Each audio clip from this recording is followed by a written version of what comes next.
or maybe even repairing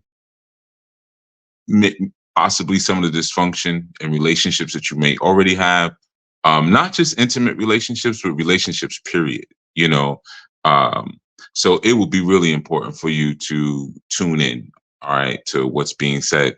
So, as you see from the title, we're talking about relationships within a righteous home, right? And I know that there was a request, I had asked. Well, I guess I polled and said, would you all like me to speak on polygyny and speak on relationships and plural relationships and things like that? And it was an overwhelming yes, right? But there's something that is the genesis of those sort of conversations. And I know sometimes in our mistaken fallen state, we jump quickly to what seems most romantic, even in plurality. I know for some of you, you may not be an advocate for it, so you might be like, that doesn't sound romantic. But for some, they romanticize about, oh, it's going to be this house, and going to be all these people, and all the babies going to be taken care of. We're going to be doing arts and craft, and then the men like, I'm gonna have these women, and I'm have all this variety and this and that, and yeah, that happens. Yeah, that's part of it. But there's another part of it too. And that other part of it where you're having to really deal with the psychological state of all of the dynamics of the people involved, including yourself, is usually the part that makes people say, this isn't for me. I can't do this. Because really to have a healthy relationship in these day and times, recognizing that we are coming from plantation reality. And some of us have been marginalized for years. And as a result, our education around relationships and procreation and family building and subsequent community and civic responsibility is completely absent. Like if we were able to put it on a scale and just say, okay, I got this, I got this, I got that, that would always be the check marks that we can't check off. Like, I don't have a clue. So I say that to say, I know it may feel awkward at times, or you may look at, well, I'm this old, I'm 25 years old, or I'm 30 years old, or I'm 40 years old, I'm 50 years old, 60 years old, and I still don't know what I'm doing. You have to recognize the genesis of where it comes from, and that's why I wanted to begin dealing with attachments. Because when we're talking about relationships, whether they're poly relationships or whether they're mono relationships, it's gonna begin with an attachment. Always go back. In the same instance where when you go to the doctor, you're asked usually for a family history. In other situations, you might be asked for your family psychological history. You know, um, History is so important in that sense, and it helps to shape our present, right? So, with this particular subject, I wanted to really start with, if you are someone who's interested in a relationship and being with another person or persons, or if you are already with a person or persons and you're interested in learning more about how to do it effectively, how to do it in a healthy way, or you've recognized like, there's some stuff missing. Maybe I can't put my finger on it, but I know this ain't it. Something ain't right. Then we have to start at the foundation, right? And the foundation is going to be you in your infancy.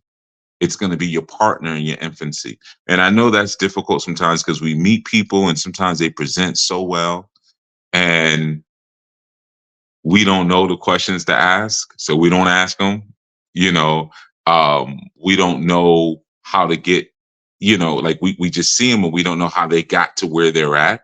Sometimes we don't know how we got where we're at.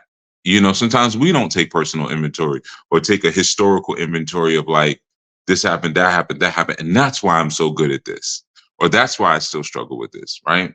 Sometimes it's just I'm in love, and that's that. And you can still love someone and you can still remain with them, but it's important to have clear comprehension on what you may end up having to contend with as a result of their history. And you always want to pretty much start with like, how were you conceived? What were the conditions that you were conceived under? Um, what was your childhood like? You know, and sometimes if you don't even want to be I guess that invasive, depending on the nature of the relationship. Here's a great question you can always ask someone. Um, how did you heal from your last relationship? You know, that question alone will tell you gobs and gobs and gobs of information if you know how to truly listen to a person when they're speaking. Just asking, how did you heal from your last relationship? Right. So um that's maybe a little bit more immediate, but we're gonna go back in time, as the song says, right? So attachment theory, I'm just gonna share with you really quick. It's really a theory that speaks about what happens to a child in their infancy. And the first thing I want you to understand, primarily what babies need is the same exact thing that adults need. It doesn't really change.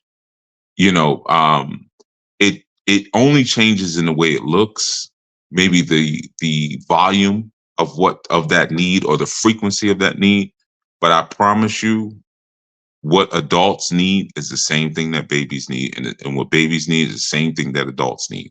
So how we're shaped and formed in our infancy will dictate our needs or our emotional health as adults. Okay. So that's why, you're going to hear me speak about things, and you may hear me speak about them from the perspective of someone looking an infant or a toddler. And you may say, well, what's that have to do with, you said you're going to talk about polygyny. You said you're going to talk about plurality and me getting 5 wives. Why are we talking about this? Um, Plurality is not for everyone, and truthfully, parenthood is not for everyone, because some of us, we have so much bad karma that we have to clean up, that it will really take a lifetime to clean it up, man. We're really just not qualified, as much as we'd like to believe we are, to nurture and respond to the needs of another human, you know. But anyway, when we're talking about attachment theory in a really basic sense, we're speaking about the emotional bond that infants have for those who care for them. Okay. And there's different gradations of that emotional bond, like how it forms, but it primarily is a product of proximity to that parent or that caregiver, and their that caregiver's response when that baby is seeking comfort. That's primarily, I mean, it goes deeper, of course. Everything goes theory, especially deeper, especially once you put the word theory on something, you already know it. There could be volumes of paper written. But the theory, which is not necessarily a truth, the theory just primarily speaks about, the proximity that you would have to your caregiver, and how they respond when you feel like you're in distress. Now, those two things right there, those are the basics of it, right? And that dynamic and that experience that we have as infants then go on to shape our full understanding of how we move through the world as adults, right? So, and I wrote a couple of notes for myself right before we started, because this is a huge subject. I actually taught a workshop on this, like in '09, I think. It's the last time I really spoke about it. It was really good though. And there was a lot of tears in that room. It was probably a room of about 60, 70 people. And this one really kind of, hit home for a lot of folks who were struggling with that. So this may be one for you that calls for a lot of introspection. I would say don't fight it. Don't resist, that pull to go deeper. Don't resist it. It's valuable, but you have, with attachment theory, you have the concept of like a secure attachment, right? Now, when a person or a child, an infant, has a secure attachment, they're confident in their parents or their caregiver's ability to be available to them and to respond appropriately to them, right? They're confident in that. And they kind of, at that point, they're able to explore their environment confidently, because they know even if I get a boo boo, if you will, that there'll be some comfort from their caregiver when it's needed, right? And shalom to everyone in the chat. I see all the Shabbat shaloms in there. So let me just, like I said, I'll look at the chat every couple of minutes or whatever. But yeah, greetings everyone and welcome, welcome, welcome, welcome. But then you also have like an insecure, avoided attachment, and those sort of toddlers and infants, they tend to minimize their contact with their caregivers when they're going through something or when they're feeling distress. They learn to kind of suppress what it is that they're feeling. And a lot of times this happens because the response that their so-called caregivers should give them in certain moments is very inconsistent. And or they're just unresponsive to their needs, right? So they learn over time, just suppress it. They just suppress it. Then you have like insecure, or we call resistant attachment or ambivalent attachment, and those are toddlers or people who are very difficult to soothe. They're very difficult to comfort, and a lot of times that's a product of inconsistent caregiving. And as a result, because of that inconsistent caregiving, they have a lot of anxiety about those who are supposed to comfort or soothing them being available. So they have all this anxiety about a person, or we'll just say, because I'm going to speak from the infant and toddler's perspective, they have a lot of insecurity about their caregiver being available when they need them, right? Then you have, and these are like the main four. And I know as I'm speaking, I know I'm saying toddler, but again, if I know some of you came in a little bit later, but one of the things that I shared was what toddlers and babies need is what adults need. It doesn't change. This is why you can like you might have a nephew or a cousin or something, and you haven't seen them since they were maybe a toddler. And then you'll find, family reunion or whatever, and you'll be talking to them like, yeah, well, you this kind of person, you that kind of person. And they'll be like, how you know that about me? How you know that about me? And it's because like babies pretty much display everything, but you just have to have that ability or that willingness to listen and really take what they're showing you seriously, right? But you have the disorganized attachment, right? And with disorganized attachment, you have usually a toddler who they kind of express that attachment as a result of trauma or as a result of some kind of abuse. They're very contradictory. And what that means is like you as the caregiver or someone who's showing love, they'll come closer to you, right? Even in proximity, right? They'll try to come closer to you, but they'll always approach you fearfully. So they'll always kind of, or they'll get closer to you in some way, but they always seem confused, even when they're near you. So you can never really make a connection with them because it's usually a result of some kind of trauma or some level of abuse, right? Then you have well, those are the four major. I mean, not because that's why I gave myself notes, because I know I'll go crazy. So really our emphasis is just going to be on the emotional body, right? And that emotional body, we're going to speak about really where we're available, or people are available to us. We can put ourselves in the center of this if we want. We don't just have to, and sometimes that's valuable. I think for this series, even the Jezebel series and the Jezebel and Ahab, a lot of people like listened to it and was like, wow, that was really deep. My mother's just like that. My father's just like that. And I'm listening to people, I'm like, well, what do you think they produced? But people just shook it up off of that. You ain't talking about me. You're talking about everybody I know, all my aunts, my grandmother, my uncle, but you're not talking about me. So it could be very valuable if you just say, it's me. Just own it, like play make believe for a little while. and then see how much of these things actually in real life do actually apply to you. So, um, speaking about, again, just we're talking about the emotional connection, where people are available and they're sensitive to our needs. And I want you to understand, like, these concepts or these reactions to this sort of dynamic, they are a survival system. They are a survival mechanism for our emotional body. Every part of your body seeks to survive.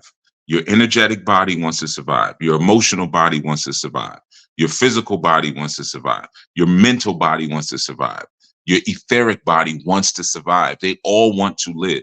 So they all have their different forms and different methods of self defense, right? So sometimes you might see some of these traits in a person, and they might even just tell you, like, yeah, I know I'm like that. I'm just like that.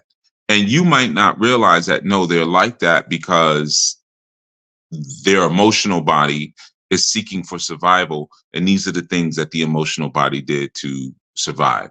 You know, as infants, we require attachment, right? That's just, we all do.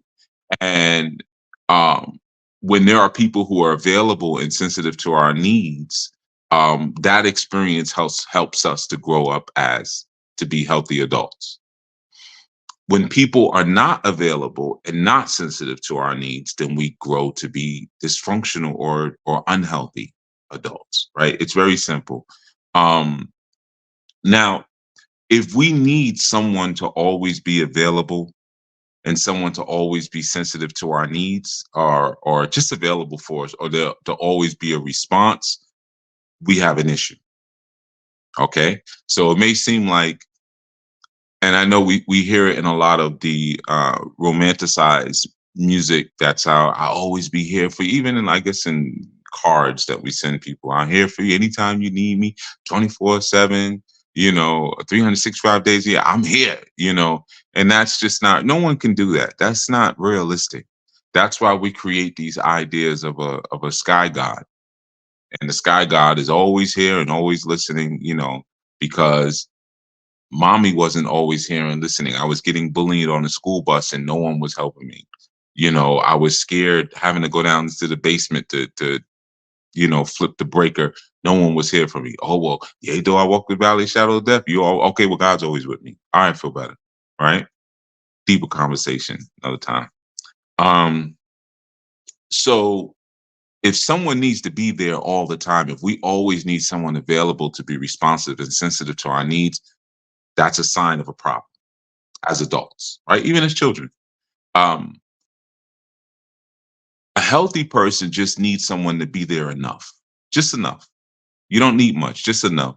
There just needs to be enough of it. If your parents provided sufficient availability to you as you were coming up, if they provided sufficient availability, then you're good. But if it was insufficient due to drug use or alcoholism, negligent parenting, or maybe they have their own emotional dysfunctions, then the child will grow up to be an adult who's unable to form secure attachments, right? That's what will happen. Secure attachments. So this is why I said, when you are measuring, or you're vetting a relationship, you it's cool to, like, hey, what's your favorite color? And yeah, sure, okay, cool, whatever. Try to go a little further. Like, again, what were the conditions you were conceived under? You know, um, what are some events you remember from your childhood? How far back can you remember? And what is it that you remember? Again, what was your relationship like with your parents? Did you grow up with both of your parents? Try to go a little further back, because that will let you see if the person is actually readily available to attach to you. Because ultimately, again, I'll repeat, whether we're talking about a monogamous relationship, or we're talking about a polygynous relationship, or we're talking about a friendship, it's gonna be it's based around some sort of attachment. So we have to study, or learn a person's ability and willingness to attach, because that's going to dictate everything, right? So when we say a person is consistently available, and they're dealing with some sort of anger or some sort of hurt. When we have someone who's consistent in our lives and available in our lives, and then, we encounter or we experience anger or we experience hurt, it will dissolve as soon as we encounter someone who truly cares for us. That's when you know you're dealing with a kind of a healthy mindset. So, like sometimes you might have a situation where you have people who are just inconsolable. They go through some level of misery or depression or pain or hurt, and no matter what you say, and you've shown them in the past, like, I care for you, I love you, I'm here for you, it doesn't matter, right? That's a sign. That's a sign. And I know sometimes because of our ego, if we're in a relationship with like that someone, we'll just work harder. I got to work harder to show you and to prove to you that I'm here for you. And we end up driving ourselves sort of mad in that sense. And this is where memories come in, where I say it's really, you just got to be there enough. You don't have to be there all the time, because if you're soothed enough times in your life, if you receive some level of soothing, then you should be able to balance yourself by pulling from those memories of being soothed, right? So a person just has to give you a little bit, like there's like triggers. If someone rubs your back, says, yo, it's gonna be all right, you're gonna have a memory of when you someone else did that before and it was all right. But if you're unable to be soothed by that, there's some damage. There's some damage, because now in that instance, a person is unable to pull from a healthy memory of consistency, availability, responsiveness, sensitive to my needs, so forth and so on. So a person may have, or they may have just sort of maligned or damaged memories for multiple reasons. There's multiple reasons why someone may be remembering things also even differently than how they may have occurred. So we look at here sort of a basic idea, right? And this is a basic fundamental first foundation idea that a person needs to have about themselves in order to secure or to have a secure attachment. Basic. And that's, I am capable of being loved, number one. And number two, I can depend on others to be responsive to help me meet my needs, or to meet my needs. Those two, right? And I know it may seem simple because you listen to like a lot of self-help gurus, and they'll tell you like that's what you speak into the universe. You are loved, you are cared for. That doesn't really work. Because you have to deal with the fundamental psychology of a person first. And if a person's fundamental psychology, if they can't say I am capable of being loved and really like believe it, like, yeah, I am capable of being loved.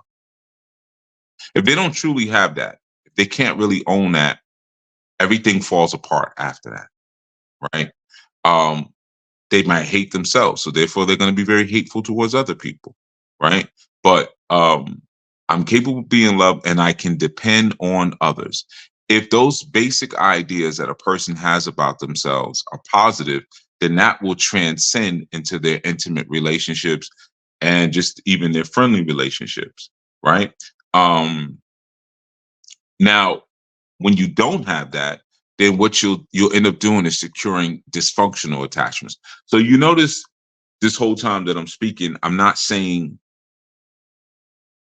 you can attach to someone. Like some people can attach to others and some people can't attach to others. I'm not saying that. I'm saying you're going to form an attachment either way.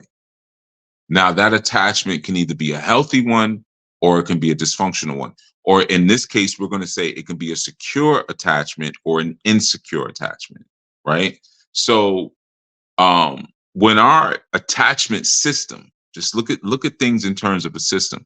When our attachment system is dysfunctional, um, then I would say steps in denial. And underneath denial are several different components.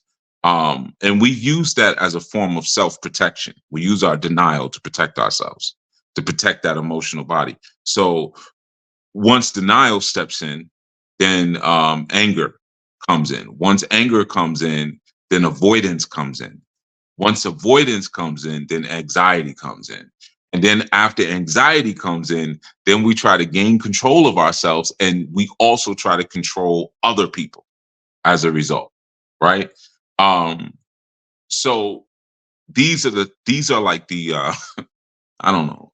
Yeah, I would just say they're not necessarily comorbid, but these are definitely the consequences of that sort of dysfunctional way of attaching. And you may have interacted, or you may be in a relationship with someone who's like always experiencing anxiety, or they're angry all the time, or they're always trying to control you, um,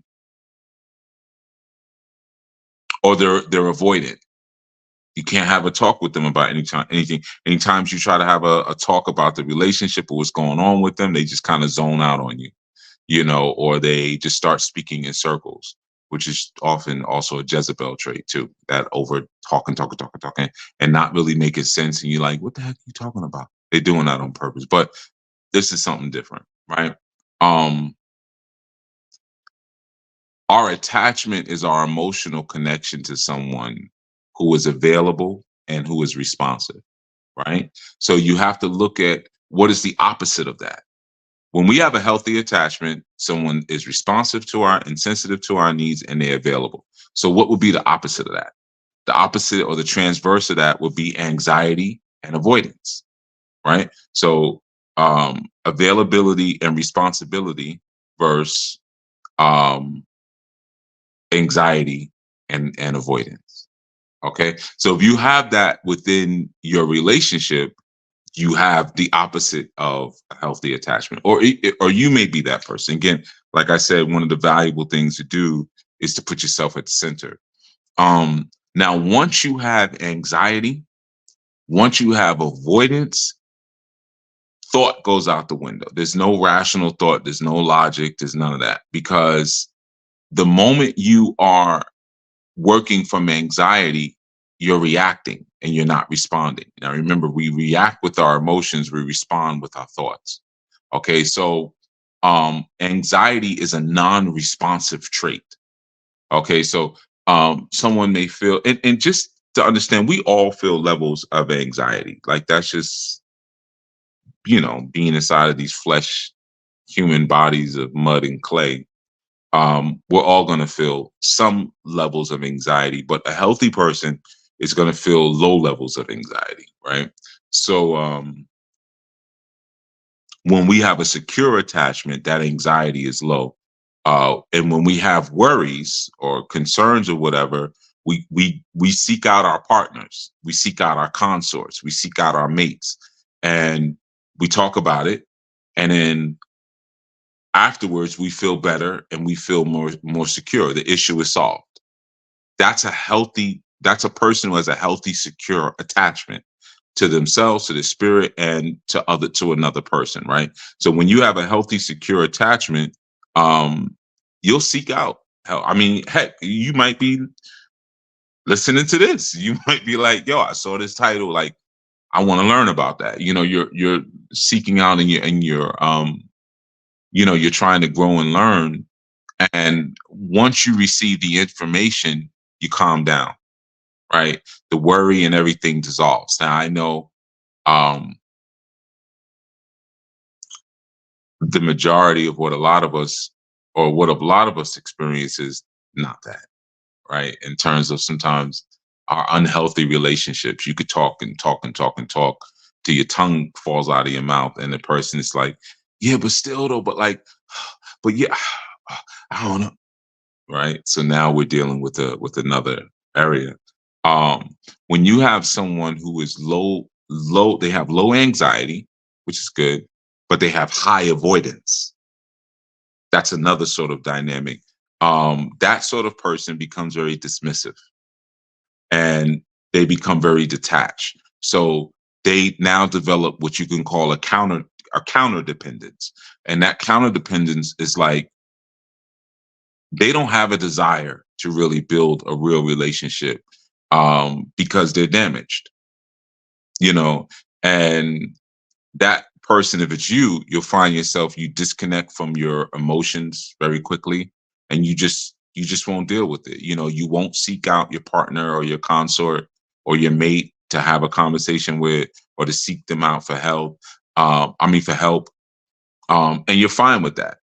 You just like, this is what it is, type of person I am. When something's going on, I just don't want to talk about it. I just don't want to deal with it. Right. So you don't have a lot of anxiety. So you're like, okay, I'm good because I'm not stressing. I'm not worried.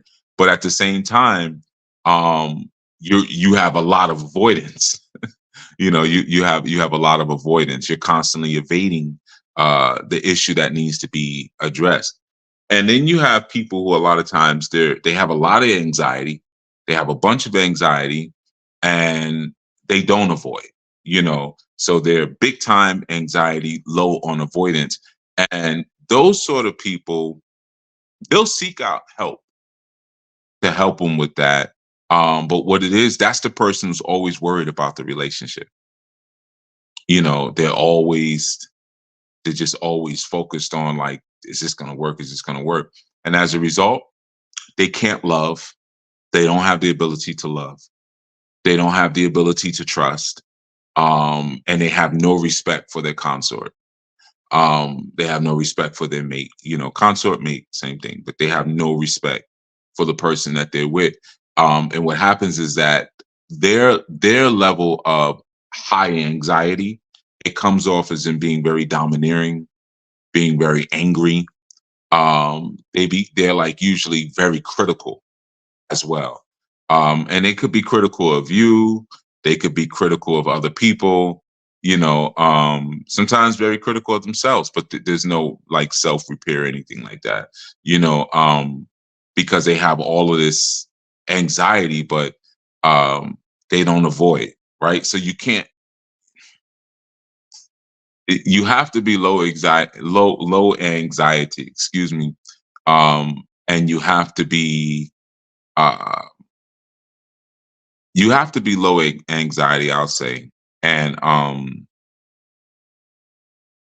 you have to be able to confront the issues in a healthy way, and to seek out, if you have a secure attachment. Then you have another kind of people, and those are people who operate out of fear, right?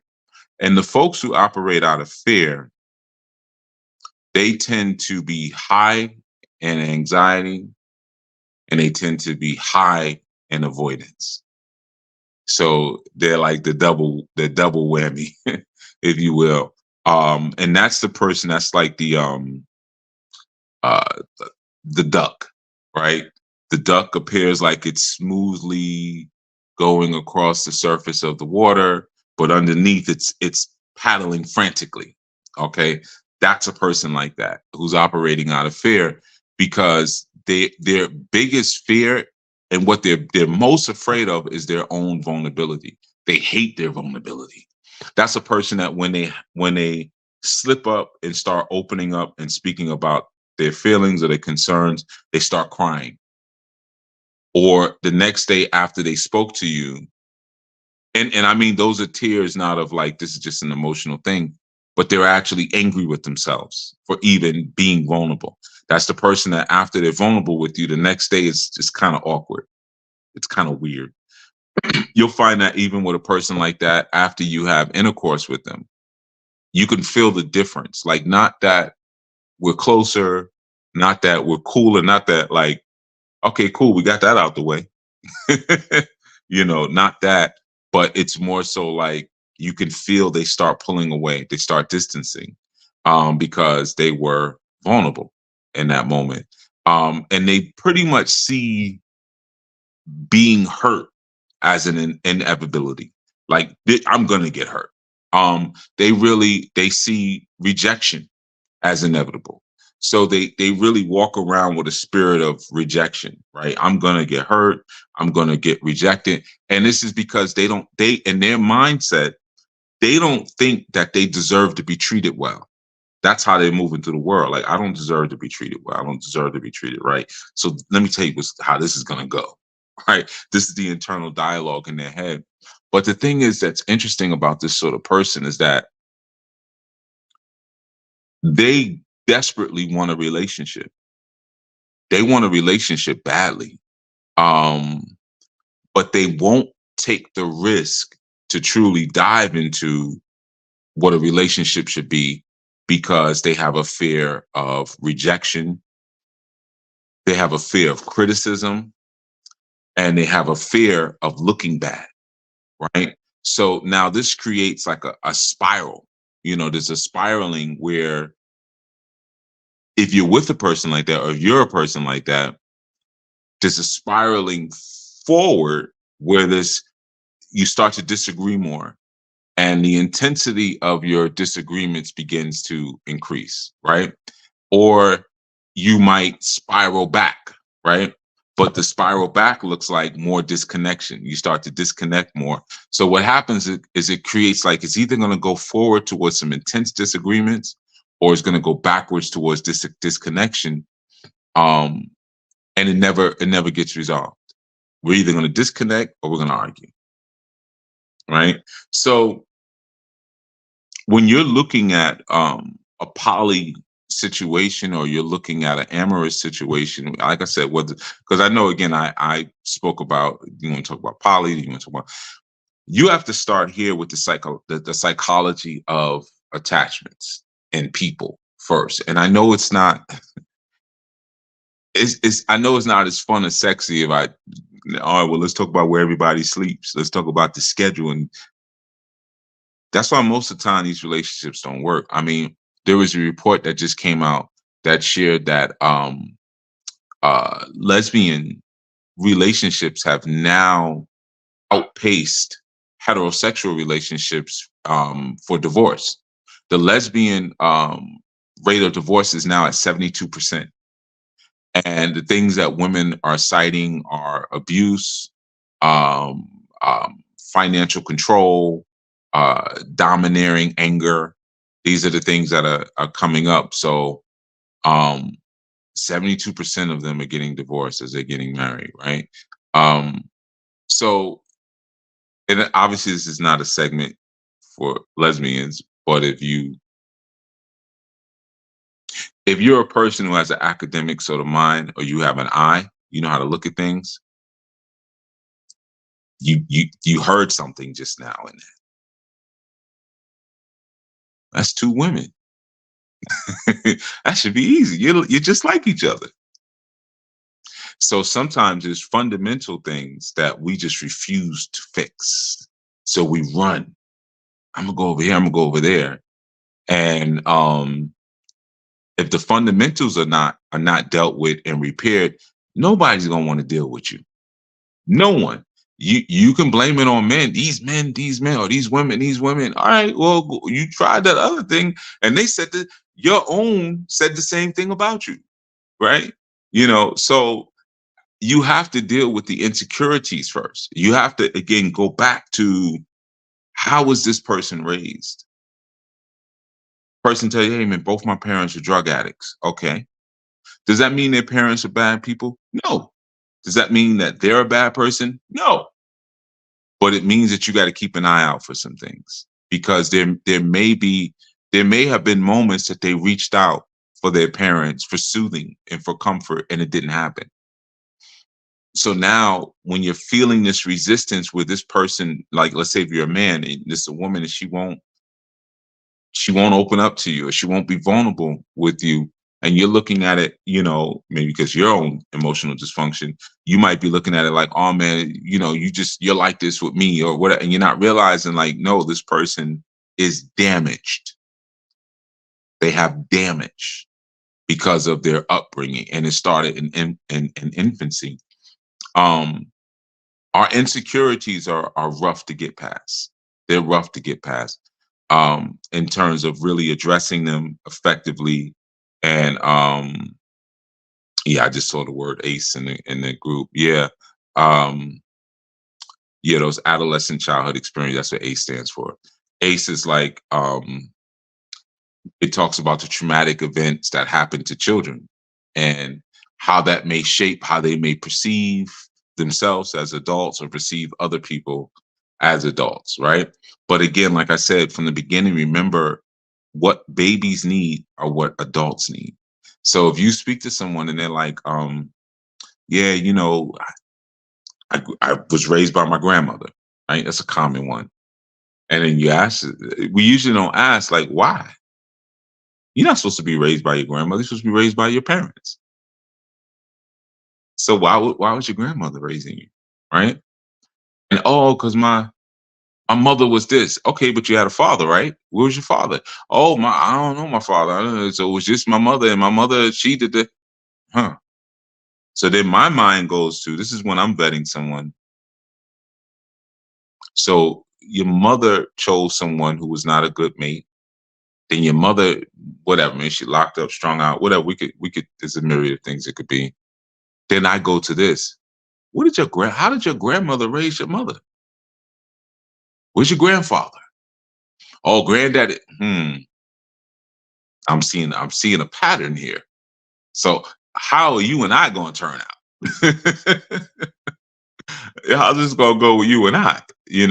So you always want to go back as far as you possibly can, and I know that may feel intrusive at times, but consider your responsibility and what you're bringing forth.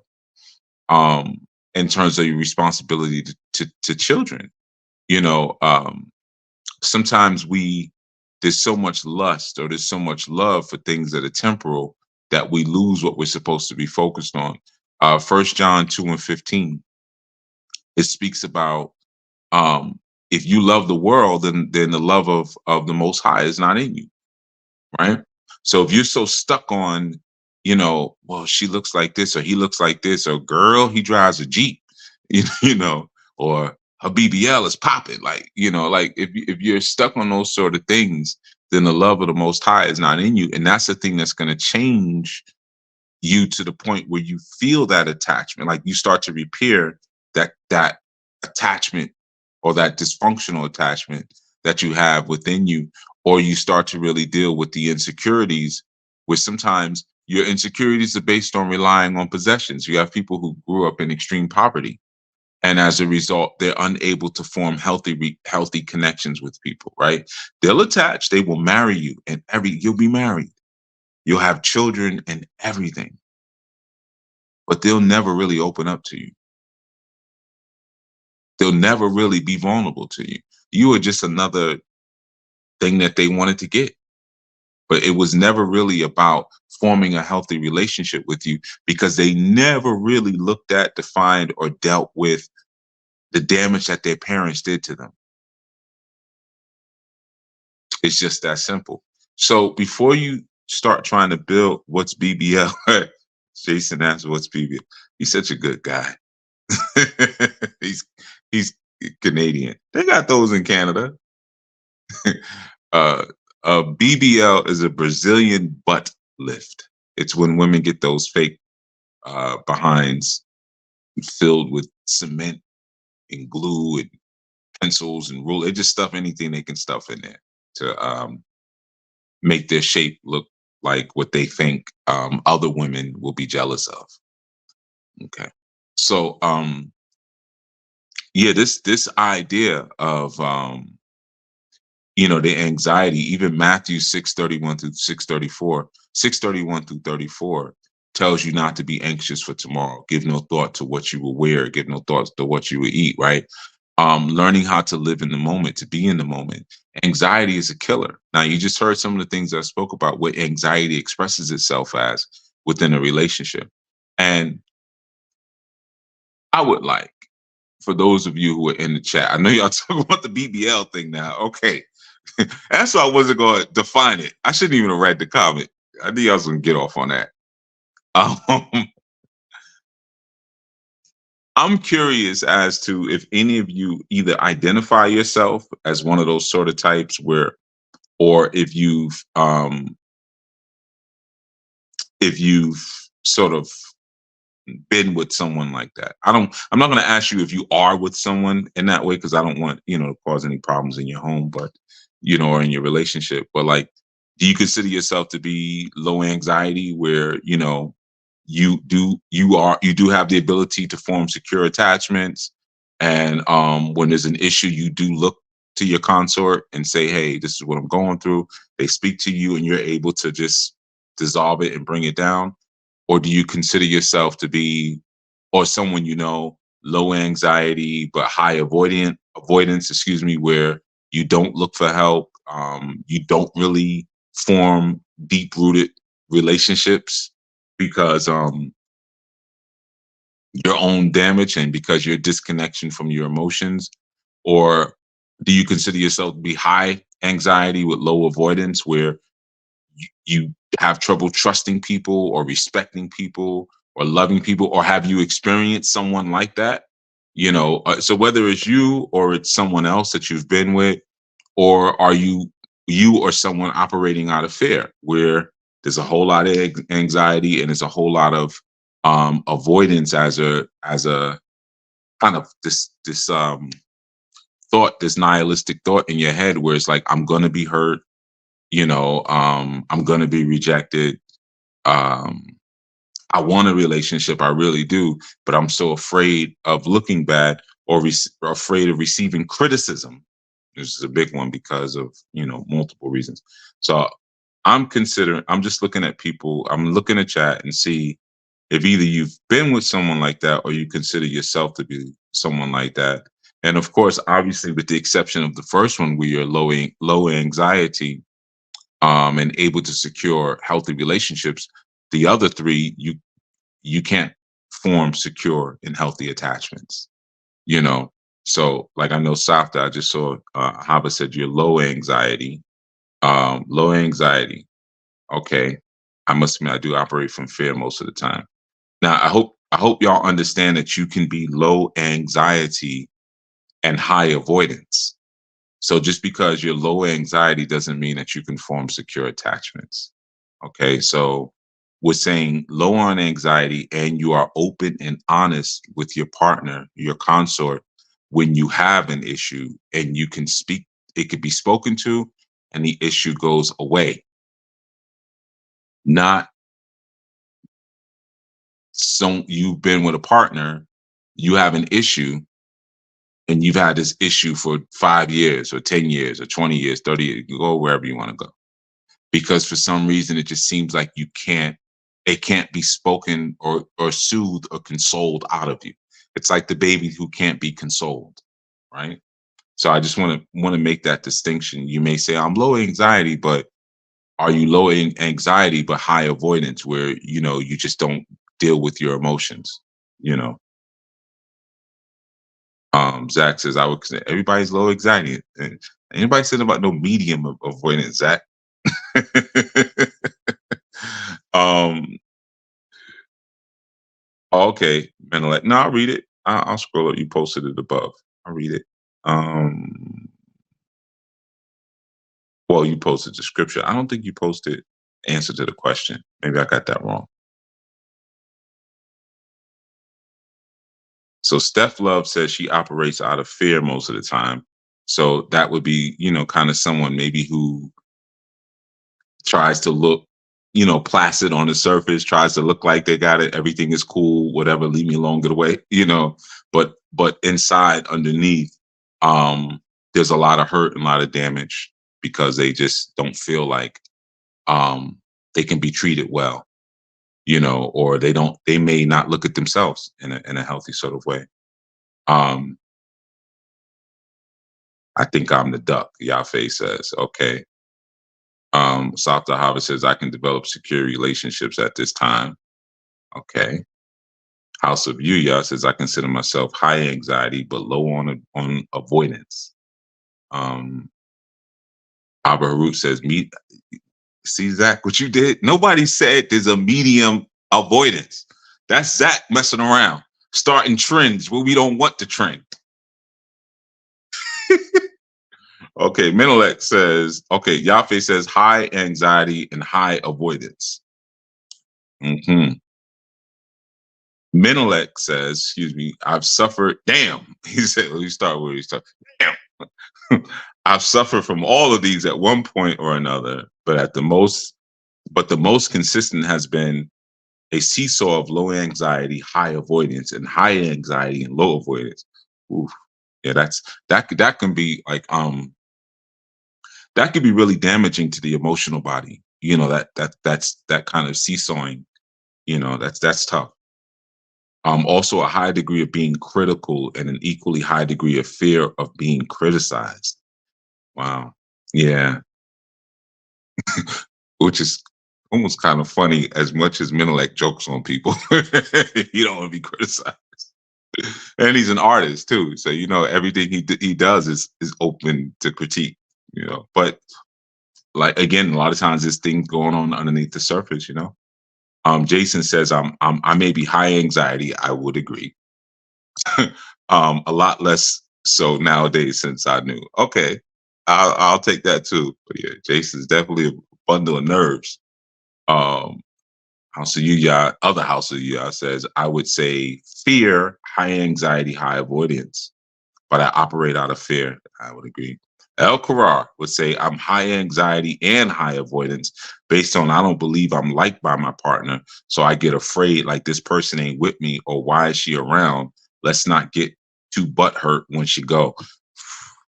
He just El Karar actually just that's it. Like he just gave you the perfect operating working definition. And one of the reasons I'm reading through your comments on this one, because you might say something that someone else is thinking or someone else is, or has felt at a time, or um you may have been a person who was with someone like El Karar, like, oh, this is what they were thinking. The whole why they kept asking me, like, I know, like I always get asked, like, why are you with me? Why are you with me? You know, I say, I don't know. Sometimes I say, I don't know. I just am. What you expecting to hear? Because you're so beautiful. No, I'm just, you were there. Sometimes that's all it really is. Sometimes I might be with someone for a long time. They be like, why do you think we lasted so long? Because you just didn't go anywhere. You were there. Like, it ain't that deep. Something, my love has grown for you. No, ain't nothing grew. You just there. So Menelek says, at this point, I'm able to talk things through. The temptation to avoid is always there. Very interesting. Yafe says, I have been the low anxiety and high avoidance as well. Derek says, low anxiety, high avoidance. I could see that. Elkarar says, however, I want a relationship, like you said, but it's like, do I deserve it? Maybe I don't. Maybe it's me. It's always me or my fault. Ross Kush says, I think I may be low anxiety and high avoidance, don't like criticism. I would agree with that one 1000%. You know, yeah, man, like you notice, like everyone has been able to sort of label some of what the challenges is. Man, can we think about this a little more? That's Margie, by the way. Sovereignties, I think I have gone through each of these in stages of my life, kind of like Menelek, predominantly low anxiety, high avoidance. Yeah, you might want to think that one through again, Sister Maria. But anyway, yeah, like I think it's important to recognize sometimes that other people around you, because if you notice, with the exception of Safta Hava, everyone else said, like, yeah, there's some sort of imbalance present. Safta Hava was the only one who said, I can form a secure attachment and I'm low anxiety at this point, right? And that may be arguable, like depending on if you know her and like people who know her really well, or if you're someone who has dated her or been in a relationship, might be like, nah, she ain't like that. I don't know. But my point that I'm making here is that you'll notice that everyone now is able to see, like, okay, maybe this thing that I have in me, it's not just a part of my personality. It didn't sort of originate in who I think I am or whatever, but it may have been a result of what I came up with. If I maybe had parents who were not emotionally available, um, or maybe I had, it could have even been situations with siblings. Maybe you had friends who early on may have done things that were potentially hurtful or potentially offensive, and it made you say, you know what, that's why I'm not going to have any friends. That's why I'm not going to, because and that creates now this inconsistency in your mind, which now starts to warp how you should attach to someone. You know, um, Menelek says, me being. Wait a minute. Hold on. Oh, all right, y'all moving now. Aharut says, I've been with someone who was high avoidance, high fear, avoiding the pain and healing from their childhood traumas. Yeah, I would say we probably all have, man. We all have, because people, a lot of times what happens is that when a person sits down in their rocking chair, they cry. Whenever they have that moment where there's a lot of movement, because you'll find people who are like that, they become workaholics, and they pride themselves in their work. Or I'm doing this, I'm doing that, I'm doing that. They're going from activity to activity, job to job, whatever. And the moment that they sit still is when the tears come. So I won't sit still. Easy. Figure that one out. Just don't sit still. Just keep moving, like a shark. Milek says, me being dismissive has caused a lot of damage to people. I've been in relationships as well. I think that is a part of that temptation to avoid. Yeah, absolutely. It can be very hurtful when a person hasn't understood or studied the psychology of relationships. They may not understand where that dismissiveness is coming from. Or like, we live in the age now of extreme ghosting. They just, block you and everything. And you sit and wonder, like, what the heck happened? And if you don't really understand the psychology, you'll be questioning yourself. You could be questioning yourself for years, because maybe there was something that you're dealing with and you're working through, and not really understanding, like, only certain kind of people enter in a relationship a certain way and leave a relationship a certain way. A person who ghosts is a weakling, right? So when they ghost you, it may be hurtful, like, oh, many, but you got to realize, like, this is who I'm dealing with, someone who avoided a conversation, avoided just like, hey, this is the direction I want to go. Or maybe I'm feeling like, again, you're going to eventually reject me. Sometimes I know a lot of relationships begin now online, and the person hasn't really seen you. They haven't really smelt you. They haven't really, and you start getting these things in your head, like, man, when they meet me, they're not going to like me. They're not going to like, I got one leg shorter than the other. I limp a little bit.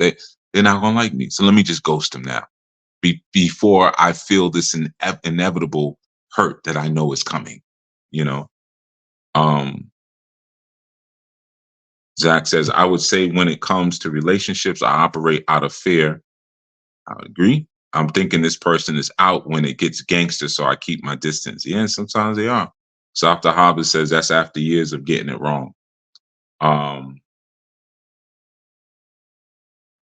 yeah, so, you know, House of Yes says that was common thing with maternal connections, consistent ghosting and avoidance. Yeah, because you're not used to consistency. Like you've heard me say before, I think I put in the Anu way, stability breeds stability. But if you don't know what stability looks like, then you're gonna always go to what's familiar. Let me keep things unstable. Let me keep things inconsistent. But as a result, now I'm never going to really try to form an attachment, because this is not a consistent experience. Nothing is consistent. Nothing lasts forever. As people like to say. Um, Jason said, I think I'm low avoidance. I can get clingy and fighty. Fighty. Is that a word? Okay. Isaiah says, I can deal with people with anxiety, but avoidance annoys me. Don't deal with either one. Mm. Just to be clear, you all asked me to have conversations around family building and plurality. I'm giving you the foundational building blocks. Don't come in with, I have this dysfunction, or I'm willing to accept this dysfunction. Now let's talk about having 4 or 5 of this.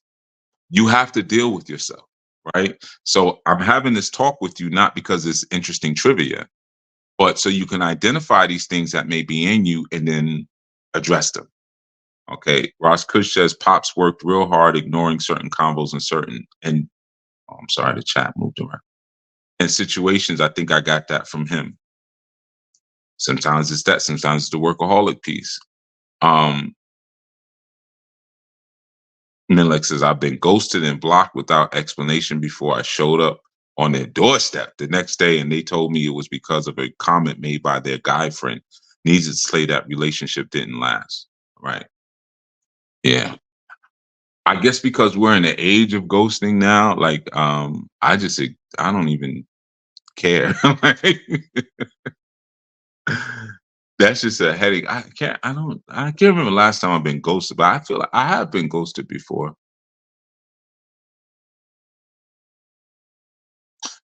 It was years ago. Yeah, it was years. It was probably like '08. Um, Someone ghosted me, quote unquote. I was more concerned. I had lent them a book, and I was more concerned. Like I messaged, I was like, "Yo, just send me back my book." Like you go ahead and do what you want to do. But I kind of knew why they did that. They were someone who was involved in an alternative sex style, and when they met me, they were just not willing to live that sex style anymore, according to them. And we ended up having a conversation about it. And I was like, yeah, I remember what I said. I said, yeah, it's very un-African. And I know that hit a nerve. And that was the last day I saw them. But I was just like, give me back my book. All the other stuff I'll work through. But yeah, I don't really get ghosted much. Maybe a little, and if maybe I do, but I don't even really remember, to be honest. Because I just once you move like that, it's just you're not really. It's like you do me a favor. I don't. I am someone who is very sickened by avoidance. I'm sickened by it. And it's my own personal thing. Everybody has their own personal thing. So avoidance may not be a big. I have family members who they're okay with that. Like if someone doesn't want to talk something out, they're like, well, they were in their feelings. It is what it is, and they could just keep cooking and going about that. I'm not one of them people. Like if there's conflict or whatever, we got to deal with this, or I don't want to be with you anymore. Like we can end it right now today because I'm not going to live 10 minutes in conflict. You know, but that's me. Everybody is. Like if you go back to the segment I did years ago on the four archetypes, one of the archetypes is the warrior archetype. I know I'm a warrior archetype. So a warrior archetype is always looking to resolve and to bring justice. So the warrior archetype, even when they're speaking, they make sure you understand what they're saying. Like they cut through. So like they may say something three or four different ways to make sure you really get it. Right. So communication and understanding, not even agree. I don't care about agreeing. Let's understand each other.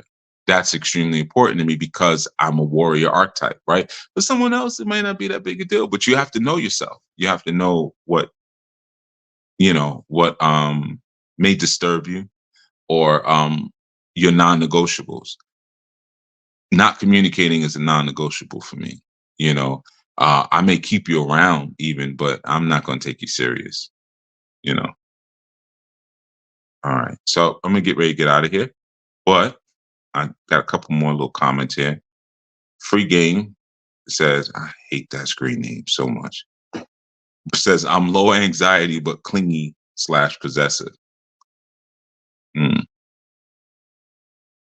Well, if you checked out the segment from the beginning, then or maybe not even from the beginning, then you might even have some reason as to why you may be clingy.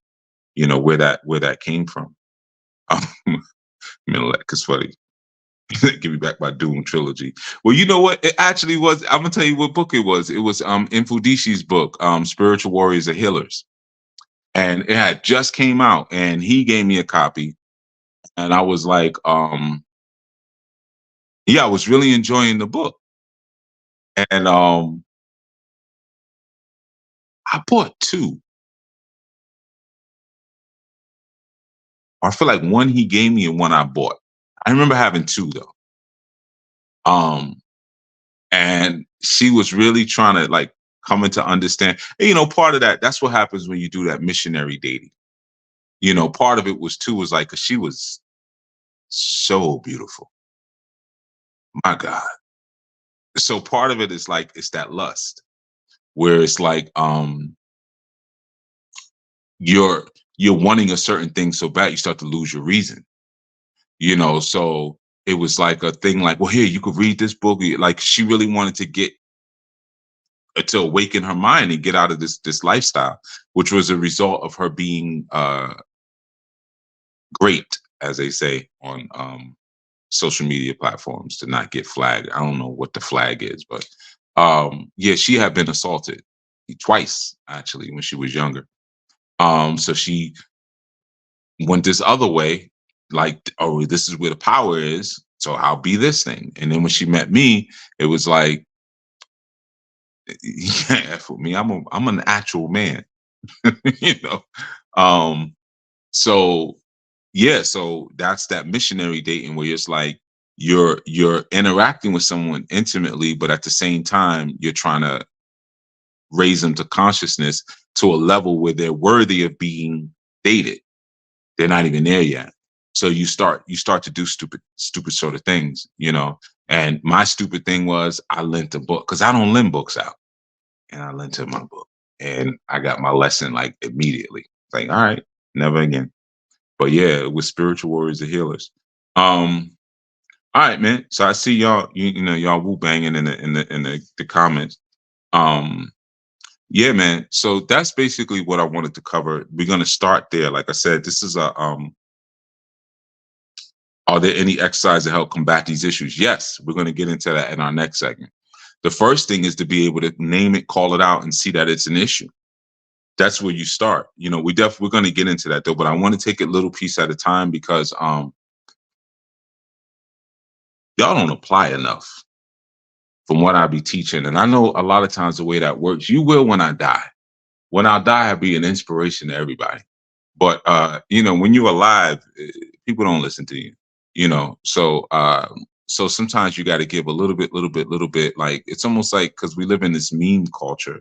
So even when you're bringing forth an insight or a sermon, it's got to be like a meme. If it's too long, y'all just kind of daze out, and there's no call to action. Or if there is a call to action, there's no application. You know. So we're gonna do it little by little because it's such an important kind of experience, and it's an important knowing that you need to have under your belt, man. Because again, it may be you.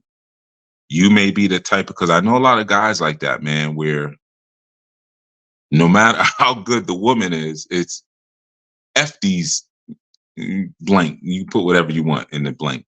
And it's like, you got to recognize this at some point when someone does really love you, they really holding you down, they really care about you, they are responsive. But then some of us men, we deal with, especially men like me who are in positions of note, we deal with a lot of women who come to us and they're, oh, chief, I want to be with you, I love you. No, you don't want to be with me. You want to be with what I represent to you. But you but you're not responsive or sensitive to anything I may need or I may desire. So I know you ain't the one, right? Um, so that's the thing. Once you kind of get an understanding of these sort of different theories and these sort of different modalities of attachment, from healthy to unhealthy, then you can kind of really see also, not only within yourself, but you may be in a relationship where you're feeling this level of angst and frustration, or maybe like we're not really connected at the level that we should be at. And now you can start tracing it with some compassion and just saying, instead of just like, oh, this person doesn't like me, or this person doesn't hold me down, or I'm unable to hold this person down. And yeah, she keeps telling me she loves me. She's showing me she loves me, but I don't believe her, or vice versa. He's doing all these things, and all I do is keep bringing up my ex-boyfriend and trying to fry him in my ex-boyfriend's fat, or my ex-husband's fat, And some people, unfortunately, today, like I said, women, like, again, or females, you have that 72% divorce rate among lesbians. They are professional divorcers. They have become pros at divorcing. They are not pros at marrying.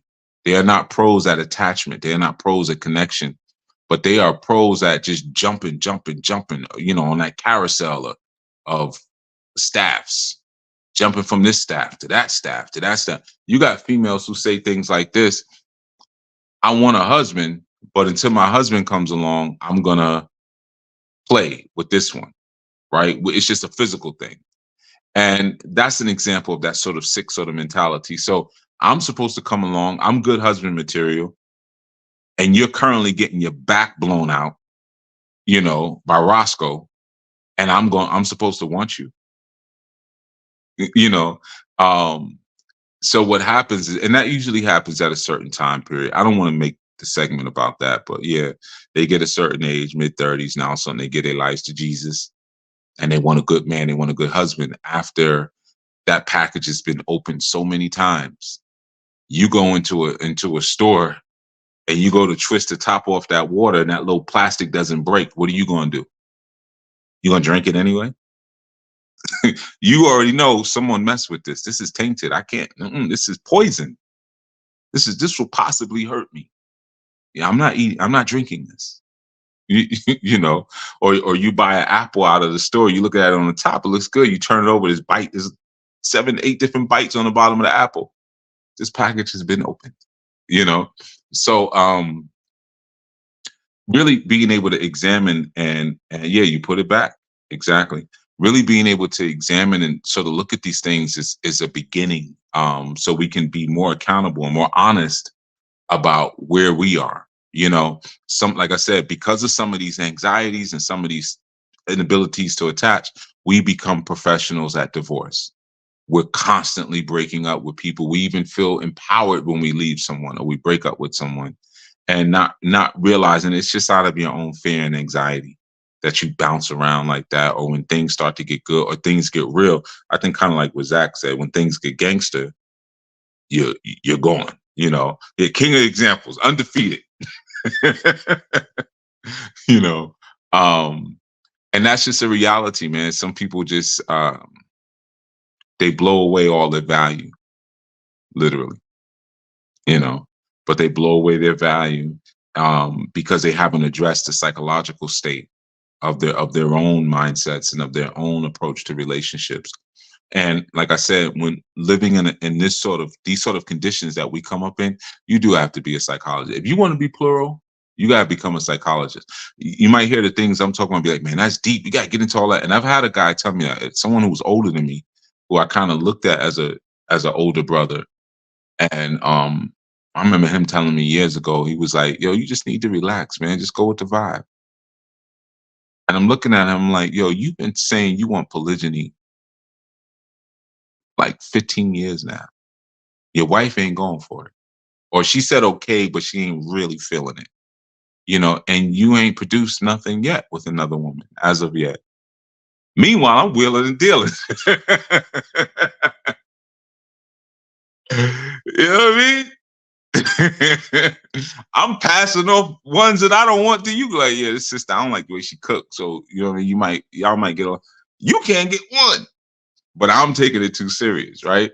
Um, you got to know how to structure, and you have to be able to face your demons, and you have to be able to compassionately look at other people's demons, deal with those demons with harsh ferocity of a warrior, but deal with the person compassionately, because what you may be witnessing in them they may not be the genesis of it. It may have started with their grandparents, you know, and you have to kind of take a look at that. All right. Free game says, get rid of her. She can't follow the program. Well, you clearly listened to nothing I said this entire time. you know. yeah. How do you develop a program? You have to be psychologically sound. I know guys like that who talk a lot about what they'll do with women, but they never could get the women. I know a guy like that. He's always like, yeah, you get with these sisters, man, and you put them to work, man. You establish a business, and I got a guy I know always says that, man. You establish businesses. He don't know the first thing about a business. Nothing, like nothing. I just sit there sometimes, listen to him. So I'm like, man, I gotta go. You know, you don't know the first thing about starting a business, running a business, but you got all these great ideas. And when people listen to him, they think like he really dropping it, you know. Um, but he doesn't know what he's talking about. So Even if you say get rid of her if she doesn't follow the program, what's your program based on? How much of that program have you followed? Because any entrepreneur understands that you have to wear all the hats before you distribute them. So how much of it have you actually implemented and applied in your life before you say, you got to do this, you got to do that? And then what's the value exchange? Just you being a man is not the value exchange, because women, especially in North America, have figured out they don't need men to survive. They really don't. I mean, I told you they knew that back from the war when the men went off to war and they had to go into the factories and make munitions, and then they were given the vote. So not only are they voting, but then they were there in the factories and making the supplies for the war and still taking care of the babies. And then they figured out we actually don't need the men. You're right, you don't. So you got to be able to bring something a little bit more than that. All right, I'm gonna head on out, man. I'm gonna head on out. But I would urge you to just uh examine yourself. That's all. And examine those you are seeking to build with, and understand that it begins with attachment. And before you're quick to say, I got this, ask people who know you, do you really got it? Because you might not got it. I know it's easy to be like, well, nothing really bothers me. I'm low anxiety. When's the last time you've been in a real relationship? Because certain things pull out stuff in us that we thought we had handled. I thought I had conquered that one, and maybe I didn't. So it's good to talk to people around you, and that's a part of that, seeking help, to see if you really are there or not. All right. But anyway, give thanks. As always, you got the join link underneath. If any of you would like to contribute to the ministry, you got that underneath as well. Scrolling across the video, you know what I mean? Whichever way on your screen. And we're always here every noon Eastern on Sabbath, or what we also call seventh day. Um, I know you might be used to the Friday, Saturday thing, whatever, but as a reclamation of our own culture and taking back what we originally had, or what our ancestors gave us and so meticulously designed for us, we try not to necessarily use days of the 7-day cycle that give honor to the deities of other people's ancestors, especially if those people never really did anything good for us. Okay, so that's why we use some of this language that may sound a little bit different. All right, but again, Anu Life Global Ministries, www, old school, taking it back to the early 90s. www, you don't have to say that, but anulifeglobal.org is the website. And I'll be back with more on this subject. And if you want to get a basis, I would urge you to pick up the book Solutions for Dysfunctional Family Relationships. There is an audiobook of it. I think it's like 2 audiobooks of it, actually. And there's a Kindle, and there's a hard copy, soft cover hard copy. And I would definitely urge you to check out the Jezebel and Ahab series that I did. Those will help to give you a really good foundation in what we're speaking about. And there's so many other. I've talked about relationship, the science of mating as well. I did a series on that as well. So there's a lot. I've been talking about mating and relationships for years. So this ain't really new. If it's new and you've been around for years, you know what I mean? All right. So with that, I'm Chief Yuya, and you are at the Anu Life Global Ministries Sabbath Insight, which we do every 7 days. And I want to welcome all of you who have never been here before, or who are coming in, years from now, which seems to be so often the case. Sometimes I get reached out to be at different platforms, and people bring up segments that were done like in 2013, 2014, which is a beautiful reminder. And thank you, Abba Root, for that one. So I know I'm being heard.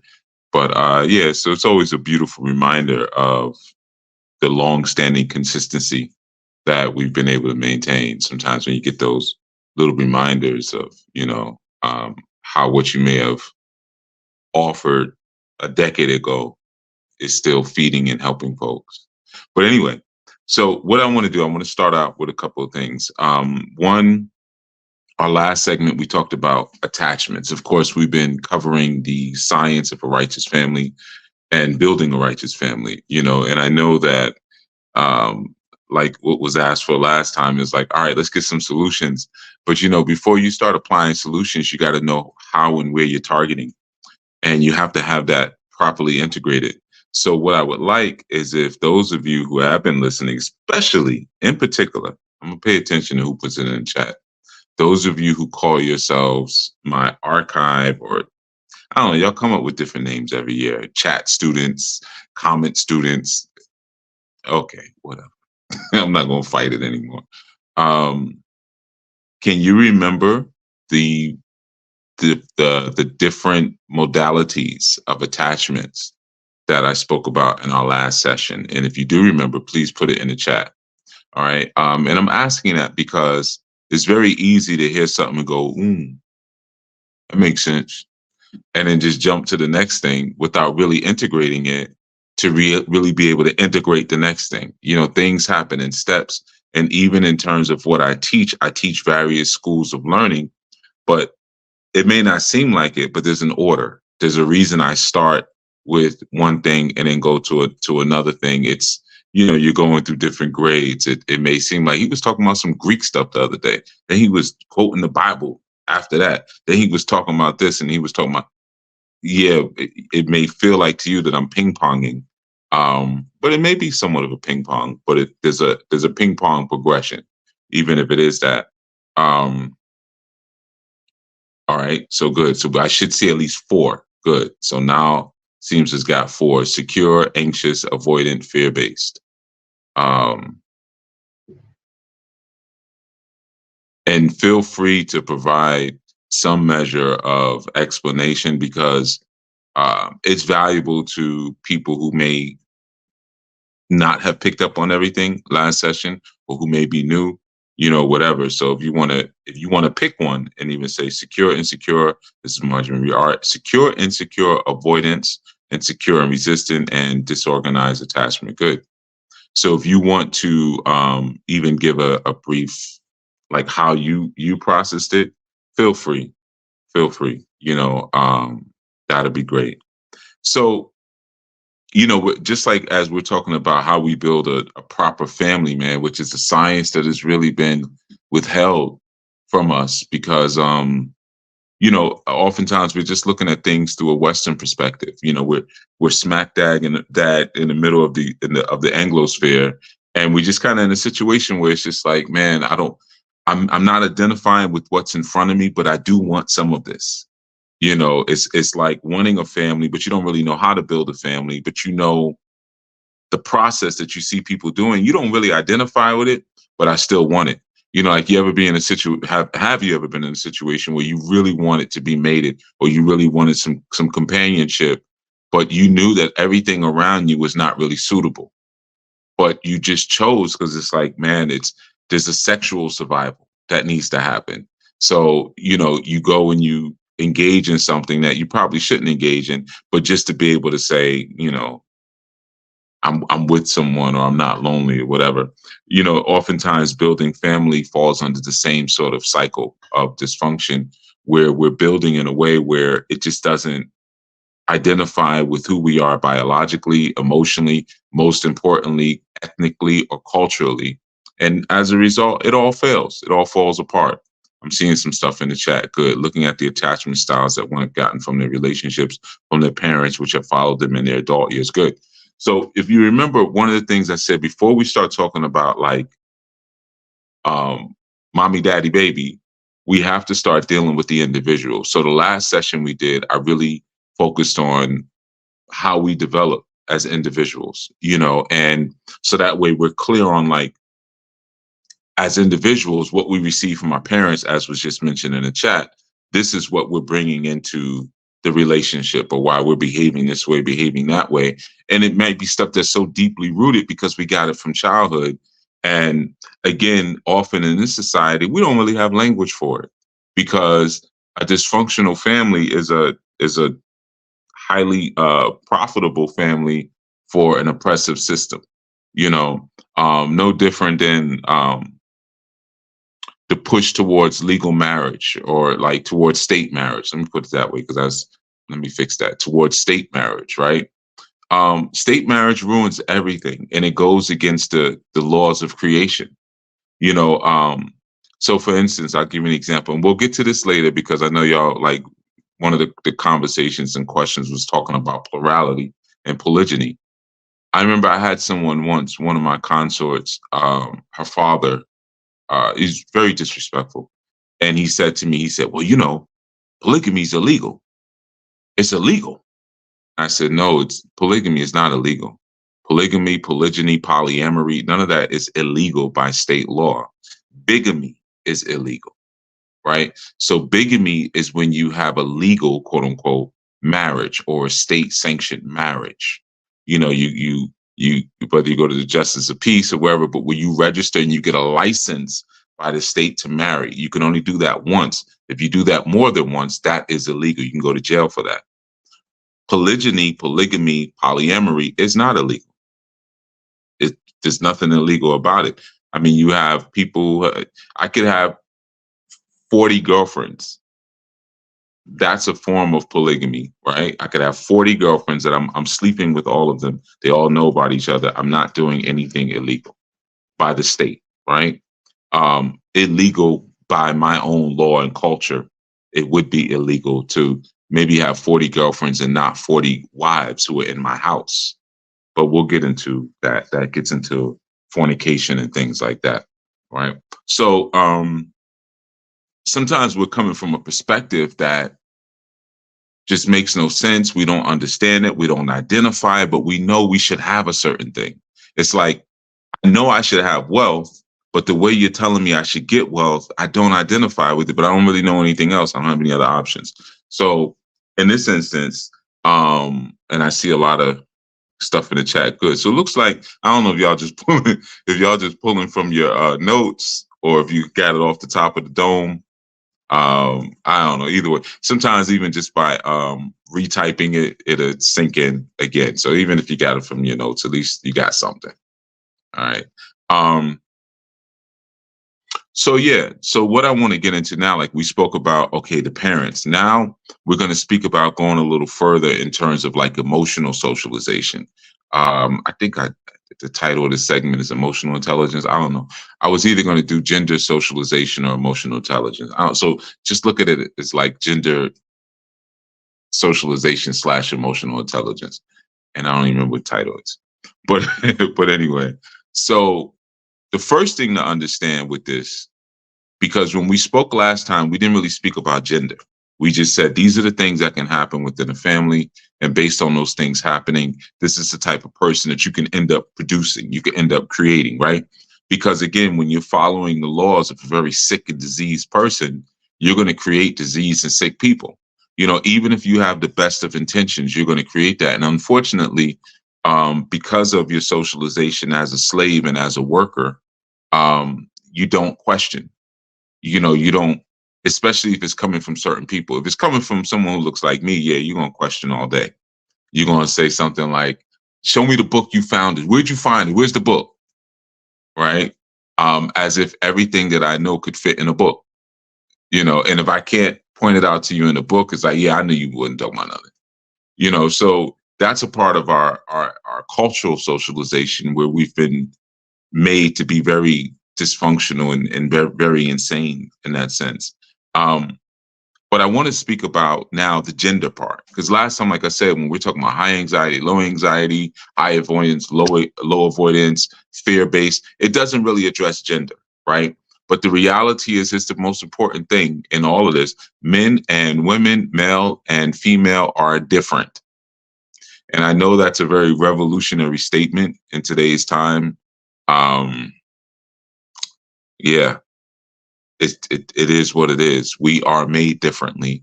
And not only are we made differently, but we have a different worldview based on how we're made and how we're socialized at a very young age. And the way that we're socialized affects how we get into our intimate relationships, how we relate to the complementary sex, right? But if your socialization is based upon, again, your work as a servant, your work as a slave, then you're going to go into relationships with the same level of oppression and lack of freedom in who and what you're supposed to be. You know, we spoke about that recently inside of our study group about what it really looks like being free in your gender, like free in your masculinity or free in your femininity. And, you know, not just, I know a lot of times, like I said, nowadays, we only talk about freedom and masculinity. It's like, nah, but bring that down. But with women, it's like, well, just get on Instagram and pose naked. You're free, you know. And yeah, if you're a child, if you're a daughter of Jezebel, sure, go ahead. Like that would be freedom defined by a very small spirited person. But freedom as a woman is so much more powerful, just like freedom as a man is so much more powerful than just being naked or being rude, being obnoxious, you know. So the first thing to understand is that a lot of times our relationships will fall apart, whether they're marital relationships or just intimate relationships, because we don't really understand each other. We don't understand how we're different. And I've seen this so many times when, like, definitely men try to superimpose masculinity on their woman, you know, where there's a problem and they start trying to explain and speak logic and not realizing women don't respond to logic. And when they do use logic, it's only to justify their emotions. It's not to justify the facts, you know. And many times when women will use emotion as a gauge to determine how interested a man is in them. You know, why don't you hold my hand? Why don't you say I love you? Why don't you talk when there's a problem? Because we're different. We're built different. And you have to learn to actively listen to each other to understand. You know, oftentimes when a woman doesn't understand a man, and this is if you listen to the song I wrote, Noir Male, my brother sung it. It's on a project. We actually did the project like, I think I released it 2, 3 years ago, but we actually did that project like 13 years ago. Yeah, it's like what year were you? Yeah, like 12, 13 years ago. But anyway, the title track of the project, Noir Mel, you know, it starts off with the first verse I wrote. So you said I need counseling. So I signed up. And here's what the doctor told me. His own life is messed up. Right. That was a true story. So what happened was someone very close to me was going through marital issues. And I worked, you know, I worked with them, but yeah, the wife, well, he was withdrawn at that point, and she was just slick. She was always slick, still is slick, you know. Um, and she was like, "You need to go get counseling. You need to get counseling because you don't speak, you don't open up." And he did go get counseling. He was like, "All right, I'll do whatever that will help to save the marriage." And the counselor told him, "I'm currently in marriage counseling myself." So I was like, "Man, I got to write a song about this. I got to put that in a song. That's crazy." You know? So the very first line was, you know, so you said I needed counseling. So I signed up, you know. And of course the counseling didn't produce anything. Um, but oftentimes that's sort of a misunderstanding when a man doesn't understand a woman, he just says women are complicated. I don't get her. She's complicated. When a woman doesn't understand a man, she says he needs counseling. You see, and that's just again because of it doesn't mean the woman is evil because of that. It doesn't mean the man is evil or dumb, which is another misnomer. It just means that we haven't been taught to understand each other at a deep spiritual, soulful level. You know, the first thing to understand is that when a man is going through a situation or there's a challenge, as little boys, we are programmed very young to go inward when there's a problem. And the reason being is because we understand we like rough and tumble play. So if we were to resolve things with what may first come to us, we would hurt people. We know that. So we're not just taught that, verbally, but we're taught that by different experiences. We break our bikes, we break our toys, we rip our clothes, different things that show, or we're playing and we hurt someone unintentionally or intentionally. But nonetheless, we recognize that when we emote without thinking first, we cause damage. So what we do, we grow into adult men who learn to go inward when there's a problem, right? It doesn't mean that we're not addressing or acknowledging the problem. It means that we're creating a safe emotional boundary around us so that we do not cause damage, right? And we're doing that in order to find a solution, right? So we withdraw within ourselves as men in order to, and thank you for putting the link in the chat, to find a solution. And when that happens, a woman will imagine that we don't care. A man, oh, he's just not talking. He doesn't care, right? So, or he's not listening to me. He's not listening to me. He doesn't care. He's just sitting there. He's just looking out at the water, or he's just staring at the TV, but he's not really watching TV. He's going inward, trying to find a solution. And I'm going to explain why, and where that comes from. But so once she says he's disengaged from what's happening, he's disengaged, he's backed up. Now she says, I have to fix this. I have to find a solution and I have to fix this issue, right? Though there's no issue yet.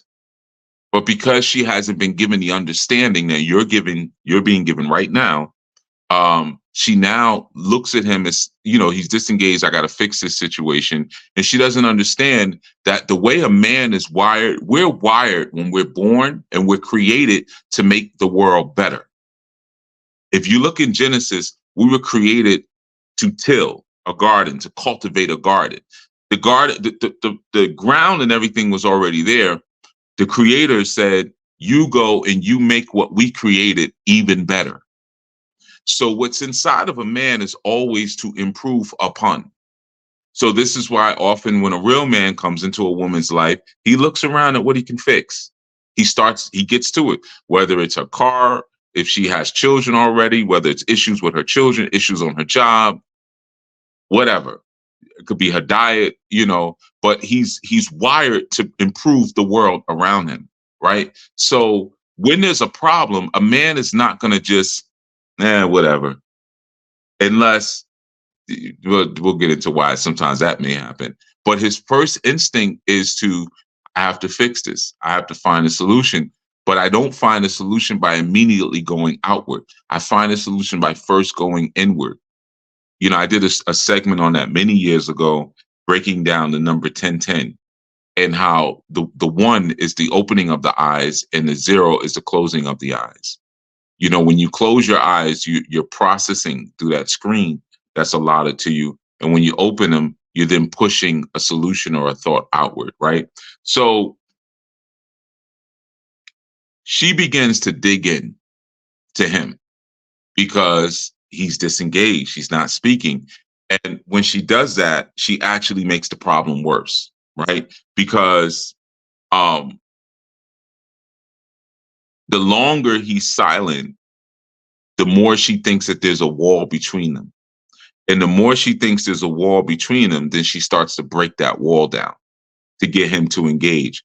And he then mistakes what is really fear in her, because she perceives as a wall, we're growing distant. She becomes fearful. She starts talking even more. And because he's in a space where, it's like if you had earbuds in and you're listening to music and someone is talking to you, you're going to perceive that as something different than what it may be. But he now perceives her over talking and her fear is anger. So he's like, oh man, she's angry. Because she misinterpreted his solution finding for distance, he then misinterprets her solution finding and her fear of not being able to find a solution as anger, right? So that only now amplifies the issue. So then what happens? He's overwhelmed because men get overwhelmed when there's too much input. Now there's too much because he's over here. He's already trying to process whatever an issue is, and it may be an issue that he has not verbalized to her that he sees, and he knows that she may not even understand it if he verbalizes it, right? So he goes inward, but then she's coming at him even more emphatically. She's coming at him even with more, because what she'll start doing is breaking down examples, and he just hears anger. He hears anger. And what happens, okay, I'm sorry, notification. There's a lack of understanding of his feelings now, and there's a lack of understanding in her of her feelings. So he now goes into defense mode. I have this kind of step before the segment began. I just always write my notes right before the segment. So if you see me glancing, I'm just looking at the stuff I wrote, so that way I won't go off. I'm trying to keep these first couple of segments a little bit more psychologically based before I get into the esoterics. Yeah, let me just say that because I was about to get into the esoterics. So that's why I wrote stuff. So now what happens? He goes into defense mode, and because his defense response is triggered because he feels attacked. Right. So once he feels attacked, his defense response is triggered. And to avoid lashing out at her, he checks out. He disengaged. Now he's disengaged. He checks out emotionally and oftentimes physically. That's why sometimes certain men, they'll have what they call a man cave, or they'll go to the bar, they'll go to their car, they'll just whatever. But he just checks out because he wants to avoid from lashing out at her. So now her fear that she had of being alone it's true. You are alone now. Because now he's checked out emotionally, he's checked out, maybe even, like I said, even physically. So now you really are alone.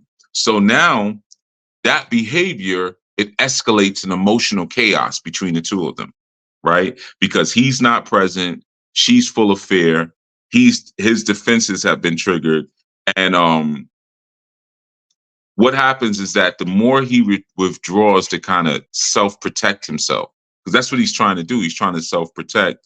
Getting all these notifications. I'm sorry. The more he withdraws to kind of self-protect, the more frantic she becomes, because in her mind, it's like he just doesn't get it. I'm explaining and I'm explaining and I'm talking and I'm talking, and it's like it's nothing there. It's just a wall between it. He doesn't get it. And that's not actually the case. He needs space. He needs space to figure out what to do. But no one taught you that about little boys. No one taught you that you're biologically different other than he has a penis, you have a vagina. And as a result, his socialization and his understanding of the world is different. And he came with a different purpose than you did. So a man is always going to be solution oriented. That's why you often hear women who will complain will say things like, I had a problem today and I don't want a solution. I just want you to listen. Men are not wired that way. Like, if you want that, go speak to your sister friends. Now you can beat a man into doing that. Or you can wither that man into a male, which is very, very common. His manhood's gone now. He's a defanged and declawed lion. And he'll just sit there, oh man, that's messed up. And what happened? And then you ran into traffic. Oh man, and in Starbucks, they messed up your order. Oh man, that's messed up. Wow. He's not going to say, well, why don't you take public transportation like I told you before? It'd be cheaper and it'd get you there faster. And you shouldn't be spending like $10 on Starbucks every day anyway. We got a coffee maker at the house. He's been trained out of providing solution, right? So she starts to feel devalued as a result of this process because she feels like he doesn't care. So when she runs out of ideas, what she does is she just recycles the process again. She recycles her same ideas. All right, he didn't listen. Let me try again. Or let me try like he sleep. It's 6 a.m. He's got to get up at 7 to go to work. But maybe I can get him when he's like kind of out of it and disoriented, and let's talk again. Now he's frustrated, you know. And the reality is that in this situation, what's being shown is that there's no listening skills. And he doesn't speak her language. And he may not even have the language for what it is that he's feeling. You see? But this is like, and I glanced over at the chat. I saw some people like kind of agreeing.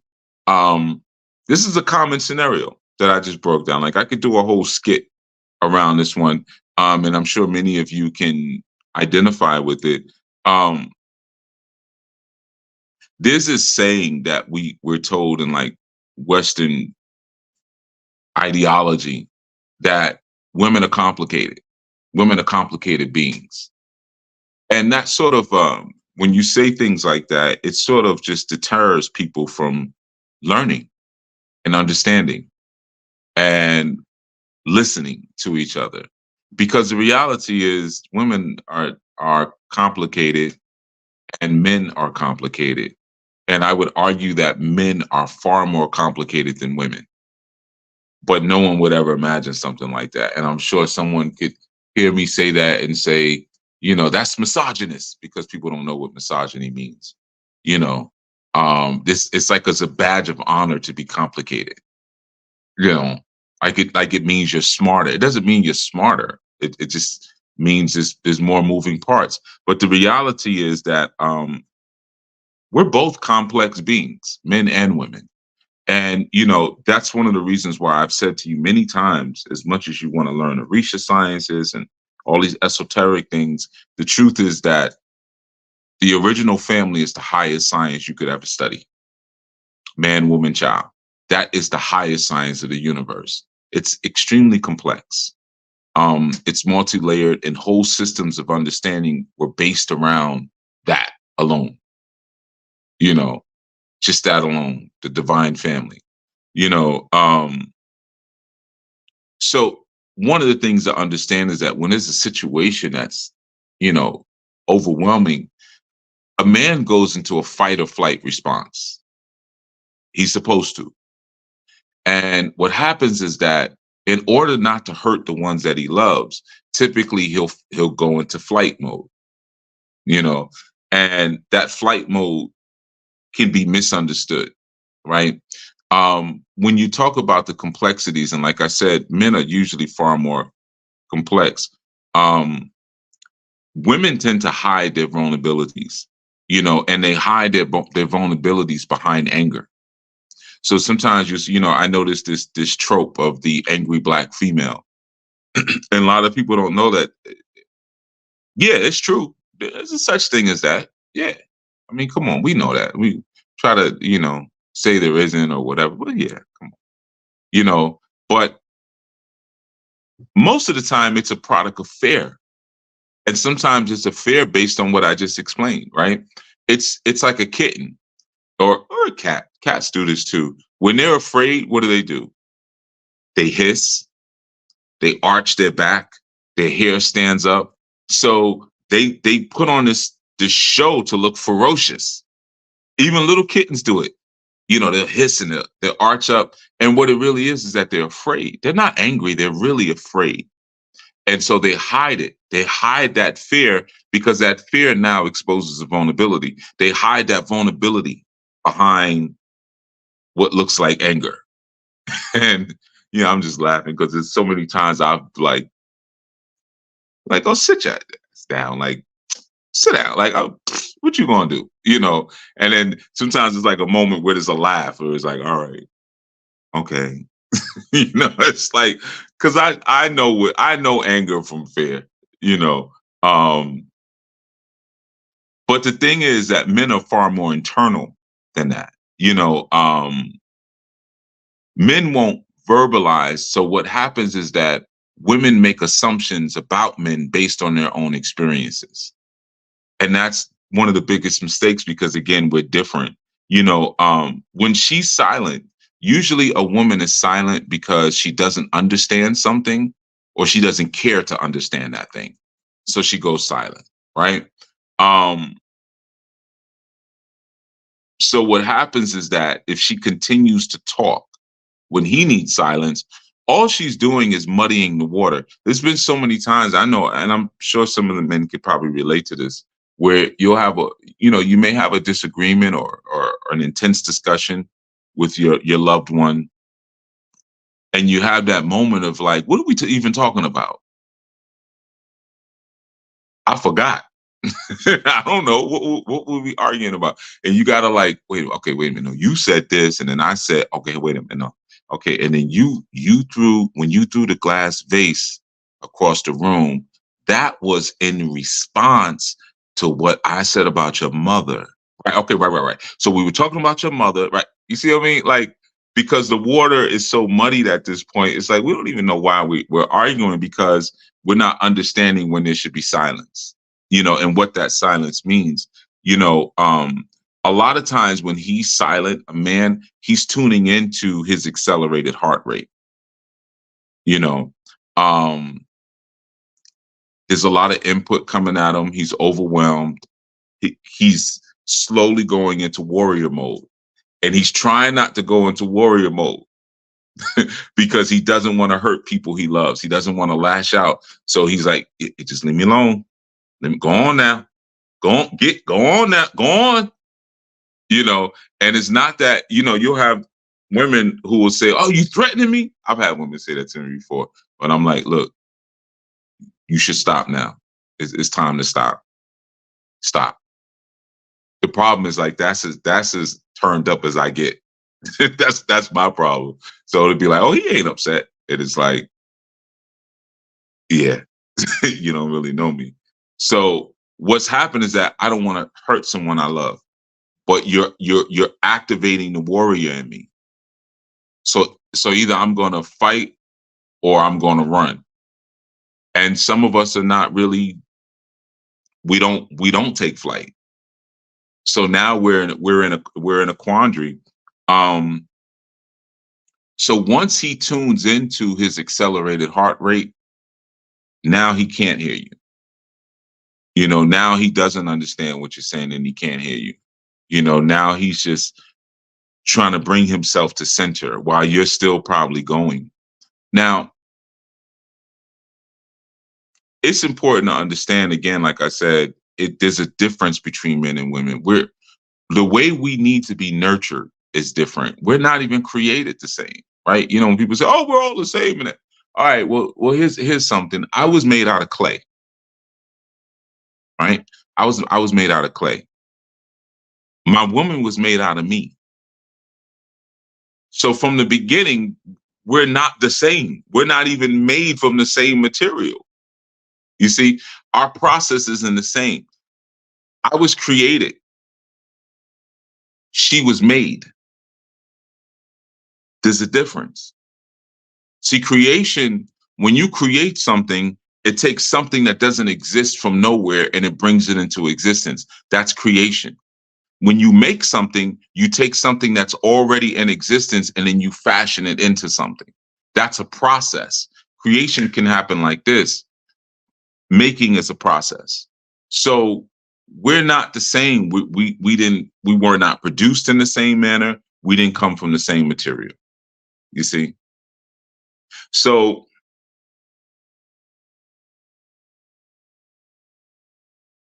when you have this concept, and I want to make it clear, like, because sometimes when people hear things like, again, when you're listening with a Western ear, you'll just be confused about what I just said in terms of like, so you saying the woman is not as good as the man because the man was made out of clay. Like, for me, I don't even answer these questions anymore.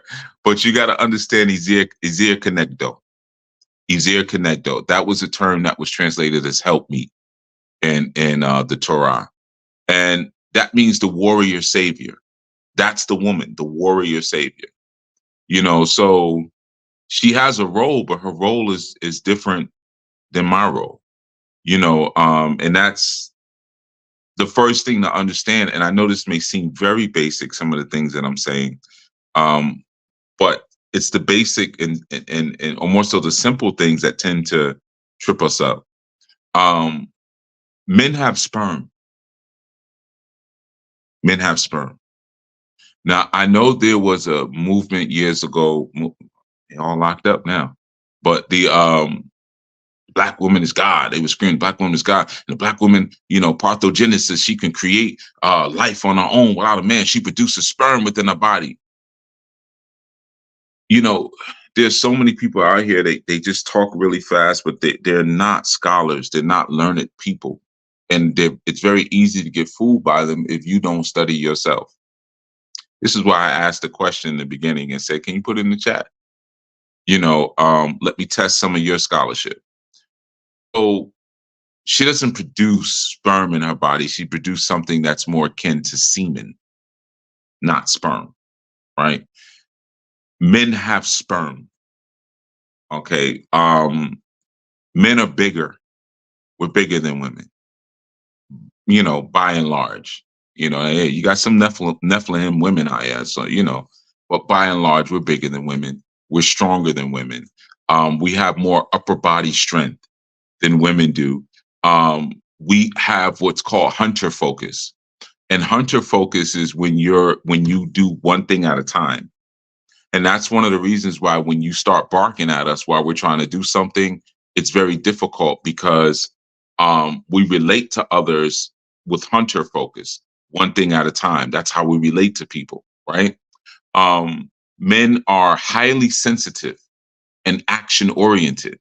Now, people will say oftentimes, oh, men aren't sensitive. If we were not sensitive, everybody would be dead by now. You can't be a warrior and protect your family, which we have been doing for millions of years. Men, you can't do that and not be sensitive. You can't do that and not be action oriented because you have to act on what it is that you're sensing. Okay. So this idea, y'all could watch The Woman King, watch it all you want. Have fun. I watched it. It was a cool movie. It was a cool action movie. Historically, it was inaccurate. It was a cool action movie. Okay. I like seeing women, all greased up and now I'm playing. But sort of. But yeah, it was a fun little movie. But here's the thing: when you understand about those women who were warriors at that time, they were more akin to child soldiers. That's the part they didn't tell you in the movie. They were more like child soldiers. There were armies of men at that time, in the Dahomey Kingdom. But the women were like more akin to child soldiers. They weren't like full-fledged warriors. But it was a cool movie. So now we have that for the men, right? Women are gentle, right? Matter of fact, let's not even get that. Women produce fruit, whereas I produce sperm, which is like seed. A woman will produce fruit, which are children. I create the children. She produces the children, right? Women are smaller. Women have more endurance than men because of the tasks that they're required to do within a righteous family setting. Women tend to have more lower body strength compared to their upper body strength. Sometimes even compared to a man's lower body strength, you'll find women, their lower body strength sometimes is off the meter, right? Women tend to be more multi-focused, whereas men are singular focused, women are multi-focused. And that's what's needed. But sometimes it becomes a trap for women because they're thinking about too many things at once. And it creates a lot of frustration. They become overstressed and they just shut down because of the fact that they are naturally multi-focused, which makes sense. You have 2-3 children, you have to be able to focus on what everyone is doing, at one time. Women are sensitive. They're less sensitive than men. Yes, they're less sensitive than men. However, they're more verbally expressive than men. So whereas a man is highly sensitive and he becomes action oriented, a woman is sensitive and she becomes verbally oriented. So she'll be quicker to express what it is that she's feeling. Sometimes that's not the safest thing for a man. He may feel something because again, he has the hunter's sensibility. He senses something, he has to act, but he's not going to hark who goes there. So we're built different based on what it is that we need. Now, again, I haven't even gotten into the socialization yet. I'm just talking about biology, right? I'm just speaking biology. I have the XY, she's got the XX chromosome dynamic, Um, now let's take a look at, like, if we were to talk about young boys, young girls, right? Little girls, they are more gentle. They're gentle, right? They are emotional. They're physical, but they're not really as like rough house. I want to punch you in your face, see what happens. I want to go break this and see, I want to burn this and see what happens when it burn. I love peeling and picking my scabs. Now I know some little girls are like this, so I'm not excluding all, but for the most part, they are physical, but they're not as physical as boys. Um, and what happens is that little girls will tend to develop fine motor skills more quickly than boys do because of what they want to do. And they like to work closely using fine motor skills. Now, if you think about our culture, when you have women lined up and they're sewing together, whether you could look at native culture in South America, or you want to go back to the continent, you see women cooking together, sewing together, weaving together, scraping meat from leather together. But all of this requires fine motor skills.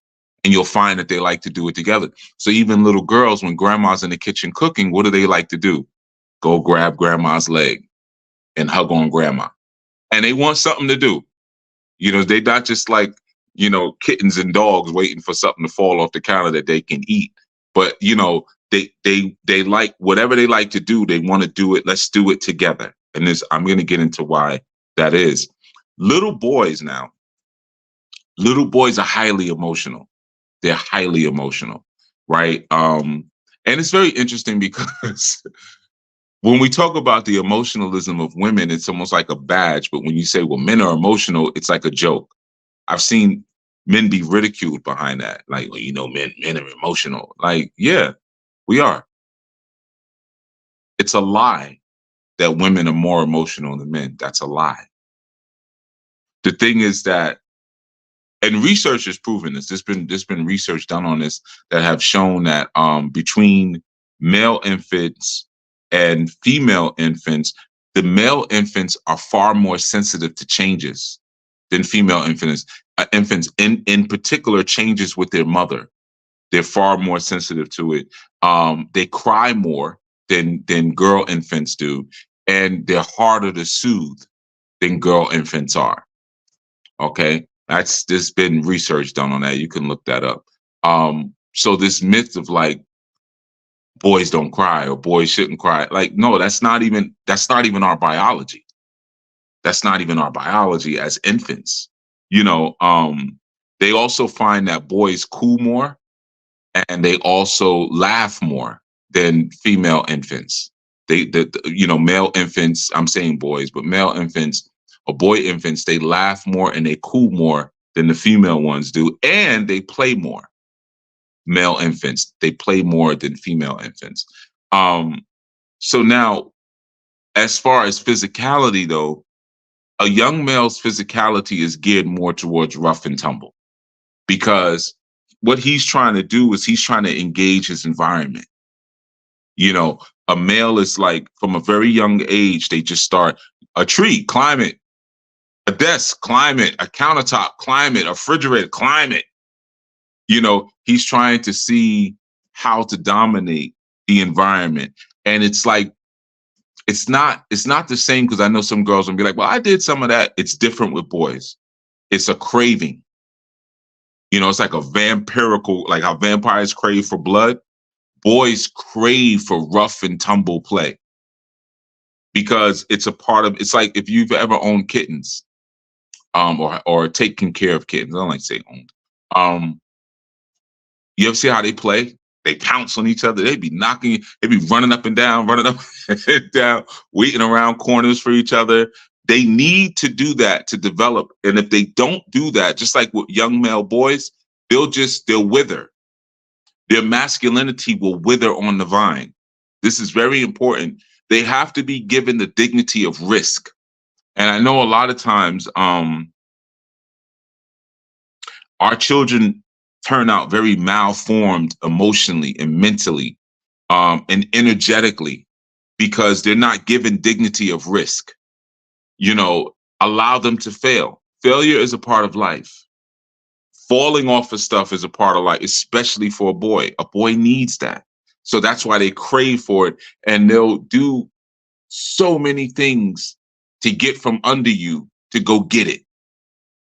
You see, it's a craving like sex to be rough. And when you find that a child is not like that, it's because it's been withered out of them. You see, they've been malformed. Now, when we speak about socialization, right? We talk about what's been taught. And again, peace everyone in the chat, everyone who's here. Yeah, I ain't gonna scroll through all of it, but just shalom, everyone. Welcome. Who's here right now. So now let's get into the socialization, right? First thing, girls are taught to express their emotions. What's wrong, baby? Express your emotions, right? They are taught to ask for help. And when they do ask for help, someone is going to come when they need them. That's what girls are taught. And the contrary, boys are taught, don't cry, right? They're taught, don't you ever ask for help. And they also are taught, find a solution on your own. Don't cry. Don't ask me for help. Find a solution, figure it out. Now, just with that little bit that I just told you, and if you remember when I broke down what I did last Sabbath Insight, I said that what babies need are what adults need, right? Our needs don't really change at all. We just get to an age where we can articulate our needs more intelligently, but they don't actually change. Okay, so I want you to kind of put that in context as I'm speaking. There was a study that was done some years ago. It was very interesting. It was a couple of decades ago, actually. What are we in? Yeah, it was a couple of decades ago. It was a very interesting study on distress response. And what was done was that they had these people they studied, they interviewed, they studied, they observed. It was what we call a field study. A field study is when you observe, you watch people doing what they do. You might do interviews as well, or polls, and you take notes, and then and what they did was they did a distress response study where they had children on a playground, and what they did was, it was more than a field study because they created this scenario where they had children playing with a toy, and then another child would come and take that toy, right? And what they found with the girls, right? As soon as the girls would get their toy taken, they would start crying, right?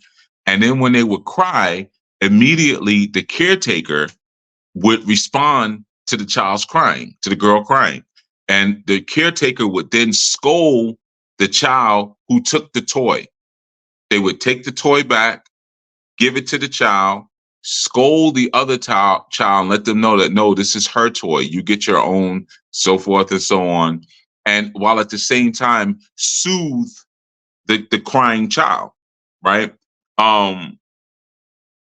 So they would kind of notice that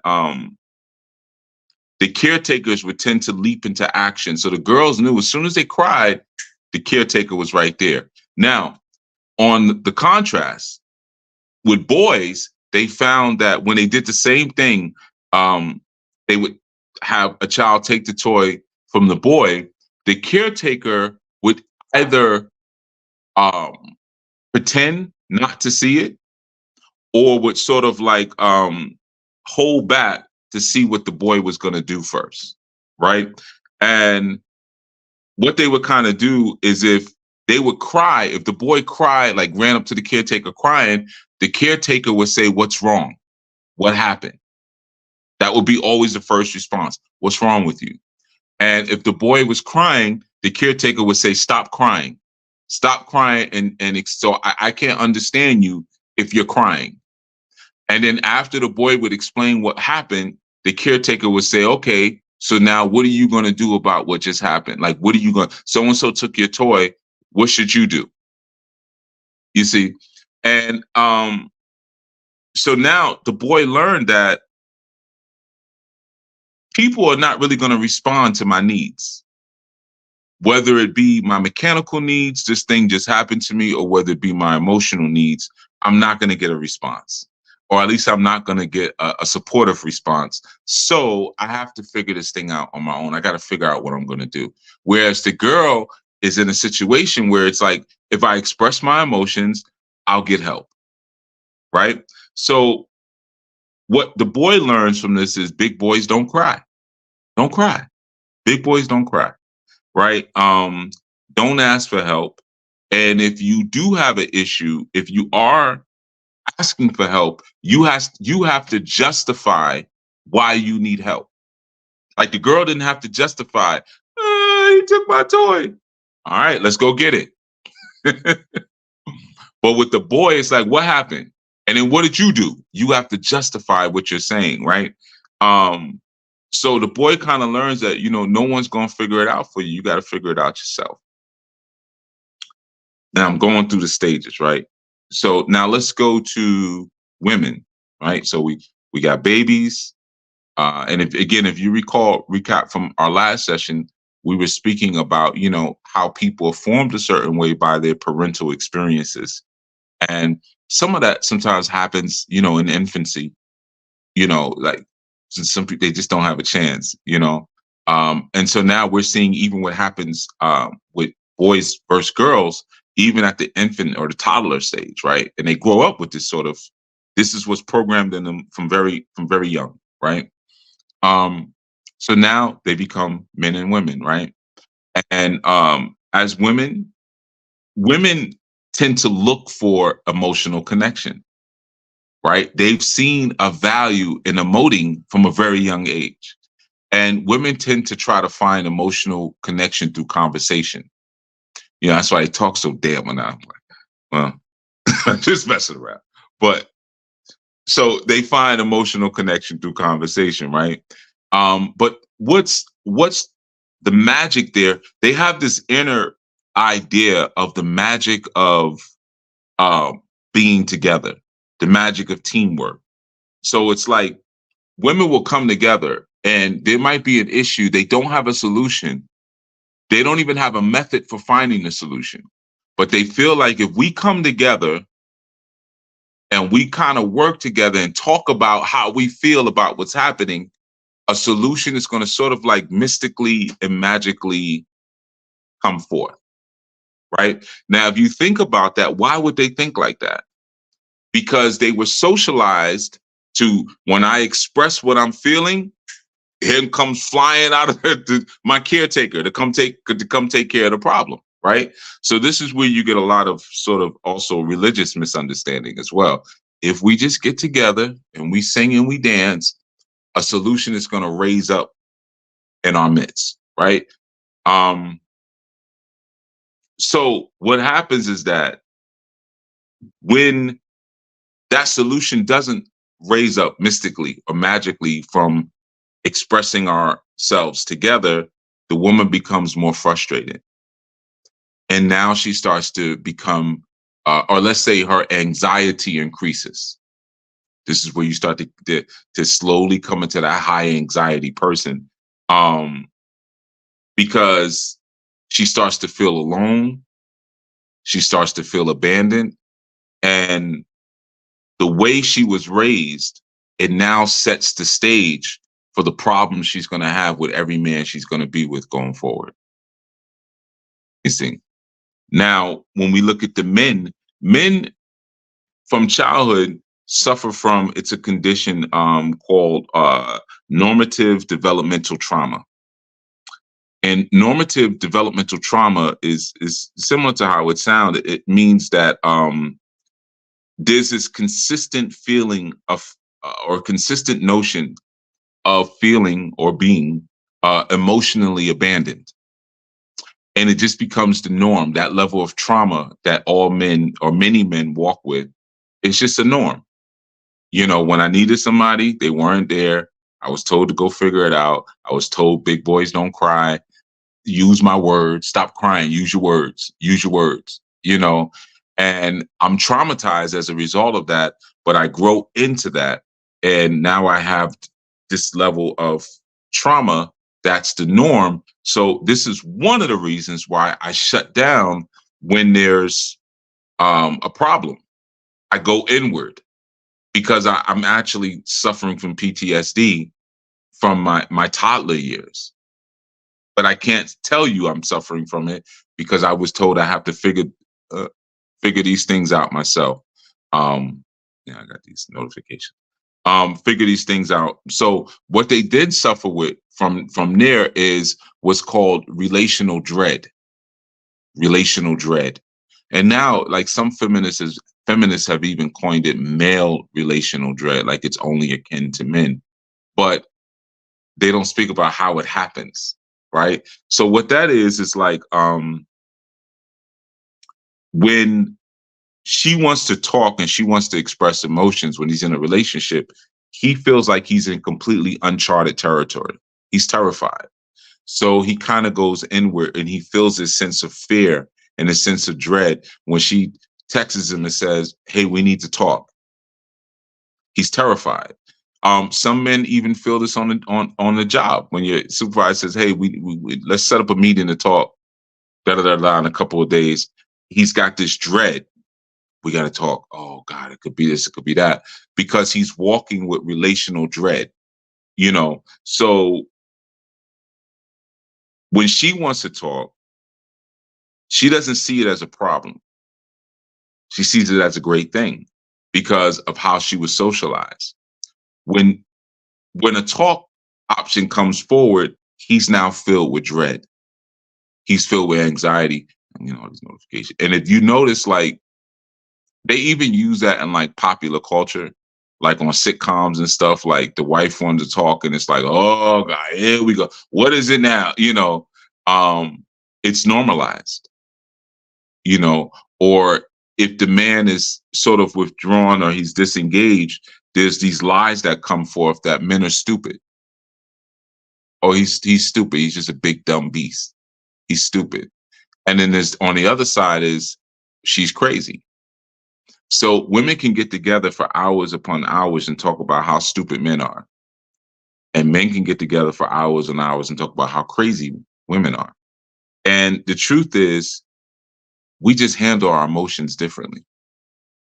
And when you take the time to learn the different socialization and the different biologies that's akin to men and women, then you'll get a better understanding of why he functions the way he does and how you can be his savior and support his healing process, and how you can help her to readjust from how she was raised, which may not have been the best for her because it may have crippled her to some degrees, and her ability to understand other people and kind of know that the world doesn't revolve around her cry or her pain, you know.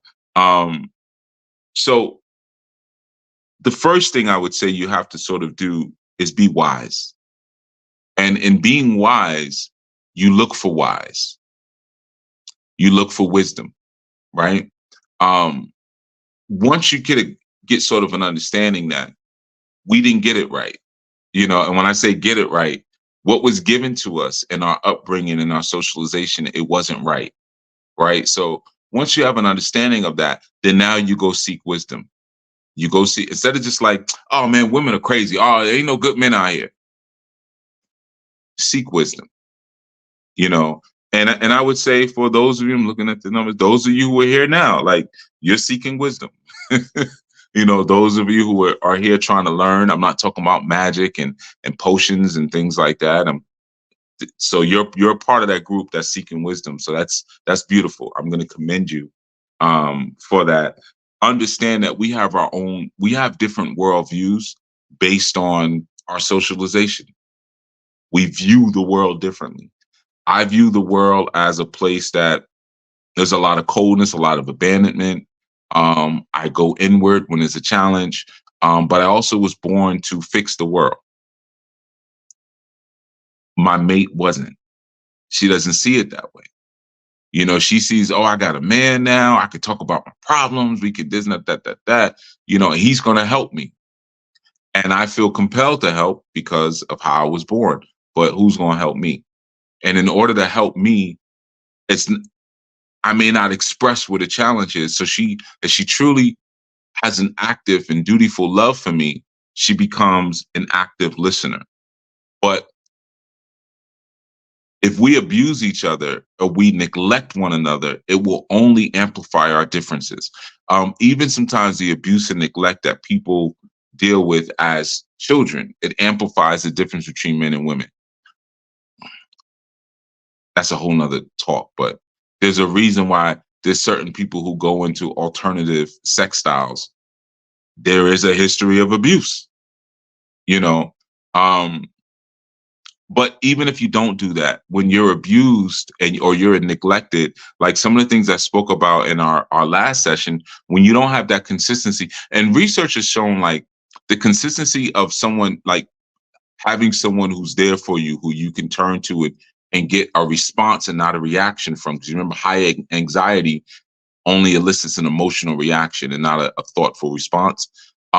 They Studies have shown about like 85% of the time you need someone there. About 85%. It's not all the time, but 85%. And it doesn't have to be the same person. You need to be able to go to somewhere and know, like, okay, this is a steady thing where I can get some assistance. For some people, that's church, you know. But there are also certain careers that are very dangerous to union. And it amplifies the differences. Police officers, fire people, firemen and firewomen. Because what happens, even people who work in the medical industry, because in those industries, you are trained to turn your emotions off so that you can complete a certain task. This is why there's such a high divorce rate in those industries. You know, so that's something you want to consider when you're thinking about a career. If you realize the importance of mating. And for those who are the lost found of North America, to rebuild our nation and to rebuild our tribe, we have to mate righteously. Yes, we are very good at mating recklessly. We're so good at that. We're so good at divorce, and sometimes we pat ourselves on the back because we go make babies. Mice make babies, you know. But to form a properly structured union, when a man is doing what a man does, and that's not just paying the bills and taking care of your lazy behind, or when a woman is doing what a woman does, and that's not just laying on her back all the time and taking pipe, you know, or cleaning the house, but when everyone is doing what they're supposed to do, and they're now aligning themselves with their original and true purpose beyond the purpose that some Elohim tried to create them for as slaves, but recognizing, no, I am supposed to be returning home eventually. We don't want to return home. That's why when you look at like the Incans and you look at the Mayans and you look at so many other civilizations, the Atlanteans, the Lemurians, those who were here and they're like, what happened to them? They disappeared. The elders from the sky came back. Was like, yeah, you ready to leave? Yeah, we out. Crack the gate. We out. Open the door. Let's go. We don't want to go. We want to stay here. You know, always understand that there's choices. In a relationship, you don't have to be a victim. You don't have to be a victim. You can make a choice to seek wisdom and to move with an elder sort of mindset. or you could choose not to. You could choose to follow the paradigm of the Anglosphere and Western society and how we perceive each other and how we relate to each other. And you could keep making a mess and increasing the emotional chaos. But it first begins with, if you're trying to do this thing right, it begins with rewinding the socialization. Because if you weren't raised in consciousness, you were raised wrong. If you weren't raised in the culture of your forefathers, you were raised wrong. Point blank, you were raised wrong.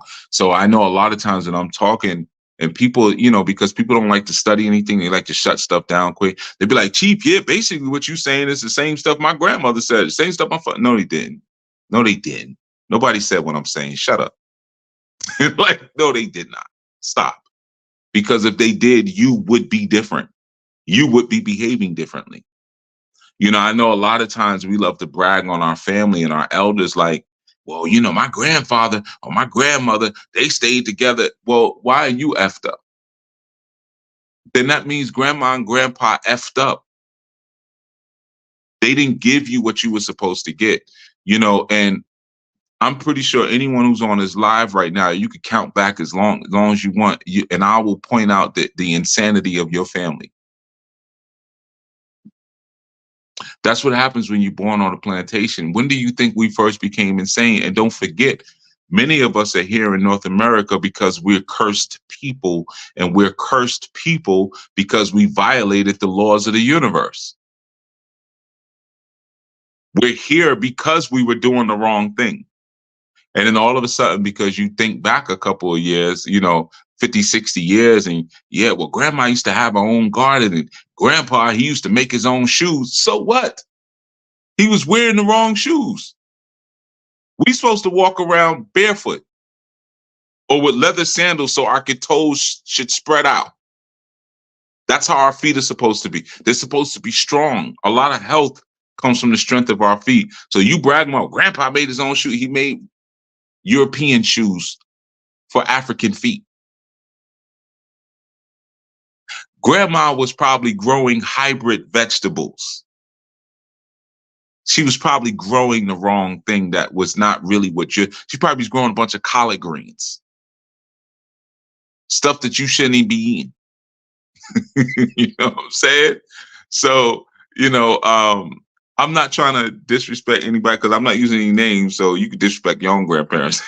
But I'm just saying that there are sciences that's to mating and sciences to living that we have been kept away from. And in order to do this thing properly, we have to dig back into it. It's no different than what we do in our new. And when I say we, I'm saying we are new, not every member. There's a science to community building.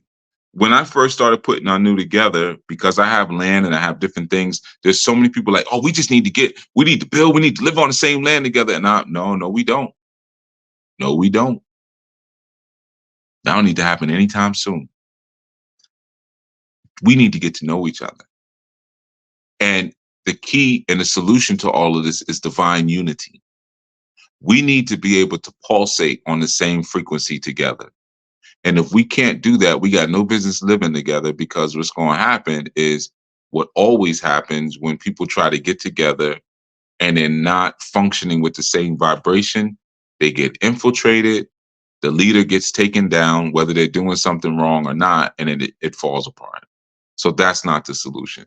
The solution is divine unity. The solution is divine oneness. And you develop that by understanding the science of each other first. That may take you 10 years. It's not I took this course over the summer and they taught me this and taught me, now I'm ready. Now, no, you're not. No, you're not. What do we need to be eating? What should we be wearing? What should we be calling ourselves? Are you still functioning from a Western paradigm? Do you still dress like a Westerner? Do you still speak like a Westerner? Do you know the language of your forefathers? Hell, do you know the God of your forefathers? Wasn't that one of the curses? You will be scattered to other nations, and you will serve gods that even your fathers didn't know. That was a curse. to serve a God that my father didn't even know. Damn. That means I'm going to be following rules and regulations that got nothing to do with me or my bloodline. Damn. See, Adoma, it doesn't just mean red earth, it means blood. Doma is blood. So when it says that he fashioned man, it doesn't say the dust of the earth. And they came in and they messed it up on purpose to keep you thrown off. It didn't. There's no allusion to dust in there. Clay or blood, fashioned from blood. Well, that changes things a bit. Now we're talking genetics. So I'm fashioned from the blood of a deity. Okay. Act like I don't have any sense for thousands of years. And a deity says, you're going to stop taking my blood into stupid places. I'm going to let certain things happen to you. I'm going to show you what you get for doing that. You're going to follow customs and ways that are so foreign and strange that even your father's never heard of it. That's why when we go to the continent, we speak to people, they don't have solutions for some of the stuff we're going through over here. They don't. Child support court is, you, you go to West Africa, they don't have child support court in the same way we have child support. It's like, it's really voluntary. You can ask for support, whatever, but it's not like we have here. You get locked up, get your license suspended, get your passport taken. They don't have a solution for that. They have a solution prior to, well, if you built a proper family with a righteous woman and a righteous man, then you would not break up because you're supposed to be together forever. Yeah, there's divorce sometimes, but if we friends and we homies, we're probably not going to divorce. But if we do, it's a simple process. I just moved out and moved over to his house. But not, I'm just going to be out here all willy-nilly, being an independent woman. But, or King Dingling. There's just some things that we go through here that don't exist over there. So therefore, we need new teaching. We have to adapt the teachings, right? And we have to figure out new ways to get back on the one. If we're headed towards the one as divine beings, depending on our starting point, we're all going to get there maybe a little bit differently. But we got to be clear on where we're getting to. If we were scattered throughout the nations, then we're going to take different modes of transportation to get to where we're supposed to be. Some are coming from China. Some are coming from Zambia. Some are coming from Russia. We're all over the place, right? So our way of getting there may be a little bit different, but we got to get there, right? Divine union. All right. So that's pretty much it that I wanted to share on this segment. We got some stuff in the chat, of course. I'm sure y'all were just rocking on the chat. So, so I don't think I need to really address that too much. But anyway, I want to thank you all for coming through and just understand that, like Sister Yafe just said, mating righteously is the goal for 2024. We're building families. Straight up. We're building families. There's nothing cool about being single. It's shameful. It's shameful. As I have said in Anu, and I'll say it again, every woman in Anu should be raising children. Every woman. I don't care if you adopt. I don't care. I don't know. You got all kind of stuff with science today. Shoot, a couple of years, dude's gonna be having. So if dude can do it, come on. And all men should be building homesteads. And I understand, from certain communities like the Red Pill community and the MGTOW community, this lone wolf thing is kind of perpetuated, but it's savage. A man should have a homestead. He should be governing, because in doing that, he's recreating the life of his creator. And by now having a woman that he covers and he's implanting and imputing his seed into, he's now giving her the opportunity to be creator as well. See, everyone should have the opportunity to be Elohim. That should not be withheld. And in order to do that, you have to build divine family. But to build divine family, we have to get our minds back. And the things I'm talking about, though they may seem like I keep saying the word sociology, and somebody said, I didn't learn this in sociology class. Yeah, Hauser, they didn't teach me this in my sociology class. Right. They never teach you the science of mating. That's the point. They don't want you to know the science. They just teach you how to go get married. Or like as I was speaking and people were like, all right, well, what's the solution? You're not ready for the solution because you're not even hearing that I've been giving you the solution this whole time. People say that a lot of times. They'd be like, well, Chief, all right, well what about the, I don't have to do another segment. All of the answers are here. So that just means you're not studying. You're not reading. They're right in front of you, right? So even in this session, do you identify with the things that I said in terms of how you were socialized as a woman or a little girl or as a little boy? Has that played out in your relationships? Right? That's where you start by self-accusing and self-examining. All right. So anyway, that has been our time, and I want to thank you all. Yeah, the whole like, share, whatever, subscribe. Y'all gonna do it. Y'all gonna do it. If you're not, you're not.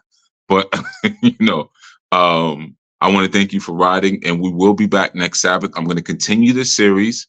So I suggest that you go back to the one that I did, the last one, and I even suggest you check out the Jezebel series. And you check out the series that I did where I broke down Titus, the elder woman. It really was the elder woman series. I think I did 1 or 2 segments on that. That's very important because a lot of you got insane Jezebel aunts, mothers, and grandmothers who are giving you terrible guidance. Terrible. They are leading you into whack relationships and whack marriages and whack lives. And they're laughing all the way.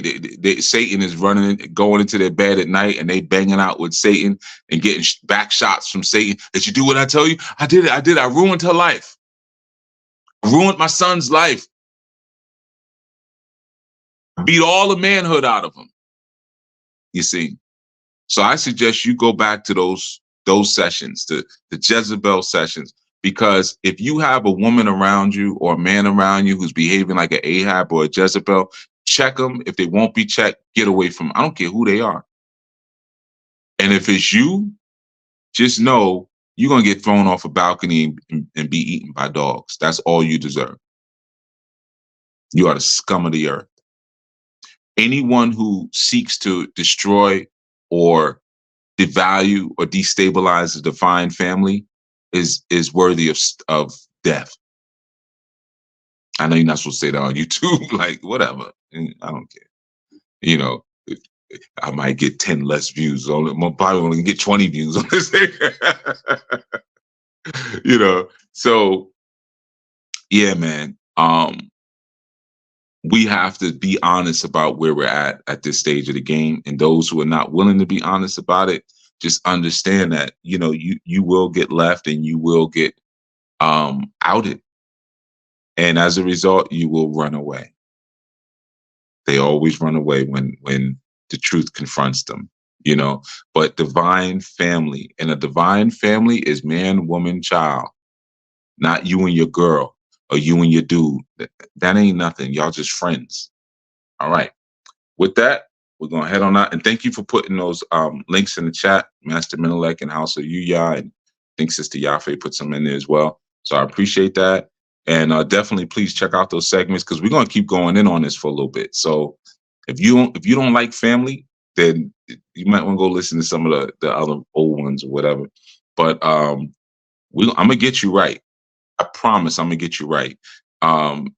And there's going to be some things I'm going to talk about and some things I'm not going to talk about.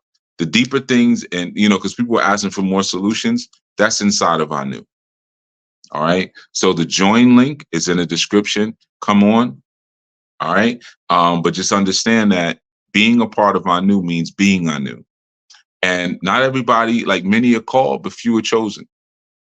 Many are called, but few are chosen. And it's like any rigorous experience, whether it's boot camp or whatever, everybody doesn't make it. You know, don't feel horrible about that. You might not be made from that blood. You might not be made from that water. See, clay, you need water to make clay. So that's the difference when they say, oh, he's made from the dust of the earth. Ain't no water in dust. There's water in clay. This is something different. This is something that was made before it was made. You see, it was set aside and created special for something special to be created from it. You see, and you may not be made of that. You might be made of something else, like I don't know, styrofoam. All right. So that has been our segment, and I want to thank you. Be sure to follow us, Anu Life Global on all social media platforms so you can stay up on what's going on. We got our retreat coming in July in New York. It's going to be a lot of fun. I know some people have already reached out to me already, said they want to come to the retreat. So you can start. I don't know if the registration form is up. It might be. But it's in July, so you can start planning ahead. But divine family is what we do at the retreats. We also do like a choosing piece too for people who want to court other people as well. I'm gonna start putting up some of the pictures of some of the brothers. I'm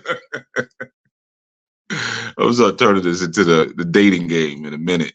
I'm gonna, brother say, I might have to have y'all send me some pictures, But yeah, that's what we also do. We'll have a choosing ceremony as well in this particular retreat. So you can be a part of that, especially if you're looking to be a part of a family. We can have those conversations. All right. And with that, I'm out. Enjoy the rest of your Sabbath for those of you who are resting. And for those of you who are not resting because you're not following the divine laws, just be safe today. Try not to be as cursed as you are. If you have to work on today, then there's some curses happening. So try to shake those curses off. All right. With that, I guess we could almost call that one like a myth buster. Like we kind of address some of the myths related to men and women and young boys and young girls and how their biology is different, but also due to the difference in their biologies, their socialization is different.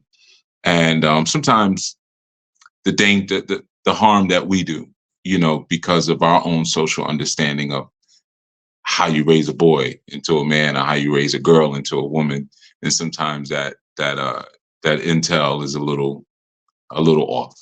Okay, so in this session, I actually wanted to deal with now a concept that I brought into one of the study groups a couple strongs ago, where I spoke about what a man is supposed to be for his family and really what that woman is looking for and those children are looking for in terms of seeing you as like a superhero, and what it really means to be the superhero of your family. But in this instance, we're going to use the ideas of the Redeemer and the Savior of the person who you're with, and of course, consequently, your family. And shalom to everyone in the chat. I see y'all. That's interesting. Yeah, I think somebody logged into my account because I only said Shabbat Shalom once. So anyway, but peace, everyone. All you Anu people and all you other people filing in. Blessings and peace to you all. So yeah, I'm going to start us off with a scripture, right? But first, I want to start you off with an idea that I think is important. Women don't need men to survive. That's the first thing I want to share. To survive, and I want to make a distinction between surviving and living. Okay, or survival is akin to existing, but living is closer to self-actualizing, right? But women do not need men to exist or to survive. I mean, outside of the biological need for fertilization, they don't need men, right? They figured that out, right? Now I want you to hold that thought in your mind as we move forward, and then as we speak about or kind of dig into what may be required of a man, what may be required of a woman. Yeah, it might be an imposter hacker. I don't know, because I did not say Shabbat Shalom Anu family. So it's one of y'all.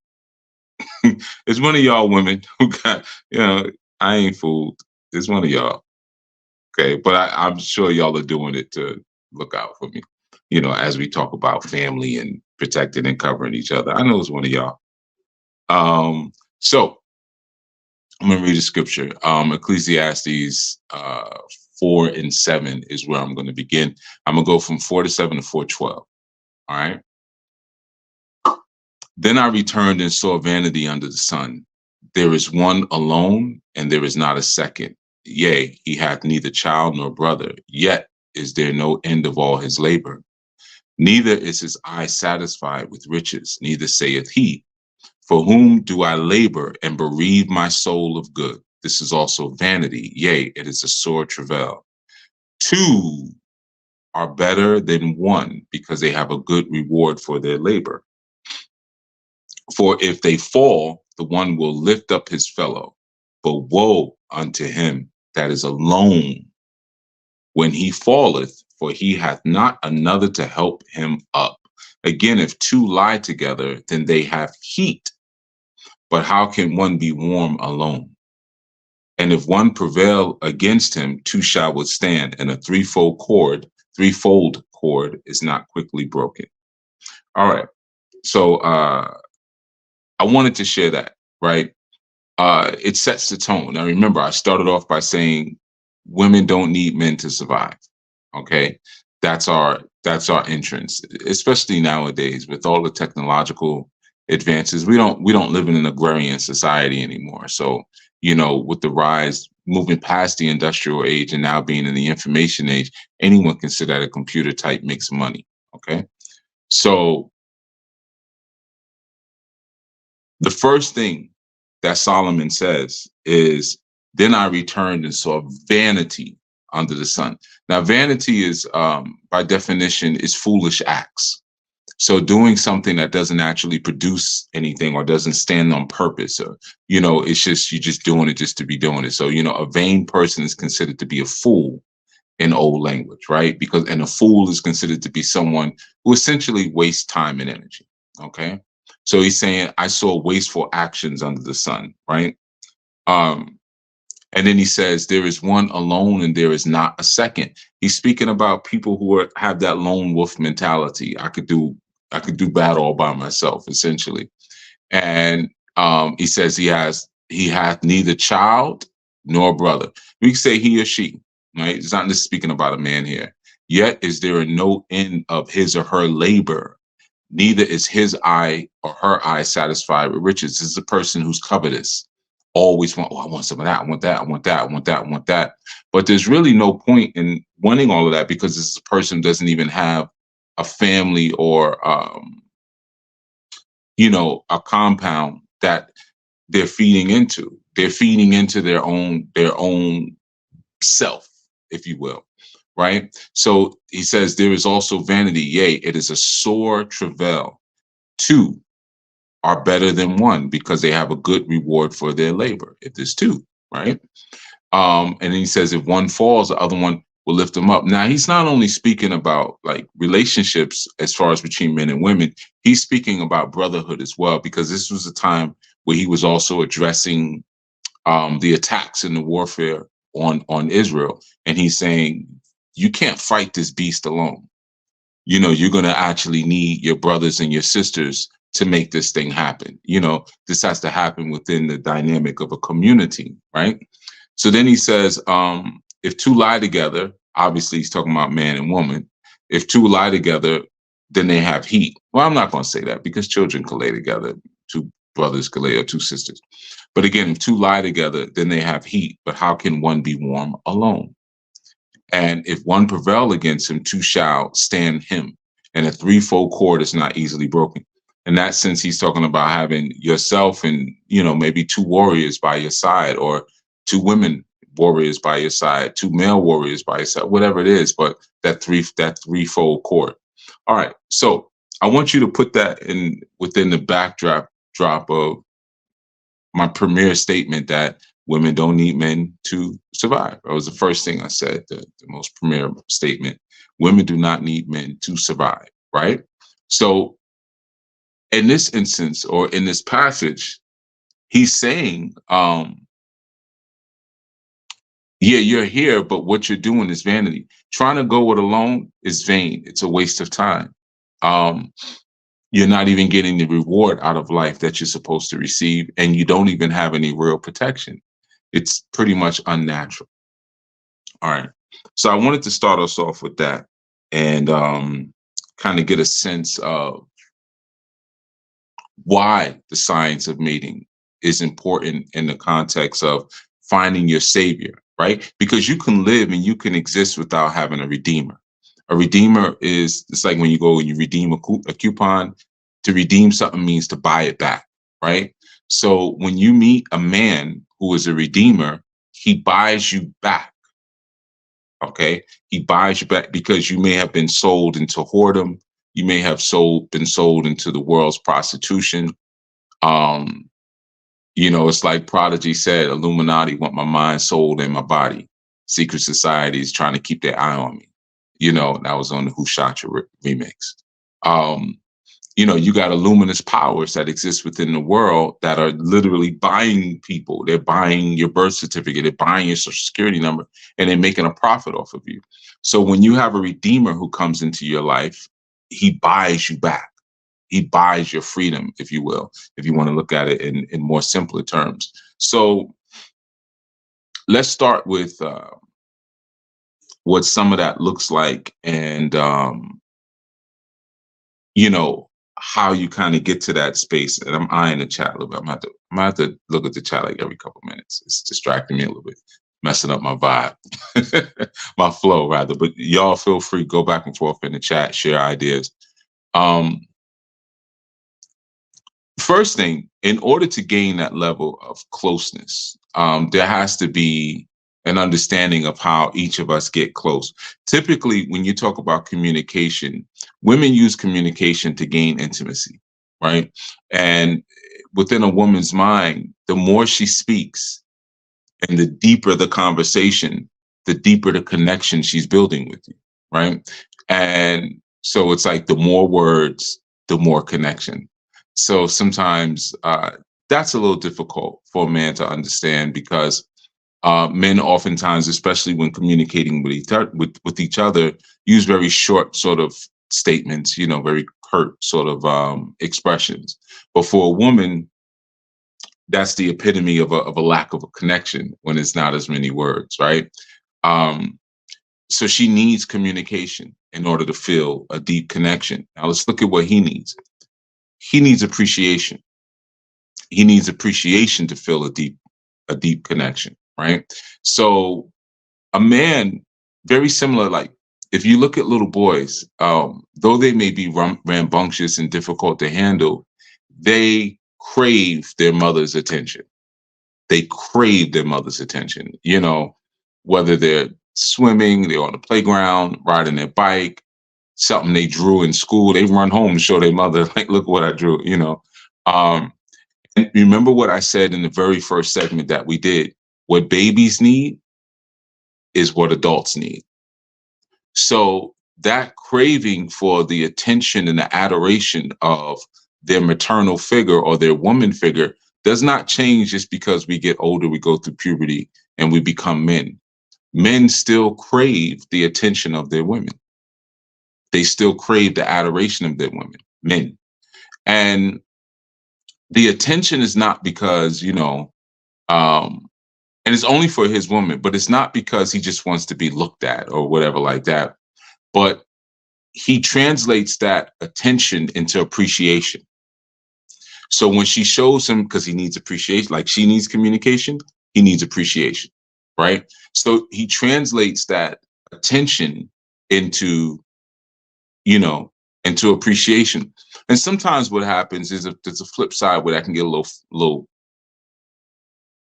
janky. As you've heard me share before, a man is a problem solver. He's a fixer. He comes into a situation, a relationship with a woman, and he comes in to repair. He comes in to fix. And what happens is that part of that fixing and that repairing is also how he gains her attention, right? And i.e. her appreciation. Now, sometimes what can happen is if there's nothing to fix, he will actually create a problem. So he'll have something to fix so he can feel appreciated inside of the relationship. So it's something that has to be carefully meted and carefully um, monitored. You know, he wants to be the savior, a real man. Um,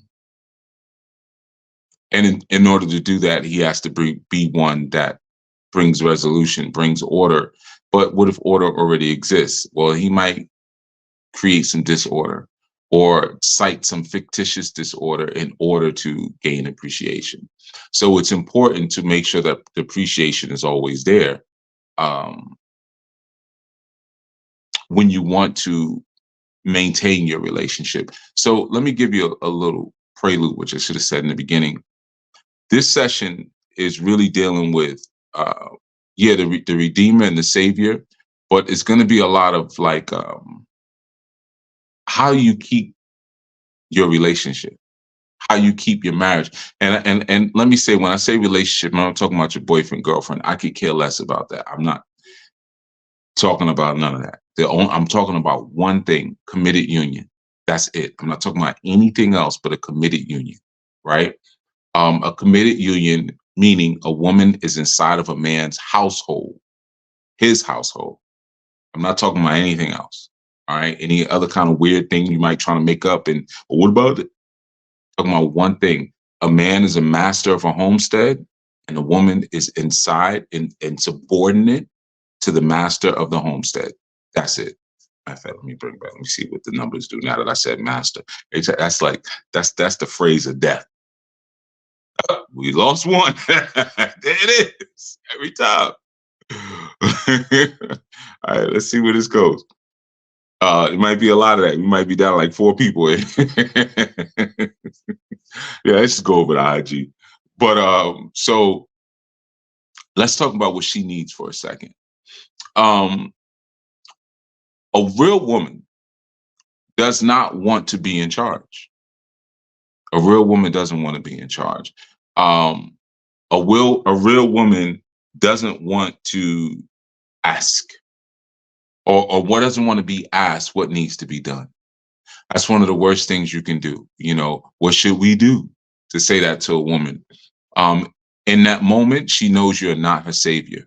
And that is what you're assigned to be on earth, on planet earth. You're supposed to be her savior. So as soon as you say, what should we do? There's a problem. A woman wants to be asked for her input.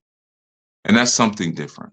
You know, being asked for your input as opposed to being asked for your direction. Right. So that's something to consider.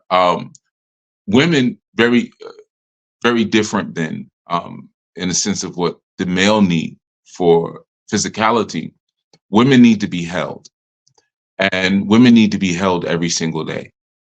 Now, to be clear, or to provide some clarity, holding is not the same thing as hugging.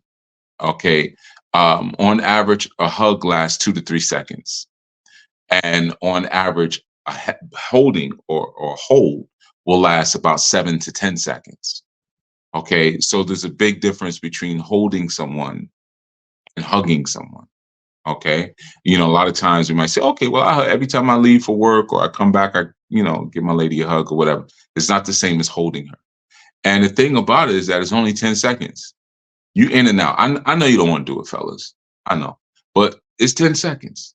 You know what I'm saying? Like you can count something else for 10 seconds. You know what I'm saying? And just think about, cars or motorcycles, 1 motorcycle, 2 motorcycles, 3, and then you're done. You're out of there. You're good for the day. You can go about your day and do what you need to do. So, I'm messing around, but somewhat, but she needs that every day. Right now, I know it's difficult to just jump into that space because a lot of times, if you don't have a woman who's an actual wife or an actual isha, you don't want to hold her. You might hug her, but you don't really want to hold her outside of intercourse. And some of the things that I'm going to share today are going to kind of give you the barometer to understand what you're working with. If you're working with a wife, or if you're working with a husband, or like if you just got a boyfriend or a girlfriend, if you just got someone you have a contract with, but you don't have a covenant with them. It's a big difference. And a lot, I see that very often. A lot of people who say they're married, they just have a marital contract, quote unquote, but they have no covenant, you know. So some of these ideas may feel very foreign. When I say, well, hold your woman, I don't feel it like that. Yeah, she's probably not your woman. That's why, you know. Um, One of the things she also needs is she needs that Moorish, that Moorish knight, the Moorish knight in armor.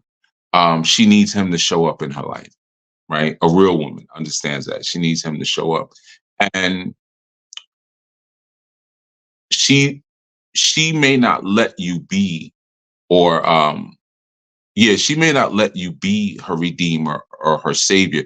If she's a wise woman, she's not going to let you be that unknowingly, right? She knows how to identify when the savior has arrived, if you will. Like, said in the final call, our savior has arrived. Um Now, one of the ways that she never receives that sort of relationship or that sort of person is when she ignores his guidance. Common thing, common thing. She ignores his guidance. She listens to other women. She listens to her aunts. She listens to her sisters. She listens to her friends. She listens to her mother. And she disregards his input. And in disregarding his input, she just goes her own way. She does whatever she feels like doing.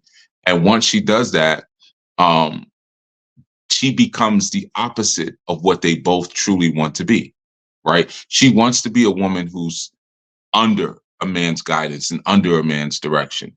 He wants to be a man that's providing direction and who's providing guidance and who's presiding over a woman, right? So once she gets into the space where she's resistant or she's defiant or she doesn't take him seriously, now they are both not what either one of them want to be, which is a serious thing because it becomes a vicious cycle.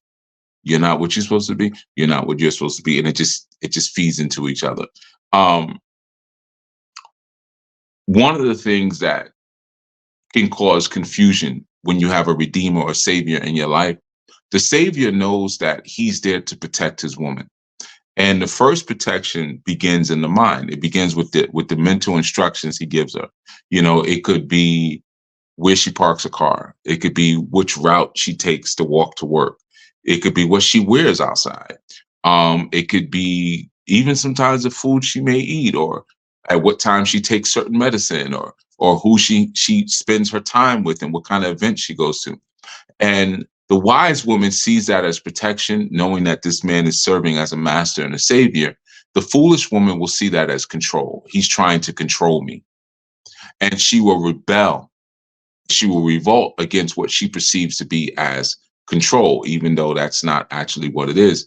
Um, his mind works in terms of protection. Um, Now, when we're looking at what the savior or the redeemer needs, he needs tender touch. He needs kind words, right? He needs kind words and tender touch every single day. And I know that that may be difficult to imagine, um, because of sometimes how men are perceived and the cold way that they're perceived. Well, like Solomon said, one person can't get warm alone. So we want to be warm. We want to feel warm, you know. Um, but he desires, I'm not just gonna say he needs it, he desires that kind word and that kind touch every day. And that's because a real man, a real warrior man, and I'll speak first person, we always feel like we're failing at life. When you're a real man and you're out here really working and doing it, you're very much in tune with your vulnerabilities. You're very much in tune with your weaknesses, right? And I know that may go against ideas that society may have implanted in you as far as who and what an alpha man is. Like an alpha man just ignores all his vulnerabilities and just charges forward. No, when you're out here really constructing and building and expanding as a man, you tune into all your sensibilities and all your sensitivities, and you become acutely aware of where you're vulnerable. You become acutely aware of your failing points. You become acutely aware of your weaknesses, and you think about it all the time. You think about that more than you think about your strength. I know I said I was going to speak first person, but I jumped off. I jumped off of me, but I'm including myself in it as well, right? So that's something that's always on your mind. You're always thinking about. So um, we also often feel that we're unlovable, especially if you're a melanin rich man in North America. You walk around every day feeling like unloved. So even when you're shown love, it's like, really? You know, like you love me? You really love me? Nah, you don't love me. You don't nah, you don't love me. Um, because of what we deal with. So when our Isha or our wife or our rib, when she comes with kind words, when she comes with a tender touch and tender words, it helps us to sort of normalize or I should rather say naturalize into who and what we naturally are. When she comes with that sort of energy, this feels like this is gonna fall out.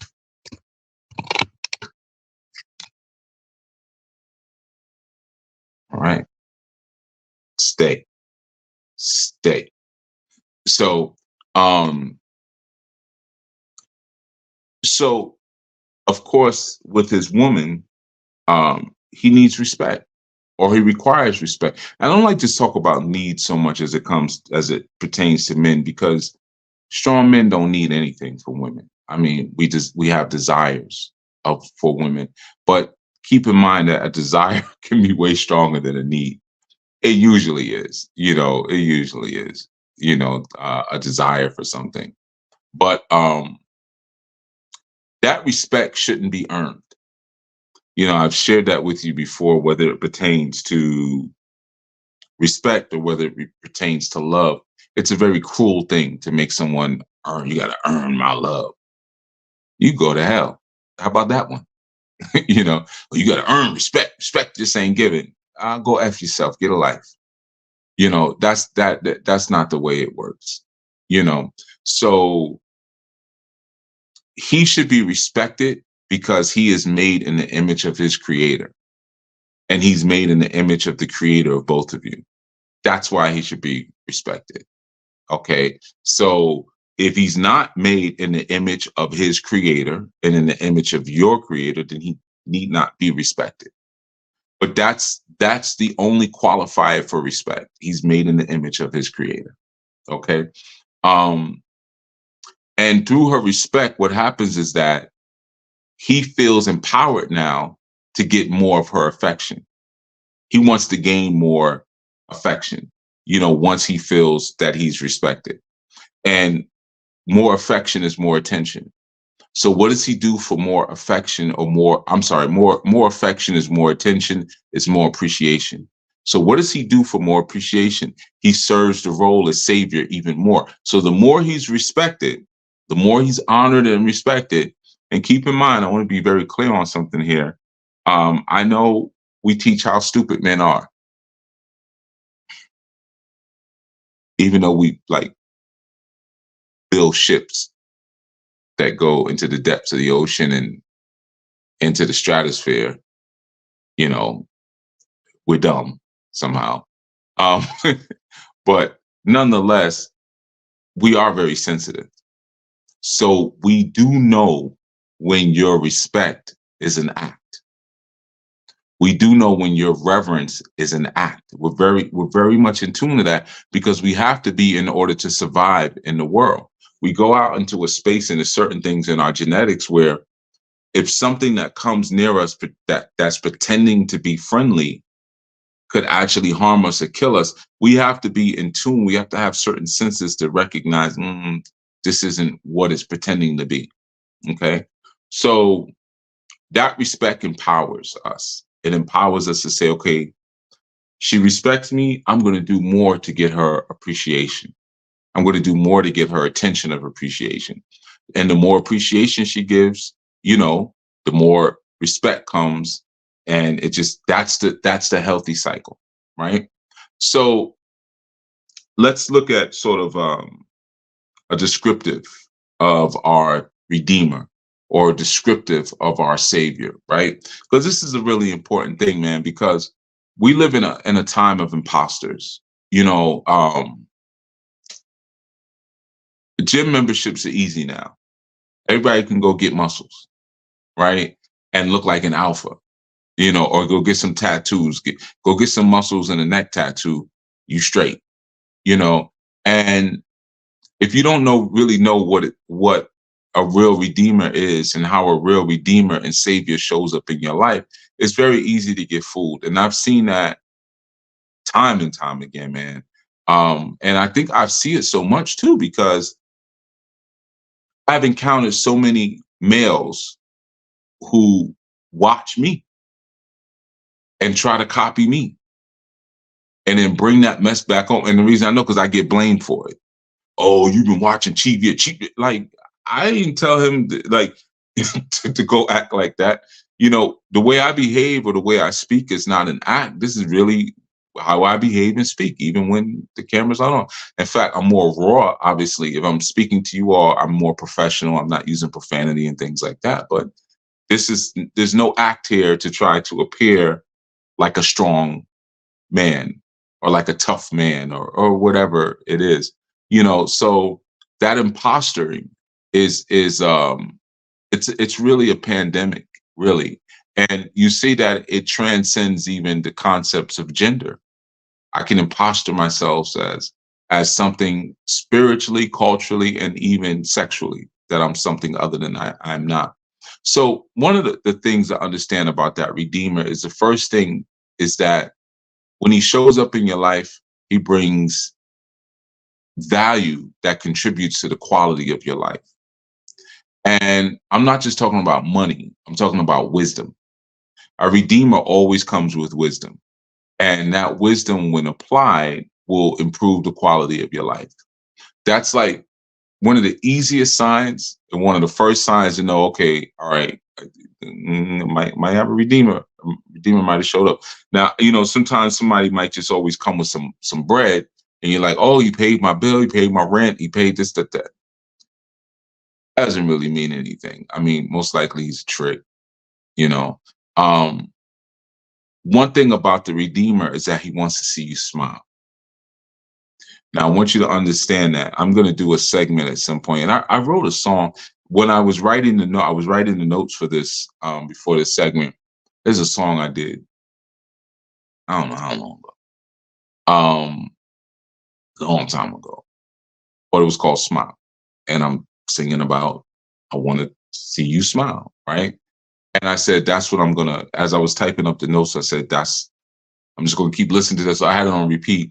Keep listening, keep listening. All the ideas will come from that because that's how powerful your Isha smile is. That's how powerful it is. He wants to make you smile. Keep that in your mind. That's an important. If you take your notes, write that down, underline it. He wants to see you smile, right? Um, he actually wants to spend time with you, and he enjoys your company.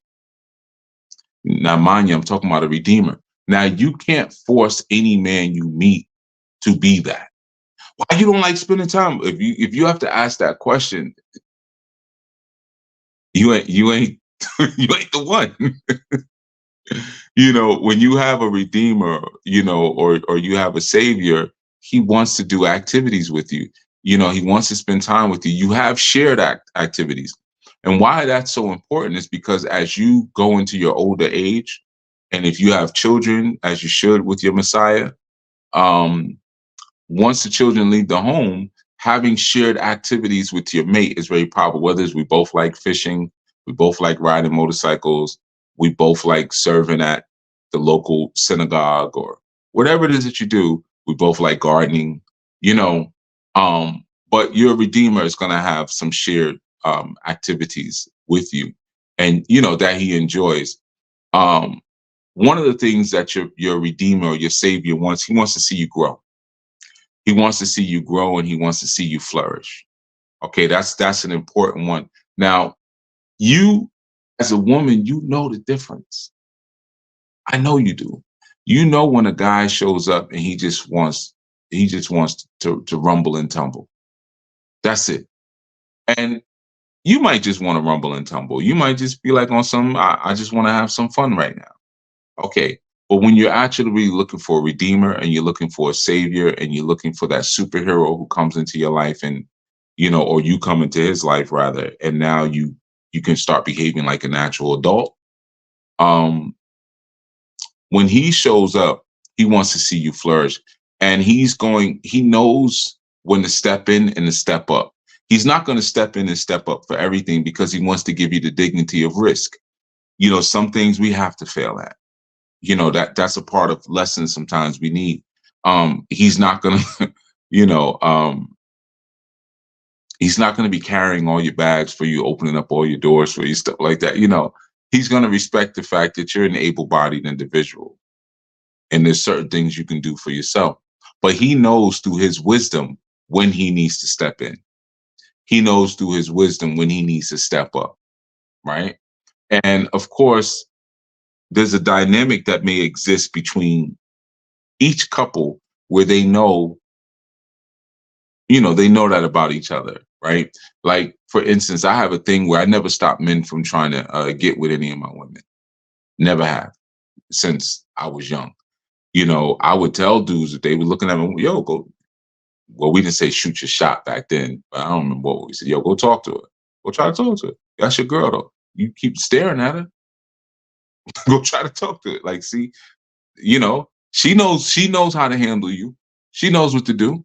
I don't need to jump in with my cape. Hey, back up. I don't need to do that. Unless you're doing something unless you're harassing her to the point that she can't perform the work that she needs to do or function the way she needs to function. Now, I'm gonna have, hey, player, let me talk to you. But outside of that, I don't need to step in for that. She knows she's able. She knows what to do. She knows how to, handle someone who has an interest in her, right? So for each dynamic in a relationship is different. You might be with someone you don't trust and you feel like, yeah, I gotta say something. So now once you do that, once you begin to sort of understand that, he wants to see you flourish, he's coming in, he wants to make you smile, he enjoys activities with you together, he enjoys spending time, he brings value and quality to your life. He's coming to protect, to provide, and to spend time with you without being manipulative or enacting drama. That's the important thing, really important thing. There's no drama, there's no manipulation. Now, if you're attracted to men or males who bring manipulation and bring drama, you're not attracted to a redeemer. There's something, and it might be something within you that you might have to take a look at, right? The man who is also attracted to the woman who brings manipulation and who brings drama is not a redeemer or savior type. It's not in him. Once you see she's playing games and things like that, and for you to understand, women, we will have sex with you now. We will have sex with you. We don't have to like you to have sex with you. Okay, because sex for us is a needed urge. Sex helps to maintain our fertility. When we're constantly or consistently, I should say, ejaculating. So it's women a lot of times have to understand the difference between a biological urge and a desire. I may have an urge for someone, but doesn't mean I actually desire them. And the difference when it's done. By the behavior after the act, if the person really desired you or they just had an urge that they had an itch they had to scratch. So you want to kind of know the difference. Now, and one of the things that I was saying with this sort of personality, and this is especially for those who may be in a relationship as well, understand this. You might say, well, I want my man to be like that. I want my man to be a redeemer. You can't change a man. You can't change a man. Get it out your head. You cannot change a man. I don't care how many times you tap me on the shoulder and ask me to talk to your boyfriend, or ask me to talk to your husband. It doesn't work that way. A man changes when he feels inspired to change.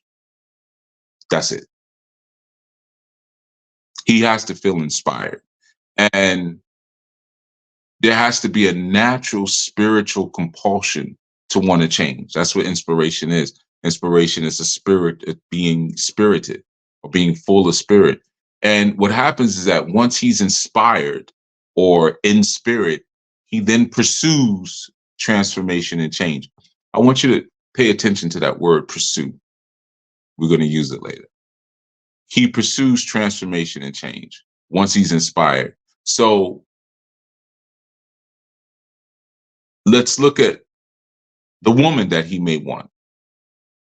If you're a woman who is transforming and evolving and changing for the better, he will pursue you.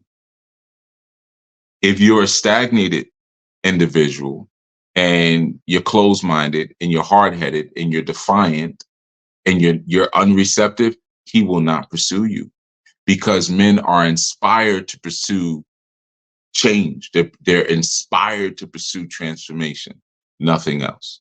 Okay, very important thing. So they will only pursue women who are confident, just like the transformation they pursue. The confidence is a formula, you know. And I know sometimes some of you might be like, "Well, I met my man when I was down and out, and he came and he helped me, and this and that and that." Pay attention to that. Were you down and out and striving and struggling to do better, or were you just down and out because you did something stupid? And he saw an opportunity to get someone who he could kind of be over a little bit. Because a real redeemer and a real savior doesn't really want to be with someone who's not confident. It's boring as heck. I can tell you. Insecurity and a lack of confidence in a woman is just boring. It's just such a bore. You know, so he really seeks to be with someone who's confident. So now let's look at, for a second, we use that word pursue. You know, I know a lot of times that's said, you know, well, men like to be the hunter, men like to hunt, men like to pursue women. Nah, no.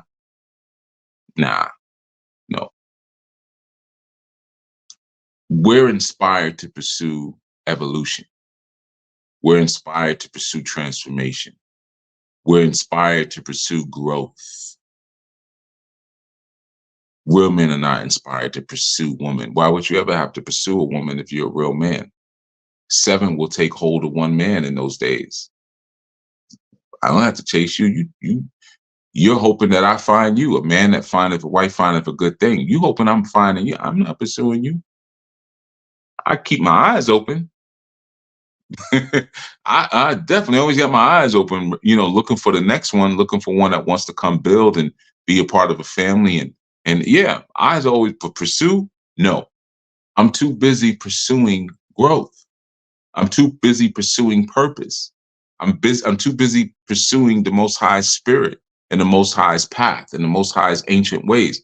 That's what I'm pursuing, because those things are ever evolving. If you're a part of that continuum, yeah, then you get a quick little pursuit, little high speed pursuit. So if we look at who gets pursued, women who are confident. If you're not who you want to be, you can become that person without drama, without manipulation, you know, without stepping on others or trying to be a man. If we see you in the midst of doing that, like, okay, yeah, I'm not exactly where I want to be, but I'm working on it. I'm sincerely not just saying it. I always wanted to do. I wanted to, and I thought about this. We know the game. But when you're actively on the path and you're not getting what you need or being what you need by way of manipulation or by way of stepping on other people or by way of trying to be a man, we see your growth and evolution. We want to be your savior. We want to be your redeemer. Okay. Being self-aware as opposed to being self-absorbed. That's important. When you're unable to evaluate your progress as a woman and where you're going, 9 times out of 10 is because you're self-absorbed. self-awareness allows you to really see, okay, I was here and now I'm here.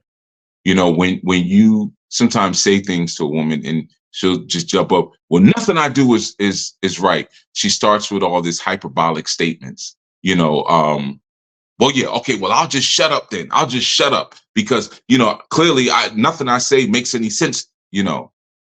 That's a self-absorbed person. If someone misses the mark and a man says, that was good, but it was supposed to be this, and she doesn't shut down and she's self-aware and said, yeah, I see where I missed. Okay, no problem. We want that. If it's always, can I just do it by myself? Nobody wants that. No real man wants that. When a woman is overly worried about what others think, and in particular, a lot of times women they put a lot of their daily focus on what they think their man thinks of them, as opposed to putting the focus on what their man thinks about them. And that's where a lot of the downfall begins, when that's where your focus is, thinking about what I'm thinking of you, as opposed to getting clarity. You'll never get a redeemer or a savior in that manner. Or if you're overly concerned about what this one, my mother's looking at me like this, my sister's looking at me like that, my friends are looking at me like that. Okay, well, you're not really on the wavelength. You're not on the superhero wavelength. So I can't really mess with you. It's important to understand that a redeemer or a messiah or a savior or a superhero, he wants the attention, affection, and appreciation of a confident woman, not some a helpless damsel in distress. There's nothing attractive about that to a real man. That whole, I just don't know. Or when you have someone, you have to tell them every single little thing to do. And they think there's something cute about that. Or I can get some attention. I'm gonna ask a bunch of stupid questions. Again, we'll have sex with you. But are you the one we want to hold for 7 to 10 seconds? Not at all. Not at all. No. Don't want to hold you for 7 to 10 seconds. Are you the one that we want to make smile? No, not at all. It's the confident woman and confidence means to have your formulas. You don't just jump out and say, I'm confident. I know a lot of pickup artists teach that nowadays. You just got to be confident, bro. You got to be confident, bro. You see a hot girl and you just go up, you just got to know you're the man, bro. Be confident. Come on, man. How am I just going to jump out the window, be confident? That's why dudes get curved a lot. You're ugly. Come on. You're ugly. She's drop dead gorgeous. And you get mad because I'm not interested. You're overconfident, right? So when you're confident, formulas in life. And you can say, okay, if someone says, well, I want to do this, I want to do that. I know how to do that. I have a formula for that. I have a method for that, right? So the confidence comes through the acquisition and the gaining of skills. It's not just a mindset at all. One of the things that will show that there's a high level of self-absorption, again, when you have someone who just makes a whole big deal out of nothing all the time. That's a self-absorbed person. Everything becomes this big deal. You might make a little statement, hey, your top button is unbuttoned. And they ripping their buttons off, and breasts popping out. All you do is just rebutton your shirt. That's a person who's self-absorbed that you want to keep an eye on. As a woman, be able to admit when you're wrong. Powerful. Be able to admit when you don't know something and ask for help. It's real simple. But it's not very common. A lot of women refuse to show vulnerability. Here's an important thing. In language, whether it's with your mate or prospective mates that you may be looking at, disappointment. You come up to me, hey daddy, I want to go to the can we go to the Doobie Brothers concert? Nah, I can't go to Doobie Brothers concert with you. I'm getting ready. I gotta go do ABC. Or I know I don't want to go to Doobie Brothers concert. And now you give me this long diatribe where it's full of all this shame and, well, I just thought we could go. I thought it would be nice, and why can't we never get to go anywhere? And I haven't been anywhere and such. And you said you like the Doobie Brothers and this, and you just running this whole thing down. Now I'm disgusted. I'm disgusted. Um, Men, and in particular, savior men, redeemer men, we don't really respond to long, lengthy explanations. That's why a lot of times we'll ask something, hey, what happened with such and such? We want a quick response. When you start telling the whole story, we get so turned off from you. So turned off from you. We don't respond to that. The thing about it is when you start to badger or you start to shame or you start to compare, we lose interest in now pursuing your smile. We don't care if you smile now. You see? So learning how to just say, hey, can we go to the Doobie Brothers concert? Oh, I almost blocked somebody. My bad. My finger was hitting the button here. Or the screen. Can we go to the Doobie Brothers concert? Nah. Okay. I was hoping that we could go. I'm a little disappointed, but it's cool. I get it. Keep it pushing. You see? Now we might even consider. Maybe. But when it's this long, lengthy, you're trying to shame me, you're comparing me. Well, you took so and so, especially in the polygynous relationship. We haven't even gotten to polygyny yet. You took so and so to the Doobie Brothers concert. You can't take. Now I'll never take you ever. You know what I'm saying? So that's something. Just express your disappointment and move on. That's all. Express your disappointment and move on. Um, Another thing, this is where you kind of attract that redeemer or you maintain or sustain a relationship with a redeemer. Be passionate about life and be passionate about your expressions in life. Have your own interest. We may share those interests or we may not share those interests, but one thing about a redeeming man or a real man, we are delighted by your delight. Right. So there may be something that you have in your life that you just love to do. I don't know, designing cakes, something, right? We could care less about it, right? It's all going the same place. We're just gonna eat the cake, eat cake anime. So the thing about it is that we get excited when we see your excitement. So we'll be like, you know what? I'm gonna go find this special gold cake eye, made out of 24 karat gold. I don't care nothing about it, but I know when I give this to my woman, she's gonna be excited about it. She's gonna be delighted, and her delight excites me. Or I don't care anything about these cakes or whatever, but I'm gonna build on the back of the house. I'm gonna build a bakery so she can really get into her passion. I don't want to be in there. I don't care nothing about it. But I like to observe her and her passion and her delight. It makes me want to pursue her smile more. It makes me excited even more. But if she doesn't have anything, you ask a lot of people, hey, what do you do for fun? What are you into? I don't know. I shop, go shopping, hang out with friends, watch a movie. You won't get a redeemer.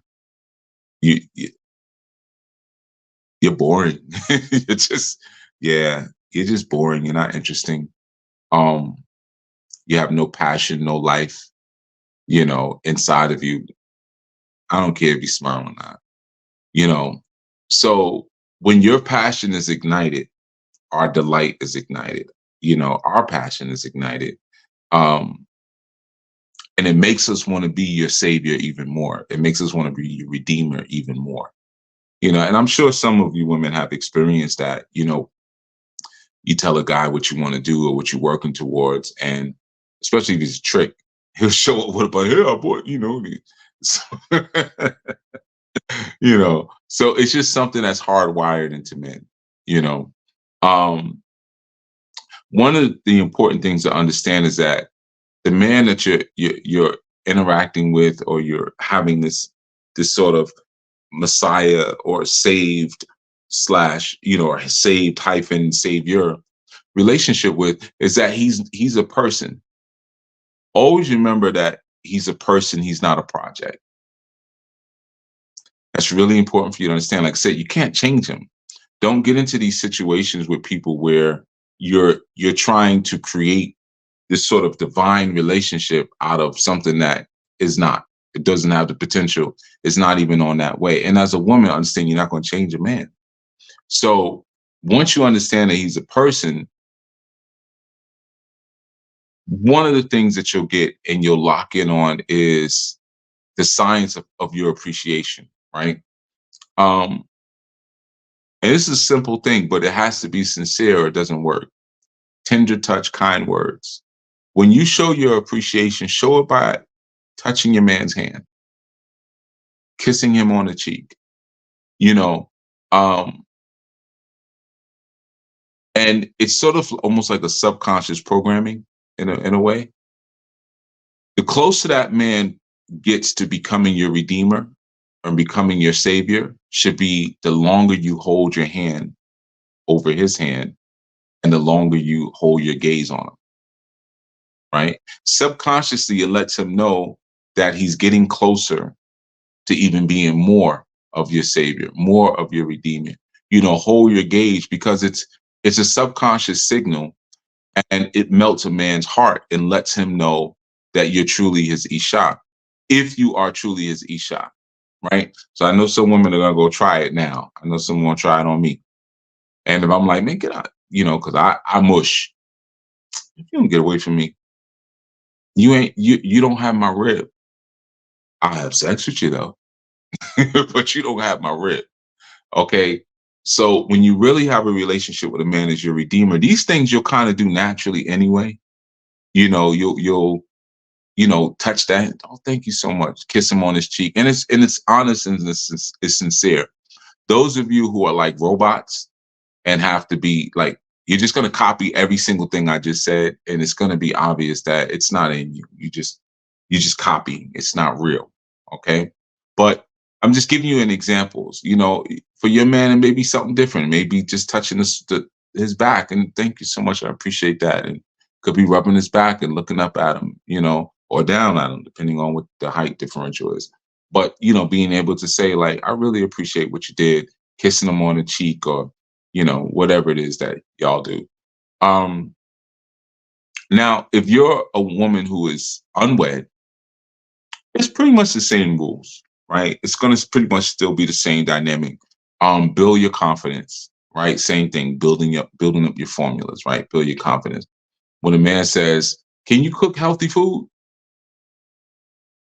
You'd be confident if you've already done it. Like if you like, I got 5, 6 dishes and down pat. I could do that. I already know the recipes, i.e., the formulas. I'm confident there. Um, be yourself. Be yourself. That's very important. And be passionate about life. Be passionate about life. Um, a true redeemer and a savior will tune into your passion. He'll tune into your excitement. He'll tune into your delight about life. If he ignores your feelings, if he ignores your ideas, he is not your redeemer. If he ignores your feelings and your ideas, he is not your redeemer. Remember that he will bring value to your relationship, not just money. He's going to bring value. He's going to bring wisdom. If he just brings money, he's a trick. And money doesn't necessarily just enrich your life, but a redeemer will enrich your life. Um, Here's an important one. He won't ask you for sex in return for things that he does for you. Again, more trickery and more pandering and more simping. Um, he'll want to get to know you, and he'll want to know about your aspirations. He'll want to know about your disappointments. He'll want to see you flourish. Sex is not, and to be very frank and clear, Sex is not real payment for what a redeemer does for you. I've had women kind of say that to me before, well, I could do this. There's nothing that you can do that could pay me back for what I do for you. So, like when I meet a woman, I say, I want everything. Well, what do you want from me? Everything. Every last thing. I want it. It's mine. Because that's a fraction of repayment for what I do in your life. You see, if you're holding back anything, I won't want you and I won't want to make you smile. I won't care anything about your affection, your appreciation, your growth, or anything. Now, some guys may be a little different, but if it's just like we're trading sex for whatever I'm doing, then I'm probably a fool. And you decide if you want to be with a fool based on what Solomon said in the beginning of the segment. Um, but as a woman, I'm going to give you sort of the corresponding combination. Uh, you have to have your confidence. You have to have passion. You have to be accepting. Remember, he's a person, not a project. You got to accept him from where he's at. And you have to be vulnerable. If you want a redeemer or a savior in your life, acceptance, vulnerability, passion, confidence. Okay. Now, what is he going to give in return? He's going to give protection, provision, and partnership. Okay. That's going to happen in return. So if you're a woman and you have passion in life, if you're a confident woman, if you're a vulnerable woman, if you're accepting of that man, he's going to protect you. He's going to provide for you, and he's going to partner with you. He's going to lock it down. He's going to lock it down. He's going to work for your smile. The more you smile, the more respect you will pour into him. And the more respect you pour into us, the more we want to do. And I want to be clear that this is one of the reasons why you should never laugh at a man ever. You laugh at a man, he never forgets it. Never forgets it. But even as a man, when I say you're pursuing her smile, you're not pursuing her laughter. F her laughter. No one wants to go to bed with a clown. So, entertaining her, I know we live in a season now where women want to be entertained all the time. And the man's not an entertainer, he doesn't want her. She doesn't want him. So you go out to dinner, she's going to talk about how boring you were. Not she's actually boring. Because you got to sit there and entertain. You got to have all these witty jokes. You got to have all these fly things to say, all these sexy things. You're just entertaining her the whole time where she's sitting there eating like, oh, really? Interesting. For real? I hear you. Boring lady. You see? So you got to have some passion and some interest in your life. That's important. And that's where the exchange will again take place between appreciation and respect, but communication as well. All right. Yeah, it's Sabbath, but I can say certain words. I'm just not saying them because, I know some people like to watch me with their grandchildren. That's not a curse, Uh our face says, yeah, it's Sabbath. Well, the women in my house know I say that word about 100 times a day. So but yeah, so yeah, those are some of the qualities when we're looking for a redeemer. And you have to kind of ask yourself, do you want a redeemer? Maybe you don't. Maybe you don't want a superhero. Maybe it's too much for you. I've seen that before. Women just been like, that's too much pressure. Like, I don't think I'm gonna be able to measure up. I'm not gonna be able to keep up, to be able to do all of those different things that are being asked of me. Okay. So be it. If that's the case, then that's the case. But if you really want a redeemer, you want a superhero, you want a real man, you want an Anu man based on the qualities that I have taught in the Anu way, what an Anu man is, this is who you have to be as a woman. You got to be vulnerable. You have to be accepting. You have to be confident. You have to be passionate. These things, knowing how to truly show appreciation, knowing how to communicate, even your disappointment. If you start pouting, I've seen grown women in their 40s, they don't get what they want, they start pouting or they put a scowl on their face. Like, who's going to respond to that? And there's been so many times I've had to remind women, like, you may call me daddy, but you're not my daughter. So your stupid face pouted, there's nothing endearing to me about that. Like, if my child pouts, it's like, all right, what's wrong, baby? I don't feel that for you.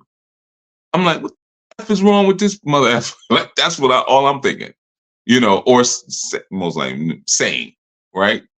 Um, so knowing how to express your disappointment and keep it pushing. That's all. Hey, I was hoping we could have done. All right, I get it. Boom. And not kind of mess up the vibe or whatever like that. And that goes down even when we're speaking about the changing of a man. Like I said, you can't change him. So expressing excessive disappointment about that is also problematic. You know, are you inspiring? Are you bringing so much spirit with you that he's inspired, that you're helping to? And I know the man brings inspiration. I know. Oh, I know what I taught. But does your passion ignite him? And does that ignition now ignite the spirit within him that now inspires him to want to go and do certain things? Or are you just nagging? All right. So that's what I wanted to share. Not going to go too far into it. We're breaking this up into pieces, and just going through the chat real quick. You'd be lucky to get a trip to Baskin Robbins after the long diatribe. Yeah, after you whining and this and I want to this and out. I'm good. I'm good. You trying to beat me down? I'm good. So yeah. So a couple things I wanted to share, a couple pieces of housekeeping. Starting, well, it's going to be a few in and out. This, what we call Yom Revi, some of you call Wednesday, or Miracoles, the day for Mercury. We will be doing, we do our study groups inside of our study sessions every week, every 7 days. And I'm going to open them up, right? So we're going to be doing live study sessions, right? Where you can ask questions, send a question in, and I'll have some more information on like where you send the question. Well, I'm not even sure I'm going to do it yet. But you can always put it like in the chat. We'll scrape it off the chat, or the comment section. Matter of fact, don't use the chat, use the comment section. We'll scrape it off the comment section, and then I'll answer it during study session. It's going to be 7 p.m. Eastern, again on Wednesdays. All right, so be on the lookout for that. That's going to be good for you. it's going to be good for you. Remember, some of you have been rocking for a long time when I used to do the live call-in shows on Sundays. Put your mind there. And I know sometimes they used to get crazy because, well, crazy people will call in. And it seems like every time I'm speaking to someone who's been rocking for that long, everybody has like their one that they remember. I remember when you cursed this person out for that, or this person called talking about some crazy dream and that, everyone has their one that they kind of remember. But this would be a fun experience. So I just wanted to put that out to you, to make sure you tune in for that. Another thing is 30 minutes after this segment ends, the sisters in the House of Yuya are going to do a follow-up after show as well. That's going to be a regular thing that they're going to be doing for now. I think it's going to be on IG, on the House of Yuya handle, I think. But I think it's going to be on IG and Facebook at the same time at House of Yuya. All right. And then eventually that'll be on YouTube too as well. All right. But you could definitely tune into that. Kick the Willy Bobo. If you have things that came up, and for subjects like this, yeah, it's on IG. Okay, they're telling me it's going to be on IG. Subjects like this, I do like to hear stories, to be honest with you, because when you're talking about mating and nation building and family building, some stories are very common, and I actually like to hear how common they are sometimes. Sometimes I hear certain things like, well, I'm with my husband or I'm with my man, but it's like he never has any ideas. He just leaves everything up to me. You know how common that one is? You know how common that one is? It's because we got a lot of Ahabs out here. We got a lot of weak males. Like there's an infestation of weak males. So that's a common story. Like, like I be wanting to do things for the children, or should we homeschool? He just leaves everything up to me, right? And then you have on the other side, like, I can't tell my woman nothing. Like, Chief, I like what you're teaching. What you teaching is deep. Oh, why don't you bring your wife up? Nah, she ain't. Nah, she ain't on it like that. So you're not the master of your house?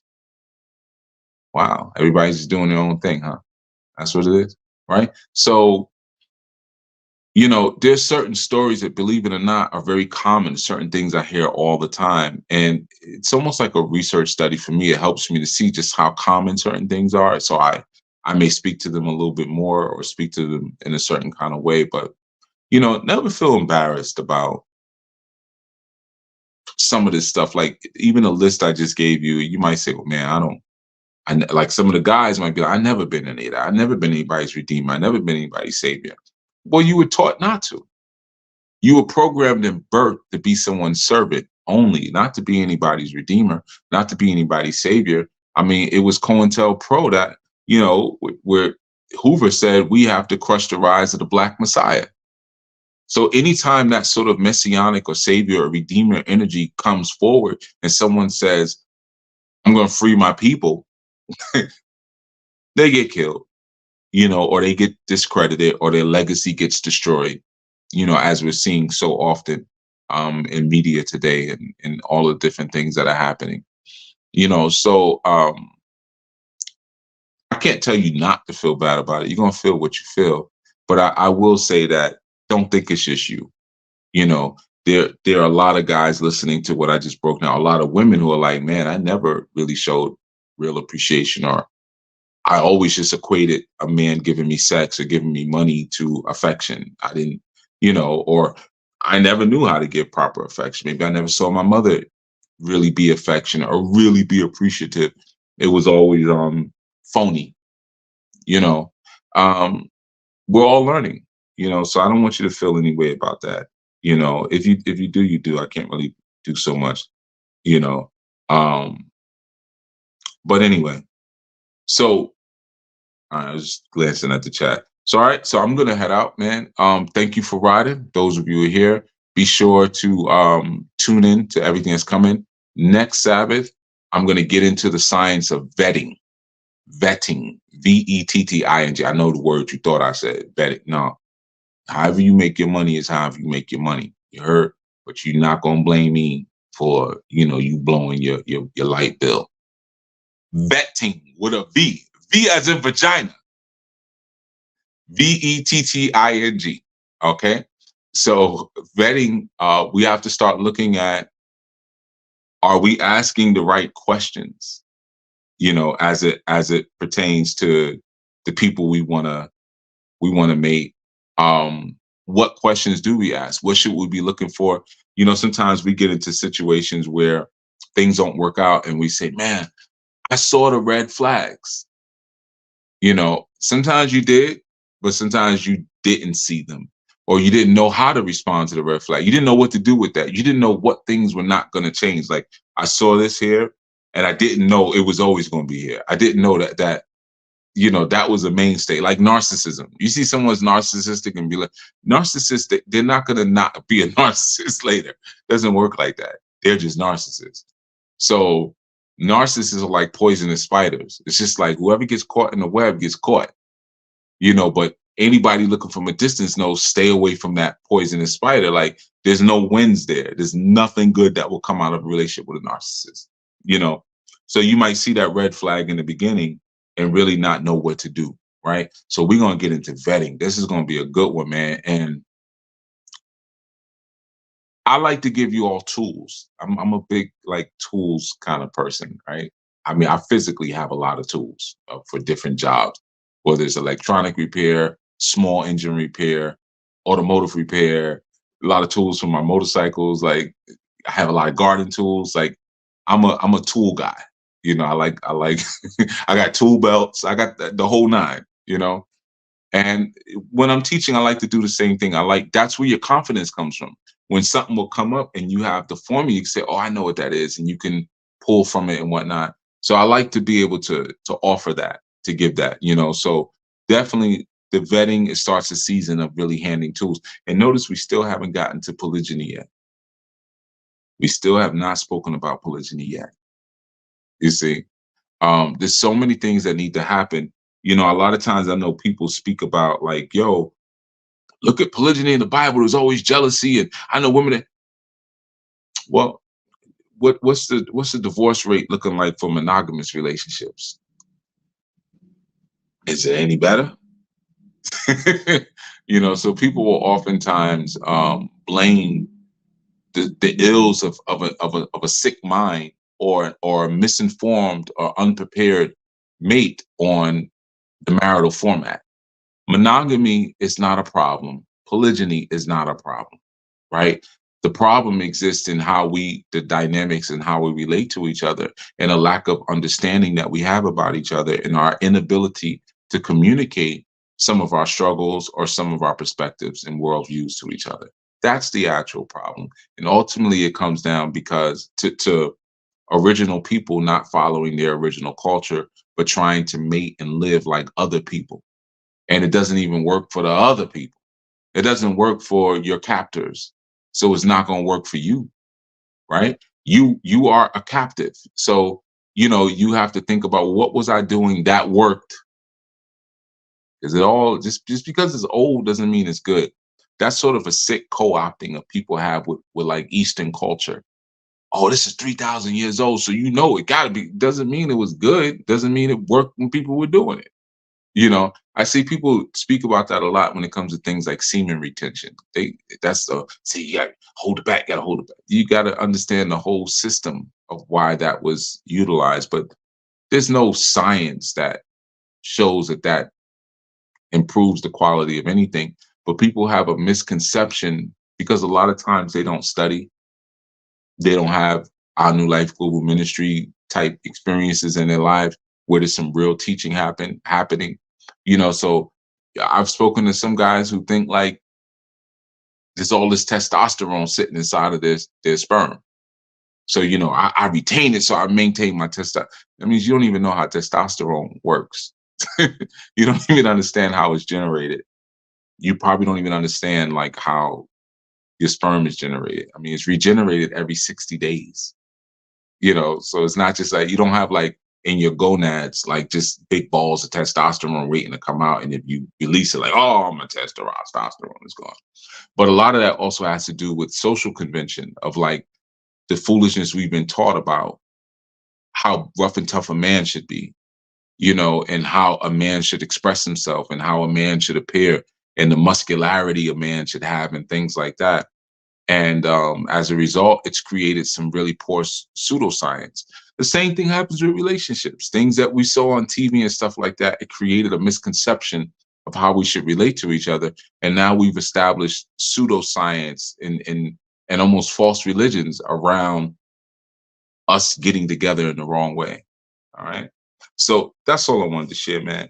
Um, yeah, you're getting the knowledge, the wisdom, and willfully the understanding. By the time we're done with this series, I don't want to hear no excuses.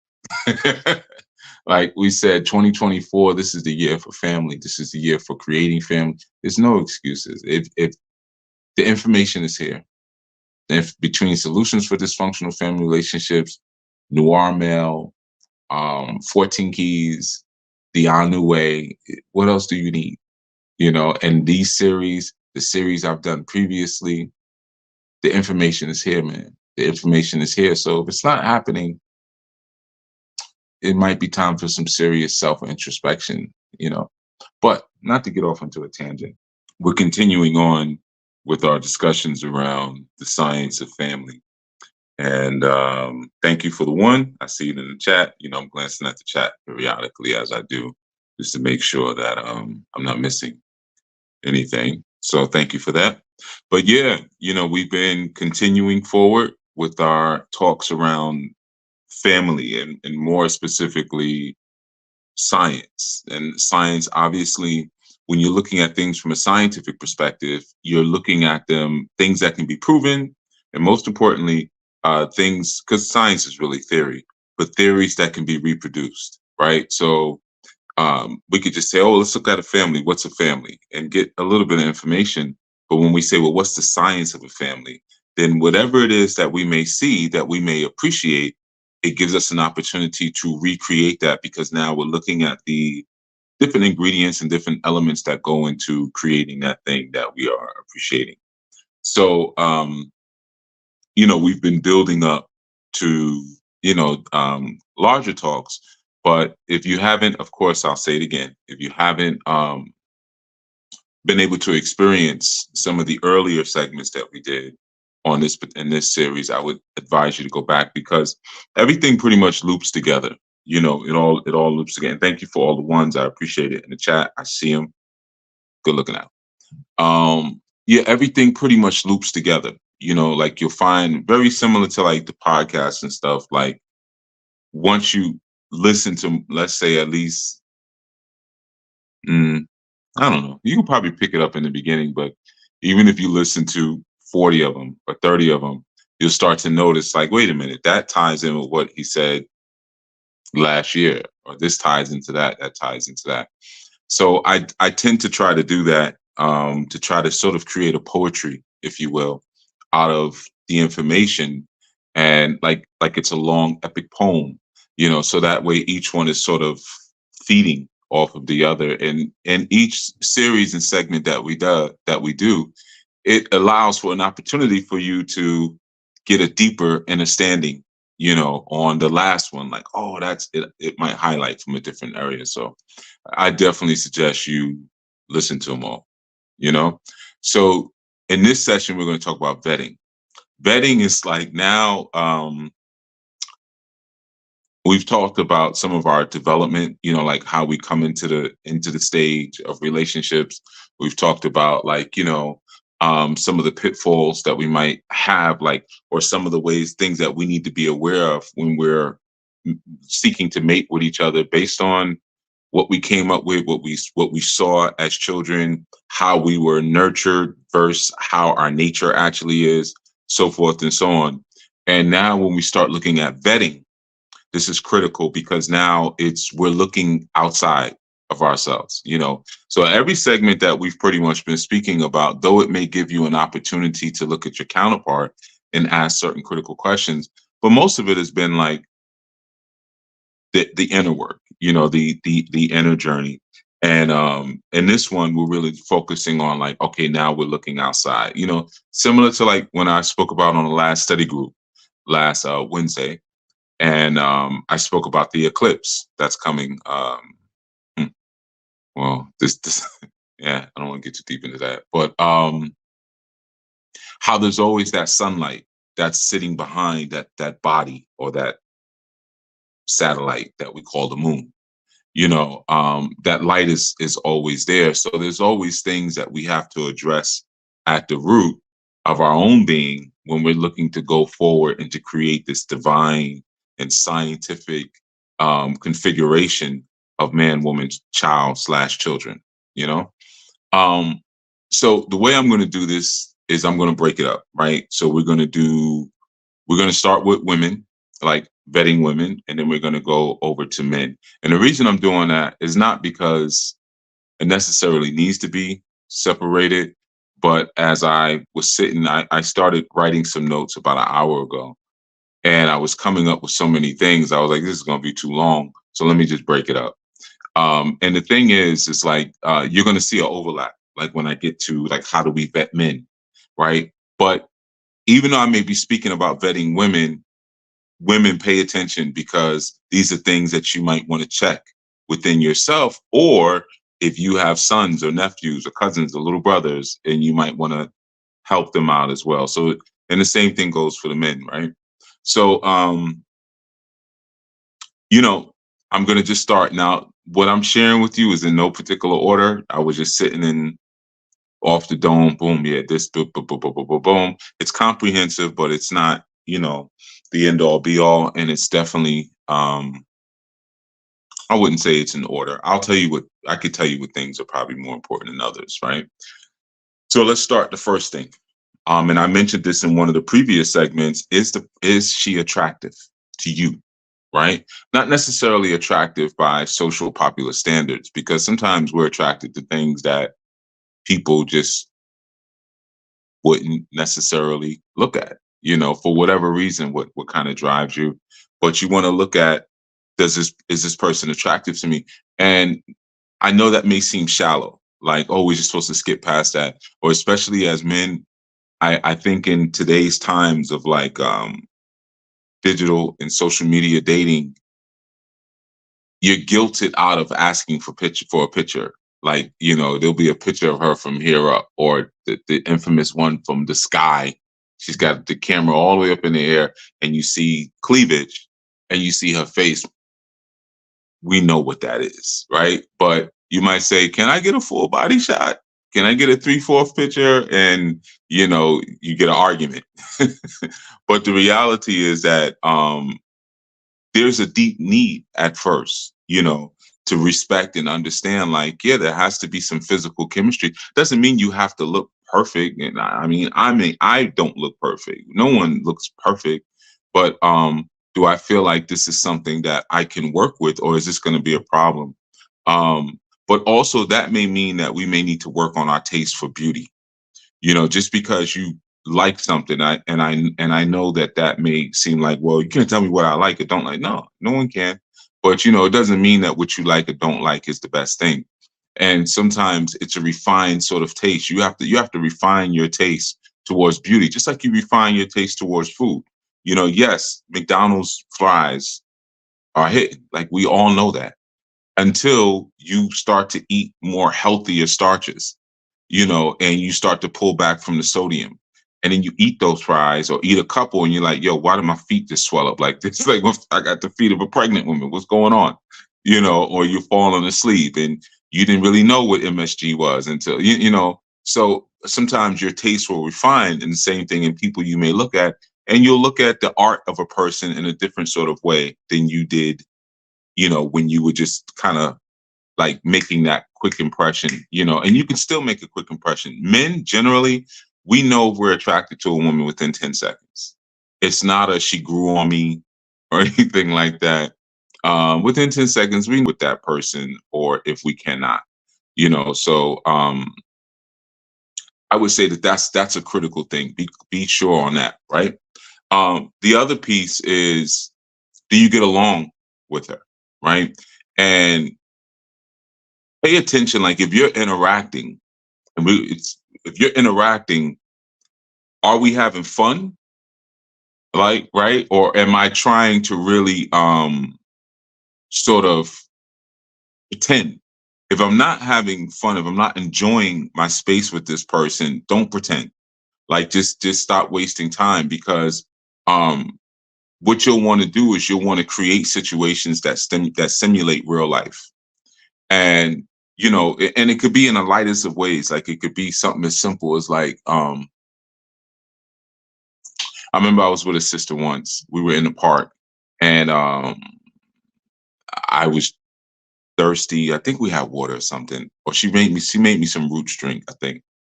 And then I was like, yeah, I could use some food. So she was like, oh, I have in my bag, I have like some seeds and some dates and stuff like that. And I was like, oh, that'd be cool. And she was like, oh, I don't have anything to mix it in. So she took each one and put it in her hand, and like mixed them in her hand. And it was like, here, so I literally was eating out of her hand, you know, but that simulated a real life sort of situation, like, can I feed this man? Am I sensitive to the fact that he's hungry, or like the fact that she brought nourishment, and then she got to see, like, if I was going to turn around and be like, nah, I need a burger, like, I like get a sense of like, well, how does this man eat? How earthy is he? Is he okay with eating out of another person? Well, not another person, a woman. I'm not eating out of a man's hand. But is he okay with eating out of a woman's hand, or is he gonna be squeamish and be like, well, did you get some disinfectant for your hand? So you try to kind of simulate those sort of situations. And one of the things that you want to see at when you're looking like Do you get along? Does she follow your lead? Or does she try to manipulate you? Pay attention to that early on. And it's always like very simple signs if someone's trying to manipulate you. Sometimes in the way that they speak to you, they could be condescending. Sometimes even in the way they dress, sometimes in the stories that they tell about their exes that nobody asked about, things like that. So you want to be sensitive to that. Um, Another thing, does she have domestic skills?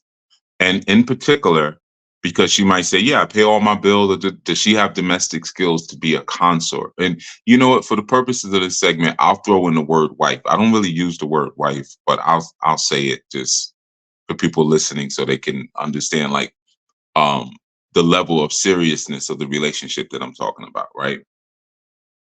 So yeah, does she have those sort of skills? Um if she doesn't, let's say for instance you buy her a cookbook, will she use it or does she use it? Does she kind of um decide, okay, I'm going to cook something for my family, or I tried this on my mother or my father or whatever, my cousins. And, you want to look at things like that because she may not have domestic skills, but is she teachable? And is she willing to learn? Right. That's something that you always want to pay attention to. The other one, is she conscientious?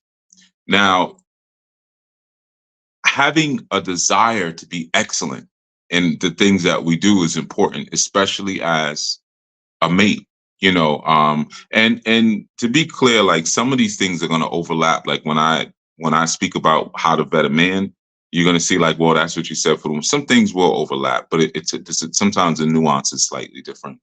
But you know you can often tell if a woman is conscientious by the state of her home. If you get an opportunity to look at her place and kind of see what's going on. Um, Of course, if she lives still with her family, it may be a little bit more difficult to ascertain because maybe grandma or mommy or auntie is still kind of taking care of things, or they may be on her all the time, like, yo, keep your area clean. And so sometimes it could be harder to tell, but always understand, like, remember a while ago I did the breakdown on Proverbs 31, right? The Proverbs 31 capable woman is a conscientious woman. Like that whole everything you were reading, I'm glancing at the chat here and there. All right. Um, Everything that you were reading there is like the hallmark of a conscientious woman, right? So that's something that you want to pay close attention to. Um, I'm going to get a little deeper into this one, but I'm going to say, in speaking about like if she lives with a family, what's her family like? That's important. Does she come from a family that strives to make her a better woman? Right? Are they striving to make her a better woman? Is there a mother-in-law there that you just like, I don't want to deal with this person, you know?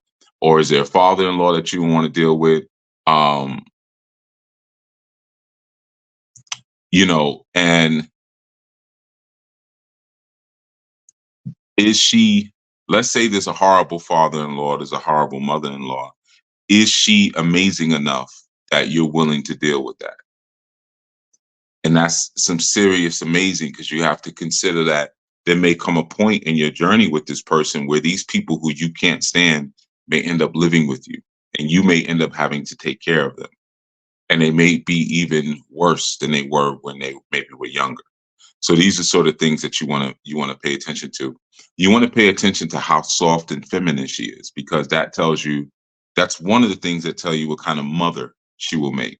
That's one of the questions you want to ask. Like, will she make a good mother? Um, the softer she is, the better mother she's going to be. No doubt about it. That's a immediate sign. That's a hallmark. The softer she is, the better a woman she's going to be. Um, and as I watch the numbers drop, let me say this. I know that this is a hard subject for some. And for those who have no interest in family or being a wife or being a husband, I don't care nothing about this. Okay. I see you 2 strongs from now. Because next strong will be talking about how to be a husband, right? So see you the one after that. Um, But also, I want you to understand that I'm saying these things as softly and as lovingly as I possibly can. I don't want you to feel like these things I'm kind of saying to beat anybody down, because willfully, you're seeking to improve, whatever may be missing, or if there's a possibility to add where there's a void, you're looking to add, so I'm not looking at it like, well, some things, yeah, like are unchangeable. Like if the person has a terrible mother-in-law or father-in-law, you usually can't do but so much about that. But, I'm expecting that we're all looking to transform and we're all looking to change. Um, Now keep in mind too, pay attention to small things like this, man. Does she like holding babies? Or when babies come around, is she like, no, I'm not good with that? Or she just like ignores the baby? Or maybe the baby's getting a little bit too much attention and you look at her face and see if she's a little annoyed. That will tell you a lot. And it doesn't mean that she doesn't necessarily want children. Um, but it could certainly mean that she doesn't want children with you. Okay, so you want to pay close attention to that. Sometimes you'll meet a woman who her whole life was like, I never wanted children, never wanted children. And then she meets you, and then it's like, you know what? I got baby fever, you know. So that will tell you a lot. You want to get to the truth of that because you have to have a trusting relationship with her anyway. So you want to be able to ask those questions, man. And if she doesn't want them with you, don't don't take it too personal, man. You know what I mean? Like, it could be a myriad of reasons why you don't spark that energy inside of her. You know, um, one of the questions is actually, I'm gonna skip that for now. Let me get to that one, to the women, the men. I'm gonna go deeper into this part, vetting the family. I can't stress that enough, man. Your vetting does not start with the individual. It doesn't. It doesn't start with that woman. It doesn't start with that man. We'll get into this when we get to the man part. Your vetting starts with the family. Vet the family. Start there. And in particular, no, I'm not even going to hold the father over the mother, the mother over the father. I'm just going to say vet both of them, right? You're vetting the parents in particular because um, the person may come from a bad family. It doesn't necessarily mean that they're going to repeat the habits of their family. Or if they come from a good family, it doesn't mean that they're going to repeat the good habits of their family. Um, they may come from a bad family and recognize that and then make the choice that I want to do better than what I came from. That's a possibility. Um, but what happens is that when you vet the family and understand what you're dealing with, you'll get an understanding of the motives behind why they do what they do. This is critical. You need to understand if it's somebody that you're like, you know what, we're going to be together. It's decided. However, it's decided.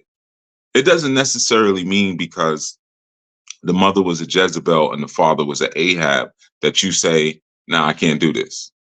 Or she's a product of a teenage pregnancy. My parents had me when they were 14, 15, 16 years old, and they didn't have it all together. It doesn't mean this is necessarily a person who's not marriage material, but you need to understand when they start behaving a certain way, you need to understand the motivations behind those behaviors. You know, um, Also, if she grew up in like a two-parent household, she'll be more sensitive to roles. You'll hear her even tell stories about roles. Well, my father always did this, and my mother always did that. So there's a greater chance that she'll have a respect for roles, right? And you want to look at, were her parents solid? Now, understand that there's a difference between being good and being solid, or perfect rather, and being solid. The family may not have been perfect. I've known many families like that in my past who were just a mess, but they were a solid mess. They were a solid hunk of mess. They were staying together, but there were issues. But you want to pay attention to that, man. Are they solid? The other thing too, man, always remember that Jezebel women create Jezebel daughters. Ahab men create Jezebel daughters. That's so very important. Um, so even though someone could be like, well, my parents were together, my parents are always together, it doesn't mean that it was necessarily a good situation, man. You know, I can tell you, I've had since I was a teenage boy, so many problems with the girls that I dated, their mothers. So many problems at times with their fathers. That wasn't all the time. Thank you for putting the banner up now, 30 minutes in. Appreciate it. So many problems with their mothers because their mothers saw me probably as like the man who they couldn't be with because they had such a commitment to being a Jezebel. So you want to pay attention to that because sometimes you're going to get some heavy resistance from the family or from the father. Even you might think, oh, there's a father, they're cool. He could be a straight up Ahab. I've had situations where I have courted women or even been with them and their fathers were straight punks, like their fathers were Ahab. Almost you meeting them and if you like you do that, like he gonna go run and jump in his car and peel off the block, So you got to be very particular about like what is your father like, what is your mother like, because you're gonna already know what their agenda was in creating them, right? Now, if you have a situation where it's a single parent or a single caregiver type situation, what's so important to understand about that is like how did it hit her when all of mommy's uncles was there a revolving door of mommy's uncles of like your uncle, you know what I mean, all these different uncles I got, was there a revolving door of mommy's friends, because that will create a certain sort of thinking inside of her too. And again, it doesn't mean that she's necessarily ruined, but you get to understand why she may say certain things that she says, why she may behave a certain way when she witnesses certain things and things like that. Obviously, if you can avoid that early on, you want to stability breeds stability, as I say in the A New Way, Volume 1.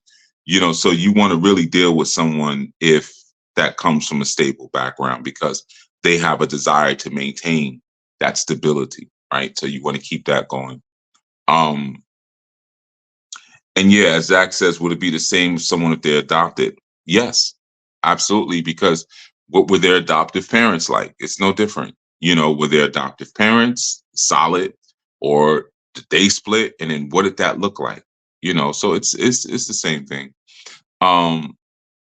Let's get into this idea of like the prize.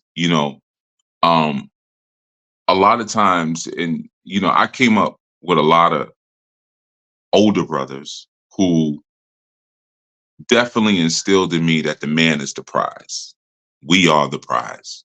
Make no mistake. And I agree. Yeah. I definitely agree. However, a woman is also a prize.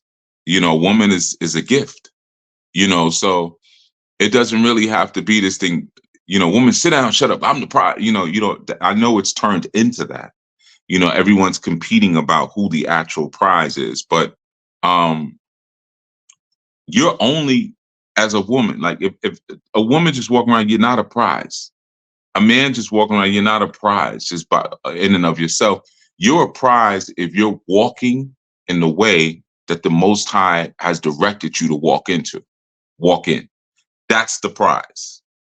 Just you rocking out by yourself, or because, see, a lot of times what happens is that because we live in such a shallow society, the way someone looks will convince us that they're a prize. Well, look at her, man. She's so classy. She's so this, she's that. So I'm nervous. I don't know how to approach her. How is she moving? Is she walking means that she's putting forth a sincere effort. Just like a man, when a man is walking in his purpose, it doesn't mean that he's perfect. It doesn't mean that he's achieved. It doesn't mean that he's arrived, that he's accomplished. It means that he's putting forth a sincere effort. He's trying to be what it is that he was called to be. So it's no different with a woman. When she's actually putting forth an effort, that's a woman that's walking in her purpose. Not, and I think this is important even outside of mating, because I think people get really hung up on that. Like, what is my purpose? What is my purpose? Or I know I'm supposed to do this, but I'm not doing it. There is never any complete arrival. It's the trying that is the most critical thing. Is to try, it's like if you're on a journey, like you ever been on a trip? We did this recently. Like a lot of times when we go to the retreats, we do like car caravans, like the Anu retreats, right? If I know it's a bunch of sisters coming from one particular area, I say, all right, well, we'll drive down together. If we don't rent a van or something, like we'll just caravan, right? When you on that journey, you know, and there's two things with this. I'm gonna throw another one in there, and it has to do with sex. But there's two things in that, right? You could be in one particular car where like everyone is just sitting there, or everyone's on their phones the whole time, or they're just sitting there like it's just dead, right? It's just dead in there. You're just, no one's playing music, or like they're playing NPR the whole way. They're playing the news, like, oh God, it's a 7-hour drive, and you're gonna play the news the whole way. Oh, you know, and you can't even really fall asleep. Maybe it's uncomfortable or whatever. It's just like, this is too boring to even fall asleep to, because I'm so agitated by being bored in this horrible car. And then you look over, like the next car in the caravan, they pull up next to you. They got music playing. They like dancing in the car. They got snacks. They throwing popcorn in the throwing popcorn and grapes in each other's mouth. And you looking like, yo, next stop, we trading. How we trade, right? So that's what it's like walking in your purpose. Like we're so a lot of times so focused on getting to the actual destination, the actual location, but we're not as focused on what the ride is like. That's the same thing. And this is a side note. We're gonna get to the kink series later, because I just so you know, there's a kink series I'm be working on, but it's kink and sex, but y'all just call it probably sex. Sometimes we're so focused on orgasm. What was happening between the time that you got to the orgasm? Was you in that car with the music blasting, and you know what I'm saying, and you eating food and y'all singing songs and freestyle rapping, or was you in the boring car? But yeah, we got there, we got to the orgasm, but God, that trip. You see?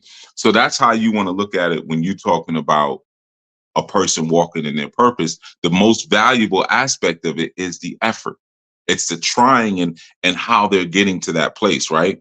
So a person who's a prize is a person who brings peace. If that person brings headache and strife and whatnot, they're not a prize. If they bring peace to you and they bring the will of the creator, there's a certain thing you're supposed to be doing based on the creator's will in your life. And that person comes to you and is like, I'm going to help you fulfill that. I'm going to support you, rather, is a better word. I'm going to support you in fulfilling that. You might have a prize there. But if they bring a lot of headache and they bring a lot of strife, no.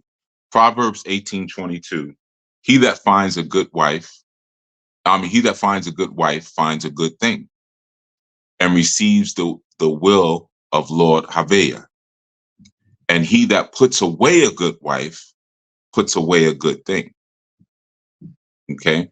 So you notice they're like, because I've heard women say that before, like, what I mean? Like, when you find, because I've had women like come up to me like, yo, I had a dream. Lord said you're supposed to be my husband. Like, if I ain't get the dream, it ain't happening. You know what I'm saying? So you go to the next dude, go down the line with that, move around with that, right? But the thing about it is like, it's not he that findeth a woman, because I've had women say to me like, nah, I ain't get that dream. Well, he that findeth a wife findeth a good thing. You just found me, bro. Or sis, I don't want to say bro, but you know what I mean? You came to me. I ain't go over to you. You're supposed to be over there being prepared for me, not trying to find me. You know what I'm saying? I'm supposed to, and really, I don't have to go searching for you. I'm supposed to vet you. This is why vetting is so important. And you vet people in all sorts of ways sometimes, because women do it all the time. They vet us, and if you kind of slow, you don't even know that you're being vetted. They'll ask you things like, so what do you do? Like, where do you work? And let me tell you something, man. If you're meeting a woman for the first time and you kind of feeling like there's a intimate vibe, and she asks you where you work or what do you do, run the other way. Just run the other way. She's trying to figure out how much money you make. Like, just go the other way. It's not going to work out. And I know there's women like, see the numbers drop. I know there's women who are going to be like, nah, I'm just interested in what the sis, knock it off. knock it off. The gig is up. All right. So, it's not he who finds a woman, it's he who finds a wife. So that means you're finding someone who's already wife material. You're not building a woman. You're not building a lady, right? You're finding someone who is wife material. So that's an important thing. Another important thing that you want to look at as it relates to that is what kind of role the men that she has in her life, what kind of role do they play? That's very, very essential in terms of like avoiding potential and future headache with that individual. And I'm going to tell you because you need to find out if she's spoiled. You need to find out if she's spoiled, right? And what kind of relationships does she have? Your charge, and you got to understand something. When you take this woman on, as you're vetting her, you got to have something in your mind. If I take this woman on as my consort or as a wife, that's means you would say, or as my mate, I'm replacing all of those different men. Now, yeah, you're going to have those guys say, like, I was your uncle. I knew you before you met him. Ignore these clowns. You're replacing them. Or the father's going to be like, I'm always going to be your daddy. Sit down, man. Sit down. I remember years ago being at a cookout, and I was there with a sister, and her father was there. And she was going to get plates, right? To get she's like, oh, y'all want some food? And she went to go make the plates, and she went and brought her father a plate. And before the plate hit the table, I said, yo, what are you doing? She's like, oh, I'm giving my father. I was like, nah. And she was like, I'm sorry. Went back. I was like, you put that joint back over there. It'll stay warm. You make my plate, then you can serve your father. And he was sitting right there at the table with us. I don't care. You know what I'm saying? Like, it wasn't disrespectful, but you disrespected me. You father, I'm daddy. You serve daddy first, then I know, let's see the numbers drop. Let's say that's probably gonna drop. Whatever. These are things you need to, young men, you got to learn this. These are important lessons because you're taking over responsibility for her. Once so you got to replace these guys. And it doesn't mean that, you can't talk to your uncle anymore. You can't talk to your cousin. It doesn't mean that. But the roles that she served for them, my uncle always looked at my car and my father always took me when it was time to get a new apartment. Well, now you have to do that. You see? So you have to live that role out completely. If you're pushing that off on other men, eventually, even though she may have suggested it in the beginning, eventually she's gonna resent you for being that. So you want to be clear on what her expectations are based on what she's had with those other men. That's critical. Be very clear on the expectations because you need to know if you can meet those expectations. I have seen situations like that. I have somebody I know who married three people who married a PK or a preacher's kid, and one of them, she was raised by her grandfather, but her grandfather was a bishop. The other two fathers were pastors. The bishop's one, he used to, like, her and her sister every Sunday, she would give them money, she was like, yo, he give us like $50, $100. And one day I was like, you do know he was stealing that money out of the church collection, right? And I mean, at the time I told her, she was probably like in her early 20s, maybe like 19, like 20, 21. This has been going on like her whole life. And even her little sister, I'm like, why is it he only waits to Sunday to hand y'all $100 bills? I think he's taking that right out the collection. So, of course, what ended up happening was when she got married to the person that I know, she expected the same kind of experience, and it wasn't happening on his salary. You know what I'm saying? So and it caused a lot of problems, like a lot of problems, right? Because he couldn't keep up with her expectations. So you have to be clear on like what the expectations are, and you have to be clear on this. Like, you may not be able to meet every expectation, right? But Is she appreciative for what you can meet?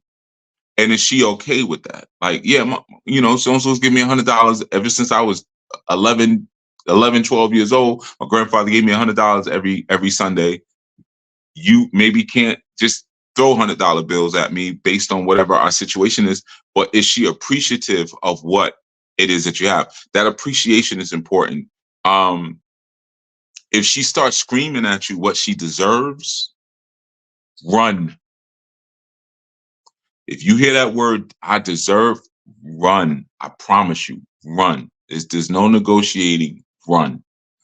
If she's locked into what she's earned, that's fine. And I want to be clear on some expectations are fine. There's nothing wrong with expectations. She should have expectations of you, and you should have expectations of her. But they're only fine if they are appreciated. If she witnessed her father buy her mother or lease her mother, whatever, a new car every year, and you're like, I never had it, I never owned a new car. However, if you just like driving something every year, we can buy a used car. Like we could flip the one that we bought last year, or maybe I can't get you the model that's completely laced out, but I can get you a base model, something on a lease. It may not look like, yeah, my mother bought my father Cadillac every year. Okay, well, I can get that Kia. I get that $213 a month Kia. You know what I mean? Is she appreciative of what it is that you can do? Right. So those are things that you want to pay close attention to. What can I meet? And do you appreciate what I can meet? Right. Um,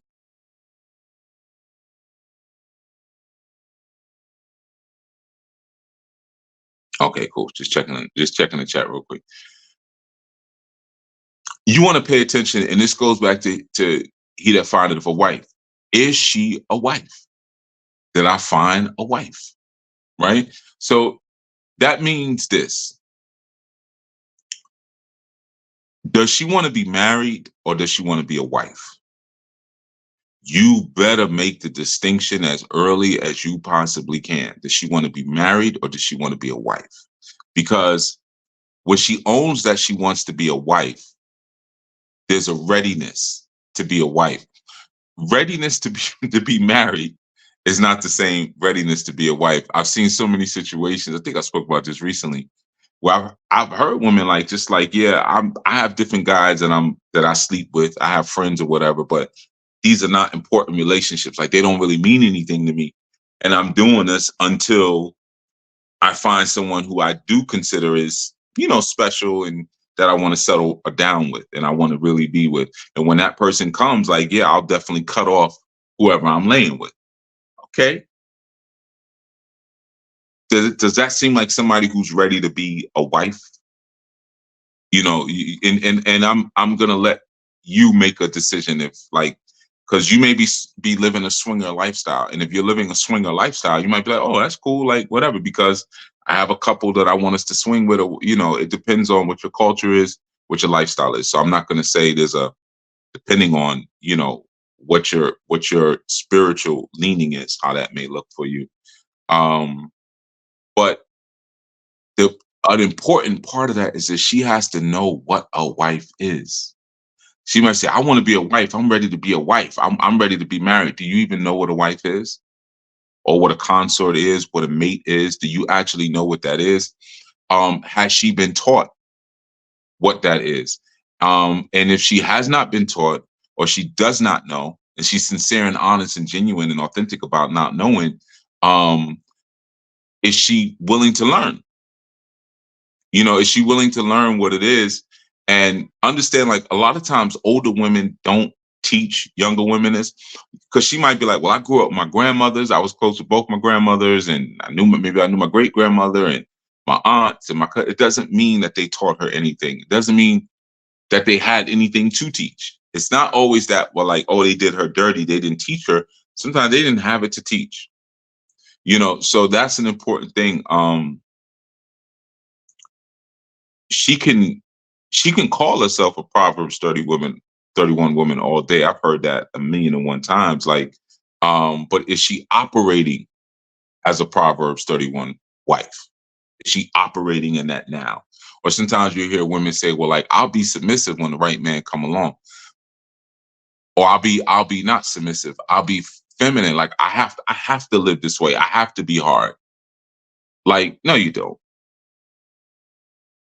You're not on a plantation where somebody just sold your husband off, or someone allowed you to jump the broom to be married, but you live on two different plantations and you're only allowed to see each other once a month.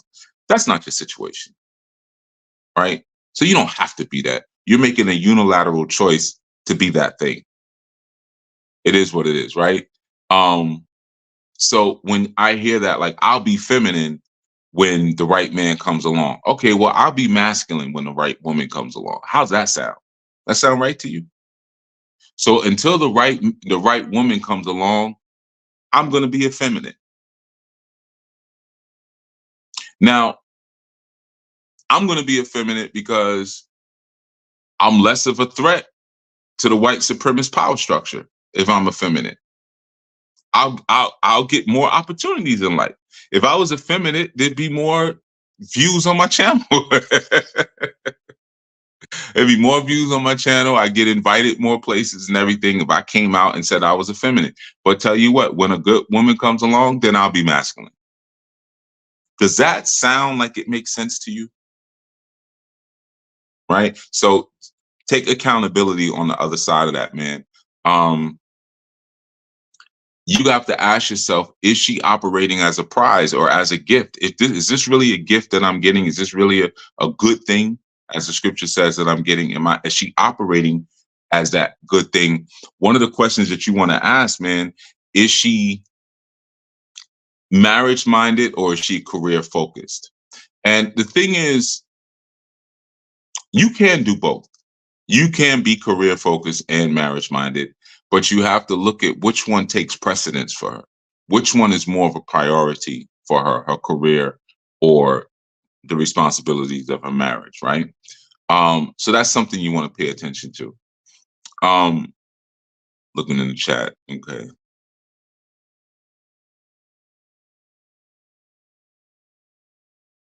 Okay. Um, social media. Now, this one is very subjective. So I'm not gonna give sort of a quantitative. Um, although I do have quantitative sort of metrics that I go by when it comes to social media, but I'm gonna give more qualitative, which means, like, instead of me saying, well, like, how many followers does she have, how many likes does she get, I'm gonna say, like, what kind of content, the quality of the content. So when it comes to social media, you want to look at what type of social media presence a woman has. Yes, you want to look at that. Um, how does she tend to respond to comments? And particularly on IG. How does she respond to comments? What type of posts does she post? And in particular, like, you want to pay attention to, like, are her posts overly sexual? What sort of branding does she go for? Like, if you look at her, like, what's her brand? You want to pay attention to that. What kind of branding does she go with? Um, and what kind of brands does she support is very important. Like, if you see, like, everything on her page is her supporting high designer brands, it may tell you something about her, right? But what you want to really pay attention to and take a look at is, you know, um, is she more about imagery than she is about character and substance? Okay. And you definitely can learn those things from her social media. You definitely can. Now, mind you, you can't rely on that alone. Um, like, yeah, you can't rely on that alone. However, it is important to pay attention to that. And again, like I said, there are metrics. If I see a woman with over a certain amount of followers, I'm good. Um, yeah, if she posts salacious pics, we're good, because I don't, and unless my family business is sex, then I don't necessarily want men looking at my women in a sexual way. I want men and women to look at my women and see that they are beautiful. That is what I want. But I do not want them to look at them unless our family business is sex, and that's understandable. But if our family business is not sex, then I do not want them looking at my women in a sexual sort of way, right? So I'm going to keep that one kind of simple. I'm not going to go too deep into that one because, like I said, that is very subjective as to how you might view what overly sexual is, or maybe you don't care, right?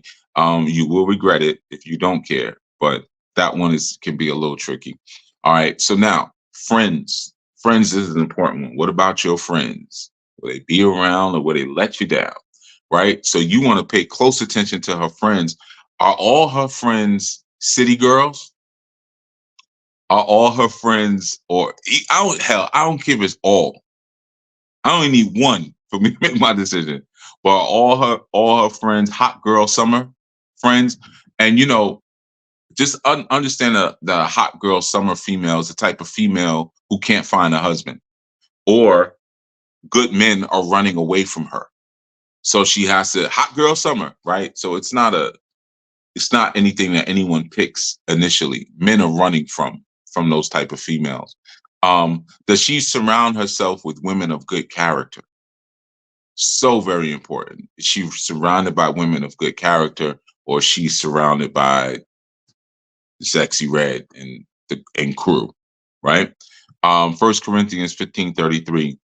Be not deceived, evil discourse corrupts good morals. That's a very important, it's so important, man, because evil discourse and evil company ruins relationships, I'd say probably every day. Every day. Because what you want to take a look at is when you have an issue, you're going to have an issue. There's going to be conflicts. You can't avoid that.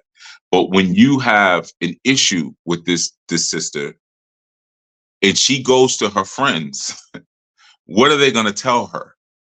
Like, are they gonna support the relationship, or is everything that comes out of their mouth a seduction towards singlehood? Are they constantly trying to seduce her to singlehood and to go, well, you need to go on a girls trip? And you know what that is? That's let's go a whoring, right? So you have to be very careful about the friends that she's around, because like 1 Corinthians says, like that evil discourse will corrupt good more. She might be a good person, she might be solid, but her nature is going to always overrule, or be overruled by her environment. You can't get around it. So that takes me to conflict, right? Let's look at conflict for a second. So how does she handle conflict?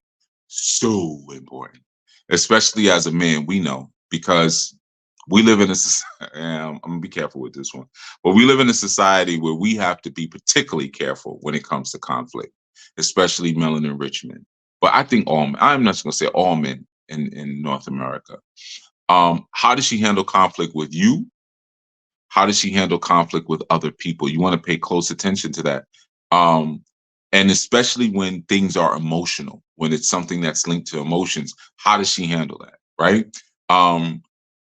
In the midst of conflict, is she always seeking to bring peace, or is she indifferent to whatever's going on, or is she always seeking peace? That's critical. You want to see how she treats you during a conflict. Is she demeaning? Is she condescending? Does she put you down in the midst of a conflict? She say little slick things like "you stupid" and don't know what she's saying. Is she trying to come up with a solution? Right? When you have someone who, when there's a conflict, they're quick to see what the real problem is, and quick to try to help you come up with a solution right away, then you might have a wife on your hands. You might have wife material.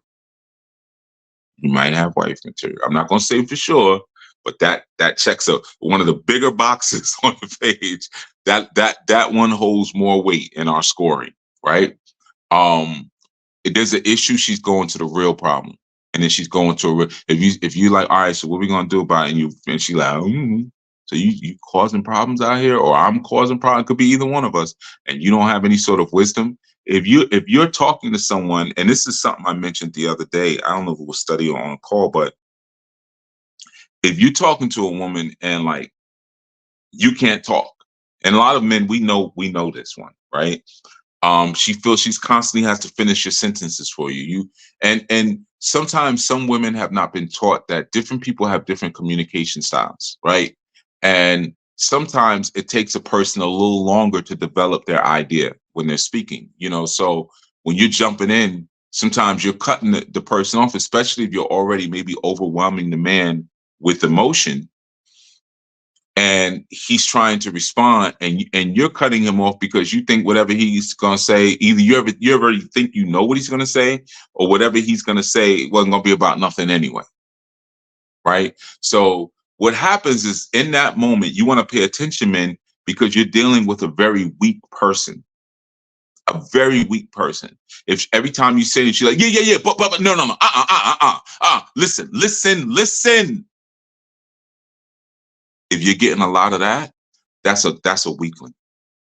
And because she thinks that her being a man is strong. See, men go outward and push their point. So she decides that's what she wants to do. That's a weak person. It's more powerful because you can't really push your point against me, whether it's in any capacity. Let me just say that you cannot. Like I said years ago on the show, like, you ain't gonna out argue a woman. But the truth is, I can out argue a woman. True. Some of us, we got it all over you when it comes to, you're not gonna out argue me. You can out emote me. Yeah, you can do that. I ain't gonna be sitting there crying and going through it. You can do that. You got that one. I don't even want that one. But there are some males who will out emote females. Those are the dangerous ones. But the reality is, you know where her strength and her power is? Her silence. Her silence. When she lets you finish your thought, no matter how it comes out, and she listens, and she only steps in when you start repeating yourself. Because once you start repeating yourself, that means you don't ran out of what you want to say. You're done. You're done now. And then she steps in at that point. But it's so powerful when a woman does this, goes in and listens, right? Or understands this. Everything that a man says doesn't require a response. He's not always looking for a response. He might be giving directives. He might not be looking for, oh, well, what I was thinking was this, or, oh, the reason that happened is this. He's giving you a direct, just listen. It's more powerful than you cutting him off and trying to speak over and talk over him. And you're thinking, you walk away like, yeah, you don't tell me. You about to be on hot girl summer list. You're going to be one of them. You see? So you want a strong woman. There's nothing wrong with being a strong woman. There's nothing wrong with like, who wants a weakling? And understand what I'm saying in terms of strength and weakness, because weakness is a woman's strength, right? Weakness is your ability to go in. You're hit and you go in, right? As opposed to a man, is that strong oak that gets broken. So her pliability and her malleability is her strength. But who wants a woman that wants to be just ran over and toppled, unless it's a part of some other sort of power exchange dynamic that she consents to? That's a different thing, right? But being a strong woman and being a woman with a voice and being a woman with insight and ideas is amazing. That's amazing. A powerful man wants that. He's power, your strength. Perfect combination. We can work some, we can do some things, as people say. But you have to understand where your strength lies, and it doesn't lie in you emulating what I do. That just agitates me. See, a lot of times you hear women say things like, You see a lot of these guys out here, they don't want a strong woman. They want to, I'm a strong woman. I intimidate guys. Replace the word intimidate with irritate, and you got it. Just replace intimidate with no man is ever intimidated by a woman. I promise you. No matter what you think, and I've had these conversations with females. No, I'm telling you, how you gonna tell me you don't have a penis? We are not intimidated by it. We don't care who you are. We don't care who you are. We are not intimidated by you. There's not, because at the end of the day, we always have the kibosh. I'm not gonna get savage, but I'm gonna say, like, at the end of the day, everything we do crushes whatever you come with. Even you got more money, you got more prestige, you got more. So those are not the things that intimidate men, especially alpha men. That's why you find that in life, oftentimes alpha men are late bloomers. They're late bloomers, man. You know why? Because like you take a guy like not to be making fun of nobody, I'm just giving you an example, like a Russell Wilson. People will look at Russell Wilson and be like, yeah, man, he's leading this football team and whatever, and he's doing this and he's doing that. That's an alpha. He got this beautiful wife, and Bow Wow and 50 Cent was hitting it in Future. But yeah, he got this wife and all that, right? Take away football. What do you got? What are you looking at? What are you looking at if he doesn't have football? That's not an alpha. You see, guys who are betas are overachievers because they need all of those achievements to win their positions in life. So a lot of times you'll find an alpha male is he does everything late, man. He goes to college late. He gets a career late because he's like, man, I'll get to it. I'll get to it. Because he walks with that energy naturally. He has it from the rip. He doesn't have to try to do all of these things to prove his value. He's already in tune with his value, right? So that's an important thing. You have to be clear. Like, she has to be clear on her value. You have to be clear on your value. So even when there's conflict, is she rushing towards solution, or is she rushing towards, trying to put you down, or not listening to you, or being indifferent to what you're, from where you're coming from. Now let's get to another one. Finance. Finance is an important one. And the reason finance is an important one when you're vetting a woman, because you have to be clear on her expectations. It goes back to expectations. Is she expecting you to finance her? Right? And I want to be clear on something, man. Men, we should be able to provide. So I don't want you to think like, oh, well, you said find out she wants me financing, let me get up out of that. But find out if she expects you to finance her dreams. And that's very dangerous nowadays, man, because like when you look on social media, people be fronting or whatever. Like, I've seen some really silly people. Sometimes you'll see some of the guys like, yeah, well, you're supposed to take care of everything. You're supposed to buy everything. You're supposed to pay for everything. Because how else can you truly get the love of that woman? You're a beta. I don't have to do what you do. You're a beta. If you're a beta and you're listening, then you do whatever you feel to do. I'm raising up alpha men, right? But you have to be clear on, again, does she appreciate what you are able to provide her? Does she appreciate that? Or does she feel like this isn't enough? I got this dream. I want to be in Switzerland or in Geneva, Switzerland, and I want to be, in a hot tub overlooking a snow-capped mountain because I saw somebody on Instagram and they had a picture like that and it looked so beautiful to me. It looked, I want that. And you might be like, nah, I ain't got that. Like, we go to Atlanta, there's a sale on tickets. We could go to Atlanta, get an Airbnb. I ain't got that. Is she appreciative and like, all right, well, hell, we'll go pretend. We'll get the kiddie pool, bring it in the backyard, fill it up with hot water. Like you kind of have to, be clear. And I'm not saying there's anything wrong with somebody wanting those things. If you have it, you have it. Okay, cool. But you have to be very clear on the expectations when it comes to finance. Um, Also, very important for you young men, don't try to impress anybody. Young women too. Don't try to impress anybody. Um, Especially on your first outing. And I'm going to say that in all caps. Do not try to impress women on your first outing. Only time you see crap like that is in like what they call chick flicks, on TV, and like stupid story like he goes and he rents a Maserati for their first date. He's got all these bouquets, flowers that show up at his house. He took all his money he was saving all summer. Stop. Don't do nothing like that. Like, let her, what you want on the first day, you know what you should be doing? Instead of trying to impress her, you should be vetting her. Replace the word impress with vet, right? Because you want to give her an opportunity to know who you are. So if you know you can't maintain $700 dates, don't take on a $700 date, because wherever you start is what you're going to have to continue, what she's going to expect. And when that changes, she's going to look, well, you must be cheating on me. You must not be into me anymore, because we used to go on $700 dates. Oh, I was trying to impress you.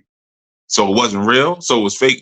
You're not going to win that one. So just be who you are from the rip. If you only got ice cream money, like, yeah, look, I got $6.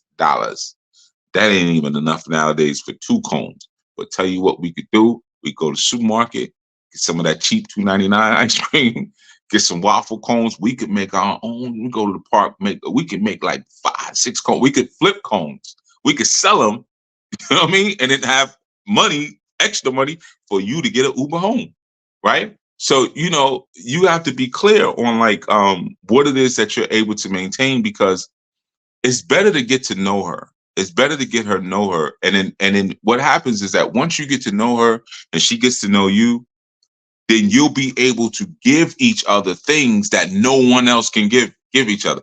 You're like, any dude can take a woman on a $700 date at the end of the day. You can save up your money, go to what's that thing? Quick loan, easy loan, something where they loan you like $100 to payday. I don't know. Anybody could do that. But what is that thing that really touches her that no one knows about, or no one else would even care to provide? See, these are the things that you're learning when you're vetting.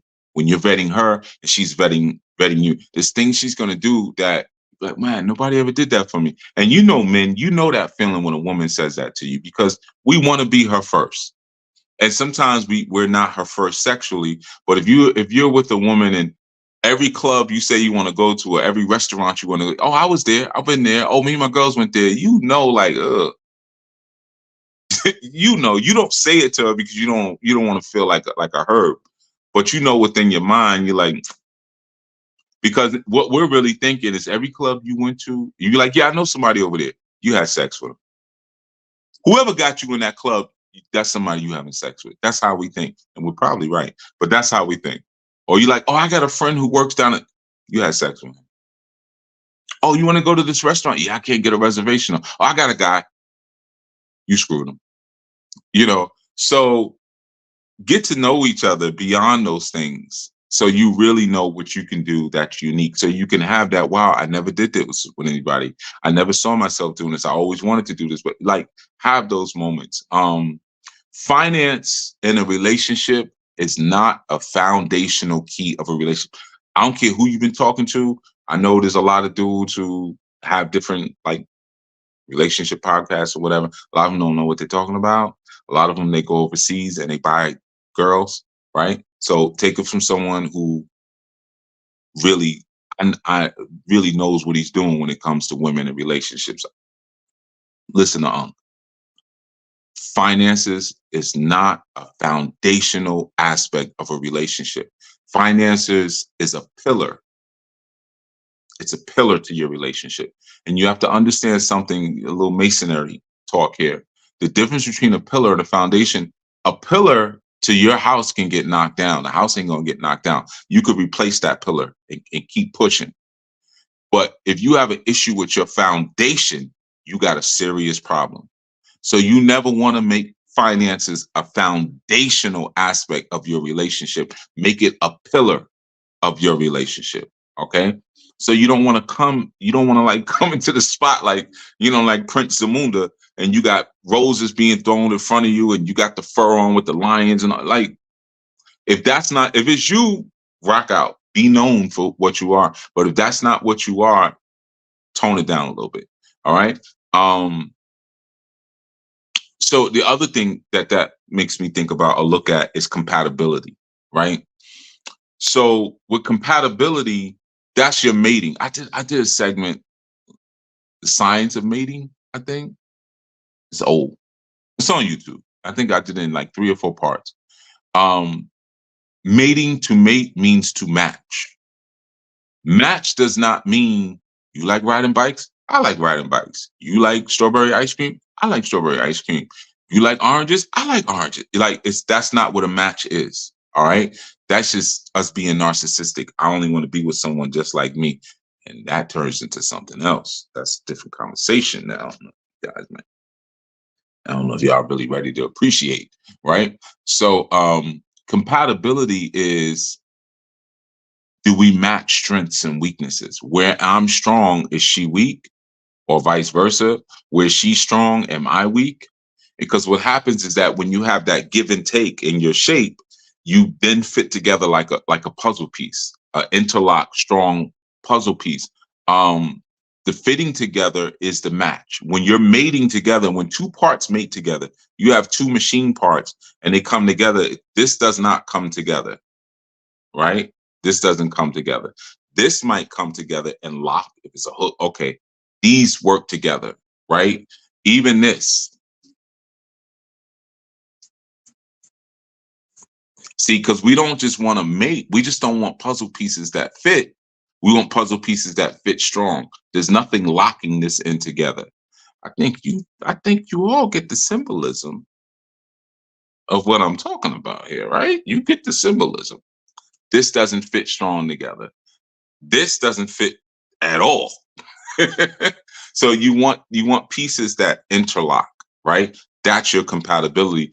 So she may have a certain weakness, or he may have a certain weakness. It doesn't mean that you immediately just like, nah. you know, you have to look at yourself. I have been with many women, because I'm an artist myself. I have been with many women who are also artistic. They have artistic leanings, and artists tend to be a bit disorganized.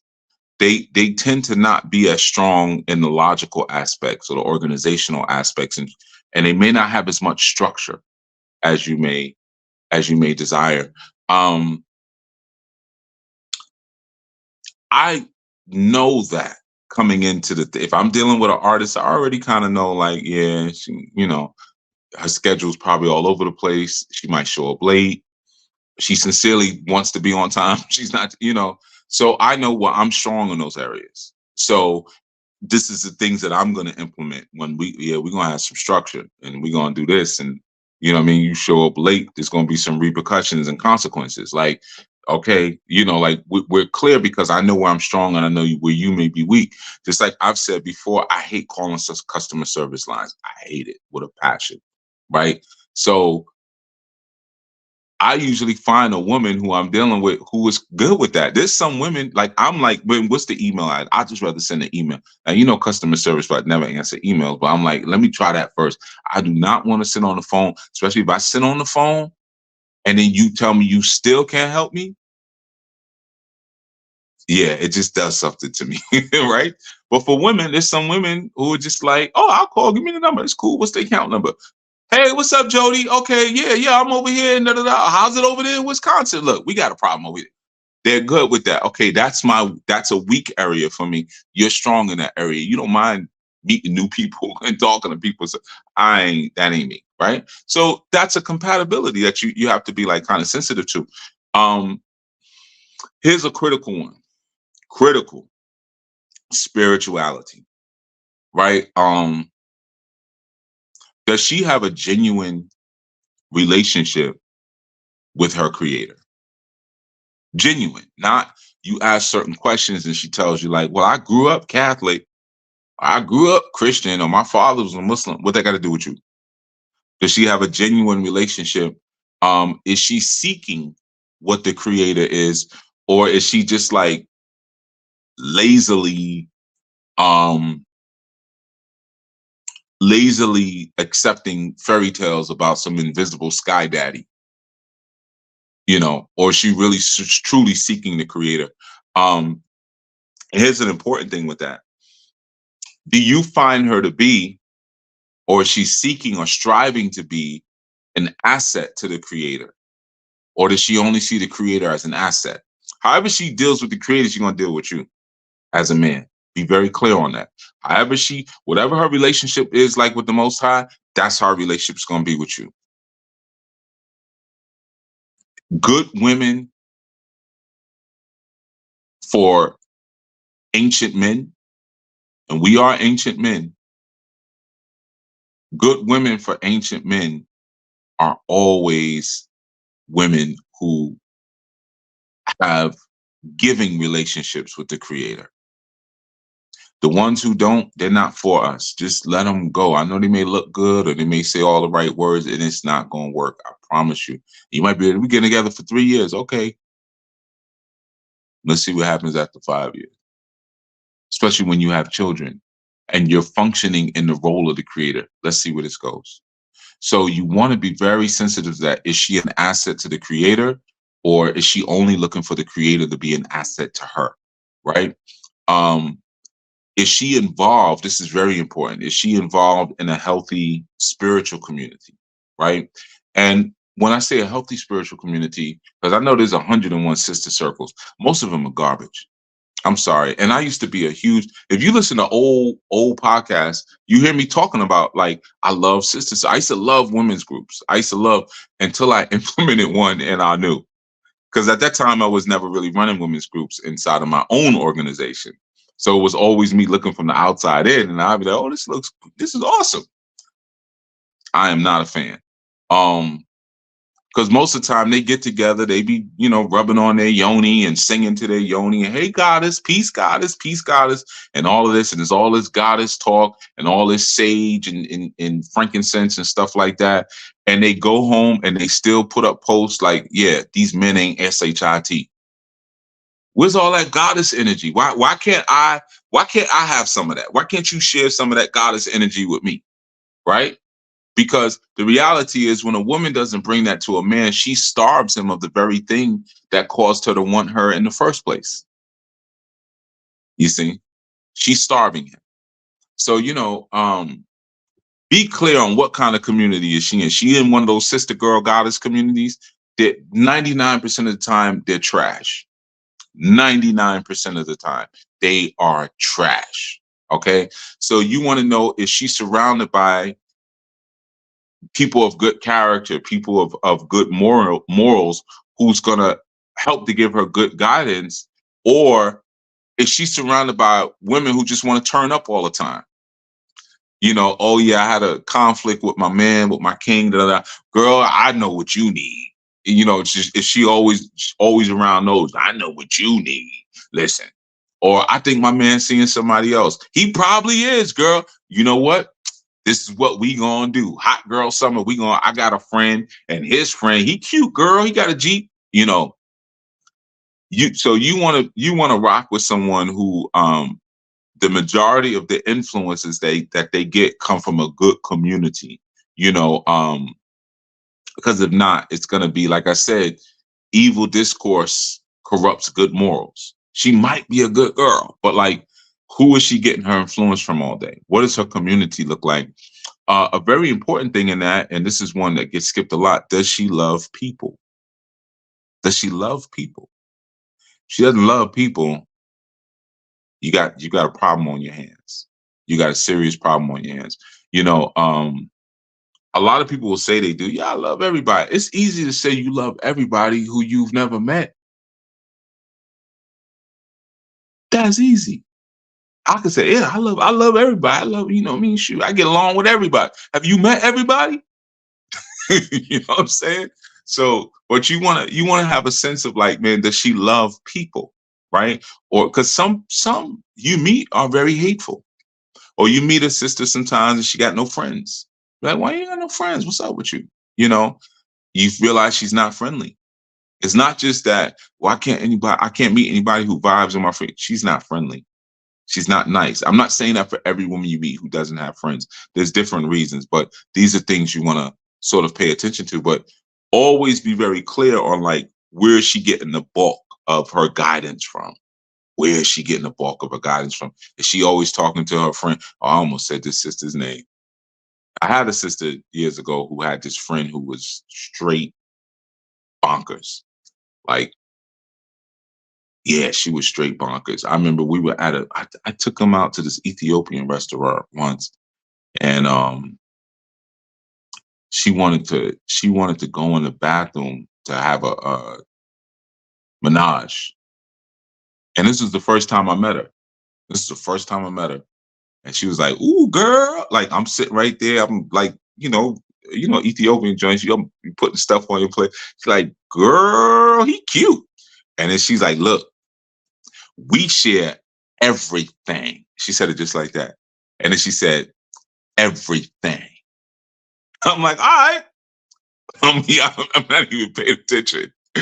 And then she was like, "Oh, what? I want that bathroom unlocked." You know what I mean? Like, so you gotta be clear. She got around, and she did cause problems. And when I removed that sister from my harem, she was the one who came and picked her up. I remember that day. She pulled up music blasting. And my neighborhood, I live in the suburbs. So I came outside. I was like, "Yo." No, I didn't even say anything. I just looked at her. And she was like, "Oh, I'm sorry. I'm sorry. I'm sorry." So you want to, I almost said her name too. Yeah, I should have went in that bathroom. No, she was bad. But anyway, I'm joking. Um, yeah, so you want to be very clear on like who is that person around, man? Who is she getting the bulk of her information from? Because that will come back to bite you if you don't, if you're not clear that she got a bunch of Jezebel cousins, bunch of Jezebel friends, like I almost said her name again. I mean, she on my brain. I didn't see what's up with her. But she got a bunch of Jezebel friends like that, or whatever, just like I said, hot girl. She got a bunch of city girl friends. She gonna get city girl guidance when she says, "Yeah, I'm having an issue with him." Well, these niggas ain't ish. So you might as well just do this, right? And that does she love people? That's very important, man, because you never know what kind of twists and turns happen in your life. You don't know. There may come a time, man, where you're not doing so great and she gotta feed you and wipe your duty. And that's something you have to think about, man. Like even with her, any woman I ever get with, and I know that I don't really do casual, so it's always committed for me. Believe it or not, that's something that I ask myself. Could I wipe her butt? And I know y'all might be like, I'm joking. I'm not joking. I think of some of the worst case scenarios, and not that I'm wishing that on anyone, but I look at a woman and say, okay, if there was a terrible accident or something and, she was totally incapacitated, would I be able to, feed her and center my life around this person and feed her and wipe the crap out of her butt and make sure she gets the medicine and, and could I do that? And if I'm looking at someone like, I ain't, nah, then that I meet her what our relationship is going to be. I know what I'm going to do and what I ain't going to do. I've had elders in my family. I'm thinking of one in particular. When he was getting older, and he was only like at this time in his 70s, early 70s, and I was like, look, man, I was trying to get him to get a home health aide because he was a veteran. So I was like, yo, I know the VA got all kind of programs. And he was like, nah, man, I don't need none. I'm all right. I was like, look, I'm telling you something right now. Let me just get this straight. I'm not wiping your ASS. So when we get to that point, and it probably will, I am not doing that for you. And he was like, oh, you a cold mother effer. And he cursed me out. You a cold mother effer, man. You gonna talk about that? I was like, look, you know what it is though. So make preparations now. I'm not doing that for you. I'm not feeling that. Um, yeah. So you got to be clear, on what it is, and what you're willing to do and what's okay. I remember years ago, one of my elders, I was with him when he transitioned, and he, a lot of times the bowels release when they transition, and I remember his bowels release, and I was helping the coroner put him in his body bag, and as we were like rolling the sheet, because his home health aide, she was like, put the sheet over and put it, because I don't want him to be cold, And sometimes when people transition, they have thoughts like that, like, oh, their feet are going to be cold. Well, okay, cool. So we were putting the sheet, and for some reason, I kind of slipped. I put my hand on the bed to reach over, like to grab the other side of the sheet, and my hand slid on something slippery, and I like slid forward, like pretty much under his body, came up, and it was straight feces. And I didn't even think about it. She was like, oh my God. I was like, whatever, let's come on. Like, I'm not even thinking about it. I mean, I washed my hand, but it wasn't even something that was like an issue. But you have to think about, like, do you have that kind of love? And does she possibly have that kind of love for you? Because that will go even into when you're communicating with each other. If we are at least friendly, right? Think about communication, like, and I know sometimes when people get excited, we tend to like maybe cut each other off. That happens. But is she interested in what you have to say? Are you interested in what she has to say? Think about if you're having a conflict or a discussion with your best friend. When they're speaking, are you like, if they say something that you don't agree with, are you going all in on them? Or do you let them get their thought out? Because we're friends. So why would I need to flip out on you? Look at the same sort of energy in the person that you engage with, and the person that you're in the relationship with. If you have a disagreement with that person, are you flipping out, or are you like, okay, well, I hear what you're saying, but boom, this is where I'm coming at with it, or da da da. Because we're friends at the end of the day. We're friends. So that's an important thing. You want to look at that sort of vibe and sort of the love vibe. All right, just looking at the chat real quick. All right, I don't see any questions. All right, I didn't think I was gonna make it to answer any questions anyway. Um, so that's a list that I'm gonna give you for now. And next strong, we're gonna do the men. Like, do the home man, we're gonna do we're gonna now look at the things that are necessary for vetting a man. All right, in our next session. And like I said, you're gonna see some overlap, but I promise you're going to see a lot that is different, because it is a different process when you're vetting a man. And like I said in the beginning, I don't want you to feel like this is a comprehensive list. There's other things that you have to look at. I didn't even mention anything about eating. I didn't mention much about like how the person dresses, even down to things like body odor or stuff like that, or, but so there's more things, but these are critical pieces. Looking at that family history will give you an idea about health. Or is she surrounded by healthy people? Like, is that a standard? Like, do her and her friends, do they hang out, like when they get together, is it at the gym, or do they get together at Olive Garden? Like, so these are things that you kind of will start to see when you start to look with a certain kind of eye. So yeah, man, we're going to get into how we vet men for marriage, and again, this is not just, of course you could apply it to a boyfriend girlfriend situation, but I don't do that. Like, no, I don't do that. If I was talking boyfriend and girlfriend, I'd have to be talking to children, but adults marry, you know. So that's what we're talking about here. But we'll get into what we look at for the men. All right. So I'm gonna close out with that. In about 30 minutes, we have the House of Our New Sisters. They're gonna do a follow-up session that will be on IG, if I'm not mistaken. Make sure you are not applied, you are subscribed to that YouTube channel as well, House of Yuya YouTube channel. And if there were points that you didn't write down or you forgot the explanation, that's a good place to ask. So when they do their segment, you can say, oh, his point, I didn't have numbers. This point 16 or 15, he said this, or he said this about compatibility and fitting together. Do you remember what he said?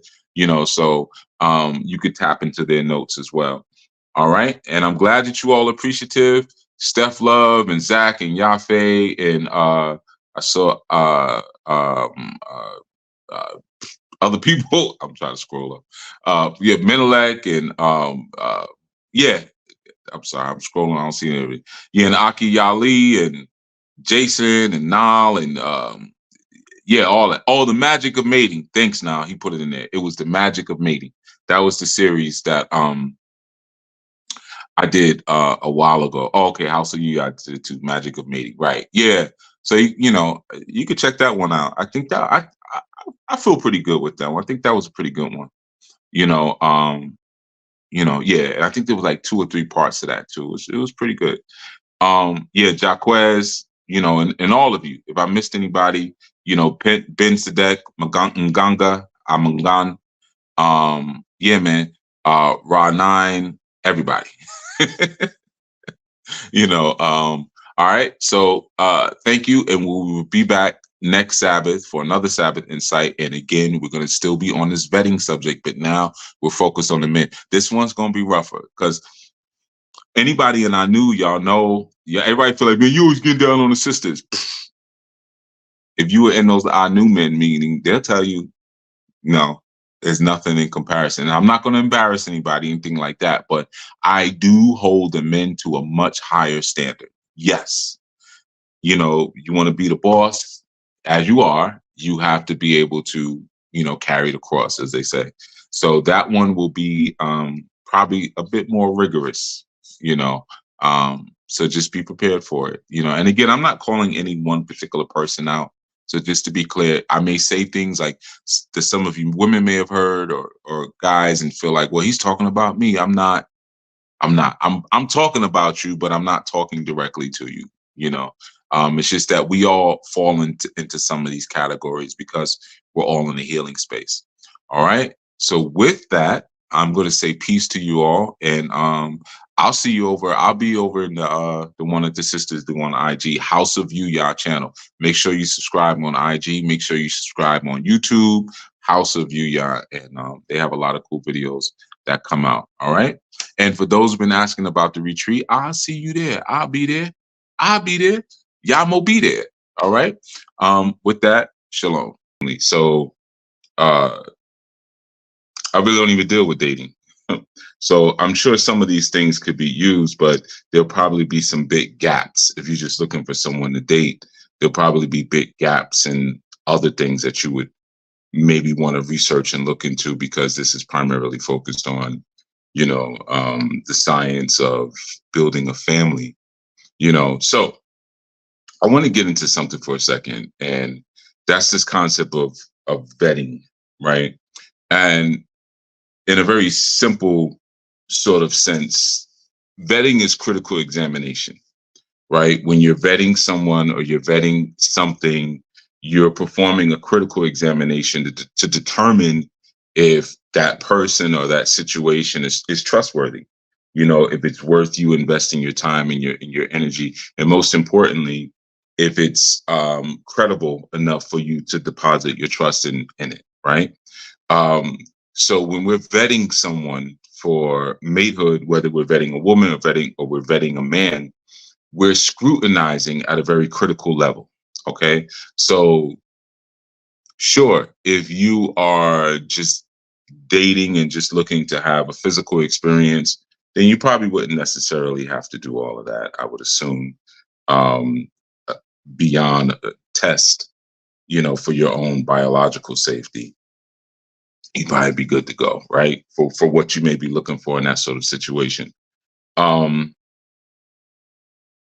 but we're talking about divine family. So one of the first things to understand, and I have my list for the women. I mean, for vetting a man that I created a little bit before we began. I didn't number them, and I want to be clear, just like I did when we did the last one.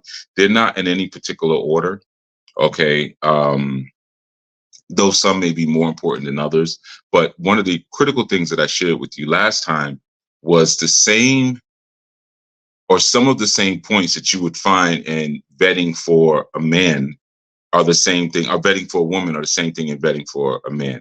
So I would urge you, if you haven't listened to the one from Last Strong, check that one out as well. And then, you can see where some of the points sort of intersect with each other, or where you would say, okay, well, this is valuable on either side to keep an eye on, right? All right. So one of the first things with vetting, we have to ask ourselves, are we conscious enough to even vet? You know, if you're a person who's self-loving and a person who's conscious, then you will see it worthy to dig beneath the surface to vet someone, you know, instead of just having to manage your trauma for you. A lot of times we get into relationships and we get into a relationship not being whole, not being fulfilled, not feeling worthwhile. So then we're looking for someone to manage our trauma. And we might even say that when we walk through the door, look, I got a lot of issues. I'm letting you know now, you know. And the reality is that you can't properly vet a man until you grow up as a woman. And growing up as a woman, it entails becoming fulfilled. You know, it entails, you know, looking at where your traumas are, because until you do that, you're primarily going to be looking at a person from the surface, because you haven't gone beneath your own personal surface to deal with what you need to deal with. So you're going to be looking at things like swag. You're going to be looking at things like, how much money do they make? Oh, he smells so good. He's 6 feet tall. You know, all of these different things. And those are really things that children look for. So I know you have a myriad of like podcasters and YouTubers, and they talk about these lists. Oh, he got to be 6 feet. He got to have money. I want someone who got some swag. Those are grown children speaking. So just to make that very clear, you know, so when I'm speaking about vetting, I'm speaking about vetting for adults. This is grown women talk. And for grown women who are interested in being with grown men, then these are the things that we would not necessarily be looking for. Like, you know, anybody could buy cologne. You know what I mean? Like anybody could buy a cologne that smells nice. Money comes and goes, and we'll get into the financial thing. So those are some of the things that you want to pay attention to. If you're truly vetting, you're looking for character. What is his character? You know, you want to be clear on his character. You want to be clear on, is he dependable? Is he faithful? Is he loyal? You know, what's his fidelity like? Right? So these are more important than swag. Like dependability and faithfulness is more important than swag. Loyalty and character are more important than what is in someone's bank account or their earning potential or their current earning status. One of the things about coming into a situation where you're vetting as a grown woman, where you're very clear on your level of fulfillment and you're very clear on what it is that you're looking on for, is that when you're not clear on those things, then you're ready to accept anything that comes at you. You know, that's when you need to stop.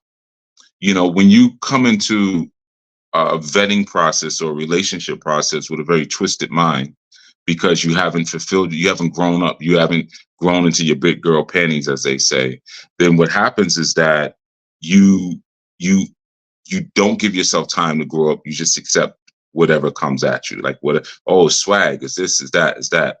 And if you have that sort of twisted sort of mind, then what happens is you need to fix, or at least a twisted mind relative to your consciousness, or relative to your consciousness around a man.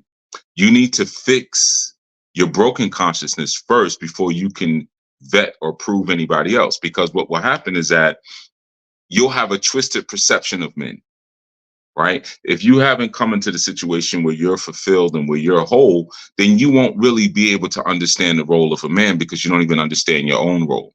You don't even understand your own place. So a man may be in front of you proving to you that he's a man, but because of your twisted perception, you don't even see it, right? And you can run somebody off like that.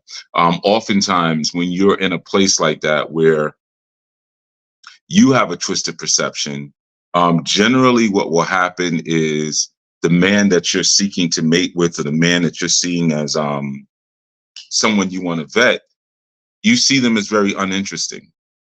You see them as very boring. And that's because you have a twisted view of everything the man is doing. I remember years ago a woman telling me that she was upset with her husband because he worked all the time, right? She worked too, but he was putting money together to buy her a home for her birthday. And she was upset. She's like, he's just working all the time. He's never home, you know. So she had a twisted perception of what he was doing, and she wanted something more exciting. I mean, full disclosure, she was coming at me, right? This was many years ago. And I didn't care anything about her, right? So, but I was more exciting because I didn't care anything about her. This man, they had a daughter together. He loved her with all his heart, all of that, all the good stuff. And all she wanted to do was have fun with me, right? So a woman with a broken consciousness, she will meet a guy who doesn't necessarily have good intentions with her. But when you see a woman who jumps the bandwagon of every man, or like uh she just kind of believes everything that a man says without having a protocol for testing that man. In those instances, you're dealing with someone who has a twisted mindset. Like, oh, I met you, you're exciting, let's do it. Is there no vetting process? Is there no protocol for how you're going to test me? So that's one of the things that you want to pay attention to before we even get into like, these are the things to look for. You have to look within yourself first and make a determination as to if you are in a place where you're balanced, because you have to know how to slow down. As far as like, it's slightly different when a man is vetting a woman versus when a woman is vetting a man. When a woman is vetting a man, it's all about rhythm. And the most important thing for her to understand is that it's a slow dance.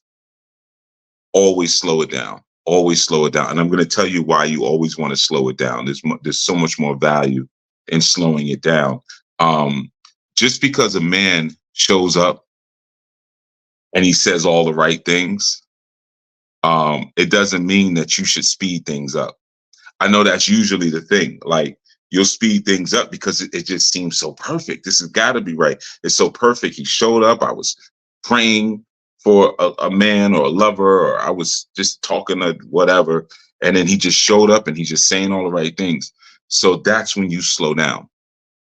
But usually in our culture, we'll see that and we'll speed up because it's like, this must be heaven sent, if you will. This must be divine. This must be correct. Him knowing all the right things is a sign that you need to slow down and test and prove everything that he's saying. Okay. So I know that sounds a little antithetical, but the more perfect he seems, the slower you should go. Now, does it mean on the opposite, the worse he seems, the faster I should go? No. Typically, the call and conflict for a woman is slow down. That's typically what you need to do, is slow down. I'm glancing at the chat periodically, but I'm sure if there's anything that I need to pay attention to, I will. And let me say something as a side. We just came off of our study session last evening, 7 p.m. Typically, if you have a question or things like that, that's where I will answer them, during study, or even just build on whatever it is that you're saying. All right. So you have to understand and recognize the value in proving, right? And when you're proving something, like, we use the term a lot in our new show and prove. You could talk and you could say all the right things, especially if you have the ability to read people. People who have the ability to read people a little bit, they kind of learn how to get in your head. A lot of times fake spiritualists, they will do that. They read the way you walk, the way you sit down, the way you're dressed, the way you speak, and they can kind of, ascertain certain things about you. But the truth is, sometimes you end up shooting yourself in the foot as a woman when it comes to your lack of vetting, because a woman who doesn't prove a man properly and doesn't vet a man will never ever submit to that man. That's the little secret that a lot of men don't know. She'll never ever ever ever submit to you if she has not proven you. And sometimes a woman will lay with a man that she hasn't proven, right? She'll lay with guys she's not submitted to. So um a woman should only be submitting to her husband, not her boyfriend, not her friend, not her babalao, not her husband. I mean, her pastor, her imam. I mean, you just go through the list. Her husband. So, in order to fully submit to that husband and to that master, she has to prove that master. Have you really mastered yourself? Have you mastered a homestead? Right. And what we'll find that a woman, she won't really be able to step into the role of divine submission until she's found a man or she's interacted with a man who she has vetted and who she has proven. Like that's the first thing. And when it comes to submission, one of the first things that or the genesis or the catalyst of submission, because I've seen this so many times where kind of like men just beat on their chest like, well, Chief said the woman's supposed to submit to the man. Like I said a lot more than that. I always say more than that. The root and the seed of submission is honor. Honor is the seed and submission is the fruit. So if you don't honor her, she'll never submit to you, you see. And if she doesn't honor herself by putting you through a protocol process of vetting you, of proving you, of trying you, then ain't nothing going on. Ain't nothing going on after that.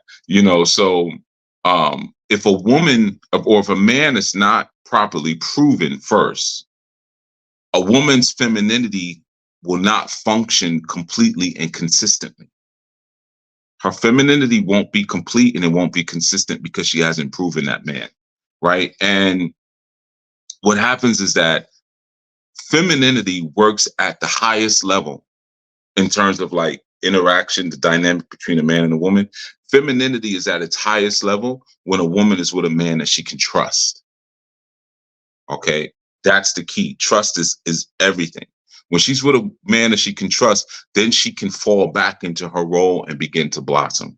But if she hasn't proven him, she cannot trust him. And she may marry him. She may be with him. She may even have children with him. You could just go through the list of all the things that happen, but she will never be full in her femininity because she never put that man through a proper process. And maybe it's because she didn't even know the process because she didn't know herself. Okay. First thing I want you to understand, a woman with a broken consciousness will always jump the gun and she'll be standing at the altar within a couple of months when she has a broken consciousness. You'll be like, yeah, it was a whirlwind romance, girl. We met in August. We were married in December. She got a broken consciousness. I can tell you that right now. And I know there's like a lot of different reality TV shows and things like that where it's like, I think it's 90 Day Fiance. There's a bunch. I saw a little bit of one once. I just remember the brother's name was Clay.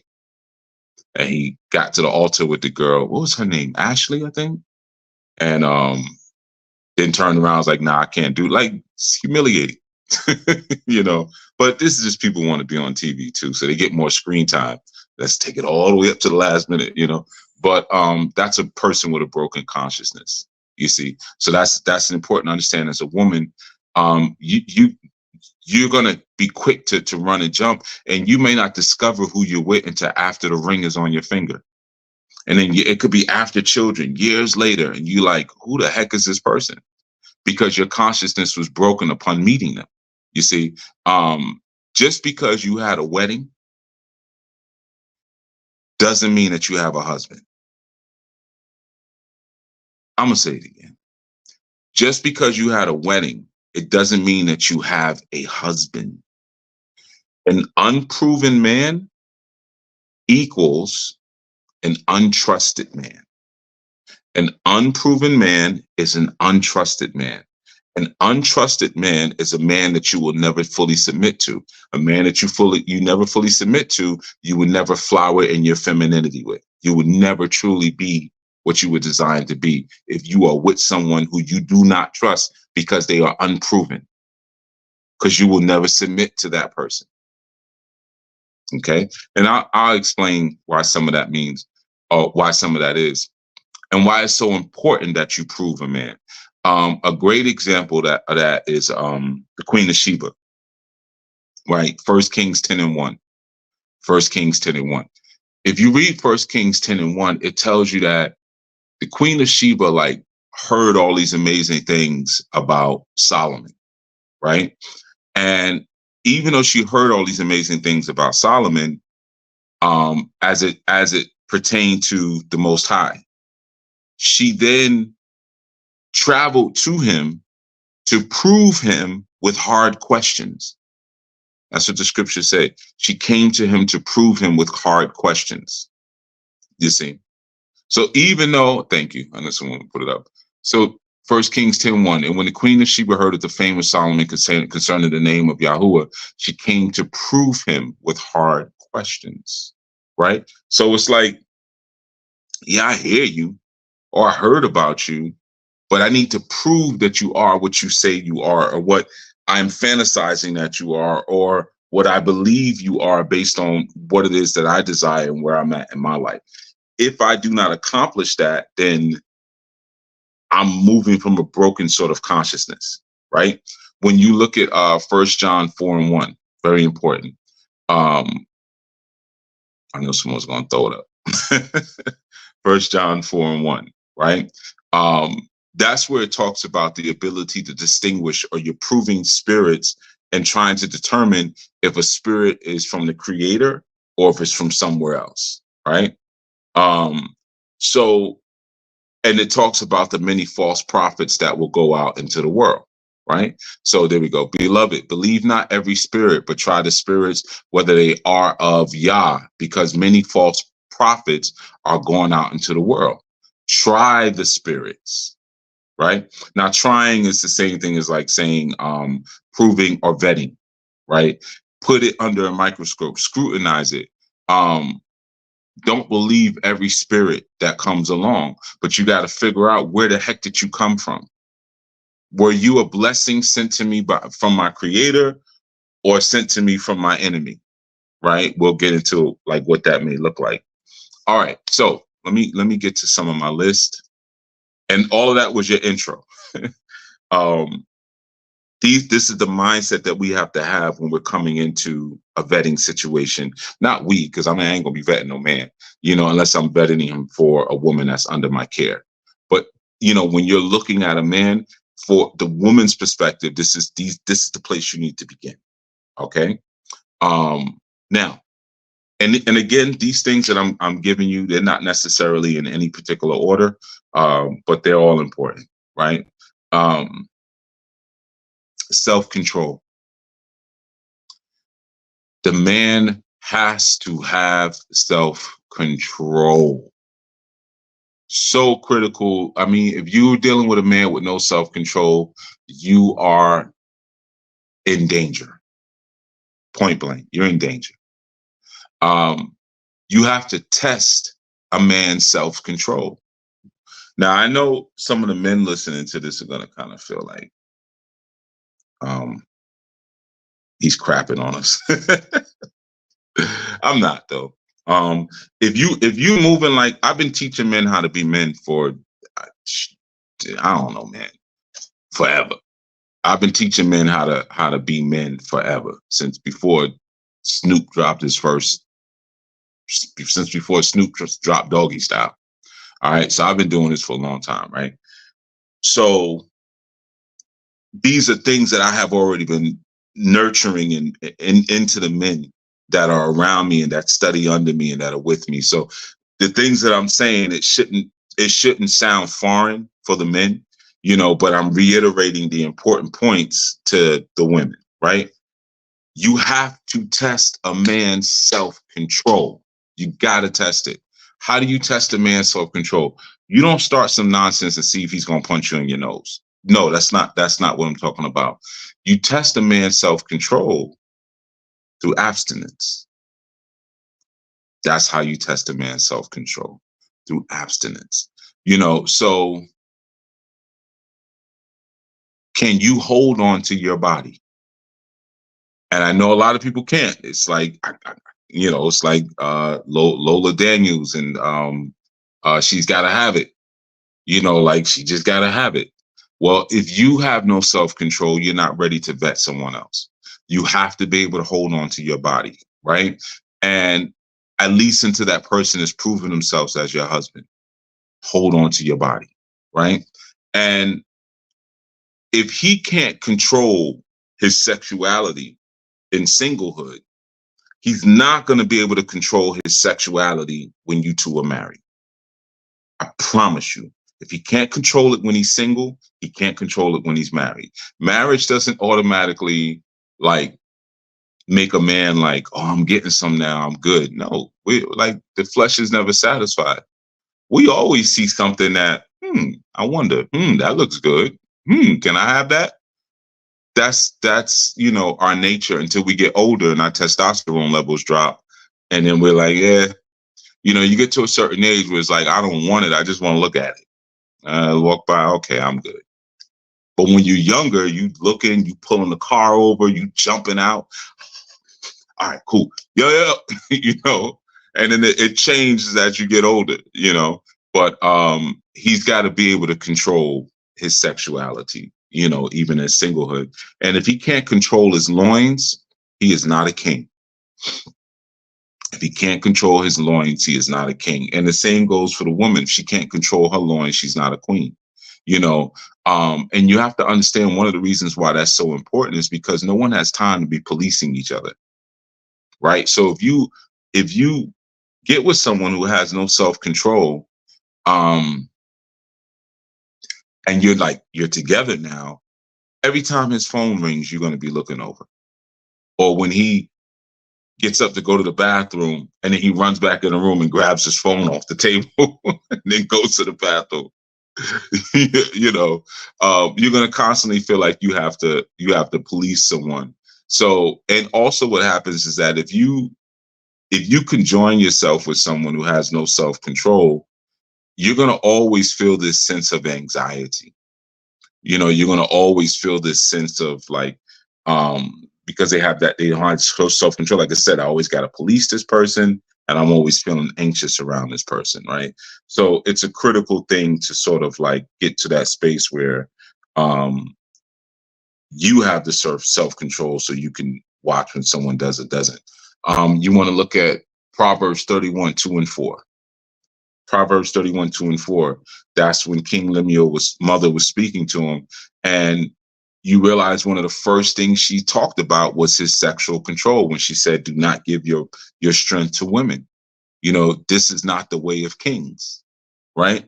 So if you have someone who doesn't have that level of control, like when she said, my son of my womb, son of my vows, do not give your strength to women. Like she's making it very clear, I am talking to you. And this is how critical this message and this concept is that I'm giving to you, right? Because this is a thing that brings down great men. Okay. The lack of self-control, or more specifically, sexual self-control. The lack of, right. Thank you for putting on the screen. What my son and what the son of my womb and the son of my vows, right? The lack of sexual self-control is not the way of a king. Okay. So the first thing you want to do, and then she also said, even drinking, it is not for kings to be drunk with wine. So when she's saying do not give your strength to a woman, she's referring to your sexual strength. Give not thy strength unto woman, nor thy ways to that which destroyeth kings. It is not for kings, O Lemuel. It is not for kings to drink wine, nor for princes to strong drink. Right. So the first thing you want to be able to check, does he have self-control? Okay. Now, after self-control, Well, I don't say after. Again, like I said, these are not in order. It's just in the order that I wrote them down. Does he have a heart to serve? This is something that I see comes up a lot. And different women or even couples who come to me for counseling and for help. Oftentimes, a man doesn't have a servant's heart. And sometimes, again, that comes from misconstruing my teachings. You know, although I've been saying for years the man is the biggest servant in the house, but somehow people don't hear that part. The only part they hear is a woman shouldn't be teaching a man and a man is over a woman. That they just hear that part, you know. But that's when you're dealing with a boy. You're not dealing with a grown man. He has to have a servant's heart, the heart of a servant. Because what happens is, and the way you sort of test this one is you express your needs to him and then pay attention to his response. Express your needs and then pay attention to the response. And you got to think about this, like always think about the future. If you had a few children with this man, like let's say, okay, I get a few children with this man and my sexy wears off, because sexy wears off, right? I got a couple of children, the sexy done worn off. You want to think about what do you have left, right? Now that he's not like super turned on by you or super turned on, period. When you need to run to the store, you have an event that you have to go to, or you have a day that you have to work. Will he help you with the children? Or will he, come on, man, figure it out. You can't call your sister. You can't, does he have a servant's heart, beyond his physical desire for you? Because see, here's the thing. When a man does not have a servant's heart, but demands submission at the same time, he doesn't have a servant's heart. He doesn't have a heart to serve you or the family, but he demands that the family submits to him. That's called slavery. That's what that is. That's called slavery. Okay? I want you to be very clear on that. That's called slavery. Okay? So what happens is that a woman who is completely in her femininity, she will submit to male help. That's where it begins. Right? A woman who's not in her femininity, she'll never submit to male help, or she'll try to manipulate you out of your help, which is another thing for men to understand. It's another level of game.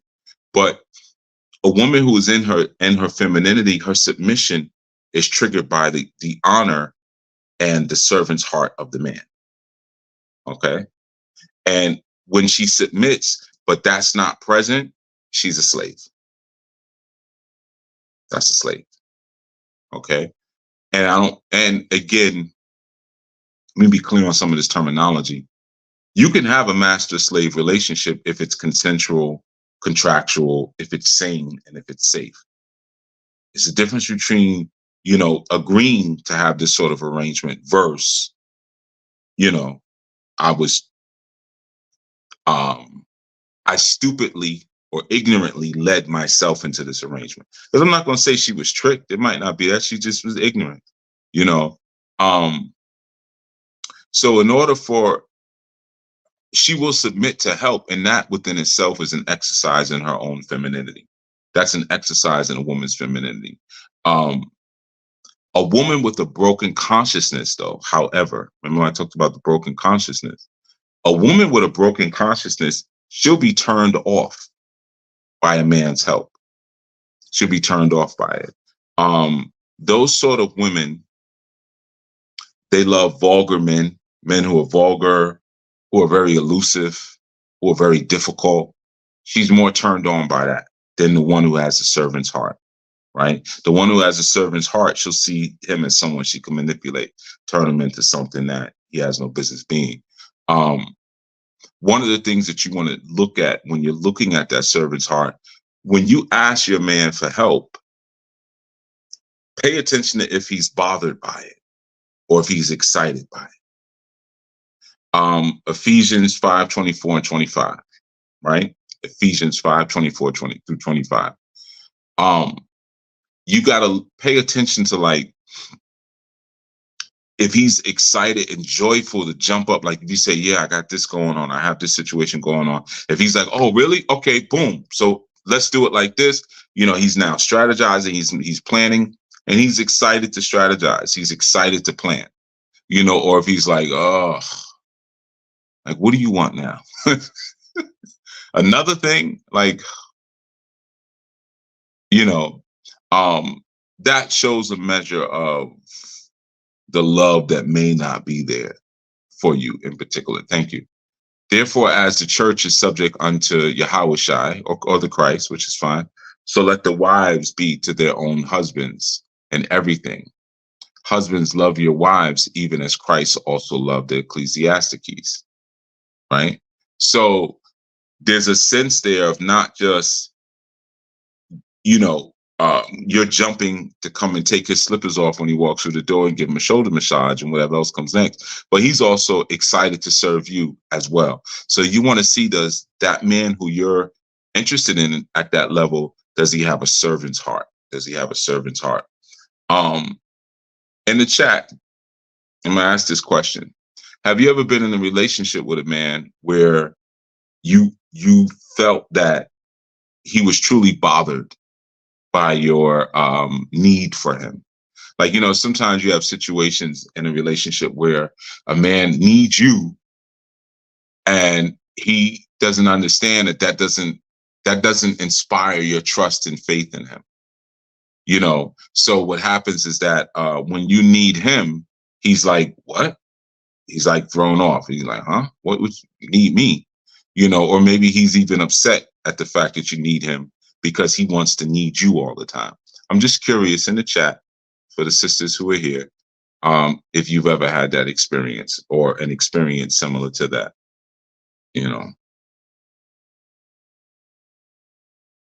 Okay. Yeah. So House of Yuya says, oh, it doesn't feel good to be on the receiving end of that. When someone really doesn't want to help you, it's like a burden to them, or it's a burden to them. Uh-huh. Okay, cool. Thank you. Anu Radio says, wouldn't say upset, but willfully oblivious. Yeah, that's a good way to put it. I've seen those situations with people I've counseled where the man is like, you didn't say nothing. I didn't know you needed help. I know someone like that, actually, very close to me. And he's like that. And he just pretends like he never sees anyone struggling. you know. House of Yuya also says, yes, it's a very disappointing feeling, especially if you want to experience that, if you want to experience that exchange. True indeed. Yeah. Yeah. Yeah, that's interesting. You want to know you have someone in your corner and willing to help. That's House of Yuya. Right. So that's a situation where you all probably got into and you didn't make sure the person had a servant's heart. South Dahaba says, I felt bad whenever I needed to ask. Interesting. Interesting. I felt bad whenever I needed to ask. Now, was that feeling bad, South Dahaba, because of how they tended to respond, or because of you yourself didn't like to ask for help in general? I'm curious, like, what triggered that bad feeling? House of Yuya says, but the beauty in that also is that there's an opportunity to give it in return. There's a calmness in that. Nah, but it ain't in return. It's not in return if the person's not giving it to you. Then it's just one way. I don't know. I'll glance back at the chat periodically on that one. So that does kind of lead into another thing. Your dreams. Okay. Share your dreams with the person you're vetting, right? Share your dreams with the person you're vetting. Because he made me feel needy. Interesting. Okay. Softer. Interesting. Very, very interesting. Thank you for sharing. So you want to share your dreams with the man you're vetting, because when you do that, you want to pay attention to the energy shift when you're sharing your dreams, right? And I don't mean like sharing your dreams to the sense of like, telling him how he fits into fulfilling this dream. I always wanted to do this, and I found out you do this, so you can help me with that. I get a lot of that. And it's like, that's your immediate, like, I'm not going to mess with you. We're done. I check, you know. So if you tell a man your dreams and he gets quiet or he looks away, you know, or he speaks over you after you tell him your dream, then you may possibly not be walking in the same direction. Okay. Um, you have to pay attention. It's similar to the servant's heart.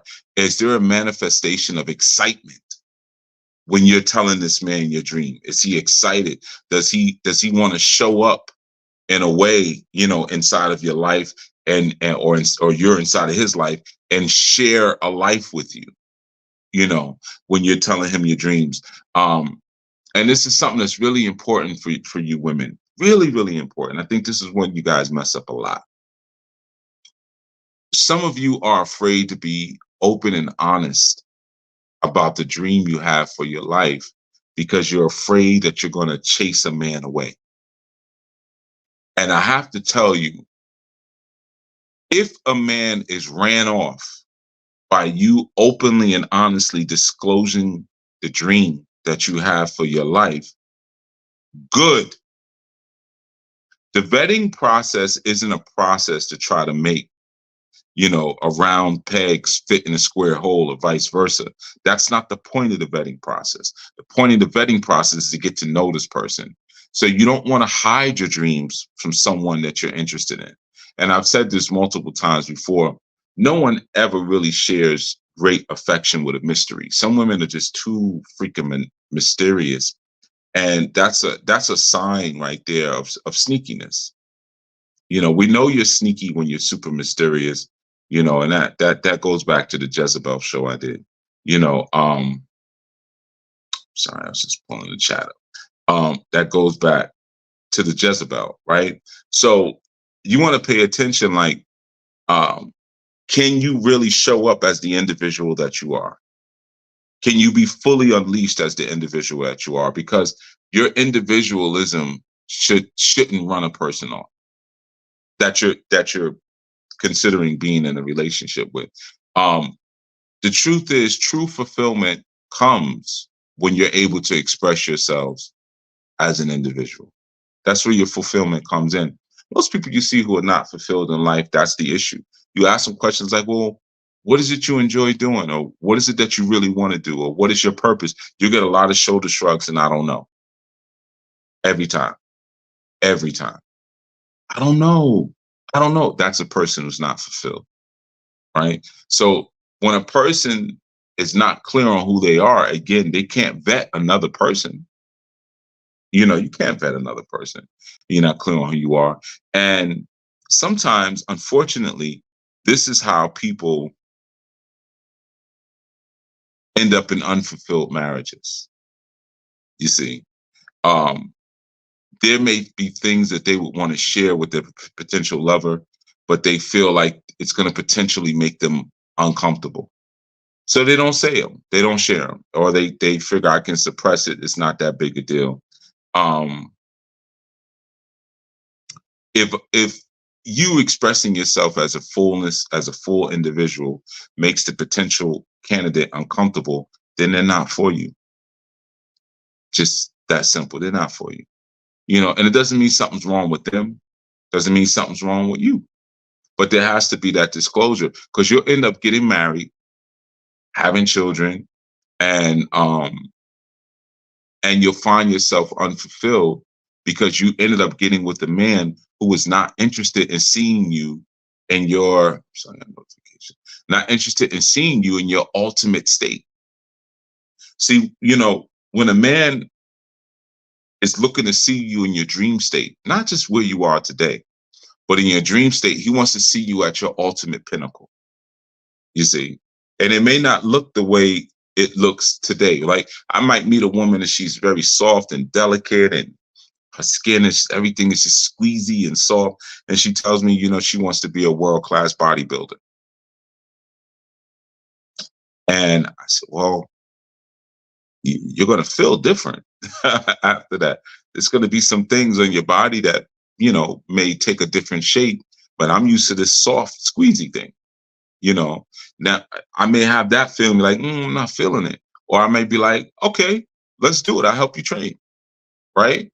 Yeah, I know you're going to go through a transformation, but I'm here for it, And again, neither one is right or wrong. They're just different, right? So that's one thing you want to look at. The other thing is you want to look at authenticity. After or not, I don't want to say in an order, term that they have a servant's heart. Are you able to reveal your dream to them? Is there authenticity?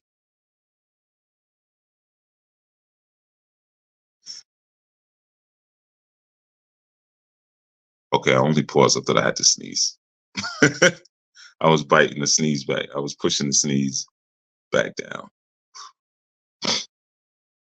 So the thing is, the first thing to understand is that males are very skilled at deception. They are very, very, very skilled at deception. And when we are in a shallow state, when we're immature, when we are boys moving in adult male bodies, females have this thing that we want. It's her body. We want the female body. And we have a way of using certain terminology and words to get that exact thing that we want. So you learn or figure out our authenticity through questions, through questioning. This is a really important through questioning, because remember, even again, I go back to the Queen of Sheba. She was impressed with Solomon. She was impressed, but she had to prove him with hard questions. Now, if you're with a man who is defensive, or he becomes defensive when you begin to ask him questions, get up out of there. Get out. Run as fast as you can in the opposite direction. Block block numbers, all of that. Run. If you're talking to a guy who gets defensive, and I'm talking about if you ask him respectfully, not if you digging in areas that you shouldn't dig into, and he's saying, okay, I'll answer to a certain point, but let's get to know each other a little better. Like, what's your credit score? And like, all right, hold on, chill out. I'll tell you if I have a good score or bad, but you're asking a little bit too much. What's your children's social security number? So you got to know how to be tasteful, because you never want your vetting process to feel like an interrogation, or your courting process to feel like an interrogation. It should be fun. Courting should be fun. You know. So if you're asking a man questions and he never has clear answers, or he never has answers, period. If every time he talks, you're like, what the hell are you talking about? If it's always kind of unclear, you need to get up away from him. Run the other way. Just like if he was being defensive. Sometimes you get them all in one package. He's defensive, his answers are never clear, or he doesn't have any answers. Run the other way. Right? And the reason being, and I don't have anything dripping on my nose, is just itching, by the way. It's not dripping out, just in case you was wondering. The reason why is because that you want to run the other way. Think about who you want to have children with when you're vetting somebody. Do you want to be with a man who has no answers? Do you want to have children with a man who has no answers? Think about the understanding that you two would produce. This person has no answers, he has no clear answers, or he gets very defensive when you ask him things. Consider what you would produce, right? That's number one. Also, if he's disciplined and if he's authentic, he's not going to have any problem with your questions. He's not going to have any problem with your questions, even if you're sitting there for hours. Okay, well, What was it like when you were growing up? And like, what was the first thing you was excited about as a child? And and then what was the thing that hurt you the most as a child? What were you most insecure about? What was it like? What have you done? What have you achieved since, this date or high school or this or that, whatever. He'll sit there, he'll answer your questions for hours if he's digging you. You see. If he's defensive and he's, yo, why are you asking me all these things? And that's to run the other way. Run the other way. Okay. Um, a man will be honest with you and his answers if he loves you. It's just as simple as that. If he loves you, he'll be honest with you. And he'll open up his heart. And the reason he'll open up his heart is because he wants you to see the whole truth. He'll want you to see the whole truth. Um, you got to understand, and I'm talking about a certain kind of man. So I know we have a lot of new kind of energy coming forth among those who seem to be like males today. But when I'm speaking about a man, this is just me, I'm speaking about a king. I'm speaking about a warrior. I'm speaking about a classical man, a masculine man. All right. So that's my position that I come from.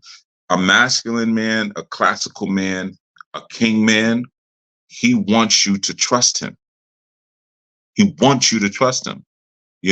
He knows that you will never trust him unless your questions are answered. He knows that, you see. And he knows the value of your trust, because with your trust comes submission.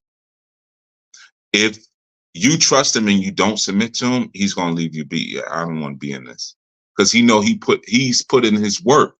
Like me, I don't like answering questions. I don't like people. I'm very private. I don't like a whole lot of questions, right? But if someone is vetting me and we're talking about a relationship, I'll submit myself to those questions. I will submit myself to that process joyfully, because I know what I'm investing in. Now, if I submit myself to that process and we get to the end of that process and I say, okay, submission time, and you're like, nah, what? Like, that's it. That's it. See, when a woman is constantly questioning, and this is what men need to understand. I saw something in the chat with El Karan. But when a woman is, well, let me just read it. Here, I thought I have to be serious and more analytical during the vetting process when it's supposed to be fun. Now, if you want to be that way, be that. Maybe she appreciates that part, but everything has an ebb and flow, just like relationships have an ebb and flow. It ain't always high. You're going to have your low points, especially when you bring children into the equation.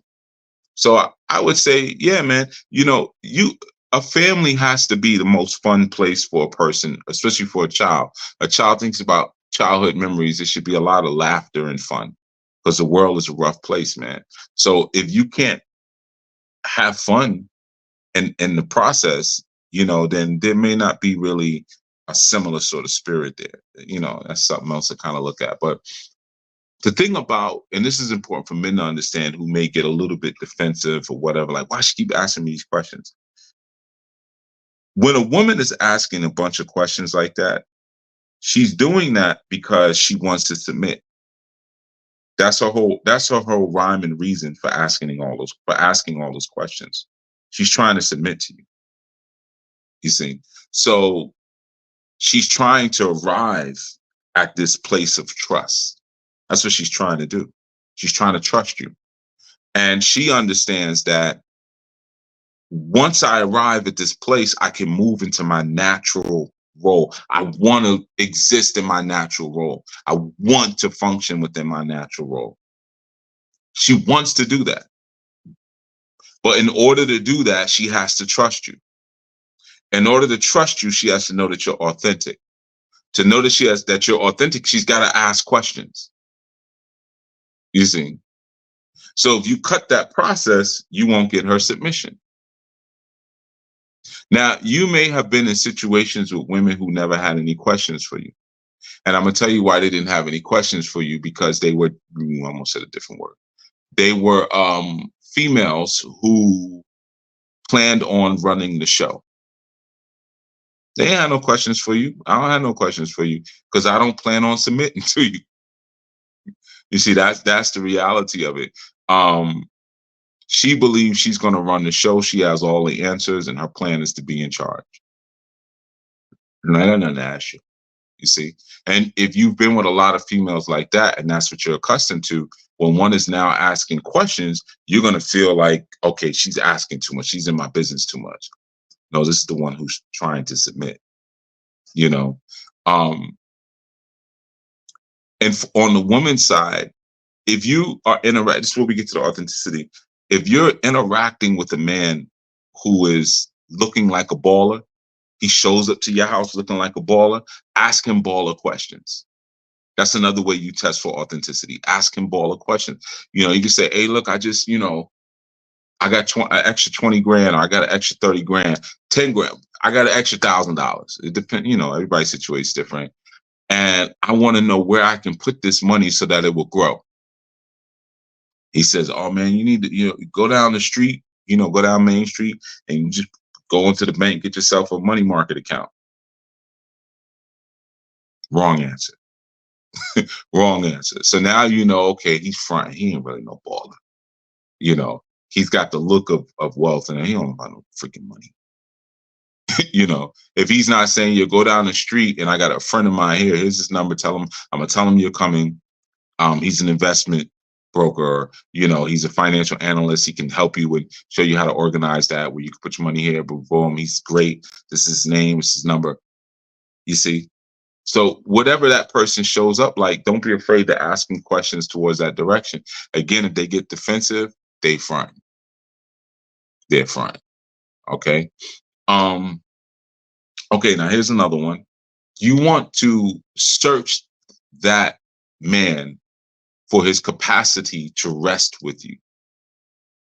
Very important.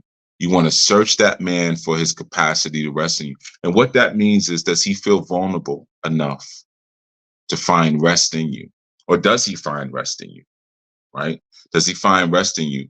I'll give you an example of that. A very unhealthy example of that would be Judges 16, 18 through 19. Judges 16, 18 through 19. Right? Because you want to know can this man sort of can he break down in front of you? Sometimes as men we go through some very, very, very hard situations. And sometimes we feel like there's no one that we can really take off our armor in front of and just cry. Sometimes we cry and we break down. I broke that down in one of the earlier ones about the sensitivity of young boys. And we're shamed out of our sensitivity. Thank you. And when Delilah saw that he had told her all his heart, she sent and called for the lords of the Philistines, saying, come up this once, for he hath shown me all that was in his heart. Right? So that's kind of an example, a bad example, if you will, but it's a real example. Then the lords of the Philistines came up unto her and brought money into their hand, and she caused him to shave off the 7 locks of his head, and she began to afflict him, and his strength went from him. That's what the rest of it says. I don't know why you're giving me little pieces like this. So that's an example of something, right? So he trusted her. He trusted her to not only say what was in his heart, but he fell asleep, like Scripture say, he fell asleep on her knees, and she did him dirty, so it's an example of that, of what a man wants to feel with a woman, but obviously he has to vet that woman to make sure he's not getting himself a Delilah, right? It happens. All right, here's another one. Is that man learning your love languages? Is he learning your love languages? This is really important. If he's taking the time to learn your love language, then that means he's paying attention to you. He's paying attention to you. And if he's not taking the time to learn, and I'm going to ask you to pull up 1 Corinthians 13 and 4. If he's not taking the time to learn your love languages, it means that he's not invested. And more importantly, not that, let me say this, it's not that he's not invested, his heart is not invested in you. If he does not take the time to learn your love languages, his heart is not invested in you. Okay. So it's important, and there's different love language, and it's not just the ones that are listed like in the book, The Five Love Languages. There's more than that, but he should be taking time to learn those particular love languages. So, like when you read about Corinthians 8 or 1 Corinthians 13:4, it gives you an understanding of what love is. Love suffereth long, love is bountiful, love endureth not, love doeth not, or envieth not. Love doeth not, boasteth itself. It is not puffed up. It seeketh not to do its own thing, so forth and so on. It suffereth all things. It rejoiceth in the truth. There's all these different understandings. It hopes all things. It never falls away. It endures all things. Right? So there's this understanding of all the different things that love is. Is he taking that time to actually learn your love language? Okay, that's a part of your vetting process. Another important part is, can you please him? Sometimes you'll have certain guys that I know some personally. They'll it's a very cruel thing, but they'll get with a woman who can never please him. And they do that because it kind of keeps her on edge and keeps her overperforming, even though he'll never really be fulfilled with her. But she's always constantly overperforming. And you have to understand, as the woman in that situation, when you're with a man who you can never please, it will rupture your self-esteem. It will truly rupture your self-esteem. So as you're vetting, you have to make sure, I can actually please this man, right? That's an important thing. And that comes through conversation. And again, comes through that authentic revelation, or that authentic sharing of, this is who I am. This is the person that I am. If you're dealing with someone, and some women like to get beat up. This whole community's for that. Some women like to get beat up. They like to get choked and slapped and punched in the stomach and punched in the behind, and a belt used on their legs and things like that. And they know within themselves, I have come to understand that this is something that I need in order to get to a certain place, but I'm scared to tell someone. I'm not going to tell them. You see? And the vice versa on the man. He may have certain things he just feels too embarrassed. Maybe, he's too embarrassed to tell the woman, this is what would please me. So that becomes a very cruel thing when you don't share that thing. And, as we're speaking about the carnal to a degree, another important thing is your physical looks. Physical looks, right? When you're vetting. Let me tell you something, and I'm just going to say it to you very straight. Very straight. When it comes to physical looks, you need to shut down your social media for a second. You need to shut down social media. And I'm just going to say something straight. Average looks are good enough. When you're vetting a man, you might be like, how are you going to tell me what's good enough for you? Because I'm going to tell you, because I know what I'm talking about. An average looking man is good enough. Because you want to, when you're looking at the physicality of a person, it's a simple thing you just want to look at. Can I wake up every day and look at this person? That's it. If I wake up every day and I'm like, and that's the first face I have when I'm like on my pillow, then that may not be the one. But if I look at the person like, all right, good enough. Because I'm going to tell you, a lot of times on social media, it's talks around like, or you have certain people, certain images. Some of y'all don't even know how photo editing works. You don't even know these people, they don't look like that, or even if they do, that's their job to look like that. People do that with celebrities all the time as they get older. Oh, Denzel ain't looking like he used to. Denzel been making movies since the 70s.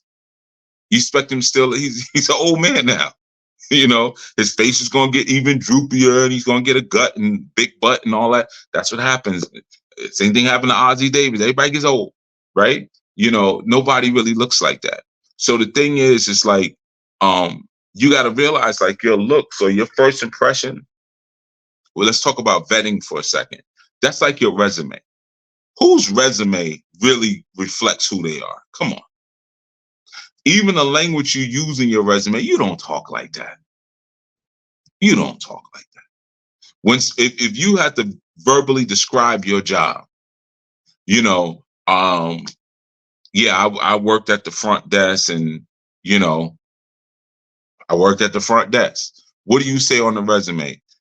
Greeted customers as they came in, performed customer service duties, directed them to the department. You ain't do none of that. You don't even talk like that. You see? So it's the same instance.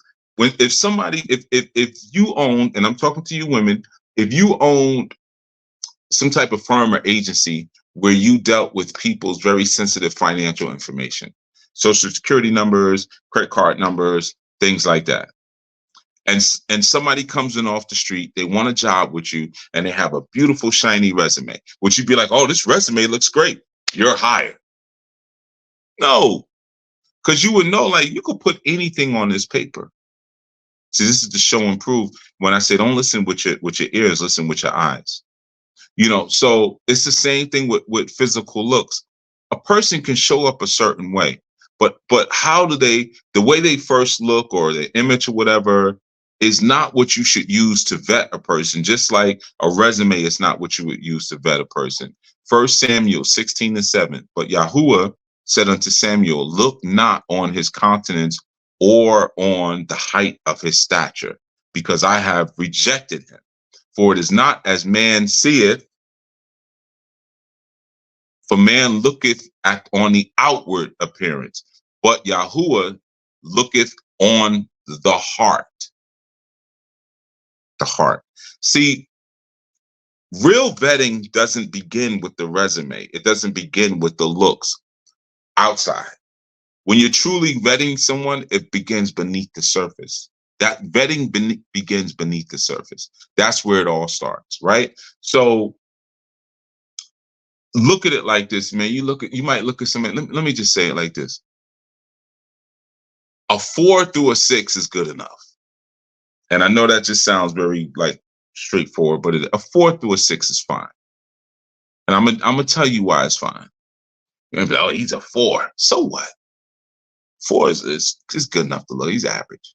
He's a 6. All right, he's a little bit above. All right, that's fine. I'm gonna ask the chat this. I'm gonna ask you women in the chat. Everybody pay attention.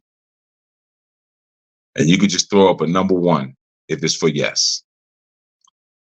Have any of you women who are currently listening right now, have any of you, and we're talking about judging the looks of a man between 1 and 10, 10 being he's drop dead gorgeous, he's a dime, he's perfect. 1 is, you know what I mean?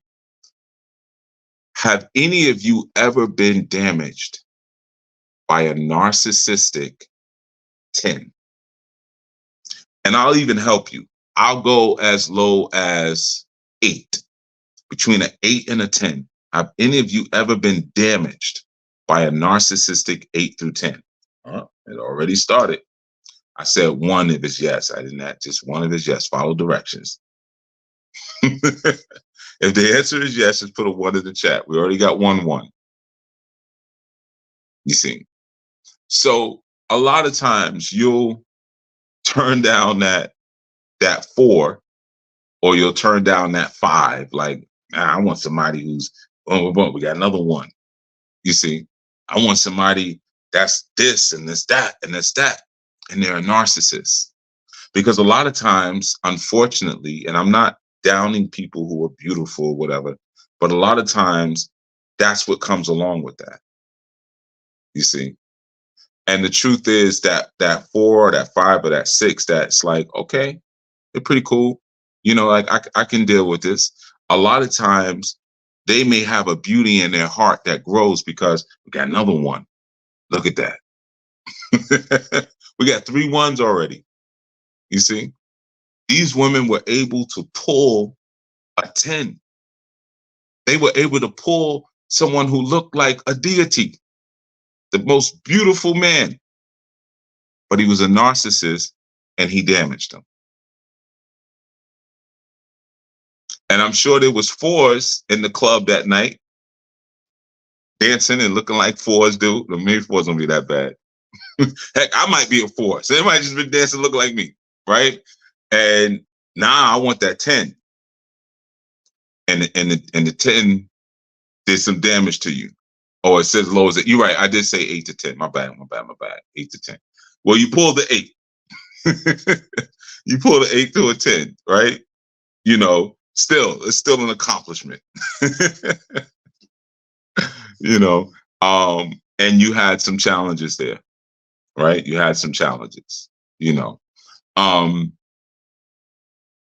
So you have to understand that the vetting starts beneath the surface, because what happens is this is the important things to understand about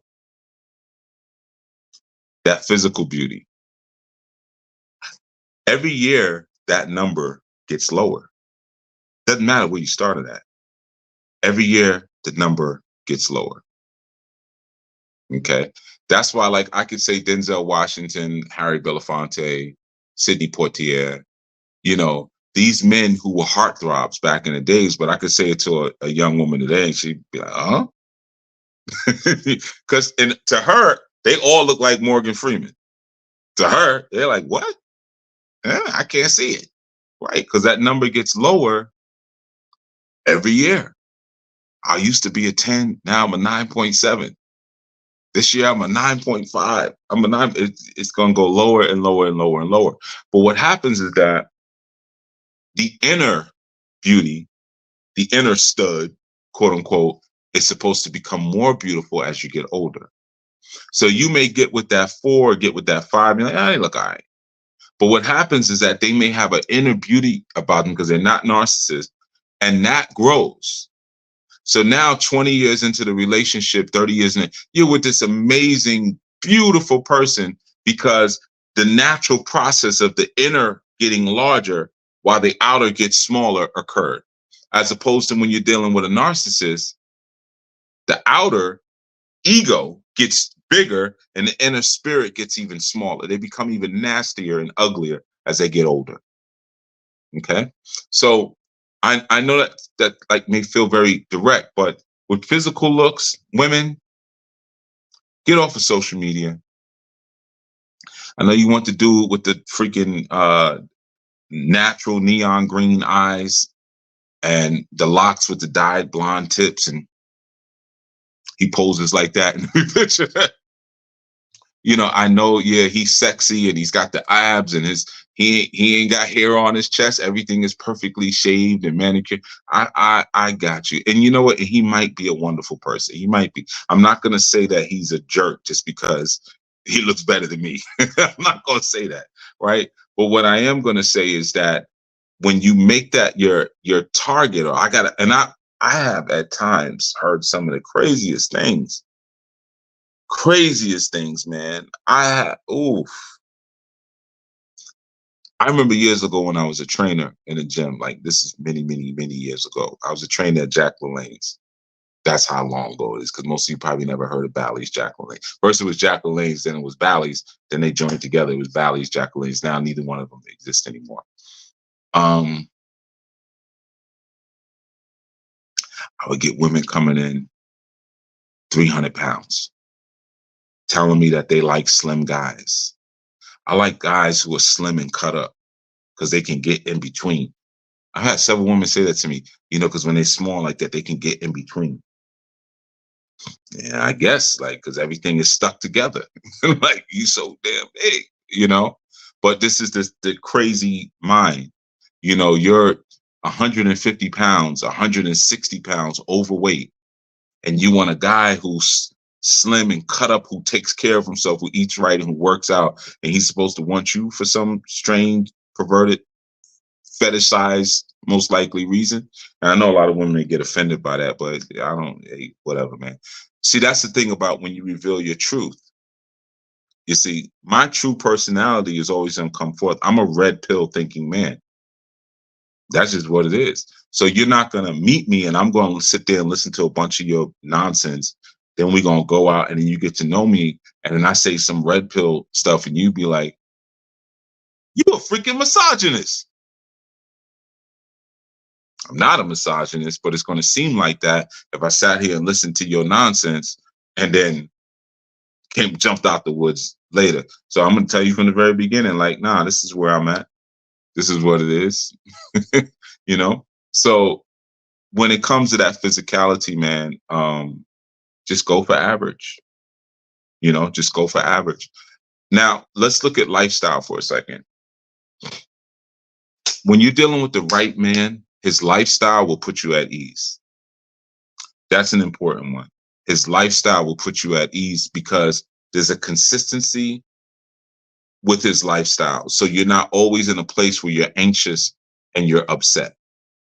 That's important to realize because you'll know that when you first meet the guy, like when you're first vetting him, you're kind of going to know, like, you know, there may be, and if he's truthful about who he is, he may say like, yeah, man, I'm a trucker. I travel from state to state. You know, I got different area codes, right? I got different women in every state, but you know, that's where I'm at right now. And you might be like, all right, cool. You know, or you might not be comfortable with that, or you may be anxious about that. Or he might say, I used to be a womanizer. I'm not anymore. Now I just, you know, I just chill out and I run my strip club. And you might be like, ex womanizer, you got all them beautiful naked women around. Oh, I don't know if I can, you know. So you want to think about that. Like, does his lifestyle or is it consistent in what he's doing?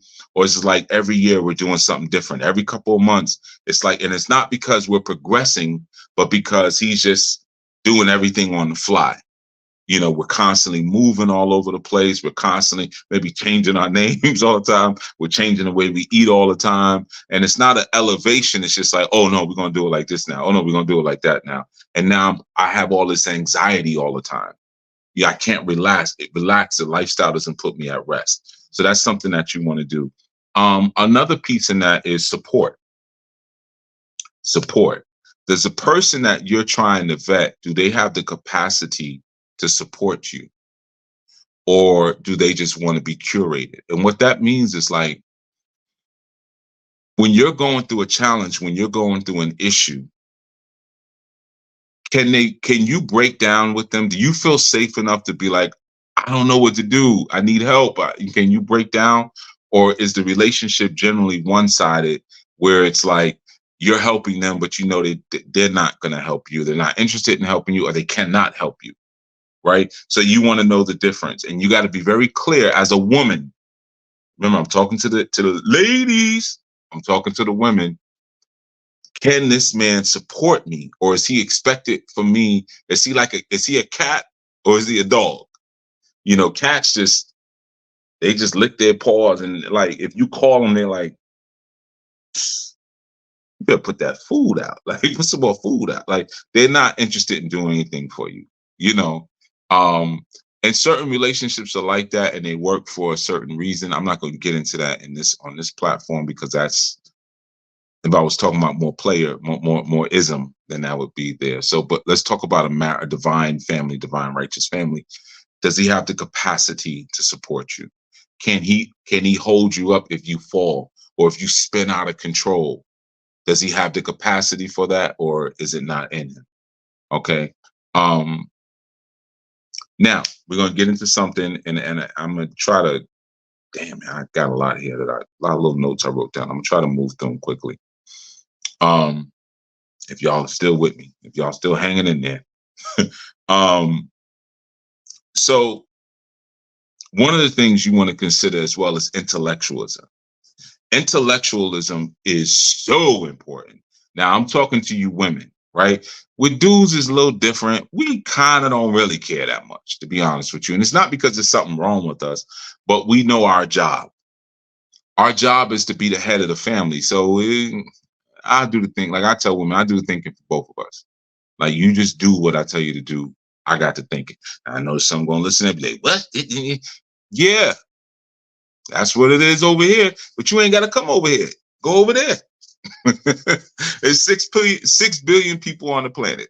You know what I mean? Don't worry about what I'm doing over here. So that's the thing. Intellectual compatibility is so important, especially as a woman, because you got to remember, again, the physicality will change and decrease over time. You might be looking, oh, he got all these muscles, and oh, he smells so good, and his smile and his whatever, that shoulders and traps and his deltoids. I mean, his traps and his deltoids is so big, and his traps, and you know what I mean, like his forearms and whatever it is y'all look at. I don't know what women look at, but whatever. His calves, his Achilles. But all of that stuff is gonna fade over time. It's all gonna fade over time, and what's gonna be left is the mind. And the mind should become more beautiful in time. As the body becomes less beautiful, the mind should become more beautiful as time goes on. And really, a beautiful mind, if you meet a man today who has a beautiful mind, oh, he's still hanging good, who has a beautiful mind, in time, a beautiful mind only becomes more beautiful and more valuable over time. It becomes more valuable.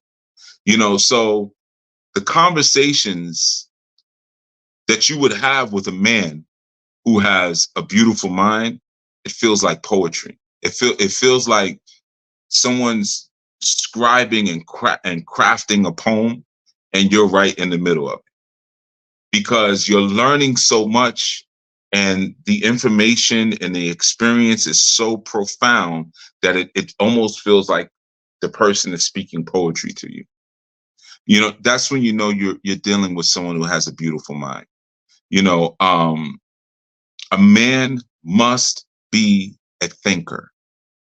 A man must be a knower. There's no getting around that. There's no getting around that. Because you have to realize, like, if you plan on having children with someone, right? And I, as we're speaking about family, it's families, you have children, right?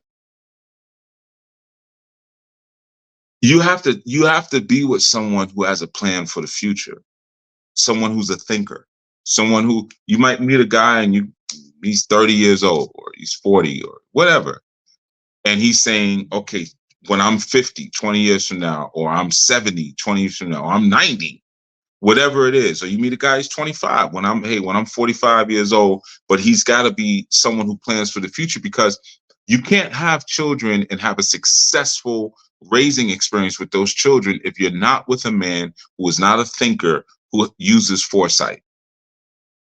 It's so important, because you might be trying to plan for the future, because a lot of times after a woman has children, now her mind starts thinking about the future. She's thinking about college, and she's thinking about all these different things, and she wants to now plan for the future. And you sitting across from this beautiful, gorgeous hunk who's a non-thinker, and you just realize what you just did.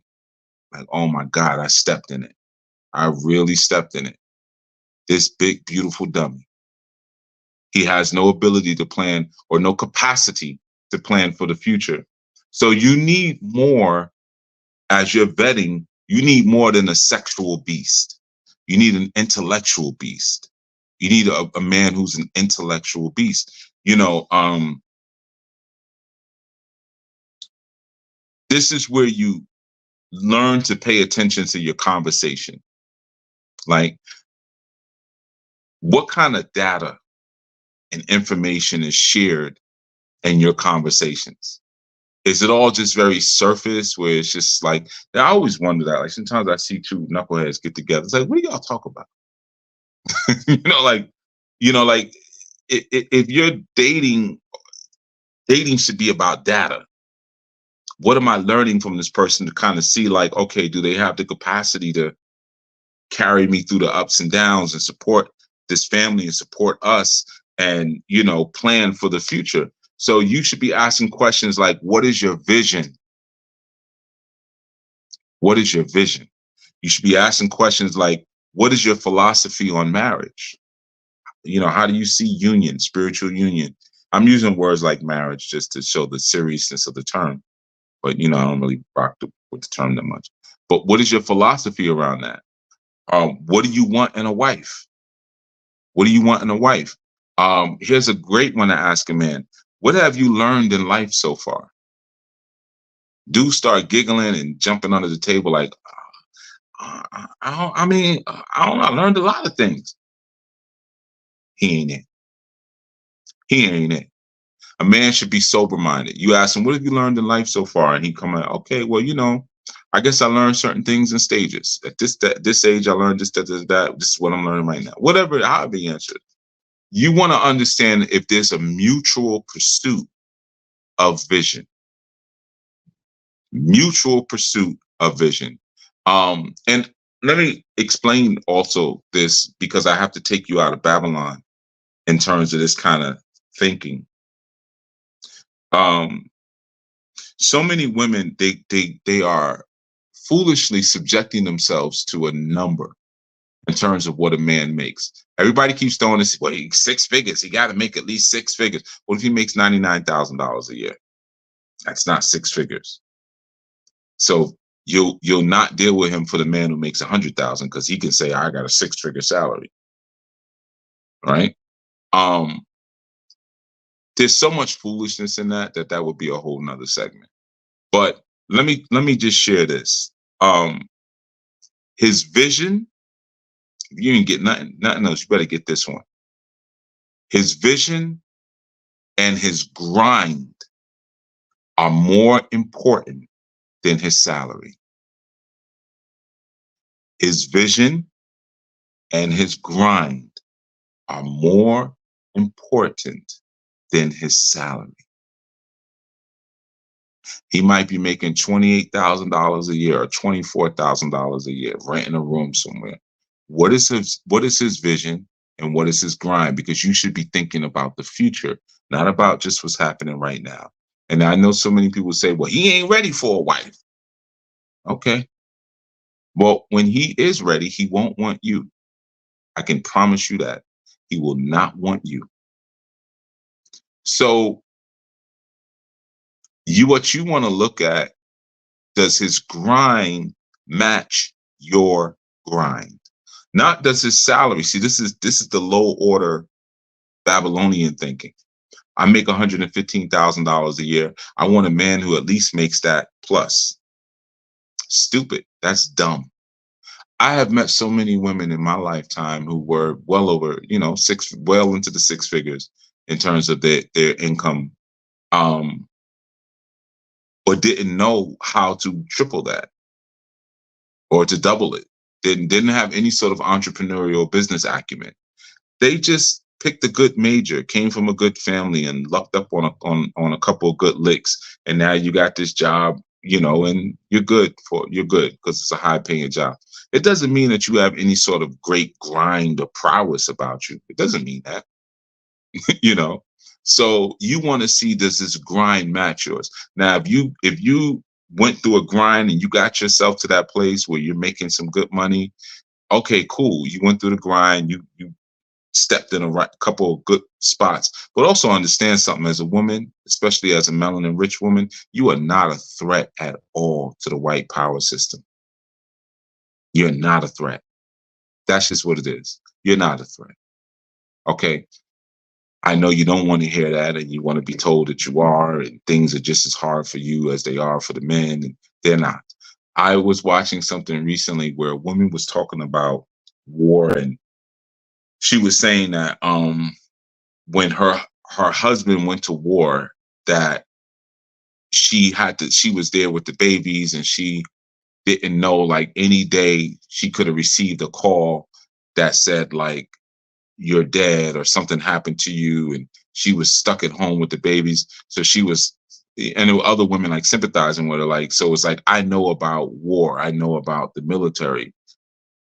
And I'm like, you weren't laying in the dirt somewhere afraid to get your head blown off or come back with one leg, or all sort of psychological. That's not the same, So yeah, that goes into a whole nother thing. But you want to see if the grind matches. That's what you want to look for, not the salary. Forget the salary, throw that out of the window. Look at his vision and look at his grind. That's going to tell you everything, because people take falls. Some people start at different spots, right? Um,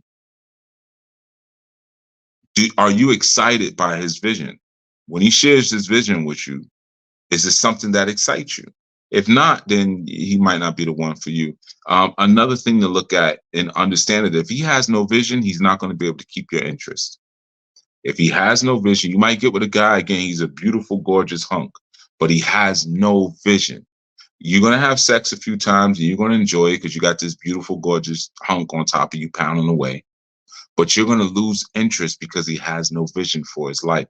And that is directly tied into your wiring as a woman. All right. Um, his vision and his grind is more important than his yearly salary. I cannot stress that enough. Um, and when he tells you about his vision and you see where he's going, do you see yourself, like, would you not mind going with him? And that whatever, wherever that destination is, do you see yourself like, I could be there, you know? If you do, then there's a strong possibility that you have intellectual compatibility.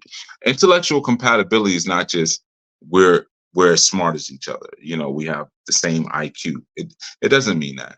Are Does the vision that he presents for his life, is it compatible with where you see yourself? That's intellectual compatibility. Do you have the same values? Do you have shared values rather? Do you have a few similar interests? You don't need many, just a couple. Just a couple of interests that you two can share together, even if it's just two things. It doesn't have to be like we do. I had a friend like that years ago, older man. I can't call him my friend. He was a older, like an older guy. And him and his wife, he was like, yeah, me and my wife, we do everything together. We do everything together. And I used to be like, I go crazy. They'd be like, man, we shop together, we do this together, we do that together. I'm like, man, I couldn't. I would go bonkers.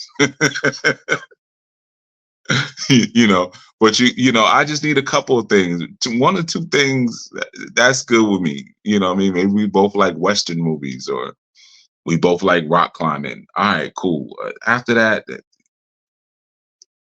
you know, but you got to know yourself. Um, when it comes to being with a visionary, understand something. Visionaries cannot tie themselves to non-visionaries. It does not work. Even if you're with someone who, and again, I'm saying from a female perspective, for a man, it's a little different. I have women in my harem that are not visionaries at all, but there's a place for them. It's not right next to me. Hell no. But there's a place. You know, when we get to the polygyny talks, we'll have those kind of discussions. You know, not all concubines are created equal. Not all wives are created equal, right? Um, but as far as a woman, if you are a visionary, you better get with a visionary. It won't work if you don't. If you're a non-visionary, you can get with a non-visionary. You won't be that happy. But if you're a non-visionary, you ain't gonna be that happy anyway. All right. So that's another piece that you want to look at. Another one is spiritual peace. Very important. Spiritual peace. Does this person's presence bring you spiritual rest? Does it bring you rest? And of course, it begins with, are you already at spiritual peace? Because we're going now from outer to inner in our understanding. We're going from outer to inner. When you're with them, is it like the most peaceful place for you in the world? When you're with this person, do you have a peace of spirit when you're with them? Do you sense the Most High all around them?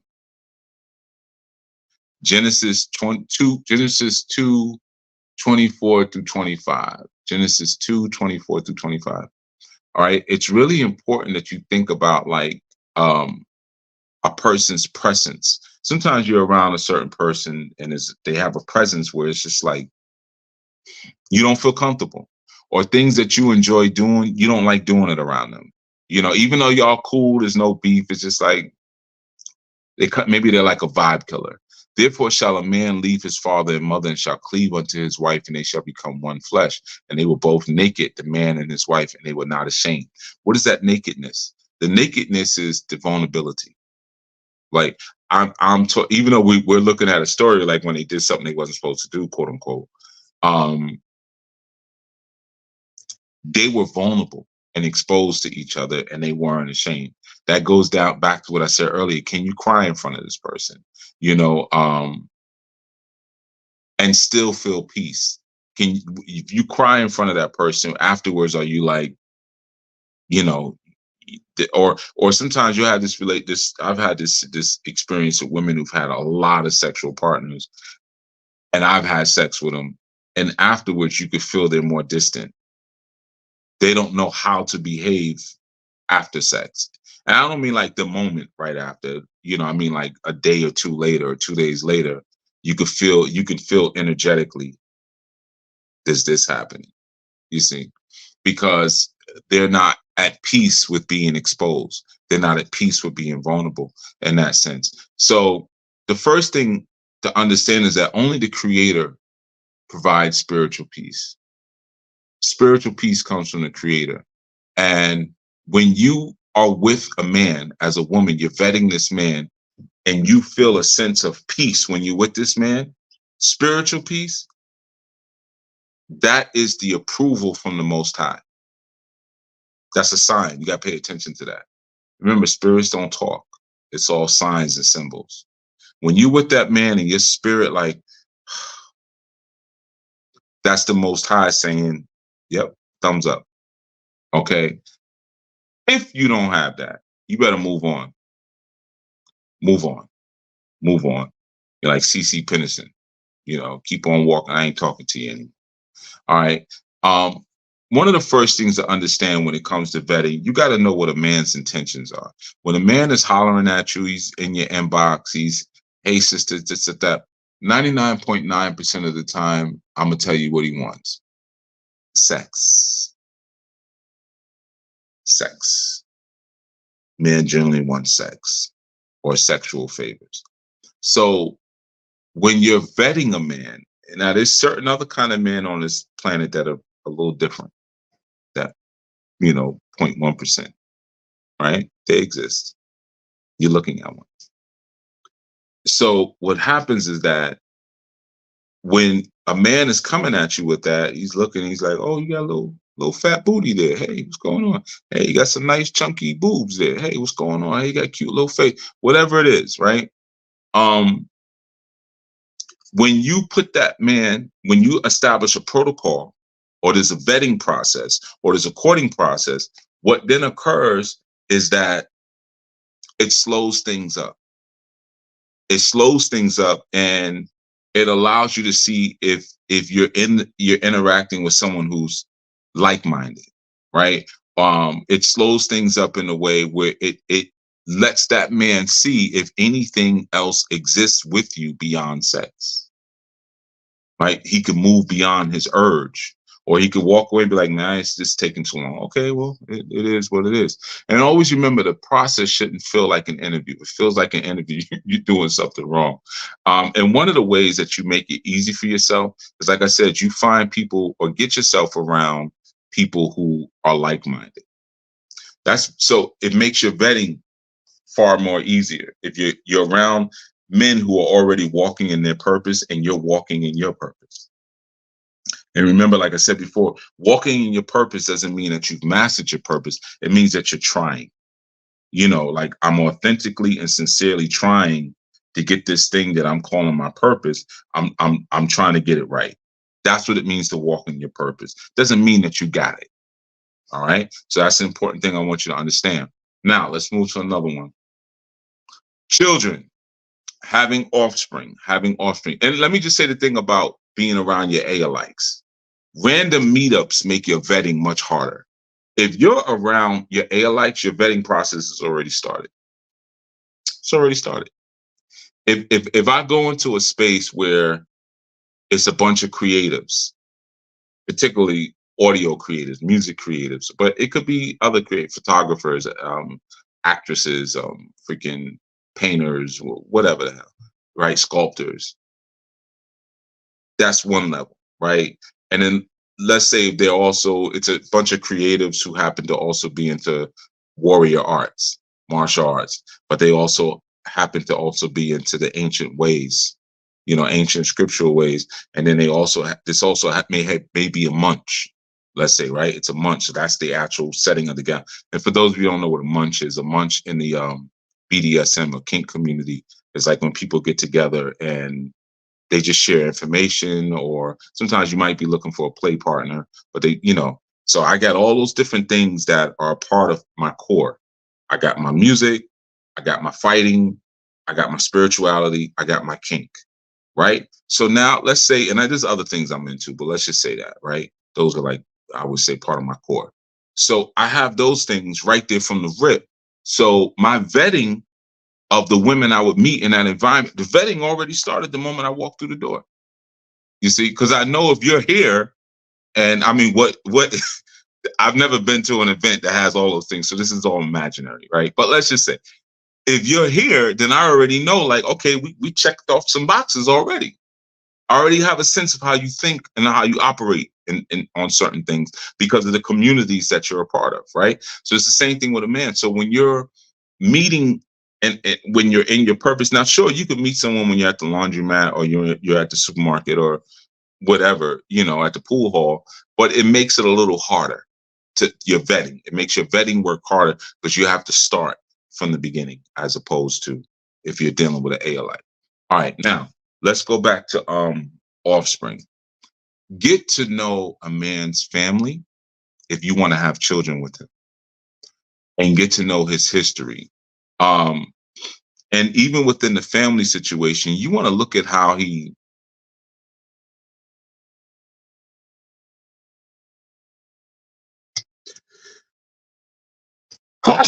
excuse me. I knew that's the sneeze from an hour and a half ago. It finally came back. You want to get to know that person's like, how do they deal with the women in their family, right? Do they talk to their mother or whatever, like she's a POS, you know, or is there some honor there or whatever? And if not, why? Like, what's going on there? But you want to look for dedication and consistency in that man's community. So this is one of the reasons why I love Anu, is because we have had instances where men were speaking to women or presenting themselves a certain way, and when the women came into the community, come to find out, like, oh, you're not what you say you are. Now that I'm meeting other people who live by the doctrine you say you live by, it ain't really what you say. You're not who you really said you were. And that saved women from, you know, possible issues. That's why the beauty in the courtship process is that there's chaperones and elders who are looking at, if someone is in my house and a man says, I want to court the sisters in your house, you know, he comes to me, you know, so the vetting already begins there, right? But there's some oversight, if you will. That's the beauty about being in the community. If you don't have access to a man's family, or let's say their family is, you know, maybe a little bugged out and you can't really get good information from them. One of the things that you want to look at, like I said, how does he treat women and the women that in his life? What are his patterns and his behaviors? Always remember, it's not what he says, it's what he does. Listen with your eyes. It's not what you say, it's what you do. One of the things to understand is that you're looking for, when you start learning about the person's family and learning about their history, when you're dealing with a man, has that man been through some hardship? Have they been through some hard time? What were they? Right? Because you want to see how a man deals with pressure, how he's dealt with his ups and downs. Does he have a sense of stoicism about him? Some guys never been through anything. And the stuff, when you start talking to them, the stuff that they've been through is like some soft stuff, to be honest with you. It's soft. You know, like, and you gotta get a sense of what that really looks like. You know, like, you might be like, yeah, you know, I didn't get along with my parents, man. I remember when I graduated high school, you know, all I wanted was a car, and they didn't buy me a car. They took my, they didn't have the money. All I wanted them to do was co-sign for this loan. They did it for my older sister, but when it came time for me, they wouldn't co-sign. You know, they got stupid punk weak stuff like that. But you want to see, has this person been through some hardships? Because when you have children with a person, it's ups and downs. That's just the nature of it. You're going to go through ups and downs as a parent. So you want to see how this person kind of faces adversity. Do they even face adversity? Or are they the type to just kind of crumble up in a corner and like, I don't know what I'm going to do, maybe smoke themselves, you know, to whatever, or drink themselves into a corner. So you want to kind of see that, because relationships go through ups and downs. They go through ups and downs. It's not always beautiful, right? So you want to see how this person handles adversity. Um, One of the important things also when you're learning family and history is a guy's friends. Very important. You want to get to know something, if you can meet their friends. If not, get something to know something about their friends and their comrades. Um, are all this person's friends from childhood? Now, I know on some levels, and I've said that many times, that's a beautiful thing when you can still be friends with people that you were childhood friends with. That's beautiful. But there's a caveat to that. One of the other sides of that is that sometimes guys will be friends with people they grew up with because those people never pushed them towards any kind of change in life. You see, so that sometimes they like to be around those old friends because they don't drive them forward. You see, I have friends from all different stages. I have friends that I had since I was in fourth, fifth grade, and I have friends that I've made in recent years based on different endeavors that I have ventured out to, or different countries that I've traveled to, and I've made new friends, and we communicate all the time. Um, so it's important to kind of get an understanding of like who this person is around and why. That leads me to another thing. Don't worry, we're almost there. Mental disorders. Well, let me say mental and personality disorders. You want to, and this happens now. You could do this right now, even before you meet somebody. I urge you all to learn the basics of psychology, the basics, right?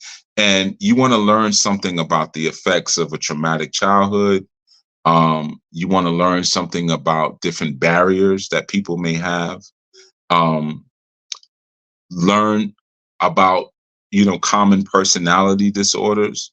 Learn about common mental disorders, because personality disorders are often harder to spot than mental disorders. And everyone is not a narcissist. I know we throw that word around a lot when someone maybe is self-absorbed or self-centered or treats us in a way that disregards who we are in order for them to maintain their public image.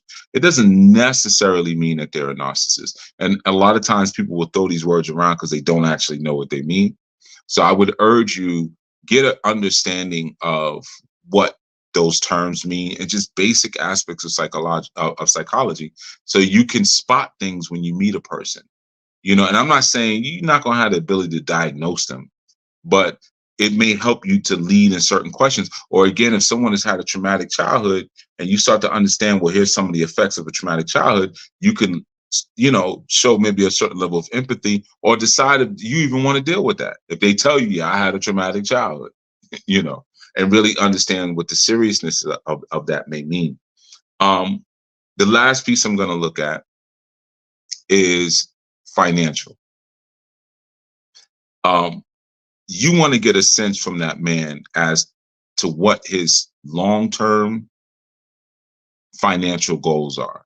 That doesn't mean, again, how much do you make? What do you do for a living? Not those type of questions, but what are your long-term financial goals? And it could be like, hey, I want to leave the country. I don't want to live here. And I have a home somewhere in the Caribbean. It's cheaper to live there. And, I'm going to keep putting money in my 401k. And then in 20 years, I'm going to take that money out and I'm going to go live over there, or this or that, whatever. But get a sense of those long-term financial goals when you're vetting a man.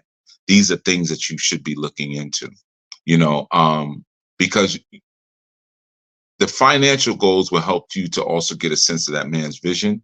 And if there's a plan at all, dude might just be like, yo, well, the city test is coming up for sanitation. So try to get me a job with sanitation. They got good benefits, and you could top out at 84,000 a year. That's not a goal. That's not a long-term financial goal.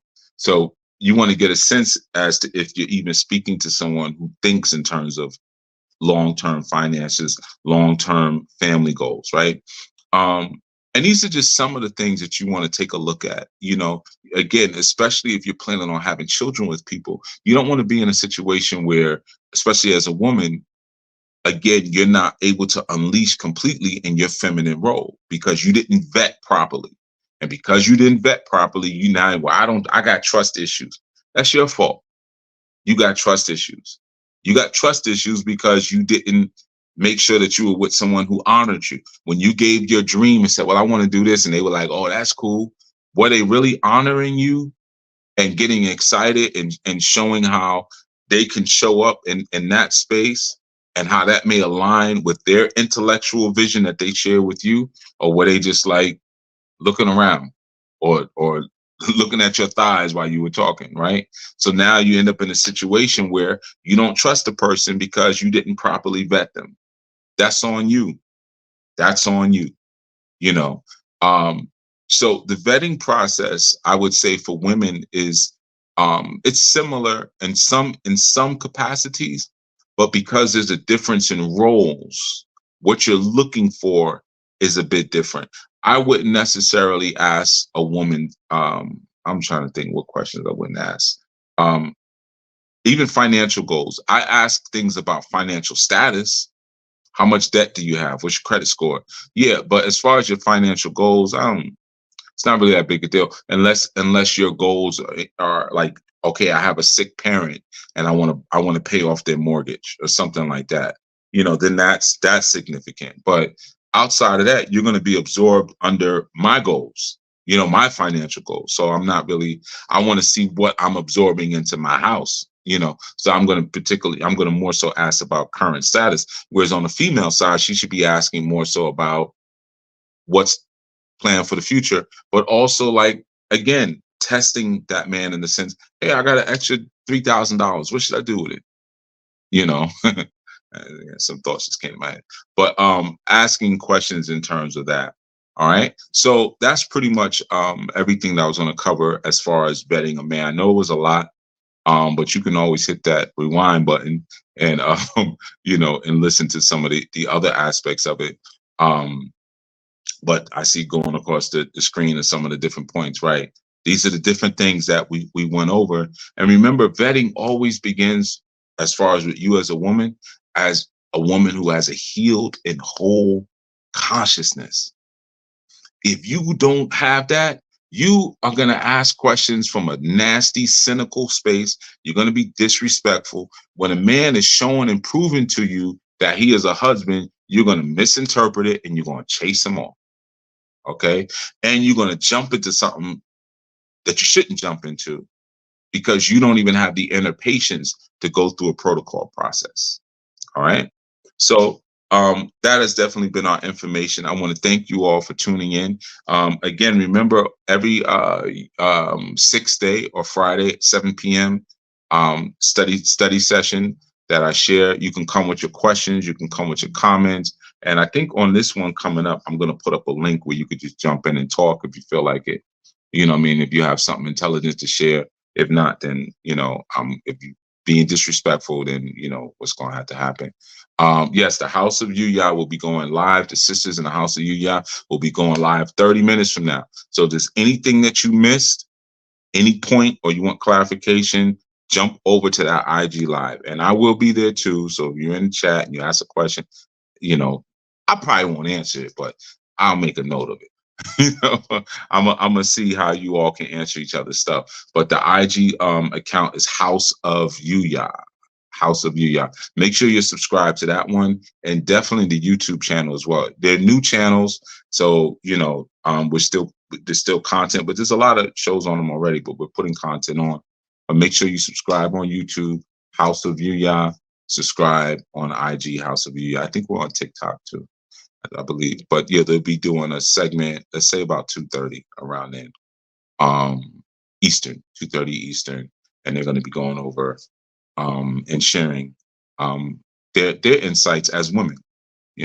So you definitely want to tune in for that. If you want to send your questions, the questions at anunation.org, questions at anunation.org. That's for study group or whatever. If you want to know about membership, if you want to know about the retreat coming up in July, things like that, you could send your questions in. Like I said, you can always leave stuff in the comments as well. Not necessarily this chat, but when the video is done, if you have questions, put them in the comments. Somebody will see them and they'll get them to me if they're for me. Questions about the retreat and stuff, do not ask me. I don't know. I just show up. All right. So people are always asking me questions, but I got a bunch of inbox messages now. What should I bring? I heard it's camping. I could tell you like regular camping stuff, but I approve the schedules and stuff for the retreat, but I'm not the one for that. I got enough going on. So yeah, you can send it to organizer at anulifeglobal.org if you got questions about the retreat. Organizer at anulifeglobal.org. All right. I'm just a servant. I just show up to serve. All right. Okay. So with that, I will see some of you over at the IG channel, House of Yuya, after 30 minutes from now. All right. And willfully, I said some things that sparked some thought and that you can utilize, and you can kind of don't feel embarrassed about like putting together like a protocol, like you go on a date and you got a notebook and you're like, okay, question 1. Don't feel embarrassed about doing that. Union is a very important thing. It's a very important thing. You don't want to take it lightly, man. And you don't want to put yourself into self re-enslavement or trauma because you approached it in the wrong manner. Just, I think, very beautiful series on family and more importantly, the construction of the divine family. And we've been able to go through various chambers with this information, and we're slowly looking at the building blocks of what creates and what establishes the institution and the structure of a divine family. And, in our last session, we spoke about courting. And of course, courting is so critical because we live in a time now where oftentimes we're engaging with people we don't know very well, in terms of really having maybe decades of interaction with them, or decades of interaction with their fathers and their mothers and their aunties, to really know who it is that we're seeking to make a lifetime commitment to. So being able to pursue ideas around family and pursue ideas around courtship in a controlled space become even more valuable in this time than ever. And it allows us, like I said, to slow things up, because sometimes, due to our burning lust or due to just our impatience or our lack of respect for wisdom, we rush into situations that we have no business rushing into. So, giving us that opportunity to slow things up and to see what we're doing is important. All right. And I also want to, give some love and energy to those who came through for study session last shadow. And, again, a reiteration: every Friday, 7 p.m., every 6th day, or Yom Shishi, at 7 p.m. or the God Hour, we do a open study session. And in that study session, you can participate. You can dial in. We usually put the link so that if you want to come in and ask a question or share a thought, you're able to. It's not a sermon time or insight, but it's actually a time for you to actually ask some questions and get a little assistance in your journey towards evolving to a better state in a more righteous place. All right. So just remember, that's every Yom Shishi, or every 6th day, or every Friday at the God Hour, which is 7 p.m. All right. So with that, we're going to get into this concept of marriage. And this is really a big one, honestly. We've gone from examining the individual to vetting the individual to courting, families courting each other and even negotiating certain terms, and, seeing if two people can move towards betrothal or not. And then now we look at marriage, we look at that spiritual and that divine union. And there's so many different aspects to that we have to look at. Like I said, I may break this up into two parts, but this alone could be 4 or 5 parts. And one of the reasons, thank you for the one, Sister Yafe, I appreciate it. And one of the reasons why it's such a huge subject is because we live in a society, Western society, many of us, or the Anglosphere, where there is this very aggressive campaign to destroy the sanctity of original marriage and more importantly, marriage among original people. So it's such a huge subject because there are so many different aspects to cover as it relates to that. When we start to look at the context in which many of us seek to get together, or somehow, or sometimes the war that exists between complementary sexes, where we can't really see each other for who we truly are, nor can we really see where the blockages and where the obstructions are that exist between us. And this is a very purposeful thing. It's very purposeful, even in the sense that this homogeny and unisexuality that's been thrust upon many of us who live in the Anglosphere, it's a campaign, and it's very strategic to get us to a place where there is no difference between male and female. There's no difference between men and women. And if you start to speak of a difference, you can be censored. You could be, someone can jump up and say, I'm offended by that. I feel attacked at the fact that you say I'm different than you, regardless of what the biology says, because it's almost an unseen thing and neither one of us have microscopes in our back pockets. I'll just say, well, that's just a theory. Biology doesn't say that. Biology could say this too, so there's been this really aggressive campaign and onslaught against femininity and against masculinity.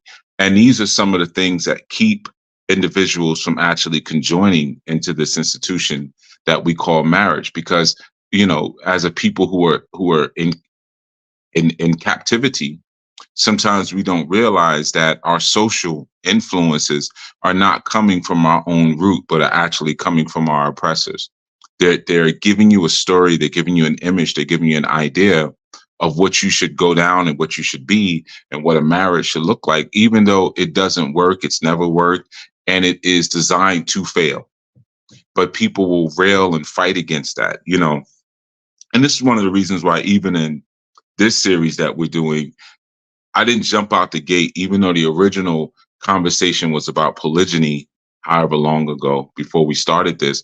I didn't jump out the gate saying, okay, let's talk about having more than one wife, because you have to understand the concept in which we're talking about these things. If you're looking at it from a Western eye, then none of these concepts will make any sense. They won't make any sense. And there's a trigger in you that tells you to fight against the concepts, because that Western ideology and that sort of Western imperative tells you that anything that's Eastern and anything that's ancient is, for one, no longer relevant, and two, is probably oppressive to somebody on some level.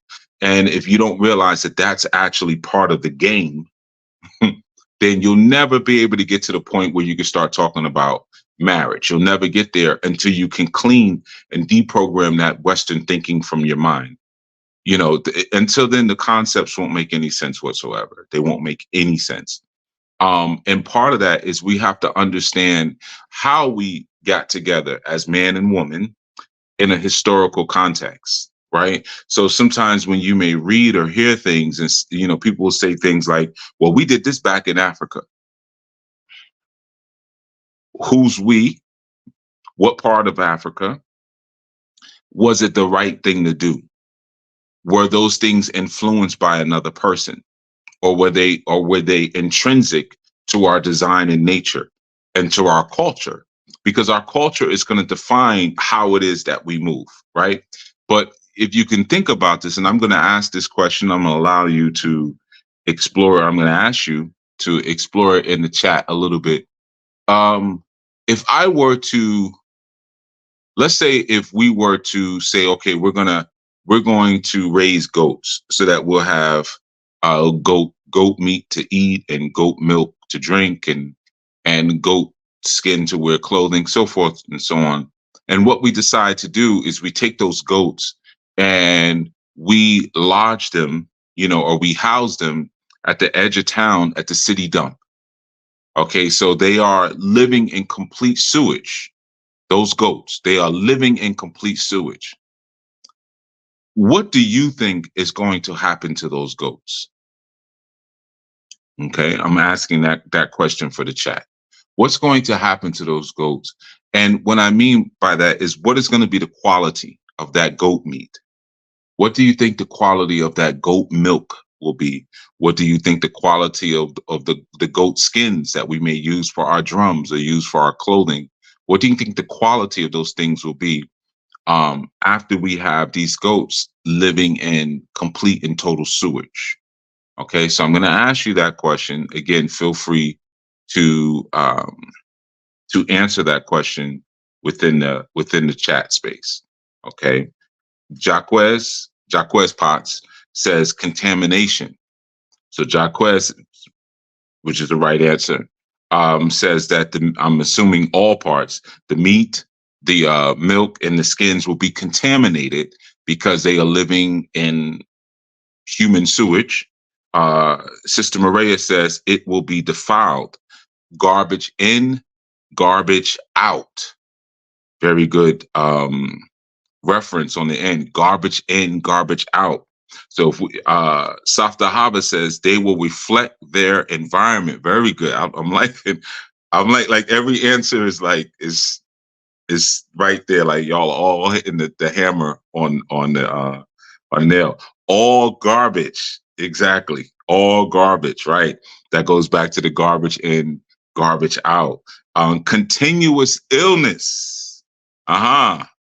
They will get sick and unclean.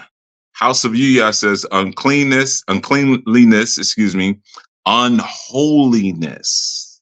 Very good. Very good. Very good. Very good.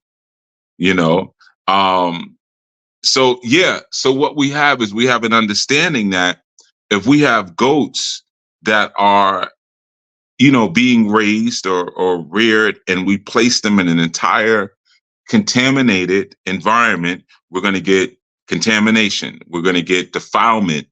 They're going to be all garbage. They'll be consistently or continually ill. El Karar, they'll be unclean. El Karar says the mutation, but the quality will not be usable, period. Like poverty, it's a plague, and they got it. Our Brother Mayuba says also likely there will be mutations of the original. Good. And Akizak says the environment will influence all of their decisions and it will reflect their life. Right, because they have to learn how to navigate around human sewage. They're not navigating around mountainsides and eating clean foliage and things like that. They're saying, okay, there's human waste. There's probably things that may even be dangerous in terms of like syringes and sharp objects. House of Yuya also says they wouldn't be able to function as they were originally designed, right? Because we put them into human sewage. Okay, so we are all very clear now. We are all very clear that if you place something that was designed for one thing in an environment that is unclean, defiled, contaminated, garbage, you're going to end up with mutations, defilement, unholiness, the inability to navigate as they should, all these different things, right? So the culture is the environment. So now we're in a space right now where people don't want to get married. Now, why don't you want to get married? Because these men are liars and they ain't SHIT. And these women are crazy and they're gold diggers and they just want you for the bag, and they're not virginal and so forth and so on, right? So the reason why our marriages are not working and the reasons why we don't want to get married are because of each other.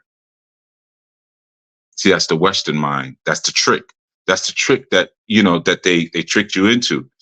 There's no talk about the culture, which is the environment. If you put me into a poisonous environment, me and my natural counterpart, how could we ever get together and have a healthy union? If there are issues within our union, we have to look at the cultural context, because the cultural context, like Akizak, he said it, it will determine how I'm going to move now.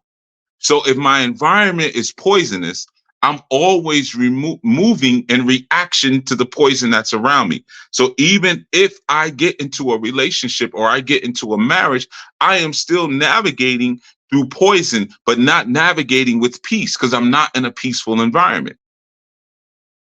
See, that's part of the trick bag of Western culture. It's like in Unusual Suspects. The biggest trick that the devil ever pulled was making people believe he didn't exist. Right? So you don't even see the devil right in front of you. You don't even see, no, the evil is the culture, because women, my women are not born inherently dysfunctional. I'm not born inherently dysfunctional. I don't inherently have this dysfunction that tells me I can't get with the woman who looks most like me, or she can't get with me. So what is it that's creating this obstacle between the two of us? Right? And a lot of times that cultural obstacle or that cultural insanity begins at childhood with the visions that we see, the images that are put in front of us, and even the sense of expectations. You have little girls who watch these Disney princess movies and they grow up believing, like, through complete delusion, no matter what I look like, no matter how much I weigh, no matter how much I behave, I deserve Prince Charming. Period. I deserve Prince Charming, right? And then you have sometimes young boys who grew up on porno, and they have this imagination and this ideation of a diluted way of how to please a woman physically, but also the hypersexualized environment that really doesn't truly exist. You see, so it begins with culture. We're talking about marriage. We're talking about divine union, and we have to look at not just why it's not happening, but we have to look at how to retarget and reposition ourselves for success, right? So our first reason that we do not have success in relationship is because we are not sitting within the right culture. If you are not sitting within the right culture, you will never have a successful marriage, no matter how hard you try. In the same instance, if you are raising goats inside of human sewage, there is no way that meat is going to be healthy. The meat is going to be full of bacteria. It's going to be cancerous. It's going to be mutated. It's going to have all sorts of issues. But you'll take it in anyway and then wonder why you're getting sick, and you'll never point to the environment. So a woman gets with me and I'm full of the poison of Anglosphere culture or Western culture, and we get together and I inject that sickness into our relationship. I inject the sickness into her, and she may have her own brand of sickness from the culture. And then we sit here scratching our heads wondering, why isn't this working? So then we go to therapy. And what is that therapy based on? The therapy is based on Western or Eurocentric thought. So now we poison ourselves even more. So the poison continues and continues and continues and continues. And it's this sick cycle. I think someone said continuous illness. I'm not sure who said it, but there was continuous illness. That was one of the things, Yafe, that was put into the chat. So we're continually ill until we decide to step outside of this culture. This culture is not good. This culture was made by parasitic elites to keep us sick. Because together we can do anything. We can accomplish anything. But the parasitic elite say, we have to keep them sick and keep them apart and just keep them in a space where they can continue to feed us psychically, energetically, and creatively. You see, we're going to keep feeding off of them, but we don't want them to be strong enough to rise up and to actually see what's happening, right? So that's our first step. That's our first step in our discussions around marriage. The first step is we have to have an understanding of culture. What's going on in the culture that's keeping us apart? Because You know, well, we'll get into that. Actually, I wrote a couple of notes before we started. I don't want to. I don't want to go too far. But one thing we do understand is that if the culture is diseased, the relationship is going to be diseased. We got that part. If culture is diseased, the relationship is diseased. So you might listen to some of these teachings and you might listen to these segments that we've done on family, so forth and so on, and say, okay, I'm going to apply some of that. Some of that ain't going to get it. You're going to have to, in order for these things to work and for you to see success, you have to deep dive into the culture and say, okay, the culture is going to change my perspective. The culture is going to change how I view spiritual union. The culture is going to change how I view courting. Because if I'm still applying the current culture of Western ideology, none of this stuff actually works. You're wasting your time. It won't work. Okay, so now, right, let us deal shrewdly with them. I know that the chat, I see some good stuff, so I gotta keep my eyes away. I'm gonna get distracted. But keep throwing it in there. I like what y'all are putting in the chat. It's some good stuff. Okay, so I'm gonna go to some writing. Bereshith 2:20. Bereshith 2:20. And the man gave names to all cattle and to the fowl of the air and to every beast of the field. But for Adoma, there was not found a helpmeet for him. And Elohim Yahuwah caused a deep sleep to fall upon the man, and he slept. And he took one of his ribs and closed up the place with flesh instead thereof. And the rib which the Elohim Yahuwah had taken from the man made he a woman and brought her unto the man. And the man said, this is now bone of my bones and flesh of my flesh. She shall be called woman because she was taken out of man. Therefore shall a man leave his father and mother and shall cleave unto his wife, and they shall be one flesh. And they were both naked, the man and his wife, and they were not ashamed. Now, for the purposes of what we're talking about, there's some critical lines. There's some critical lines that were dropped there for the purposes of what we're talking about. The first one is what the man said. And the man said, this is now bone of my bone and flesh of my flesh, and she shall be called woman because she was taken out of man. That's your first one, right? That's Bereshith 2:23. Now, why is that first one important? The man said out of his mouth what this woman is. That's an oath. Marriage requires an oath. If there is no oath, you have illegitimacy. Okay. So what he said first, he didn't even sleep with her, right? He's just seeing her. They didn't even sleep together yet. He said, this is now bone of my bones and flesh of my flesh. An oath typically involves a renaming. So what did he did? He named her. She shall be called woman. That was her first name because she got another name after that. She shall be called woman because she was taken out of man. You see? So that's the first thing you got to understand. And I'm going to explain why. We'll get there. If there is no oath, there is no spiritual union. Right? There is no spiritual union. There can be union and combining, but I'm going to tell you why the oath is so important. We're going to get to that. Now, the next one that he dropped was, therefore shall a man leave his father and mother and shall cleave unto his wife, and here's the underlined part, and they shall be one flesh. See, the whole purpose of union is to become one. That's it. Like if someone ever asks you that question and you don't want to waste a lot of time, the simple answer is, what's the point of marriage? To become one flesh. That's it. Okay? Because, well, we'll get into some of the becauses. But the critical thing is that even when you look at, see, this is coming from an Eastern perspective. See, a lot of people talk about the origins of the wedding ring and how the wedding ring was to symbolize the eternal bond because it's a ring and it never ends. Some people tell you that it's the ring of Saturn. It's not true. None of that it sounds good, like, oh, it has pagan origins because it was in worship to Saturnalia, and it's the rings of Saturn, and that's why we use the wedding rings. Nah, that's not it. Originally, what they used to do when there was a covenant between a man and a woman, they would shed blood. There would not only be a shedding of blood of animals, because when you shed the blood of animals in ancient times, you create peace because you remove aggression. That's a whole nother ebo or sacrifice teaching. But you do that to remove aggression so you can establish peace.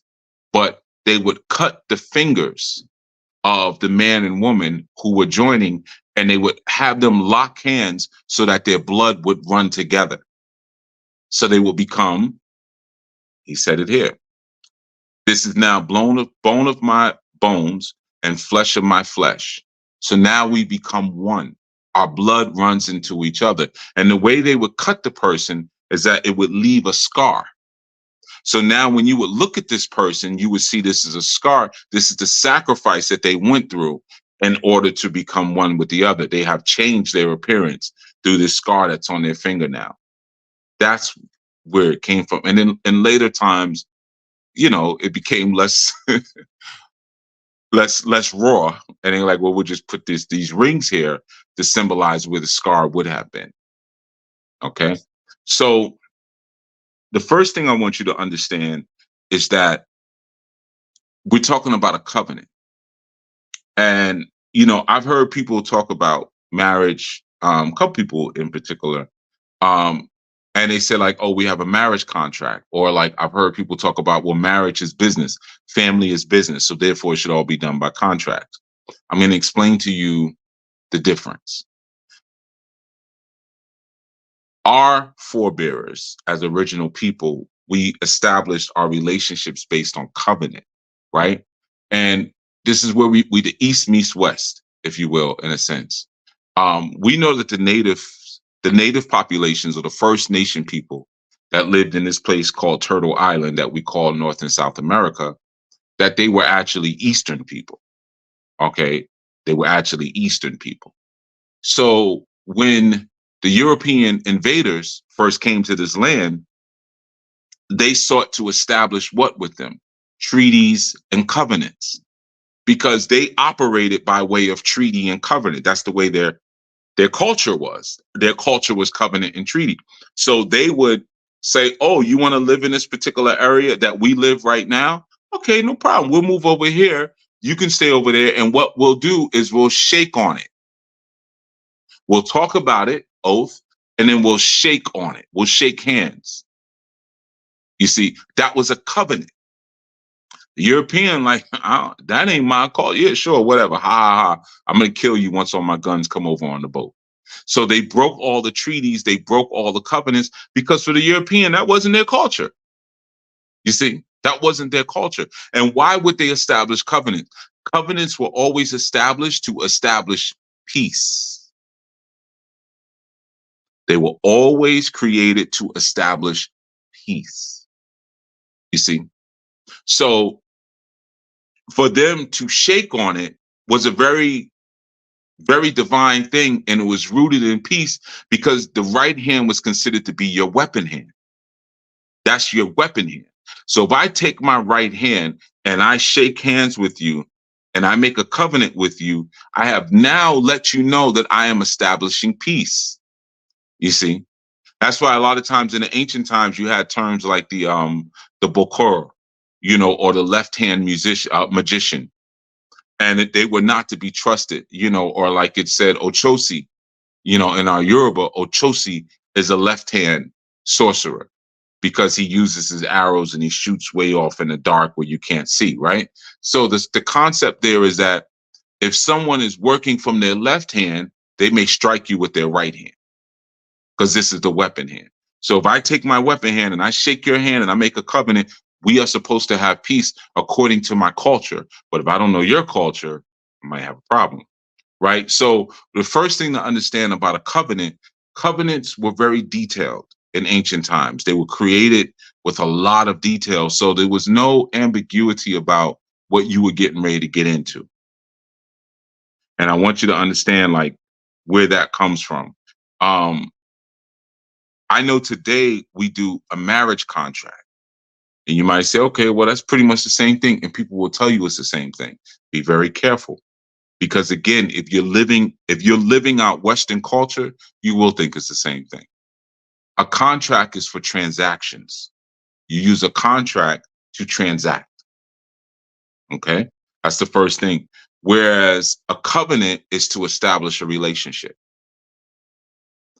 A contract can be nullified or it can be voided. A covenant is forever. And in ancient times, a covenant wasn't just between you and that person, but a covenant was between you and every person that was inside of you. That was a covenant. And that other person and everything and every person that was inside of that other person. So covenants became intergenerational. A covenant. Contract doesn't have the same kind of power, right? Now I know when you go to the justice of peace and stuff like that, they have you sign contracts and things like that for marriage. I'm going to explain a little bit of that. But a covenant has a relationship within it. And the most important thing, a covenant begins with an obligation. So like when Adoma says, this is flesh of my flesh, bone of my bone, he's citing an obligation because he renames this or names this entity or this person, woman. So now the moment that he names her, he now becomes responsible for her. No different like when he was naming an animal. You name an animal, you're now responsible for that animal. You see, that's why it's so significant when you carry the name of your creator. When you carry the name of your creator, it denotes that this is the entity that provides for me, protects me, and is responsible for me because I'm carrying that entity's name. You see, so in ancient times, when there was a covenant, typically there was also a changing of names at the time of the covenant. There will be a changing of names to show now the individuality that existed between two people has now been removed, and now there's one people. Okay, so now the name also changes. Okay, we're still talking about marriage, but most importantly, we're talking about culture. Now, if we take it to a divine sense, because remember the whole prelude title of this series is the creation of a divine family. Like, how do we create divine family? Well, it has to be the infusion of the connection with the divine. So now let's talk about covenants as it relates to the divine. There is no relationship with the creator without a covenant. It does not exist. If you have no covenant with the creator, you have no relationship with the creator, regardless of what you keep telling people, regardless of what someone tells you, regardless of the amount of tattoos you get on you, Bible verses and whatever, it doesn't matter. If you do not have a covenant, you do not have a relationship. And the thing that's so important about culture to understand when we talk about divine culture, there was only one people on this planet that were given a divine culture. Only one people. That's an important thing to understand. And those people had a responsibility to spread that culture to other people as they were scattered across to other people, right? But there's an obligation within that, right?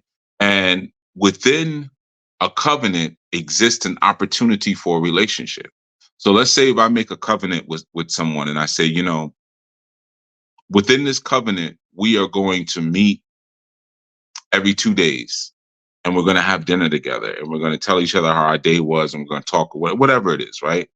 So inside of the laws of the covenant, create an opportunity for me to reform a relationship with my other covenant fellow, the person I'm in cohort or consort with, and within that covenant, right? So inside of the covenant and inside of the laws of the covenant exists an opportunity for relationship with the person I'm in covenant with. Very important. Because when you think about, again, and this is a divine thing, right? So that's why when you are following the path and you're following the truth, you have what? Laws, statutes, and commandments. And we say, oh man, this is just more stuff I got to do. Well, this is the things that give you the opportunity to establish the relationship with the person you went into covenant with, or the person that your foremothers and your forefathers went into covenant with. These things are present as a result of that. You see?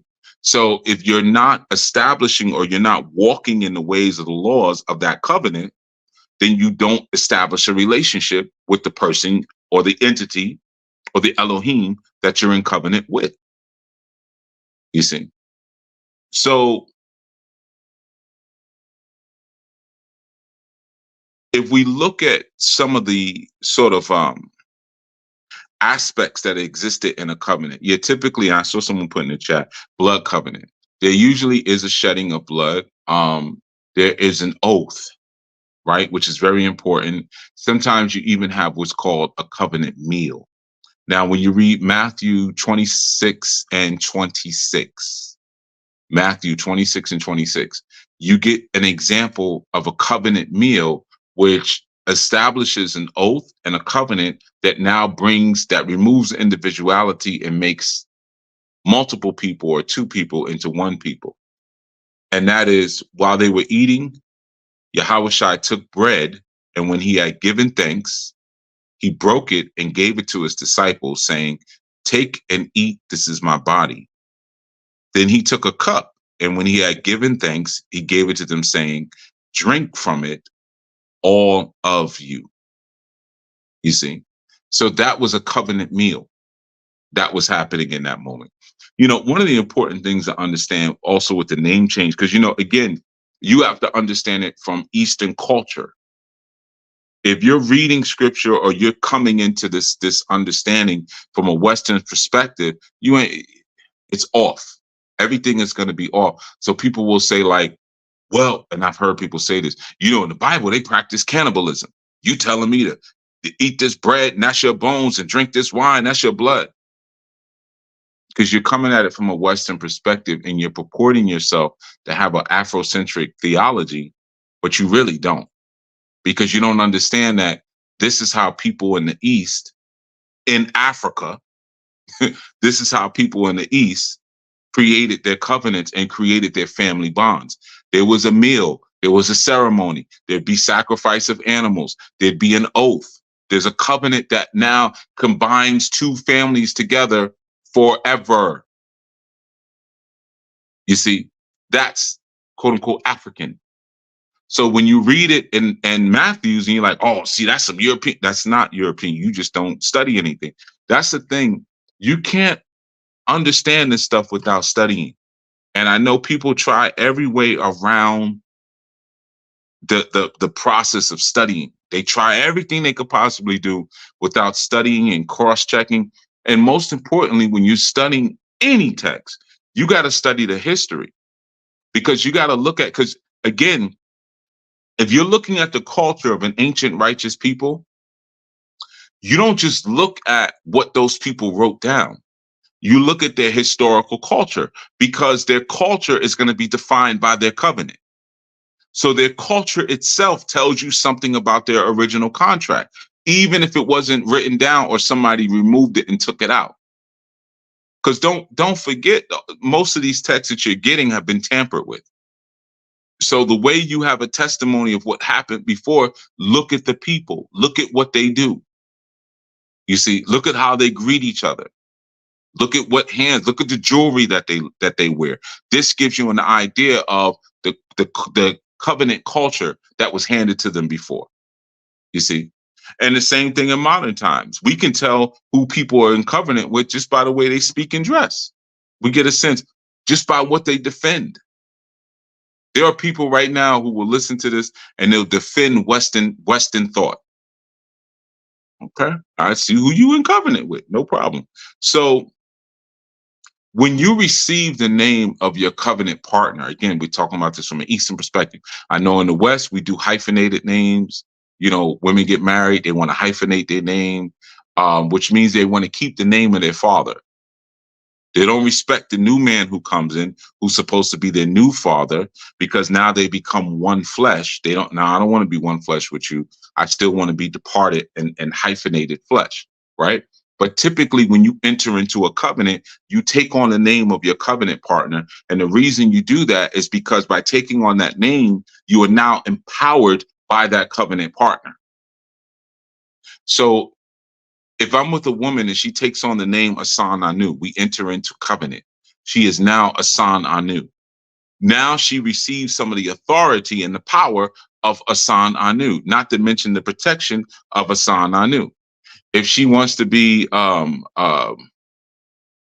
don't know, Jackson hyphen Asan Anu, then you're not receiving the empowerment of Asan Anu.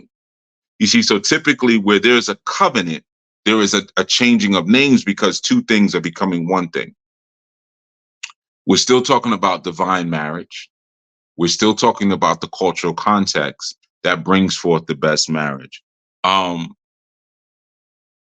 Now, what puts the covenant in place is the oath. The oath is what puts the covenant in place. When you are swearing officially on the record, the oath becomes legal, right? So now, you've heard me say before, and many others, that sex is marriage. I will continue to say that. Sex is marriage, right? Is sex a covenant? No. Can you be married to multiple people? Yeah. Is that wrong? Yes, if there's no covenant. See, that's an abuse of sex, and that's an abuse of marriage. You have to have a covenant, right? Now, I'm giving you some of the ingredients of the covenant, right? So this is where you get issues where people talk about, because even a lot of pastors talk about this and stuff, like Christian pastors, soul ties. Oh, people have soul ties. Well, what is a soul tie? A soul tie is individuals that you have bounced around sleeping with and had no covenant with. So now what happens is your spirit becomes scattered among many different people. Everybody who you've laid with, you've scattered your spirit among them. That's what happens. You've scattered your spirit among all these different people that you've slept with because you had no covenant that would have bound you properly. So you became bound spiritually and sometimes even through blood, but you had no oath that made the connection divine. So now you have these soul ties that often that keep you really from moving on to the next place in your life. And it's sad. This is why we're supposed to come into relationships as virgins. And I know many of us haven't. Many of us already done messed that up, right? So we should be teaching the younger generation, hey, if you don't come into it like this, you're going to get stuck. You're going to get with somebody and not really be able to move forward, or you're never going to be able to get with anybody. You're going to find yourself constantly in situations where you're having sex with people, but you're not actually able to bond with them, you see, because you scattered your spirit. Now, if you think about that, who does that sound like? Does not sound like what happened to Israel? Because Israel wanted to play the adulterer role and sleep with all of these different deities in Nephilim, every place they travel. Ooh, look, a new God. Ooh, a new God. Ooh, a new God. Ooh, a new God. And left their spirit in all of these different places. And now when it's time to reconcile themselves with the person that they have their true covenant with, they can't do it. Because their first allegiance is to these other gods that they don't even have a covenant with. They just have a bond with because they had spiritual intercourse with all of these different gods, you see. So there has to be that oath. Now, if you think about a covenant is not enforced with sex, right? A covenant is enforced, it's the oath that enforces the covenant, the oath. So it's similar to like when you go to court. And they say, yo, well, I don't say yo, but they say, when you put up, you could do two things. You can swear an oath or you can put your hand on the Bible. And what that says is this: whatever that comes out of your mouth now, you've made a oath that it is true, right? So it is the oath that enforces the covenant. Because once you come into the court, like, I don't swear, I don't do any, no, I'm not swearing, I'm not doing it. Now they have it so you don't have to do that anymore. And they'll just ask you, well, are you going to tell the truth? Yeah, I'm going to tell the truth. That's it. Because if I swear on this Bible, I am now enforcing the covenant that I have with this court or with the state or with the federal. And I don't have a covenant with you. So I'm not going to enforce anything that I don't have to begin with. You see, now if I do have a covenant with you, I'm going to swear and say, yeah, my oath and all of that, because the oath is what strengthens the covenant. Very important. Now, how do we know that? We know that when we look at for the alphabet, we'll say alphabet, right? Alphabet is just really the letters A and B, and alpha and beta. And then for some people, when they speak about the Hebrew alphabet, whether it be the paleo or the modern, they'll say the Hebrew alphabets. Now, that doesn't make any sense. Even if you're speaking about the English alphabet, you would think you would say the alpha Z, which would be from A, alpha, to Z, Z. So why would you just say the first two letters and not all of them? It's just two letters. So you can say alpha Z as quick as you would say alphabets or alphabet, excuse me. So when we're speaking about the Hebrew and we're speaking about that language system, we would say, or should say, alpha tav, tav being the last letter. So the alpha tav. Now, the reason why the alpha tav is important, because alpha tav is how you spell oath. It's typically you can spell it alpha vav tav, or you spell it alpha tav. But if we look at alpha vav tav, oath, right? That's what we have there. Within the paleo, from the pictographs of the paleo, or even if we look at the modern, within the actual spelling of that term, we have what an oath actually is. Alpha is strength, vav is connection, tav is covenant or oath, right? So in order to strengthen the covenant, you have to have oath. Alpha, vav, tav. Strength, connection, and covenant. So the oath is the strength of the covenant, right? But then why is sex marriage? Because marriage creates the connection. So whereas the oath creates the ratification of the covenant, it's the sex that creates the binding of the covenant. They're two different things. So it's the oath that enforces it and makes it legal, and it's the sex that creates the binding. Now, how many situations have we had where there's no legal ratification, there's no legal connection, but there is only the binding? Well, now you're bound up. Did you receive the empowerment from the covenant?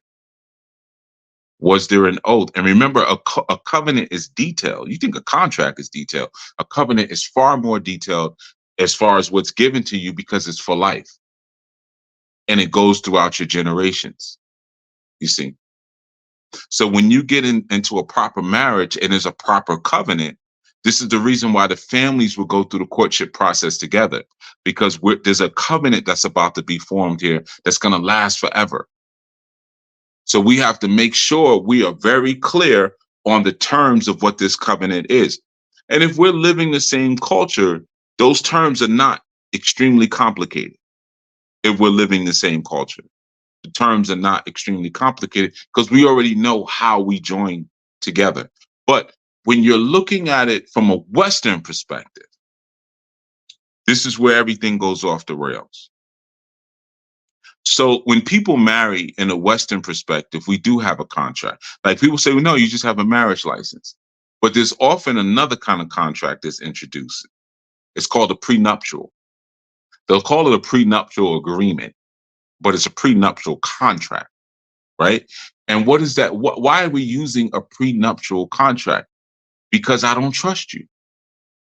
See, you establish a covenant to establish a relationship. I trust you. So I'm shaking your hand. I'm taking this hand that I would normally use to do something harmful to you. And I'm saying, I trust you. I'm shaking your hand. We are going to establish a relationship. We're going to grow. And we have obligation to each other now. The contract, or like the prenuptial contract, says, I don't trust you. I don't even know you. I don't trust you.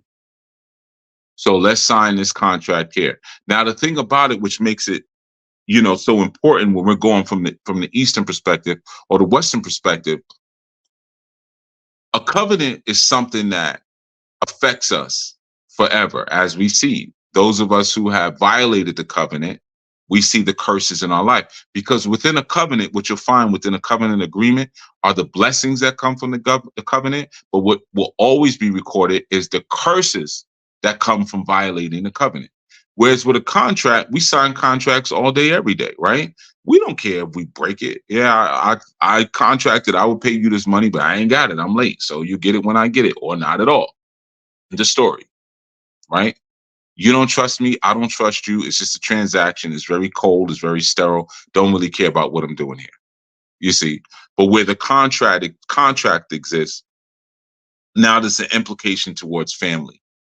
There's an official swearing of, this is what we're going to do. There's usually some sort of blood right. There's some sort of meal that is shared among families. And we recognize that this is forever now. So think about all the bindings, the transactional bindings that you have created with other people that have now caused you to be tied to these people, that now you have all these webs on you. You can't move forward anymore. Whereas a contract is liberating. I mean, a covenant is liberating, because you're taking on a different kind of power. Imagine a woman who enters into covenant with a man. And she now knows, okay, I have a new name. I have new power. I have new protection. I'm free to be woman. So a covenant for her is freedom. But if you're looking at it from a Western perspective, a covenant for a woman is oppression and bondage. And if I go sleep with a bunch of different guys, I'm free. But in fact, you are binding yourself. Because now remember, it's sex that creates the bonding within the covenant, but it doesn't legalize the covenant. So you can have an illegal covenant by having sex, but having no actual oath. What did that man say and fulfill in the oath? Were you renamed? Did he take an oath? Did he make an oath? Because when he said, we'll go back to, and the man said, this is now bone of my bones and flesh of my flesh, and she shall be called woman, because she was taken out of man. Who was he talking to? He didn't say, you are now bone of my bone. You are now flesh of my flesh. You shall be called woman, because you were taken out of man. So when he said that oath, he was making an oath to the Elohim. So he's making an oath to the Most High, like, okay, I see. So tell you what, this is the oath that I'm going to make to you. Because you brought her out of me, because she's flesh of my flesh, because she's bone of my bone, I'm going to call her woman. Because she was taken out of me. That's my oath that I'm making to you.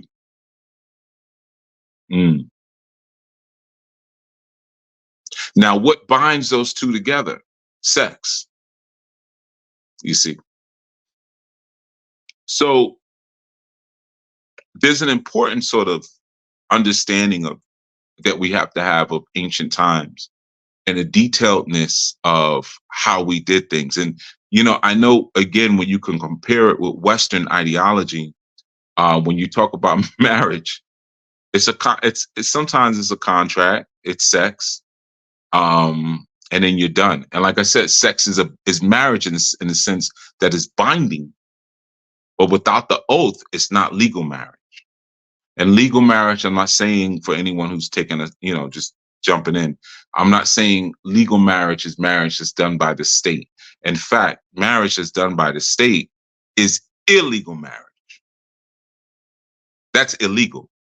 For those of us who are practicing original culture, that's illegal because we were already given the sanctioning by our Elohim to go get married. So for me now to go to the state and ask permission, and I need a license is something that you get to receive permission to do something which would otherwise be illegal. So that's saying that if I go get a marriage license from the state, I am now getting something. I'm now being litigated. I'm getting judicious legalization to do something that without the state giving me this license would be illegal. So I'm now saying what the Most High has ordained for me to do is actually illegal to do. You see? You see how foul that? You see, they're very tricky in the things that they do. So you go get that marriage license from the state, you just did something foul. Now I know that's it gets tricky because it's like some things you do have to make a pact with the state and some things you don't, right? And this is why you have to study. We don't have to make a pact to get married. We don't have to do that. Now, if I want to pilot an airplane, yeah, I'm going to have to make a pact with and get a license and things like that. I'm going to have to do that. You see what I'm saying? Well, to pilot it legally under the auspices of the government, right? So what I'm saying is that we have to understand the Western perspective versus the Eastern perspective when we start speaking about marriage, or none of this makes any sense. You see, and without covenant, there is no marriage. You have to have covenant for there to be marriage. Notice I didn't get into the actual ceremony of the marriage, of the wedding ceremony. Notice I didn't get into that. Notice I didn't even get into a marriage is when two people come together who really love each other a lot. And no, marriage, or it's a sacrifice because it's a covenant. I'm losing a part of me, you're losing a part of you, and we're becoming one flesh. So our love is not about what we fall in. I fell in love, so I got married. How could you fall in love to sacrifice? That's weird. You just fall on a knife. You just fall on some razor blades. You cut your arm off. I just fell into it. Oh, it's so wonderful. No, you don't fall into sacrifice. Marriage is, we're now sacrificing so we can be one. So something has to be removed so you and I can be one flesh. You see, that is the covenant relationship. It's not something that you fall into because of emotions. It doesn't work that way. Okay. So that's what I'm going to cover on this segment. I wanted to really just get into the concept of the covenant because that is the root of it. The oath is the critical aspect. If there is no oath made to the Most High, because you might be dealing with someone who doesn't even believe in the Most High. You might be dealing with someone who's like, I just want the sex. I'm not making no promises. Okay, well, now you bound yourself, just like Israel has bound itself to these various Nephilim, to these various nations, to these various people, and can't get its act together because it's spread out all over the freaking place. It's doing everything but what it should do. It's making promises to all these other archetypes, then recognizing the covenant has already been made. Your great great great great great great great great great great great great grandmother was already a part of the covenant. Your great great great great great great great great great great great great great great great great great grandfather was already a part of the covenant. This is a lifetime covenant. It doesn't go anywhere. It's not a contract. It's a covenant forever. So you can't really run from it. And it's the same thing when you enter into a proper marriage. It's a covenant. You see, that's why divorce and putting away is so tricky. That's why there's rules within our culture and in our covenant. Within the covenant, if we need to dissolve this is how it has to be done. And it's very tricky. You see, it's very tricky. Okay. So that's what I wanted to share. I'm not even going to go into the chat. It looks like you all were kicking it amongst each other and bouncing ideas around. In 30 minutes, we're going to have the House of Anu. They're going to be doing a follow-up on YouTube. All right, so make sure you join in for that. House of Yuya, not House of Anu, excuse me, House of Yuya on YouTube, on IG, House of Yuya on Instagram. Excuse me. They're going to be doing a follow up to this segment where you could jump in and build whatever hits you, whatever questions you have for the next one, things like that. And remember, I'll be back again this Friday, 7 p.m. or Yom Shishi, 7 p.m. And that's when you can throw your questions in there. You can join in if you want, stuff like that. All right. So I'm Chief Yuya. You have been listening to the Anu Life Global Ministries Insight. We are building on the concepts of the divine family and how we assemble the divine family. In our next session, we're going to be talking about the role of the husband. The role of the husband is going to be our next session. All right. The role of the husband. So now we can now start to pinpoint. And I know some of these things may feel a little rough when you're hearing them, especially when you recognize, well, I didn't do that, or I don't have that. I get it, but it's time out for avoiding the truth to protect feelings. We have to talk the truth because there are generations that are coming up that are so lost. They are so lost. Look at Lil Uzi Vert. So lost, and someone has to stand for it, especially men of strength have to stand for it with strength and say, hey, this is why we're having so much issue. We broke this covenant and we need to get together. We need to become one flesh. We need to get with these women. We need to get with these men. And we need to do it like our forefathers and foremothers did it. We need to do it from an Eastern perspective because Western perspective is sick. It's misogynistic. It's misandric. You see? So there's total disrespect for men, total disrespect for women, total disrespect for nature, total disrespect for children. We cannot use that format to build anything of greatness. We can't. You see, because we're destined to fail because we're building it within a culture that is contaminated and defiled. It won't work. It doesn't work. It never has. It never will. But fortunately, we have a covenant that's better. That's better than what Babylon is presenting us. We have an ancient culture that's better, you see, and that actually works. And that creates kings and queens, that creates priests and priestesses, that creates deities. We have a culture that can produce that.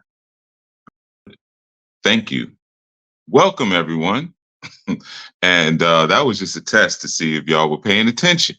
And you were. Congratulations. I am Chief Yuya, and of course, you are tuned into our Sabbath Insight. And, we've been covering the science of the divine family. And I see you got the ones going. All right, good. Y'all up. Good. That was just test. That was just testing you. Just testing you. And we have been covering the science of the divine family. And in particular, the creation and the formation of the divine family, what that sort of looks like from the individual level. And then, of course, the interpersonal level where you're trying to discover how to get along with folk and maybe why you think the way you do. And, and then having people sort of ask the important questions of a person. Let me get this out. Ask the important questions of a person to get an understanding of where they are and if they're even suitable for you to begin to get to know. So, it's been I think a fruitful journey based on what people have been sharing with me in terms of their appreciation. So I urge you, if you have not started with the first one, go back to the first one, where we explored attachment theory and things like that. And, essentially some of the challenges people have in their adulthood with connecting with, their counterparts and their complements based on maybe how they were raised or based on how they formulated an opinion and a feeling about their upbringing and their environment. So with all of that said, we're going to jump right into it. And before we get into the science of the man, now we're going to be speaking about the roles and responsibilities of the husband / father / man within a divine household. I want to play a clip first, and I'm going to play a very short clip. It's an audio clip. It's about 2 minutes long, and I want you to listen and really try to zero in on the nuances of what's being said, and then I'm going to speak on it. So if we could play that, that would be awesome. About Thank you. baseball.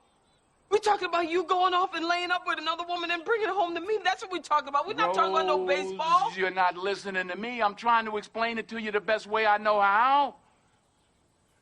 It's not easy for me to admit that I've been standing in the same place for 18 years. Well, I've been standing with you.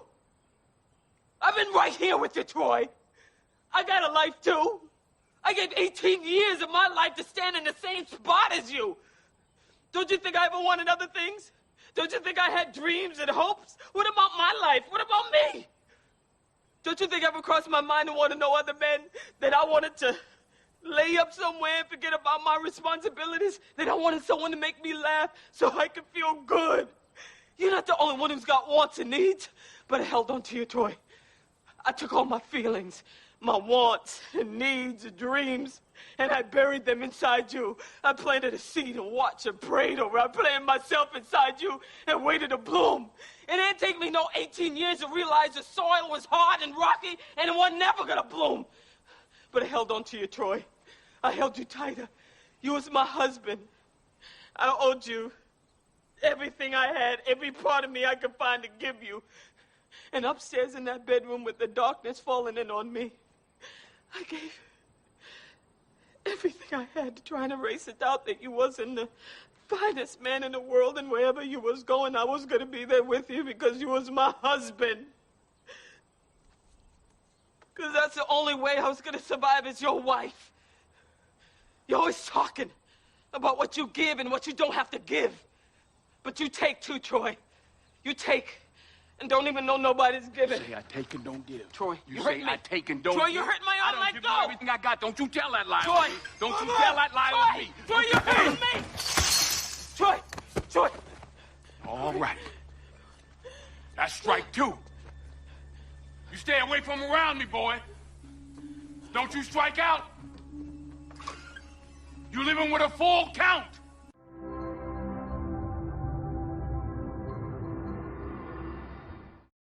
All right, excellent. So some of you may recognize that piece if you've seen or watched the play. Either one, you're going to see it either way. Fences, and of course that is a pivotal scene where you know, the Viola Davis, she kind of expresses her level of frustration. And yeah, I just giggle because every time I see that scene, she just reminds me of Forrest Whitaker. You know, it's almost like she was doing a Forrest Whitaker impersonation. But nonetheless, what we see there is a man with no vision for his life. He has no vision. And this is what happens when a woman attaches herself to a man with no vision. I think that particular scene is one of the most perfect examples. It being expressed on each side, the man's side, the woman's side, and even his son having to come in and bring some order and sanity to this melee that they were calling, I guess, a discussion, right? But what you begin to see there is that a man without a vision is always going to be a danger to his family, and he's going to waste the resources that are provided to him. When a man receives a wife, he receives everything. He receives everything. So his foresight and his sense of protection and his sense of provision, it just increases 100-fold because he realizes this amazing thing that he's just had. A man without any vision doesn't know what he just received. So I wanted to start us off in that space, man. And if there's anything that you also, you know, feel free to whisper among yourselves if you want, you know, in the chat, that you also saw that also hit you from that particular scene, especially the things that maybe were said when she said, I gave you everything I had. You know, I gave you everything. And I've been sitting here, and yes, I have had desires too, to want to slip. See, one of the first things to understand in terms of a marital relationship is that it's not a friendship. You know, people in the Western world and in Western thought will often tell you you have to be friends with who you're with, and that's foolishness. You see, because friendship is so conditional, and friendship does not imply any standard system or reoccurring sort of pattern of duty and pattern of obligation. You know, with friendship, we fly in and out. We cancel plans when we don't feel like doing stuff, and you know all those sort of things that are inherent with friendship. But a man has to love unconditionally. A man has to love his family unconditionally and provide service unconditionally, regardless of how his family is making him feel. And you see within that clip, that's what she was saying. Essentially, I've been the man in this space. And I've been sitting here and watching you and noticing that, you know, you're not listening. Like he said, no, no, no, you're not listening. And she's sitting, I've been observing this entire time. I've been listening this entire time, possibly even waiting this entire time, but I've been committed to the job or to the oath that I took with you, right? So of course that was that scene was you know, a part of him revealing that he had a mistress and there was a child on the way and things like that. All right. So I'm going to share some things in terms of a man's roles and responsibilities. But like I said, I wanted to start it off with that because I felt like it was sort of a great descriptor. And like I said, it's one of the best examples that I've seen or I've heard in terms of dialogue of just that one issue, a man with no vision. You know, and of course, he didn't say that in that moment, but that's what you heard. You know, I've been standing in the same place for 18 years. Why? Where were you intended to go? Where were you designing yourself to go? Why have you been in the same? You know, is it because of something you've done? Because of something someone else done? Of course, ultimately, if you're a man, it's something that you've done. You know, so that sense of or that lack of vision is one of the biggest, if not the biggest, destroyers of a marriage. You know, when you're moving as a father, when you're moving as a provider and the head of a homestead, right? So I'm going to give a list, a couple of things that I typed up, of course, right before we began. So in no particular order, you know, because as I was flowing, things were coming to me. All right. So the first thing, and this, this is the first thing. All right. So there is an order. The very first thing as a father, as a master, as a mate, as a consort, a man has to understand the social and psychological context in which his homestead is existing within. If you don't understand the social and the psychological context, then you won't have any idea on how to service your family, of how to properly nurture them, of how to properly educate your family, and most importantly, how to protect your family. You have to be aware of the context that they're coming up in. So, you know, sometimes we fall into that trap because of media. And we may look at something on media, social media, or, you know, entertainment media, and we say, wow, look at how beautiful or how poised or how elegant this woman is. And then you look at your woman and say, well, why isn't my woman like that? And you may be looking at these other people in an abstraction and not realizing that there's a social and there's a psychological and even a physical context that our people come up in, whoever your people are. You know, for me, I have to speak about the Black and brown seed, you know, that our people come in that begins to dictate how we move. You know, say, for instance, a lot of times when I travel outside of the country, it's a very interesting thing I find. I'm a hands person. I gesticulate a lot when I speak. You know, I use my hands to speak a lot, but I also tend to look at people's hands a lot because they tell you a lot about what a person is really saying. And I find that in America or in Western environments, a woman's hands are kept very delicate. You know, they're kept in a way where, you know, they're very manicured and they're curated.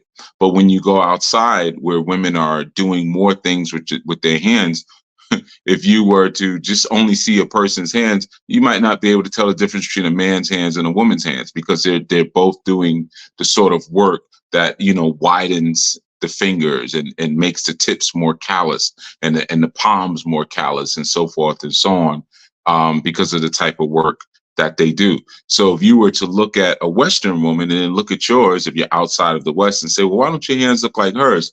Then you're ignoring the context in which we are developing and evolving and being men or being women. Okay. So the very first thing I would say, this is one, is a man has to understand the social and psychological context that his family is gestating in. So important. And then move from there accordingly. The other thing is that for men, when we start talking about the role of a father, we start talking about the role of a husband or a master or a house bondsman. A man has to have employment. You know, now employment doesn't mean that you work for something, but it means you have a vocation, right? Because a man who is not working, 9 times out of 10 is a very frustrated man. He's very frustrated because men were designed for work. We were designed to fulfill some sort of vocation, whatever it is. We were designed to do that. So when we don't have that that potential or that capacity, we begin to lose vision and we begin to function other than what we are. And this is why a lot of times some men just give up. You know, if they've had doors slammed in their face for an extended period of time, you know, they've lost employment, they've lost their vocation, their ability to earn revenue, and they're seeking opportunity, and they keep getting slammed in their face. They just give up on life completely, because so much of their masculinity is validated through their again capacity and potential to work. So that's something that you want to make sure that you have in place. And again, when we speak about the social and psychological context, I want to be clear on something. If we are to speak about masculinity, you know, from a Western perspective or the Anglosphere, and we take out really more ancient understandings of masculinity or ancient understanding of rites of passage as it pertains to masculinity, then we may lose a sort of kind of understanding as to what the agenda is for our culture, what the agenda is for our group. You know, and like I said, with that clip that I just played, you'll have an individual who's basing their systems and their understandings of achievement based on what someone else is saying. Oftentimes, as men, we're told our ability to buy into the system and to consume within the Western system is a validation of our manhood. So we figure out all different ways so that we can consume, whether we get advanced degrees, whether we go through special certifications, whether we, you know, just go heavy on our skills and our trades. This is all so that we can now feed back into the system that's giving us a delusional perspective of what we're actually supposed to bring to our family. So one of the first things to understand is that a man who's unable to pursue a vocation becomes mentally and physically impotent. He loses his desire. He loses his desire to create. He loses his zeal and his lust for life, you know, when he loses that potential. So as I've said, I was speaking about this last night during our study group, a man is a prophet, you know, so a man who's pursuing family and pursuing a homestead has to have a good future, and he has to have good vision, right? Vision, of course, is critical, but good future and good vocation go hand in hand, right? So whether that man is 16, 17, 18 years old, pursuing a proper vocation, whatever it is. And again, I want to reiterate, I'm not speaking about being employed by someone.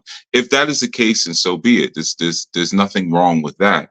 But I'm saying vocation, you know, a skill or a talent or well, not so much a talent, but a skill or a honed ability that individual knows will secure a good future for me, right? That is key. when we start looking at the building blocks for how we establish this whole man, and we establish this whole father, and we establish this whole husband, right? He has to have a good future. Okay. So one of the things about that is when he knows he has a good future and he has a good vocation, taking on responsibilities is nothing to him. He's excited to take on responsibilities. He's not irritated by the request to take on responsibilities because he knows that he's prepared himself, in terms of the long term to respond with ability. Remember, respond with ability is the long form of responsibility. So he's responsible now, and he has the ability to respond based on him having planned out a good future for himself, right? So he has a track record of wise decisions. Now, one of the crucial things when a man is coming into that sort of environment, especially a household environment, is and that's, like I said, these are in no particular order. Just jotting down some ideas. I find that with a lot of the men that I work with, whether it be through consultations or whether it even be through the ministries and things like that, you have a lot of guys who are stepfathers. And I don't mean stepfathers in the sense of how we've been given within our social context of the understanding of a stepfather. Many men are stepfathers to their own biological children. And that's an immediate sign of a total dishonoring of that man, and it's completely out of order with the general orders given to us by the divine. A lot of times you'll find situations where the children have been confiscated, and they may have been confiscated by the social intelligence, or they may have been confiscated by the by gynocentric sort of oppression, or this sort of malign matriarchy, and you as a man have been sort of pushed aside. Like if you buy a new house, for your family, you say, hey, I want to paint the rec room or the den. I want the den to be gunmetal gray. And you always say, okay, we're going to work on it. We're going to make it gunmetal gray. And you come home one day and the room is sky blue with sponge clouds put all over the room. And you say, what the heck? I thought gunmetal gray.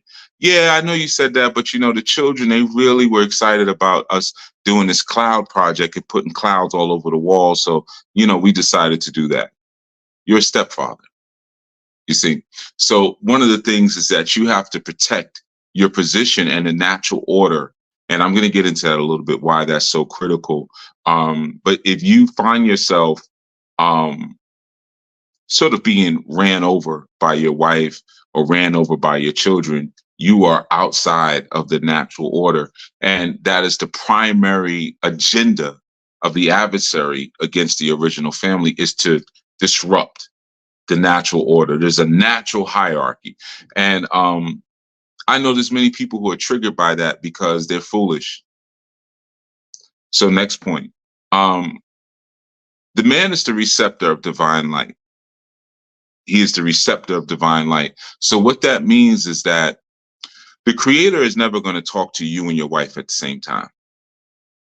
Okay, that it doesn't work like that. When there's a husband in place, and when there's a master over a homestead, when there's a master over a harem, when you have situations like a woman coming up to you and saying, the Most High told me this, and we need to move like this, and this is a vision. Sit down. Like, I know who spoke to you. I know who you entertain conversation with. Sit down. Because if I'm present, there's a general order.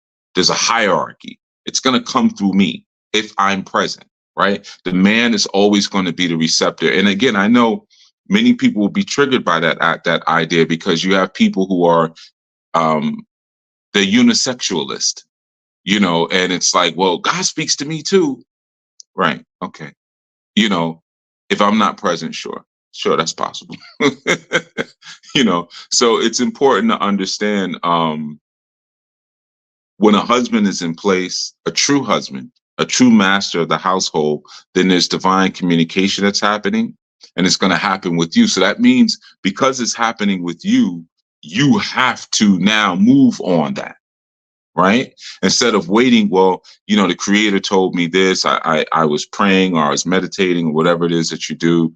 And I received like, man, I need to change vocations, or I need to move my family, or, whatever initiative it is that you're receive, whatever gift you receive in that sense.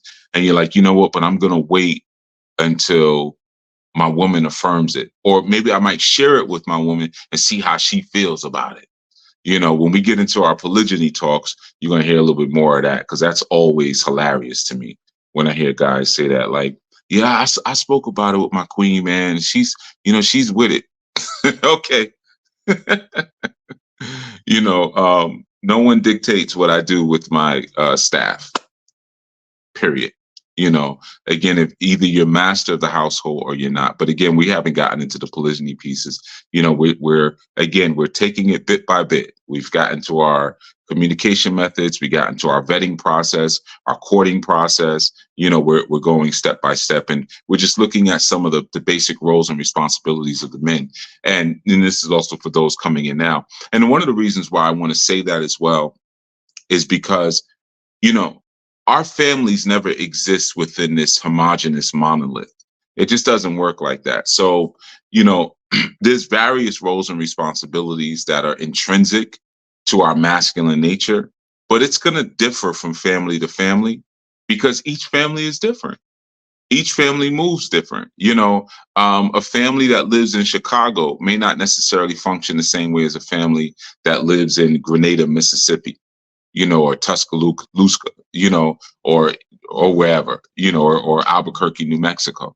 There may be different sort of imperatives. And then if you have a cultural difference or a spiritual or religious difference, then your roles may be slightly, or your responsibilities, may be slightly different. So we can't necessarily just look at it, in a monolithic sense, say, oh, well, all men have to be like this, all women have to be like this. Because when you start to do that, that's when you start to dissolve and disintegrate the actual value of family.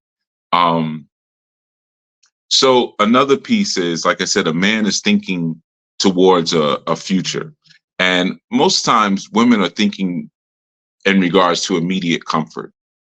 A man has to consider that, but he has to consider the road in front of him, and he has to also consider where his headlights are pointing at the same time. One of the reasons that a man is kind of wired to think that way is because a man is wired to think in terms of consequences. He's wired to think in terms of cause and effect, right? And a lot of times women don't think that way, and I want to also reiterate, because I'm citing the differences, next strong is the role of the woman. This strong is the role of the man, right? Differences don't mean superior or inferior. They mean different. I could not imagine that my woman would want to be with me, or any of my women would want to be with me, because we're the same thing. I have a harem of women, and they're similar in certain ways, right? In certain ways, they're similar. And I am completely different than all of the women who I engage with. All of the women who I cover, I am completely different than they are, right? I could only imagine if I was like them, it would not only be very confusing, because also where does the natural order lie in that place, but why would they actually be attracted to me if I'm the same thing as them? And they're already surrounded by a bunch of women who are just like them. Okay, so it's important to understand our differences. We're made to function within the dynamic of our difference, but it doesn't necessarily mean that, like I said, and that not only transcends relationships, it also transcends and transcribes itself into the ideas of culture and race. As soon as you say, I do see color, we are different, is like, well, I don't hate people. You have people who are just slow like that. So it's important to think of consequences when you do things as a man. sort of map things out in sequential order, even if you have to write them down. If I do this, then that, I am a huge advocate of mind mapping. I use mind maps a lot. I go this way, boom, boom, boom, let's follow it down. If I go that way, let's follow it down. If I go that way, follow it down. Women may not necessarily function in that sort of way, which is fine. That's why they have so much trouble parallel parking. Well, if I turn the wheel this way, then I'm going to have to do that. But then if I do that, I got to do this. Then if I do that, I got to do it. They don't necessarily think that way. They think more holistically. What's happening right now in my contextual environment right now, and that's cool. You need the variation of those two dynamics, especially within that contextual environment, and that circumference lies your offspring.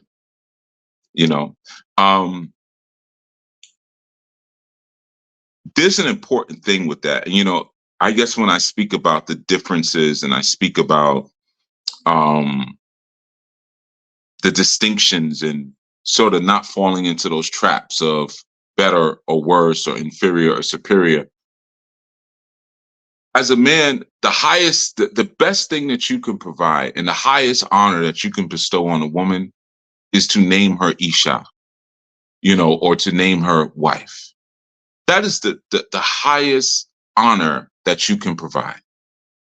You see, and I'm speaking to the men and the women on this one. I'm speaking to you both in general, but women never let hedonistic females trick you out of your honor. Once you are called a wife, you won. Whatever it is you were competing for with Ego's kingdom, or competing for with people who were against you or working against you, you just won. You got the highest title that a man could bestow on a woman. You are called wife. Okay? So people who have not received those title, or who never really will have the ability to receive such a title, oftentimes will seek to disrupt, again, the natural order and to knock you out of position, So I just want to throw that out there, when we're speaking about differences and things like that. Don't be tricked out of your title, right? Now, Luke 2:48 through 49. Luke 2:48 through 49.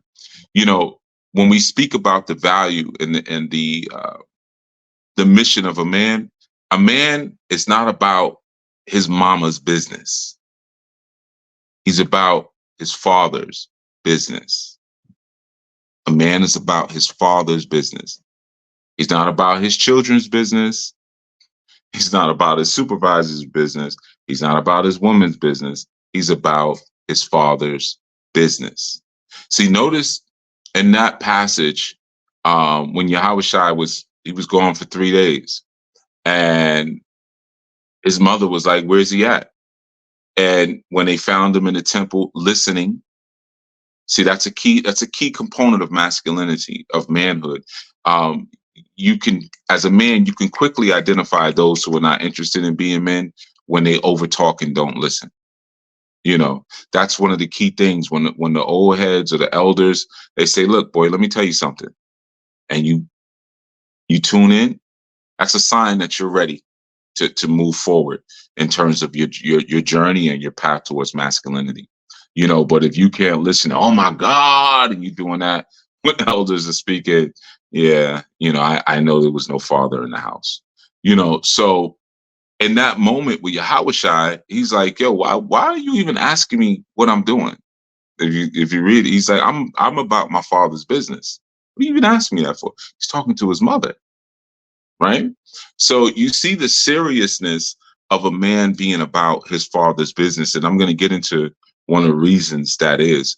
Now, oftentimes you've heard me speak about the 3 P's of masculinity or fatherhood. He's a protector, he's a provider, and I don't remember the other P, but he's a leader. Prophet. He's a protector, he's a provider, he's a prophet. Oh, y'all remember before I even said it. He's a leader. right? Now, as much as he protects, he deflects. It's extremely important for a man to know how to deflect. There are constantly things that are coming at his household, psychically, intellectually, sometimes physically, sexually, spiritually, and he has to know how to, he's got to know how to constantly see the onslaught, be at the front gate, and send it off into the abyss, as we say in Aikido. He's sending it into the abyss, sending it into the abyss, sending it into the abyss. That's one of his jobs. So the protection is not just, he's got a weapon, and he locks all the doors at nights and all the windows at night, make sure everyone's where they should be. But he's also psychically and intellectually constantly deflecting attacks that would seek to enter his home. And that begins with instruction. That begins with what he may be. He may have a system in his house where no one leaves this house until you check in with me. That may be part of his system. You don't walk out that front door, especially if he has daughters, until I see what my wife and my daughters have on. And it could be the same for sons as well, but I'm going to stress it as far as the daughters, because sometimes females have really natural inklings and just sort of second nature proclivities to salacious dress at a very young age. So that may be part of his rule, even with his wife. Do a little 360. Okay, all right, cool. Have a good day, sweetheart. But no one leaves until I see what you have on. That's a form of protection. Now, some may see that as a form of control, but it's like I mentioned recently.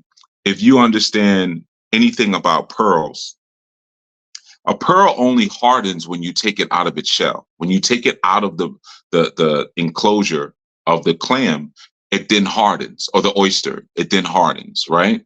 So if it's kept contained, it remains soft. Now, if you think about that in terms of the value of femininity and the value of womanhood, when it's kept contained by the man, it remains soft, it remains receptive, which is his greatest power.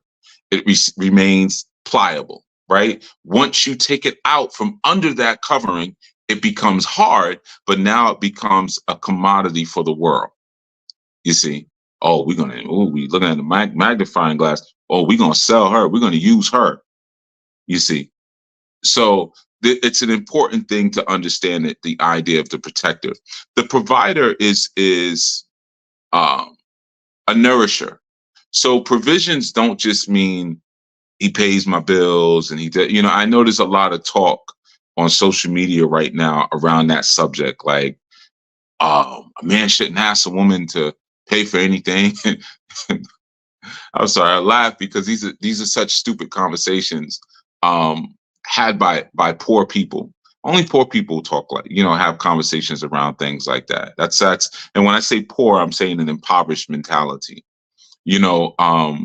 When you're interacting as a man with a woman who wants to see you win, those are not conversations that even come to the table. When you're interacting with a woman who wants to win, you're going to always have conversations around who should pay for what.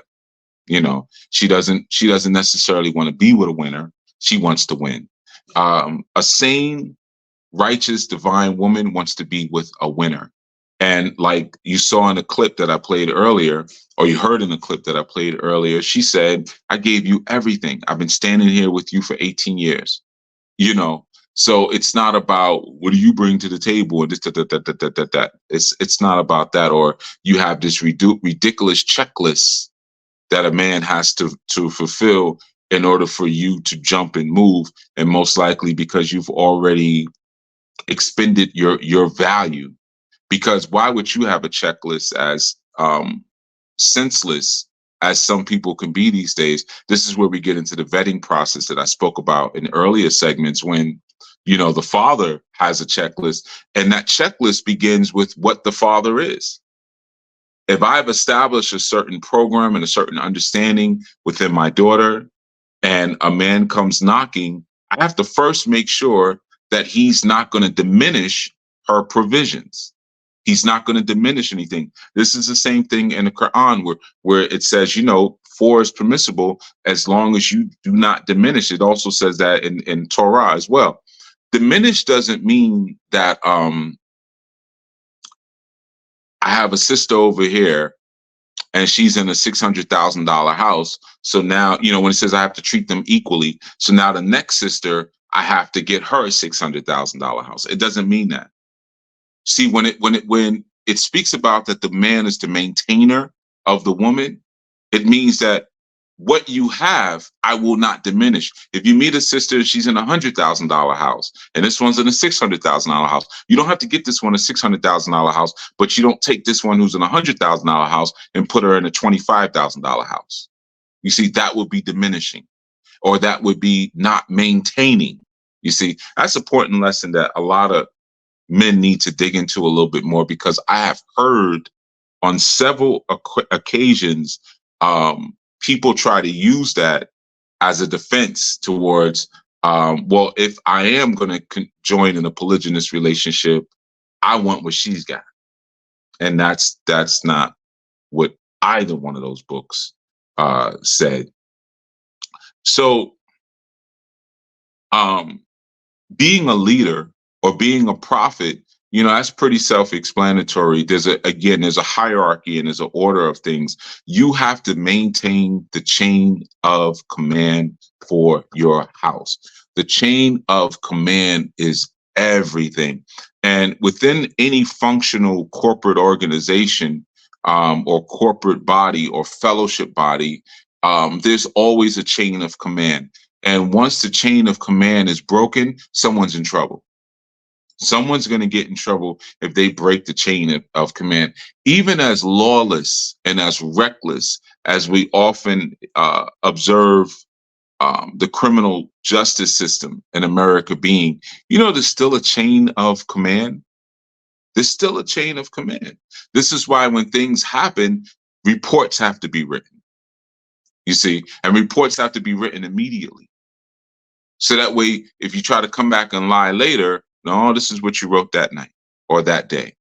So that chain of command is critical. And you have to understand that the adversary's job is to disrupt the chain of command that exists within a family. That's the adversary's job. So just like when you see with Adoma and Hawa, you had the serpent, or Enki coming through, and Enki was so much more on point than Adoma, because Enki, or the serpent, had a system and had wisdom and had game. And Adam didn't have any of that, because Adam wasn't really leading, or Adoma wasn't really leading like that. You see, so the way you really maintain the attention of your consort is through your system. You see, it's not through your, occasional shouting an order or I want you to do this, I want you to do that, I want you to do that. There are some women who are turned on by that, especially women who have a submissive nature. But that gets old if there's no system, if there's no rhyme and reason as to why I'm running over here, then I'm running over there. It should be like Edith from Archie Bunker, But see, the serpent had a system. Serpent said, look, if you do this, this is going to happen. And then that's going to happen. And this is, there was a kingdom, there was a system that I can bring you into. And now when you hold that against Adam, who lacks vision, who lacks a plan, you hold that against, this one's got a system, this one's just over here working. I'm going to go with the one who has a system.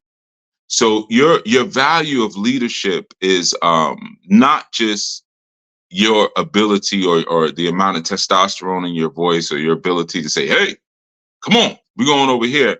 It's your system design, or even within a sort of a family or familial academic sense or scholastic sense, it's your ability, your instructional design, your ability to design instruction, your ability to design a system to say, you go through this particular process, or this is the roadmap of our family that will lead us here. So a man has to be able to roadmap his family beyond him just talking about it. A lot of guys will just say, well, I want my wives to be like this and I want my children to be like that. Okay, what's the roadmap? Because if there's no roadmap, the adversary is going to break the chain of command. And I tell you, one of the first ways that the chain of command is often broken within families is secrets. The day, men, the day your consort has a secret is the day your family's going to fall apart. That's always the job of the adversary. So you'll find that a lot of the activities, especially that are, again, hedonistic, lady friends or female friends may seek to bring her into, are always going to be activities where secrets can be held. Hey, girl, let's go get our hair done together. Hey, girl, let's go get our feet done together. Hey, girl, let's go get our hands done together. Hey, girl, let's go get some facials.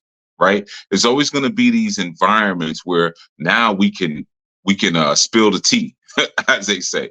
We can spill the tea. Girl, what's really going on with you, girl? They're looking for secrets. And the moment the woman out of your mouth, there's a secret, or something that happens, or something that you do, as you say, well, I'm not going to tell him. Ain't no point in telling. It's only going to upset him. The marriage is over. I promise you, the marriage is over. So secrets are a way to upset the chain of command. Men, you want the type of women who can't hold water. That's the type of women you want. You remember not too long ago when Patti LaBelle was doing that interview, and she was like, "Oh yeah, Luther Vandross, yeah, of course he was gay, and and yeah, he didn't want his mother to know." She just spilled it, like, yeah. You get old, the boats start leaking.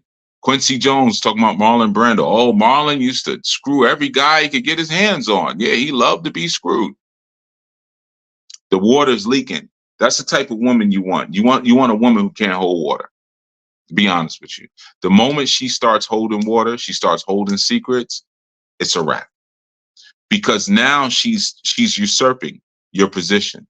You see, so secrets are always going to be the death of what it is that you're trying to get going, and it's going to upset the entire system. So you're going to look at again, you always have to be sensitive to the social and psychological context in which you're raising a family within.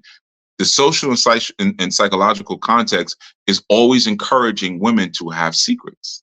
It's always making the presumption that men have secrets. Well, I don't know what he's doing, so I might as well do this.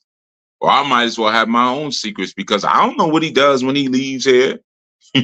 Stuff like that. Or she's trying to use his face to unlock his phone or figure out his code so she can see what he's up to, stuff like that. You want to obviously avoid situations like that. Another key piece with that, and this is where you start to make sure that chain of command is in place, you have to be the high priest for your home. You have to be the high priest for your home. Years ago, that was 2012, when I wrote Solutions for Dysfunctional Family Relationships. It's 12 years ago. One of the key pieces that, I shared about that book, was, when you have the intrusion and the invasion of alien culture or alien ideas within your family, now you have this split cultural sort of dynamic and motif within the family. And cultures are made to be a monolith within one organization. So you're not going to have more than one cultures in one space. They're going to fight for dominance. One will be the dominant culture. One will be the recessive culture if it's within the same space. The recessive culture will always resent the dominant culture, you see. So a lot of times when a man is not a high priest of his home, this is what begins to happen. This is what occurs.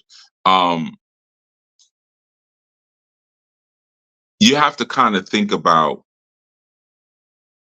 the idea, and this is what I brought up in the book, of so many men who send their women out to worship. They send their consorts and their children out to go worship and to go be taught. Now, I want you to think about the sensibility of this. Um,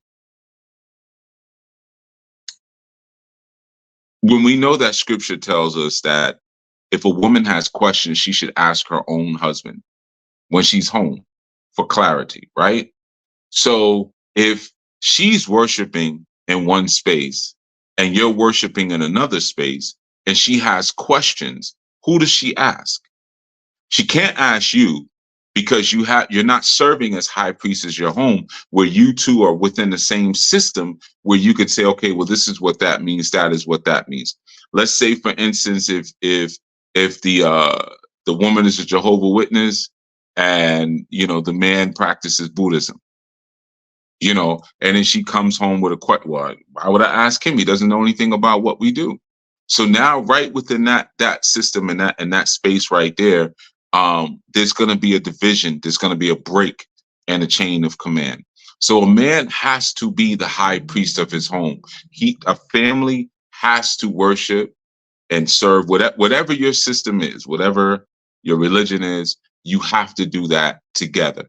I did a segment. I think it was a few months ago on seeding another man's field. And I spoke about the danger of allowing another man to seed your field. If I'm seeding the field, then, my product is being grown. This is why Chawa would say at one point, I have been given a son by the Elohim. And in one instance, with Abel, it's like, yeah, we got a son. So one was given to you by someone other than your husband, by someone other than your ish, right? So that will begin to happen when another man is seeding your field.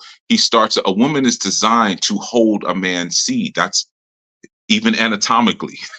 She's designed to hold her man's seed. So now when you have another man seeding your woman, now you have a break in the chain of command and you have confusion within the household, because now you have a field, the woman, that's being planted with diverse seeds, which we were instructed not to do. Okay. So you have to be the high priest of the home. That means you got to study. That means you got to learn stuff. That means you can't be talking about out your butthole all the time. So when your woman comes home and she has a question and you say something that makes absolutely no sense, eventually she's going to go with it for a little while. She's going to be like the clip I just played, where it's like, I'm standing here with you. But then after a while, she's going to start talking to her actual spiritual head. And the children are going to have questions that are really for their real spiritual head, because now you are becoming a stepfather within the space. You just pay these bills and maintain, but we don't need anything else from you, because you are not serving as high priest of this environment. And I don't care, man, if your woman is initiated, and if she's a Olarisha or if she is a Ianifa. I don't care if she's a Sangoma, if she knows the astrological charts and she knows what's in each of your houses. And men, you got to get beyond that, because again, and this is just a straight dookie. If you put a system in front of me and you put a system, the same system in front of my woman, I'm going to be better at it than she is. I don't care what you were initiated in. Whatever you do, I'm going to do better. And if I'm not doing it better, then I'm probably not the man for you. So we didn't do this vetting process properly, because how could I lead you? How could I be your high priest if I can't even see over your head, if I can't even see beyond what you're seeing? You see, there's a reason why I'm taller than you. I'm bigger than you. There's a reason for that. What's on the inside expresses itself externally.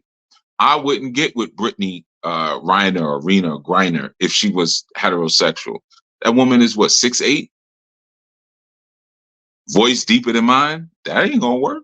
You need some Shaq or somebody. You got go get one of them Nephilim basketball players. That's, I know, is secretly a Nephilim. You need to go get one of them. So that's the thing. When we start to understand the science of the mating and the matching, and that sense. I want to speak about the the serious absence of what happens when there's either no man in the home at all, or there's no, I'll just say no man, because there's no such thing as a real man or a man. Um, a male that's not a man is just a male, period. So once you achieve the status of man, it's because you've gone through certain rites of passage that cannot be taken away. You can't reverse it. You've made the revolutionary decision to cross bridges of no return. So now you're a man. Okay.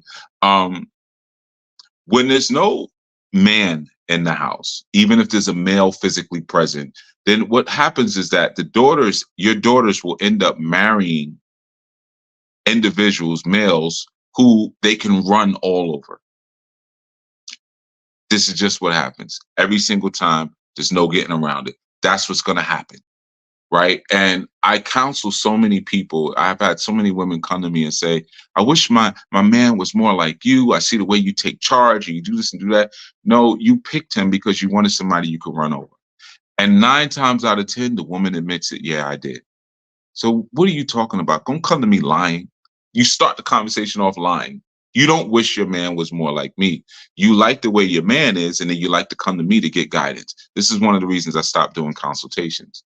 That's one of the reasons. I'm not going to be a disruptor of the chain of command, even if you married a pile of Play-Doh and for a husband, that you made that choice. So yeah, you cursed yourself and your children, because what happens is that the daughters will only marry men that they can run all over, and the sons will grow up to be simps. The sons will be simps. The sons will be weaklings, and they'll only seek out women or females who are domineering. You see, they'll only seek out females who are domineering because either there's no father present, or there is a father there who's not actually a man. So he's derelict of duty. He's completely left his post at that point. So now what happens is, now once that male, his male sons, they grow up to be simps and weaklings, the daughters grow up to be Jezebels, and now there's a really vicious cycle that happens, because what happens now you've created this Ahab, you've created this Jezebel. That Jezebel is going to go out and look for another Ahab, your daughter, and your son Ahab is going to go look out for another Jezebel. Now you got generations of Jezebels and Ahabs going forward, you see, because there was no man present. And, it's important to understand that in order to raise a whole child, there has to be a father and a mother. Most importantly, a father. Single father-led households fare much better than single mother households. But there has to be a father and a mother to raise a whole child. So, in response to those who would jump up and who may be triggered and say, well, my mother raised 8 of us. My mother raised 9 of us by herself. Your mother was reckless. Should have kept her legs closed. She was reckless. Okay. And you're not whole as a result. I know you're not, because any person with sense would, even if you came out of a system like that, would say, yeah, that wasn't right. Yeah, there might have been 7, 8 of us, or 9 of us, or whatever it was, but it should not have been as such. It should not have been that way. We have to be truthful at this point. And a lot of times people have this very sick allegiance where they believe that people who came before them are beyond scrutiny. And that's because they don't understand the psychological and the social context that we all came up in.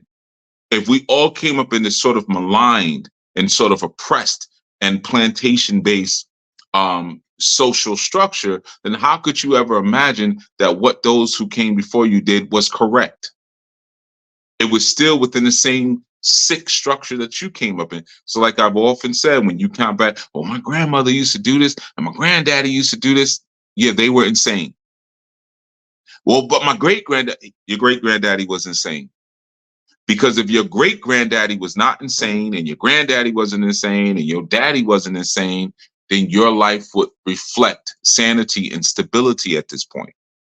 So if you find yourself when you're 30 years old, you're 40 years old, you're 25 years old, you're 50 years old, and you're still trying to figure out how to build a family or get a mate, it's a product of the context in which you came up in. You might remember a strong or so ago in study group, I presented that scenario to you. If you were growing goats within a sewage center, within a trash dump, what would be the quality of that goat meat? So you would find that people eat the goat meat now and drink the goat's milk, and they're getting sick left and right because they're not looking at the contextual environment, which is the culture, the contextual environment that now is leading to the disease and the bacteria and the problems within their relationships.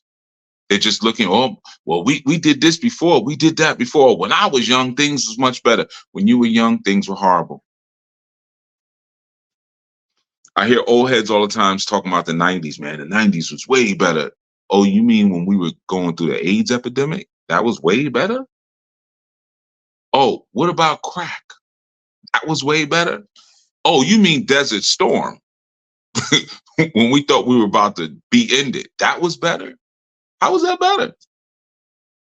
Okay, well, the 70s was better. Come on, bro. Like, I don't even have to, we got footage on the 70s. Right. So, again, gestating within this culture or this environment of filth and insanity is going to breed such. You need a man and a woman to raise a whole child. Point blank. A man, as a man, your role, and I mentioned this earlier, is to have unconditional love for your family. Unconditional love for your family. That means you protect and you take care of business, regardless of if your ego is being stroked or not. You still take care of business. You still protect. You're the only one in the house who's going to operate on that paradigm, that regardless of what's going on, I'm still going to take care of what I'm supposed to take care of. As a man, that's how you're going to think. This is why when the adversary came, the adversary spoke to Hawa. Let me speak to the emotional one. Let me speak to the one who really only loves conditionally. Let me speak to that one, because that's the one I can speak to break things up. Right? This is why so many times men are blindsided by divorce, which is typically initiated by the woman. A man is blindsided because he'll be saying, first thing he says, because men, we think in terms of investment. Man, I just got the roof replaced on the house. I just bought a new sump pump for the basement, and there's food in the refrigerator. The children have everything they need. I just got my woman another car. That. He's thinking in terms of that because he's saying, I have been handling my role. So it's hard for him to understand when she's saying, I'm unhappy. And because I'm unhappy, I want to end this covenant agreement. I want to break my oath with you because I am unhappy. And you may not even be the source of my unhappiness. I may just find now that I'm looking to kick my can down a separate road, or have be fresh.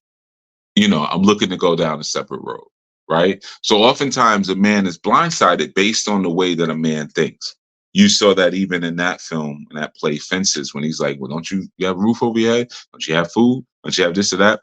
And right now, we live in a time where that perspective is demonized. When fathers say things like that, well, I'm not taking care of you, so what's the problem?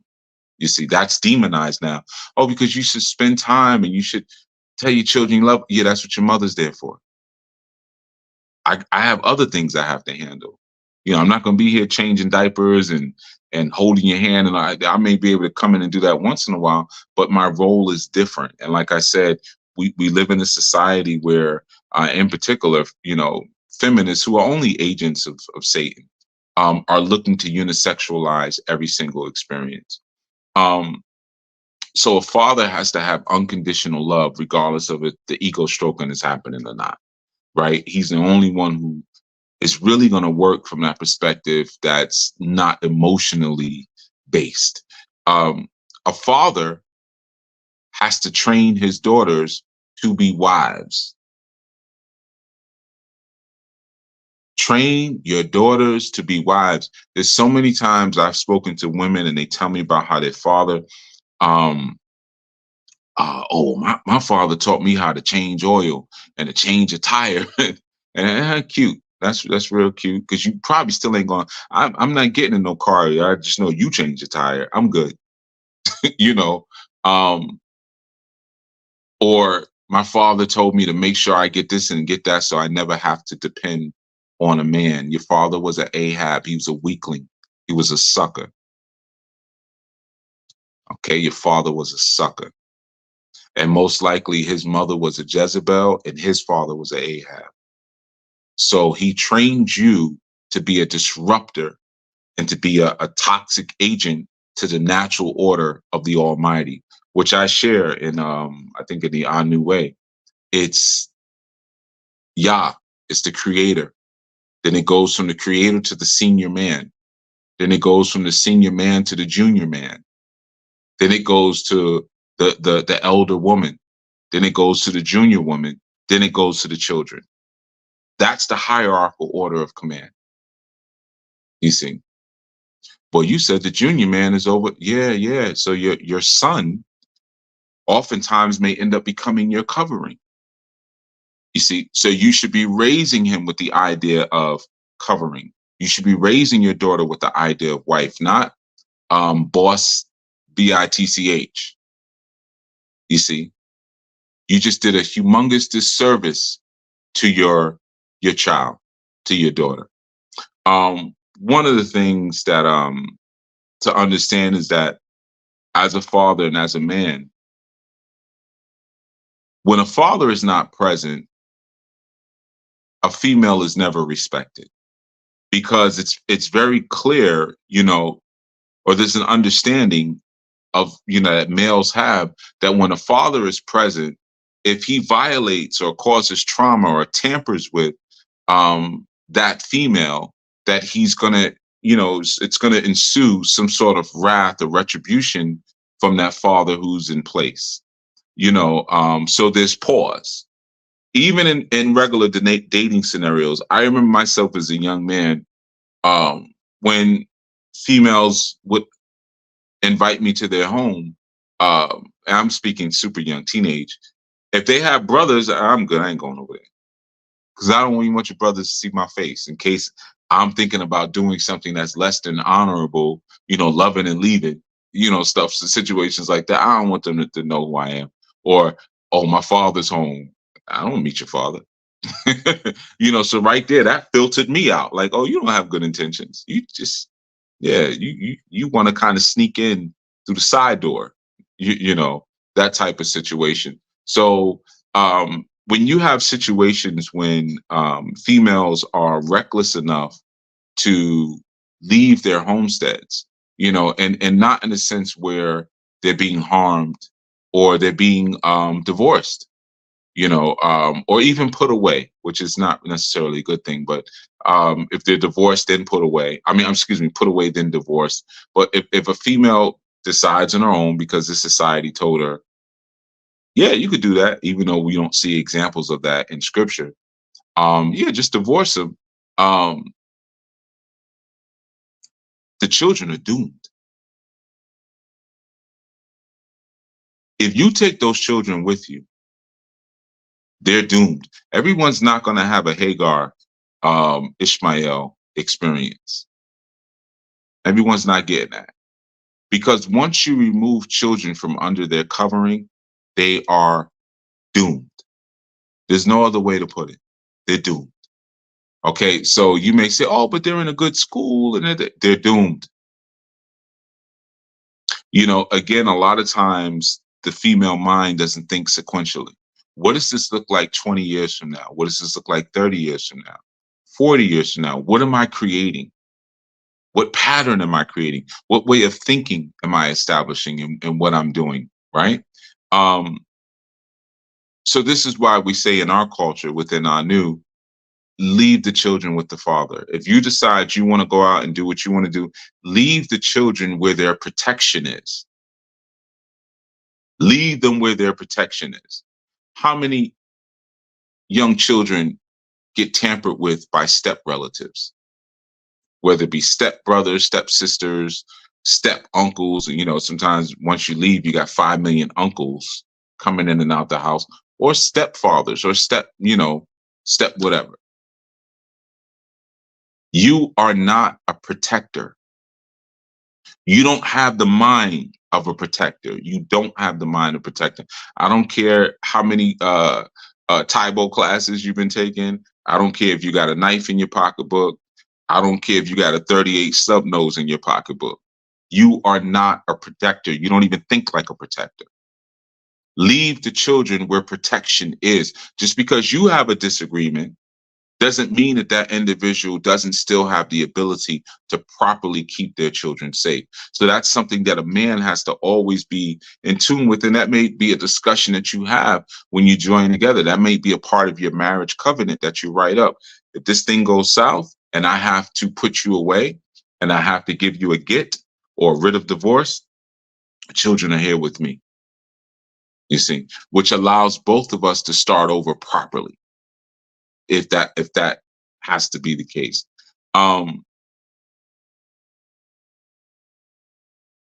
Like I said earlier, a man's existence is wrapped up in his protecting and providing for of his homestead. His existence is wrapped up in that. And he loves to do it. He's excited by the idea of doing that. But you got to be aware of where the enemy begins to creep in. And like I said, one of the main ways, and I kept it very simple. We're going to get on the role of the woman next strong. And of course, throughout the years, I've been given so much information on husbandry and alpha men and sigma men and beta men and things like that. So there is so much information that you could pull from as well, as far as who the Anu man is, even within the Anu way. I write and I share about the required qualities of men, like being studious, being industrious, having emotional control, emotional maturity, all these different things. But like I said, your number one little slick way that you're going to have that chain of command disrupted is through a secret. So always be sensitive to those who would seek to have you hold a secret, or, well, can we just have girl talk? Can we just keep it between us? You warn them ahead of time. Nah, I can't hold no water. I am a leaky bucket. I can't hold water. I'm gonna end up telling them. So you better off not telling me. You see, and see, when you start to move like that, how many of your friends begin to hate you? How many of your relatives, your cousins and your aunts and stuff, how many of them begin to hate you when you begin to say, I'm not holding a secret? Whatever's going on, I'm going to tell them. Whatever you say, I'm going to tell them. Whatever happens here, I'm going to tell them. Because I have the prize. I am called wife now. You ain't messing that up for me.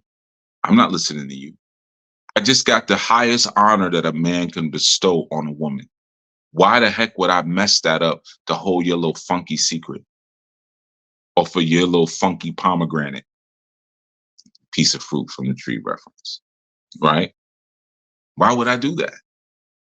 So that's something that's key. I don't know if there was anything in the chat. Usually on Sabbath Insights, I don't mess with the chat too much, but I'll give a quick glance. Master Menelek said, anyone noticed that when there was no vision, the primary motivator became what each wanted. There were no rules because there was nothing to build towards. Exactly. So, obviously she didn't have the proper upbringing to choose a man with vision. So she's saying, well, I had dreams and I wanted to lay up with someone because those things might have still been acceptable pacifiers based on what she chose. And then, and we're talking about the fences clip that I played earlier. And for him, it's like, well, I want this. It's vanity. Vanity is always going to be the thing that's going to be used to tear you apart. And remember, vanity is just unpurposeful and unfruitful actions that you may take. That's what vanity is. When you're doing things and there's really no purpose or reason or nothing that's going to be produced from it that's going to be of any value. You know, House of Yuya says that was a deep message. I think about the regret we may experience when we feel like we've given up the best years of our life. Yeah, absolutely. But who defines the best years of your life other than your creator? You don't know when things are supposed to pop off, you know. But absolutely, that's part of the charm or the charge of a father and a man in a home is to make sure those things don't happen. Make sure that your value isn't expended through wasteful, ridiculous experiences, and you're fertile enough and virile enough for the walk in front of you. Niall says he was talking about being in the same place for 18 years, right? As if that was someone else's fault. Yeah, I think I mentioned that. Peace, Hondo. What's happening, brother? Hondo says this is an excellent point about men being excited about their vocation and other responsibilities. I spoke with the potential consort recently about this. Yeah, I mean, like I've often said to my consorts, you are all side women. Don't get in your mind that it's ever going to be anything more than that. You'll never be more than a side woman to me. My purpose is my wife. Everything else serves that. Like my side women, you serve that or you go. So that's just the reality. Now, every man moves different. You may not be as extreme as I am in that, but also my role is pretty extreme that I serve for this community, for the Anu community and the larger community outside of it. But I am married to my purpose, and that's that. It ain't budging. And that purpose was given to me by the Most High. So you really not gonna move that. And if I interact with someone who seeks to change that or change the order or be more important, I had brought this up recently. I think it was a study group when I brought up the movie Mo Better Blues. And I spoke about the scene where Clark comes to the house and she's like, let me up. And he's like, this is my practice time. I tell you all the time, these are the hours and these are the days that I practice. He knew what his purpose was. He knew what he was doing. He knew where he was aiming at. And her whole goal as a Jezebel was let me come in and disrupt that and become more important to him than his own purpose. You see, which is what Hawa did to Adoma. You see how that turned out. That's what Delilah did to Samson. You see how that turned out, right? Let me become more important than his purpose. So then when Yahushai's mother tried it, he was like, why you even ask me where I'm at? I'm about my father's business. Like, even my mother is not more important than my father's mission and purpose that I've been put on. You see? Right. I said, Yeshua told his mother to stay in her place. Beloved Anu says definitely a thing from childhood. There's an understanding of that protection that allows a woman or a young girl to know she's cared for. Right. All right. I'm gonna skip around a little bit, if you don't mind. Brother Now says, seek out a fertile field from all the land and sow it with your own seed, confident in your fine stock. Right. You remember when I did that lesson in that, right? I'm not going to be in a situation. I don't know who daddy is. See, that's one of the insanities of polyandry. You got multiple men with one woman. Whose seed is this? And if we all say, well, it's all of our seed, and then one of the men leaves, then that means theoretically that child will be missing a part of its essence, and the tutelage that should be coming from a part of its essence. Just straight madness. But again, that's why the adversary is always one step behind the Most High, but the adversary is all about putting everything into bizarro land. Whatever you do, I'm going to do the opposite, because that's the anger that the adversary has. That's why a lot of times you'll find, even in relationships after a breakup, a female will take those children and do the exact opposite of everything you poured into them. You were going to a Christian church for 20 years. She now becomes a Muslim, or usually actually she won't become a Muslim because she won't want the structure. She'll get into Orisha. She'll get all the children initiated. They'll all be walking around with the leques on, and the father would be like, "Yo, we were did whatever Baptist, whatever it was, apostolic, what you know." And she like, "Well, you can't tell me what to do in my house with my kids, right?" That's the devil. That is the evil, the devil that you're looking at right there. Sovereign Eat says, or Sister Maria says, as you are sharing this qualities and responsibilities, I think of the honorable title of Adon. Adon is master and Lord, but it is distinctly different from Baal, right? Baal through owner is specific to having a possession. Adon, even in its Hebrew breakdown, shows that there is a relationship dynamic at play. Free will to serve the master within that relationship. Aleph indicates that the headship, right? Um, Aleph is the headship, and then you have a Dalit, and Dalit is the door, right? When you're looking at the Hebrew, looking at the word Adon. Adon is, Aleph, Daleth, and Nun. So, that Dalit right there tells you, and on the other side, Nun is the water, so it's like you can come or you can go. When you're recognizing the strength of the master is the ability to also not only open doors to the renewal, the water, which would represent that renewal as well, but you can stay or you can go. But Al is, it could be father as well. Oftentimes father, Lord, in those same instances, but it's much different, as was said. Beloved Anu says, I think about that disruptive of change and understanding that when invaders came into our land, the first thing that was attacked was the family. There's a continual pattern of new forms, right? Okay, cool. I'm skipping around. Yafe says, this is crazy. I know of people who have children with uncle daddies and not because of a kinsman redeemer situation. Yeah. Children are safe with their father. I mean, that's the most simple and best way I could put it. It removes a lot of that type of who's watching the children, the uncles that are coming through, mommy's friends that are coming through, and all that type of situation that sometimes people don't have the insight for because vainly they're only thinking about themselves. They're not thinking about the harm that they're putting their family in because they really don't care. Because 9 times out of 10, if you didn't really care and love for that man, you don't really care and love for what he put inside of you. You don't care nothing about that either.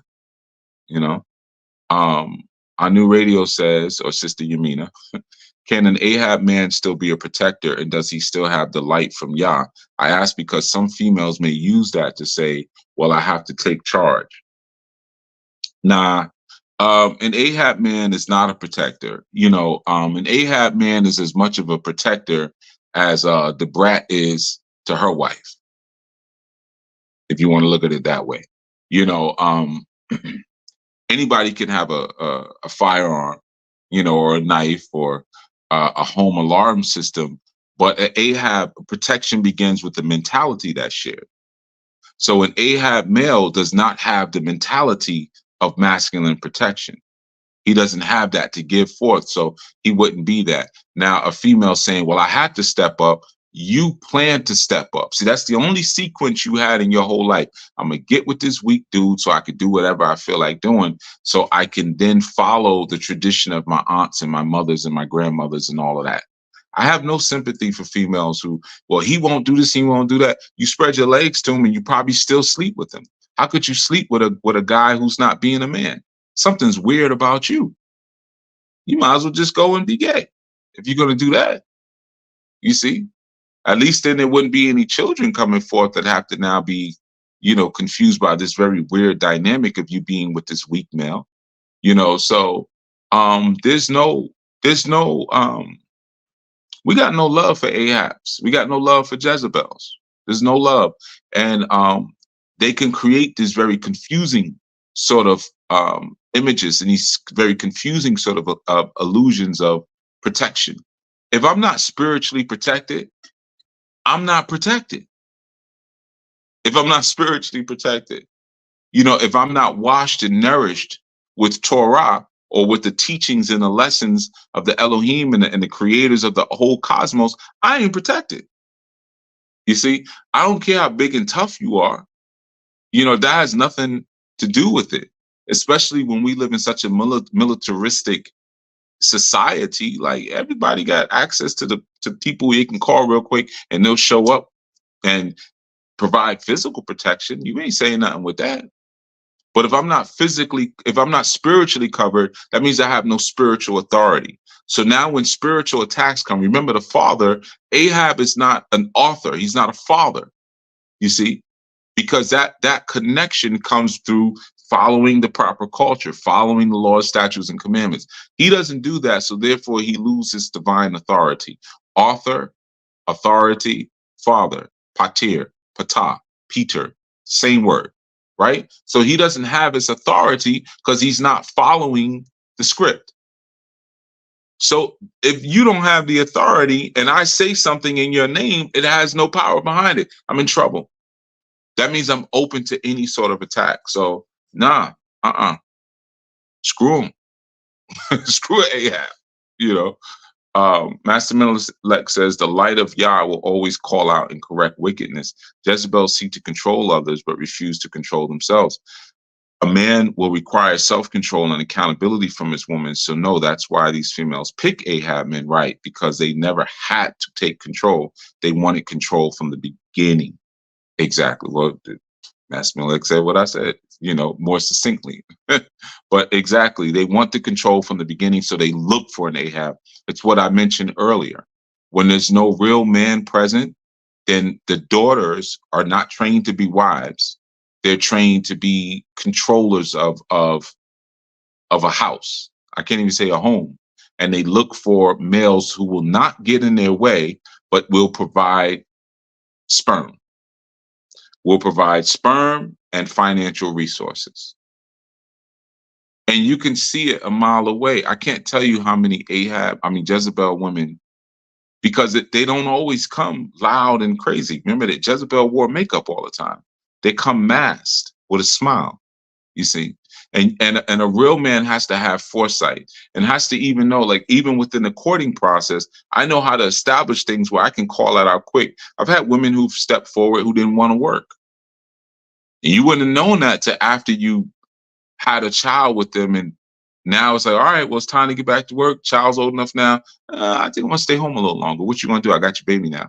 So either we could do this child support thing, or you let me hang out at the house. You see? So you put things in place early on to make a determination. What's this woman going to do? And sometimes as a man, you have to protect yourself. Even if you mess up that determination, know how to protect yourself from those sort of individuals. So it's always all about foresight. But whenever you see a weak man, and a weak man is a weak male is with a female, don't feel sorry for her. Trust me, there's no victims in that. And I'm just giving you the straight dope. And I know a lot of people may be upset with that based on their situations, but a lot of times too, because women are not raised to have accountability in their life. Because oftentimes when you're not raised with a strong man, there's no accountability. So you'll blame everything else. I mean, I saw an interview not long ago with Mary J. Blige and Taraji P. Henson were over there complaining that there's no good men out. There are amazing men out here, but they don't want 50-something-year-old women who've been ran through by the industry. That's a stupid thing for you. There's no men out here that I want to date. Who wants to date at 50-something years old?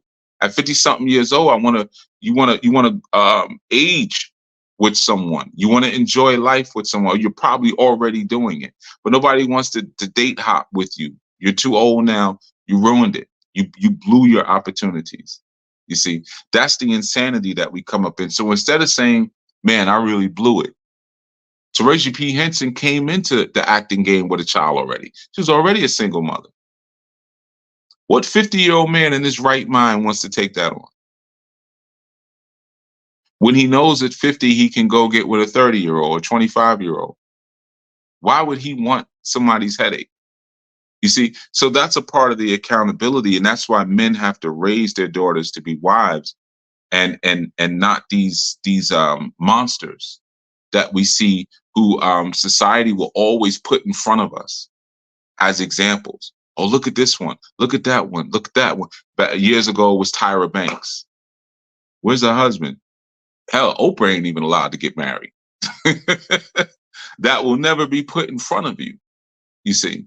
But these fools will be put in front of you as if they have something profound to say to young women or something profound to say to young men. I saw an interview, I posted it with Pam Grier talking about her dating strategy. She dates different men who one wants to ski and the other wants to do this. She sounds like an idiot. And people, that's right. I hear that, girl. I hear that, girl. Yeah, you got no legacy, girl. You got no covering, girl. You got no protection, girl. You got no high priest, girl. I hear that. You just out here public property, girl. You see, so I'm not speaking to those folks. I'm speaking to those who are, the prime title of this series is the creation of the divine family. And that's why I said you have to be sensitive to the social and psychological context. If you don't understand that the social and psychological context is that of a plantation, then you'll start pulling examples that don't apply to you because you're not in tune with your psychological and social history. To understand that these things that are put in front of you are put in front of you to maintain the disruption of the order. You see, they're put there for a reason. Or certain people who should be ashamed are not ashamed. You see, these are not people who should be doing interviews, and they should be ashamed. You see, if the creator sends you a righteous man, shut up and take that righteous man, because what better thing could the creator give to a woman other than a righteous husband? And you can think about that one. Think about it. What better thing could the creator give other than a righteous husband? I promise you, there's no better thing that you could actually receive. Is that being promoted and pushed? Is that being taught? Was that taught in your household? Or, well, this one smells good. I like his smile. He makes me laugh. I don't know. I just laugh every time I'm around him. I'm going to give him my flower. I'm going to give it to him because he makes me laugh and he smells good. And I like the way he dresses and he's buff. I'm going to give him my flower. Who sent him? Who sent this demon? So, yeah, there's so many things to consider when we start to look at the responsibilities and the roles of men. And like I said, I just gave a very simple sort of list. And I give that very simple sort of list because it's expanding. And like I said, it's these are some basic things that you have to cue into. And they branch out to other things. Like one of the very first things I said was understanding the psychological and social context. So that means you got to know something about psychology and sociology. And you have to understand something about history. You have to understand, if you send your children out to school every day or your woman goes to work, where's she going? What's that environment like? What is the school environment like? What are the things that they're dealing with, or maybe some of the things that may be seeking to undermine what you have given and what you have taught, right? Then a man has to have a good vocation. A good vocation equals a good future. A good future equals a man who's excited to take on the responsibility of being a man. But if you go to school, you say, well, what do you want to do? What do you want to master? And I don't know, I like doing this. You mastering something silly. Philosophy. Yeah, mastering philosophy if you plan on being a lawyer. But if you're not, what are you doing that for? You're just picking anything. You're picking really these silly majors. And then now you get out of school and your future doesn't look bright. So I'm not thinking about having children right now, not till I get myself stabilized. You see, because you wasted your time, you see. And that's just like one example. So when you start to look at each piece that I sort of given you, it explores out and it fans out into other ways of thinking and other ways of understanding that add value to the entire process and add value to the man. And of course, subsequently add value to the woman, which is ultimately what you're looking to do. You're given this beautiful, amazing gift, this beautiful, amazing gift. And the Most High says, now perfect this thing that I've given you. Don't get too excited and forget that it needs to be perfected. Sometimes you got to put her in check because she's still going through a perfecting process, and I'm entrusting this process to you. Don't get so excited because of the way she looks or because of the way she makes your body feel or because of the sound of her voice that you forget that this is someone you were given to refine. You see, but you can't refine anyone if you're not learned, if you're not studious, if you're not inquisitive, if you're not insightful, you see, if you're not observant, if you're not compassionate, if you're not patient, if you're not spiritual yourself, if you're not righteous yourself, if you're not manly, then you can't fulfill what you were required to fulfill when you received this gift from the Creator. Now, if that thing was sent to you, whatever the hell that showed up at your door, and you didn't try to figure out if it was given to you by the Creator and something just showed up, then do whatever you want, because that thing showed up to keep you in a sunken place. So you got to know if a thing showed up from the damn swamp or if a gift was given to you by the Creator. You see, you have to know the difference, and that requires you to be studious and requires you to stay in the presence of the Creator first. Okay. And with that, we're going to close out. Of course, our follow-up segment is going to be around 2:00, and that's on the House of Our New IG channel. The sisters are going to, follow up. If you have questions or things like that you want to throw in or ideas, you can jump into that live as well. House of Yuya on IG. You see it on the screen. Also remember every Friday or 6th day or Yom Shishi, we do our study session at the God Hour or 7 p.m. Eastern. So you can always join in that. There's a link where you can just join into the discussion. We did one last night. We had a great time just building on subjects and ideas and throwing questions out there and things like this. This is how we begin to achieve and earn our families, man. This is how we earn our families. Okay. So that's a very important experience. As always, those who are interested in being a part of our new, you can always go to anulifeglobal.org/join. The word join, they're going to probably put it on the screen any minute. But you could just go to Anu Life Global. And if you want to be a part of the ministry or if you want to donate, and see the big old donate sign there, you can also do that there. But you can be a part of this experience where we are establishing a context that reflects us. So important. Does your teacher look like you?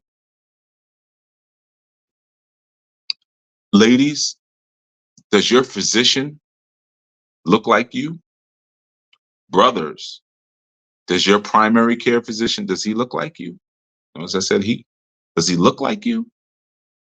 You see, does your spiritual guide and Jegna look like you?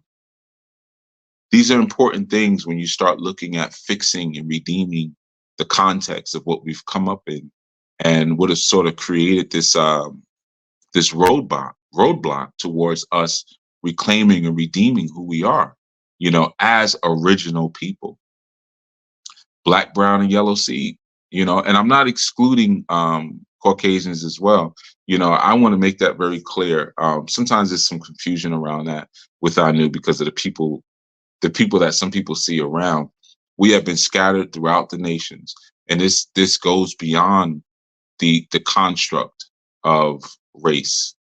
So there are people who are grafted in, and there are people who are born in. But the point is, get in. That's the point. Okay, how you got it? Just get in. If you have sense enough to realize this is where I need to be, this is what's happening, and this is where refinement and redemption and restoration and resurrection is, let me be here. Okay? So I want to make that very clear.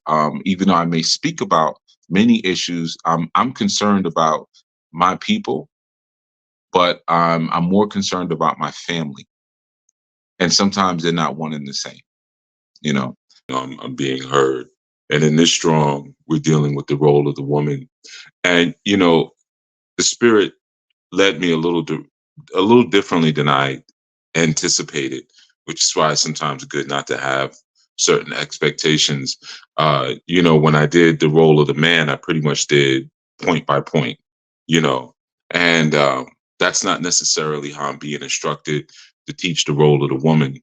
So, and I understand somewhat, but I understand more obedience more than my need to understand why I'm being given certain direction. But I do also get the fact that we are different, and sometimes men need help incrementally, whereas sometimes women don't necessarily need the same sort of incremental help. Women oftentimes can think in increments in a way that is so different. It's sort of like um, so a lot of times you see mothers, well, there's certain reasons for that. Mothers in court, you could have someone who's a mass murderer, and the mother will always just see him or her as their baby, because the mother will incrementally think back to when they were a child. They think in terms of increments, and sometimes men need a little bit more assistance with that. So giving sequential sort of point one, point two, point three, point four, point five, whatever. Sometimes that's a little bit it's a little more helpful. So with this piece, as far as like what we're covering, I think it's helpful for men and women, but of course we're targeting towards the role of the wife, the role of the mother. And I want to get into first what sort of blocks that from happening. As I was sitting down and creating some notes and just kind of creating some ideas, what kept coming to me was the negativity more than the positivity, and more than the action of being a good role, the action of being a good mother. Excuse me, a good wife and a good mother, but more so some of the things that come along to block that process. Because through the teachings of Anu, the teachings I've been sharing over the last decades at this point, I have covered so many times the role of the man, woman, and child, to be honest. So really, honestly, this series is more of a refresher, but also a way to take all of that or some of that and put it into some basic, practical, hands-on here steps, right? So, but with the role of the woman, there's some aspects that I haven't touched upon much, and that's the resistance to fulfilling the role, right? The information is I've put out there, in terms of even esoterically, the woman being the yin energy, the man being the yang energy, the woman being the more power force, and the man being the more strength force, the children being the more energetic force, so forth and so on. But one of the things that we haven't touched upon much is what happens when you start trying to apply any of that on any level, or what stops you and prevents you from applying that on any level, right? What are the things that immediately come up and create blockages, or the immediate mental prisons that you have to be liberated from in order to make these things happen? It's easy enough. The things that I say, I know they make sense because I know where they're coming from. So it's easy enough to listen and say, yeah, that's true. That's true. Yeah, I get that. I understand that. Yeah, that's on point. That's on point. Why aren't you doing it? I'm trying. Nobody's perfect. We start to have to take a more serious look at what's stopping us from being what we're supposed to be, right? So I want to start with identity first, because one of the most important pieces to this, let me pull up some of my notes here. One of the most important pieces here is what we're aligning with in terms of, oh, I got a lot of notes. I was just typing before the segment. I didn't realize I wrote so many notes. Because I was flowing. I was writing a book. But what really starts to create this sort of cycle of wrongdoing, cycle of us sort of exhibiting this inability to be what we're supposed to be, The first thing when it comes to the role of a woman is self-discovery. That's where everything begins, self-discovery. All right. So that's got to be your point one. Even before you learn about, your menses, or you learn about what your grandmother did, or your great grandmother did, or your mother did, or whoever, we're using as the model, it begins with self-discovery, right? If you refuse to face that, which many do, if you refuse to face that reality and that responsibility, then you will never, ever, ever, ever fulfill your role as a woman until you go through self-discovery. Because man and woman were made in the image of the Elohim, and woman was extracted from man. So within every woman is Elohim. Okay. So when you're going through a process of discovery, what you're doing is you're discovering Elohim. And if you have not done that, this won't work. So let's take a look at Proverbs 29 and 29 through 31. Proverbs 29 through 31. All right. I'm going to read some of it. And well, let's just start with it. It says, many women do noble things, but you surpass all of them. Charm is deceptive and beauty is fleeting. But a woman who fears the Most High is to be praised.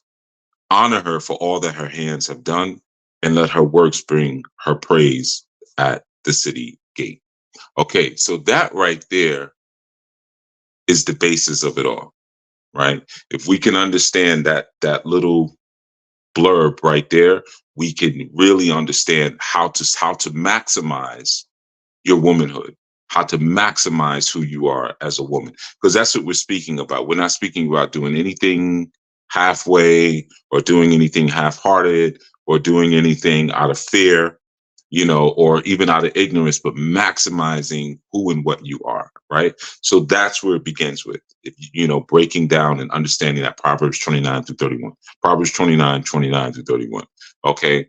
So the first thing we want to understand is what keeps us, or what keeps a woman. And I'm going to say us here and there, but I'm not a woman, so I'm speaking about women in particularly. But at certain times I may put myself in. I ain't gonna put myself in your shoes. I'll put myself in your consciousness, and speak from a collective perspective. So what keeps many women from maximizing, from being the greatest version of themselves, all that they're supposed to be, based on the Elohim inside of them? Well, many are still being held in prisons based on their past failures. That's probably one of the number one pandemics when it comes to getting a woman to receive truth. She's still checked and caught and locked into bondage based on past life failures. Okay, so to begin to remove yourself from that prison or that bondage requires study of your failure. And that seems to be such a difficult thing for many individuals, many women, to sort of ante up, as we say, but sort of courage up and be able to do, like, I'm going to study my failure. I'm going to understand where I went wrong. I'm going to understand where I failed, because it requires accountability. And to study your failure, you have to know, you have to not only be accountable for the part that you played, but you also have to take a different sort of responsibility in dissecting it. See, without doing that, you're never going to be ready for the opportunities that Yah puts in front of you. There's all these different hallways often that we're given the opportunity to walk down in life, right? And some hallways are better than others, and the Most High will open up a hallway and say, go down that one.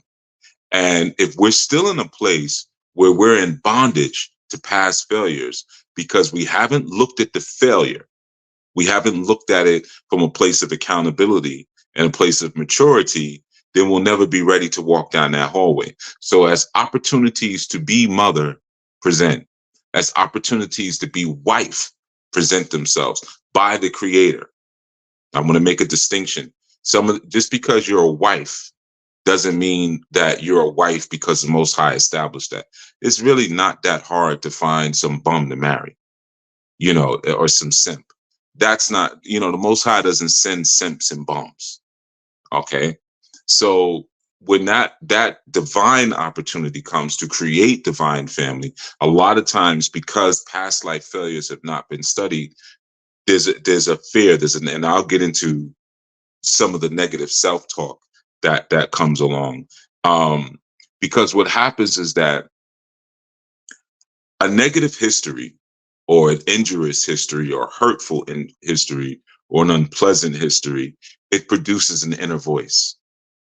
You gain, it's like you gain this new companion when there's failure, and it's like, where the heck did that come from? And now you got a new friend, you see. And what happens with that new friend, there's a sort of reliance on the voicing and the wording from that friend. And sometimes we don't realize that voice was not designed by Yah. It's not reinforced by Yah. It's not divine. I'm designed by the divine, right? But that's the voice that we tend to lean into. I'm going to get into why. And sometimes that comes from this very important phenomenon that you'll find, and we make jokes about it. There's songs about it. There's movies about it. And for us men, we know that it's something that we look out for when we're courting or we're looking at a woman. We look at who is in her circle. Who is she listening to? Who does she go to for guidance and for advice? And essentially what we're looking at is opinion. Now, this is a critical one. I want to really sort of spend a little bit of time on this idea of opinion for a second. A lot of times you'll find that women will put a lot of emphasis on the opinions of other people who haven't even identified what they were created to do and what they were created for. See, I would never put emphasis on someone's opinion who hasn't identified what I have been created for and created to do. 9 times out of 10, they haven't even identified what they have been created for or they have been created to do. Now, this is a crucial one for you sisters listening. Please really get this one. We speak a lot about how single people keep people single, or you'll see movies where a guy will, maybe be trying to approach a certain woman and she's always got that single friend, like, girl, let's go. Let's go. For no reason, let's just go. Or you're in a club and or wherever, and you're trying to talk to someone, and there's always that friend is like, why are you trying to talk to my friend? Why do you think? The same reason your friend is here, so we can be together. That's why. Why would you not want your friend to be with someone? It's just nonsensical. But you have to begin there. Does this person know what I was created for? Does this person know what I was created to do? Does this person know what they were created for? Does this person know what they were created to do? Because you got to first ask, when a person is giving you an opinion, are they being led by the Ruach Kodesh? Are they being led by the divine and Holy Spirit? What are they being led by? Like, not just in this moment, but in their life. When you look at their life overall, do they lead a spirit-led life? So if you are, again, striving to be a divine mother, you're striving to be a divine wife, you're striving to be a divine sister, a divine aunt, a divine grandmother, we can go on the list, and you're taking opinions from people who are not even led by the same spirit, by the same inspiration, by the same energy, by the same breath. You're not even breathing the same air, and you're taking in those opinions, then you are driving yourself deeper into that prison that I spoke about earlier. You see, you're driving yourself deeper into your cycle of failure. Now, One of the things that I don't do, and I'm going to say it for all you women, I don't take advice from sideliners. If you look at like my return to the podcasting, though, I guess I'll be doing a return again because it's been so long since I've done a podcast. But when I had taken that hiatus, which was maybe, I don't know, 2 years or whatever, the first segment I did, or the first or second segment I did, was I did who I'm speaking to and what have you built, right? And I made a distinction, in terms of individuals who may have a lot to say, but who have never built anything. So making that clear distinction as to, I don't listen to people who haven't built anything. Like, we don't have anything to talk about. You've not built anything. So we're not moving within the same circle or with the same agenda. So people who are sideliners, 9 times out of 10, are intentional non-participants. They are intentional NPCs or non-playing characters. Like, they're just sideliners. I'm not taking opinion or anything from a sideliner. If you're not in the fight, if you're not in the game, you don't have much of value to tell someone who is in the fight and in the game. I used to see that so much in the fight world where, I mean, I used to have people tell me stuff like that. Yeah, I was watching that fight. All you had to do was, all I had to do, you get in the ring with out of breath and with sweat dripping all in your eyes and stinging your eyes while someone is trying to knock you out or break your arm or purposely twist and mangle your ankle, or knock all of the wind out of your chest or hit you so hard in the kidneys that you lose control of your bowels. And you tell me all I need to do. And you sitting on the sidelines drinking a soda, all you had to do is if you would have just put your foot around that way and then came in, you see, I don't listen to sideliners. I do not listen to sideliners.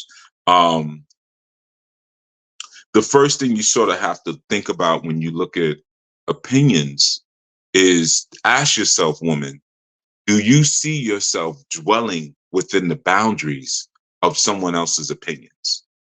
That's very important. Do you see yourself dwelling within that space, especially if that person has not achieved anything? Do you see yourself dwelling? Because a person who has not accomplished or achieved anything is going to have a certain circumference of opinion that they have about themselves, an opinion that they have about you, but it's not going to be limitless and it's not going to be maxed out like I spoke about earlier. And when you start to intake that, you start to dwell within the realm of that very limited sort of circumference of perception. And you have to ask yourself, is this, whenever someone comes and says, I wouldn't do that, it couldn't be me, or do I want to dwell within this? Is this where I want to be? What are you being led by? You see, that's some of the first things you want to do. The first thing to understand about opinion is not connected to responsibility. You got to get that one. Opinion is not connected to responsibility. Truth is connected to responsibility. Opinion is not. You see, so people who tend to insert opinion, especially when it's not solicited, very rarely have any connections to the consequences of you following out the instructions of said opinion. They have no connection to it. So they can say anything and then they sit back and wait and see what's going to happen. But their opinion has no consequence on their life. So they just throw it out like it's nothing. And sometimes we don't realize that, because one of the important things about opinion is that when a person is given opinion, most of the time they are typically disconnected from your destiny. That's why they can give opinion. We all have a destiny. We all have a path. We all have different hallways that we're walking down. And those who tend to give opinion, the hallway you're walking down has nothing to do with it. And what ends up happening is that we lose our discernment between truth and opinion. See, truth is connected to the consequence. Truth is connected to the destiny. Truth is connected to the fate. Opinion is not. Really simple. And I'll get into a little bit of that a little bit more. But just understand, one of the things about an opinion, because there's no truth in it, it's always delivered with a lot of passion and emotion. That's one of the first ways you know that someone is giving an opinion and not giving the truth. It's the delivery. Nowadays, especially in the conscious circles, opinion is given with a lot of costumery. It's given sometimes with a lot of profanity. Or they're going to king you to death. Yeah, king. Yeah, king. Or they're going to queen you to death. Queen, look at her like this. Queen, my dear queen, my dear sister. It's always going to be given with a whole lot of emotion and stuff to mask the fact that whoever's giving that is not connected to you.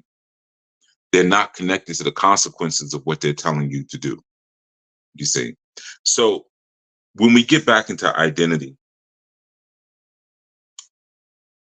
there's a scripture I'm going to talk about, and I brought this up recently when I was speaking about when Peter or Ptah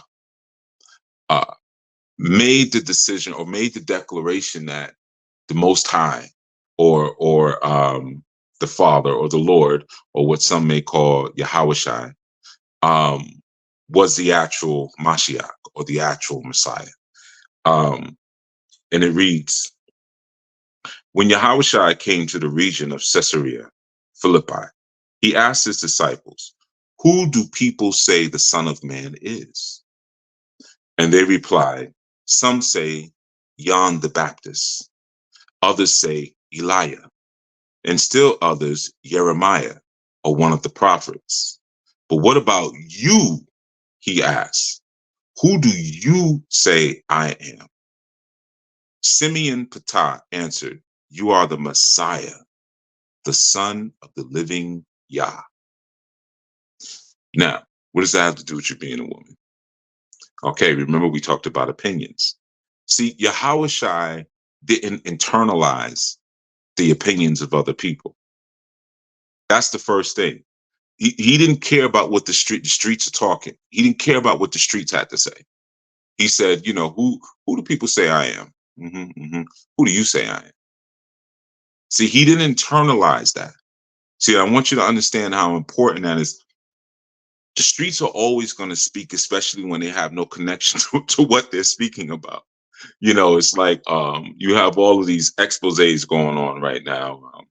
And it almost feels like Cat Williams was between Jaguar Wright, I'd have to say, and Cat Williams and Orlando Brown. These were like the stimulus of like the truth tellers coming forth. And then now you have like Kendrick Lamar, who's throwing his things in, and you have all these people who are coming forth now with this torch of quote unquote truth. Who knows? But everyone's speaking about it. It's like such an exciting time in comedy and in hip hop and whatever. But everyone who's speaking about it has no connection to any of these people or the consequences of their actions. If Diddy is doing some weirdo stuff and behind closed doors or, behind his mansion doors, whatever, what does that have to do with you? How does it affect your livelihood? It doesn't. Right? But you have 1,000,001 opinions on it and you get excited to speak about it. More excited than something that's good. If I say, hey, my little nephew just graduated college. Oh, that's good. That's good. That's real good. Yo, did you see that Cat Williams interview on Shay Shay's Club? Oh my goodness. Oh my God. I saw it like 3 times. Let's talk about it. We got to talk about this. You see? So one of the first things that you'll find there is that Yahushua knew my disciples, those who say that they're with me, they should know who I am. I'm not concerned about all of that stuff out there, all of that noise and all of that clamor and clatter that's out there. So he wasn't connected with the opinions of people who had no idea as to why he even came to the planet. He didn't care. right? You know, so he didn't internalize those opinions because those people were uncertain as to what his purpose was. So you as woman, think about that for a second. You have a certain purpose before mother, before wife. You have a certain purpose on the planet as woman, right? You were created for a purpose. Now, when you're receiving opinion from people, are you receiving that opinion from people who know why you were even put here? You see, I've asked that question in lectures before. Why do I do what I do? Oh, because you love your people, because you this, you that. Y'all don't know why I'm doing any of this. Y'all don't know why there's an I knew. Y'all don't know any of this. You don't know what the creator told me and why the creator told me. Or when I said, you know, where I did it and then I came to understand, oh, this is why you were telling me. You don't know any of that. You just know what's happening, but you don't know why, right? But we'll superimpose a why. You know, like people speak about this phenomenon of the pick me woman. Oh, she's a pick me. She just wants a man to choose and select her. Well, if you don't want that, what is it that you do want? If you don't want to be chosen, you want to be ignored and neglected and disregarded. And then when men go overseas to get wives, you complain about that and call them passport brothers. The insanity, right?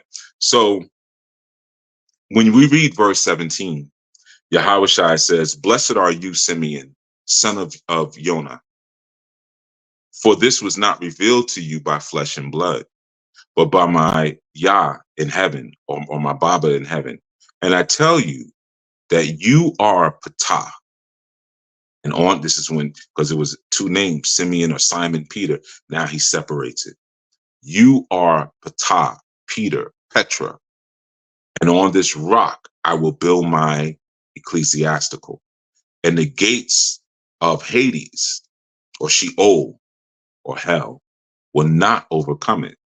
I will give you the keys to the kingdom of Anu, or the kingdom of heaven.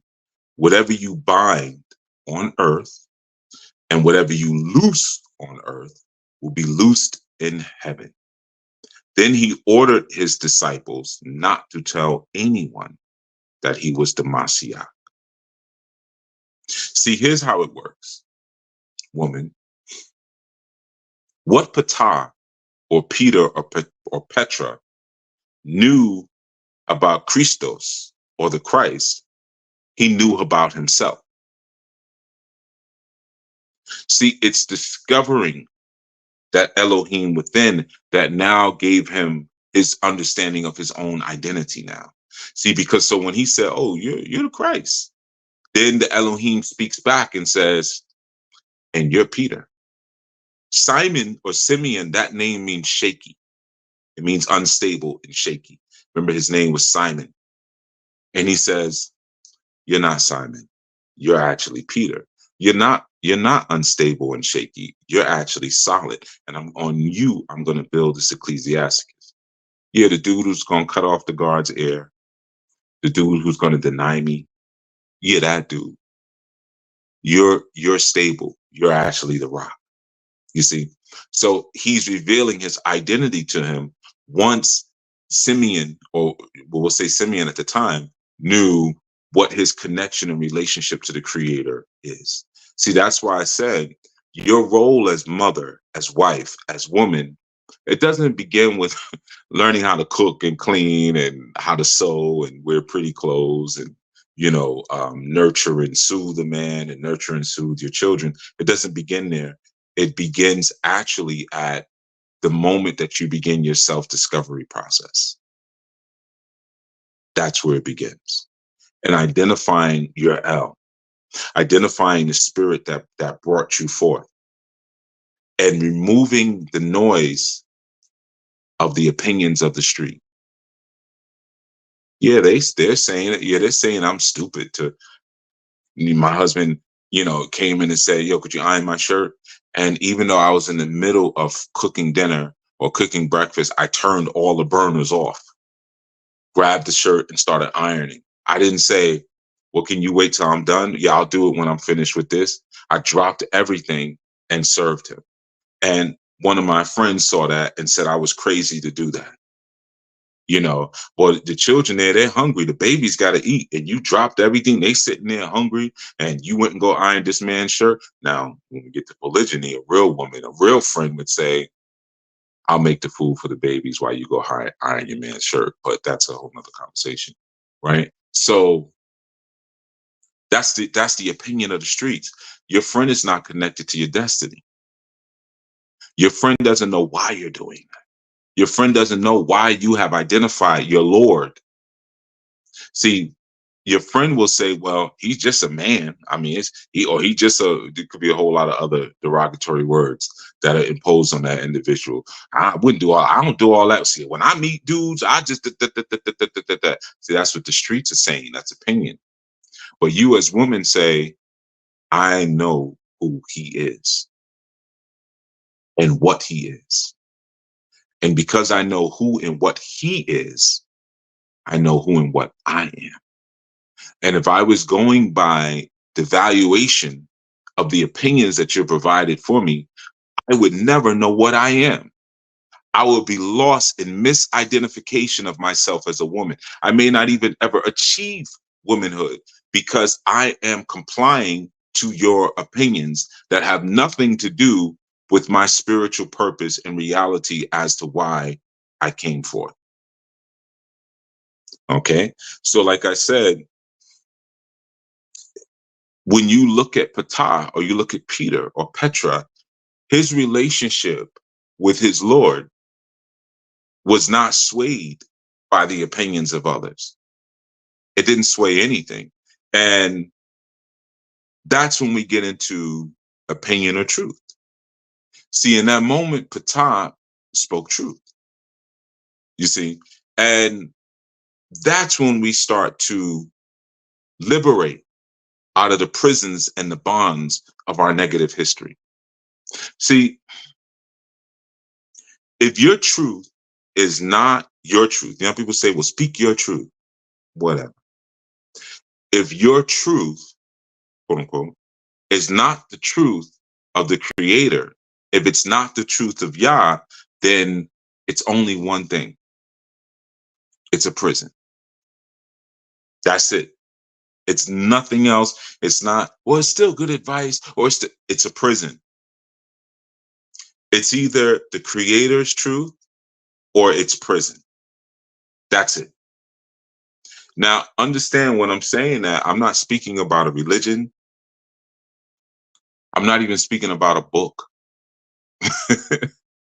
I'm speaking about, and I brought this up last night on Last Shadow when we were speaking about just the quality of thinking, how the quality of thought enhances one's relationship with nature. You see, and it creates a new relationship with nature when your quality of thought changes. You see, so even in this instance, when we now graduate to a place of truth, it changes our relationship with the prison. See, opinion is a prison. Truth is liberation. That's why we read in scripture, and ye shall know the truth, and the truth shall make you free. See, truth is the liberator. So when I'm able to say, no, I know who my woman is, or I know who my father is, regardless of what anyone says, I know my Baba. Okay, that's liberating. But if I'm following the opinions of other, oh, well, your daddy wasn't this, and I remember back in the days, your daddy did that, or that. You know, I heard he did this, or I heard he did that. Or I look at, or even sometimes things people say about me. Oh, you're mean. Okay. Or as you all know, my infamous, because my children have even called me out on this, you know, Baba just always be like, oh, yeah? Oh, yeah? Okay, I hear you. Yeah, I hear you. You know, I hear you. I'm not listening to you. Right. I know the truth because I'm connected to the creator. So therefore, me being authentically and truthfully connected to the creator has liberated me from the prisons of opinion. I don't care what you got to say about me. It's none of my business.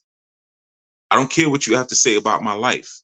I don't care what you have to say about whatever spiritual system I follow. I don't care what you have to say about my family system. I don't care what you have to say about how I get money. I don't care about what you have to say about how I don't get money.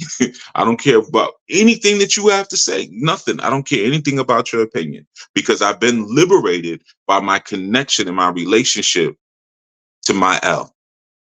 That's liberated me from the prison of your opinion. You see? So that's a critical piece. That liberation and that freedom is a boundless sort of thing. But that liberation comes through truth, not through your emotions, not through your opinions, not through your BS. It doesn't come through any of that. It comes through truth. Opinion is what keeps you limited. Opinion is limitations, you see, whereas truth is boundless liberation. Truth can take you any and everywhere. Opinion only keeps you in a small, tight radius. So it's very limited. And opinion is no different than your truth. Now we say, well, everyone has their truth. Well, girl, live your truth. That's an opinion. Girl, live your opinion. Just say that. Girl, live your prison. Go live in prison. That's what that means. So many of us, we don't speak about the truth of Yah. That's not like a phrase we use, even if you don't use the term Yah and you say God. Many of us don't say, well, I'm living the truth of God, or I'm speaking the truth of God. That's not like a common phrase that we use. We'll say, I'm speaking my truth. I'm speaking my truth. So who are you to tell me that it's wrong? I can tell you if it's wrong. I don't care. You're speaking your opinion. Sometimes as times evolve, the phraseology evolves to a place that makes us more settled and comfortable in our ignorance. So just like you have, there are people who are really offended by the term female today. They want to use either the word femme or they want to use the word woman, but they don't like the word female, right? That's been an evolution of sin. So the terminology even evolves. It's not about male and female. It's about if I identify as a femme or identify as a woman, right? And they can break these things down in a way. And it's just, if you know how to listen and you have discernment, you realize you just sound stupid. Or you sound smart, but you're saying something dumb. You're saying something dumb in a smart way. So you have that sort of phenomenon, and you can get caught up in that and not realize that this isn't making any sense. When we look at the Proverbs 31 woman, so many people like to quote, I'm a Proverbs 31 woman. I've seen it even on like car bumper stickers. One of the things about the Proverbs 31 woman is that she's not bounded by opinion. She's not bounded by social opinion.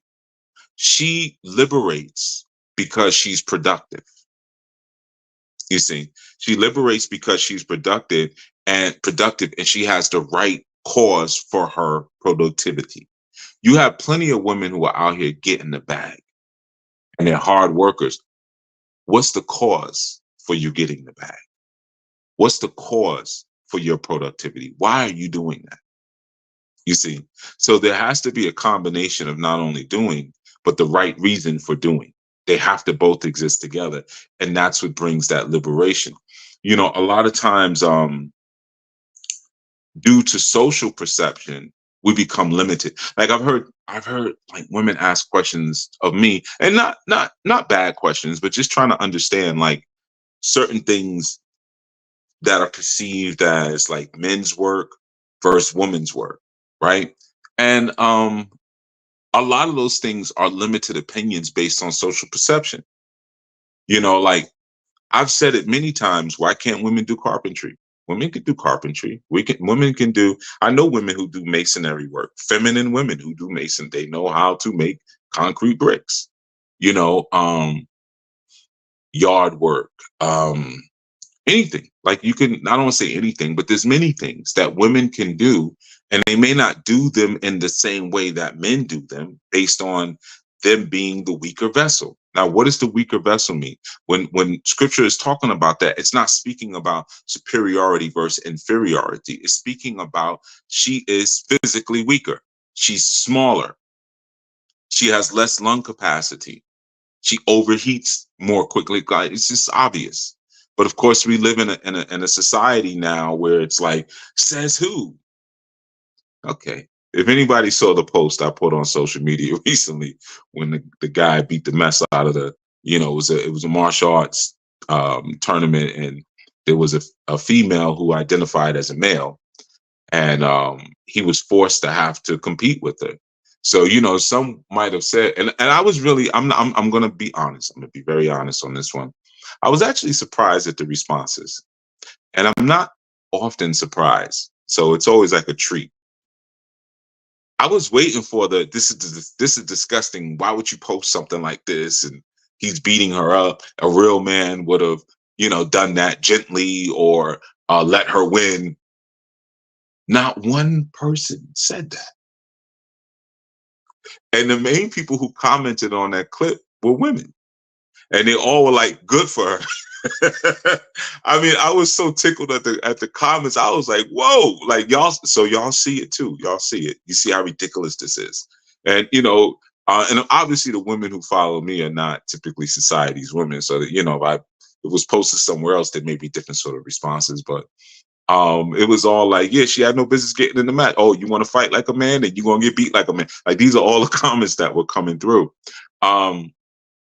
So there is a way to do things as a woman. There's a way to do things as a man. I'm not saying that we do the exact same things, but a lot of the perception that we have as to what is feminine and what is masculine is based on social opinion, but it's not backed up by Torah.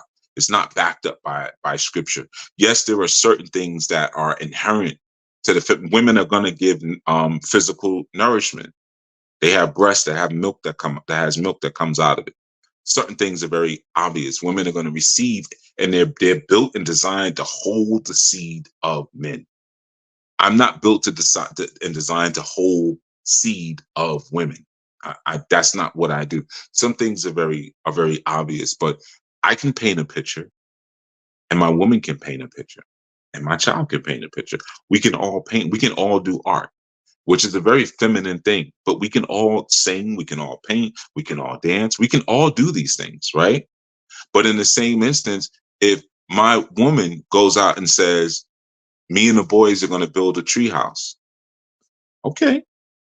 You know how to use a tape measure, you know how to use a saw, you know how to use hammer and nails. Yeah, no problem. I'm sure you can test the branches to make sure they're sturdy enough to build that tree house and things like that. That's not necessarily men's work. It may be unpleasant to some women, so they create a social opinion to say like, well, a lady shouldn't be doing that. Who's lady? Because I'm dealing with Afro-Shemitics.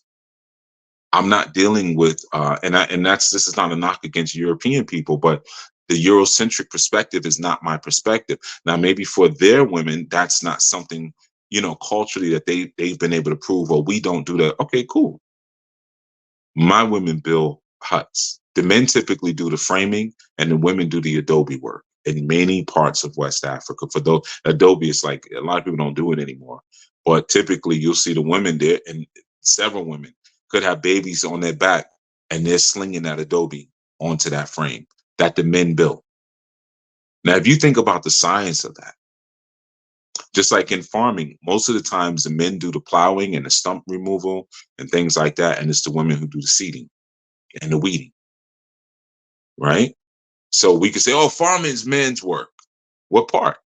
And what part is the woman's part? You see?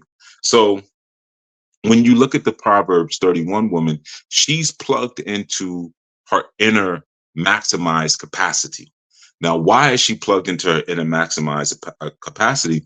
Because she's plugged into her inner Adam or her inner Adoma. Remember what she came from. Let us make man and woman in our image. Man and woman they created them. Then Hawa or Eve is taken out of Adoma. We know the story. Or taken out of Adam, right? That means still within her is an internal Adam. you see. So when she starts to plug into her maximized capacity, she's going to start to plug into the design that's deep down inside of her. Remember, I said that this journey begins with self-discovery. What am I looking for inside of myself? So when we look at the Proverbs 31 woman, we're looking at a plugged in woman. She's plugged in. It's not about what society, because this woman's a merchant, right? So if we were to look at typical or historical Eurocentric culture within the North Americas, or Western culture within the North Americas, women don't go to market. In a nuclear family, women stay home and they tend the home. Well, when we read Proverbs 31, she's going to market. She's making money. She's looking at businesses, a field, which was a business, and she's saying, "Oh, that would be a good investment. I'm going to take what I've earned over here and flip that into that and bring more back for my family." See, she has the right cause, but she's plugged into her inner Adam. You see, so she celebrates and she receives the fruit of her hands. See, the thing is, once you have broken the inner bondage and the inner barriers and the inner prisons, then you gain the ability to break outer barriers, outer prisons, outer obstacles. So now when those opportunities come, like, at the Anu retreats, we always do a choosing experience. Now, a choosing experience is when we take time, or we give opportunity for women to put in courtship papers on men that they would like to get to know, right? That is an opportunity. That is a hallway that the Most High may be, like I always said, your man or your husband will come to you in a vision. Your man or your husband will come to you in a vision. So you might have a vision for a brother, and the Most High is giving you that. This is your husband, right? And you then say, okay, well, the Anu retreat is coming up. I can put in courtship papers on this brother. What's the first thing that springs up? Is it the inner negative voice that says, "Oh man, but I always mess up relationships. Every relationship I ever had, I messed up.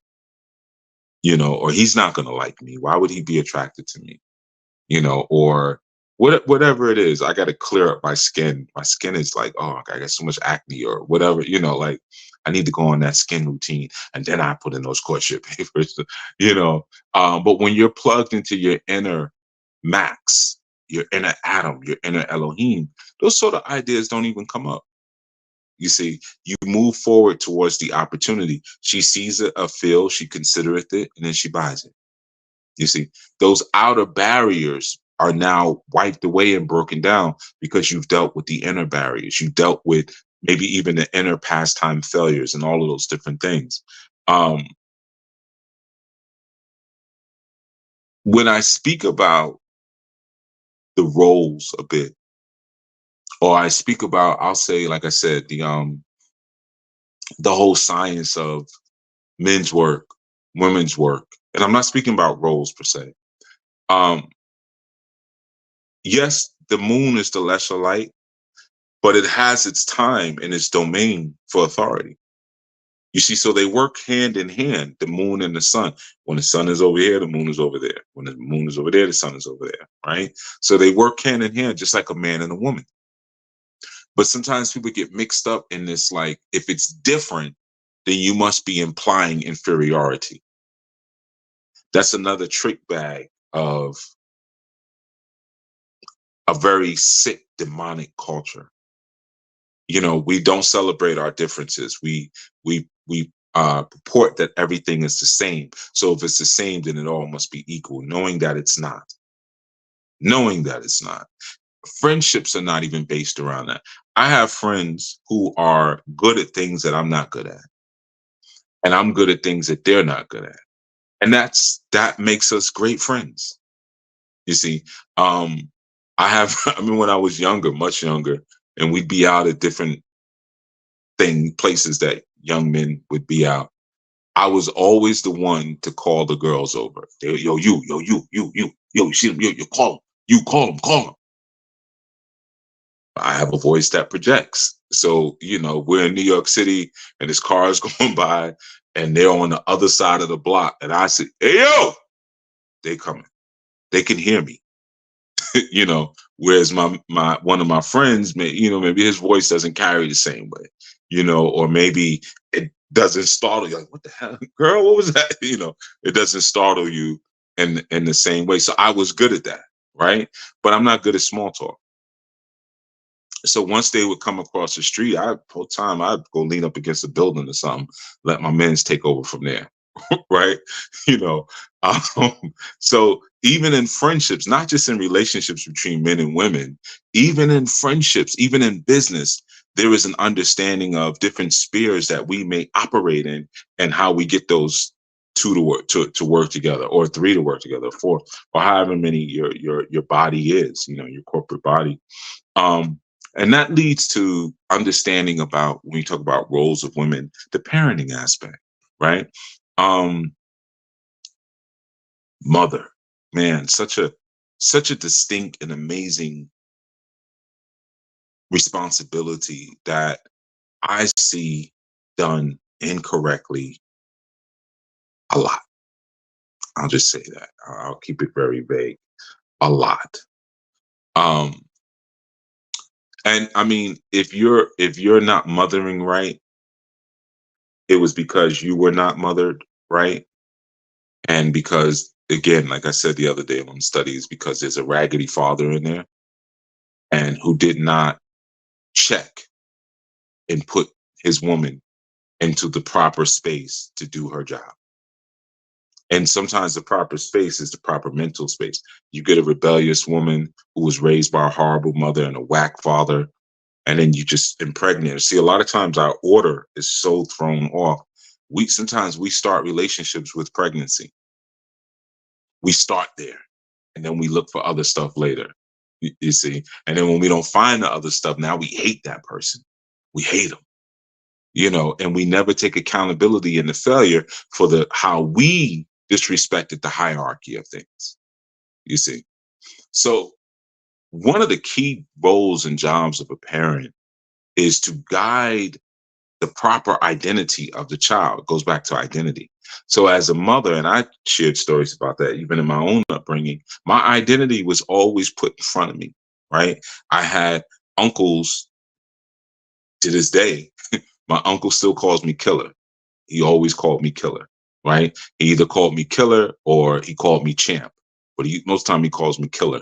And that started when I was younger and I started getting into sports and started working out, and I was growing some muscles. And I like grew muscles really, quick. And this particular uncle, he's a fighter. He's a martial artist, a very adept and deadly martial artist. Like he came to see me fight a couple of times, but he would always be, every time he see me, he'd grab my arm. Whoa, man.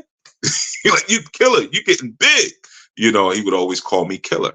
Right. So it was always clear, like, I'm acknowledging your growth, the hard work you're putting in. Then I'm seeing you, fight and putting work in. So yeah, that's Champ right there. Oh, he's Champ. Hey, Champ.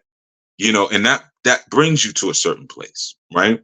And then you might have a maternal energy that's, there was some identities that we may not appreciate, that I didn't like. I had women in my family who always loved to like pinch my cheeks all the time, which was like really annoying. But he's so cute. Look at those big old cheeks. He's so cute. That used to be real annoying. But the identity is cemented by the parenthood. So what happened was, as I grew and became older, I never went on a search for identity. I didn't have to. I went on a quest for my identity within the context of all of this, but I didn't have to keep flipping identities. See, we live, and this is where the role of the mother is so important. We live in a society that demands that you flip your identity every 45 days. Okay. So like, for instance, I was speaking to someone 2 days ago. I had a business meeting, and he was asking me about a certain individual that he needs help with. He's just going through some issues with substance abuse, and he also believes that he may be neurodivergent. And he's just like, well, he has a disability. He was like, wait a minute, what do you call it now? Like, what's the proper terminology? And I said, the terminology changes every year. Like, don't worry. But he's like, no, but I want to say the right thing. I said, well, you could say he's got intellectual disabilities, he's neurodivergent. I was giving him a different list of different things you could say. And he was like, all right, yeah, I'll say that one. And the thing is, it's like that's what society does. you know, every 45 days, you're being questioned and looked at to re-examine your identity and to take on a new and different one, whether it be through news stories about who we're at war with now and what your opinion is on that war. And if your opinion is a certain thing, then this is that, or who you're voting for, or if you are not voting, or you are voting, you're constantly being charged and challenged with flipping over your identity. And what happens is that when you're reared, or not reared, when you're cared for by parents who do not establish identity early on, and they do this thing where there's this non-parenting approach. I just let my children do what they want to do. I just support them in whatever they want to do. I don't force them to do anything. If they, I may be practicing Anu and I may be involved in this spiritual system or this church or whatever, but I don't put that on my children. It's very stupid. It's very stupid. I've heard so many people say that so many times, thinking that they're saying something deep, and I'm just watching them destroy children. The thing about understanding the role of a mother and a wife, everybody not everyone should have children. So what happens is that when you approach your parenting from that perspective, when the child gets just a little older, they now start ciphering through identities. And I'm gonna show you the problem with that. So this strong, or this month they're a punk rocker, then they're a gangbanger, then they're a meditating Buddhist, then they're an emo, then they're goth. We can just go through all the different things, and they'll just keep looking for identity.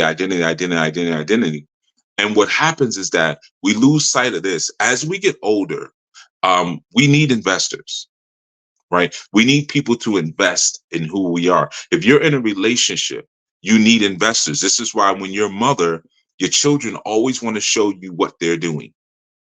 They always want to show you what they're doing, right? Look, ma, I need an investor.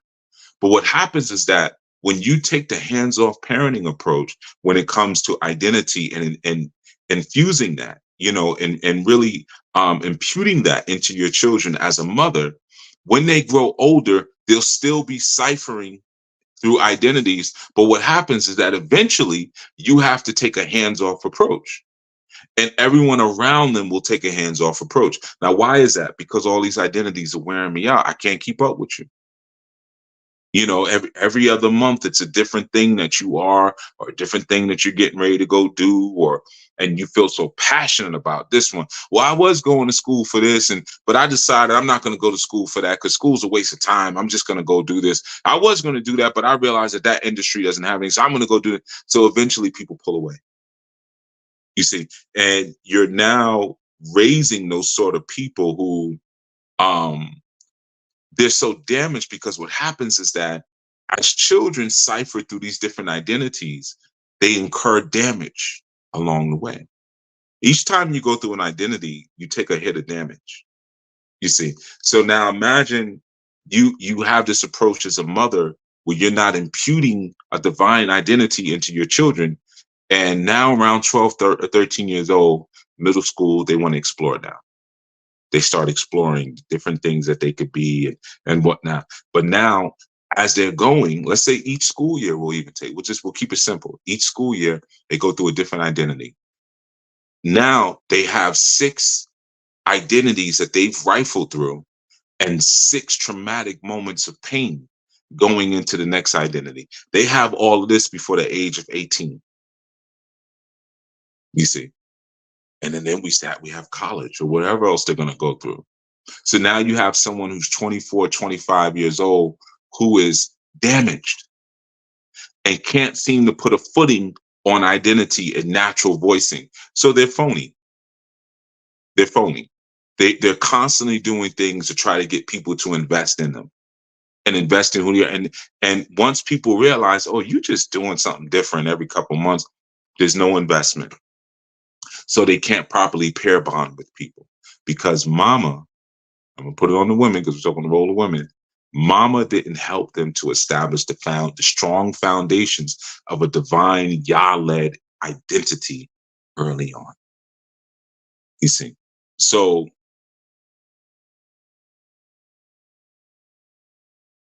you have to identify or establish the base of identity for your children. That's a woman thing. And once you do that, that individual or that child who grows into an adult eventually, the decisions that they make in life will not be emotional, or I don't want to say emotional. They will not be opinion based. They will be intelligence based. I have guys I know like that now, and they're in their 40s. And then sometimes they bring things to me, and I don't even tell them. They'll say, "Yeah, Chief, I want your opinion on this." I don't even say anything. Like, all right, well, you want to do that? Because anytime I have in the past, they get all snippy. Well, you okay? Let me explain it again. And once you do that to me, you only got one time to do that to me. That's it. Then I just shut down. All right, I hear you. Well, do it. Let's just do it, man. Do what you feeling. I'm not doing this with you. I'm not going to do what your mother should have done for you 20 or 30 years ago. That's a wrap. You see, I'm not going back and forth with you because now the decisions that that you're making are not based on intelligence. They're based on opinion. And you being raised in this way where anything you wanted to do, well, my family supported anything I wanted to do. I'm not supporting anything my children want to do. Because you should just be wanting to do any old stupid thing. Is it based on intelligence? Where is it coming from? You see, I will support what is divine, what is of Yah, and what is intelligent, most of all. If you're doing something stupid, nah, I'm not supporting that because you're going to grow up into an adult who's going to blame everyone around you for not supporting and understanding every stupid thing you want to do. Even if they give you right reason as to, well, I don't agree with that because you see the society we live in today. People wake up one day and say, oh man, I'm so tired of this ding dong between my legs. I just want to cut it off. And they bring that to somebody and the person says, well, you sure that's what you want to do? Maybe therapy would be good first, because nothing wrong with therapy. Does what? Therapy increases emotional intelligence. And, we want to be intelligent in multitude of ways. Let's get some greater emotional intelligence. See, you don't support what I want to do. I need to get around a community of people who support me. See, that's what it creates. So we talk about the role of a mother. That's a critical piece right there. Sometimes that's interrupted because, again, your relationships, you as a woman, we speak about who you're choosing to lay with and to procreate with. It's not based on proper decision making because remember, the satanic thought is always to reverse the higher thought or the guru thought or Yah's thought. So that means everything gets flipped, right? You think about how we approach relationships nowadays. There's eros, then there's platonic energy, and then after that, usually we looking for God. So usually we start with passion, and sometimes that passion could be sexual. And then after we have sex, we then try to see if the person's cool. Like, can we be friends? Then after we make a determination that, okay, we had sex, it was cool, we are friendly, we can be friends. Then what we do after all of that, we then start seeking God in our relationship. And that's literally the exact opposite of how it's supposed to go. You should be seeking God before you have a relationship. As a woman, you should be seeking Yah first.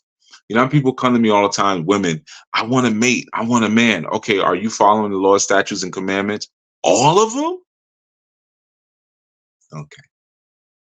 All right. So I know this is going. You're not doing that, but you're making sure that you can show your behind every time. Every chance you get, you got on a tight dress or you got a low cut dress showing your breasts, or you prettying up your face a certain way and you got a big smile on your face all the time to try to attract in that way, you see.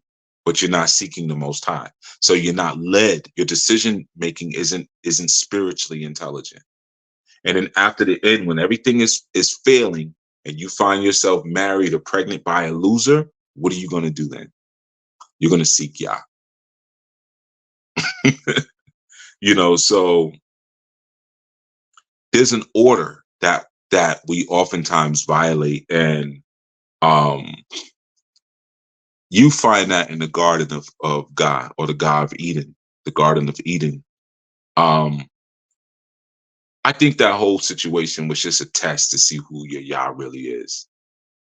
Because in that garden, remember it says, we read later in later books, that Adam or Adoma was not deceived. He wasn't deceived. It says that Hawa or Eve was deceived, meaning Adam knew full and well what he was doing when he did it. Right? So what does that mean? That means in the order of your Yah, or the order of importance, the tree was more important to Hawa than Adam was. I want that tree. And for Adoma or Adam, Eve or Hawa was more important to him than Yah was. See, the order was completely off. And look at what happened because of the fact that the order was off. Look at the consequences of what occurred as a result of that. You see? So one of the first things we have to do is to, especially as a woman, those of you who are mateless, or even if you do have a mate, is determine what your proper order is, right? The order has to start with you seeking Yah, because you'll find that when stuff hits the fan, which I believe the guy or the garden was a setup for that, we get to see what your order really is. We get to see what it really, really is. When stuff hit the fan, what did Adoma first do? He didn't blame the woman. He blamed Yah. Yo, the woman you gave me. He blamed his Yah for what he did. You see. And Hawa, she blamed her El, which was the serpent. You see. So you get a sense now of if you were both seeking Yah to begin with, this thing would have been smooth. You wouldn't have had any issues, right? So you got to ask yourself, are you searching for Yah first, or are you doing the reverse? This is why a lot of times you'll find as women, you end up trying to change your husband after you have went to bed with that man and had children with that man. After that occurs, then you're now on the side of the bed, like this, and praying that, God will change the heart of your husband and bring him to Christ or whatever, or get saved or baptized or whatever thing you're doing, because your foundation is off. You've started with a sick sort of order, if you will.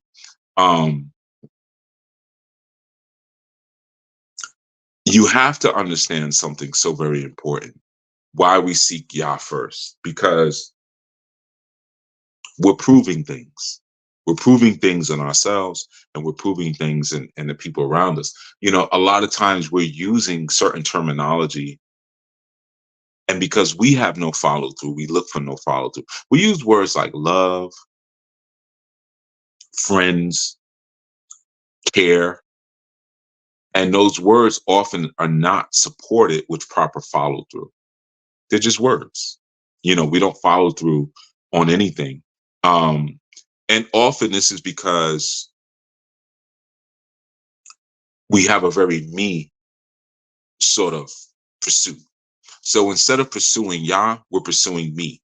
I'm pursuing I, right? So we don't really have follow through on what we're supposed to do. We're focused on the me, And oftentimes, we'll do things like we'll be in a spiritual community and we'll leave that spiritual community because we need to get in tune with ourselves. You think about that for a second. Where is there a me without the creator? People do that in marriages all the time. They leave the marriage because I need more me time. Isn't this me? Isn't this experience and this environment me? If the creator is here and I sought the creator first, then this is me. So if I have to go outside of this experience to find me, quote unquote, then I'm looking to extrapolate or segregate myself from the divine and pour into my human identity. That's what me time is. You see, that's what me time is. Very dangerous. Now, when we look at, like I had spoke earlier about the negative self-talk that comes from our injurious past, our hurtful past, there's a couple of things to understand with that. But one of the things that we need to understand is the place of shame, right? Sometimes we confuse shame and guilt, and they don't function the same way. See, many of us, we find ourselves branded by our past, and we can't shake that. Like, we can't get the brand off. And the first thing to understand is that guilt does not brand you. Shame brands you. Shame is a brand. Okay, so we find ourselves trying to move forward in life and trying to do certain things. And when we have that brand on us, when we're branded by our past actions or our past experiences, we'll say, the first thing we do is we try to shift the blame, because a brand will always make you want to shift blame every single time. Guilt doesn't do that. Guilt doesn't do that. You know, guilt doesn't even, like I said, doesn't even leave a brand.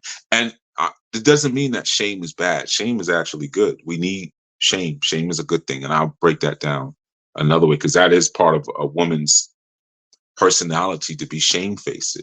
You know, when you have a woman who is loud and clamorous and always in strange men's faces, you have a problem on your hand. And it's not always that she's in strange men's faces because she wants sex. Sometimes it's just the attention. Sometimes it's just very poor upbringing. You know, when your woman is, or you woman, when you're around other men who are not your husband, your eyes should be low. Your head should be low. You should not be interacting with those men. And for various reasons, but one of which, you don't know how that man interprets that. You have a man and you all up in a man's face and talking to him. That man may interpret that as you're giving him energy. You're giving him rhythm. You like him. You see, you don't want misunderstandings in a marital relationship. And it has nothing to do with insecurity. Again, the opinions of sick Jezebels will tell you, well, he's so insecure. You listen to them dummies if you want, and you're going to find yourself by yourself, you know. But one of the things that I want you to understand when it comes to guilt and shame, a lot of this begins with that historical hurt in our childhood. And for some of us, some of the things that happened during childhood, some of them are not our fault. You know, they're just the circumstances we were born into, the families we were born into, you know, people we were around, whatever. It's not our fault. But it is our responsibility as adults who are now walking and moving with the Ruach HaKodesh, who have knowledge of self, who have been mentally resurrected. It is our responsibility. So it may not be your fault, but it is your responsibility. And your hard luck story that you lead with all the time is part of your negative reinforcement that goes on in your head all the time. You know, like you have certain people where their mantra, you hear it all the time, is, I knew that wasn't going to work. No matter what you say to them, I knew that wasn't going to work. Right? You can always count on them to say that. They just knew something was not going to work. Right? And the thing about it is that when you see that, those are people who are dominated by negativity. They're dominated by negativity. One of the first and most important things for you to understand is that in order to break free of the prison of negativity, it requires two things that are simple but can be very difficult for some: fasting and affirmation, or what you may call prayer. If you make fasting and affirmation a lifestyle, a lifestyle, you'll have control over your negative self-talk. See, because what happens is that you increase your ability of discernment when you now are able to exert will over your body. Because when you exert will over your body and your hearing increases, your ability to see increases, your sensitivity increases, you are now able to enter into the will of Yah. See, you're able to enter into the will of Yah. So making it a lifestyle, when we say, well, I just want to do the will of God, but you don't have control over yourself. You don't have control over your own will. So if you don't have control over your own will, how could you render it to the Most High? You can't. And that's why so many people stay stuck in that space and can't seem to get out of it, because they do not practice those things. Affirmations constantly, or praying, as you like to say, praying and fasting as a lifestyle all the time, right? Once you do that, entering into the will of heart of Yah is not difficult at all. It's not difficult. But we speak about what we say as a woman. You know, a lot of women I know are, they suffer from a lot of negative self-talk. You have sections in scripture called Lamentations. And the thing to understand about Lamentations is that Lamentations is not you complaining about Yah. It's you complaining to Yah. So in the same instance within a marital setup, do you complain about your man? Do you complain about your children? Many of you do. You do. Because you're disloyal like that. And as a result, you bring curses.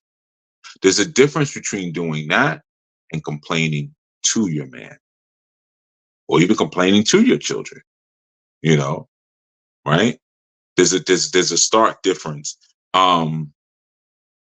Your expectations of what you do should be empowered by Yah. Your expectations should be empowered by Yah, and they should be reinforced by the Ruach.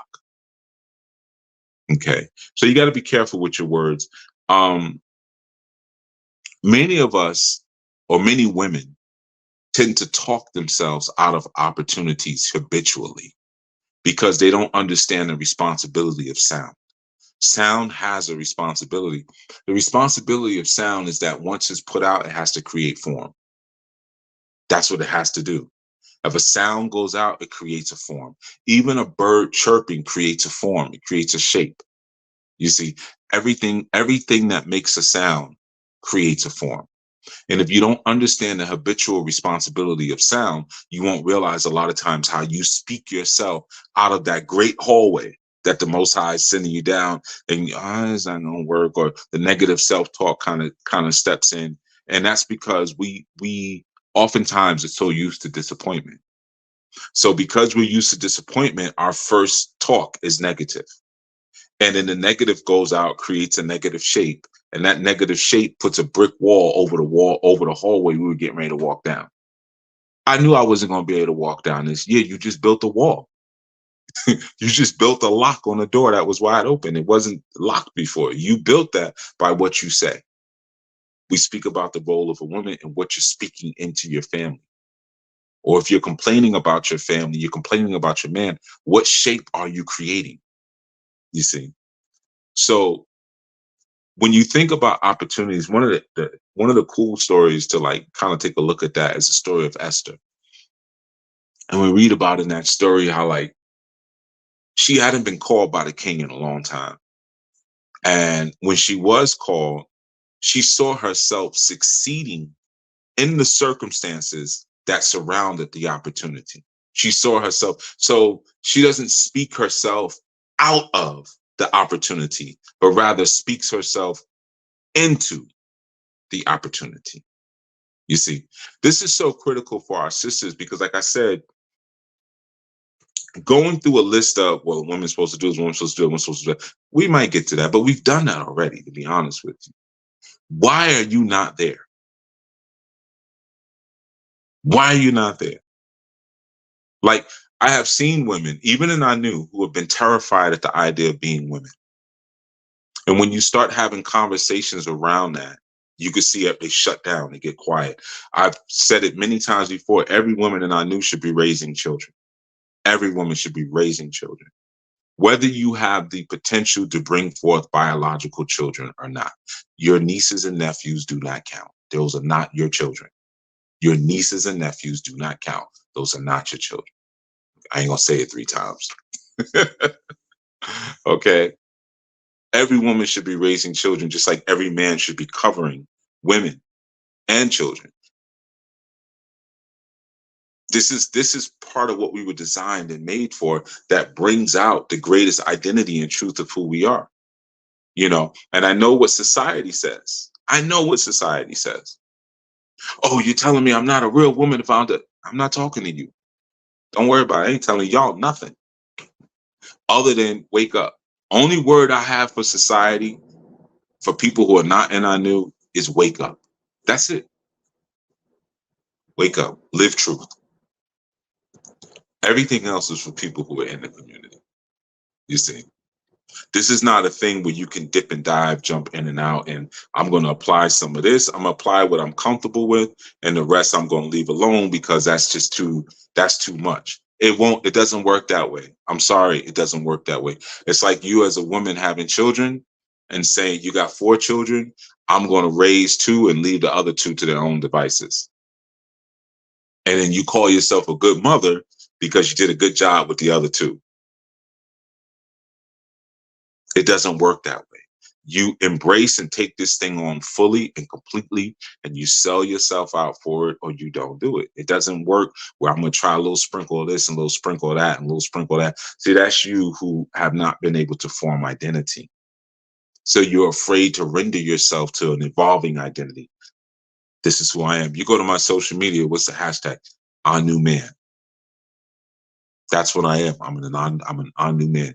Yeah, but you be speaking Arabic and you be speaking this, and you be speaking Zulu, you be speaking Yoruba. Yeah, I speak a whole lot of stuff because as an Anu man, I have a mastery over the whole planet. You want to hear me talk about a lot of things. I did a whole show before on the dream time of the Aborigines. You know, I'm an Anu man. See, I know my identity because I know my relationship with who sent me. I know my purpose. I know why I was created. So when I'm speaking words out of, like the scriptures say, out of the abundance of the heart, the mouth speaks. I know the responsibility and the power of my words because I'm connected to my atom, my core, my beginning. I'm connected to that, you see. So as a woman, are you connected to that inner core? And does your language reflect that? So when we start speaking about womanly things, what happens? Where do you most get excited? Where do you shut down? When I say every woman should be raising a child, every woman should have a man. We do choosing at our retreats, right? So if you a brother who you know, and you should be with the brother, because what other greater gift is there for the Most High to send you a righteous man? That man is righteous, then yeah, you would drop everything to iron his shirt. You would turn the burners off and let the oatmeal get cold to go iron his shirt. You see, which he probably needs to wear because he's providing for you. He provided the oatmeal, but he's providing for you and the children who are waiting to eat. You see, you celebrate each other in that sort of way, right? But when I say an example like that, or I speak in that way, do you shut down? Is it negative? What do you hear? Well, these men out here ain't worth that. I can't find nobody. There's no good. Past hurt that you have not addressed, you have not taken responsibility for. So you're talking foolishness. Foolishness. It's just foolish. You see?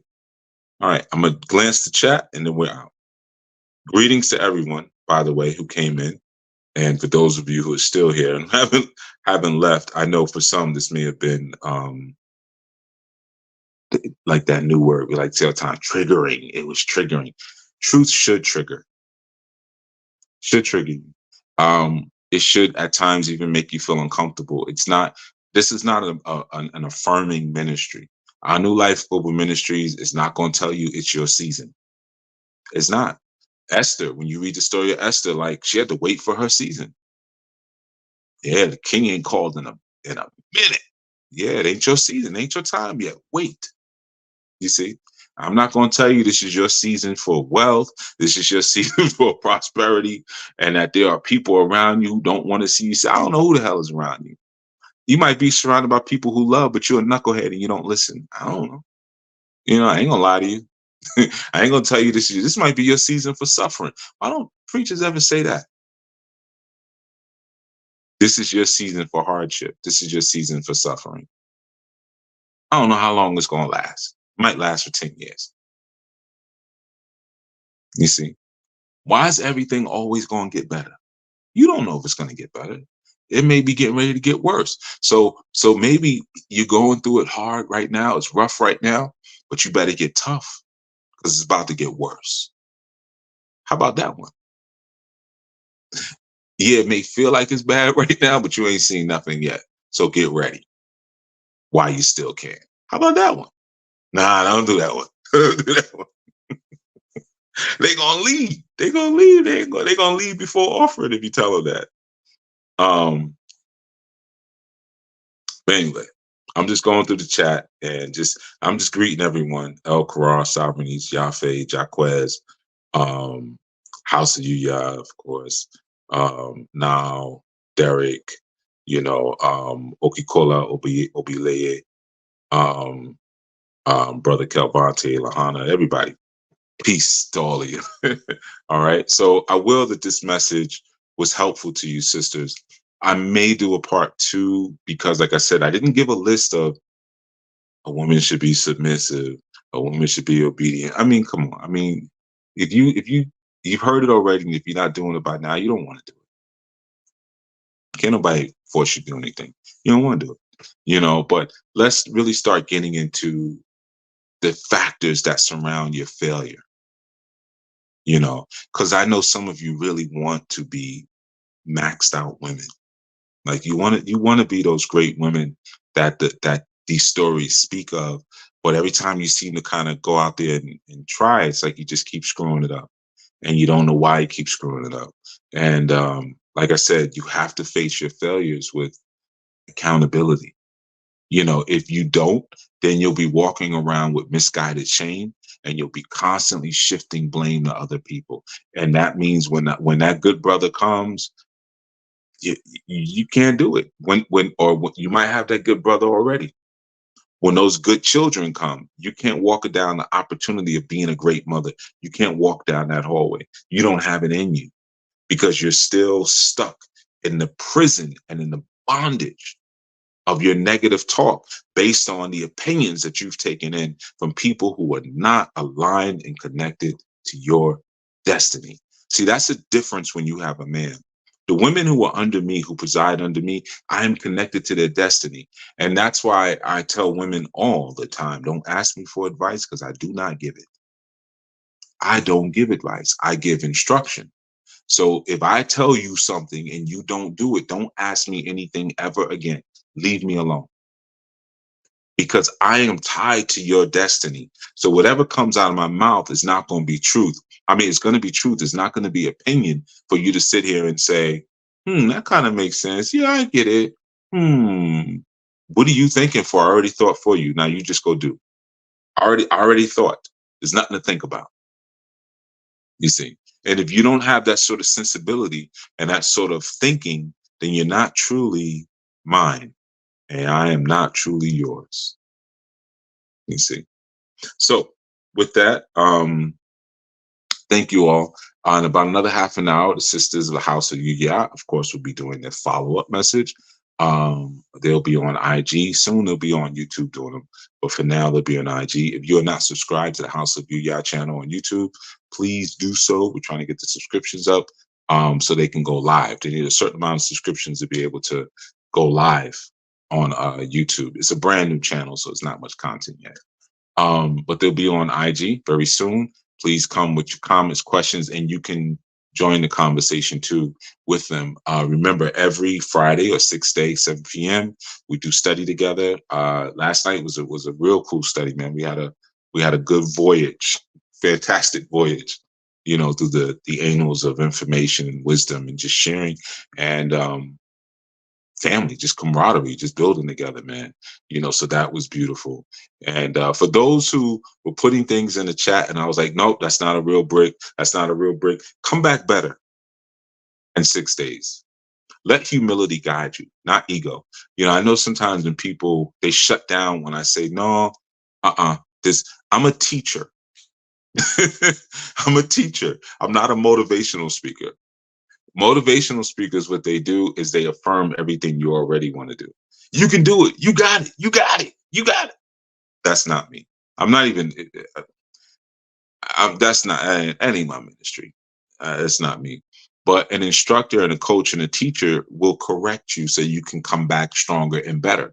If you just fall back or quit the team, then yeah, I don't ever really want to speak to you again. All right. So when I was showing, no, that's not building. This is what building looks like. It's so that you can become a builder, so you can be better at that. It's not just to be able to like hit the buzzer, So I just want to put that out there. Again, the registration for the summer retreat is open. So those of you who plan on attending, you can go to Anu Life Global. I'm sure they're going to put it on the screen as soon as I say it anyway.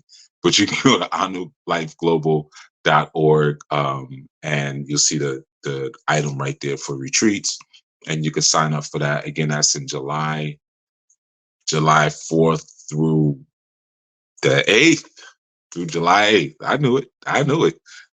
July 4th through July 8th. All right. And we'll be camping together and having a good time together. Like we always, retreats are always fun. Like we never have a bad retreat. It's always, fun in various ways. I think this one will be even more so because of some of the outings that we're going to do, and then being able to come back into that camping space and, kind of free up for a couple of days. And that's always fun.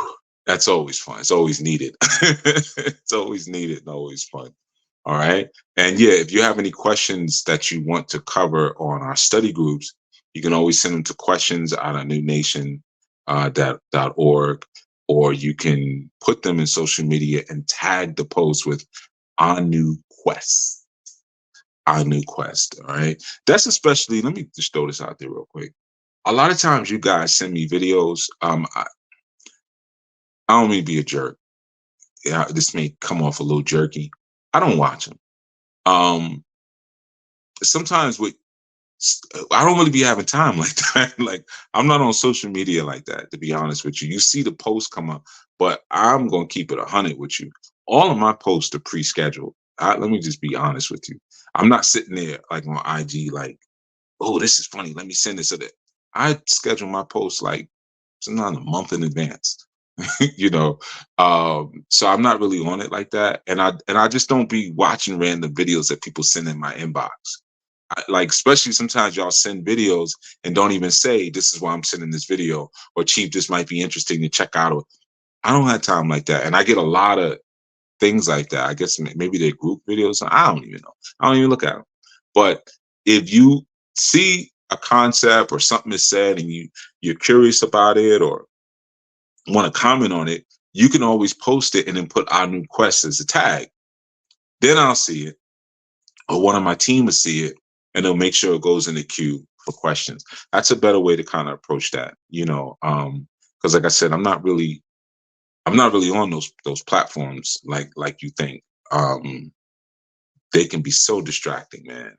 You find yourself 30 minutes go by, you just scrolling up. They're designed to keep you sort of locked in. So I stay away from those ensnarements. All right. So yeah, man, that's everything that's going on. Again, we got the the retreat coming up. We're going to have a follow-up show in about 30 minutes. And we have our study that you can join in on every Friday at 7 p.m. Eastern. And next strong, in terms of this series, I'll be back and I'll be giving some energy and some life to the role of the children. I would probably do a part 2 on the women, to be honest with you. But I had already said I was going to do the children, but I have a feeling I'm going to circle back. Like maybe, yeah, I might end up circling back because there's so much more I want to share with you, sisters, man, because so much of this work has to do with you. And it's not to say because the men are just so far ahead. It's not that. A lot of times, especially in a polygynous situation, you get one choice. Unless it's polyandrous and you picking 4 or 5 different men. But I don't teach on polyandry. But you get one choice. So you got to make a wise choice. So there's a lot of work that sort of goes into that. And then the women have been attacked in a different kind of way. Again, we each have been traumatized, attacked, and assaulted by systemic oppression, and the spiritual attacks, on the children of Israel. But the attacks have been different. And oftentimes we don't differentiate between the two. We see on social media a lot the physical fear that other groups have of the melanin rich man, of the Israelite man, of the Afro-Shemitic man. We see that, but we don't speak so much about the fear of the intellectual or the spiritual prowess of the man and the woman, especially when they come together. So the attacks have been a bit different, and the remedies and the healing path is a bit different for men and women, But nonetheless, we'll get to that, in coming time. Next strong, we will be talking about the roles of children. I'm looking forward to that one actually, because most people don't speak about how your children's supposed to act and what they're supposed to do, and the expectations that we put on them in terms of identity and following the mission and furthering it and things like that. Or if we do talk about that, it's very vague, and it's just like, yeah, I expect you to take over the family business, and it's got to be more than you just wanting to take over Daddy Green's pizza, So I look forward to kind of speaking on that one. But before that, will be, again, 30 minutes. We're going to be on IG, House of Yuya, follow up. And then after that, I'm going to see you this coming 6th day again for more study so we can build and get smart and maximize your womanhood. Up until last night, I still didn't really even have what I wanted to share. I kept kind of reflecting on it throughout the strong and was coming up with more negations, like they shouldn't do this, they shouldn't do that. And I started thinking more about the problems I see that people create in their reckless child making. And that, I guess, those things kept coming up more than what we do. And, laying before the Most High this dawning in my daily supplication, some things came to me that I'm going to share. So it's going to be good. And just so you know, I usually, about 30 minutes before every segment, usually about 11, I sit down to write my notes, so it's usually kind of around the same thing. I don't want to say it's last minute, but I usually have the ideas to some degree, and I just organize them so I don't end up speaking for 5 hours. Right. But, last night was cool either way. We had multiple people there. The brothers came through. The chat was, jumping and popping. So we rolled it out, man. Rolled it out. So I hope that you're all well rested. And even if you're not, you ain't got to do nothing but sit here and listen. I'm the one doing all the work anyway. All right. So just lay back and get these lessons. Make sure you take good notes. All right. So, one of the challenges that I had mentally in sort of thinking about this segment was, a lot of times when we think about responsibilities of children or roles of children, the focus is more so on like what the parent does for the child, or like children should clean their own room, they should do laundry, they should have certain roles around the house, but not so much like what those children mean and represent for the larger collective. Even when we look at certain things in scripture, it's very clear that there's a there's a concept of sort of like generational curses, and the sins of the father being visited to the sons to 4 generations, but then when we talk about salvation, it's a very individualistic process.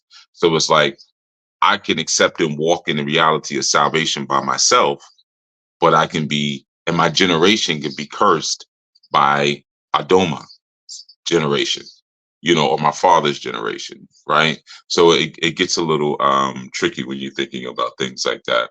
But I want to really focus this segment on not so much what we do for the children so much, but what the children should be required to do, what their roles and responsibilities are aside, beyond cleaning their room and sweeping up and getting good grades in school, right?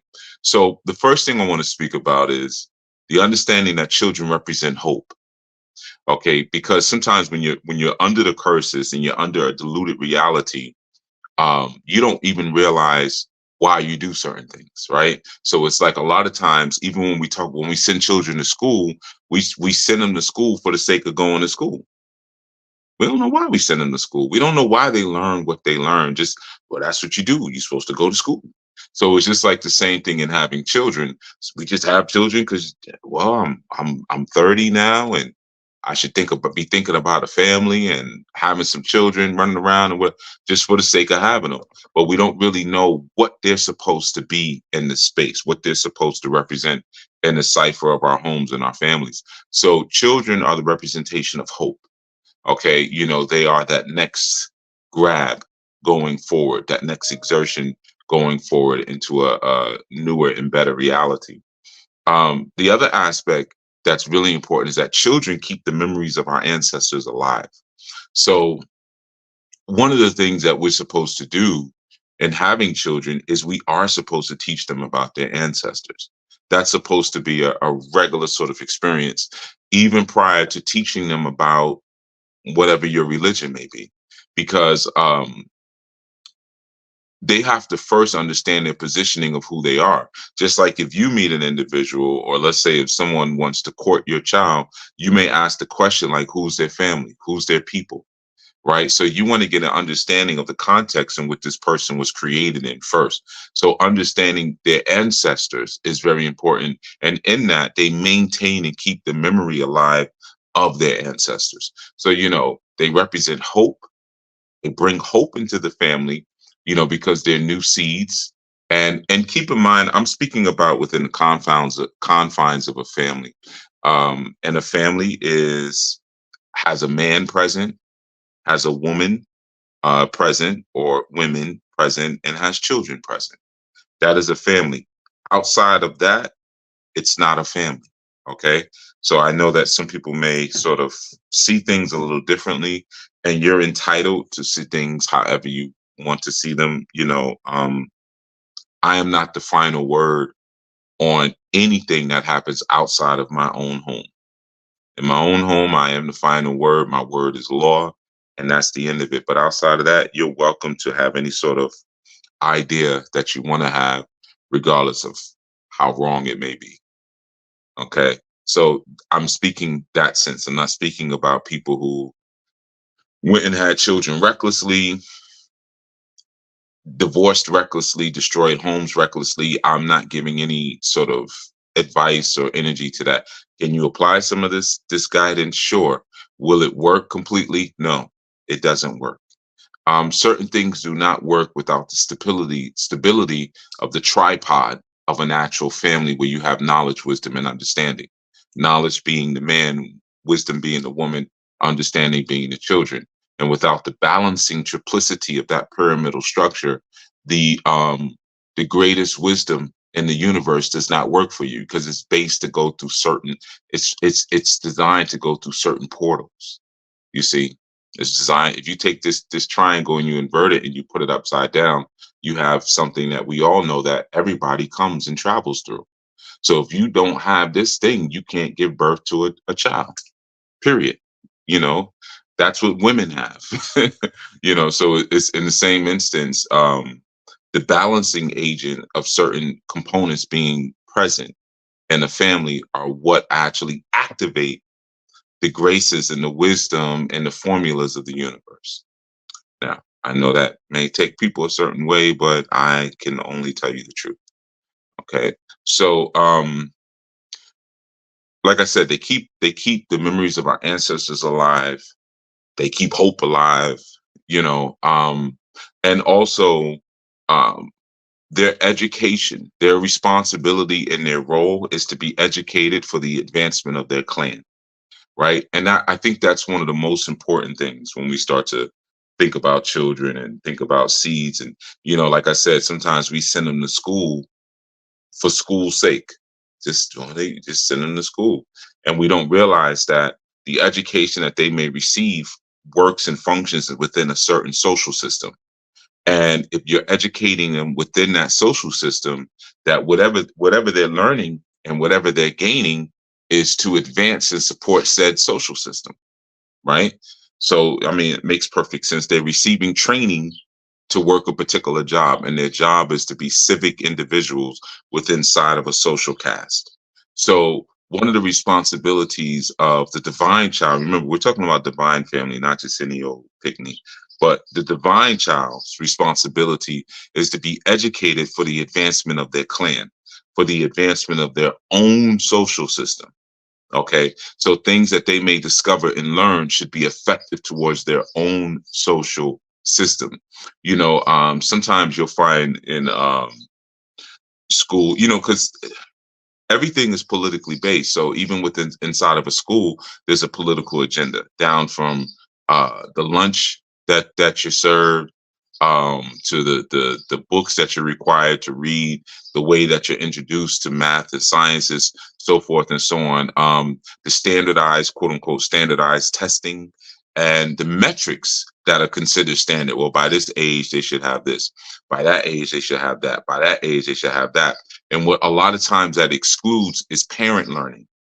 You know, no child can truly excel inside of an educational environment without learning, without parental learning. It doesn't work, right? But that's kind of the trick bag. That's the trick bag. So you'll find that at certain ages, certain groups will begin to excel beyond other groups.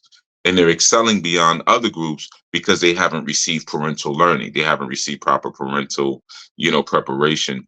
And that's sometimes because the parents are not in tune with the social needs of their actual clan. You see, so that's one of the first things, man. Children have to be educated towards the social advancement of their clan. If our community and our clan needs food, children need to be learning how to farm. They need to be learning how to small engine repair, how to repair equipment. They need to be learning how to practice proper husbandry. Things like that, right? So that's one of the responsibilities and roles of the divine child is to advance the clan, not to be raised up and propped up by the clan, to go out into someone else's social structure and make that work. And then we celebrate that. Oh, my son is the new VP of marketing for Coca-Cola. My my daughter is the new programming manager for NBC. What does that have to do with my clan? What does that have to do with what we need as a people? Nothing.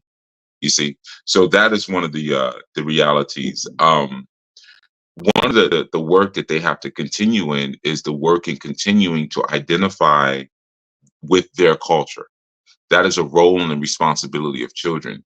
Sometimes there's a cultural identity that's created just in being a child, right?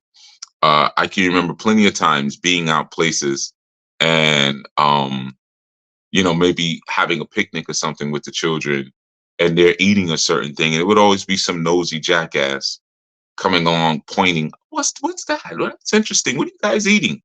And I might say, well, they don't eat this. Oh, or the ice cream truck is there. Oh, I don't think want some ice cream. No, my children don't eat dairy. They don't eat this. They don't eat that. Oh, well, kids need to be kids. See, that's a social and political statement.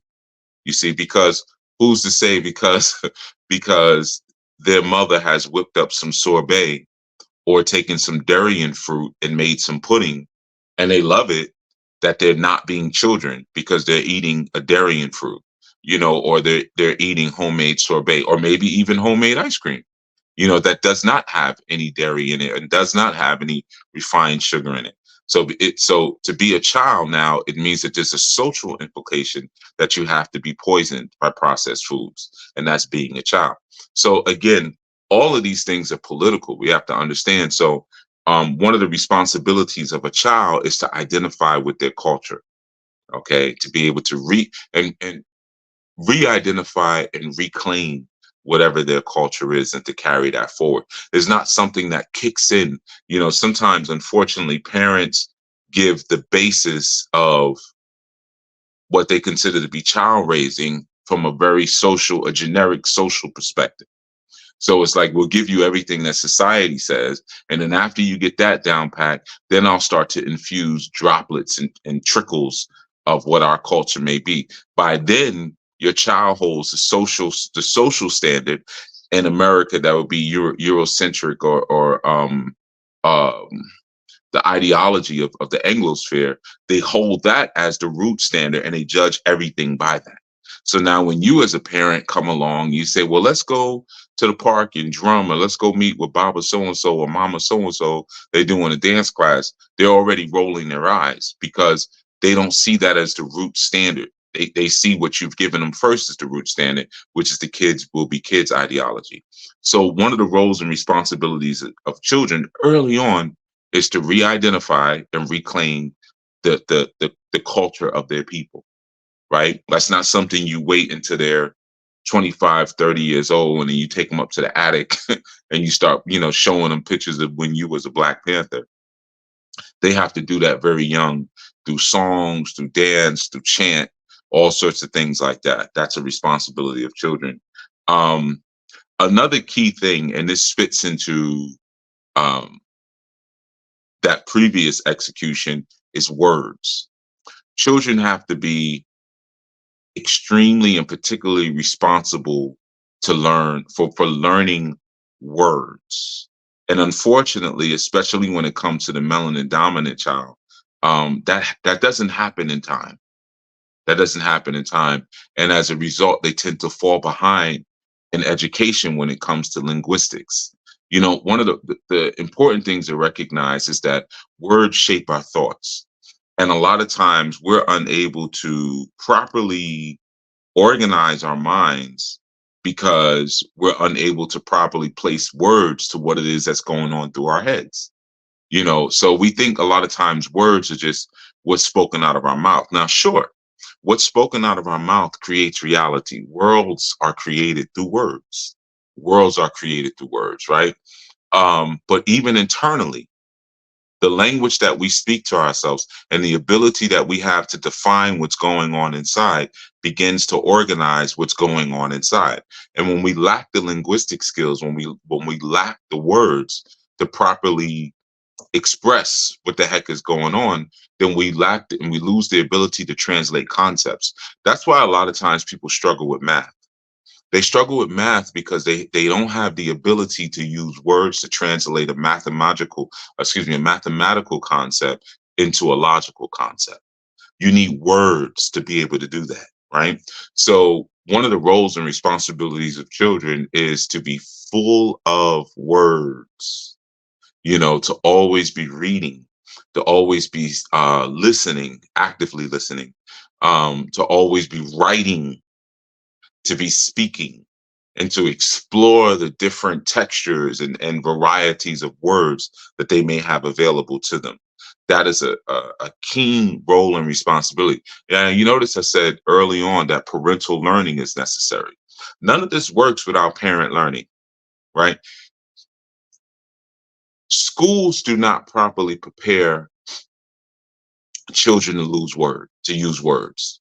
So if you take a melanin-rich child and you put them into a school environment and you place them with the non-melanin-rich child, and the non-melanin-rich child has parental learning that's happening, they're going to excel in their education. They're going to excel in their schoolwork because they have the words available to them to translate concepts. Because 9 times out of 10, they got that at home through parental learning, because you're not going to get that inside of a public school. You see, so that's something that's a call and responsibility to the parent to make sure I'm giving you words. You have words to express what you're feeling. You have words to organize your thoughts, because your thoughts then produce your emotions. So your emotions, you can even put word to, and once you can put word to, like, for instance, some of us are suffering from PTSD. Some of us are suffering from other sorts of childhood traumas, and we don't even know the word or the acronym, excuse me, PTSD. We don't know the word trauma. We don't know the word depression. We don't know the word anxiety. We don't know the words that would speak to exactly what it is that we're feeling, or that we kind of have swirling around in our minds. So what happens is there's just like this question mark. I got this feeling. I don't know what it is. But the moment you can put a term to it or a word to it, it's like people who go to therapy and they share with the therapist what it is that they're going through and what it is that they're experiencing, and then the therapist gives them a diagnosis, and then right there in that moment they're like, wow, I feel so much better. At least I know I'm not, whatever word they may use, I know that this is something that has a name to it. Other people have experienced this is a real thing. So you see, having the words immediately help them to organize and stabilize their thoughts. So children have to be responsible for learning words and mastering linguistics. Another key piece that children have to be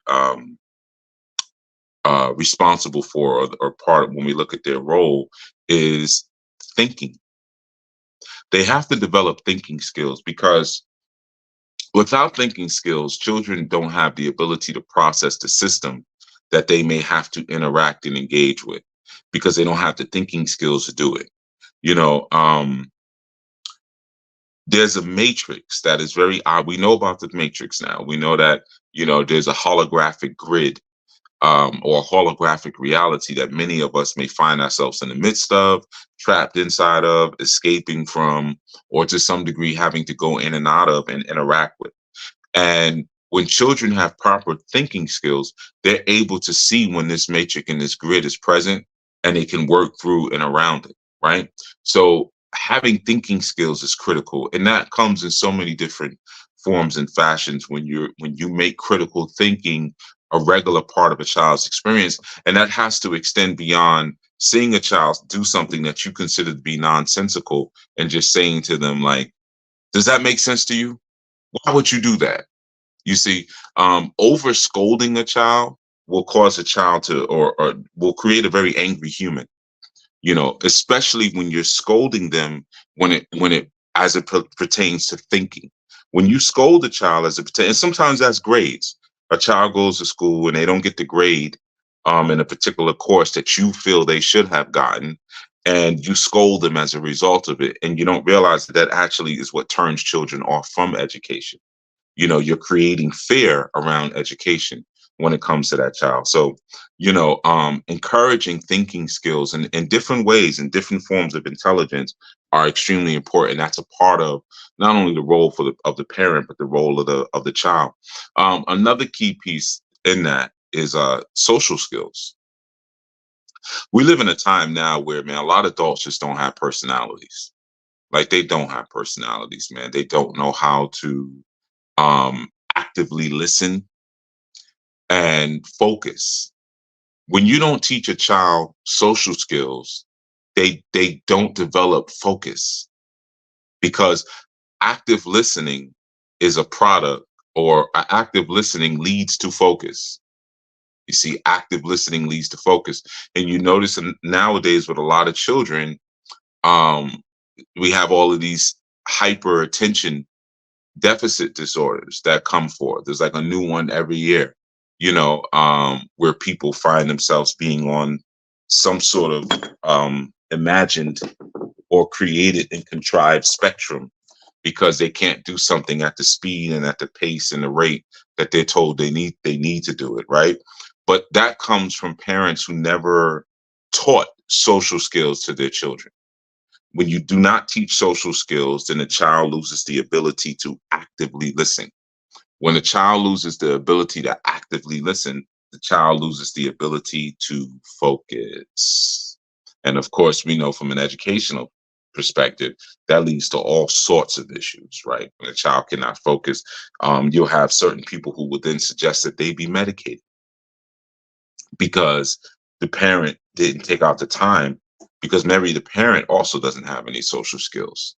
The parent could be phony and fake and rude and all different things. So as a result, now the child doesn't know how to socialize around others, i.e., the child doesn't know how to listen, or actively listen, rather, again. And that leads to larger issues.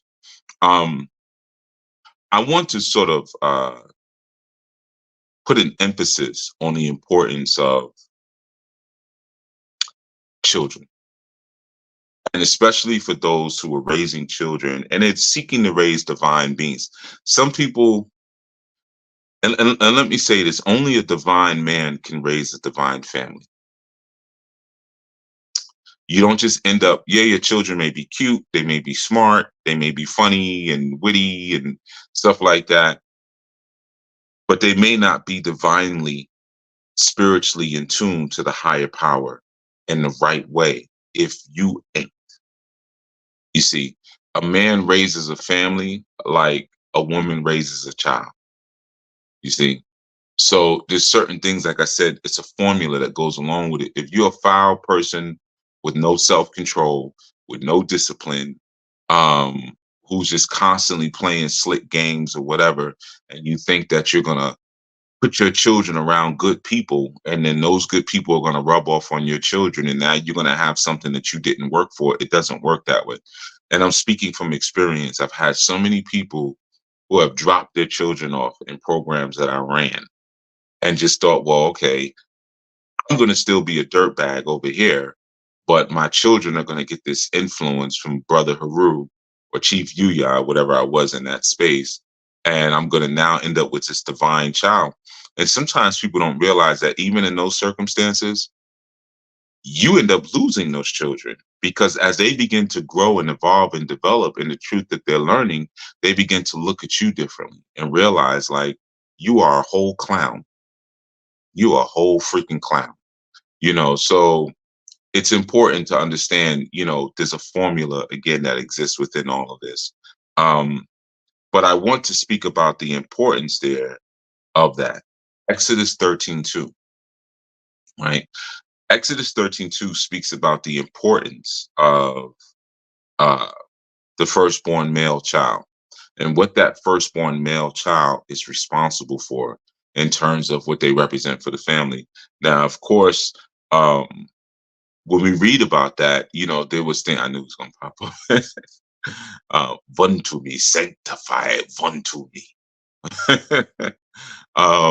There's a V instead of a U, but sanctify to me. And to sanctify means to set it apart for a certain purpose. That's what sanctification is. But sanctify to me every firstborn, the first offspring of every womb among the children of Israel, both of man and animal, it is mine. It was always considered that the firstborn male is the one who opens the womb, who opens the way for the womb, right? But you'll start to understand that, yeah, that makes sense, based on what was done for the children of Israel.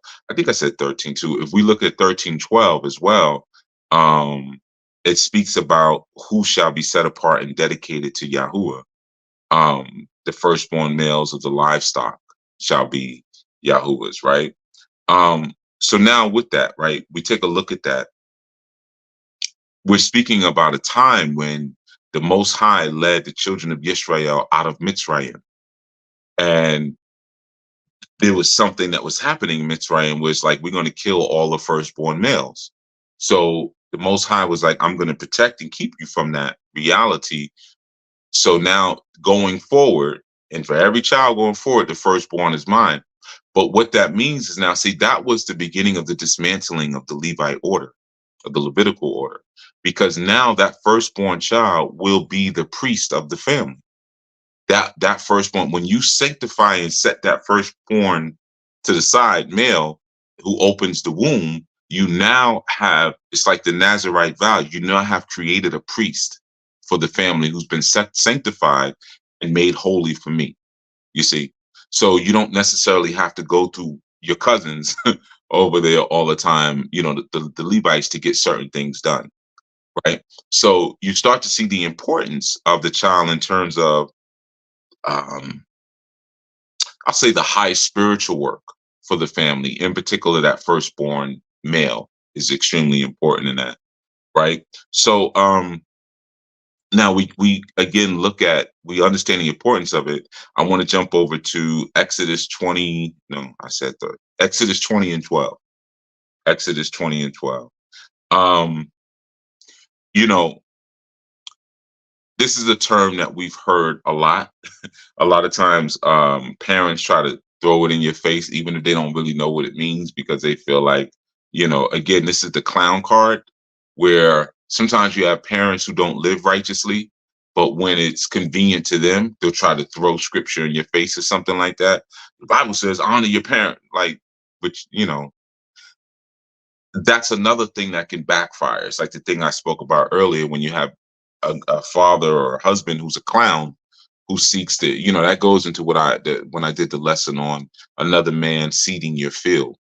Oh, well, you raise the children, you teach my wife, you teach my children.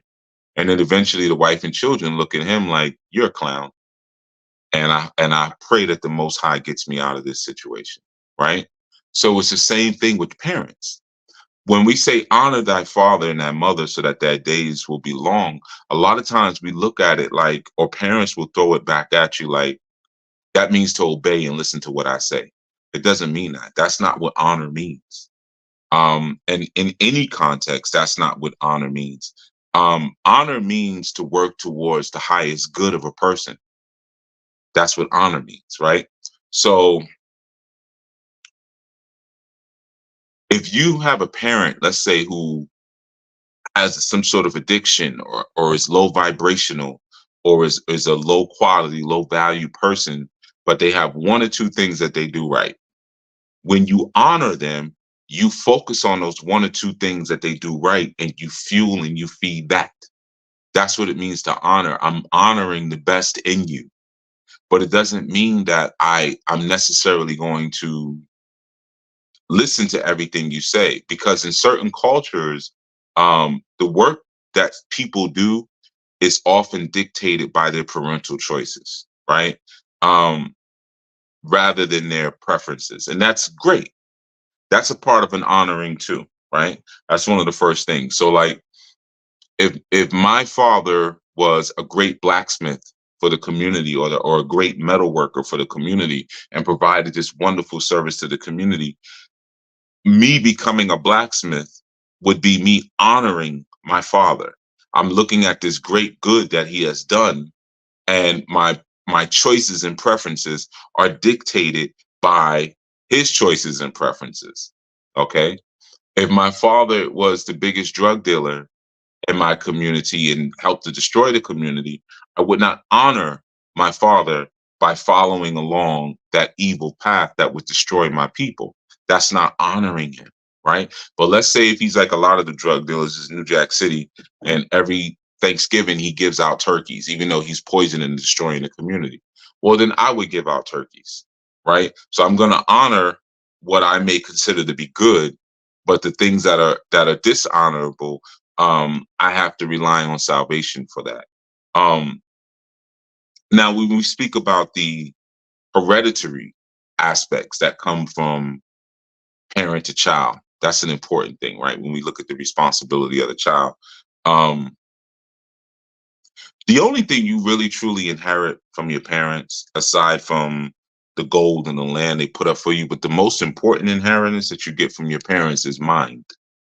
M-I-N-D, mind, the mind. Um, the mind is the true inheritance, because all other things fade away, right? So when we start to look at it like that, we look at, okay, the child's role and responsibility is to receive mind from parent. And if you put a child in a condition and in a space where the larger social environment is raising your child, then they will not inherit your mind. They will inherit the mind of the larger social environment. Okay. So one of the important things is that the divine child is responsible for developing a good memory. This is why memory games are great for babies, toddlers, and for infants. I mean, there's never a time when I guess a memory game is not a good idea. It's always a good idea for you to practice and to enhance working on your memory, because within your memory lies your inheritance. You see, when you have those stories like, well, my father always said this or my mama always said this. You ever meet somebody where they never speak about any lesson that their father or mother taught them? They may speak about trauma that they've gone through via their father, their mother, but you'll never hear them say things like, my mother used to always tell me, or my father used to always tell me. See, that's their actual inheritance. That's the inheritance. So the responsibility of developing memory lies on that child. Sometimes people think that our inheritance is in the earth. It's really not, because um, the earth holds the seed of our inheritance, just like the body holds the seed of the mind. So sometimes when we focus on too much the physical aspects of, my father had a pension and my mother had an insurance plan and my grandmother had this house down south and nobody's living in it, I could take the house. We're missing the point. Um, the word is the seed. That's the actual seed, is the word. So um, when you get into parental learning, the parents are responsible for distributing the word to the children, and the children are responsible for receiving that seed of word from their parents, and they receive it into the earth of their bodies. That becomes now my inheritance. So you can receive your inheritance before your children, before your parents transition. It's very similar to the prodigal son. Remember, he was like, let me get my inheritance now. I know you're not dead, you're still here, but I want mines now. But his true inheritance, his real inheritance, was the word. It was the seed. Now, again, you think about what do you really have to give? Do you really have the word and the seed to give your children, or are you again a clown, right? Um, so another aspect of that, right? Um, a child is responsible for taking on the lessons and the wisdom given to them by their mothers. When you read Proverbs 10:1, right? Proverbs 10:1 says, a wise son makes his father glad, but a foolish son is sorrow for his mother, right? Now, you notice the distinction there in Proverbs 10:1 between what happens with the father and what happens with the mother. There's another Proverbs that also says that a foolish son despises his mother, right? So part of the responsibility of the children is to respect the wisdom that the parents have provided, is to respect that wisdom. And in respecting that wisdom, they honor their parents. How do they honor their parents? By working towards the greatest good of said parents. You see, when you look at Genesis, right, 3:17, when the fall happened, um, what was the issue with Adoma? The issue with Adoma was this. Uh, the Most High said to him, you hearken to the voice of the woman. You didn't listen to your father. You listened to the woman. This is the problem I have with you. So it's no different when a son doesn't listen to their father or doesn't listen to their mother. When the mother is providing wisdom and the son is providing, the father is providing instruction and knowledge, and you decide you're just going to do whatever you feel like doing. And that could be because you've been given over to society, or because you're just reckless and disrespectful and rebellious. So as a result, now you come under that same curse that the generation of Adoma came under. You see, you come under the same exact curse. Um, the seriousness of that, when we look at a child, Proverbs 30:17, right? Proverbs 30:17. Sometimes we think it's like, again, we have shows about that, about mocking the wisdom of the mother, mocking the wisdom of the father. They have whole movies around it, like Big Mama's House and stuff like that. Proverbs 30:17 says, the eye that mocketh at his father and despises to obey his mother, The ravens of the valley shall pick it out, and the young eagles shall eat it. You see, now you think about that. Um, the seriousness of mocking your father, the seriousness of despising the obedience of your mother. You know, I do know young people who don't listen to their parents and argue with them and call them names and, oh, they don't know what they're talking about or this or that. And again, their days are not long. We live in a time now where all these people are dying at 50 and we never have reasons why. Why the heck did they die so young? Just dropping like flies. So and so dies suddenly. So and so dies suddenly. So and so dies suddenly. And a lot of times these are people who are deeply entrenched into the ways of the world, the ways of celebrityism, and we don't understand why. Um, you think about the role of the parent for a second. Proverbs 29:17 speaks about the discipline.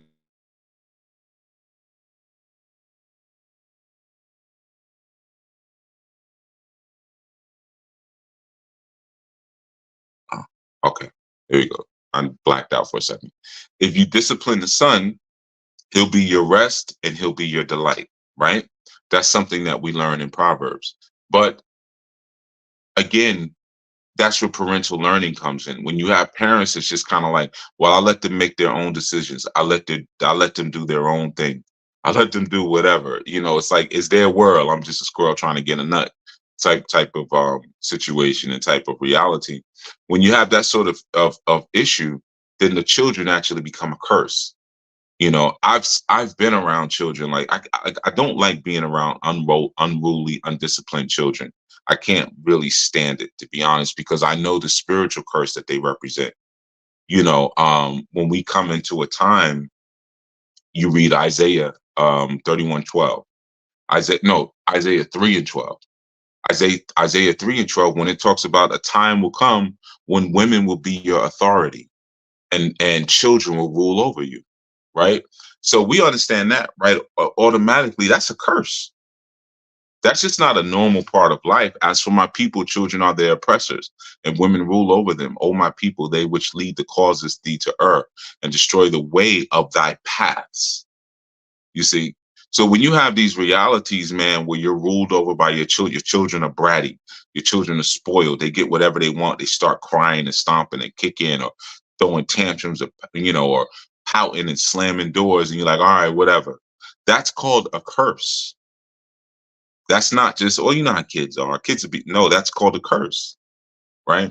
I don't like being around cursed people, whether they be children or adults. I don't want anything to do with somebody who's cursed. So we start to kind of look at some of those realities and realizing why the sanctification of the children is so important, but also instilling in them what their responsibilities are. One of the things that I kind of hinted to last shadow was the respect of the star seed, if you will. And respecting the star seed, we're respecting the fact that certain children come from certain destinations, we'll say, right?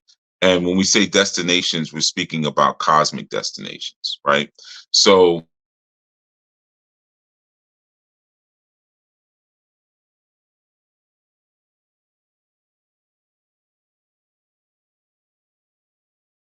some of the more my connection is blinking in and out, but some of the more common or popular ones when we speak about star seeds, right? And one of them is the Syrian system, right? So you have the Syrian system, and those Syrian star seeds are the ones who come from Sirius B and Sirius A, right? Just like it sounds like. And if you think about it for a second, like each system, when we first had the first examples of the zodiacal system, especially what you find in ancient Kemet, the way it was is that the zodiac wasn't necessarily divided into these various zoological forms, which we call these different animals, crabs and goats and scorpions and things like that. But the zodiacal system originally was a division of the universe, and the universe in the heavens was broken up into 12 parts. So each one of these 12 parts had a personality and an energy and a vibration associated with it. So people who had souls that reincarnated through these different portals, these 12 portals in the universe, they came with certain sort of not only different personality propensities, but they came with certain missions that were different depending on what section that you came from in the universe, right? So sometimes, especially when we think about our children, I would say that there's a negation, a sad negation sometimes of where they may come from and what they may represent. Um, when you look at the Syrians, people who are resurrected through that Syrian space, those are people who usually come as high spiritual masters. Um, their jobs are to awaken others. They come with that role, like we gotta wake other people up. People who come through that Sirius B, Sirius A.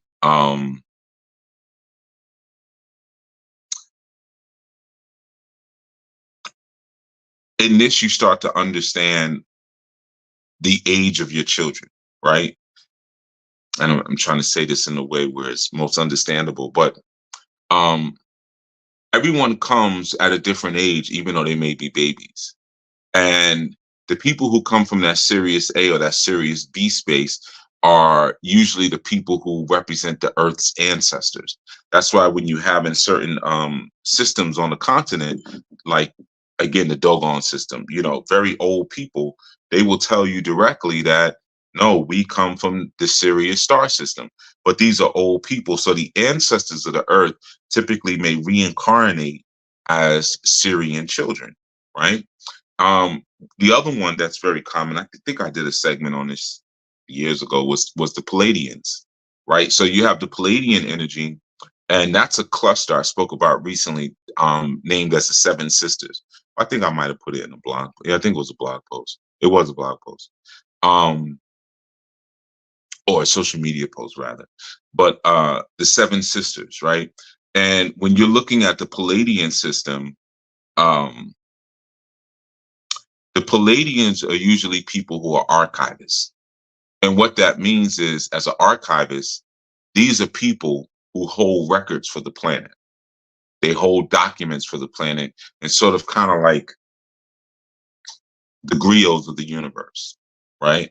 So you might have a child who comes through just knowing stuff or always wants to speak to the older people in the family. Like when you always have a gathering, they always want to go to the oldest people who were there. And, you know, when you're driving back in the car on the way home, they're telling you about all the old, hey, I was speaking to Uncle so-and-so, you know, we did this, you know, we did that. You know, Auntie so-and-so was telling us back in the days, we used to own this and we used to have that. You might be dealing with a child who resurrected from the Palladian system. So, you know, part of your responsibility towards them is to not shut them up. I don't want to hear about that. But, you know, just because you maybe didn't resurrect through through that seed system, you know. So a lot of times with Palladian children, they have a really deep emotional intelligence. And because of their emotional intelligence, they have the ability to sort of navigate situations very easily and quickly, like human situations. You know, they use emotions to navigate, or the understanding of other people's emotions to sort of not only navigate, but to expand the consciousness of other people. They do it through emotions. Then you have the Arcturians, right? You might, and I only jotted down a few just to kind of give you an idea of some of the realities that may be that need to be cultivated and nurtured in the children that you may have. You might have an Arcturian seed, a child who's born through that system, and they're dealing more with an advanced fifth dimensional reality, right? And an Arcturian child is going to be more like they're going to always see things in a way of like wanting to establish new prototypes. You know, like, yeah, we've done this way for all this time, and we've done this way for all that time, but can we do it over? Why can't we do it over and do it better? You know, an Arcturian seed they tend to come they are very emotionally stable children. They may not cry a lot. They may not ask for a lot.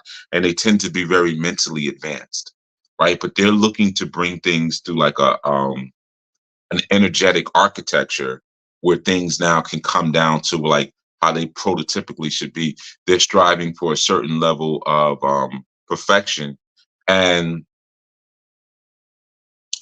you'll find that an Arcturian child may be more connected to etheric, non-physical forms of consciousness than they are like school and things like that. Like they may have a little bit of trouble in school or with basic academic learning that teaches them how to socialize on earth because they're more interested in socializing in the heavens and connecting with the divine and spiritual community. So one of the things you sort of have to support in that child is them grounding in a physical reality. Arcturus is the brightest stars, like one of the brightest stars in our galaxy. So it's like they're always focused on that. Like they can see that star, so they're always focused off world. And there's a responsibility. I don't even have to go through. I wrote a few down. One that you need to be aware of is sometimes your child may resurrect and come through as a reptilian. Those are your Andromeda children. Children who come through that Andromeda system tend to be more reptilian in nature. And reptilians tend to be a little bit more intellectually advanced, and they have better skills of telepathy than other seeds, right? So part of your role and job for them would be to encourage and strengthen and cultivate their telepathic ability, but also sort of strengthen their mission. The reptilian energy or the Andromeda energy tends to want to bring a lot of peace to a space, to bring a lot of love into it. I know that doesn't sound like it because you've been fooled into thinking reptilians is something different than what they actually are by conspirators theories who don't even study um, anything on the astral planes. But they're sort of in a very unique sort of space because they know how to balance left and right brain hemispheres very easily, so there's a role and responsibility connected, and some of these seeds may come from Orion. You may have a Lemurian seed or Atlantean seed, and of course that would be a very old one. But you find that Lemurian seeds and Atlantean children, they're very lazy. They're very lazy, and they can even be very greedy at times. And a lot of times they'll rely on technology because they'll forget that technology is what destroyed their original civilizations. It was too much technology that sunk them back into the waters. So you sort of have to be sort of careful. And I want to be clear, when I said Andromeda, a reptilian cosmic seed is not the same as a lizard or a saurian or draconian seed. Some seeds may resurrect from the earth in a draconian sense. You know how like Soldier Boy calls him Drago, himself Drago. Drago means dragon. That's the ones you got to be careful of. Okay, that's the ones that they come to the planet to manipulate human societies.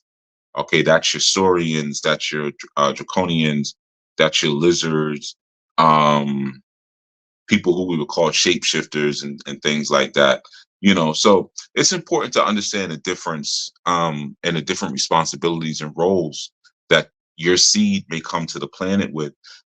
Think about the story of Heru and Auser and Set, and Auset. When it was the jealousy of Set, as we're told, that sort of led. It created a rift between Auser, or some may say Osiris, Auser and Set, and eventually, Set kills him and chops his body up into 14 pieces, and it was his son who came through and redeemed his father. And when Ra saw what happened, Ra then said, "Okay, I will make Auser the Lord of the Underworld," right? And I'm simplifying the story just for time's sake, but there was a concept there and a thought there that, Heru had a responsibility as a child, as a firstborn male child at that, in partnering with his mother, as well as Newt as well, and Anpu, because it was Anpu that gave Haru the weapons of war, if you really know the story. Um, but he honored his father.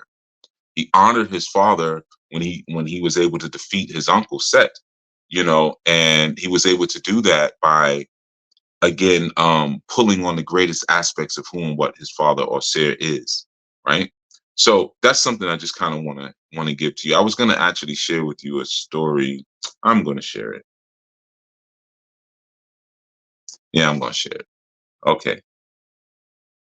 So I'm going to share with you the story of I'm going to share with you a different one. Share with you a different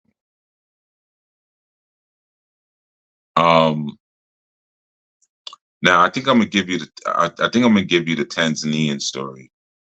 Okay, there's a story that I've always liked. I used to give to the children. Actually, this one is different. I'm gonna give you the Cameroonian story. And this one is called The Family. Once upon a time, there lived a large family of many siblings who had all manner of diverse characters, traits, and humanity that humanity could ever imagine. They always moved in pairs, given their number. They had such a rapport with one another that none could come between them. Whether in good or bad times, through thick and thin, they learned to stick around for each other. They lived during the colonial period, characterized by high moral and intellectual distinction and and class distinction, where the poor got poorer and the rich got richer. This social gap only grew wider as time went by. The peculiarity of this family was its size. They were known by a few rich folks, but more widely amongst the commoners. Having a large family at the time was perceived by the upper class as a characteristic of the poor. They were considered commoners and peasant farmers, and who spent more time in activities considered to be solely for the ordinary man, and further characterized by high birth rates. Often these children served as workforce in farms during times of war, as soldiers, and as collateral for unpaid debts and pledges. 16 children were born to Jan Benedict Tates and Lemuria A. Tates, who belonged to the middle class. Jan Benedict was an outstanding craftsman who acquired his renown through the arts and was known amongst aristocrats as a commoner. Wherever any of the children went, people referred to them as the family or as society in miniature, instead of going by the Benedict name, legacy that their father left behind after his passing. Particular to the Tates was changing their business name from Benedict to Tate. This they did to represent the fact that each of them was an embodiment of an important trait in the human life, whether it be a flaw or a strength within the context of avarice, hate, materialism, ego, love, or wisdom, to name a few. They didn't leave others indifferent wherever they passed. Instead, they assured that people took notice of them. The decision to change the legacy that Jan Benedict had worked so hard to raise was done collectively, so that each person could be represented in the newly formed company named the Tates. The day usually started with the eldest son dictate, seeking to order everyone around as a means of making his position as the eldest son known, and to attempt to make everyone do things his way. Such ordering usually enraged, irritate, who got angry at the slightest instruction because he, like his brother, also liked things done his way. The twin sisters, Devastate and Agitate, were known for their troublesome and disruptive nature. by the other siblings in such a manner that one would think they wanted to ruin of all, given that they always connived together. The outcome would usually stir up a fight or would attempt to make void any constructive ideas for the continuity of the family business. The triplets, vegetate, hesitate, and mutate, often put on a reluctant and indifferent attitude that wasn't quick to adopt to any changes made in the business. They were of the opinion that things should remain as their father had left them. They thought together, why stress to change anything? Potentate, being the Ben Amin, who knew the extreme love of her parents for her, considering she was the most pampered of the children, thought that as her name Potentate implied, she should rule over everything, and her voice should be heard because of her witty ideas. She considered herself as the queen of the Benedicts, or should I say, the Tates. Initiate and Mimitate, also nicknamed Mimic, understood just how to swap modes, going by the person who at the end of the day led the siblings as the occasion presented itself, possessing no stable opinion of their own, coupled with indecisiveness. They followed the person who oftentimes won at the end, irrespective of the decision, whether right or wrong. In summary, each person's trait, once put together with the rest, served a great purpose. When they all acted for the common good of all in unity, thereby complementing one another in strength. Cogitate and Meditate, nicknamed the twins of wisdom, as they were very reflective, spoke with great wisdom in few words, which often calmed down the tensions amongst them. They were of vital importance to the family, being the third and second to the last children of the Benedicts. After listening to the wisdom of the twins, Rotate knew how to turn things around for the better, reminding each of their uniqueness and participation, no matter how small, it was significant for the adherence of the enterprise and the family at large, nothing taken for granted. At the end of the day, it was facilitate, necessitate, and orientate, who always related everything in such a manner that made the case for cooperation amongst the siblings. Facilitate made it easy to everyone to be happy to disagree on lighter issues in order to agree on heavier issues. In their unity and diversity, and their disagreeing to agree, they loved each other and valued the strength and uniqueness of each, bearing in mind that in times of adversity, each looked out for the other. Eventually, they learned after a rough time to value each other rather than magnify each other's faults based on who didn't do what or whatsoever was done. They learned to minimize the lesser and significant things and to emphasize the major things together. In the end, the Benedicts, now changed to the Tates, prospered all the more and stood the test of time, emerging into the upper class of society as they now understood the following: united we stand, divided we fall. That's a story that comes out of the Bafut in Cameroon. And it just speaks about the roles and responsibilities that different children have inside of a space and how they all create this sort of collective embodiment and corporate organism of wisdom when working together and not against each other. All right. So that has been our role of the children and responsibility of the children segment. I kept it kind of short and sweet. And I might cover at another point the starseed reality, so you'll be able to understand the difference between maybe a seed of yours that comes that feels so foreign, and make a differentiation between children who come from different star systems versus maybe a crystal child or an indigo child or a rainbow child even. And I don't mean a rainbow in the way that it's often used today. But certain children come through with special abilities or what would be considered supernatural abilities, whether it be light emanation, or clairvoyance, or the ability to shift reality. And sometimes we don't know what that comes from. Like when you have a crystal child, usually crystal children are very joyous. They're just full of a lot of light. They're usually like very happy, um, sort of people. And if they have indigo siblings or rainbow siblings, the crystal child will tend to be the more like kind to each sibling at the same time.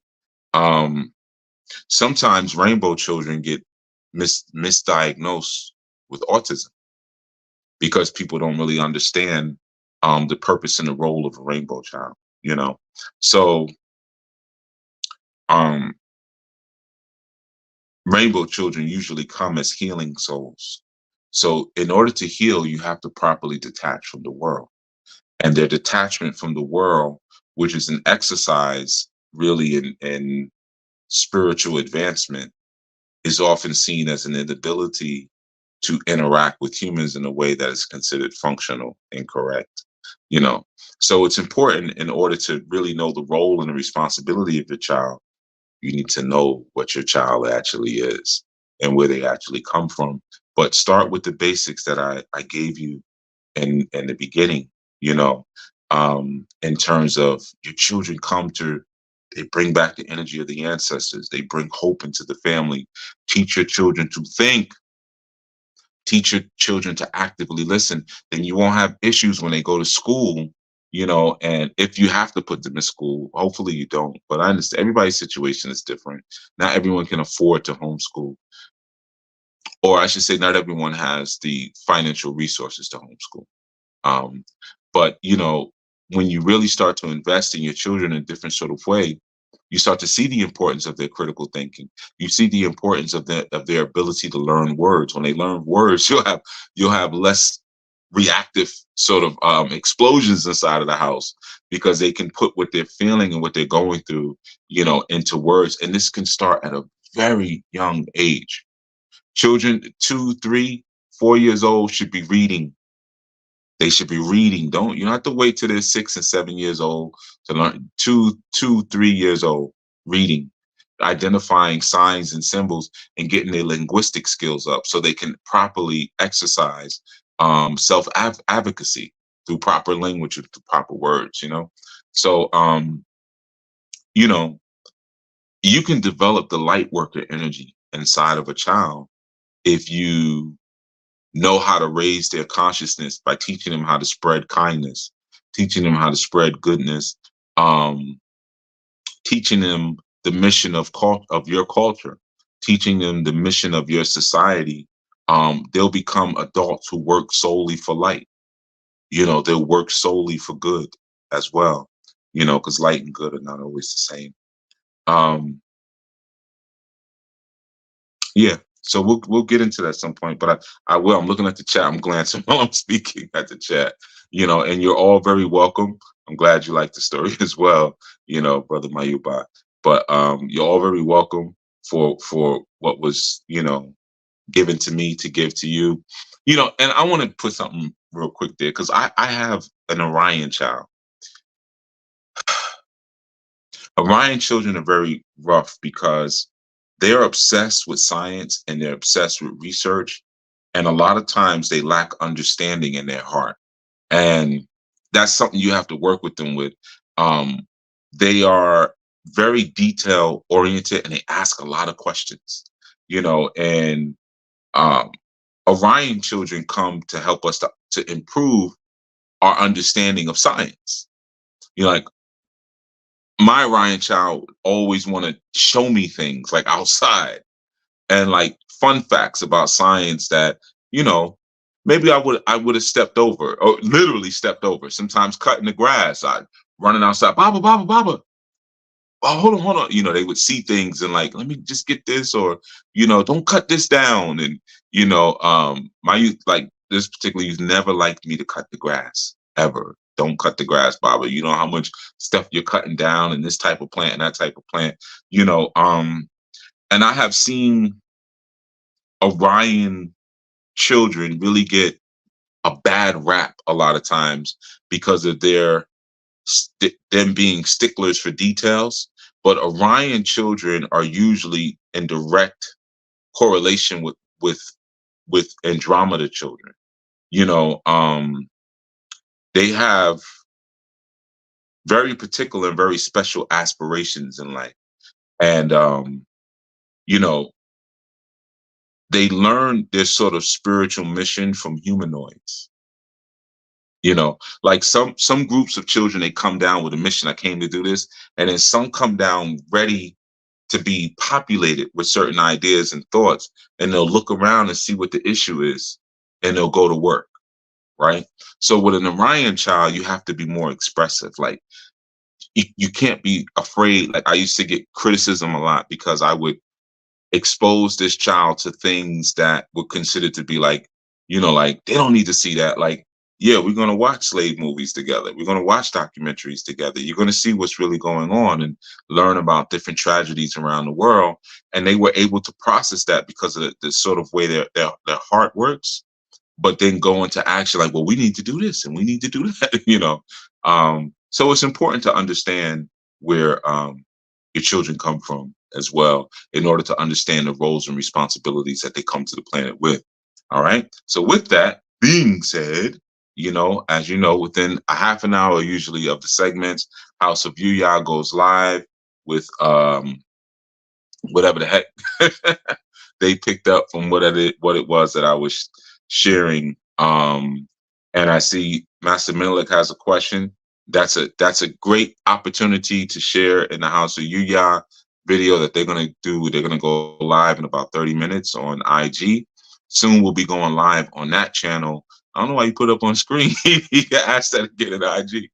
I ain't answered it, but yeah, man. So, you can go over to that channel, House of Yuya, and soon they'll be going live via YouTube. Okay, but any questions or whatever you have, you can ask them over there. And like I said, I will that you all got something out of this segment. It was a little different. I know from like the man to the woman to the child doing those segments, it went from less logical and pragmatic going to more abstract, which makes sense. When I did the role of the man, it was very like, man, do this, man, do this, man, do that. It was like numbered almost, And with the woman, it was more I dealt with the obstacles of really being able to flourish and exist as woman like you need to be. And then with the children, I have to speak more about the more esoteric and abstract aspects of being a child. And sometimes, the very basic things that we need as children or like words we need in order to fulfill our mission and purpose, to get ourselves out the way and to get the chatter out the way, So it's different levels to it. In our segment Next Strong, I'm going to now be hitting upon marital formats. So, of course, I'm going to be speaking about polygyny, right? Which I know is where we began at. Before I even said it, they already put it on the screen. They're like, all right, come on now with the polygyny. All right, yes. So we're going to start our talks around polygyny, and that's going to be it's going to be interesting to say the least, but I think it will be very informative. Even if you don't have an interest in polygyny, like as far as like pursuing it as a family system, I think it's very valuable because it's been sort of a mainstay talk nowadays. You hear it on podcasts all the time. Would you share your man? Could you share your man? And it's being spoken about by people who don't do it and don't have any cultural basis around doing it, or any spiritual basis around doing it. It's just like, well, guys are going to cheat anyway. So, it's that kind of stuff. So we want to kind of raise the vibration up from that and get you into a space where it's definitely a lot more healthier and a lot more informative. We're continuing our talks on the building of the divine family. And I want to thank you all for coming through.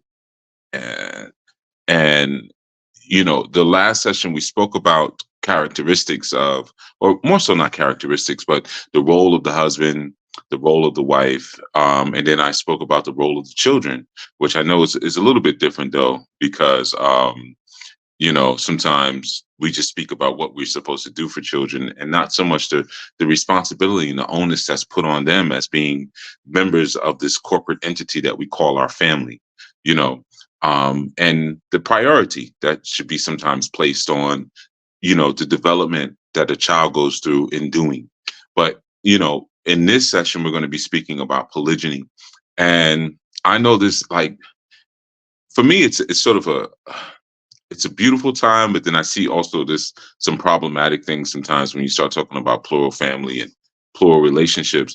When I first started to explore this family structure, there was no information, none. Like you have maybe one or two books, and then Dr. Patricia Dixon wrote her book.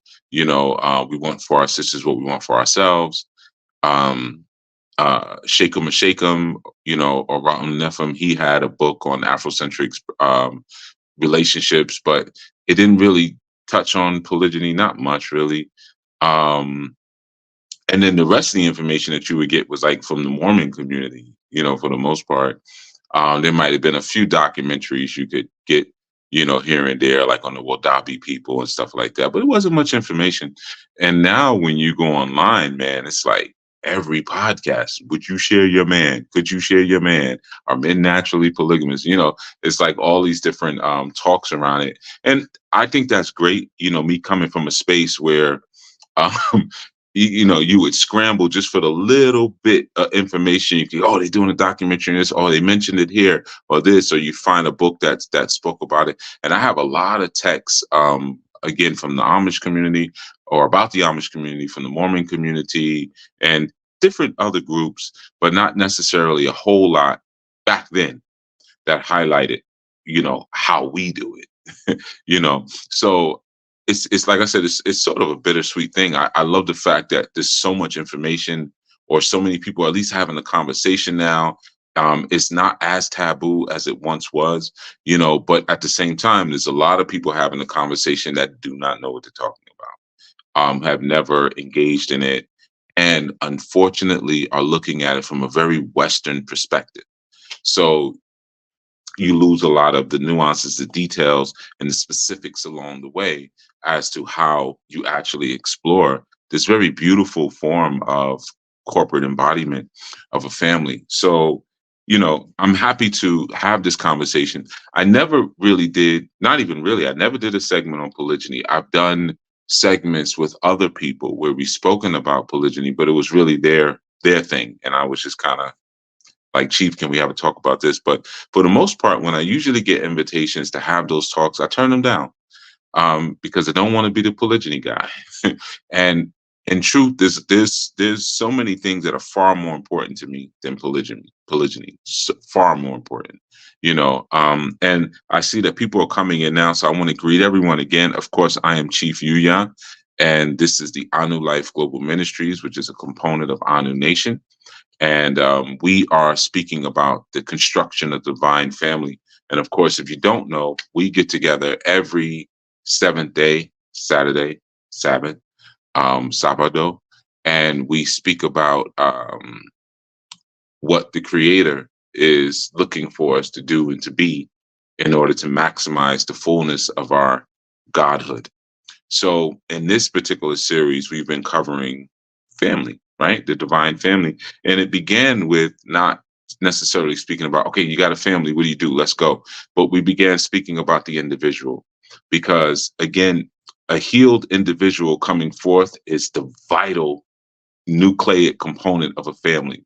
If a person is if I sit down as a man and I'm toxic and I say, man, I want some children. I want a woman, or women, and I'm toxic and I don't heal from that toxicity, and then I go forth, then I'm going to create toxic women. I'm going to make toxic women in my image, and I'm going to make toxic children. So now we may have an extra 3, 4, 5 toxic people on the planet because I didn't deal with my own wholeness and compositing myself in a way that I'm now reflecting what I'm supposed to be at my core. All right. So we began our whole talks around just the individual, who we are, some of our socialization, some of, what begins to shape us, that exogenesis, that, the environmental factors that begin to shape us into who we are, and even to some degree start to shape our genetic positioning and the damaging of our genetics or the repair of such. All right. So now we're speaking about polygyny, and this is definitely more than one part, as you probably can imagine. But I want to begin with some of the characteristics. I guess I have some of my notes I wrote down here before the segment. And of course, in writing down my notes, I was like, yep, two part, maybe three part, because the thing about polygyny, man, there's this there's a really serious misconception around what it is like to be poly, right? Um, and I want to get into that. And the song that you heard in the intro is a song I did recently, by the name I just entitled it "Black Polygamy," and sure, it's speaking about the process, like move your stuff in, bring your clothes in, meet your sister, but every aspect of that means something. The first line I say is, "This is holy love, bless make you no go away," right? So this is not something that's salacious. This is not something that you have to be ashamed of, that you have to, you go to the a family cookout or something, and you have two or three women with you, and you say, "Oh, that's your wife?" Yeah, but well, this is actually my wife too. But there's no but. Like, it's not anything that you need to be ashamed of or anything like that. And it's not necessarily anything you need to be proud of. It just is. It is what it is. I mean, if you want to find joy and happiness in your family, sure, but it doesn't make you better than anyone because you walk in and you got two women on your arm and you have three women. It doesn't. We'll get into that. But first, let's hit upon polygyny, right? Um, I know often we hear the term polygamy, and I know this is, again, like I say, where I'm grateful for where we are today, because there's so many people have already broken down polygamy is this, polyandry is this, polygyny is this, polyamory is this, and I'm happy for that. Um, there's more information out, and those are the basics, like just the words. Polygamy means multiple marriage, similar. Gimme or gyne means marriage. Poly means multiple. So multiple marriage, right? Now, there are different systems that fall within that multiple marriage. You have polyandry. Andry, the root means man. Like when you see just the word ander means man. You know, um, so polyandry means multiple men, marriage with multiple men. Then you have polyamory. Amory or amorous means love, right? So if you're polyamorous or you practice polyamory, you have multiple loves, right? And then you have polygyny. Gyne or gyne means woman. Okay, so it means woman, or in some contexts, it also means wife. When you see gyny or gyn, it means woman or it means wife. Now, I'm sure pretty many of you women listening have seen the term GYN before, of course, obviously speaking about gynecology and things like that. So if you have polygyny, you have poly, multiple, gyny, women or multiple wife. Okay, so polygyny, multiple wife, polyandry, like misandry, like you have misogyny and you have misandry, andry, polyandry, multiple men, polyamory, multiple loves, usually there's kind of a crisscrossing that's happening there with the individuals involved. And polygamy is the umbrella term that, it's just multiple marriages that, like, signifies all of them, right? Now, what's important to understand is that because polygamy is the umbrella term, and the umbrella term means multiple marriages, that these are marital systems. And I think that's very important that we kind of just say that really quick, because I've seen people justify polygyny, people who are even in polygyny, women in particular, and they've said things like, well, I might as well. I figured, why not? Because men are going to cheat anyway. So I might as well. Cheating is not marriage, right? We covered recently, where I spoke about marriage contract or marriage covenant. So now you understand the components of what makes a marriage, right? So just because a guy may have a wife and he has a side woman, it doesn't mean that that is polygyny or secret polygyny or polygamy, however you want to say it. It's not. It's none of that. It's just cheating. It's just cheating. That's it. All right. So I think that that's an important thing to cover because a lot of people feel like they can make a jump from where they are today into a polygamous sort of dynamic and not realizing that it's a lot more than just I'm sleeping with multiple people, right? To be poly is a mindset. It starts with a mindset, and the truth is, some people are wired for it, and some people aren't, right? But let's look at like a wife for a second, because again, and I'm gonna check the chat periodically. I'm not probably not gonna answer too much as I'm going. I just want to get some of these points out, and then we'll kind of go back and forth. But yeah, man. So as we're going through, let's look at like a wife, because we're saying polygyny is multiple wives, right? And of course, the obvious thing is like, oh, that's multiple women, polygyny. Okay. Yes, from a concrete perspective, but from a more metaphorical viewpoint, no, right? So if we understand that marriage is the combination of mind and heart, okay, if we look at marriage from a allegorical or a symbolic or energetic perspective, it is the combination of mind and heart where you have these two dominant energies. What is dominant? You have one who is dominant in the feminine. You have one who is dominant in the masculine. They're both dominant, and they come together to create this harmonious union. But what you're combining there is what is known and what is done. So, for instance, when you look at the triplicity of, many trinities and many different systems, you have omniscience, omnipotency, and, omnipresence.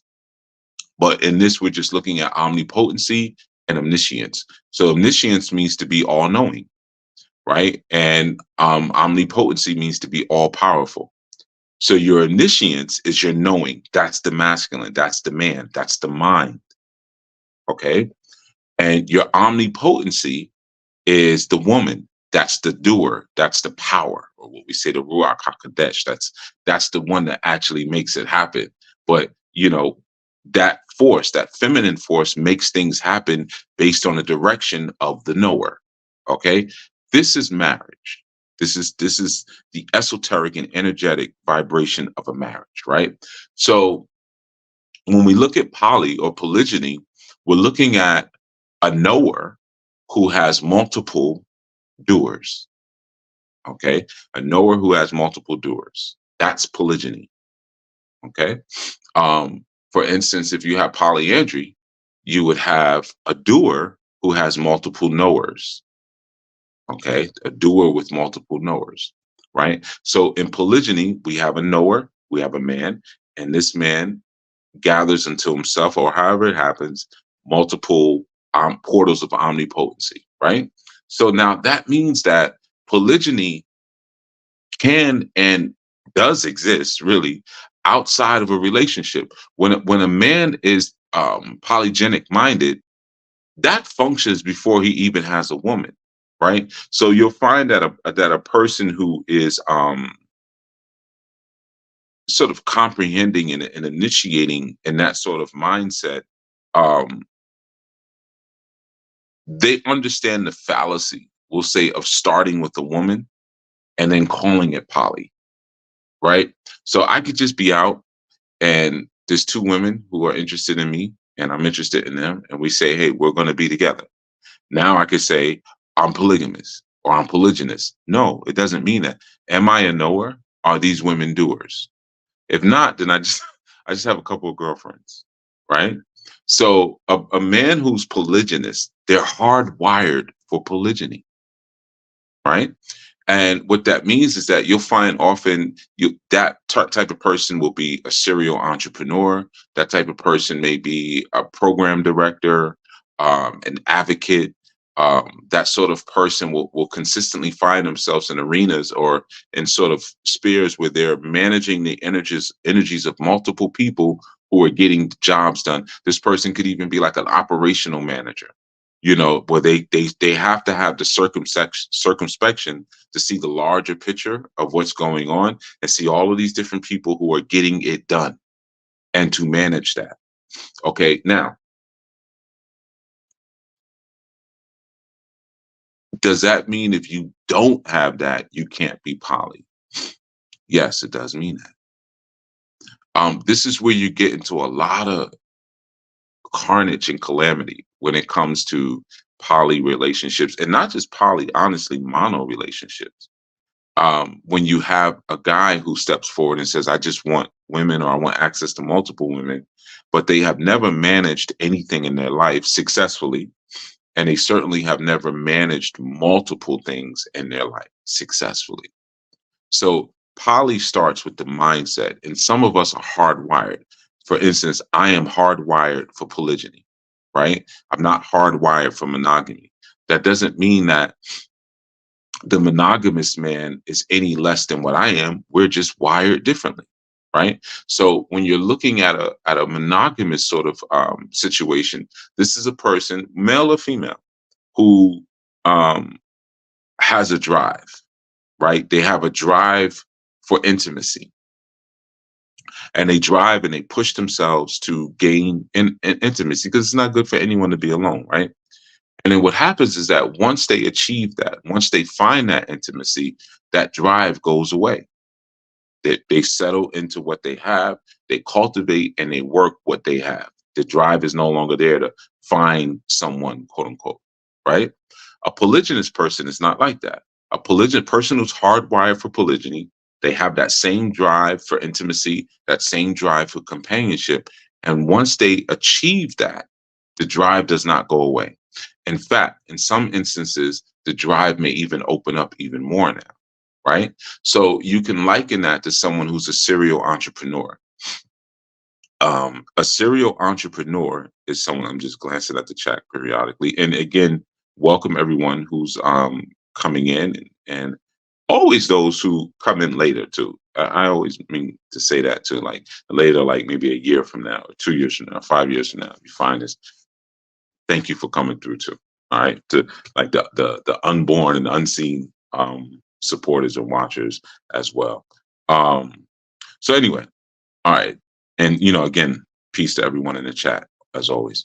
So yeah, so if you can't manage multiple soldiers at once, you're not part poly, because poly requires a moving beyond the assistant. Like, some people have this mindset. I've seen this with guys and sometimes women too, where it's like, I want someone to come help out. So you have this vision that you want all these people to come and assist you, and you don't realize that polygyny is multiple marriage, and within a marriage, there's an implication of responsibility. So the moment I say I'm wired for polygamy, I'm wired to be responsible for multiple doers at once.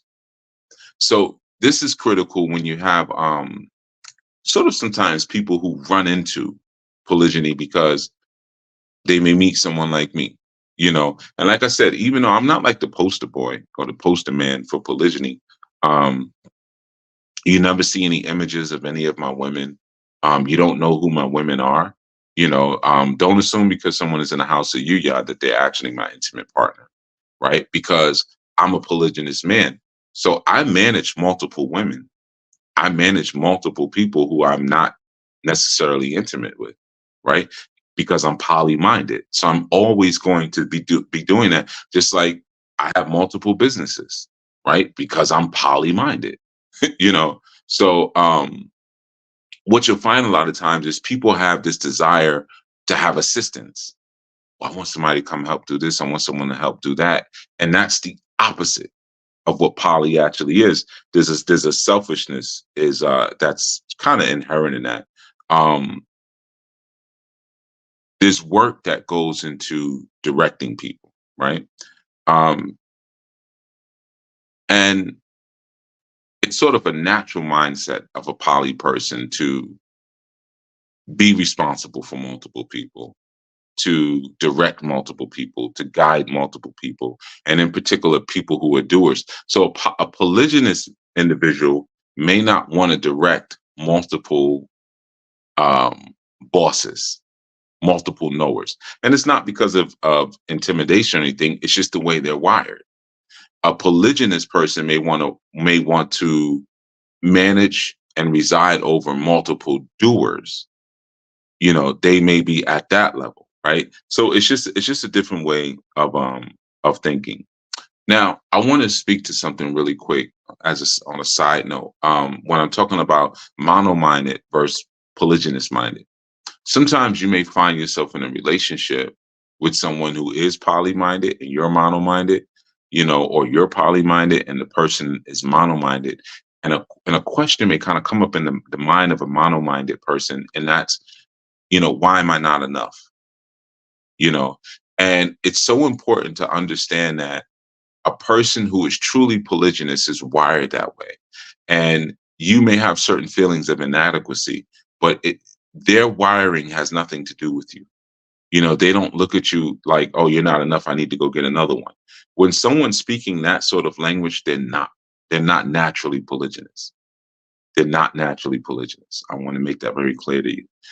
So it's important, especially like if you're a mono-minded person and you find yourself with a polygynous person and you're like, I'll try it. Never try polygyny. Or polygamy or polyandry, whatever you're doing. Don't try it. Don't try it out. It's not something to try, because doing it one time can forever damage or improve the value and the nature of your current relationship. So it's not something you should try.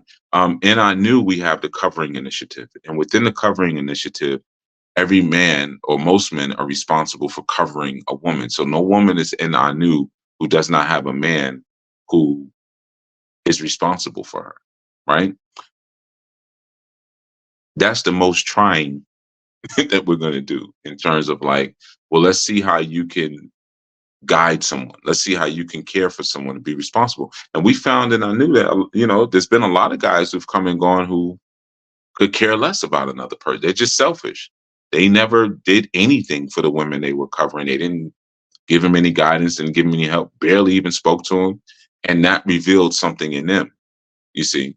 Then we've had some women who've come through, I knew, who are uncoverable. They're hard-headed. Ultimately, they have a general disdain for men, general disdain for masculinity, general disdain for authority. They're hard-headed. They're rebellious. Can't really be covered, right? That's as far as practice is going to go. But if you're in a relationship and you're a mono person or a mono-minded person, and you are truly uncomfortable with what's being proposed to you, don't do it. And if you're a poly person and you've contracted with a person, a woman in particular, you got to understand that she didn't contract for misery. She didn't sit down with you when you negotiated the terms of your relationship and said, okay, I take you as my husband for a lifetime of misery. If she is truly miserable, and you can rant and rave about the Western woman and the mindset of the Western woman, and these sisters don't understand it. And Isaiah 4:1, it's 7 women gonna grab hold of a woman. It doesn't matter. Like, chill out. If it's not what she signed up for and it's not what you originally agreed to, and you bring it up to her and she's like, I'm not interested in renegotiating a contract on those terms, and it really makes me uncomfortable, you got to leave it be. Do not try it. And once you get into a situation where you have a guy who would maybe sneak into it or whatever, or have a little side girlfriend, that's not a poly person. So I want to make that clear. A poly-minded person doesn't necessarily always think in terms of inadequacies of themselves or other people's. So sometimes a poly-minded person may miss that. They may bringing up the subject, to someone you care about. Hey, you consider like adding another person or whatever. And that, just bringing it up alone, may permanently damage the relationship. So as a poly-minded person, you have to, you have to be sensitive. This is a side note, but I think it's a very important side note. But you have to be sensitive to the dispositions and the chemistry and the wiring of a mono-minded person. They don't think like that, and they're going to start thinking like, "What's wrong with me?" Or "Do I not do this well enough?" Or now that I had children, maybe my body has changed. You're not as attractive to me, so you want something young and better, or who doesn't have baby, whatever it is. All these thoughts that are going to go through their head. So you have to sort of be sensitive to that, and just know that as a mono person, like I said, a poly person is continually driven towards intimacy, and it's not an urge. There's a difference in an urge, like, okay, I have my wife here, we get married, and then now, but I still want to have sex with other people. That's an urge. That's not the same thing, right? It's like me buying a car, and I love the car that I bought, but then I'm like, but once in a while, I want to rent this premium car. That's an urge. That's different, as opposed to I'm going to buy another vehicle that I'm going to be responsible for and take care of. And please do not be offended by the idea of me. I'm not comparing a person to a car, but I think you get the allegorical mindset that I'm putting forth. So again, it's just like the serial entrepreneurship. You might imagine owning and operating a certain sort of business, and you may materialize and achieve what you have been imagined, what you have sort of had in your mind's eye. You now achieve that thing. And then once you achieve that thing, you obtain a business, there's still an openness to another business. There's still an openness to more business. Or maybe even you now see, well, with this business here, this can catapult me into this other area, into this other space. It's no different. Being wired as a mono person is just as beautiful. You're just as beautiful as being wired as a poly person. You are just as beautiful. So I'm just being particular about sometimes people operating out of fear and feeling like, well, my mate really wants this and I really love them and I don't want to lose this relationship, so I'm going to do it.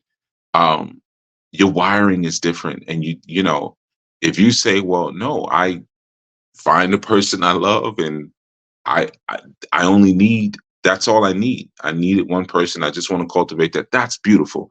And some may even argue that it's superior. Some may argue that doing one thing at a time is better. A poly person is a poly person. So it's not a thing of, well, I'm doing this because this is better or whatever.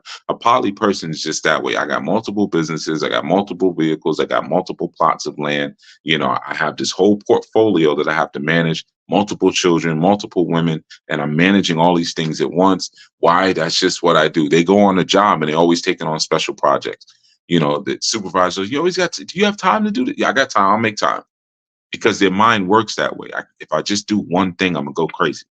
I have to, I'm doing multiple, and not in the sense that they're looking for busy work or things to distract them from their purpose, but they function better when they're spread out like a spider. They function better that way, So just keep in mind. Now I wanted to get into the characteristics a little bit of the poly man. I think this is a very sort of important point, because again, this is where things begin, and like we do share in Anu, the superior man does practice polygamy, because it is harder, right? So, but superior and beautiful are not synonymous for one another. Marriage is beautiful. Monogamous marriage, when it's righteous and divine, is beautiful. Polygynous marriage, when it's righteous and divine, is beautiful, right? So I want to make that clear, right?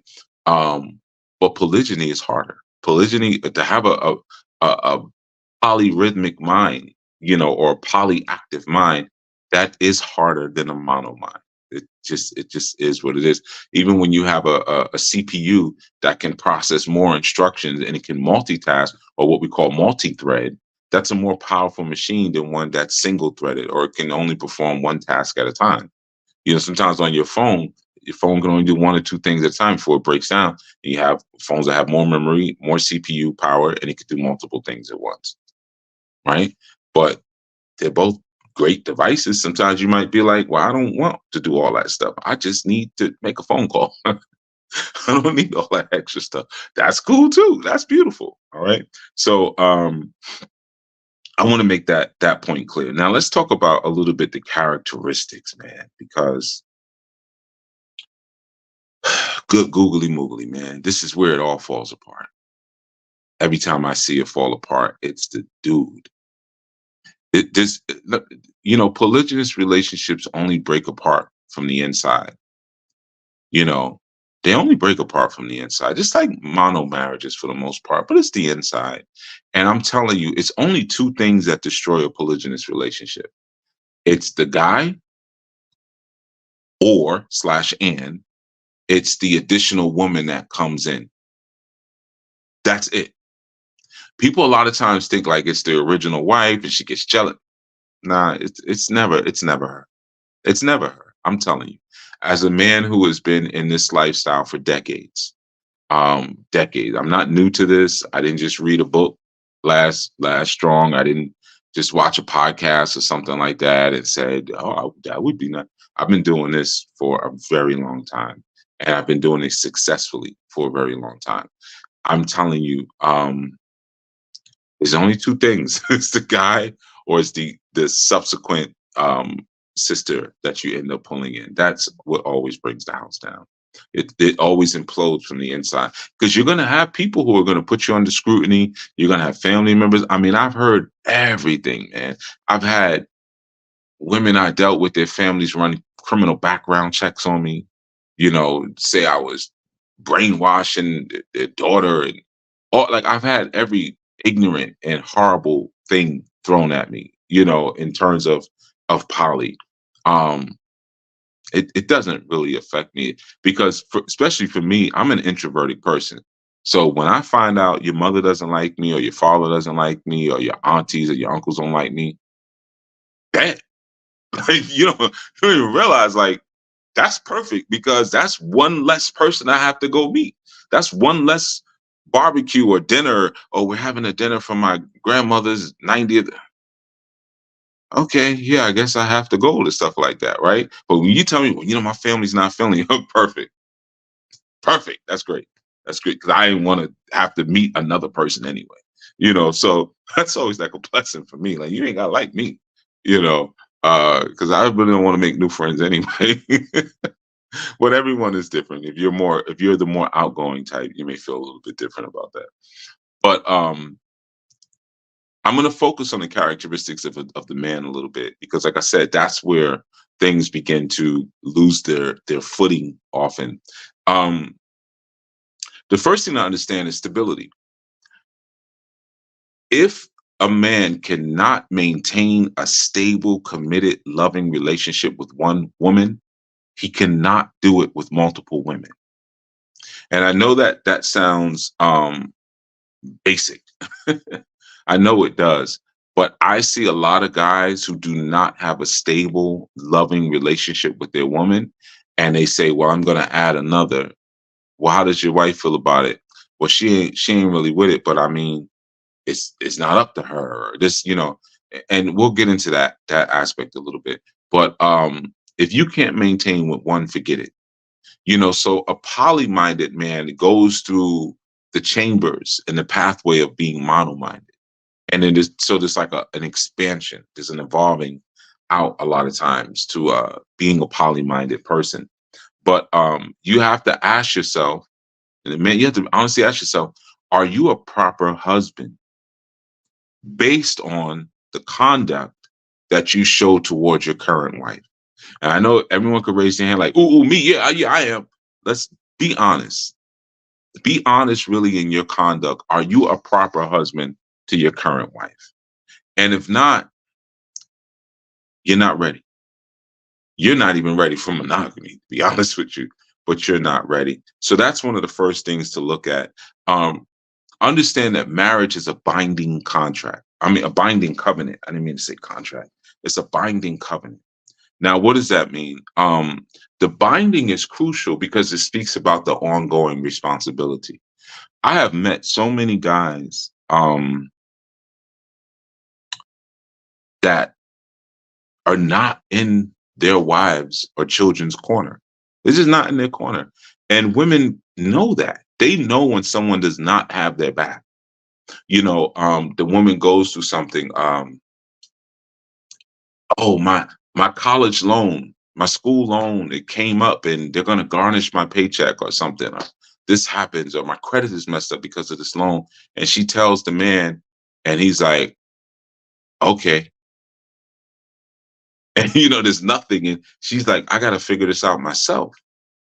She realizes like this, he's not really in my corner. He really doesn't have my back. Not all men have the mechanics to be a good husband.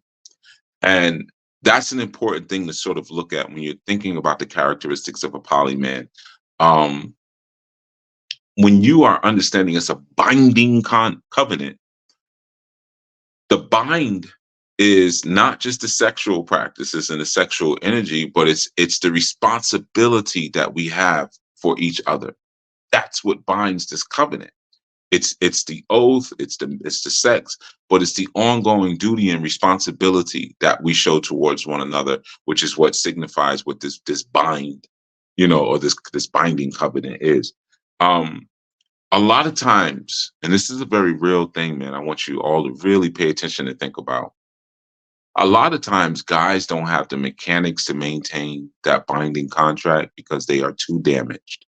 I know a lot of times in today's society, we talk about the damage of the woman, and there are a lot of damaged women. I am not disputing that whatsoever.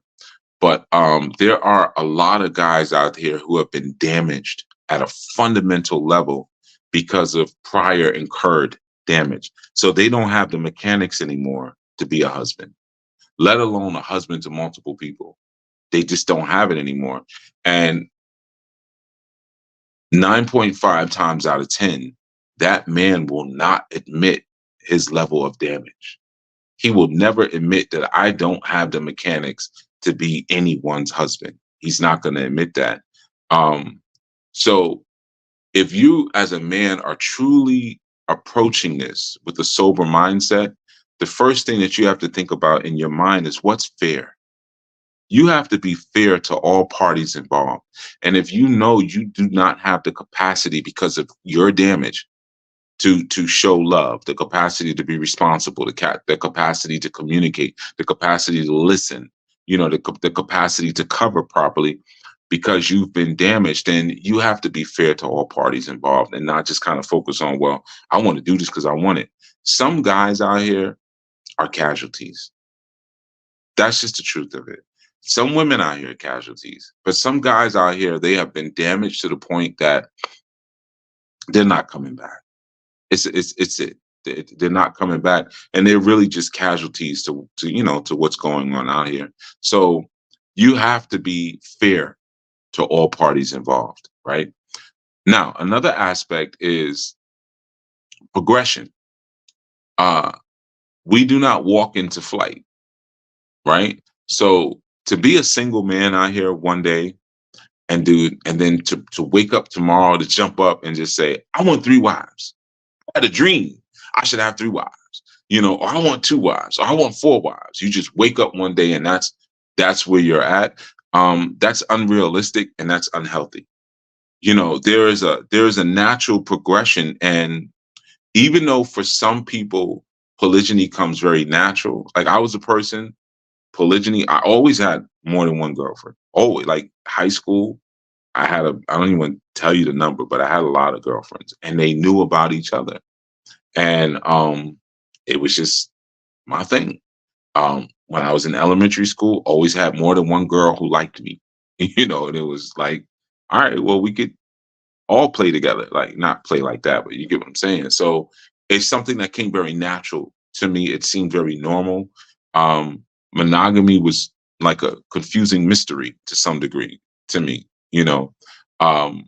but even with that naturalness that I had for that, I still had to cultivate and develop the understanding, the psychology of a woman, the psychology of myself. I had to become a stable person. I had to be able to provide. I had to be able to understand multiple dynamics and how those dynamics ping pong off of each other, and how they can affect each other and things like that. Especially, I've been practicing I was practicing poly in high school, right?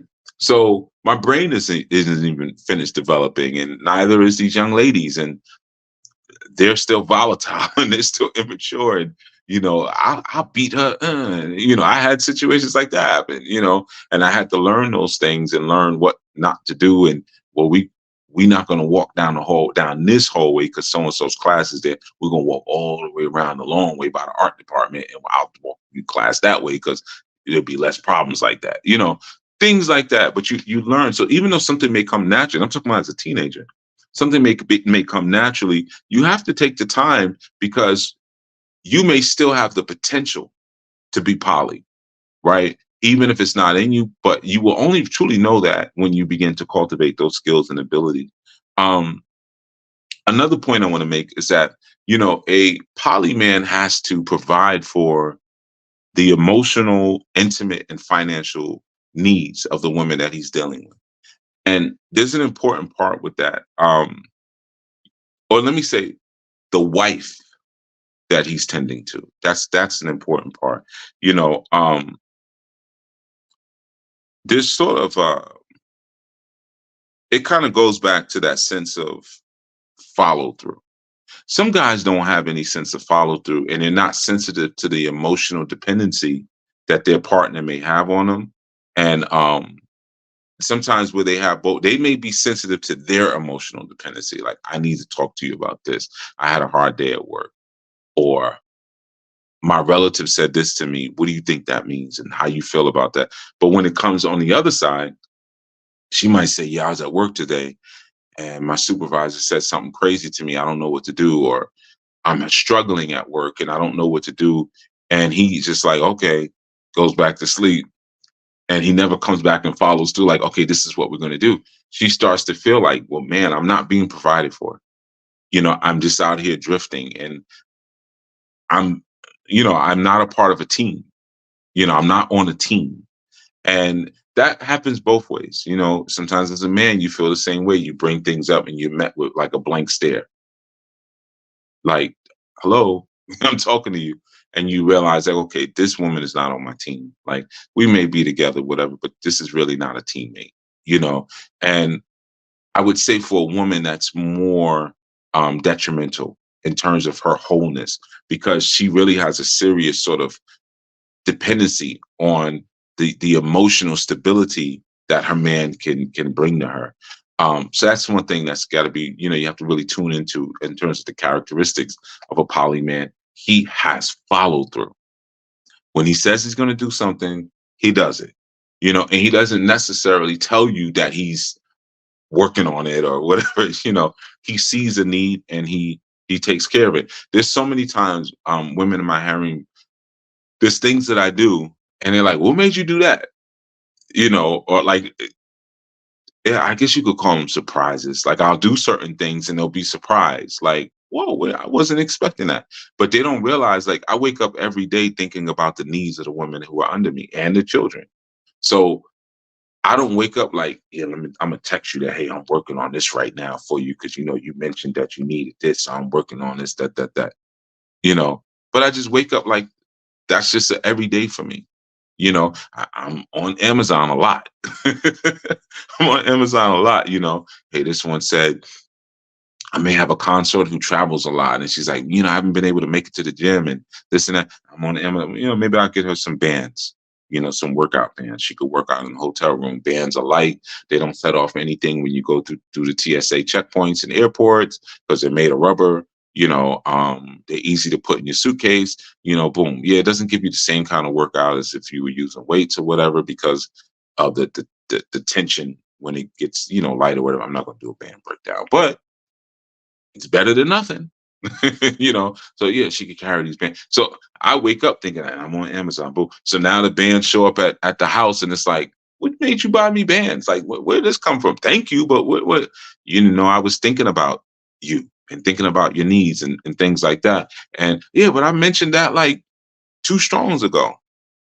Follow through, right? So that sense of always like listening, being an active listener, and make sure that you're responding with ability is a strong characteristic and important characteristics of a polygynous man. You know, the other thing I would say too, this is like really important.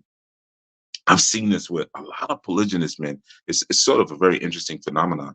Um, there are many guys out here who have a negative concept about women in general. That they only see women as a problem, and they seek for polygyny.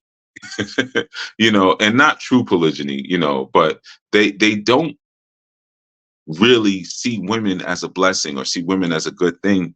And a lot of times, again, that comes from the scarring that they've gotten in their early part of their life. Things may have happened that have emotionally scarred them. And they haven't really dealt with that, or they don't know how to deal with it, or again, they're just casualties of the war. It's not going to get fixed. They're just casualties. A poly man yearns for women. He yearns, not in the sense that he's thirsty, not in the sense that, you know, like his life is centered around getting another woman. You know, this is one of the reasons, again, why I don't really do polygynous videos. Like, I'm not up here all the time, like breaking down because a lot of times the guys who do that, it's a you know, it's a call. If I'm here and I'm breaking down polygyny all the time, eventually somebody's going to be in my DM like, I saw your video on polygyny and how you're open to women, and I just wanted to introduce myself. Shalom, brother. You know, you're gonna get that. That's that they doing it on purpose, and I'm not mad at it. You know, however you campaign to build your family is how you campaign to build your family. I'm not mad at it at all, but I am not that guy, right? So like I said, I never wanted to be the polygyny guy, but I really could be, because a lot of the guys I see talking about it, it's like, I know you. I know you. You don't even have one woman, and I've never seen you with one woman, like, or your situation is not, you're not representing it like you're saying, or some are honest, like, I ain't got no woman. But you constantly talking about polygyny. See, there's like a thirsty sort of, like you're a dog panting and running behind these women, like, you know, trying to build this polygynous family. And it never happens, because a man, in order to truly be polygynous, you have to be content with what you've built. What have you built? You know, that's the question I always ask when people have criticisms or things to say. What have you built? And most of the time, it's nothing. So it's like, just shut up. Go build something. Like, go do the hard work. It's easy to, well, sister, you know, you should be polygynous because back in Africa, polygyny was for the community and it was for the women in Africa. And it's selfish for you to be jealous. See, that's the Western mind, isn't it? Right. You're the selfish one. You know, that's the only thing you're thinking about, and not saying, I built something beautiful and I am protective of that thing. I don't want it to be destroyed by bringing in a dynamic that may harm what it is that me, because when you are with a woman, that's her marriage too. A lot of guys who are out here preaching polygyny, they forget that part. That's her marriage too. She's invested in that marriage too. She's sacrificed for that marriage too, you know, and then you come along like, well, you know, you should do this because it. So sometimes you have guys who have a general disdain for women, to be honest. They have a general disdain. And when you're polygynous, you may end up being surrounded by a lot of women. You know, you may only have 2 wives. Let's say if you do it low numbers, you just got 2 wives. But what if you only produce daughters? That's a lot of estrogen. You know, that's a lot of estrogen that you may find yourself surrounded by. And if you don't truly find delight in women, it's not going to work.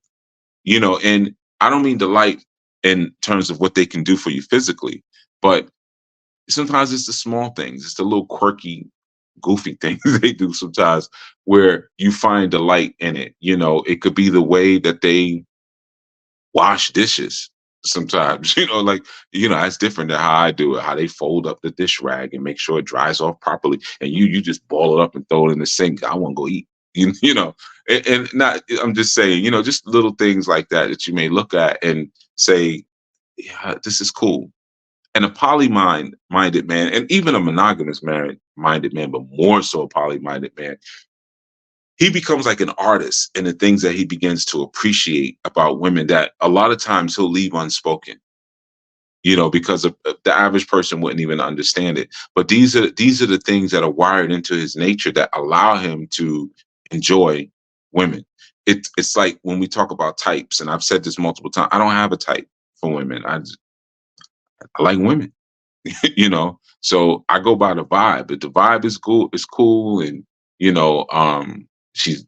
I mean, I like funny women. Most women ain't funny. It's like most female comedians. They don't really be funny.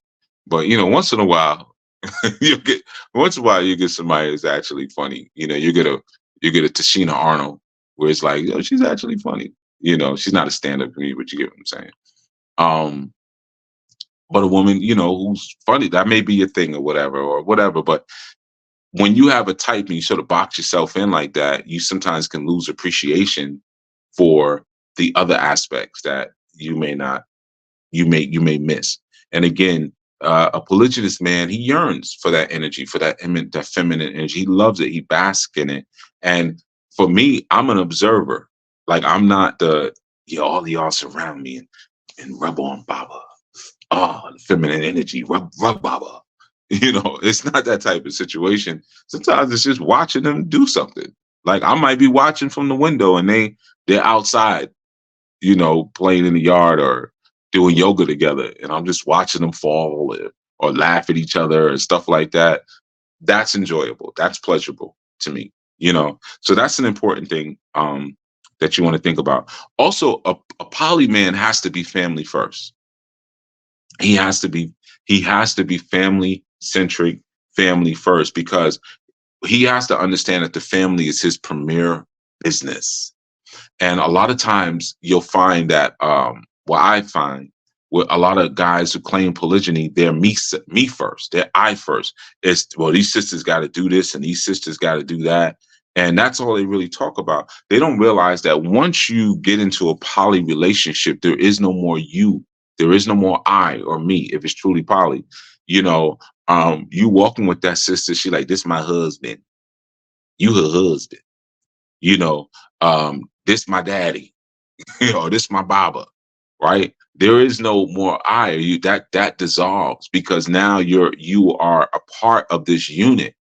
See, a lot of people don't realize, like, people preach that to westernized females with the whole, like, girl, you get with that man, don't lose yourself. Don't lose yourself. Keep part of you. Keep the parts of you that you like. Maintain your identity. That's just stupid. That's just stupid. As a man, you lose yourself. You lose yourself. When you get into a relationship, like, yeah, like, now I got to do this. I didn't have to do this yesterday. It's cold out. God, I gotta go start her car, because that's what a husband does. I don't want to, though, but that's what a husband does. Her car broke down at work. I just want to be like, yo, can't you just get somebody to give you a lift home from work and we'll take care of it? Well, no, I gotta go pick her up and this, right? So you're losing who you are, and then we're not even talking about the children, the stuff you end up having to do that you would not normally do. I got a scar. Boy, you won't even be able to see it on camera. No, it's this wrist. Yeah. I got this bad scar I caught on my wrist many years ago, climbing in a tree, because my daughter, and it wasn't a type of tree that you should be. It's a type of tree. It was a type that didn't have any low branches. So it's like the type of tree where you should, like, like a telephone pole, where, the dudes put the boots on and they put the leather strap around them. And it was one of them. And I got up it a little bit, and my daughter's on her little bike with her training wheels and her little helmet and all that. Like, go higher, Baba. Go higher. And I'm just doing it because baby get what baby want. And I'm climbing and climbing and climbing. And I was way up there. And I was like, all right, baby, I need to come down now. Now, I don't like heights. But you can't say that to your child. You got to be the most courageous thing. But I actually don't like heights. And I'm way up there, right? So I was like, all right, baby, I'm going to come down now. and I couldn't figure out how to get down because there was no branches on the bottom. So I'm like, she's like, come on, Baba, let's go. I'm like, all right, like I might have to like call for help, like help, like get the fire company out here. And I ended up like halfway trying to get down, and then because there was no low branches, I literally just held onto the trunk and like slid down and cut my wrist all up. And she didn't even like, you okay, Baba? It was just like, all right. And then rode the bike, like, okay, catch up, Baba, let's go. And I'm running and bleeding and don't try to keep pressure on the wound while I'm running, you know. So you lose identity. And a poly man loses even more of his identity because he becomes so many things at so many times. So if you have a person who is not sensitive to that and is not ready for that and not willing for that, you know, they're not going to make a good husband. You know, whether it's monogamous or poly, to be honest with you, you're just no longer you. So another piece that I want to speak on is this one's pretty important, and I kind of made reference to it a little bit earlier, in terms of how things are sort of ran, you know, in terms of of a of a you know, in sort of a home. Like you have to, as a man, if you're a poly man, I would say a mono man too. Some of these things go each way, but you have to exude masculine energy. You have to exude masculine energy. I spoke about that on a live last night. Brothers came in on a live, and like some of the brothers was like, "Well, I'm just listening." That's girly. And I'm not, no disrespect to the brothers, like, because we're learning. Like I'm older than the brother, like so. Hell, I'm old enough to be your father, you know. Honestly, so like when I said that, it's like, yeah, it's for you to learn, man. Like, yeah, this my father told me when I was young. You know, I used to mumble a lot when I spoke, and part of it, you know, my teeth always been big, my lips always been big, and we joke like this, and I used to always have my mouth open like this, and talk like that, and I would get, you know, popped. I'm gonna say it in the nicest way, like, but I would get popped for that. You know, open your mouth, stop mumbling. I said I'd be doing this because you know, I didn't know what to do. But yeah, you're gonna be a man out here. You're gonna be a man. So that's the thing. You have to exude masculinity, and it has to be a natural thing because when you exude masculinity naturally, a woman naturally submits to you. Naturally. You don't have to have a speech with her. You ain't got to bring up metaphysics and, you know, let me tell you about the yin and the yang. And you ain't even got to do none of that. You don't have to. She will naturally submit to you. You know, for many years inside of Anu, I used to always turn that down a lot, right? Because we would have guys who would pass through, or again, like when I speak about in my book, Solutions for Dysfunctional Family Relationships, you dropping the wife and children off. You're not here with us. I don't like that. Don't bring your wife and children for me to teach, because even in that moment, I'm exuding more masculinity than you are. So what happens is that when you are naturally exuding masculinity, a woman automatically, she will submit to you, and it will connect with her authority circuit inside of her.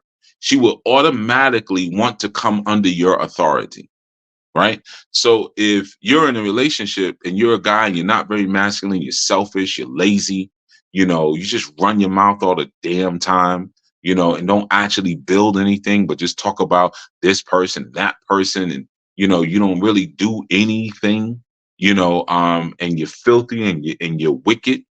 And then someone like me comes along that's all man, you know, I'm a shower and a grower. But, you know, all man, there's a circuit inside of her that's going to say, I want to be under his authority. Right? That's going to happen. That's why the scripture says the woman, you go home and you have a question in the synagogue, you go home and you ask the man who is your husband. You come under his authority. You ask those questions of him. You see, so that whole like, I'm gonna drop my family off and let them go teach my family. Okay, okay. Um, when you tune into the natural woman, like that song, "You Make Me Feel Like a Natural Woman." The woman begins to flourish, and she can feel something inside of her grow, right? And that's because you are naturally exuding masculinity. And some guys, what they do to compensate for the lack of natural masculinity, they become very domineering. And domination, like dominating a woman by force. Like, I don't, it's times I meet women and they'll say like, "Oh, you're very like strong," or whatever. Like, and I'll say like, "I'm going to dominate you." Like, but I'm not going to try to dominate you, but I am going to dominate you.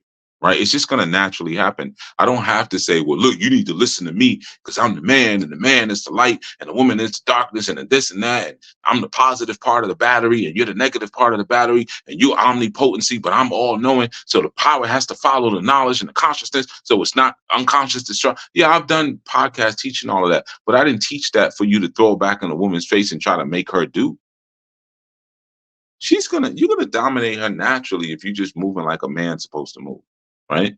So when you're dominating by force, it only works in the short run. It works for a little while, but it works in the short run. And what you don't realize is that dominating by force, you are slowly killing yourself as well as that other person. See, that's the slick thing about it. You are killing yourself.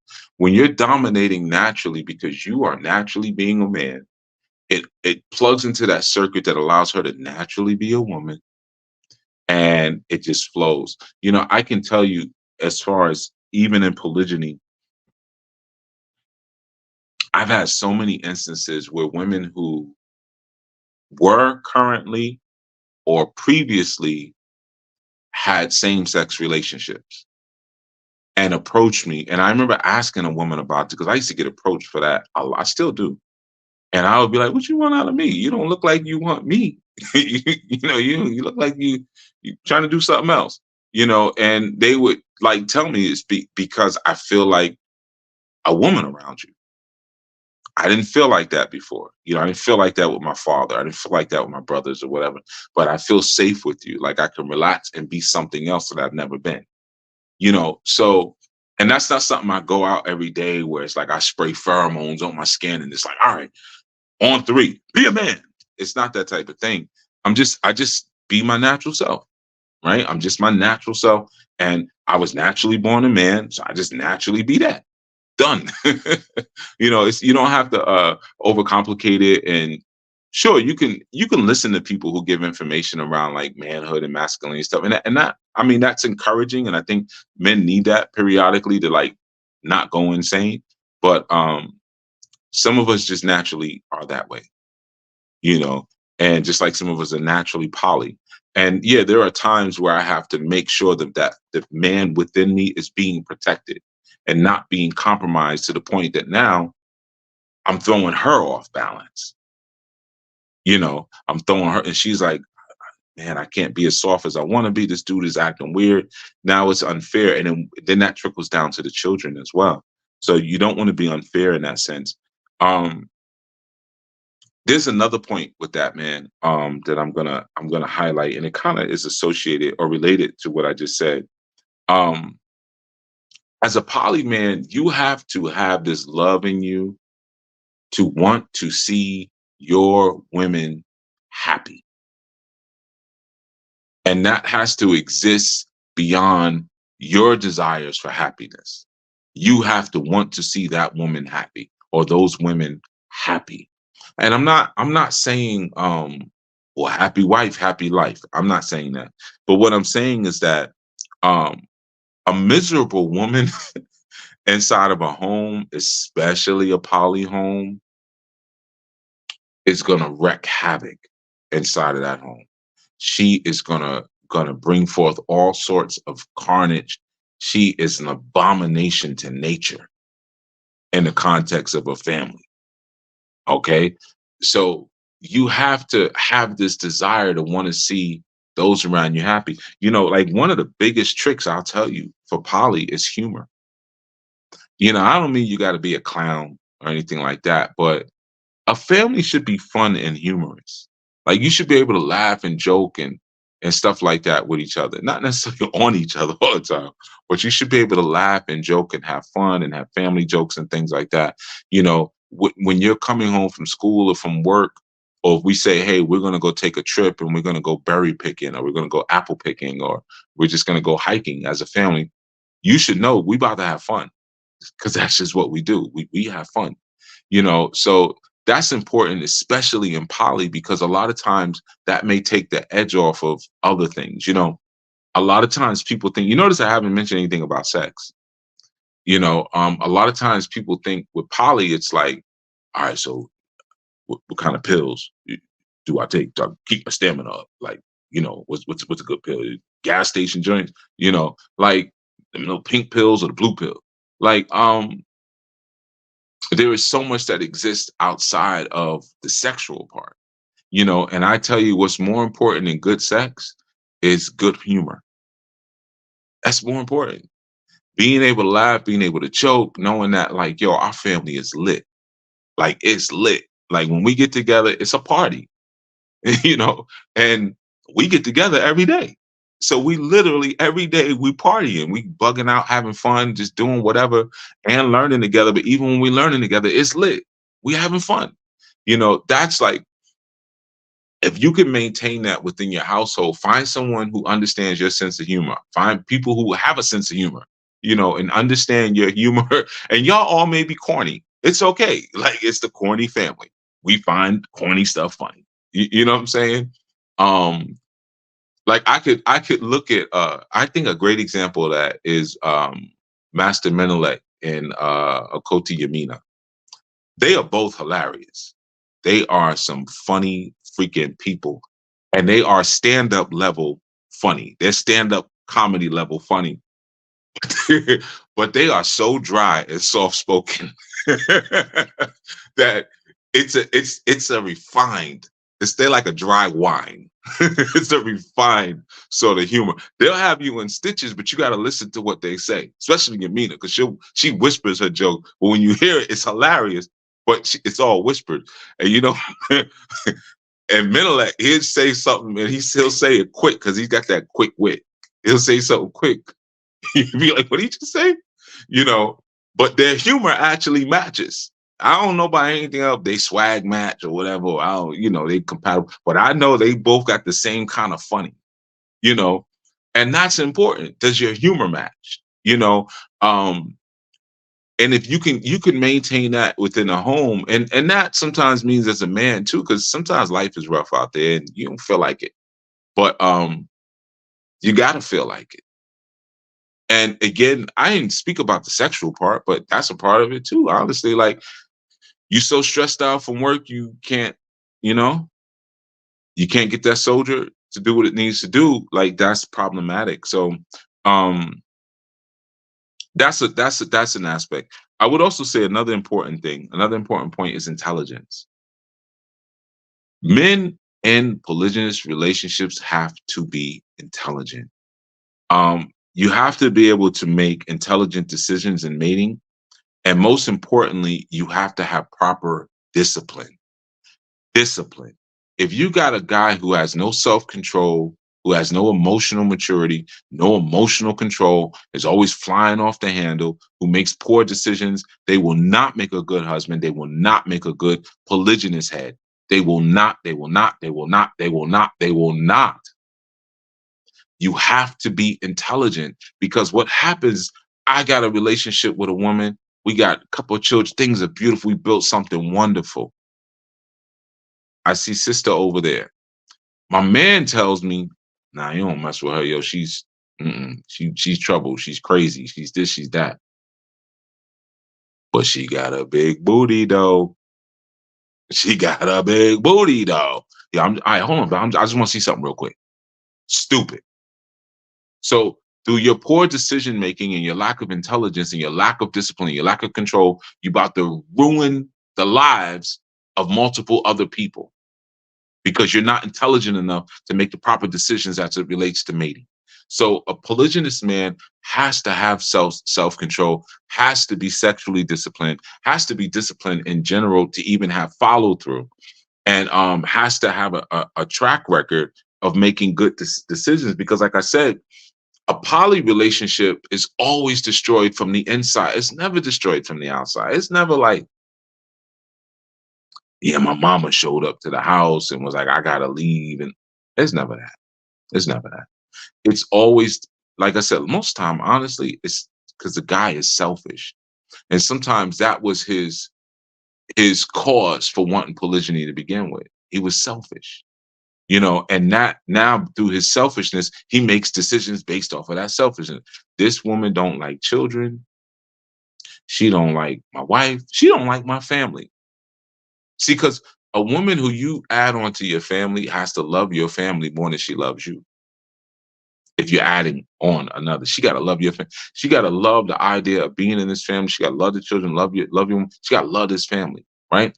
Now I know there's concubine situations, and we'll get into that later, concubinage, where that may not necessarily be necessary. But in terms of a marital situation, it is. Okay. And it's not hard to find that, right?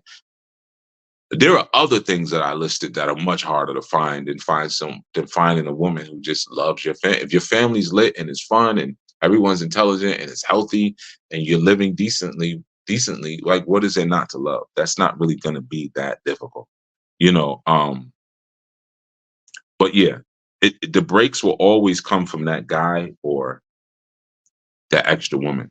Now, I'm going to speak about a couple of things that are not that are not poly, if you will, that are not the basis of what poly is.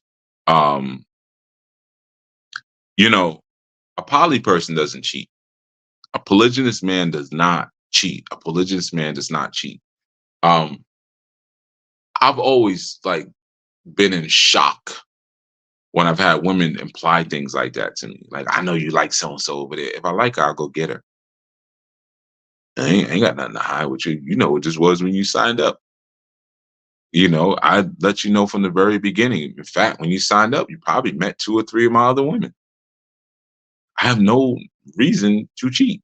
And cheating is the corniest thing in the world to me. It's always been. I think that's one of the things that drove me towards poly as a youth. Because I have friends, of course, young guys, they cheat on their girls and stuff. And I thought it was like, that's too much work. That's way too much work for what? And then there's a high chance you're going to get caught. Then it's going to be even worse. Now you got her brother want to beat you up and all. I ain't going through all that, man. I ain't beat for all that sneaking around. And I think when I was younger, it's probably because I had too much arrogance to cheat. I was too arrogant to cheat. I just felt like, why would I have to lie and sneak around to you? Who are you? Like, that was kind of my thinking back then when I was a young guy. Like, who are you for me to be lying I'm going to tell you what it is. And then as I got older, it was just like, well, I wouldn't do my friends like that. So why would I do you like that? Like, why would I lie to you like that? That's messed up. So a polygynous man does not cheat. Using polygyny as an excuse for cheating is not polygyny. You get caught and you say, well, baby, I'm polygynous. All men are naturally polygamous. Now you start pulling up Corey Holcomb podcast and stuff like that. No, that's foul. You can't do that, man. There has to be a foundation of trust to have a proper polygynous relationship, because there are certain things that can go throughout that family very quickly when you're dealing with someone who is untrustworthy. They will make certain decisions out of their own selfishness, and next thing you know, your pH is thrown off. Okay. So people who are prone to sort of betraying their lovers are not necessarily good poly people. We'll put it that way. They're not good people in general. If they lie, a successful polygynous relationship, it requires integrity. It requires trust and it requires integrity, because the security of that relationship, it will come from the knowledge that the one you're committing yourself to and changing yourself for, they respect you. They respect you and they love you. You know, um, and you can't feel secure if you can't trust who it is you're dealing with. I've told women that many times in the past, like women get caught lying, they're sneaky, they're shady. No one wants to cuddle with a mystery, so um, you have to kind of keep that in mind. If you have negotiated certain boundaries in the beginning of your relationship, those boundaries should be respected, you know, and it's important whether it's a traditional relationship. Well, poly is more traditional than monogamy, but whether it's a mono relationship or it's a poly relationship, that respect be there. And there's a framework of parameters that allow the people involved to know what they are to expect. If you meet me and we together and we driving down the street and you see me speaking to a young lady, you could know, well, he might be ministering to her. They might be in an intimate relationship. He might be feeling her out. It could be several things, because he has already told me the parameters of what he does already, you know, and those are things you don't want to spring on person. Like I said, and I really can't stress that enough, man. Um, there's gonna be compromises at times, but no one signs up to live in misery with another person. So you can't just, or you shouldn't just spring up out of the blue. You've been monogamous with this person. You probably say, "Hey, I'm polyamorous, or I'm polygynous, or whatever. I'm gonna do it to your sister." That's messed up. Um, to have a healthy polygynous relationship, you have to be with someone who considers your needs, and that's on both sides. You got to consider another person's needs. It's vital that a poly person, especially if you're mated to a monogamous person, that you do everything you possibly can to reassure that person. And you got to know when it gets to a point where that person is playing too, because sometimes you have a person just want some attention and it's just like, "Hmm, I mean, sometimes I just don't know if I can do this. All right, well then leave, get out." That's how I would respond. But I ain't doing that with you. Like, we're gonna have a talk a couple times. You get a little reassurance, but don't try no attention plays with me, because it don't work. Me though, I tend to just deal with people who have the mindset to understand how a king moves. A king never has one woman. Knock it off. You know what I'm saying? I know people will always pull the examples of, well, my grandfather, whatever, man. Just because you're not a king doesn't mean that you're not a great person. Doesn't mean you're not a great person. But there's certain things that come with certain territory. Everybody want to be with the boss until they see what the life with a boss is like. You're not going to get as much time as you would with someone who's not a boss. He's got more time to spend with you. He's probably more mono-minded. He may be even more sensitive to certain things. The person who's a boss, he is married to his mission first, and then everything comes underneath that. And you may not be ready for that. You may not be ready for what that man. It's been a whole month I ain't seen my man. Yeah, sometimes it's like that. Yeah, a boss recognizes it's not like he may not have intimacy every day. He probably has a very high sex drive though, because that goes along with like alpha energy. But he Strongs may go past. He don't have sex. It could be months go by. He hasn't had sex. And he might have 4 or 5 women in his roster. And he ain't touched any of them because he's moving and going, making things happen. He's out of the country. He's over here. He's doing this. He's doing that. So there's things to understand, in that. And that could be a considerable challenge for certain people, and that's why it's important to make sure that there is support, there's love, and there's understanding in the very beginning, because it's natural and reasonable to sort of expect certain people to be insecure if you're functioning a certain way that would lead to that, you know. Um, so I just we're gonna that's our part one on polygyny. I wanted to begin it with sort of just the mindset of a polygynous person, and understanding that polygyny begins before the women even show up. If you are a woman and a man approaches you for a polygynous relationship, and you're looking and and being respectful. You're not like, well, what were you trying to see what he has going on? And you see that he doesn't seem to be able to manage anything. And you might look at his home and you say, like, well, his wife seems happy. They're cool. And then you look at his business or his businesses or his job, and he can't, his car's running, running down. Everything is running down his life. And you start to realize, or you might start to realize, okay, he has enough energy to keep her happy, but he can't do anything outside of that. Everything else is falling apart. This is not a polygynous person. He's not poly-minded, you see. So that's something you sort of want to look at, look at those sort of things before another woman comes in. And as a man, be fair. Be fair. If you know you've incurred damage, which many of us have, myself included. I've been through bad relationships, like just like the next person. Have you put the work into healing? And are there some things that cannot be healed? Are there some things you just can't get back? And be honest about that when you meet a person. If you know that, hey, I'm not affectionate, or I'm not emotionally available, or I'm not physically available, or whatever those different things are, you have to be honest about that in the very beginning so that it's fair to all parties involved. You never need to force polygyny. I'm going to tell you, in all the years that I have been perfecting polygyny, I've never had any sort of problem. I don't even have the conversations around like convincing women, but I don't even really get asked like, well, why should I do this? That doesn't even come up. It's like, you shouldn't. As soon as you ask me that, if you did, I wouldn't want you anyway. Because if you can't see what's in front of you, then you might not be that bright, and you're just gonna bring problems into my household.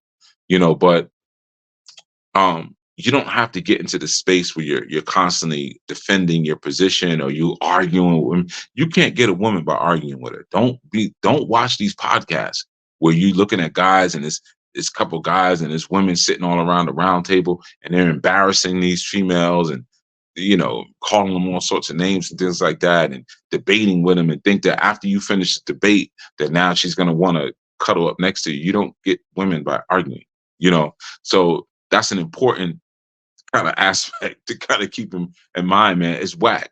And I don't want to say whack, but you probably all know what whack means. So, you have to be secure within yourself first. As a man, you have to be stable within yourself. You have to establish what you're supposed to establish and know what you can provide from what you will not or cannot provide. You ain't never gonna see me walking down the streets holding hands. If you see me holding hands with a woman, I promise you that's my daughter. Okay. I do not hold hands. Like we're going to take a long walk on the beach and I'm going to hold your hand. Not that there's anything wrong with that, but I don't do that. I'm not the lovey-dovey cuff you. I don't even know the terms. I just know cuff and cuddle. Cuff, cuddle, hold hand, whatever. I don't do that. So I make it very clear from the beginning, like, don't be up on me like that. Like, I like affection and stuff like that. And I consider myself to be a very affectionate person, but I don't have time to be laid up in no bed with you all day. I don't have time. I got things going on. I don't even have time to be slow walking with you down the beach or down the street. I don't have time. If you see me walking on the beach, I'm probably in meditation. You know what I mean? So, but that's me. So once you kind of get a sense of yourself shape, you can be fair by saying, hey, this is what it is. And don't argue it. I've had women before say, so you mean to tell me if we do this and then after we done, you just going to get up and leave? No, I'm not going to get up and leave. You're going to get up and leave. So there's a sofa. I put a pillow right there on the sofa. It's comfortable. It's really comfortable. You just lay down there. You can watch TV if you want. Just keep volume down low. But I can't even say I'm joking. But but the point is, you have to know thyself, and you got to be fair. Think about what's fair, and part of what's fair is showing integrity, being honest. Hey, this is where I'm at. And if it doesn't work for you, that's cool. Don't worry about it. You don't have to force polygyny. You do not have, like any other relationship, you don't have to force it. You'd be surprised how many people out here are like, makes sense. And especially if you're a man who's standing on masculine authority, and not in a rough way, not in a forceful way, but you're standing on that and you standing on business, it will bring out the natural woman in her. She'll soften up and she'll be with it.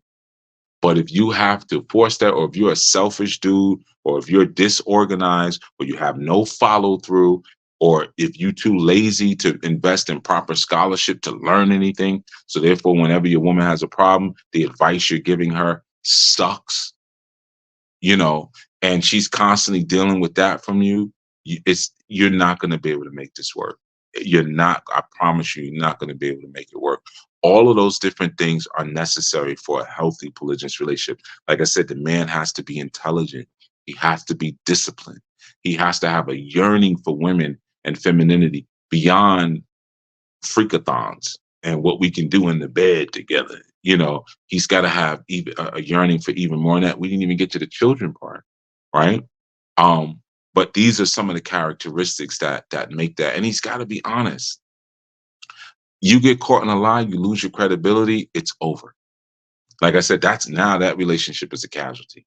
So even if you bring another woman in, that your current woman is never going to invest in that relationship. She's gonna look at it like, well, you could, that's your thing. I'm over here. That's your thing. You go ahead and do what you're doing, because you lost credibility through your lying and different things like that. You cannot do that. And if you still have that unction in you to lie to people, you are not poly. You are not poly. You're not even husband material, if we want to keep it 100. And a lot of guys are not husband material. They're not. Just because girls like you, you know, you may be handsome, you may be cute, you may go to the gym, you got muscles, whatever, and you can attract them. What it doesn't necessarily mean that you're husband material. You don't want to confuse the two, because that needs cultivation just as much as, you know, all the primping and grooming you may do with your beard or your eyebrows or whatever that, or your skin routine. You know, you have to put just as much effort into, like, okay, I have to establish myself a certain way. I have to learn about my triggers. You could burn a house down through your triggers, not knowing, and curse everybody out or whatever, and they running off scared. You got to learn about your triggers. Um, Look at, man, do I have any childhood scars that I need to address? Do I have any emotional scarring? And be honest about that. Am I able truly to be fair with a woman? You know, and that goes down to even intelligent selection. Am I attracted to all my women? And you know, you may deal with some women who are not necessarily beauty queens. That, you know, that's, want to keep it 100. That's going to be your best relationships. The beauty queens are going to be the ones that's going to destroy your family. And most beauty queens don't want to engage in polygyny unless it's for money, because they have such a high opinion of themselves. They keep it $100. How do I know? Because I've been with literal beauty queens. I've had in my harem literal beauty pageant winners, and they're usually more headache than they're worth. Um, Give me a strong 6 any day over a beautiful, amazing 9 or 10. Give me a strong 6. I'm good with that. You know, so you know, you want to make smart decisions in terms of that, like in terms of those who may be looking to burn things down, and deal with your scarring. And can you be fair? Can you look at everyone? You know, you may bring a sister in who's 30 years older than you, but she got a fat bank account. And you know good and well, when she puts on her sexy outfits or whatever, she wants to be intimate with you, you're not going to be, you might not be excited to be with her. You might be, I don't know, that could be a thing, you know, but you might not be excited to be with her. And then the other sister does it, and you pushing the other one out, move on out the way. Look, get out the way, so you know, that's not fair. That's not fair. You know, but you'll find that when you truly learn to yearn and appreciate femininity, it's going to come in all shapes, sizes, and heights, and, you know, ages and stuff like that, because you're appreciating the femininity of it all, as opposed to just appreciating someone's form, you know, or appreciating someone's childbearing capacity. You know, you'll appreciate other sort of things, like the way they cut up your fruit, or they cut up the banana before they give it to you, so you don't have to eat it in a way that looks weird in front of the children. You know, like, baby, you got sons. You can't be eating a banana like that. All right. So let me cut it up for you first. You'll appreciate things like that. All right. So again, like I said, this is a part one because this goes into a much bigger thing, but I wanted to just speak about the ideological nature of the poly-minded person and try to get you into that mindset so that you can start to see why things are done a certain way as we go forward and understand why it really is not for everybody, and that's okay. It's a wiring thing. It's not just a well, I get women. Women I got. It's not just a thing like that. Or yeah, I would love to have another sister here to help me with these babies or to help me clean up this house. Or sometimes, girl, I don't feel like being bothered by that man. So I have another woman and she can go be bothered with him when I want to do what I want to do. That's not poly-minded. That's not poly-minded. If you want a successful polygynous experience, you have to be poly-minded. All right. So I just want to share that. And again, the registration for the Anu Summer Retreat is open July. Feel free, come on through, sign on up, register on up. We'd love to have you. In addition to that, again, every Friday or Yom Shishi, we do a study group. We had a beautiful one last night, man. A lot of the brothers came through. I got to chop it up with Chris. Thank you for coming through because I think it's the first time we ever really got to exchange on like study groups and stuff like that, man. So that was fun and beautiful. And brother Derek was there. He was sitting in the dark, so I didn't even know it was Derek. So I thought it was actually Chris. But yeah, man, it was good to have the brothers come through. Uh, that was a nice experience, man. That was a really, really beautiful, man. I really appreciate cats coming through and the energy and the voicing you put into the space, man. It's really important that people see that. I'm big on cooperation, but I'm also big on showing improvement. And we all look different. We talk different. If you listen to Jaquez and then listen to Now and then listen to El Karar and then listen to Menelek wasn't on, probably had Wi-Fi stuff. But everybody's or Raheem, everybody's accent is different. Everybody got different kind of swag or whatever.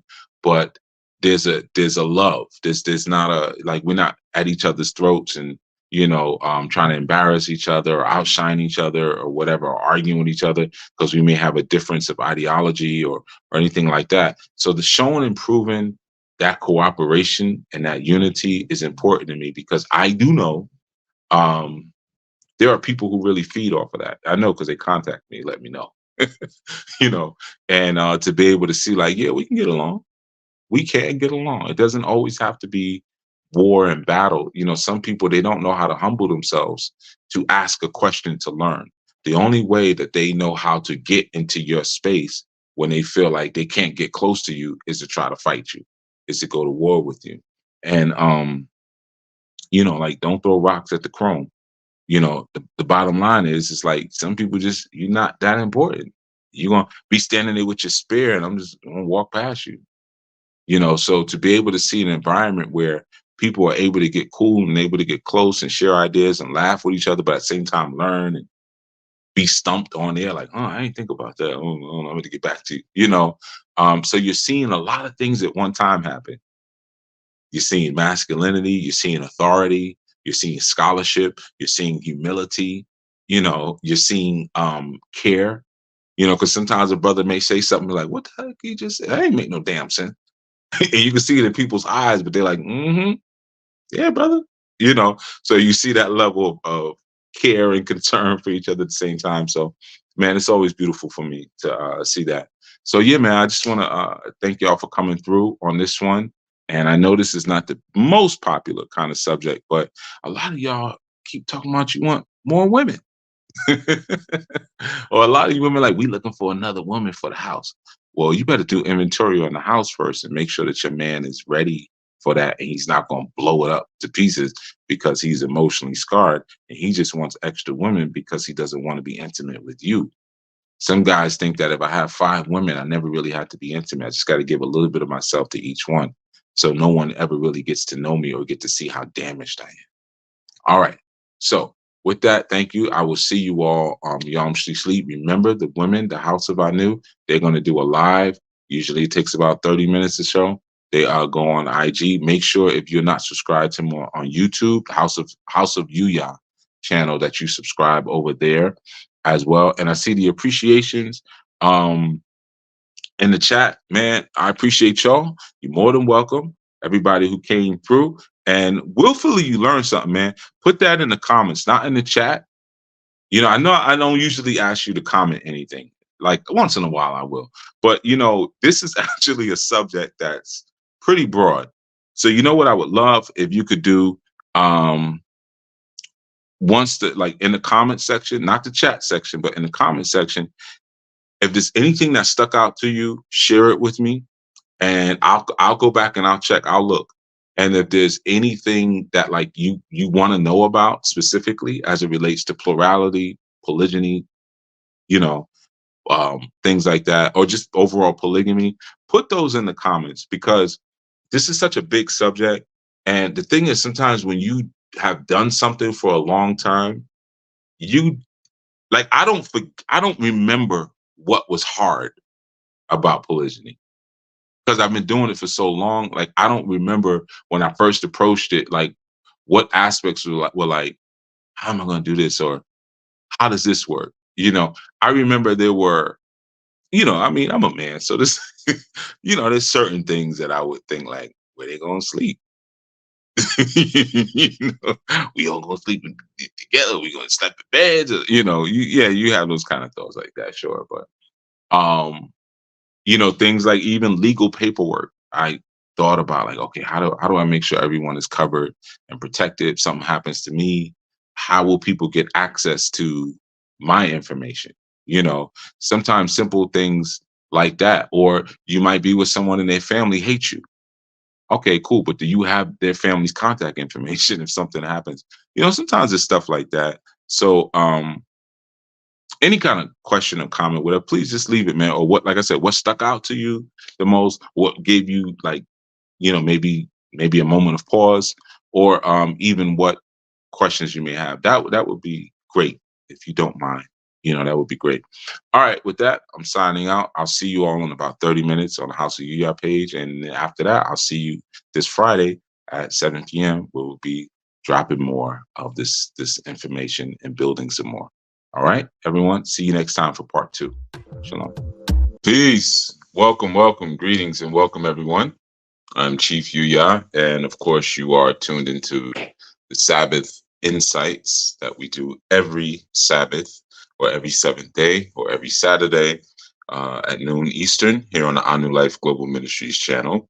And I just want to welcome all you. I see the ones in the chat. Thank you. I was checking real quick to make sure I could be heard. So give thanks. Thank you for letting me know that you can hear me. And of course, welcome. I'm scanning. I see some of y'all started rolling in already. So welcome, of course, to this experience. And thank you for those ones, of course.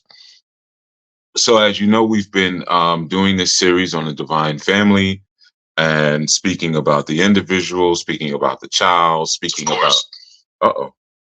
about what actually makes a divine union. Is it a contract? Is it a covenant? What is it? Is it just the sex? What is the purpose of the sex? So forth and so on. We've gone through those different things. And now we're speaking about a marital format known as polygyny, right? And last Saturday, I did a session where we spoke about the mindset, the poly mindset, as opposed to just getting into the mechanics of it, or even the defining terms, because there's been so many different people now who have come forth, which is great, and have started to share information or maybe even some of their own personal experiences about living a polygynous lifestyle. So sort of like simple things like having to speak about, well, it's polyandry and then there's polygyny and then there's we don't really have to break that down as much as we used to have to, because it's more of a more common sort of term in this day and time. So what I wanted to speak about this strong is the dangers of polygyny, the dangers of, or polygamy rather. because oftentimes, especially as one who is approaching it from a positive perspective and from a perfecting perspective, and the reason I say positive and perfecting, because, a lot of times when you mention a lifestyle, even it could just be veganism, or you mention a family style that seems alternative to Western domination and Western rule. People begin to, they feel it's important that they take it upon themselves to share with you all the things that you probably didn't think of, which you probably did. But, there's an assumption. Well, did you think of this? Did you think of that? What about this? What about that? Um, and so as a person who is engaged in it, one of the important things to understand is that it's a perfecting process. So you approach it with positivity. It doesn't mean that you are living out a perfect relationship or perfect polygynous marriage or even a perfect monogamous marriage, but you're approaching it with positivity. And that's the most important thing. No one does anything, completely unblemished and right all the time. That's just an unrealistic expectation. So to put that sort of thing on polygyny, or to put that sort of thing on monogamy, on anything that someone wants to do, it's very foolish, and it's intellectually dishonest. So I approach relationships and marital systems from a positive perspective, and from that positive perspective, I work for positive outcomes. And sometimes there are mistakes made, and sometimes there are victories. That's just a part of life. Nothing we do necessarily is without its own ripples and valleys and peaks. All right, so let's get into some of the dangers. Now, I listed some of the dangers of polygyny, and this is important. And before I start, I want to make it very clear to especially some of the men who are listening. You got to learn to, like I shared recently, you don't walk into flight. So I know a lot of the guys are very interested in how they bring women into their relationship, or how they get 2 or 3 women. But please, I hope you paid attention to the other aspects and the other things that I mentioned, as far as having a good vocation, as far as being emotionally mature, as far as being industrious, as far as understanding the mind of a servant that's necessary in a man. I know that people tend to want to skip the line. And especially when you come out of culture communities, that is a common phenomenon, because, I can just jump into the culture community and say all of a sudden I'm a priest, or I'm Baba this, or I'm Mama that, or brother this, or sister that, queen this, king that, and not actually have any real experience or real credentials. But that's an environment and a community where there's no regulation. There's no imaginary council of elders that's going to drop out of the sky and say, wait, you did that wrong, back up, so you could just get away with anything. So even in polygyny, there are people like, well, I want 2 queens. Okay, well, you can go get 2 queens, but you may not be qualified in everyone's eyes to just go jump out there and do that. Not that you need anyone else's qualifications, but don't necessarily think that you're going to be validated. I have had men say that to me before, well, brothers with harems like us. And these are guys who don't even really have real vocations, don't even have homes to put women in. They have no game, no understanding of economics, no understanding of law, no understanding of investment. I had a guy who said that to me. And I know for a fact, he's about 45 now, and he got his first credit card last year, and I'm not saying that having a credit card makes you a man, but it's like, if you didn't even understand how to get a credit card, and you talking about brothers like us, and I had a credit card at 18, no, we're not the same. The experiences and the time and the work that I've put in to understanding women, to understanding myself, to understanding seasons, and to understanding the priority and importance of these things is much different. So it's easy for anyone nowadays to jump out and just be like, yeah, I want this, I want that. But I advise you, younger and older men, don't skip steps.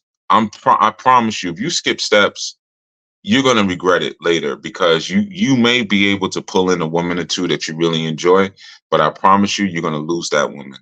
You're going to lose it. And for every woman that you lose, especially in a polygynous household, you you chip away at the morale of the women who are still present. So that's a very important thing that you got to understand. For you, it might be like, all right, well, I'm used to having women and breaking up with them, but women get very attached. So you want to make sure that you're creating sustainable relationships. And in order to create sustainable relationships, you have to follow the steps, man. Just jumping out there, and you see that in the Ifa community so often. People just, I'm a priest now. You know what it takes to truly be a good priest, a good minister to the people, you know. So don't skip steps, man. Don't skip steps. All right. So first step, the dangers of polygyny, the dangers of polygamy. I'm gonna use both terms. They're not interchangeable, but I'm gonna kind of maybe say them interchangeably here and there. Polygamy is dangerous to poverty. It's dangerous to poverty. Um, Traditionally, in many of our systems, our children were considered to be our wealth. Our children are our inheritance. That's why often you'll hear me say, one of the difference between, we'll get into this later, the concubine and the wife is the concubine receives no inheritance. So often you'll find that in certain systems that the concubine, if there's a breakup, or she goes and gets married to someone else, or she's divorced, the children are not going with her. The children are staying with the father, because she does not receive an inheritance, right? That's just one little small example. But especially in societies that were agriculturally based, and agrarian societies, the more children you had, the more hands you had to work the land. The more help you had to work the land. So having more children means that one is able to expand their wealth. So generally, if you're in a polygynous relationship, you may get wife A. She may be impregnated with your seed, and during that time period that she's impregnated, of course, she can't be impregnated again. But then you have wife B, and you have the potential to impregnate wife B. So theoretically, you could, be having 2 or more children at a time, consistently. So just the pure mathematics and the multiplication of it all shows that you have the ability to produce more children underneath a polygamous or polygynous situation. And of course, there's less wear and tear on the woman's body. I know that many of us have these family stories where we've had mothers or grandmothers or great grandmothers who had 10 children, 12 children, 14 children. That's really not healthy for a woman. Once you get beyond 3 to 4 children, a woman's body begins to break down. Okay. So there is proven science and studies that have been done on that. I know people say, well, my grandmother had 10 children. She was all right. Well, okay. Again, we got to have an understanding of science, especially as men. If you're going to have a family, there has to be some intelligence behind the things that you do. All right. Okay. So another danger to polygyny, another danger of, polygyny is family vulnerabilities. Polygamy is very dangerous to family vulnerabilities. When you have a polygynous dynamic, you have greater protection. Imagine the ability to have more sons. Let's say if you have 2 sons, and those sons have 2 sons. Now you have 4 men in the family. So just the reality of that. Actually, you have 7 men in the family. Excuse me. But just the reality of that, the multiplication of males in your family immediately, it creates protection on various levels. So that's some of the physical protection that it creates. But for the woman, it also creates protection in the sense that there's more eyes. There's more eyes on the children. There's more eyes on her. There's more eyes on her man. And that's why it's always very laughable when people say, well, you want to engage in polygyny or polygamy because you want to have a bunch of sex. And the reality is, outside of polygamy, if you just live your life as a single man, you will have way more access to women than you would, because living a polygamous lifestyle, this is many marriages. So let's say if you're married to 2 or 3 women and you see another woman you like, but you really just like her sexually. So are you going to now go back to your wives and say, look, I see another sister. I saw this sister on Instagram. I want to slide into her DM and I want to get to know her. Well, why? Like, how will she improve the family? Is she good for the children? Yada, yada. Nah, I just like how she looks. You probably would face some level of tension. I don't even want to just use the term resistance, but you might face some level of tension in that sense. And you'd be like, it's not even worth it. But if you're a single man, you'll just go slide into the DM. You'll just go do whatever you feel like doing. So this concept that men engage in polygamy so they can have more sex, it's very stupid. And, people are just they're used to saying very stupid and foolish things whenever you start to buck against the Eurocentric mindset and the Eurocentric dynamic.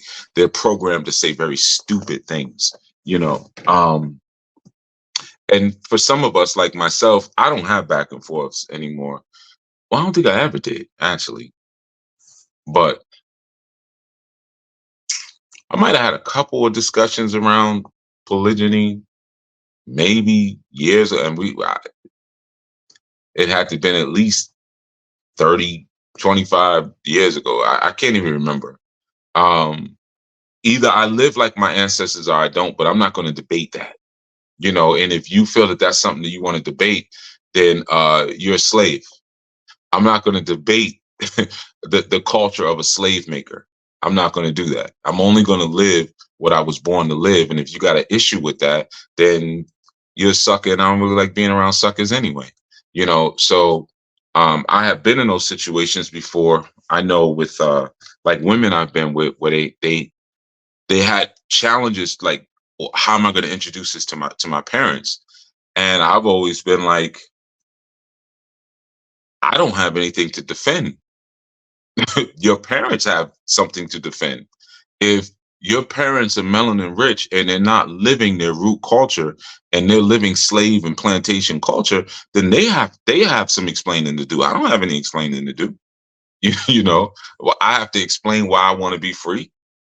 Like I got to defend and show proof why it's okay for me to want to live free and no longer be a mental slave. That's a problem.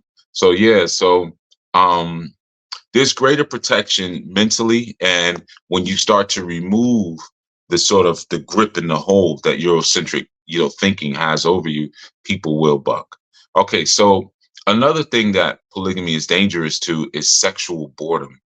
Polygamy is very dangerous to the concept and the ideas of sexual boredom, because there's a sexual fulfillment that comes from polygamy. It's instead of a man suffering from sexual frustration, if he's poly by nature, some men are poly. They have a poly mind by nature, and you squeeze them into this mono-minded cast and this mono-minded avatar, and they go crazy.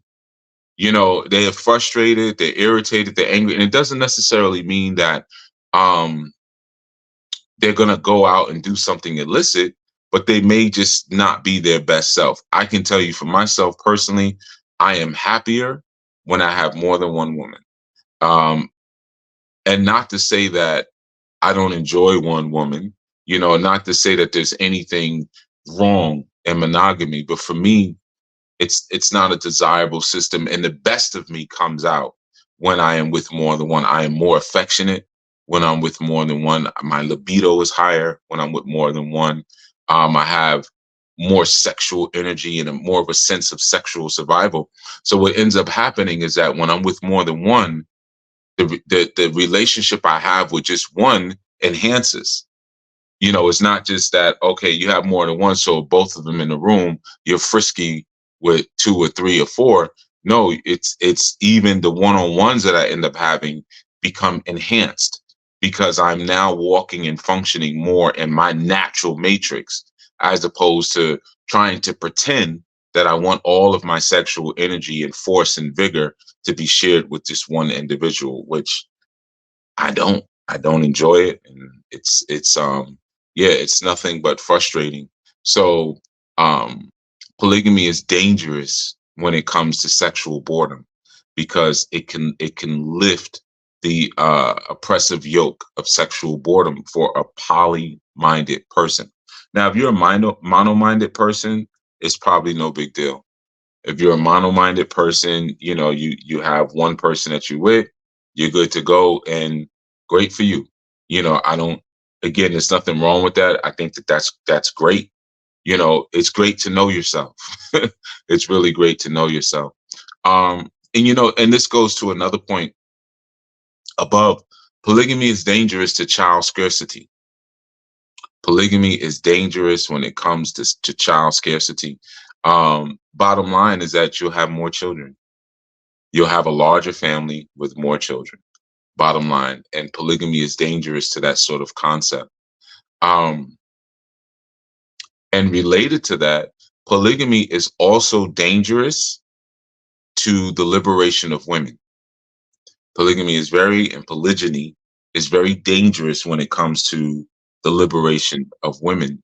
And the reason being is that in a polygynous environment, it creates room and space for women to pursue their pursuits and to follow up with their goals that they may want to do in life. You may have someone who's always wanted to go to school, or who's always wanted to pursue, certain training or certain vocation, or who may have a certain passion project that they've always wanted to pursue and have never had the opportunity to do so because of their responsibilities based on their everyday utility. So having that space and that time to say, okay, well, because we oftentimes we cite, well, someone can now watch the children and stuff like that. But sometimes it's things that are even more looked over than that. And I know from my own experience, sometimes it's I want to go visit my aunt, but I need someone to walk the dog or someone to water my plants. Things like that. Sometimes it's not as deep, or just having someone to drop me off at the airport because he's at work or he's away on business, and I got to get to the airport and get picked up from the first. Sometimes it's very simple things like that. It's not as deep as just oh, when you're in a polygynous relationship, you have someone to help you with these babies. Come help me with these babies. That's often the idea that sort of comes up a lot, is getting help with the babies. So that's one thing, right? Let me just do something real quick. Okay. And then we have the concept of uh, polygamy being dangerous to marital stability. You'll find what's very interesting when you look at the statistics of it all. And European countries, as well as in America, you have the highest divorce rates on the planet. Think about that for a second. European countries, or Europe, and America has the highest divorce rates on the entire planet. So you'll find that in polygynous nations, there's less divorce, right? So the killing of the culture of divorce is inherent in the sciences and in the nature of polygyny. Because divorce, especially in America, is its own culture. People speak about it in a very casual sort of way, in a very comfortable sort of way. This idea of getting divorced, being divorced, and if I don't like it, we'll just divorce. Let's get these prenups in place, so that we were already prepped for the divorce, so the divorce is nice and smooth, and I can hurry and jump into the next situation. And polygyny begins to break apart that culture of divorce. So it's very dangerous to marital stability. Polygyny is. You'll find also that polygyny is dangerous to Western indoctrination. It is a problem, unfortunately, for those who are seeking to promote and advance the culture of Western domination. Polygyny is dangerous to Western domination. This concept of, like, when you bring up polygamy or polygyny, it's a sin. Polygamy is a sin. That's a result of a colonized mind. Colonized mind says something like that. And most importantly, a colonized mind who has a misinterpretation of Christianity will say that polygamy is a sin. This is a response from brain sullied people. And I think it's important to make a distinction between someone who's brainwashed and someone who's brain sullied or brain dirtied. So a person who's brain sullied will immediately just say, well, that's a sin. Where? Show me. It's in there. God don't want that. And if you say something like that, well, give me the scriptures. They'll change the subject. Well, all right. Okay, wait. I may not know the scriptures right now, but do you think God really wants that? God made Adam and Eve. It was just, they'll just start talking in circles. And it's important to know, like I said in previous segments, this is a marital system for smart people. It's not for dumb people. Dumb people can't deliberate on a truth or express a fact without playing mind games. That's things dumb people do. They move the goalposts, they twist words, they try to put words in your mouth, things like that. I would strongly suggest, man, that this is a marital system that you have any interest in. Start to remove the dumb people from your circle, because you're going to start hearing very dumb things, which can be a bit frustrating, but it could also be an embarrassment because you realize, man, I got a lot of dumb people around me. Okay, so polygamy is also dangerous to indecency. It's dangerous to indecency. One of the things that polygamy and polygyny requires, in a real sense, is moral maturity. Moral maturity. It brings out things in people that they probably never wanted to be brought out. You'll find a lot of times when you ask people about polygamy, one of the first things they'll say, like especially women, I'm jealous. I can't share my man. I'm jealous. And people will say, well, like, that's a natural human emotion. Everyone's jealous. No, that's not natural. It's not natural to feel like you own a person, because jealousy comes from a sense of ownership. I own you and I have to control every movement and every action that you do. And if it doesn't align and agree with where I'm at emotionally and my level of maturation emotionally, then I have a problem with you. I'm going to now perform acts of jealousy. That's not natural. That's not natural. So you'll find that there's a moral maturity that comes along with polygyny. The reality is that unmarried women between the ages of 25 and 35 are increasing. And many of those unmarried women who would like to be married and who would like to have families, they have already had sexual relations with 10 plus men, and some of that count of that 10 plus has already been with guys who were actually married. They've already committed, these acts of adultery already, many of them between 25 and 30. So there's a immorality that exists among many of our young women as a result of them buying into a culture, buying into Megan Thee Stallionism, buying into a culture of the propagation and the promotion of the slut. It's the slut, it's the swipe right culture. So as a result, we have a lot of women between those age groups who are uncovered, unmarried, and just outside, right? So polygamy is a danger to indecency in that sense. Polygamy is also a danger to loneliness. This is a very important one. You think about the amount of women who are outside, and I'm going to use that term outside a lot, who have no family to take care of. They have no man covering them. They have no family to expand. They're just outside. That's a huge thing. So polygamy is a danger to loneliness, which is a phenomenon that many people are experiencing and they're quiet about it. In my capacity, in my role as a spiritual guide and counselor, I hear these words a lot. I'm so lonely. I'm so lonely. But of course, they don't. People tend not to share that with larger audiences. But I tell you, it's very common. Another thing that polygamy is dangerous to is interventionalism, and I think for some of us, it depends on what kind of man you are. This is an important one. Spiritual union is just that. Like you hear me singing the song, "This is holy love." That's the first line that I say. This is holy love, right? So people may like they'll say, "Oh, polygamy is a sin." Shut up. Like, go read, and then what you read, break down what you're reading. Don't skip over words that you can't pronounce or you don't understand. Look up the word.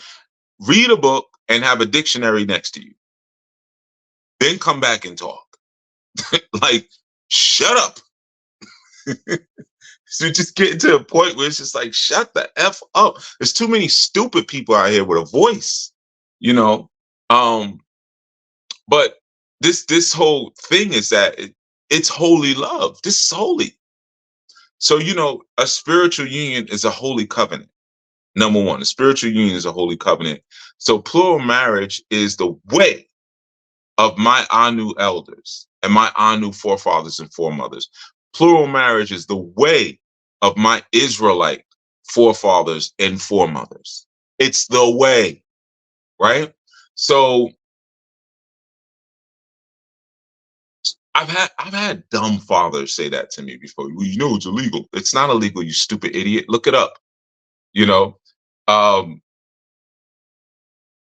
Polygyny and polygamy is older than July 4th, 1776. Okay, so if you think about Eurocentric domination or Western domination, let's put it that way. Western domination didn't even begin to around 1500 AD. That's when Western domination started to really take a foothold, right? And if you think about this for a second, 1500 AD, then you have America 1776, right? So people say, now let's look at some of the great kingdoms of the past of dark-faced people. And when I say dark-faced people, I'm not just speaking about Africa. I'm speaking about people in the East. I'm speaking about some of the early dynasties in China. These are dark-faced people, right? Which are much older than 1776, are much older than the 1500s. You see? So when people start to create this moral sort of reference point, it's a very new reference point based on the activities of very new people who, let's just face it, are evil goddamn people. Are evil people.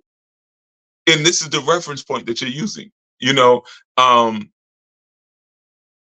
think about the population in West Africa and Ghana, right? Now, we know that the Ashanti Empire, that was established around 1701 by Osei Tutu, right? The Asafuhin Osei Tutu. But that's 1701, right?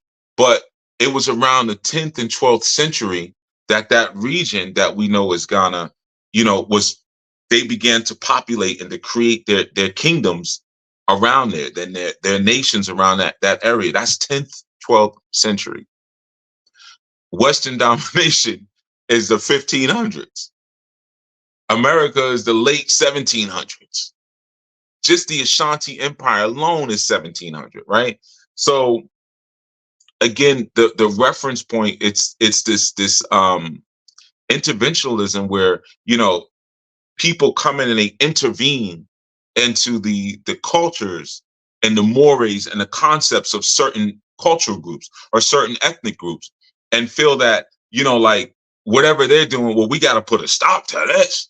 We have to intervene. We have to bring our military might. We have to bring our political might. We have to bring our economic might, and we have to intervene in the natural way and the natural flow that these people have been utilizing to not only survive at a level that is much higher than how we've been surviving, but to perpetuate a higher standard and a higher quality culture.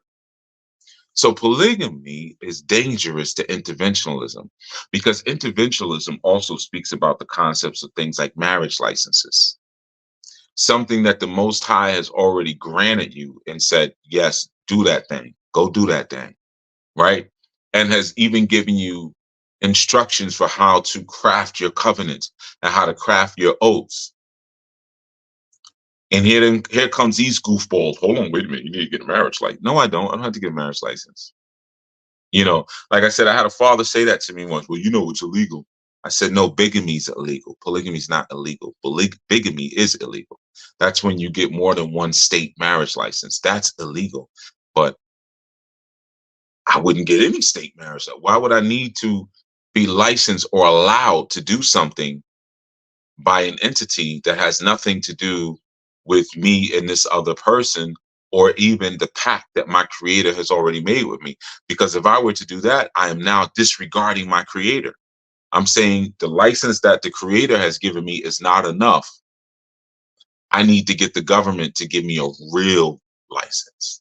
Okay. So in that sense, polygamy is dangerous to also Eurocentric patriarchal rule. It's dangerous to Euro patriarchal rule, you know, and that's because polygyny establishes a family shape that acknowledges the man as the head and extracts um, the Eurocentric body or the Eurocentric thought, or more importantly, the Eurocentric authority out of the midst of the family when it's done properly. When it's done correctly, the mindset of the European is immediately removed. You know, so the concept of the Euro-patriarchal mindset, it doesn't exist within polygyny.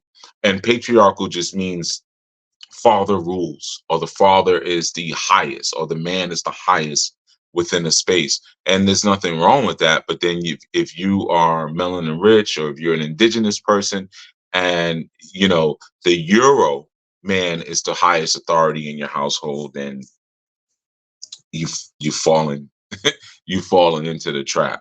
So polygyny is dangerous to Euro patriarchal rule. Um, in that sense, and related to interventionalism, polygyny is also dangerous to hegemony. I mean hegemony. And in that sense, it's the I would say the interventionally again, or the militaristic rule that may exist inside of the home. You know, and that militaristic rule, or often that political rule, um, it doesn't allow you as a polygynous family to exert your own boundaries. So when you have that sort of rule within your home, you have other people, like I said, whether it's militaristically, and when I say military, just think about your local police force. You know, um, you have other people who are using their political might, or their military might, or even their economic might, and they're using that to establish what the bounds and the structure of your relationship and your marriage and your family is going to be. You know, so it's very dangerous to that sort of concept. Um, this is kind of relates to the concept of loneliness, but polygyny is always very dangerous to keeping women in isolation. It's very dangerous to keeping women in isolation. Um, when you have no one to confide in, uh, that usually means that people will end up being, and this is just biology. When we have a lack of people to confide in, we tend to be less energetic in life. We tend to be less happy. We tend to feel less alert. We tend to feel less calm. We're more tired. We're more depressed. So oftentimes a person may have strong networks in life, but they lack significant bonds with others.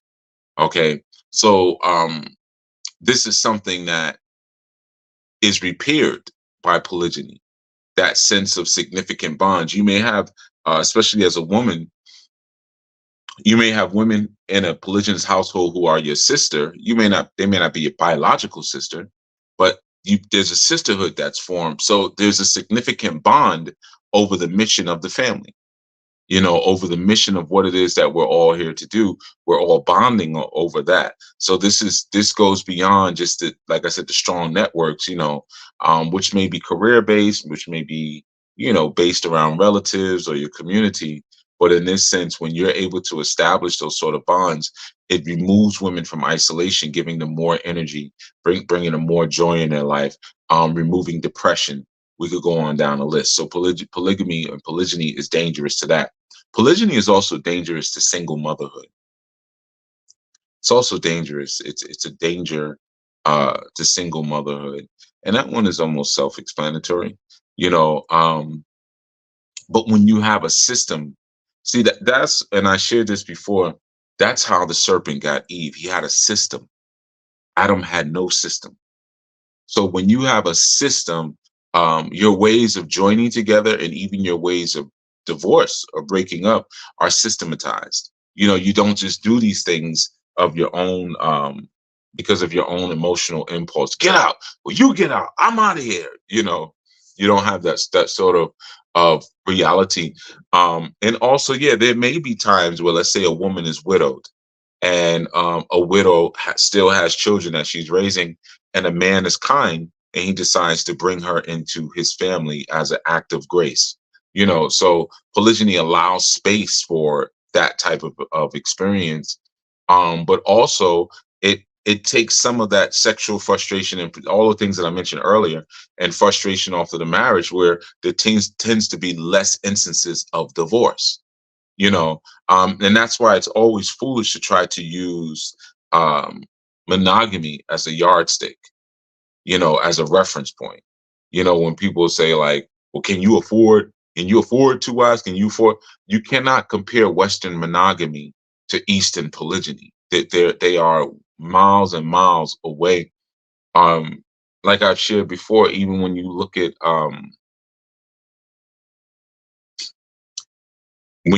the way marriages are done, just the ceremony itself, the wedding ceremony is barbaric. The throwing of the rice, which was signifying the throwing of rocks, when the man would come and steal the woman from her clan, and the family would raise up and throw rocks at him. This is barbaric. The whole thing that the father is walking down the aisle and bringing the woman to the man, that should be the opposite. The father should be there with the woman standing, and the man should be coming to get the woman. You see, these things are so foolish. They're so silly. Even when you have a priest saying, I join you together, I now join you. Where'd you come from? Are you coming in the bed? Like, is this going to be a threesome? Like, how did you get in the mix here? So there's a lot of backwardness in that sense. Also, polygamy and polygyny is dangerous to fratricide.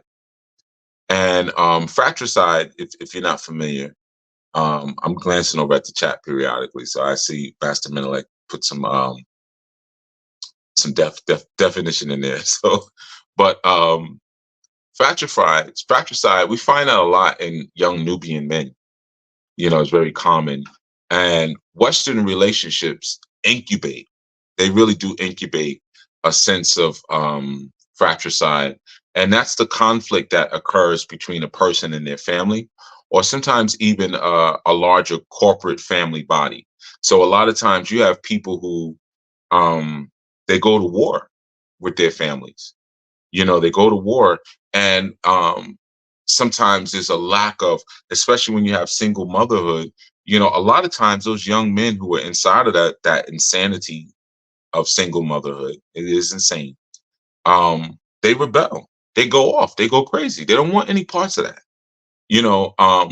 So having a polygynous household where there is a strong male head and there is a strong man at the helm of this entire ship helps to show that young man where his place and his reason is within this corporate body. So there's less fratricide, whether that be on the woman's part as well. Sometimes she goes to war against her family, or her family goes to war against her.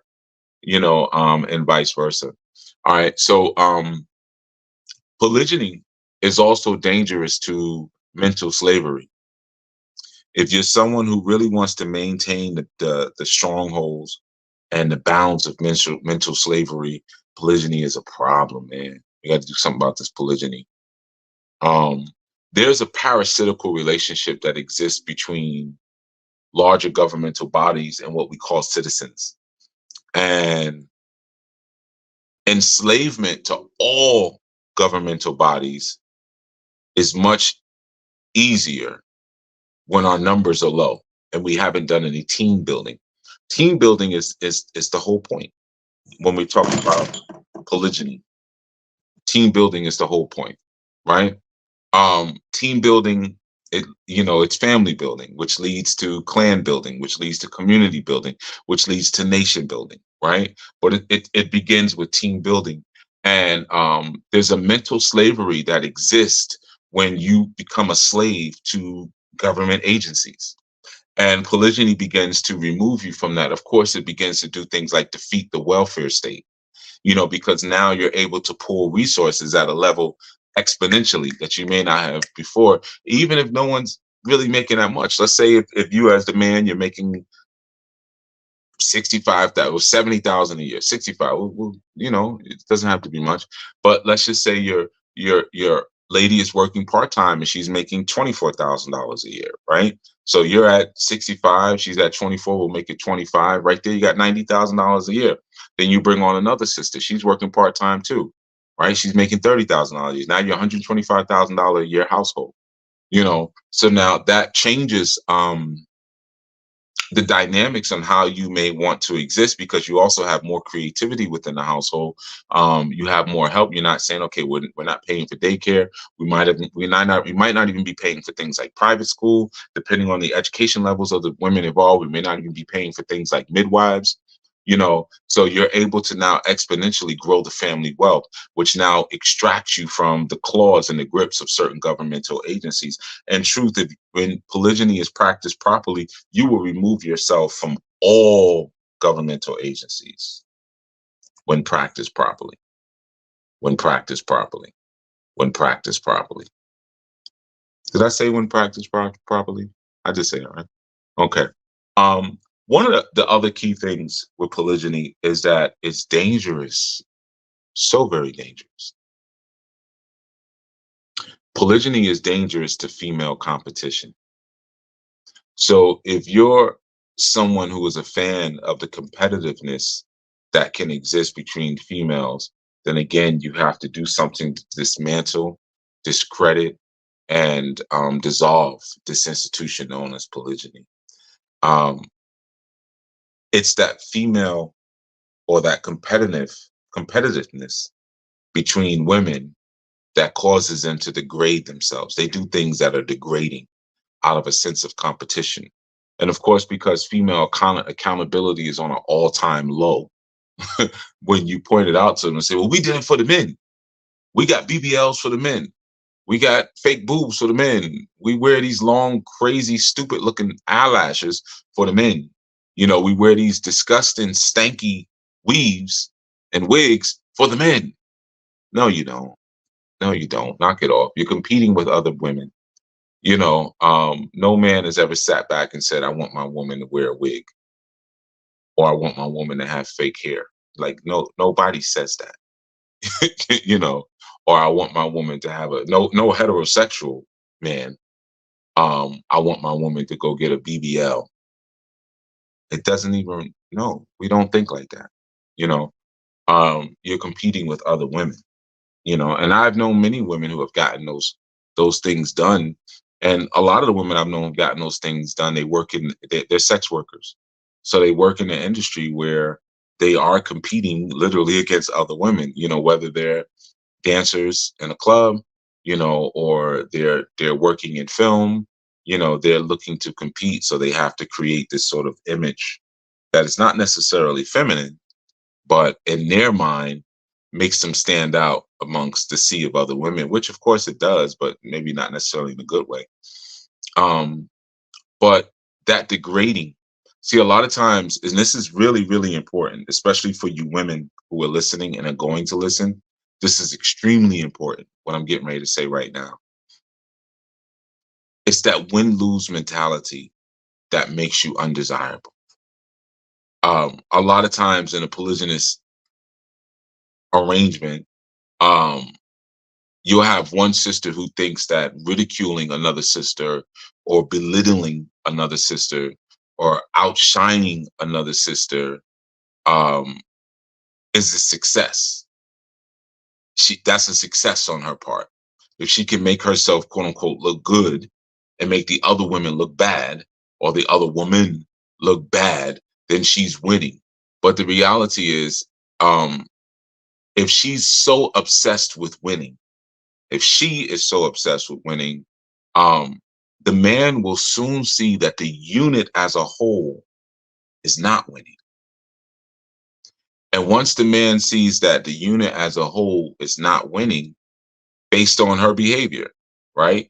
But well, I told her, because sometimes women have a low key way of throwing shade and they unfortunately still think that we men that we're stupid and we don't know. Like,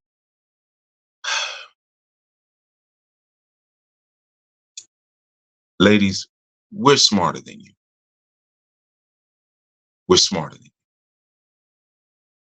We're not just bigger and stronger than you. We're also smarter than you. Just because you're slick doesn't mean you're smart. This is this erroneous idea that has been pushed where people say that women or girls mature faster than boys. There is no scientific evidence to that. Girls do not mature faster than boys. But I tell you what girls do. Girls learn to be devious sooner than boys do. Girls learn to be manipulative, flirtatious before boys learn it. And they grow up thinking that that means I developed because my maturity and my developing is my ability to be slick and to outslick other people. It doesn't mean you're smarter. It does not mean you're smarter. I showed a clip recently on social media of Vivica Fox. She'll be 60 this July. And you could see the desperation in her voice in this clip where she's saying she wants a partner. She wants to be married, you know, and, she's it's just desperate, just pure desperation. Um, and who knows, she might find some guy who's 70, 75 years old. That would probably be, the range who would be willing to, take her on, or some young guy who she's gonna have to pay to take her on. I'm not saying that, oh, she'll never because it's Vivica Fox. Who knows? Some there's a lot of dumb guys out here, man, who won't realize that like that's not what you want. I know she's not set it off Vivica Fox. You know what I'm saying? She looked more like Offset. Like that's not what you want. So that's the thing, man. That competition causes the woman to lose in the end because she's so obsessed and she's so much about like, yo, I'm gonna make this one look bad. I'm gonna make myself look good. As if the man is so stupid, he doesn't see what she's doing, and he's so stupid to believe like, wow, it wasn't until you showed up that I was now able to see all the holes and all the vulnerabilities in my household. Thank you for coming. Now you're showing me how horrible all these other women are. Some of y'all really think we're that stupid.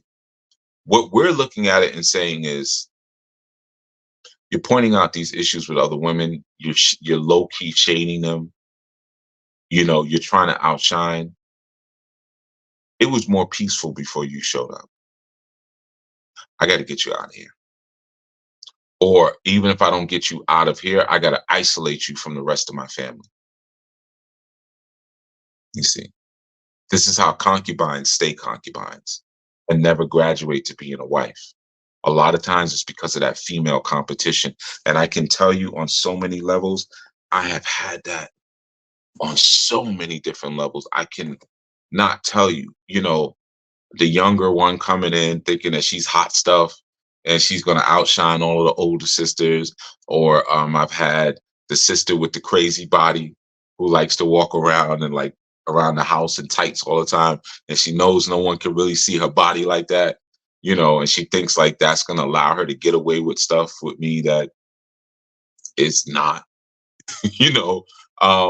The list goes on, man. One who has a little bit more talent, maybe she can have sisters who can sing, or sisters who just different things, man. And I don't really care about any of that. That's the part. And once they realize like he's not even responding, that's when they get frustrated. This isn't working, you know. So I just tell you, you got to be careful of that female competition. And when you see it, you got to nip it in the bud ASAP. You can't be in love in polygyny. You can't be in love where you don't see what's going on, where you're too scared to say like, hey, the F are you doing? No, we don't do that up in here. Sit your ass down. Go over there. Go to no, you're not going to be over here trying to embarrass people or trying to belittle people or make people feel less than. They've already accommodated and made space for you and this family. You acting like a goddamn fool. Go sit your ass down.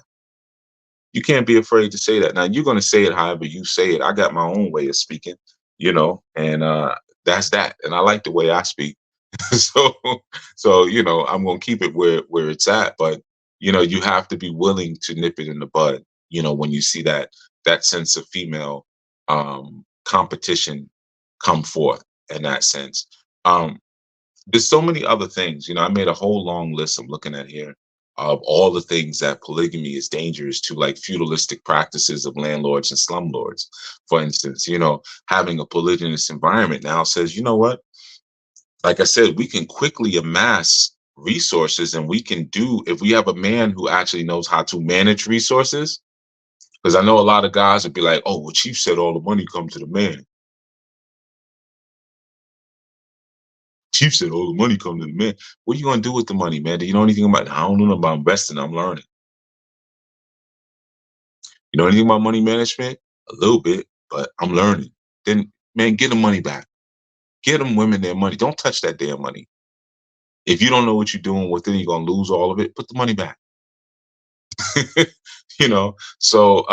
But you start to see, man, in that environment, man, hey, we can quickly get land. We can quickly build on this land. We can quickly start to establish some real wealth in our lives because of we're working as a team. But that's, again, when you remove that sense of female competition. And sometimes I've seen in very sick ways where males will promote the competition between females to get them all working to please him, which is super weak. That is super weak. Yeah, it's usually a guy with no vision. He doesn't understand that, these women don't have to be friends, but the closer they are to it, the more we can actually get done as a team. And it's different, you'll have different components of your team, man. Sometimes you'll have one group of sisters who this is a crew, and then you might have what I call satellite sisters.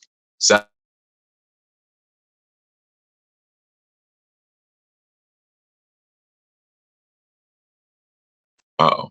Okay. Yeah, for various reasons. I know my live just went out for a second. But for various reasons you may not bring those sisters around, right? But and that's not always great. Sometimes you have to do that. You have to keep a sister on the outskirts because she may not know how to act. She may not be cooperative. She may be toxic on some levels, but on some levels she's good for you. We're going to get into that when we start talking about concubine versus wife. But it's never as good for her as she thinks it is. By acting stupid, by showing off, by trying to belittle people, by trying to outshine people, you're going to slowly marginalize her. You're going to slowly marginalize her. And she's going to feel like, well, I'm not really in a polygynous sort of matrix here. It's just me and him, and I barely see him because he spends all his time with the women who actually do act right. So damn, I done messed up here. I done carved myself out of the party. Like I got voted off the island, because of my behavior. So that's a very important thing. You got to be really sensitive to that sense of female behavior. All right. So I'm going to do another part to this. I'm keeping this one brief because I listed so many things, and I know that there are some questions that came in regarding polygyny, and I'm not going to answer them right now. I'm not going to answer them on this channel. I'm going to answer those questions on the House of Yuya channel, the House of Yuya YouTube channel.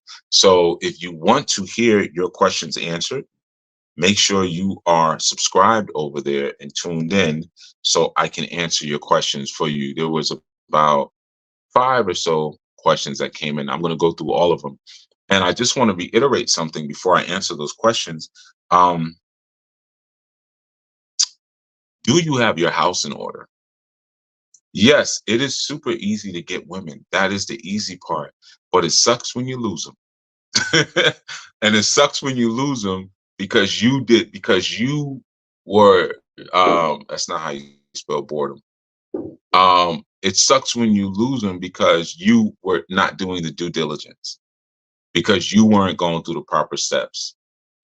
So you want to make sure that you put things in place first. And I've spoken about all the things that need to be in place before you even begin to think. Not to mention, some of you do need to be monogamous for a couple of years. If you have a woman, you need to get into that groove and learn how to feed into and to see the greatness in each other's eyes for at least 5 years or so before you say, okay, let's bring another sister in, depending on what you're doing. Now, everybody is different. But that for some of you, that needs to happen. And for vast more of you, this may not even be what you should be doing. Like I said, if you're not poly-minded, then leave it be. If you are a mono-minded person, there's no shame in that. The greatest thing that you could do is just have a healthy, loving, powerful, conscious family. That's the best thing that you can do. You don't have to have 4 or 5 different wives, or 2 wives or 3 wives. That doesn't mean now you have validated yourself as a man and a lover. That's not what it means. But can you maintain an institution? Because the reality is you might have 1 wife and you might have 3 or 4 women who work for you, right? That's poly by nature. If you're managing everybody the way you're supposed to, that's poly. So there's so many different ways that it comes about, but unfortunately people's minds immediately just go to sex, threesomes and foursomes, and you clean yourself off in between, you gonna spread diseases. They just start making up very stupid and very simple things that really make no sense, but they never speak about how polygyny is dangerous to the warehousing of Black children in daycare centers. Well, celebrate that, or how it's dangerous to the privatization of the community's health. It's dangerous to the privatization of the community's labor. It's dangerous to the privatization of the community's wealth as well. Yeah, it's dangerous to that. So people don't really tend to speak about that as much. Hell, you know what polygyny is dangerous for? It's dangerous to these pimping preachers out here. It's a big danger. That's why most of these pimping preachers would speak against polygyny. You see, it's dangerous to drug abuse among women. It's dangerous. You see, so there's so many other sciences and parts, and like I said, obviously we're gonna have to do this in multiple parts. I want to give you little bit by little bit, by little bit. And I'm going to answer your questions, like I said, but those questions will be answered on the House of Yuya page. So make sure if you're not subscribed, you go subscribe. I'm not going to tell you when I'm going to answer them. I'm going to answer them very soon. But if you're not subscribed and hit the bell so you get notifications, you won't miss it. All right. So with that, I want to thank everyone for coming through. Remember that we have our retreat coming up in July. Make sure you register for the retreat. We'll be having more talks about stuff like this, more workshops around family, polygyny, things like that, but as well as our choosing ceremony for, those of you who maybe even want to court. You may already be in a relationship and you may decide, man, we didn't do this thing right. We didn't get together right. And let's restart it. Let's reset it. We can do something, where we might say, hey, let's court each other again. And then let's go through a ceremony again. So that way we're starting on the right footing. I have done that a bunch of times with people, you know, but experiences like that, where we initiate at retreats, courtings, and things like that. So this is an opportunity for you to be a part of it, you know. So yeah, man. I thank you all for coming through. Now remember, the House of Yuya will be broadcasting live in about 30 minutes or so, and they always do their post segment follow up. If you have more questions or things that jumped out at you, put them in the comments again, and I will do all of them. I'll just do one long video. I'll just do one long video on the House of Yuya channel, and I will cover every single question. I promise. As it relates, and don't think I haven't noticed that this has brought some of you brothers who ain't been around for a minute out of the woodwork.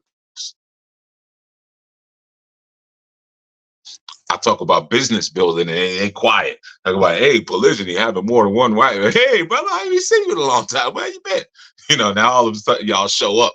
Don't think I ain't noticed. I always say leave questions and comments. Nothing. Leave questions and comments about having two women at the same time. I got some questions. Yeah, so don't think I ain't noticed what you're doing, man. But yeah, so I'll answer the questions either way. I peeped what y'all did, but I'm gonna answer your questions either way. So don't feel any way. But yeah, man, polygyny is a very beautiful thing. It enhances the mentality. It forces you to take a look at your ghost as a man and as a woman, because they ain't nowhere to run. A lot of times in monogamous relationships, we're able to hide some of our sicknesses and some of our demons because we can use other things to soothe over. If I'm kind of foul, I can always bring my woman some flowers or something like that, rub her feet, say, baby, I'm trying to do better. She'll forget, and vice versa. Right. But when you have another set of eyes looking at you, especially if it's the woman who's kind of foul and the other woman is like, look, you can't do nothing for me. I don't want you. I'm strictly staff lead, so there's nothing you can do for me. I see your dirt and you are causing problems in the family, and we're going to address this. You can't run from your issues a lot of times in a polygynous relationship. You have to confront them. You have to deal with them. And that's why it brings out, I say it brings out a greater sense of love and a greater sense of intelligence for all those involved. It is a superior system because the level of love and the level of introspection and the level of accountability that you have inside a polygynous relationship is so much higher because you don't have all of the room to manipulate. You don't have all of the room to deceive people. And you have, like I said, multiple eyes on you that will have multiple perspectives on what it is that you're trying to get away with, So it's a beautiful sort of system. It's a beautiful sort of reality, man. And it's very dangerous to some of the things that I shared. Like I said, it's dangerous to poverty. It's dangerous to family vulnerability. It's dangerous to sexual boredom. It's dangerous to child scarcity. It's dangerous to marital stability. Is dangerous to the liberation of women. Is dangerous to Western indoctrination. Is dangerous to indecency. Is dangerous to loneliness. Is dangerous to interventionalism. Is dangerous to Euro patriarchal rule. Is dangerous to hegemony. Is dangerous to keeping women in isolation. Is dangerous to single motherhood. Is dangerous to fratricide. Is dangerous to mental slavery, and is dangerous to mental competitiveness. It's dangerous to the perpetuation of the welfare state. It's dangerous to feudalistic practices, of those landlords and slums. It's dangerous to the privatization of the community's wealth. It's dangerous to the privatization of the community's labor. Polygyny is dangerous to the upsurge of violent activities in Black women. Right? So there's so much to it. It's dangerous to baby mama drama. I can keep it going. I can go all day.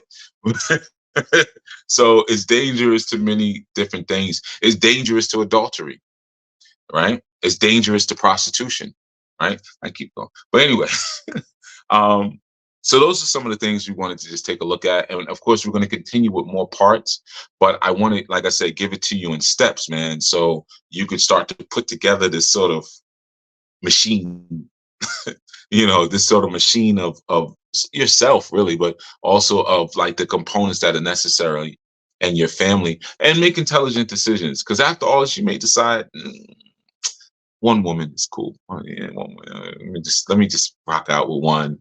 I'm good right there. That's cool too.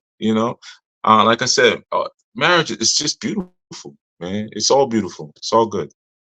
So yeah, so we were building on just polygyny and more so the mindset of a polygynist.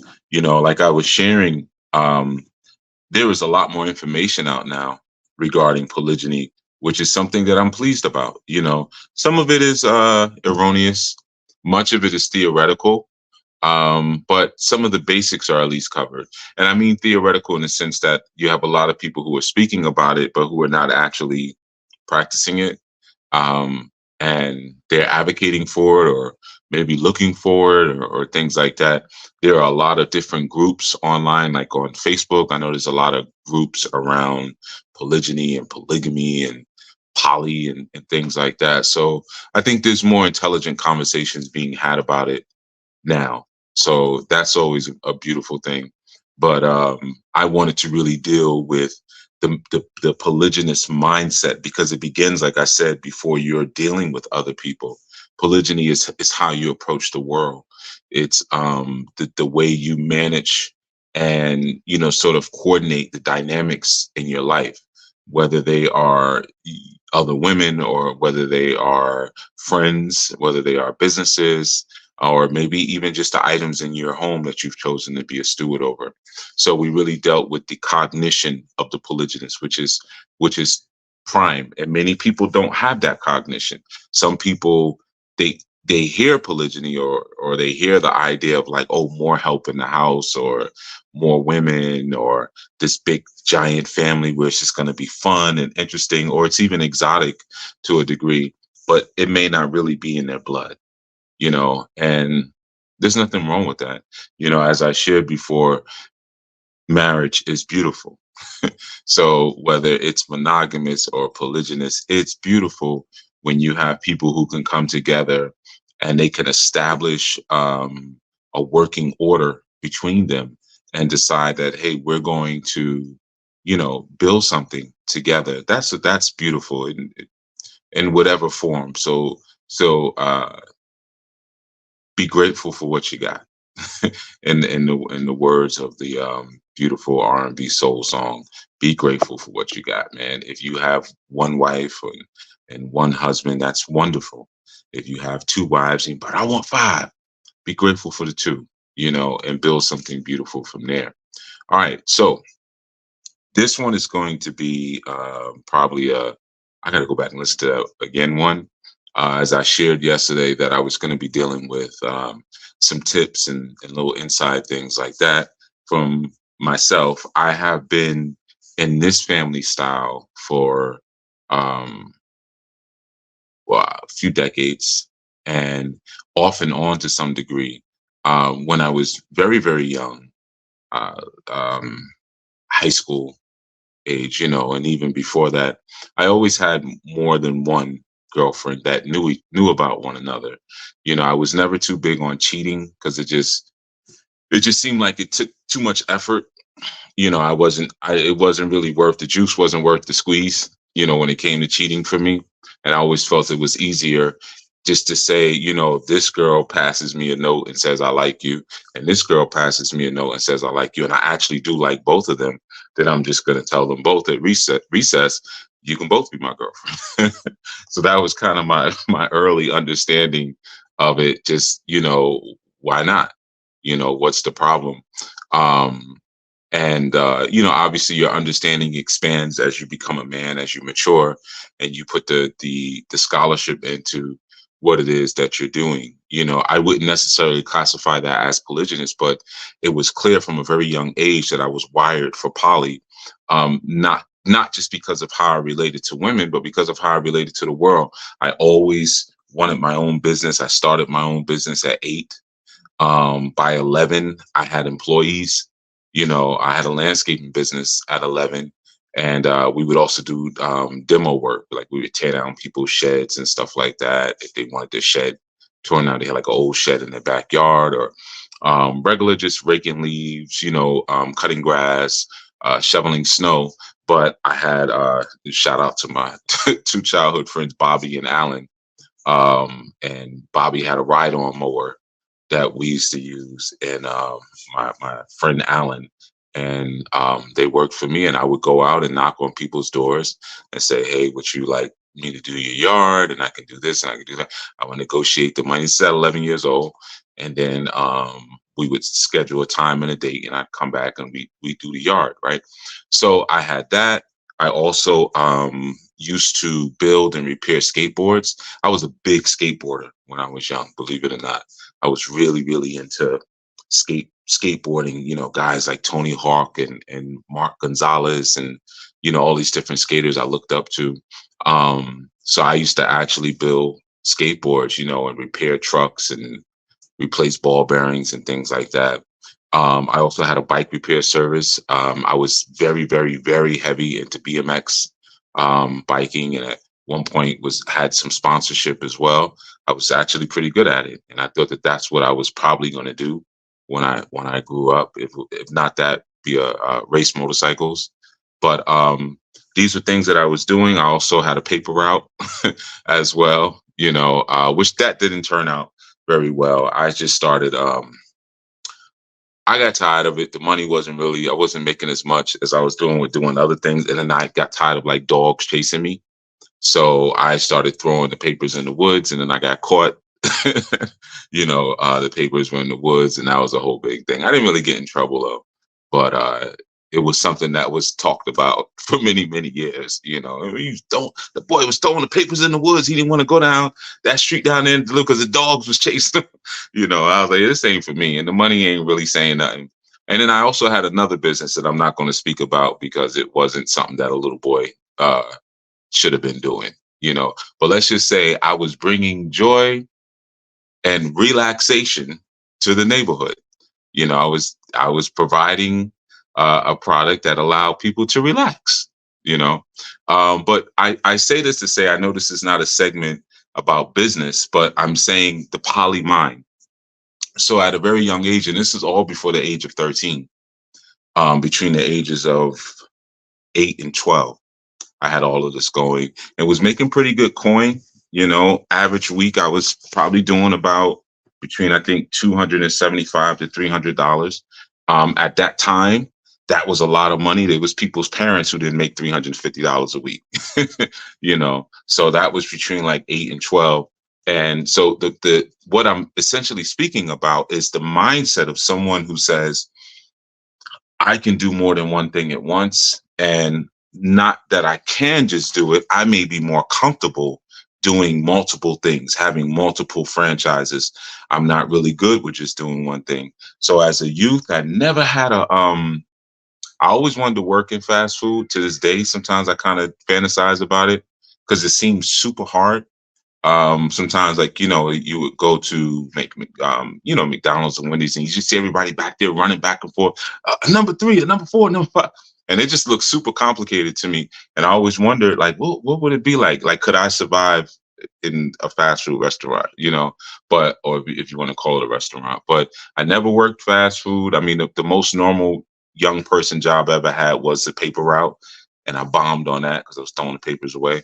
And pretty much from all these businesses, the next thing I did after that, I was a golf caddy for a while. And then I started learning how to cut hair because I didn't like caddying, because there were no members at the club that I worked at that looked like me. And that started to bother me a lot. So I learned how to cut hair, eventually got a job in a barbershop. At 17, bought my own barbershop. And by 1920, I also bought a pool hall. So by 19, I had 2 storefront businesses and was putting my way through college. I graduated high school early. So I skipped some grades. So I used the money from my storefronts to finance my college tuition, right? So I'm not going to tell my whole life story. And I had other things going on. Some things that a young man shouldn't have been involved in, kind of always had one foot in, one foot out, if you know what I mean.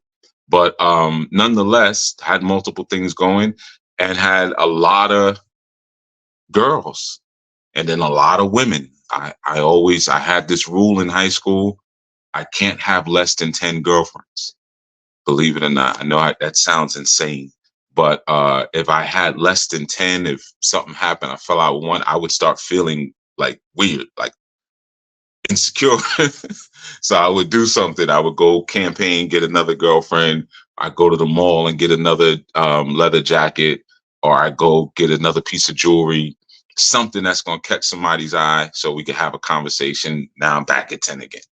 Now, this is not polygyny. All right, that's not polygyny.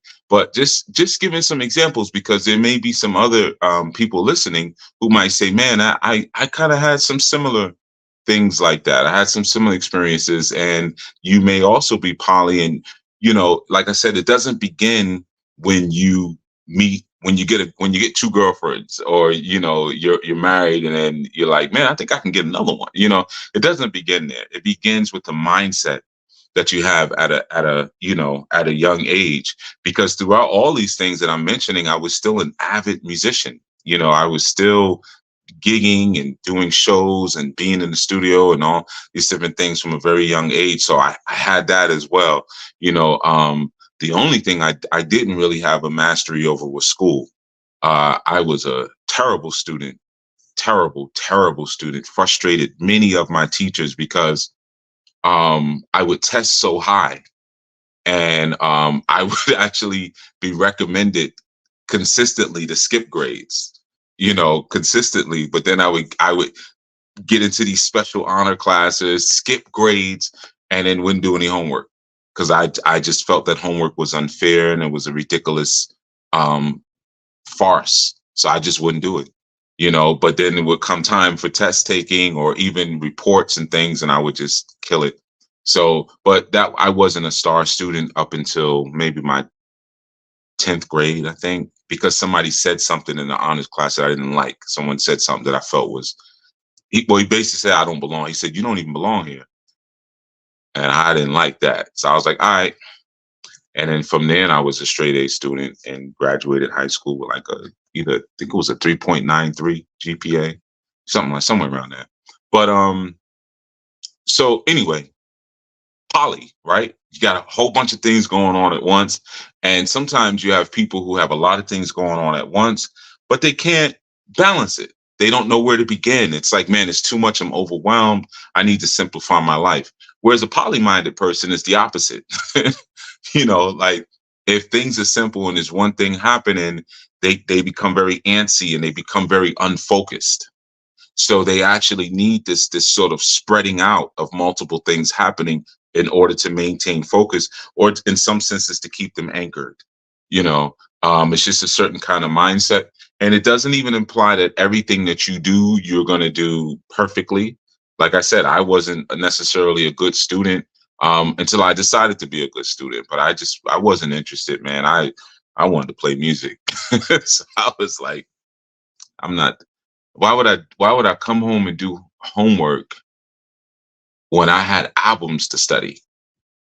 Like I would study the Commodores. That was like, I was in the Commodore school. So I got Lionel Richie lyrics to study. I got to go home and study the Commodores. I got to go home and study Larry Graham Central Station. I got to go home and study freaking Songs in the Key of Life. Isley, but like this was my homework. I would race home to pull out the albums and sit there and be sitting there studying Chick Corea, and Al Jada and Cal Jada, excuse me, and Mongo Santa Maria and Prince, Purple Rain. I listen to Purple Rain every single day. Like, come on, man. I gotta go listen to Purple Rain. I can't be messing around with you with homework, social studies. Get out of here. So, we all have our things that we may shine at, but just because you're poly, and that's an important thing to understand, people sometimes will try to put this implication of perfection. Well, what if this happens? And what if that happens? Well, things happen in any situation. Just because someone's polygynous doesn't mean that they have all the answers to life, right? But it's just a way of being, right? It's just a way that a person may be wired. In Islamic writings, and I like I said, this is going to be a rewind that, I got to write that down.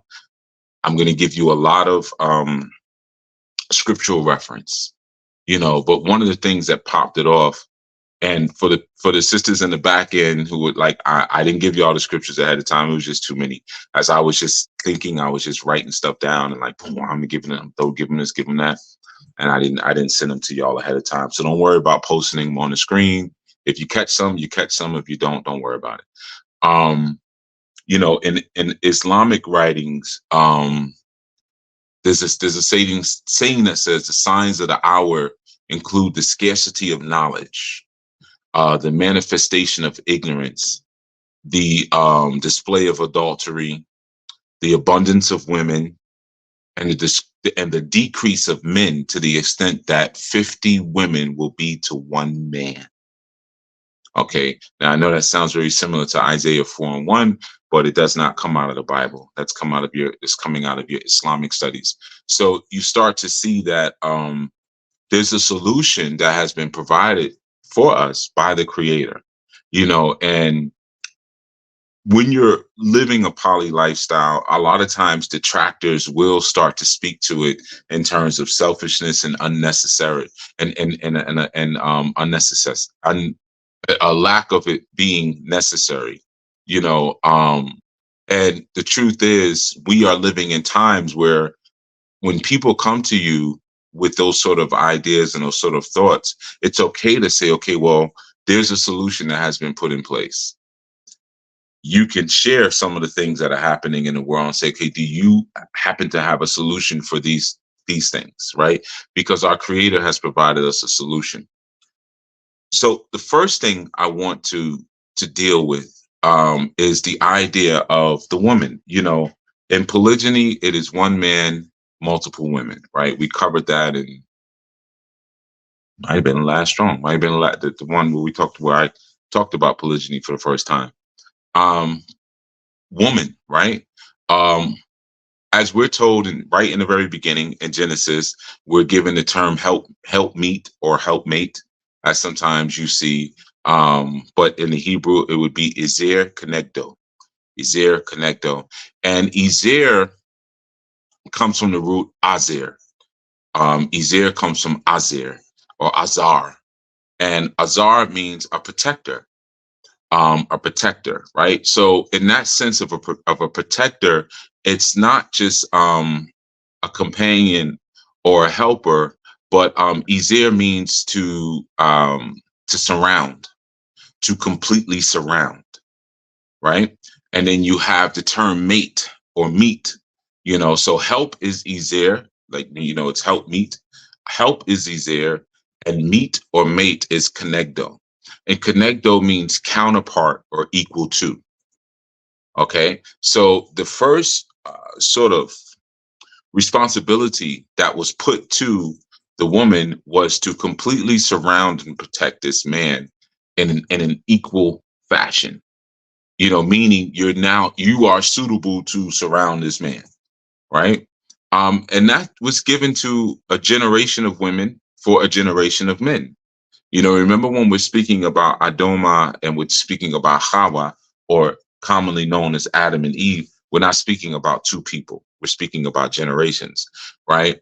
But each woman, so even whether it's a monogamous situation or a polygynous situation, each woman should have the capacity and the ability to completely surround and protect their man. If the man is too big for you, he is not for you. In the same instance, you've heard me say times that at times, sometimes the moon is too big. You're a little sun. Yes, the man is the sun and the woman is the moon, but there are moons of different sizes and there are suns of different sizes. And sometimes what you're shining in terms of light as a man is not enough to light up this moon. This is too much moon for you. You need to go find a moon that you're more compatible with, or a woman that you're more compatible with, right? So when you look at Genesis 2:18, you know, the Most High, the Elohim, speaks about how, you know, it's not good for man to be alone, and that a help meet will be made for man, because man should not be alone. So man should not be alone. So a counterpart who can completely surround man will be made for him. Okay, a counterpart who can completely protect and surround him will be made for him. That's the job.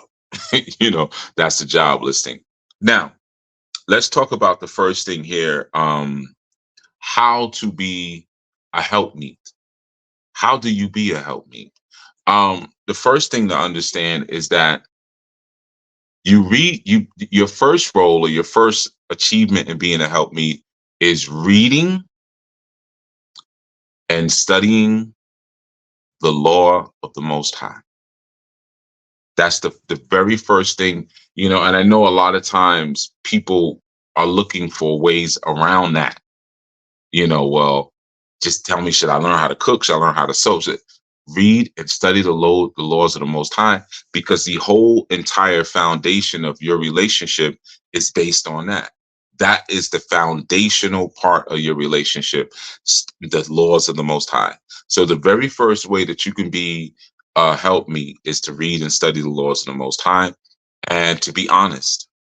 I spoke about yesterday the signs of a low quality person, and dishonesty was one of them.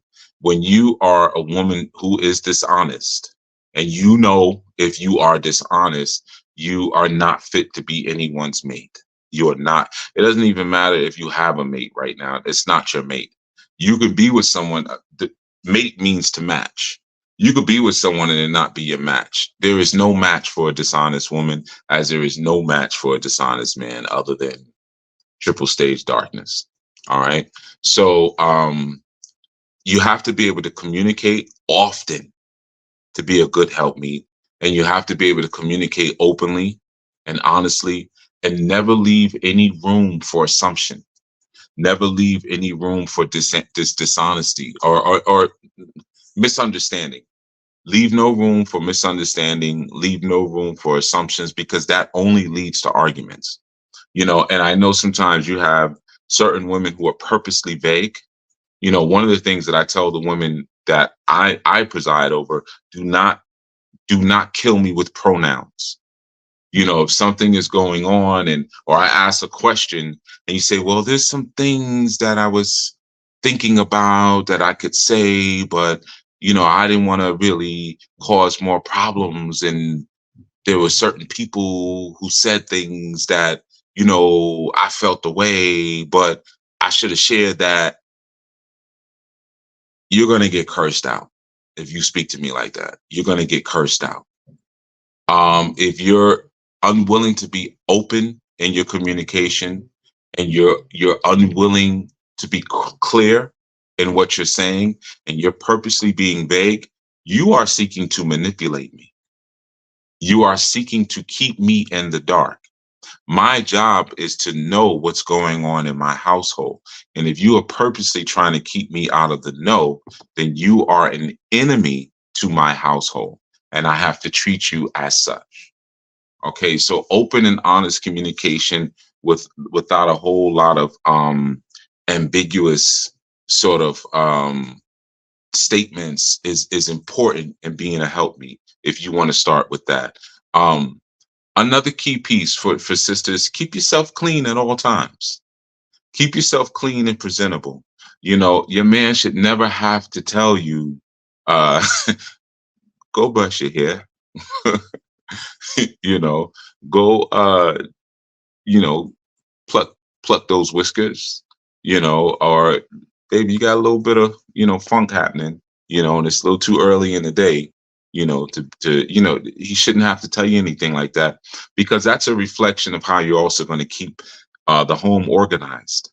You should keep the home organized at all time. And organization also means it's going to be clean. So just like the home should be clean, you should be clean and organized. And that's a reflection of the organization of your mental state. Your mind should be mentally ordered. It's very difficult to be with a person who has a mental disorder. So if you have no mental disorder, then there's no reason why you would be behaving as though you do. Okay. Now, in terms of like responding to your man, don't find out what your man's needs are. Find out what his needs are, and try to meet those needs. That's the first thing. Sometimes you'll talk to certain sisters and If your granny or your auntie or your mommy wasn't in the way of the truth, she was not in the way of the truth, and you talk about all the things that they taught you about how to keep a man or how to get a man, it probably is not the right information if you're dealing with someone who is walking in the truth. So the best thing you can do is ask. Never help your man. Never help your husband. Don't help him. Never ever help him. Um, Ask him how he wants to be helped. Okay. Never just jump into the fray and like, oh, I'm gonna help you do this. Because you may not be wanted, desired, or needed in that space or in that capacity, and you may be in the way, or you may be creating a intellectual and organizational sort of melee within the house. So never just jump in to help. You know, ask, ask for instructions on how you can help, and help him to instruct you. Let him tell you what he wants from you. Let him tell you what he wants from you, and let him tell you what your resources are. Let him tell you what your gifts are and how he wants to use those gifts and those resources to achieve his goals and achieve his purposes and to fulfill his plans. Okay, that's a critical piece because we live in a time where women come through the door sometimes telling you what I could do this and I could do that and I know this and I know, and sometimes the things that they're telling you they hold very little value for you as an individual. Maybe they meant something to the next man, but maybe for this man they don't really mean anything. Or sometimes some of the things that you may be bragging about are actual red flags to that man. So it's best to ask. One of the critical pieces in that as well is, don't try to hide behind your ability to cook. Don't try to hide behind your ability to clean. Don't try to hide behind your ability to bear children. Some women will hide behind those things. And the thing is that you're thinking automatically that makes you a good woman because I cook, I clean, I shut the F up, like the song, but I cook, I clean, I done gave you babies. That doesn't necessarily mean you're a good person, so you can't hide behind those sort of attributes. You can do all of those things and still be a wicked individual. You can cook, you can clean, you can bear children and still be wicked. You can still be wicked. A good woman is an obedient woman. Now I'm going to say some things in this session, man, that's going to probably trigger people because of the language that I'm going to use.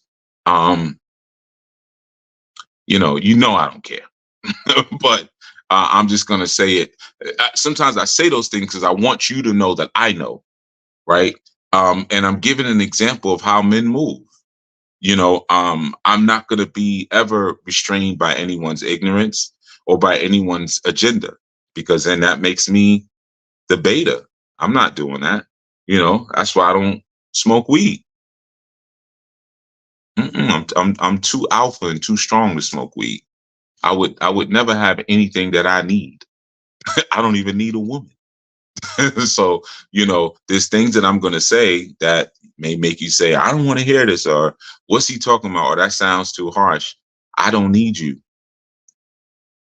Okay. So I only need the creator. I don't need nothing else. All right. So just to be clear, Sirach 26:14. Sirach 26:14, a silent and loving woman is a gift of the Most High. A silent and loving woman is a gift from the Most High. And there is nothing so much worth as a mind that is well instructed. You see? So the great value is your ability to receive those instructions. And the way you do that, sisters, as you're listening, there are some questions that you should constantly ask your man. And you ask them until he's like, all right, already. And then you keep asking them some more. I'm gonna teach you how to train your man. All right. You know how Steve Harvey tells you how to get these men, even though he can't keep a wife. But and his daughters are, out there. But either way, I'm gonna teach you how to train these dudes. I'm gonna teach you how to train them. I'm gonna teach you. These are the questions you ask. Am I pleasing you with this? How do you want me to do it? How can I do it better? Just keep asking him that all the time. And whatever he says, you do it. And then after you do it, you ask him, can I do it even better than that? And then you start rinse and repeat. You start it over again. And you keep asking him over and over and over. And you train that man. You train that man to accept your submission and your obedience. That's the only thing you should be training a man to do. That's the only thing you should be training the man to do, to accept the fact that all you want to do is please him. Yeah. So you ask him, am I pleasing you with this? Is this pleasing?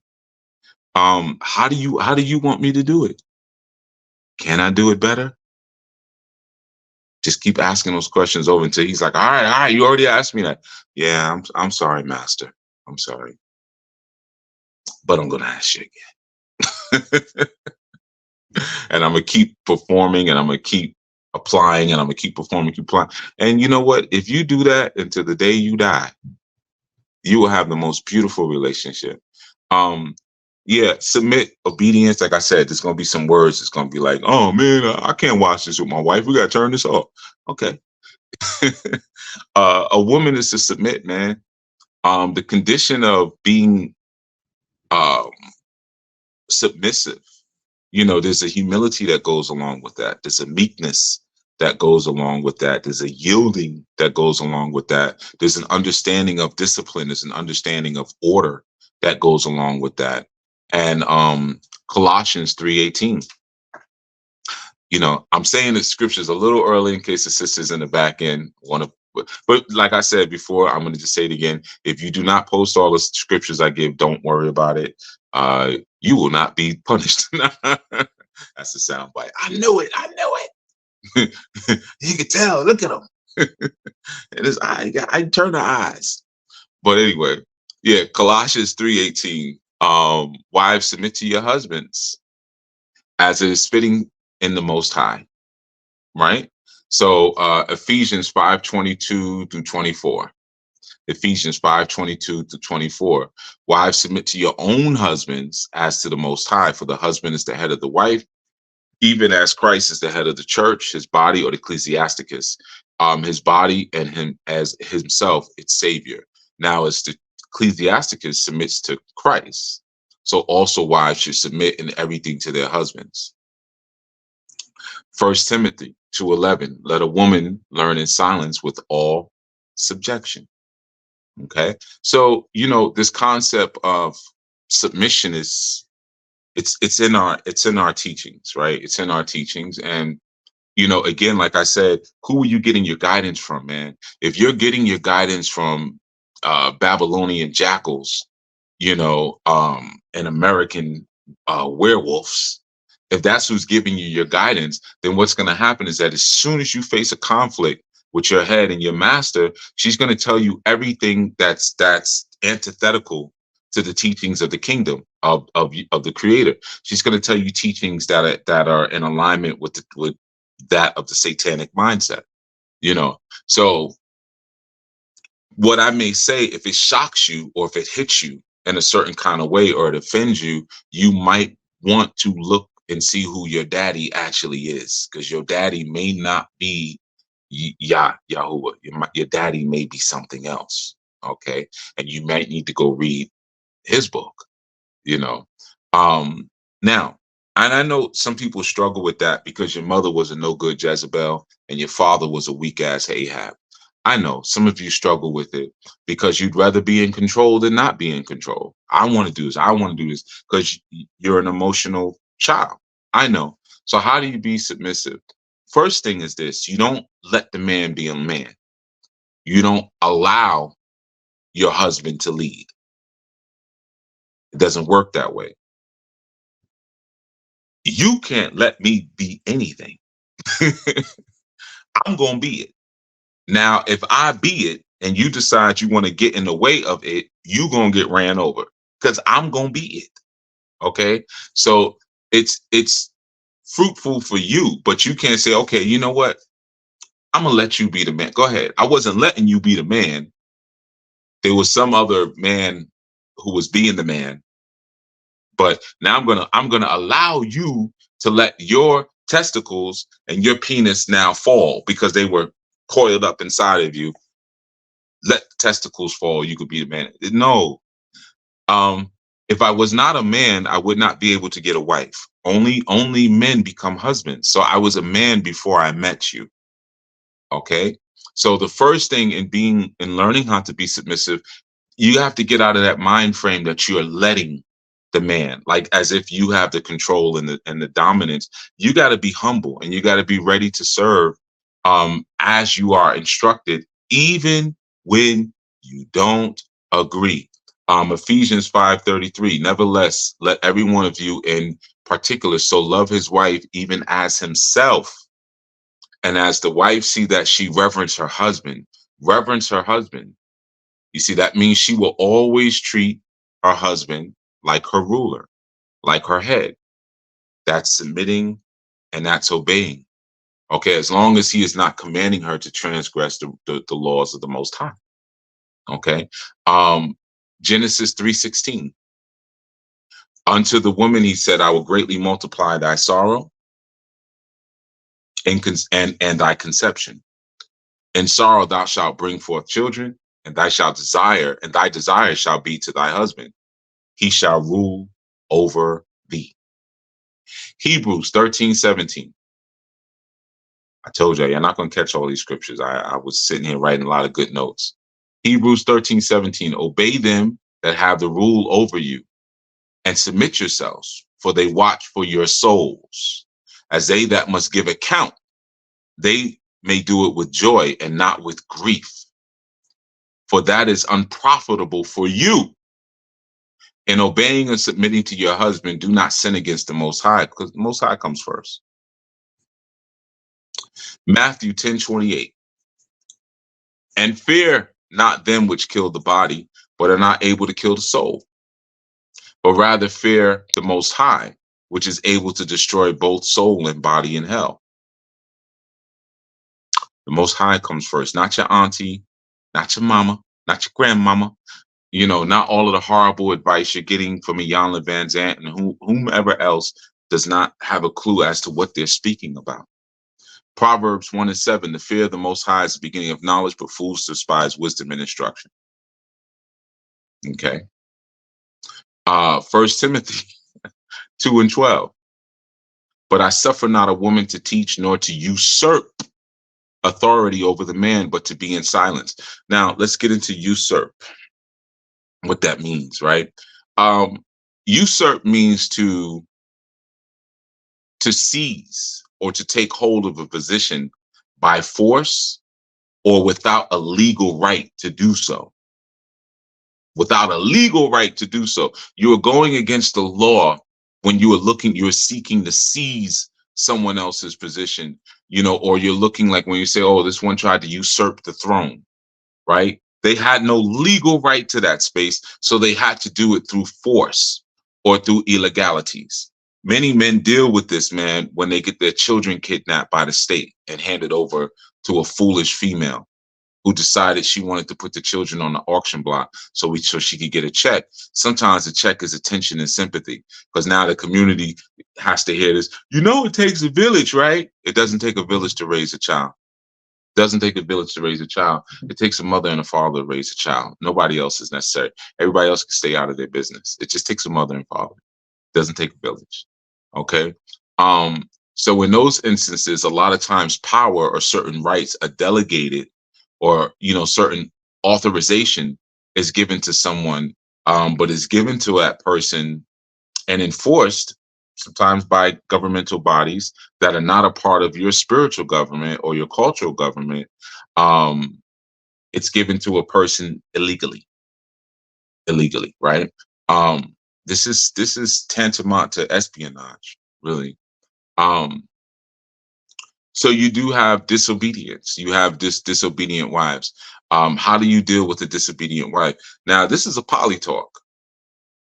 So some of you might feel like, well, this could fit with the monogamy. It sure can. It could fit with, with monogamy, but uh, multiply these issues by 3, 4, 5, 6, 7, 8, and upward.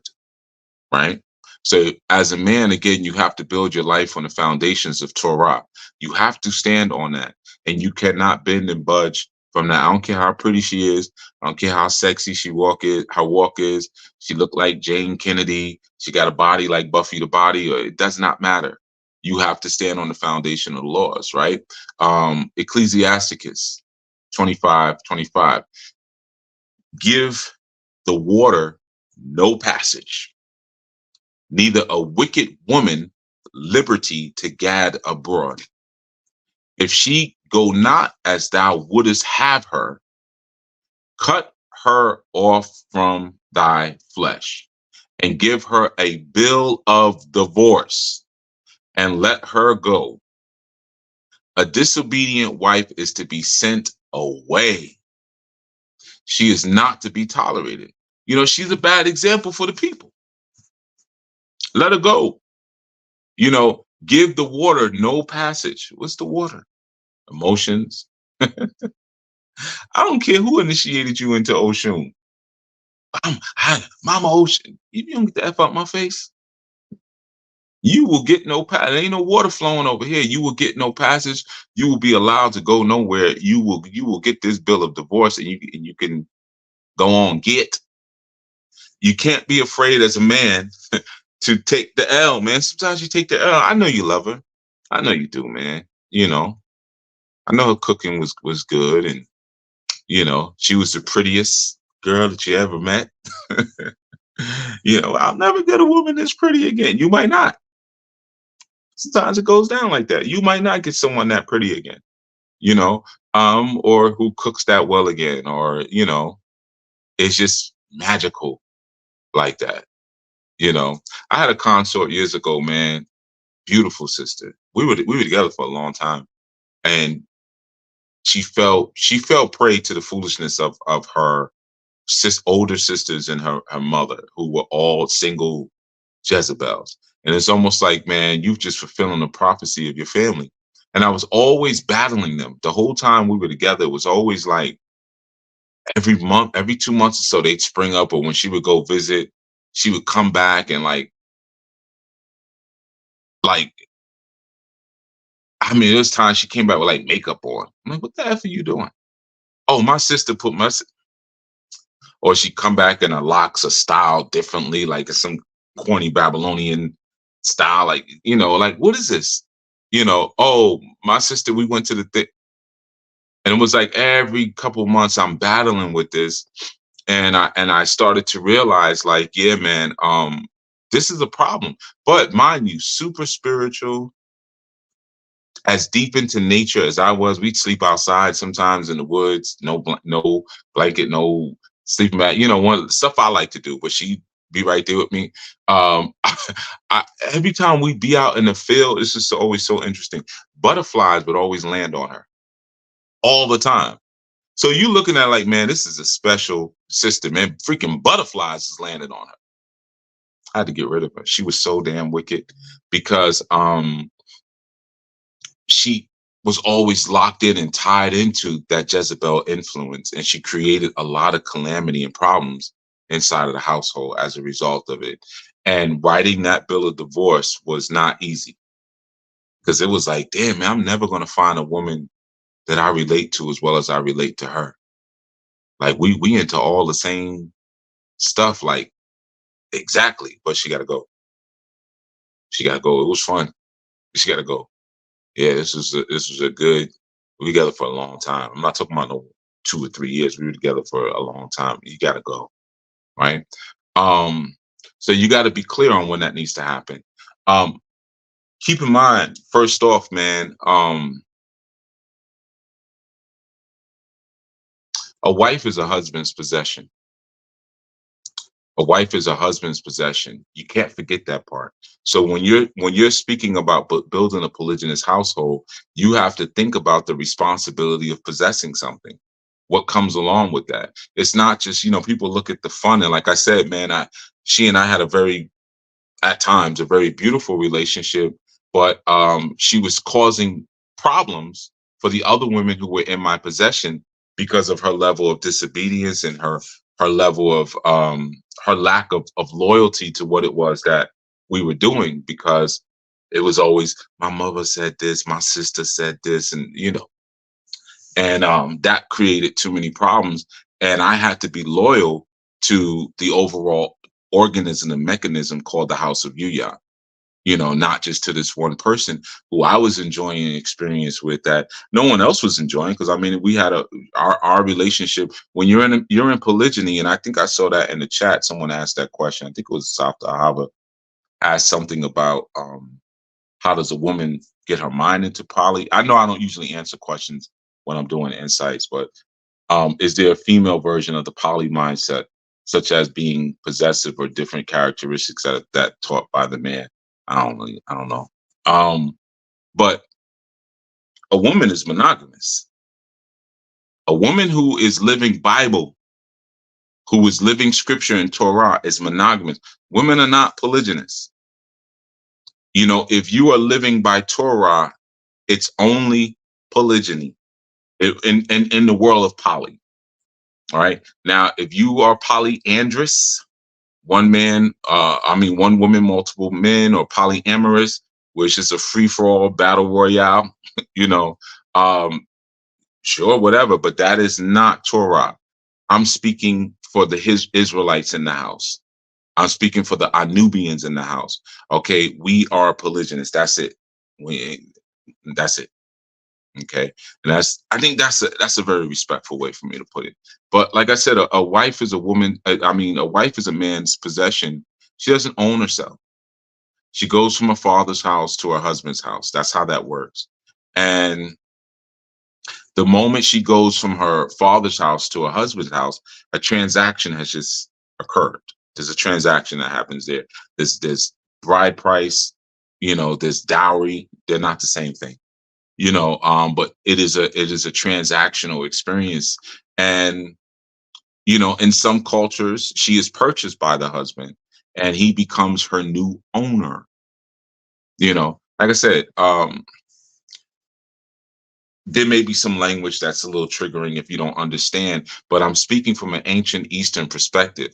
So if you're processing it through your Western modalities of learning and cognition and understanding things, it's not going to make sense to you.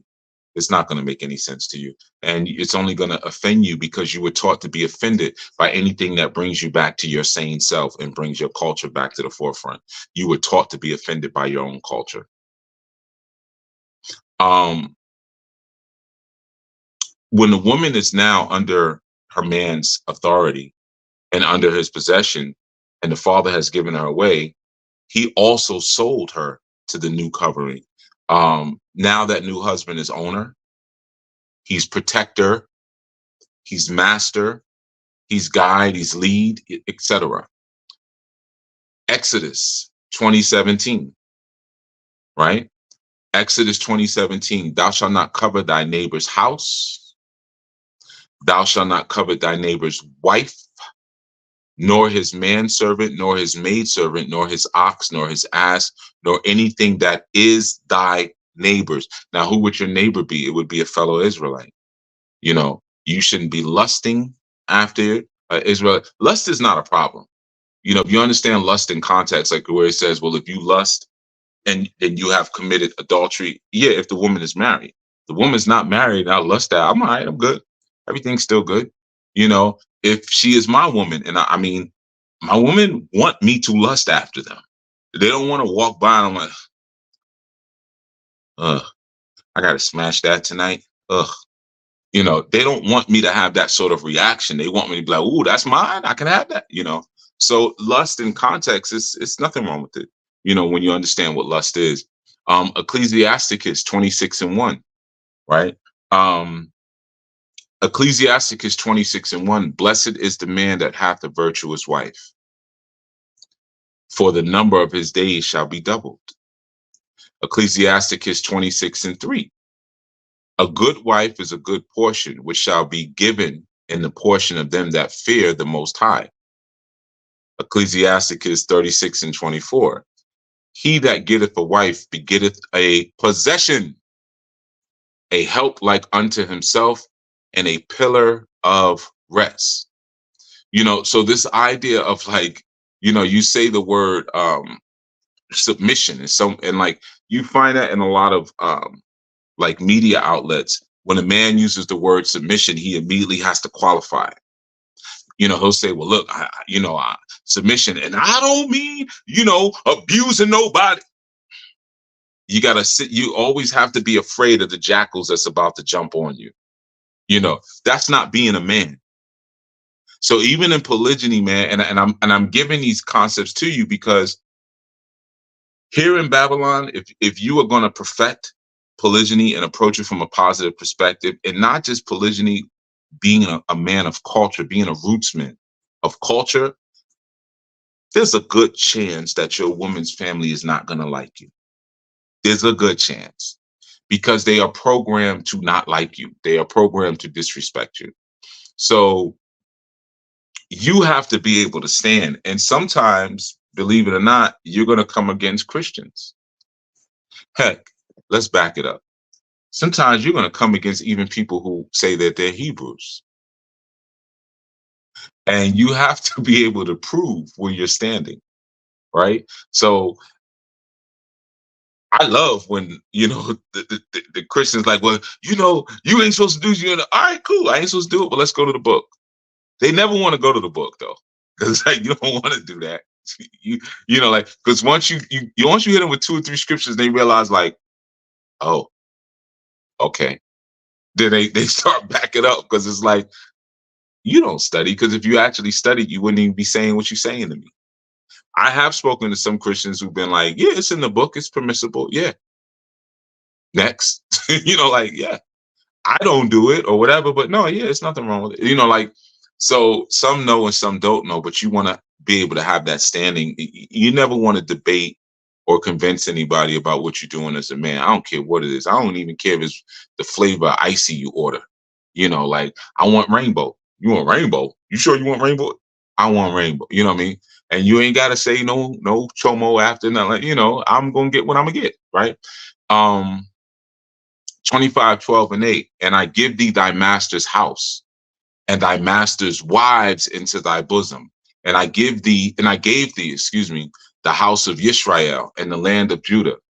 And if that had been too little, I would have moreover have given thee unto thee and such things.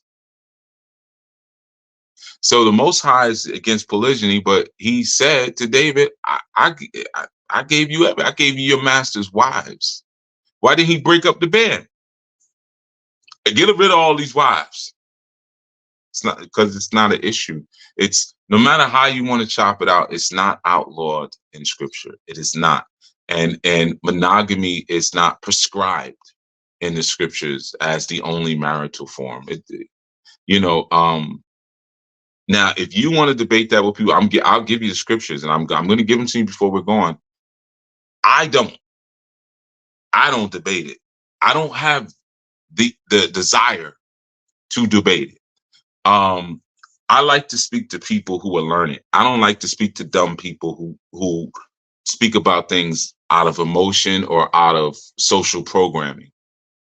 I think it's sad. I think it's sad to be to see a eunuch, or to see a castrated male. I think it's sad.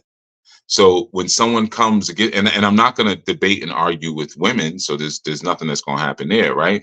So if a guy comes to me and is like, well, what about this? What about that? And I know he's an ambassador of his slave maker. I feel bad for him. I don't feel like I got to convince you and debate with you, especially when the scriptures say do not debate, but aside from the scripture saying don't debate, I just feel bad for you, man. You really, what I mean? You out here ready to crash out over an alien's fake religion? You ready to crash out? Like, Man, I feel for you. I don't know. I don't want to argue with you. I don't want to convince you. You trying to tell me that? I ain't trying to tell you nothing. I ain't gonna try to tell you nothing. I'm just gonna go over here with all my women, and I'm gonna continue to drown and tang. I'm playing. Don't say like that. Don't say that like that to nobody. But Ephesians 5:24. Matter of fact, Ecclesiastic is 51:21. My heart was troubled in seeking her. Therefore, I have gotten a good possession. Possession. You possess the woman. Ephesians 5:24. Therefore, as the church is subject unto Christ, so let the wives be to their own husbands in everything. Romans 7:2. For the woman which hath an husband is bound by the law to her husband, so as long as he liveth. But if the husband be dead, she is loosed from the law of her husband. Ephesians 5:22. Wives, submit yourselves unto your own husbands as unto the Most High. First Corinthians 11:19. 11:9. Neither was the man created for the woman, but the woman for the man. Possession. Let's go to Numbers. Numbers 30:6. Numbers 30:6. And if she had at all an husband when she vowed, just talking about when a woman is saying things. I spoke about this years ago. Her vow. I don't remember the title of the video. Her vow is, I don't know. I'm sitting by the water. I got a gray t-shirt on and I'm sitting by the water. I was actually in Cuba at the time. I don't remember what I titled that video. I just remember I was in Cuba sitting by the water. But that's what it's speaking about when she makes a vow. If she had a husband at that time when she vowed or uttered or out of her lips, where if she bound her soul and her husband heard it and held his peace at her in that day that he heard it, then her vow shall stand, and her bonds wherewith she bound her soul shall stand. But if her husband disallowed her on the day that he heard it, then he shall make her vow which she vowed, that which she uttered with her lips, wherewith she bound her soul, of none effect, and the Most High shall forgive her. But every vow of a widow and her that is divorced, wherewith they have bound their souls, shall stand against her. And if she vowed in her husband's house, or bound her soul by bound with an oath, and her husband heard it and held his peace at her and disallowed her not, then her vow shall stand, and bond wherewith she bound her soul shall stand.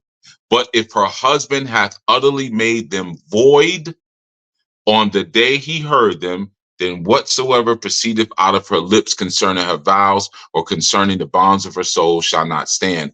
Her husband hath made them void, and the Most High hath forgiven her. Every vow and every bonding oath to afflict the soul, her husband may establish it, or her husband may void it. But if her husband altogether hold his peace at her from a day to day, then he established all her vows and all her bonds which are upon her.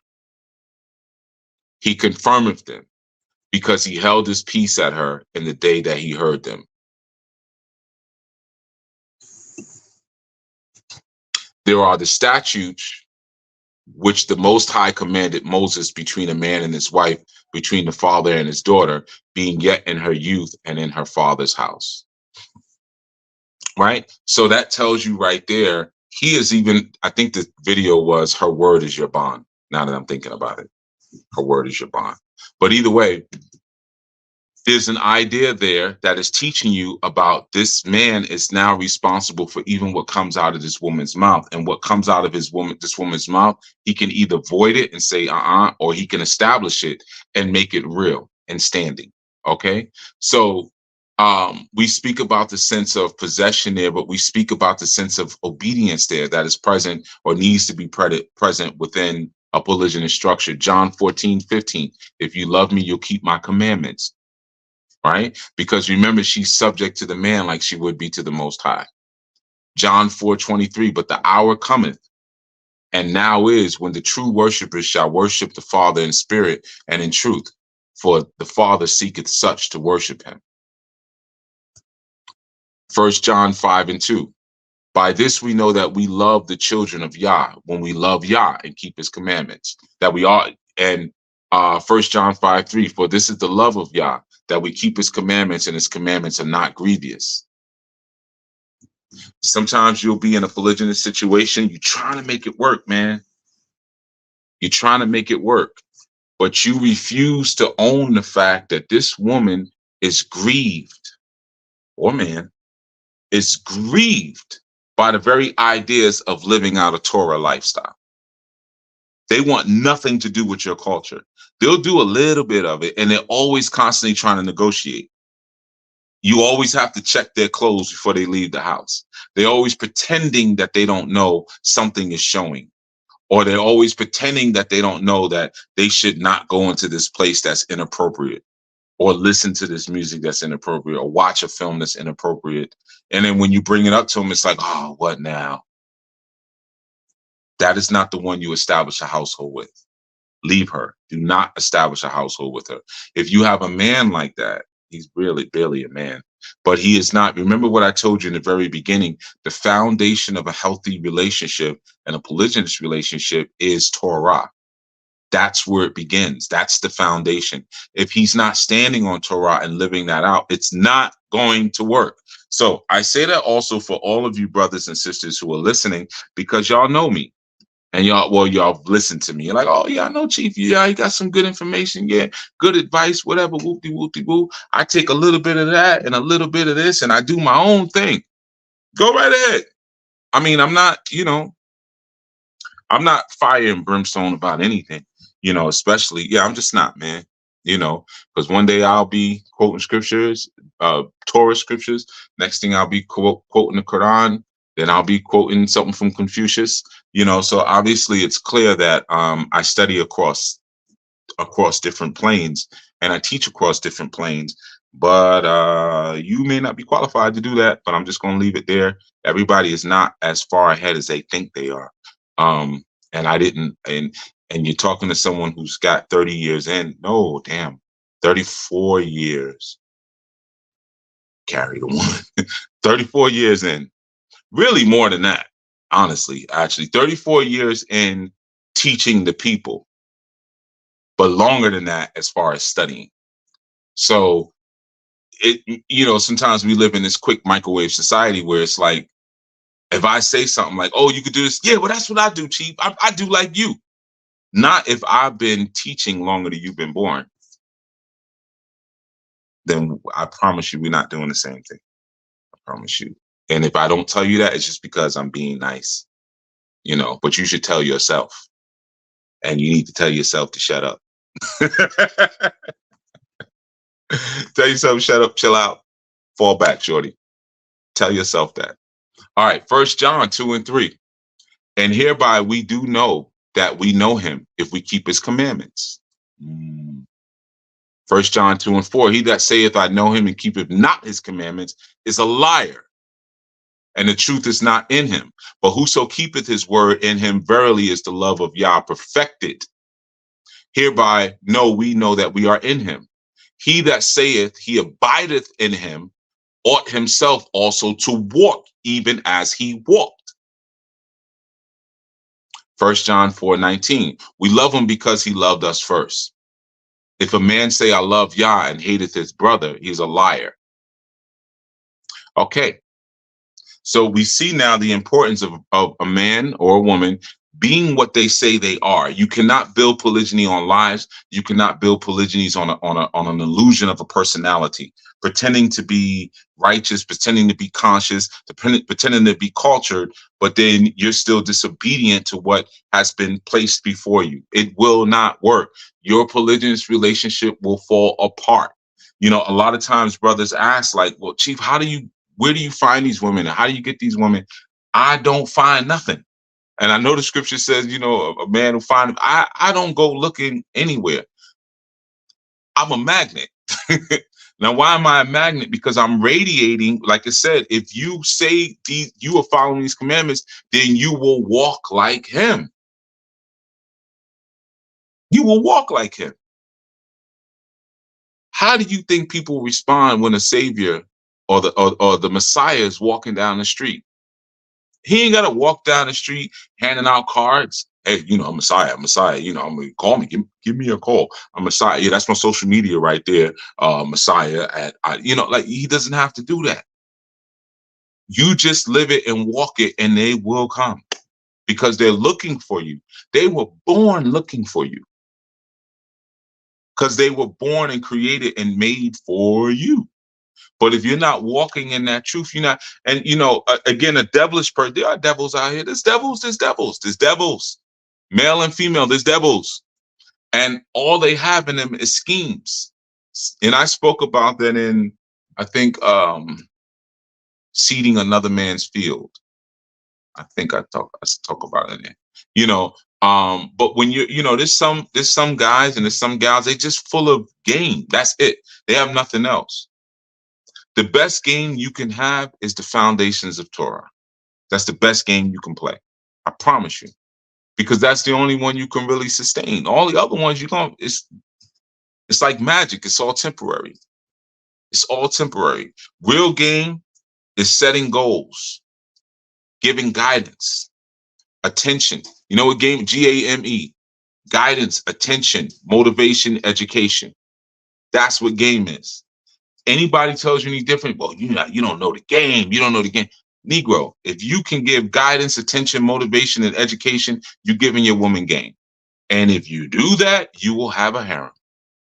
If you are designed and built and wired for it to be a harem head. If you're not, then you'll have a good, beautiful woman and you'll have a monogamous relationship. That's cool too. But it'll work out. Guidance, attention, motivation, education.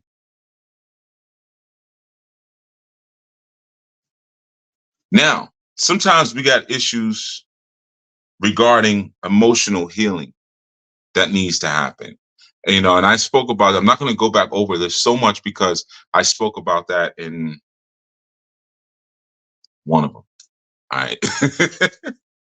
But I spoke about, you know, like attachment theory. Like some of us have trauma from childhood.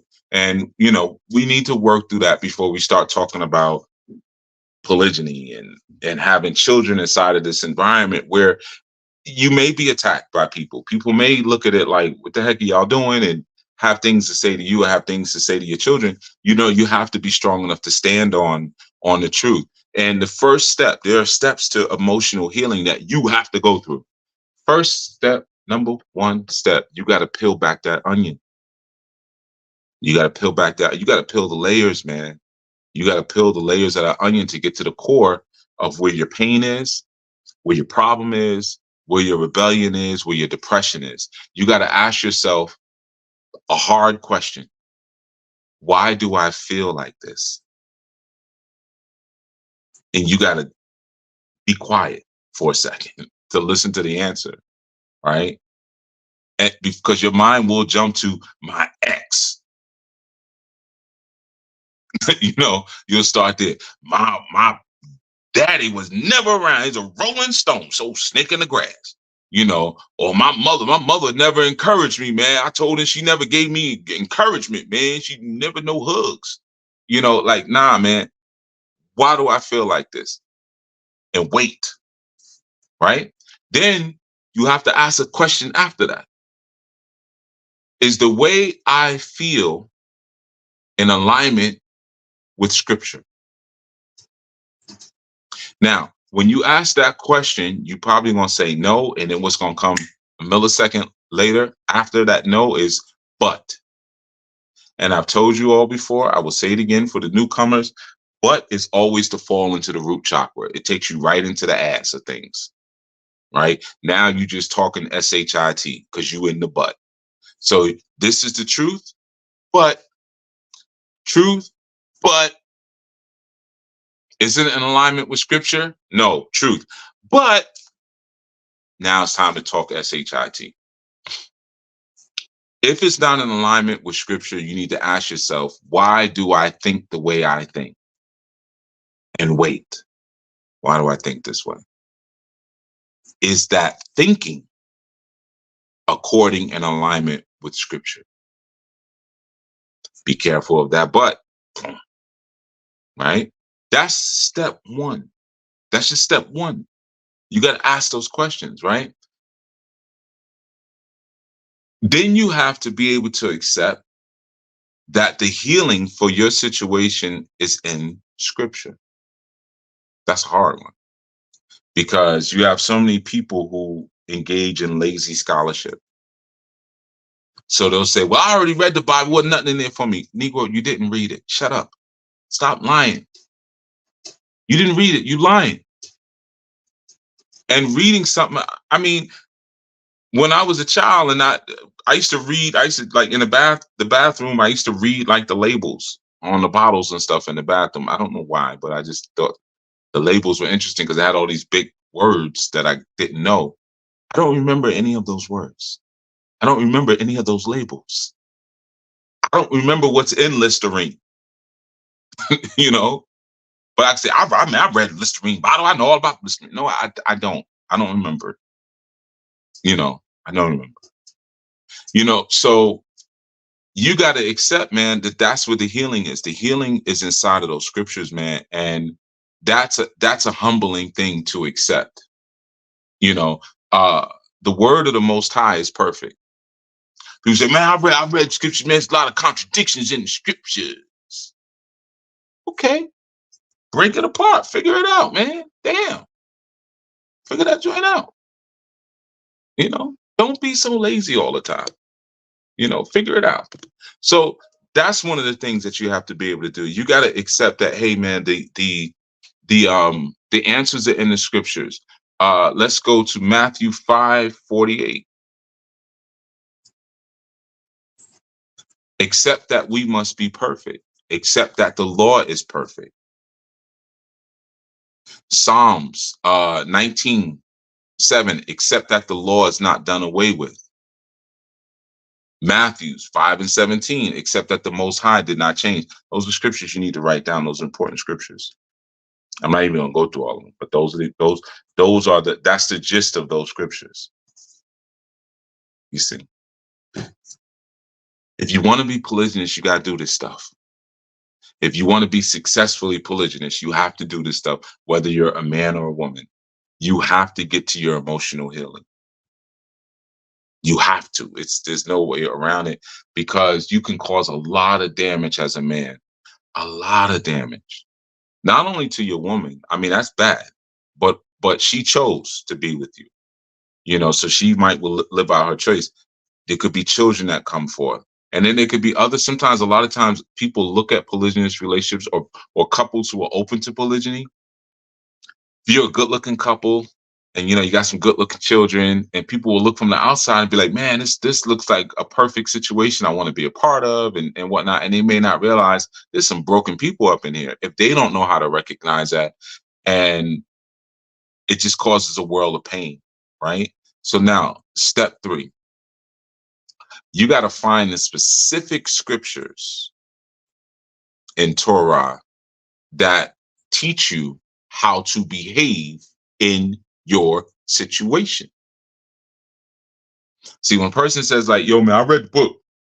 Okay, so tell me something that's going on with you. And then tell me the answer that was given to you in the book specifically, not something generic like, well, you got to love. The Bible says you got to love, right? You're like, come on, no, specifically. Right? You know, and what you have to do is once you find the specific scripture that speaks to your issue, you have to meditate on it day and night. Meditate on it day and night. See, what happens is when you meditate on one thing, brother taught me this years ago. He used to say like, yo, pick one thing and just think about it all day. And you'll become a master of that thing, right? Like that was a simple way he used to say it. And I used to try it. I used to do that. This is someone who at the time, hell, we were incarcerated at the time. We were incarcerated together, right? So you figure out ways when you end to try to like take your mind out of the space. That's the biggest thing. Like, and usually it only happens when you sleep at night. You might dream, you might forget for a minute, while you're dreaming, and then you wake up as you see them fluorescents and the noise, and still here. So, that's he shared with me, and I was very young. It's a long time ago. So I don't want you to think this was like a couple months ago. This is a very long time ago. But heck, even if it was last month, whatever. But and he would say like, yo, just focus on one thing, or just like pick anything. It could be anything, and just it could be like a color. Just pick it one day. Meditate, because what happens is that when you meditate on the scriptures day and night, this is how you produce fruit. Very important. This is how you produce fruit. It produces healing, it produces prosperity, and it produces growth. Very important. So you find a scripture, you got a certain issue, whether you're angry, you're depressed, you're negative, you're scared all the time, you're unsure about life, unsure about direction, you're angry at your parents, whatever it is, you find a response for that specifically. And then you just keep meditating on. I don't care if it's 6 words, 3 words, 4 words, doesn't matter. You just keep meditating on it day and night. And then what's going to happen is that the fruit will then be produced from that meditation. See, that's when we talk about the manifestation or the laws of attraction. It's not just, I want a new car. I see myself in a new car. And no, you have to meditate on it day and night. And then health and prosperity now comes from that meditation. Okay. So that's important. Psalms 1:1-3. Blessed is the man that walk not in the counsel of the ungodly, nor standeth in the way of sinners, nor sitteth in the seat of the scornful. But his delight is in the law of the Most High, and in his law doth he meditate day and night. And he shall be like a tree planted by the rivers of water, that bringeth forth his fruit in his season. His leaf also shall not wither, and whatsoever he doeth shall prosper. Meditate. You got to meditate, man. Meditate is to dwell on a thought. It's to dwell on anything. It's to contemplate. It's to meditate also means to study something. Meditate also, a lot of people don't know this. Meditate deals with, or the idea of meditation deals with movement. A lot of times when people tell you meditate on something, your mind goes to stillness. But the truth is, when you look at the etymology, to meditate on something means to take that thing in your mind and turn it over. That's what actually meditate means. So when you take something, an object that's in the mind, to meditate on it means to revolve it. You revolve that subject within your mind. That's actually a meditation. So you don't want to use it excessively to the point that it's, and when I mean excessive, where it becomes just pious contemplation, where you're just constantly, pondering, or, but you want to use it where you're considering the great truths of the world. You want to use it in a way where you understand, like, man, I'm delighting in the laws of the Most High. That's what I'm doing. I'm meditating on those laws day and night. I intend to contemplate, and I intend to revolve this thing in my mind. I'm going to study this thing in my mind. I'm going to spin it around. It's like when you take an object, and you say, hey, and you're just constantly looking at how it appears from different angles. This angle, from this angle, from this angle, right? Every single combination, like you could think of, that's what it is to meditate. So it's actual mind movement, believe it or not. Meditation is movement, and that's how you will produce healing, and that's how you will produce growth.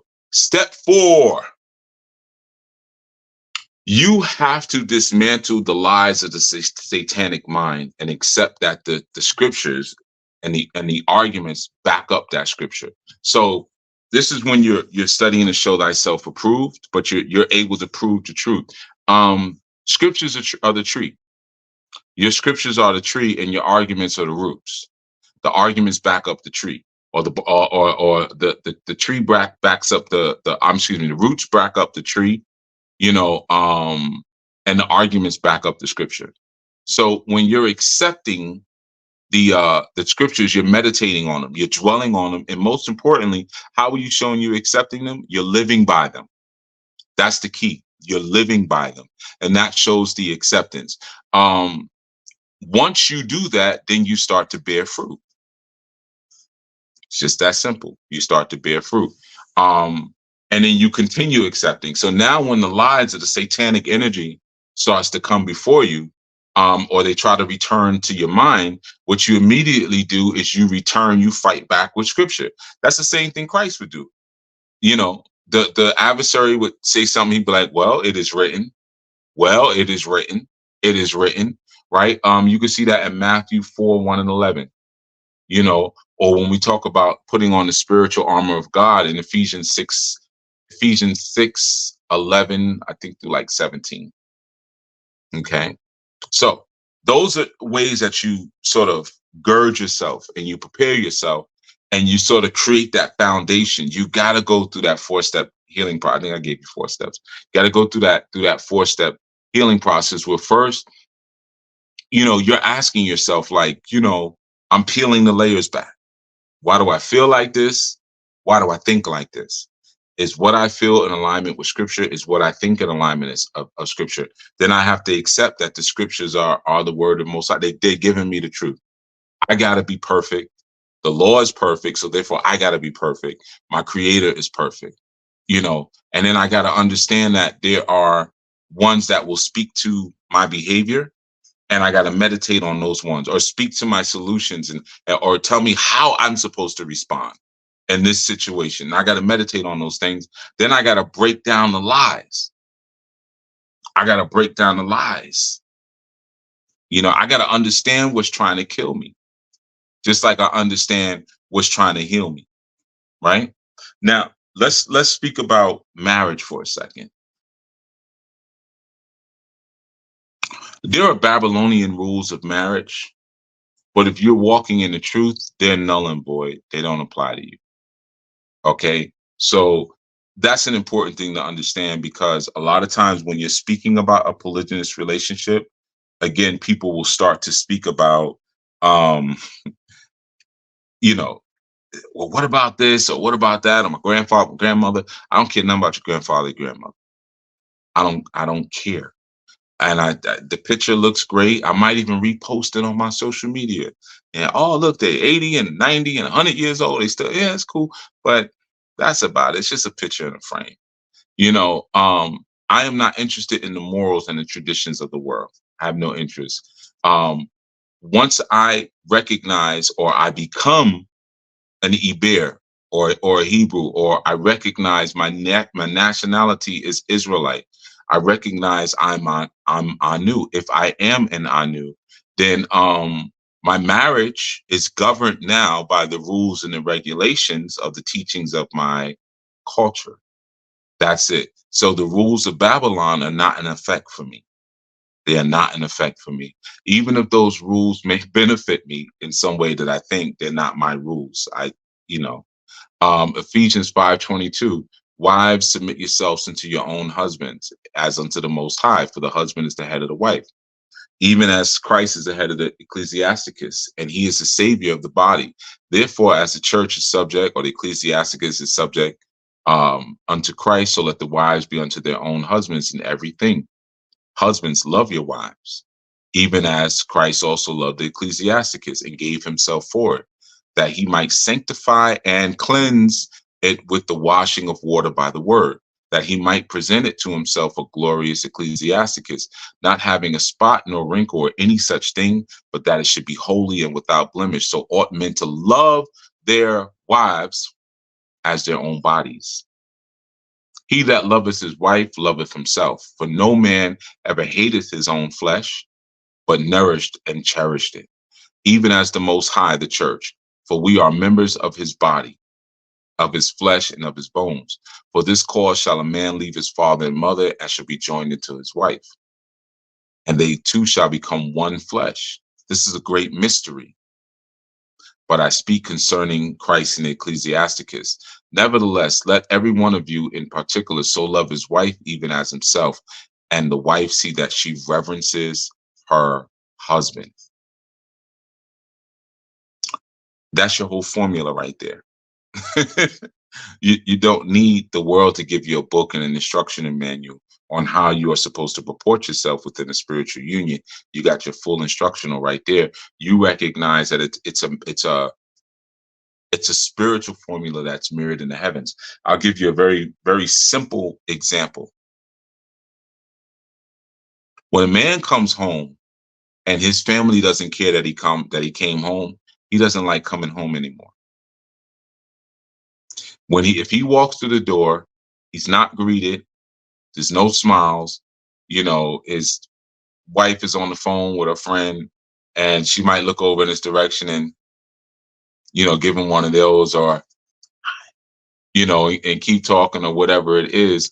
He doesn't want to walk into that door anymore, because we are supposed to be preparing ourselves for the arrival of our master. Right?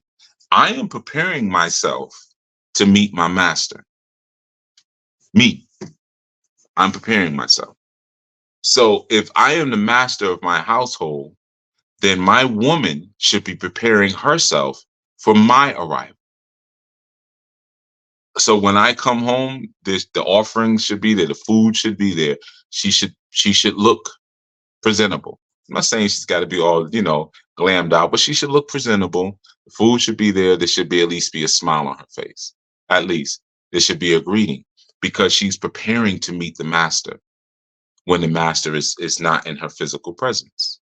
Right? So that's a very simple thing. Now, but you can't expect me to work 8 hours, the same 8 hours that you work. Then I got to rush home, and I got to prepare food, and I got to get pretty. I want somebody to do that for me sometimes too. Okay, cool. Go ahead. Go right ahead. Get it. Get it, girl. Get it. All right. See, don't argue. Don't argue. All right. Because a righteous woman will, all right, I'll figure out how to do that. And work an earlier shift, work part-time, talk to you about being a stay-at-home mom, whatever we got to do. But I'm going to make sure that I'm going to figure out how to be in alignment, whatever it is, right? Hebrews 13:4. Let marriage be held in honor among all, and let the marriage bed be undefiled, for the Most High will judge the sexually immoral and adulterous. 1 Peter 3:7.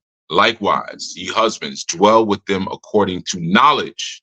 Give honor unto the wife as unto the weaker vessel, and being heirs together of the grace of life, that your prayers be not hindered. Ooh, if you don't honor your wife, your prayers are hindered.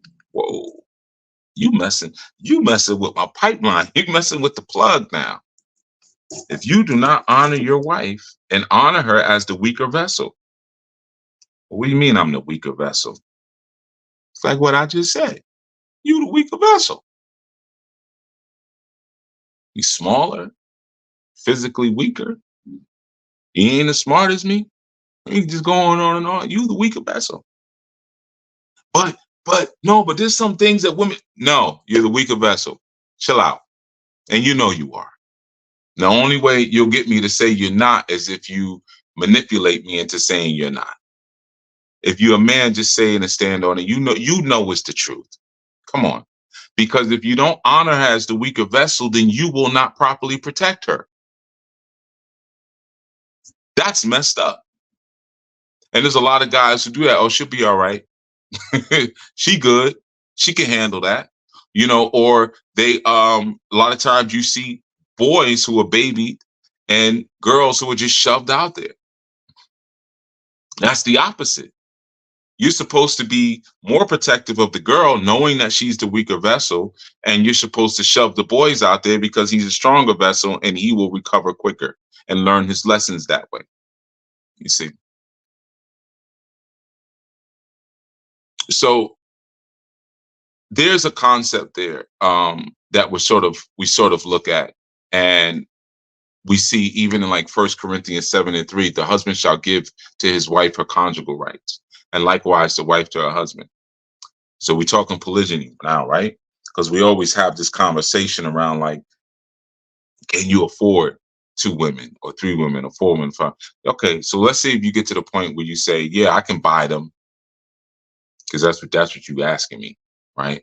Um, I will give advice to brothers on that one. Say no. No, I can't afford. I, you know, I don't want 3 or 4 parasites. We can take care of each other, though. We can take care of each other. So when you're looking at polygyny, sometimes people will try to, because nobody says that if it's monogamous. Can you afford a wife? They don't say that. They only say it when it's more than one. See, there's micro-feminisms that sometimes are expressed through people's language, and you got to know how to pick up on it. If you use the word polygyny and immediately someone says something about abuse, well, yeah, as long as a woman's rights and she's not abused, why are we even going there? Why is that the first place you go? As if women don't join polygynous relationships to abuse men and to extract their financial resources, as if that doesn't happen. As if there are not lesbian women out here who join polygynous households because they really want to be with other women and they're using the guy as a cover. But again, you gotta be able to pick up the vibe. Sometimes you're speaking to Jezebel and she'll try to put you on the defense, like she did when she put him in when it was time for her to go, and she slapped her makeup on and hung out the window and still was talking crap. Still was talking crap. And what did he do? He ignored it. Hey man, throw her down here. Well, wait a minute. What about the banter? Back, throw her down here. Throw her off the ledge. You got to be like that. I ain't going back forth with you. I know who you are. You reveal yourself through your microaggressions and your micro-feminist statements. You tell on yourself. At that point, man, just throw them off the balcony. Proverbs 12:4. A virtuous woman is a crown to her husband, but she that maketh ashamed is as rottenness as in bones. Studying and incorporating the fruits of the spirit will help you to become a better woman and a better wife. I have to tell you that. You look at 1 Corinthians 7:3. The husband should give to his wife, like I said, the conjugal rights. That means, can you sexually support 2 or more women? Can you sexually support 1 woman? Let's just not pretend like, something kicks in after one, but do you have the stamina and the health and the vitality and the virility for 1 woman? And then, do you have that for more than one on a consistent basis? Not your occasional freak off. And if it is on an inconsistent basis, then that's something that you need to speak about with that woman. It may be some situations you may say, okay, we're not going to live together. And maybe you're only going to see that woman twice a year or once a year. She may be perfectly fine with that. Like, that's fine. I just want to have a man that, some companionship, but we don't have to physically be around each other. Or she might say, I want to see you once a month or once every 2 months. Or you might say that to her. Maybe she lives far away and it's not really conducive for her to move or for you to move or whatever it is. But you have to be clear that you do owe her conjugal rights. You got to do it. So you might be sitting there crying and unbuttoning your shirt like, I don't feel like it. You got to do it, bro. Wipe your tears. Go get in the bed. Take clothes off. Get in the bed. Stop whining. Or maybe she liked the tears. She like, yeah, little butterfly, cry for me, my dove. So you got to work that out, man. You got to work it out. 1 Peter 3:1-6. Likewise, wives, be subject to your own husbands, so that even if some do not obey the word, that they may be won without a word by the conduct of their wives, when they see your respectful and pure conduct. Do not let your adorning be external, the braiding of hair and the putting of gold on gold or jewelry or the clothing you wear, but let your adorning be the hidden person of the heart, with the imperishable beauty of gentle and quiet spirit, which is in the Most High sight precious. See, that's how holy women really adorn themselves. That's how they submit to their husbands, by adorning themselves with the laws internally. You know, we were talking about that last night, where we were talking about how you have older women who, in their 70s and their 80s and whatever, and they do all this workout and good eating, and they go onto these talk shows and they're bragging and, oh, look at me, I look like I'm 30. That's not the makeup necessarily. And I'm not saying that they're not good wives. They may be. I doubt it, but they may be. The makeup of a good wife is the adorning of the gentle and quiet and meek spirit. That's the makings of that. That's why we read in Proverbs 18:22 that he who findeth a wife findeth a good thing and obtains favor in the eyes of the Most High. You see, Proverbs 12:4. A virtuous woman is a crown to her husband, but she that maketh ashamed is as rottenness in his bones. Studying, so like I said, you got to know the fruits of the spirit. Now let's get into the fruits of the spirit a little bit, because you need to understand that when you're talking about building a polygynous household. I got the chat on the corner, by the way. I told you this was going to be a scripture heavy. I told you you're going to have to rewind. The fruits of the spirit are important. Those are really important because it lets you see what your house is going to be founded on, man. There's nothing worse than a calamitous polygynous household, and I'm telling you, as a man, it will destroy you. It will break you down. It will break you down. I mean, the problems you could have with one woman, but when you get women, sometimes, especially in this society, you might have some Babylonian women on your hands and don't even know it. They don't get along until it's time to beat up a man. Then all of a sudden it's like, they all put on their jackal mask, and they will gang up. It becomes like the mob, So you want to make sure that your house is founded on the fruits of the spirit. In Galatians 5:22, the fruit of the spirit is love, joy, peace, long suffering, gentleness, goodness, faith, meekness, and temperance. If those qualities are not pushed heavy inside of your household, it's going to be insanity up in there. I'm telling you, it's going to be insanity. You have to focus on the fruits of the spirit. That's important. Knowing how to obey the Most High, knowing how to do good to your neighbor, edifying your neighbor, and when you're edifying your neighbor, you're edifying them in your body, in your soul, and in your spirit. You want to focus on helping a person come into the kingdom. That's the religion of your house. When we speak about joy, it's the happiness or the feeling that you get from living righteous. That's what joy is.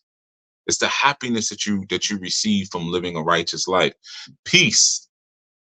It's that identity where there's no need for arguing. There's no need for fighting. There's no need for striving, because I'm aware of my identity within this space and in the face of any chaos. So there's no need to argue. I can tell you my last argument, it was August 6, 2000 no, I'm sorry, it was August 3rd, 2006. Last time I had an argument. It's not necessary when you have peace in your life. We speak about long suffering, right? That's when you're able to endure with righteousness, regardless of what's happening around you or with you or whatever. You're enduring within righteousness. Gentleness. That's the sense of being sensitive and empathetic to those who are your neighbors. And those who are your neighbors, who are those in your community, those are also fellow Anubians or fellow Israelites. But having that empathy and that sensitivity to them is what your gentleness is. Goodness. That's doing good to your fellow Israelite. Whether they do good or bad, I'm still going to return good. That's a fruit of the spirit. That's goodness. These are things that are necessary inside of your household. They're necessary. Like when we say love is a fruit of the spirit, love means to obey the Most High. I'm gonna obey the Most High in all things. I'm gonna do good to my neighbor according to the Most High. One of the fruits of the spirit is faith. I'm always gonna trust on Torah. I'm gonna trust on the word of the Most High the whole time. I'm gonna trust on Scripture the Most High, no matter what's happening. Meekness. I'm not gonna retaliate. I'm not gonna return evil for evil. There's a meekness there. I recognize my balancing on the earth plane, and returning evil for your evil does not rebalance me. And I'm going to stay balanced regardless of what you're going to do. Faith is that, you're trusting those words, but temperance is when you are balanced and modest in your emotions. Like you see where I wrote in the On New Way, modesty begins in the heart. It doesn't begin in like, how long is that skirt? Does it go past your knee? That's not where it begins. It begins in the ability to balance your emotions, emotional maturity, and moderation of your words, moderation of your thoughts and your feelings. That's your modesty. John 15:2. Every branch in me that beareth not fruit, he taketh it away. And every branch that beareth fruit, he purgeth. That beareth fruit, he purgeth it, that it may bring forth more fruit. 1 Corinthians 9:24. Know ye not that which run in a race run all, but one receiveth the prize? So run that you may obtain. If you ain't in it, you ain't gonna win it. And if you're not bringing forth fruit, you got to be cut and cast away. So the fruits of the spirit are necessary to remain inside of a household. Like some people have been raised on a brat reality. Like I just pout and I get what I want. If I just keep pouting, you'll give it to me. If I keep whining and complaining, well, that's not one of the fruits of the spirit. So therefore, if you're not bearing fruit, it's the only fruit we're recognizing in our households. If you're not bearing that fruit, you got to go. And if you are bearing fruit, this is a polygynous lesson. Men, sometimes you're gonna have to separate your women. And I know that when we start talking about polygyny, it's like I said, you're hearing it from an actual polygynist, not somebody who's gotten on YouTube and figure out how they could get some views and monetize their channel. Because I don't typically talk about it, right? But I'm a lot more qualified than most of the people you hear talking about it. That whole idea of like all the women got to live together and all that. Yeah, I did that. I did that at one point, and it was cool. It wasn't great. It was cool. But it was more ego, because I liked when people would come over to the house and they'd be like, "There's a lot of women up in here, and they don't be fighting. They don't be no, they don't fight. They don't argue. Everything is cool." And they bring in food out, and y'all thirsty? Y'all want anything? And ego. And then I had to come to the understanding that, you know what? It doesn't really, it's distracting. All these women around. I prefer when I have my solitude, because the more women you have, the more potential for distraction as a man. So you have to tune into that, man. So there are things that people will say who have never practiced polygyny. They don't know what the heck they talking about. Or, again, some things are done out of ego. And, if you're a person who is really polygynous at your core, a man like that, chances are you're industrious. You're probably an entrepreneur, most likely. You need space and time and silence to contemplate on your business moves. And the thing about women is, we love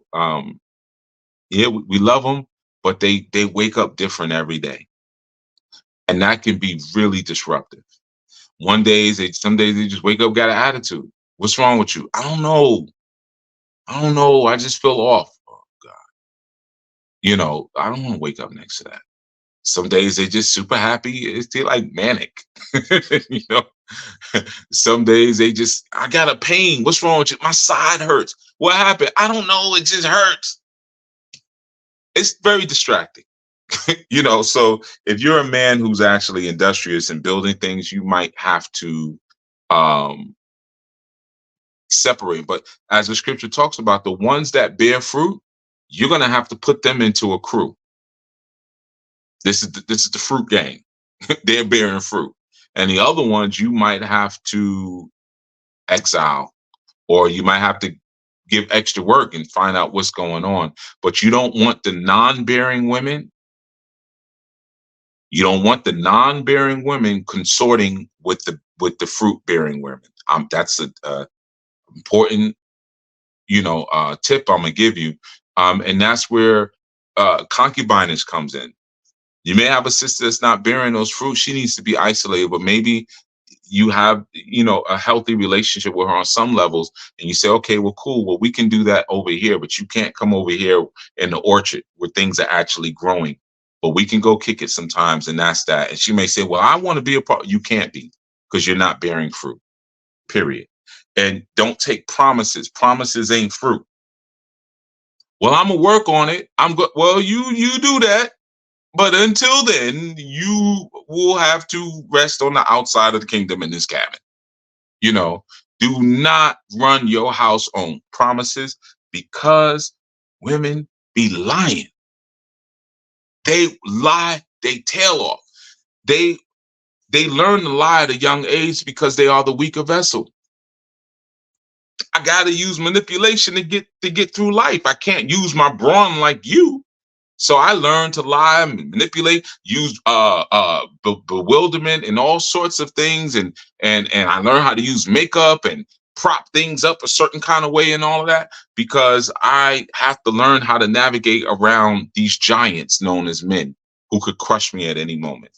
Don't trust them when they tell you they're going to work on something. Don't trust it. And that's, no one should be mating based on potential, male or female. If either you got it or you don't got it. And if you don't got it, you don't get it. Period. Okay. It's like in Vogue. Never gonna get it, never gonna get it. All right. So when we speak about polygyny, again, like I said, polygyny is one man married to multiple women. And the one man, one woman doctrine is not in the scriptures. It's not.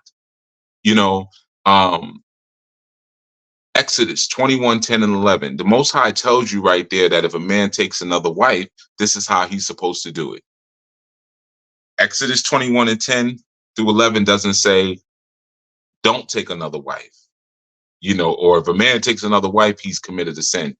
When I read earlier, 2 Samuel 12 and 8, where the Most High is telling to David, like, yo, if you wanted more wives, I would have given them to you.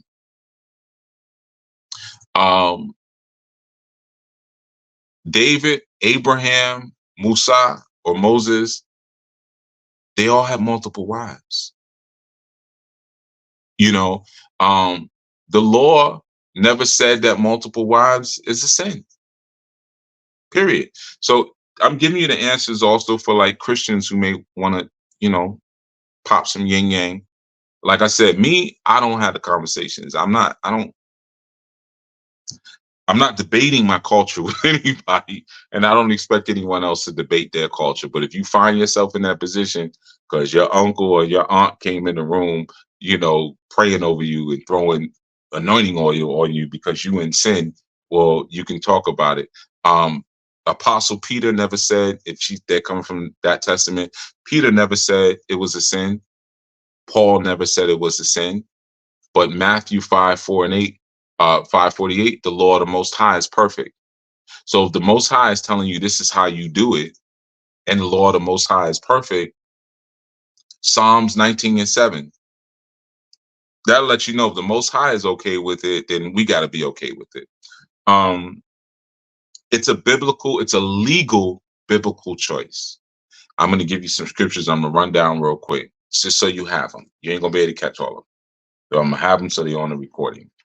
Genesis 25 and 6, Genesis 4 and 19, Genesis 30 and 9, Genesis 30 and 4, Exodus 21 and 10, Deuteronomy 17 and 17, Deuteronomy 25, 5 through 10, Deuteronomy 21 and 15, Judges 8:30, 2 Samuel 5:13, 1 Samuel 1 through 2, Second Samuel's 12 through 8. Second Chronicles 24, 1 through 3.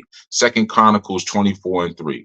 First Chronicles 4 and 5. Second Chronicles 13 and 21. Second Chronicles 11 through 21. First Chronicles 3, 1 through 9. I told you I ain't gonna be able to keep up with these scriptures now. Don't even try. First Chronicles 3, 1 through 9. Then we have Isaiah 4 and 1. Right? 7 women will grab hold of one man. What's the precepts for Isaiah 4 and 1? Isaiah 3, 25 through 26. Second Ezra, Ezra 16, 22 through 36. Luke 1, 25. Genesis 30 and 23. Second Timothy 2 and 15. So you come face to face with Christian Zilla, and they want to do battle. I gave you everything you need right there. They coming. Oh no, it's Christian Zilla. They coming through, stomping through the city. No polygamy, okay. No polygamy. And then I'll give you the scriptures. The Most High didn't change, man. That's what it is, So no one can really refute with scripture polygyny. The Most High said it's okay. It's okay. Period. The Most High. Now, let me give you something. We're almost done. Don't worry. But I knew I was going to give you a lot today. So strap in, man. What's better to do on the Sabbath but to get your culture back that was stolen from you?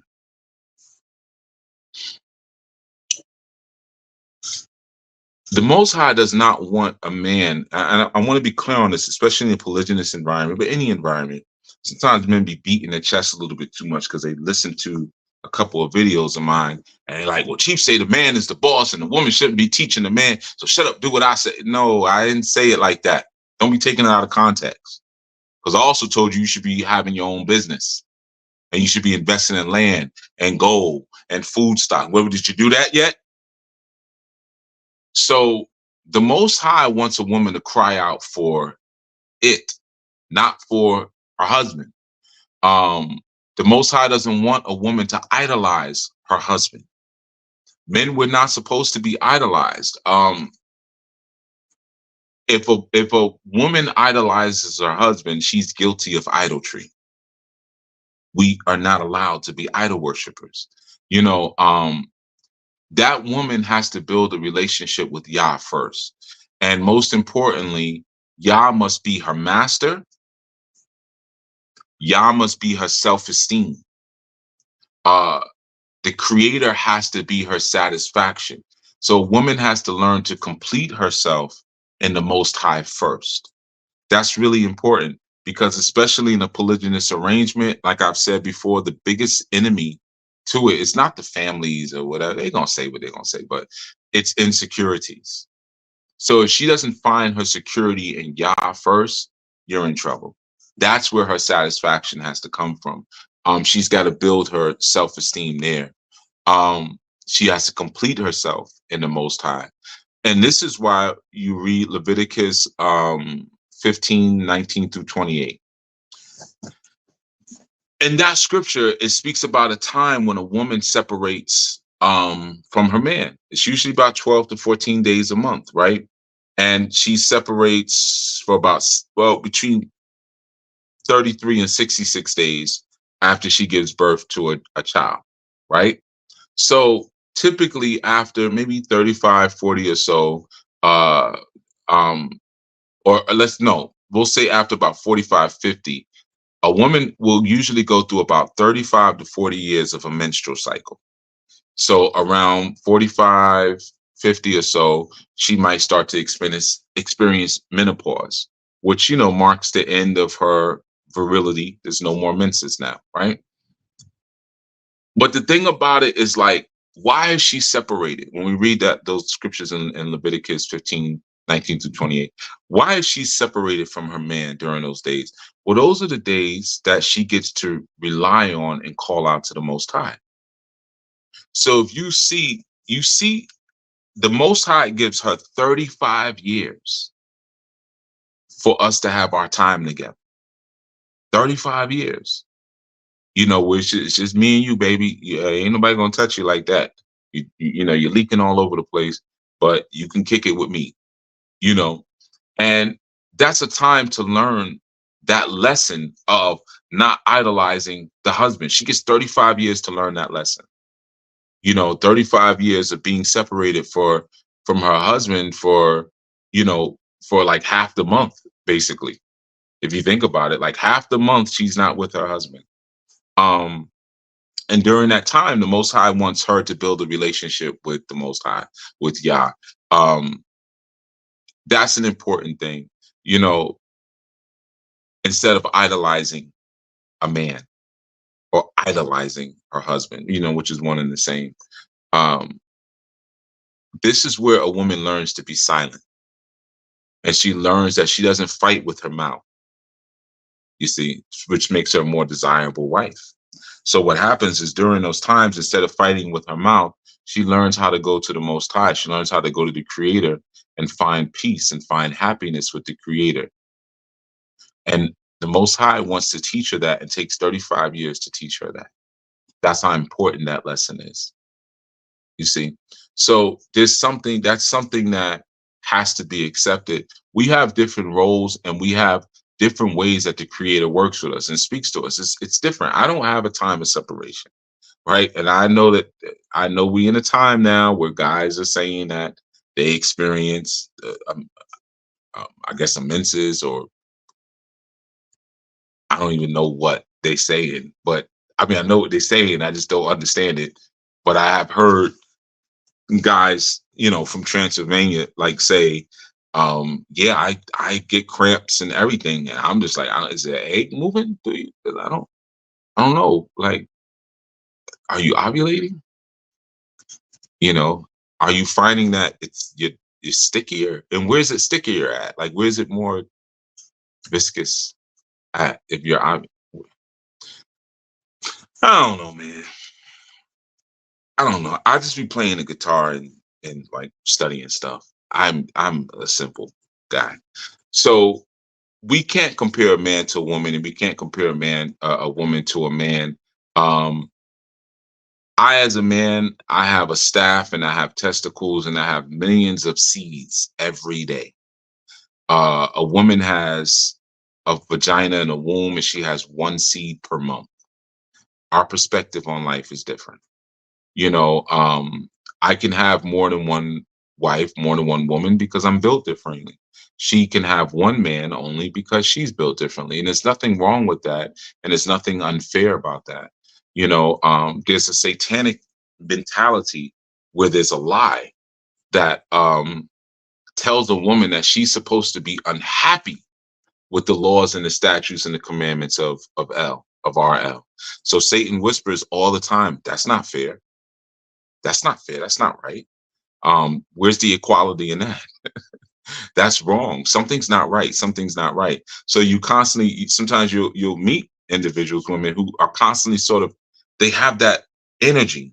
Anything you say, they're always ready, like, no, no, no, no, because Satan is always saying, yo, that's not fair. That's not right.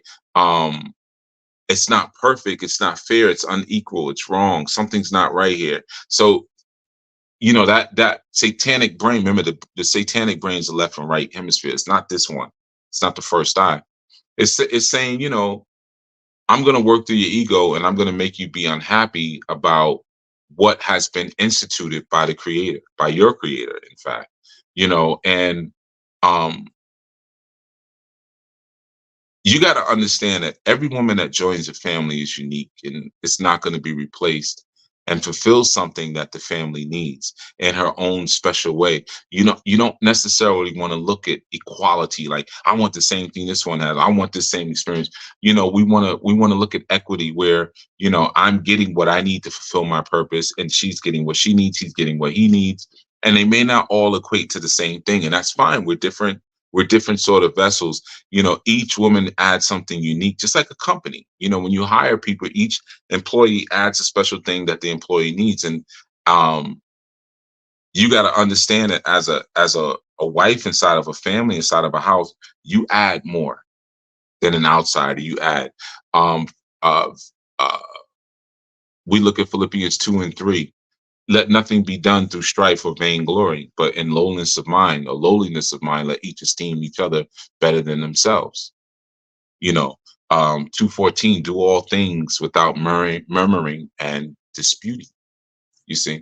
So when I speak about the meditation, sometimes this is the personal healing that has to come because you got all these satanic voices in your head constantly telling you what's fair and what's not fair. And you got to heal from that so you can walk in righteousness, so you can walk in obedience.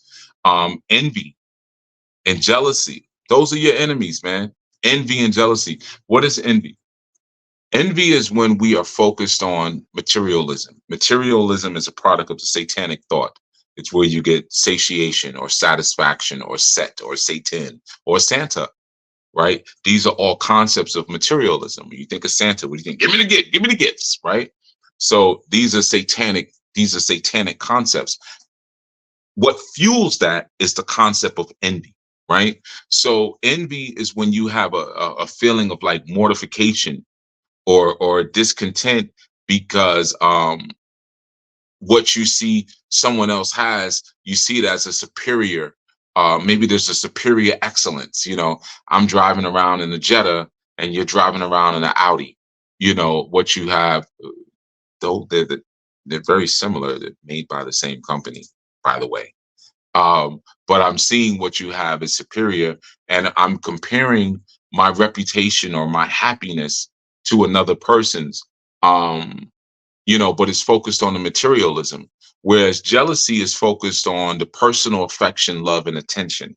So where your envy is rooted more in materialism, your jealousy is rooted more in the passions of a particular sort of uneasiness that may come forth because someone you feel is rivaling affection or rivaling love, or you have this fear that someone will enjoy someone else or something more than they enjoy or desire you.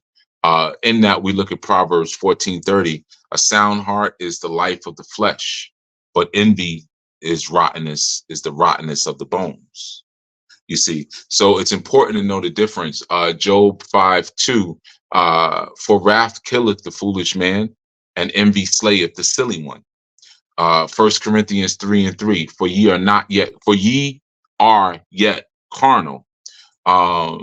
For whereas there is among you envying and strife and divisions, are ye not carnal and walk as men? 1 Corinthians 13:4, charity suffereth long and is kind. Charity envieth not. Charity yaunteth not itself, is not puffed up. Proverbs 27:4, wrath is cruel and anger is outrageous, but who is able to stand before envy? Romans 12:21, be not overcome of evil, but be overcome evil with good, or overcome evil with good.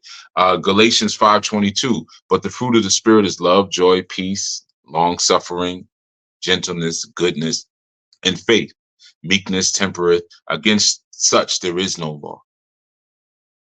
1 Peter 2:9, but ye are a chosen generation, a royal priesthood, a holy nation, a peculiar people, that ye should show forth the praises of whom who called you out of the darkness into his marvelous light. This is a lifestyle that we've been speaking about. And even though we've started with the concept of the divine family, I want you to understand that we're speaking about a general lifestyle of Torah living, of spiritual living, and a scripturally correct life. That's why I gave you so many scriptures, right? I know the people you come up against, and I know what shuts them up. And they may not know like scripture like what I just gave you. And you'll know just when you start to put the law in front of them, you'll know where they are based on their reaction.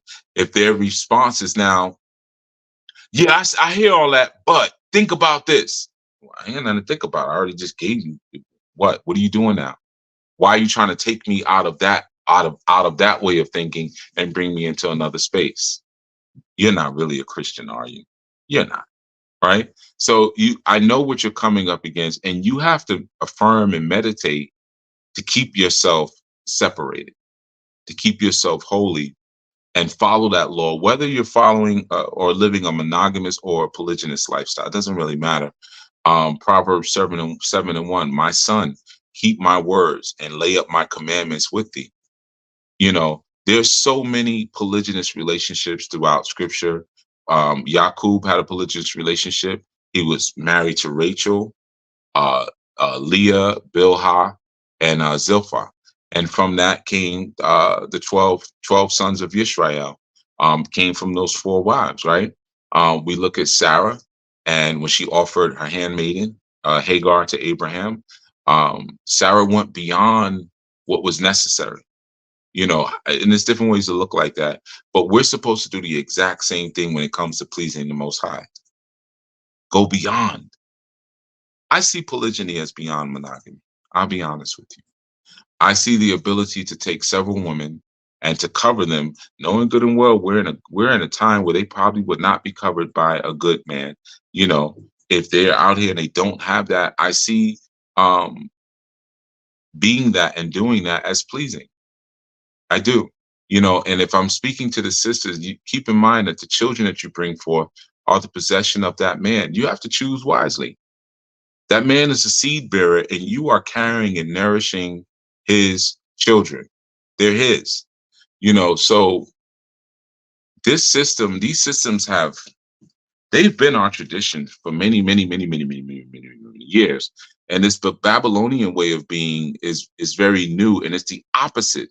It's the exact opposite of our union or our marital culture and our marital structures. It's the exact opposite of how we do things. In our structures, the man is the head, not the woman. 1 Corinthians 11:3. I brought it up before, but I'll have you know that the head of every man is Christ, and the head of the woman is the man, and the head of the Christ is the Most High. So, we suffer because of the curses of Deuteronomy 28. We're suffering. We lost our way. We lost our identity. And there has to be a turning around of the way we think, which is a repenting. There has to be a turning around the way we think so we can be restored. Again, polygyny is a product of what happens when a people are restored. It's not something that happens that you do when you are still living foul. A lot of people don't know that. For men who follow the commandments and walk in the commandments, they receive polygyny. For all others, they don't. I can back that up. We are responsible for teaching our children and our families the law. Deuteronomy 6:2-7 tells us that. So there's that idea and there's that day where, we have to be sensitive to that. And, I just want to share a few things. I know this was a long segment because I'm closing out our study on divine family with this, so I'm giving you a lot to kind of study and research going forward. But we're supposed to follow the Most High's lead in leading our family. Our wives are supposed to help and to assist us in our work and in our plans and our goals, and our children learn from watching how we live, just like we learn from watching the movement of the heavens. So it's important that our children hear and see good things from us. And, Jeremiah 23:3, and I will gather the remnant of my flock out of all countries whither I have driven them, and will bring them again to their folds, and they shall be fruitful and increase. So your ability to be fruitful and increase your household and to grow your household and be a master over your household in a loving and a kind and a fruitful way, that's a product of like you're being restored. That's the restoration of being called back, and I'm just going to say something, as far as like with the women really quick, how do the women communicate with each other, man, in a polygynous situation? Understand that things that are private and intimate to the husband, and one woman should stay that way. And just because you're a sister wife, if you want to use that terminology, I just say family. I don't, I'm not into the sister wives and whatever thing, but whatever. A co-wife, sister wife, whatever. You got to understand that just because you're that, it doesn't mean that you have access to people's private business. You shouldn't have idle talk among yourselves. That's going to create problems. You should communicate things that are positive and edifying on how to be a better wife, how to be a better mother, how to be a better woman, according to scripture. not on your own opinion. Or, I know a lot of older women who have ruined families and ruined their daughters behind their foolish and silly opinions. um, the general family goals is something you should communicate about. Working together to achieve those family goals, that's something you should be communicating among each other.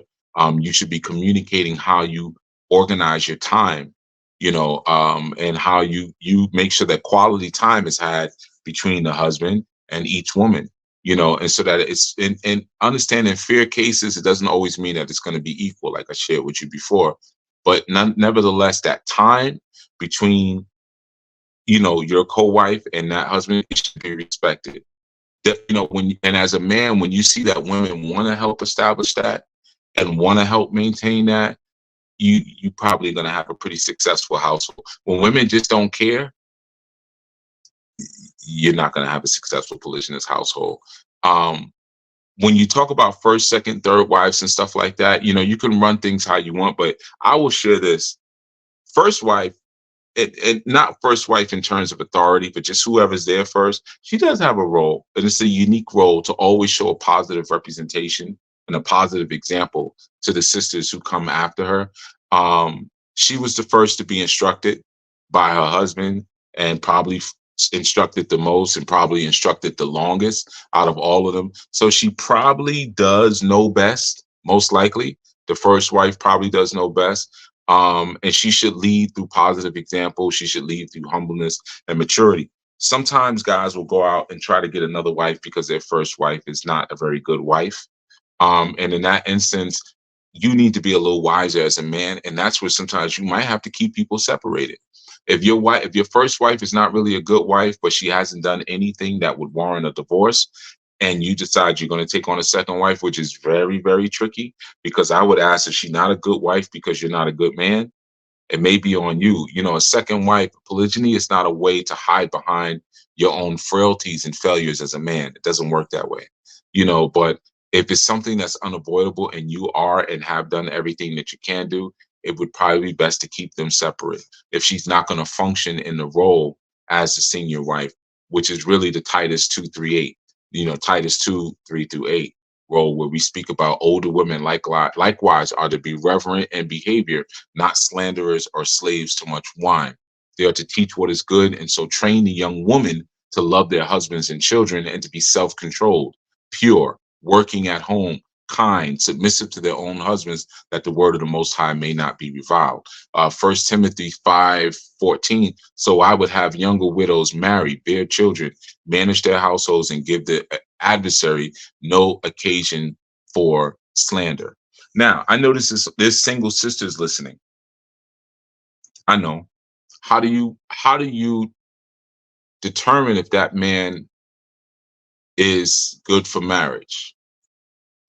A righteous man will always have a visionary plan, and he'll be walking in that visionary plan, and that plan will always line up with the Most High. Not just because he says it, or you talk about a dream. Well, the Most High came to me in a dream. Power doesn't come to you. Knock it off. The Most High came to me in a dream and, said I should be doing this. Can you back it up by scripture? Well, nah, but he's a clown. Leave him alone. Let him die with no sons. Hopefully he's never blessed with any sons.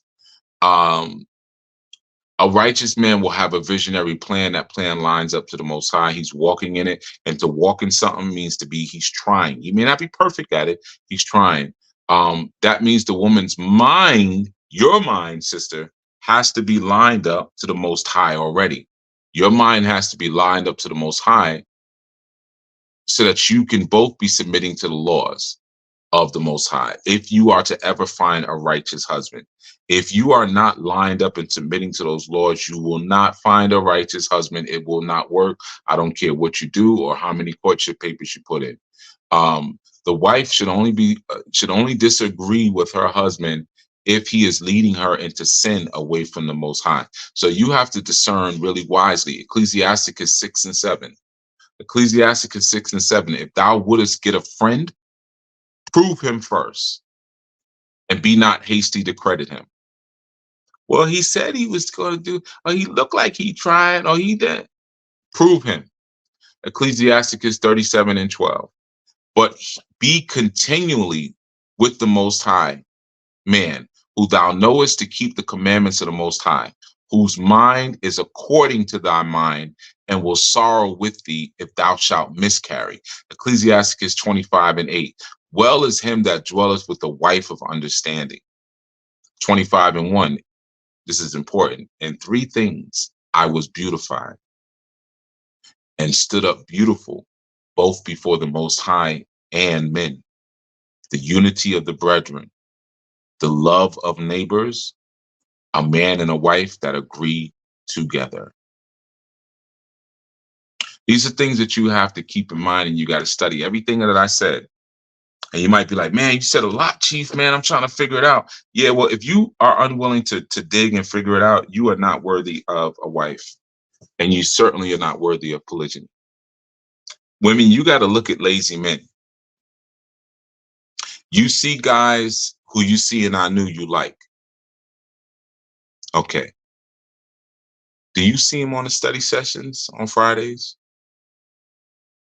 When they are on the study sessions, do they contribute anything to the bill, or are they just sitting back and listening? Do they look weak?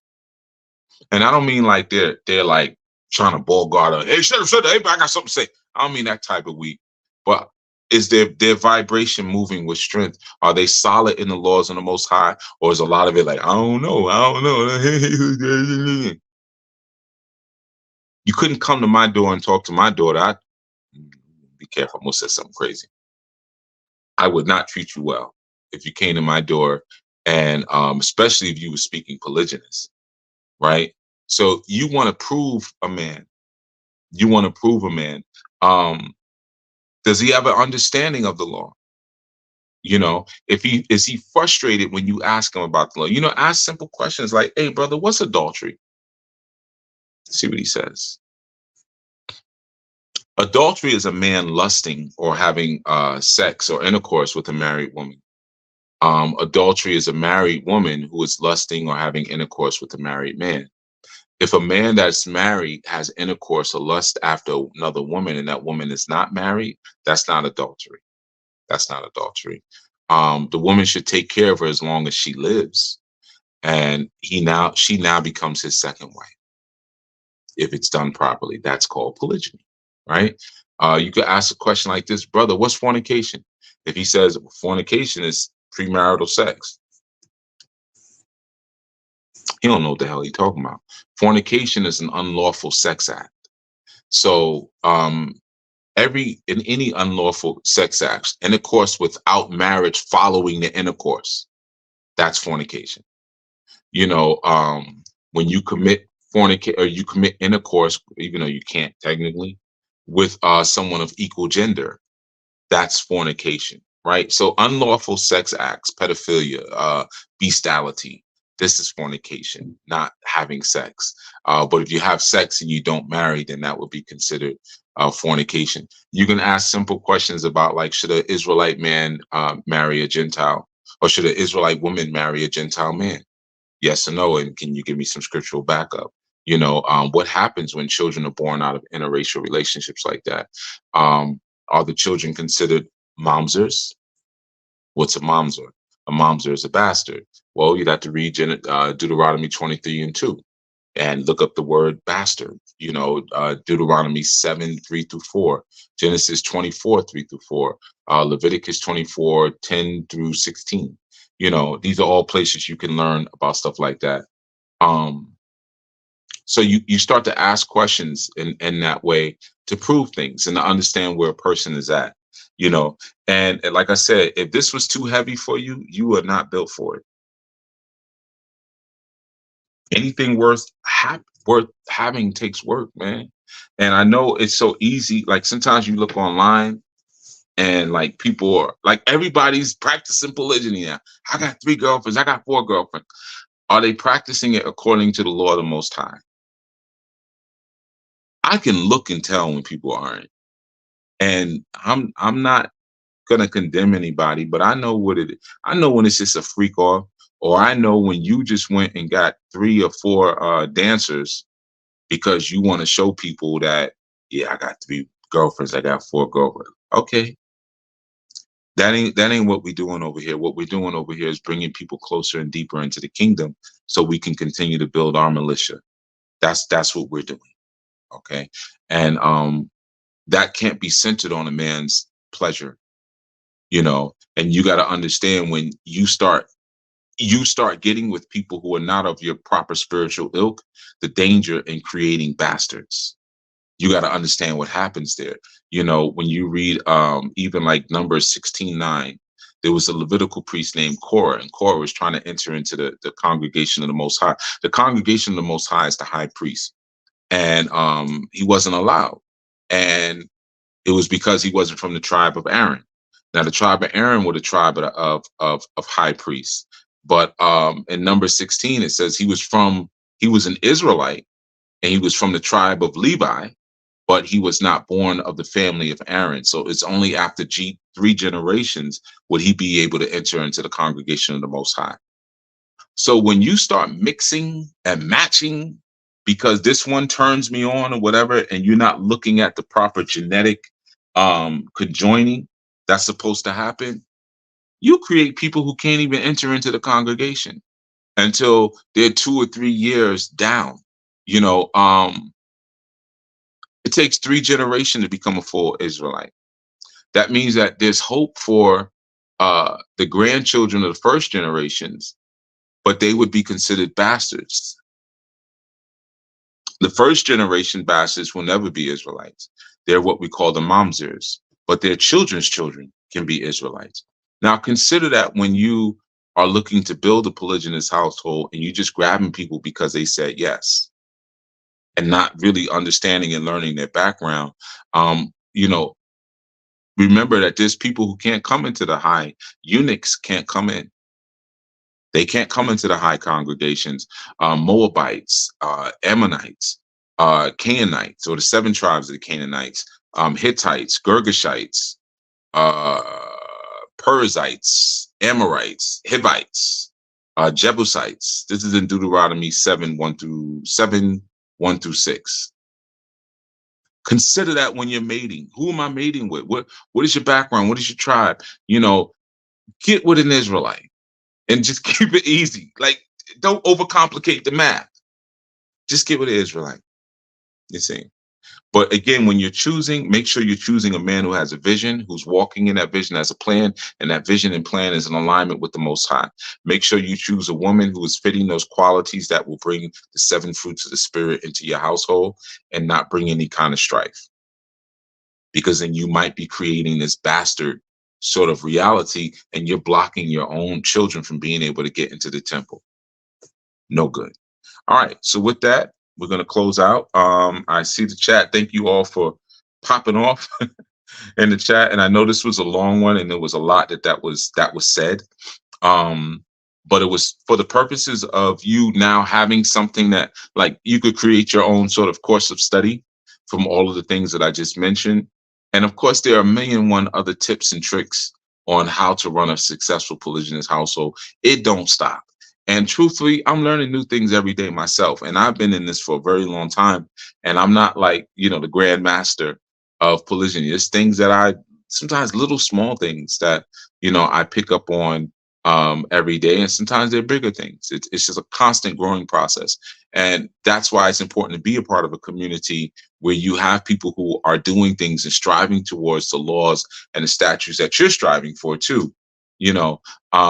So with that, you can always look, if you're looking to apply to be a part of this experience in this ministry, and to be under proper teaching and to offer proper teaching, because some of you have more wisdom than you realize. Some of you have done things that you haven't counted.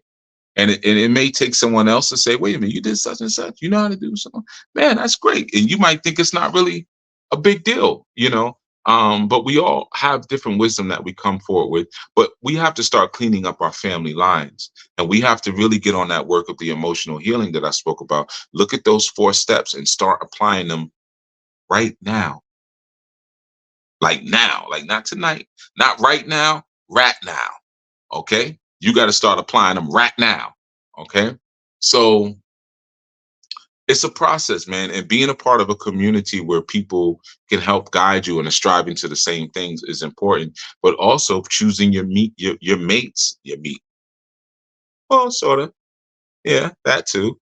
Choosing your meat and your mates from within that community is very important. Like I've told many women, I only mate with Anu women. So if you got to be a part of this for me to even to put courtship papers in on me, or for me to put courtship papers on you. You're not doing that from the outside, because you'll create too much strife, especially for someone like me who has a polygynous harem of women. You will now create a total rhythmic and vibrational destruction. Now, if I can't get you to come into Anu, then my doctrine is not, either I'm not living out that doctrine, or it's not for you. So therefore you're not for me. Okay. So I know some guys will say, well, she's not ready for Anu, but go back and rewind and listen. This is 2.5 hours of pure gold that I gave. Go back and listen to how important it is to be walking in the commandments. Go back to that. And what a woman is supposed to be. How can you cover me? How can you be the help me, the Ezer Connecto, and cover me completely when you're not even down for my L and my culture? Because my L is what produces my culture. You ain't even down for that. So therefore, we don't even serve the same L. How can you cover me? You can't cover me. That means I'm still vulnerable and wide open. Okay. So yeah, it's important to be a part of a community of like-minded people and like-spirited people. And we got our retreat. I sort of think on it. Retreat registrations come up. Y'all should come out. We're gonna be camping, and then we also gonna be hitting up New York spots. So that's gonna be fun, man. There's nothing like summertime in New York, man. As you all, well, some of you know, I travel a lot. Um, I'm like the wind, man. I don't like sitting too long in one place, man. I'm ready to get up and move now. That's what my closing this. I'm closing this section out, But I've been all over the world, like literally. I've traveled like around the world, and nothing beats New York in the summer. Rats, roaches, and junkies in the alleys with the baseball bat, all of that. But nothing beats New York in the summertime, man. So that's why I wanted to do this retreat in the summer in New York. And I was like, yeah, people need to get some of that energy. I ain't saying move. Don't move to New York. Don't do that. You probably better off where you're at, you're in the South or something. But it's a nice place to visit at certain times on certain blocks. All right. Walking all over the place with your camera around you, So, but yeah, man. So that will be a good experience. And, for those at the retreat, if you got more questions about polygyny, we can sit by the fire and chop it up, man. There's some stories and things that I share personally as people I know. And there's some things I wouldn't put online. It's just some stories that, not for public consumption. But like I say, it's the generals talk. And the generals, when you sit amongst your generals, say, okay, let's talk about what it really is. So some things are a little bit more sensitive, or maybe a little bit more nuanced and a better expressed person to person. But willfully, you definitely got some data to go off of, especially if you find yourself in a situation where you may feel like you're competing with other Israelites or other Christians, and they're throwing ideas at you. I've given you everything that you need to stand firm. But also to know like what your role is as a man, what your role is as a woman, and what the role of the children is, and your responsibility towards them in terms of what they witness and things like that, So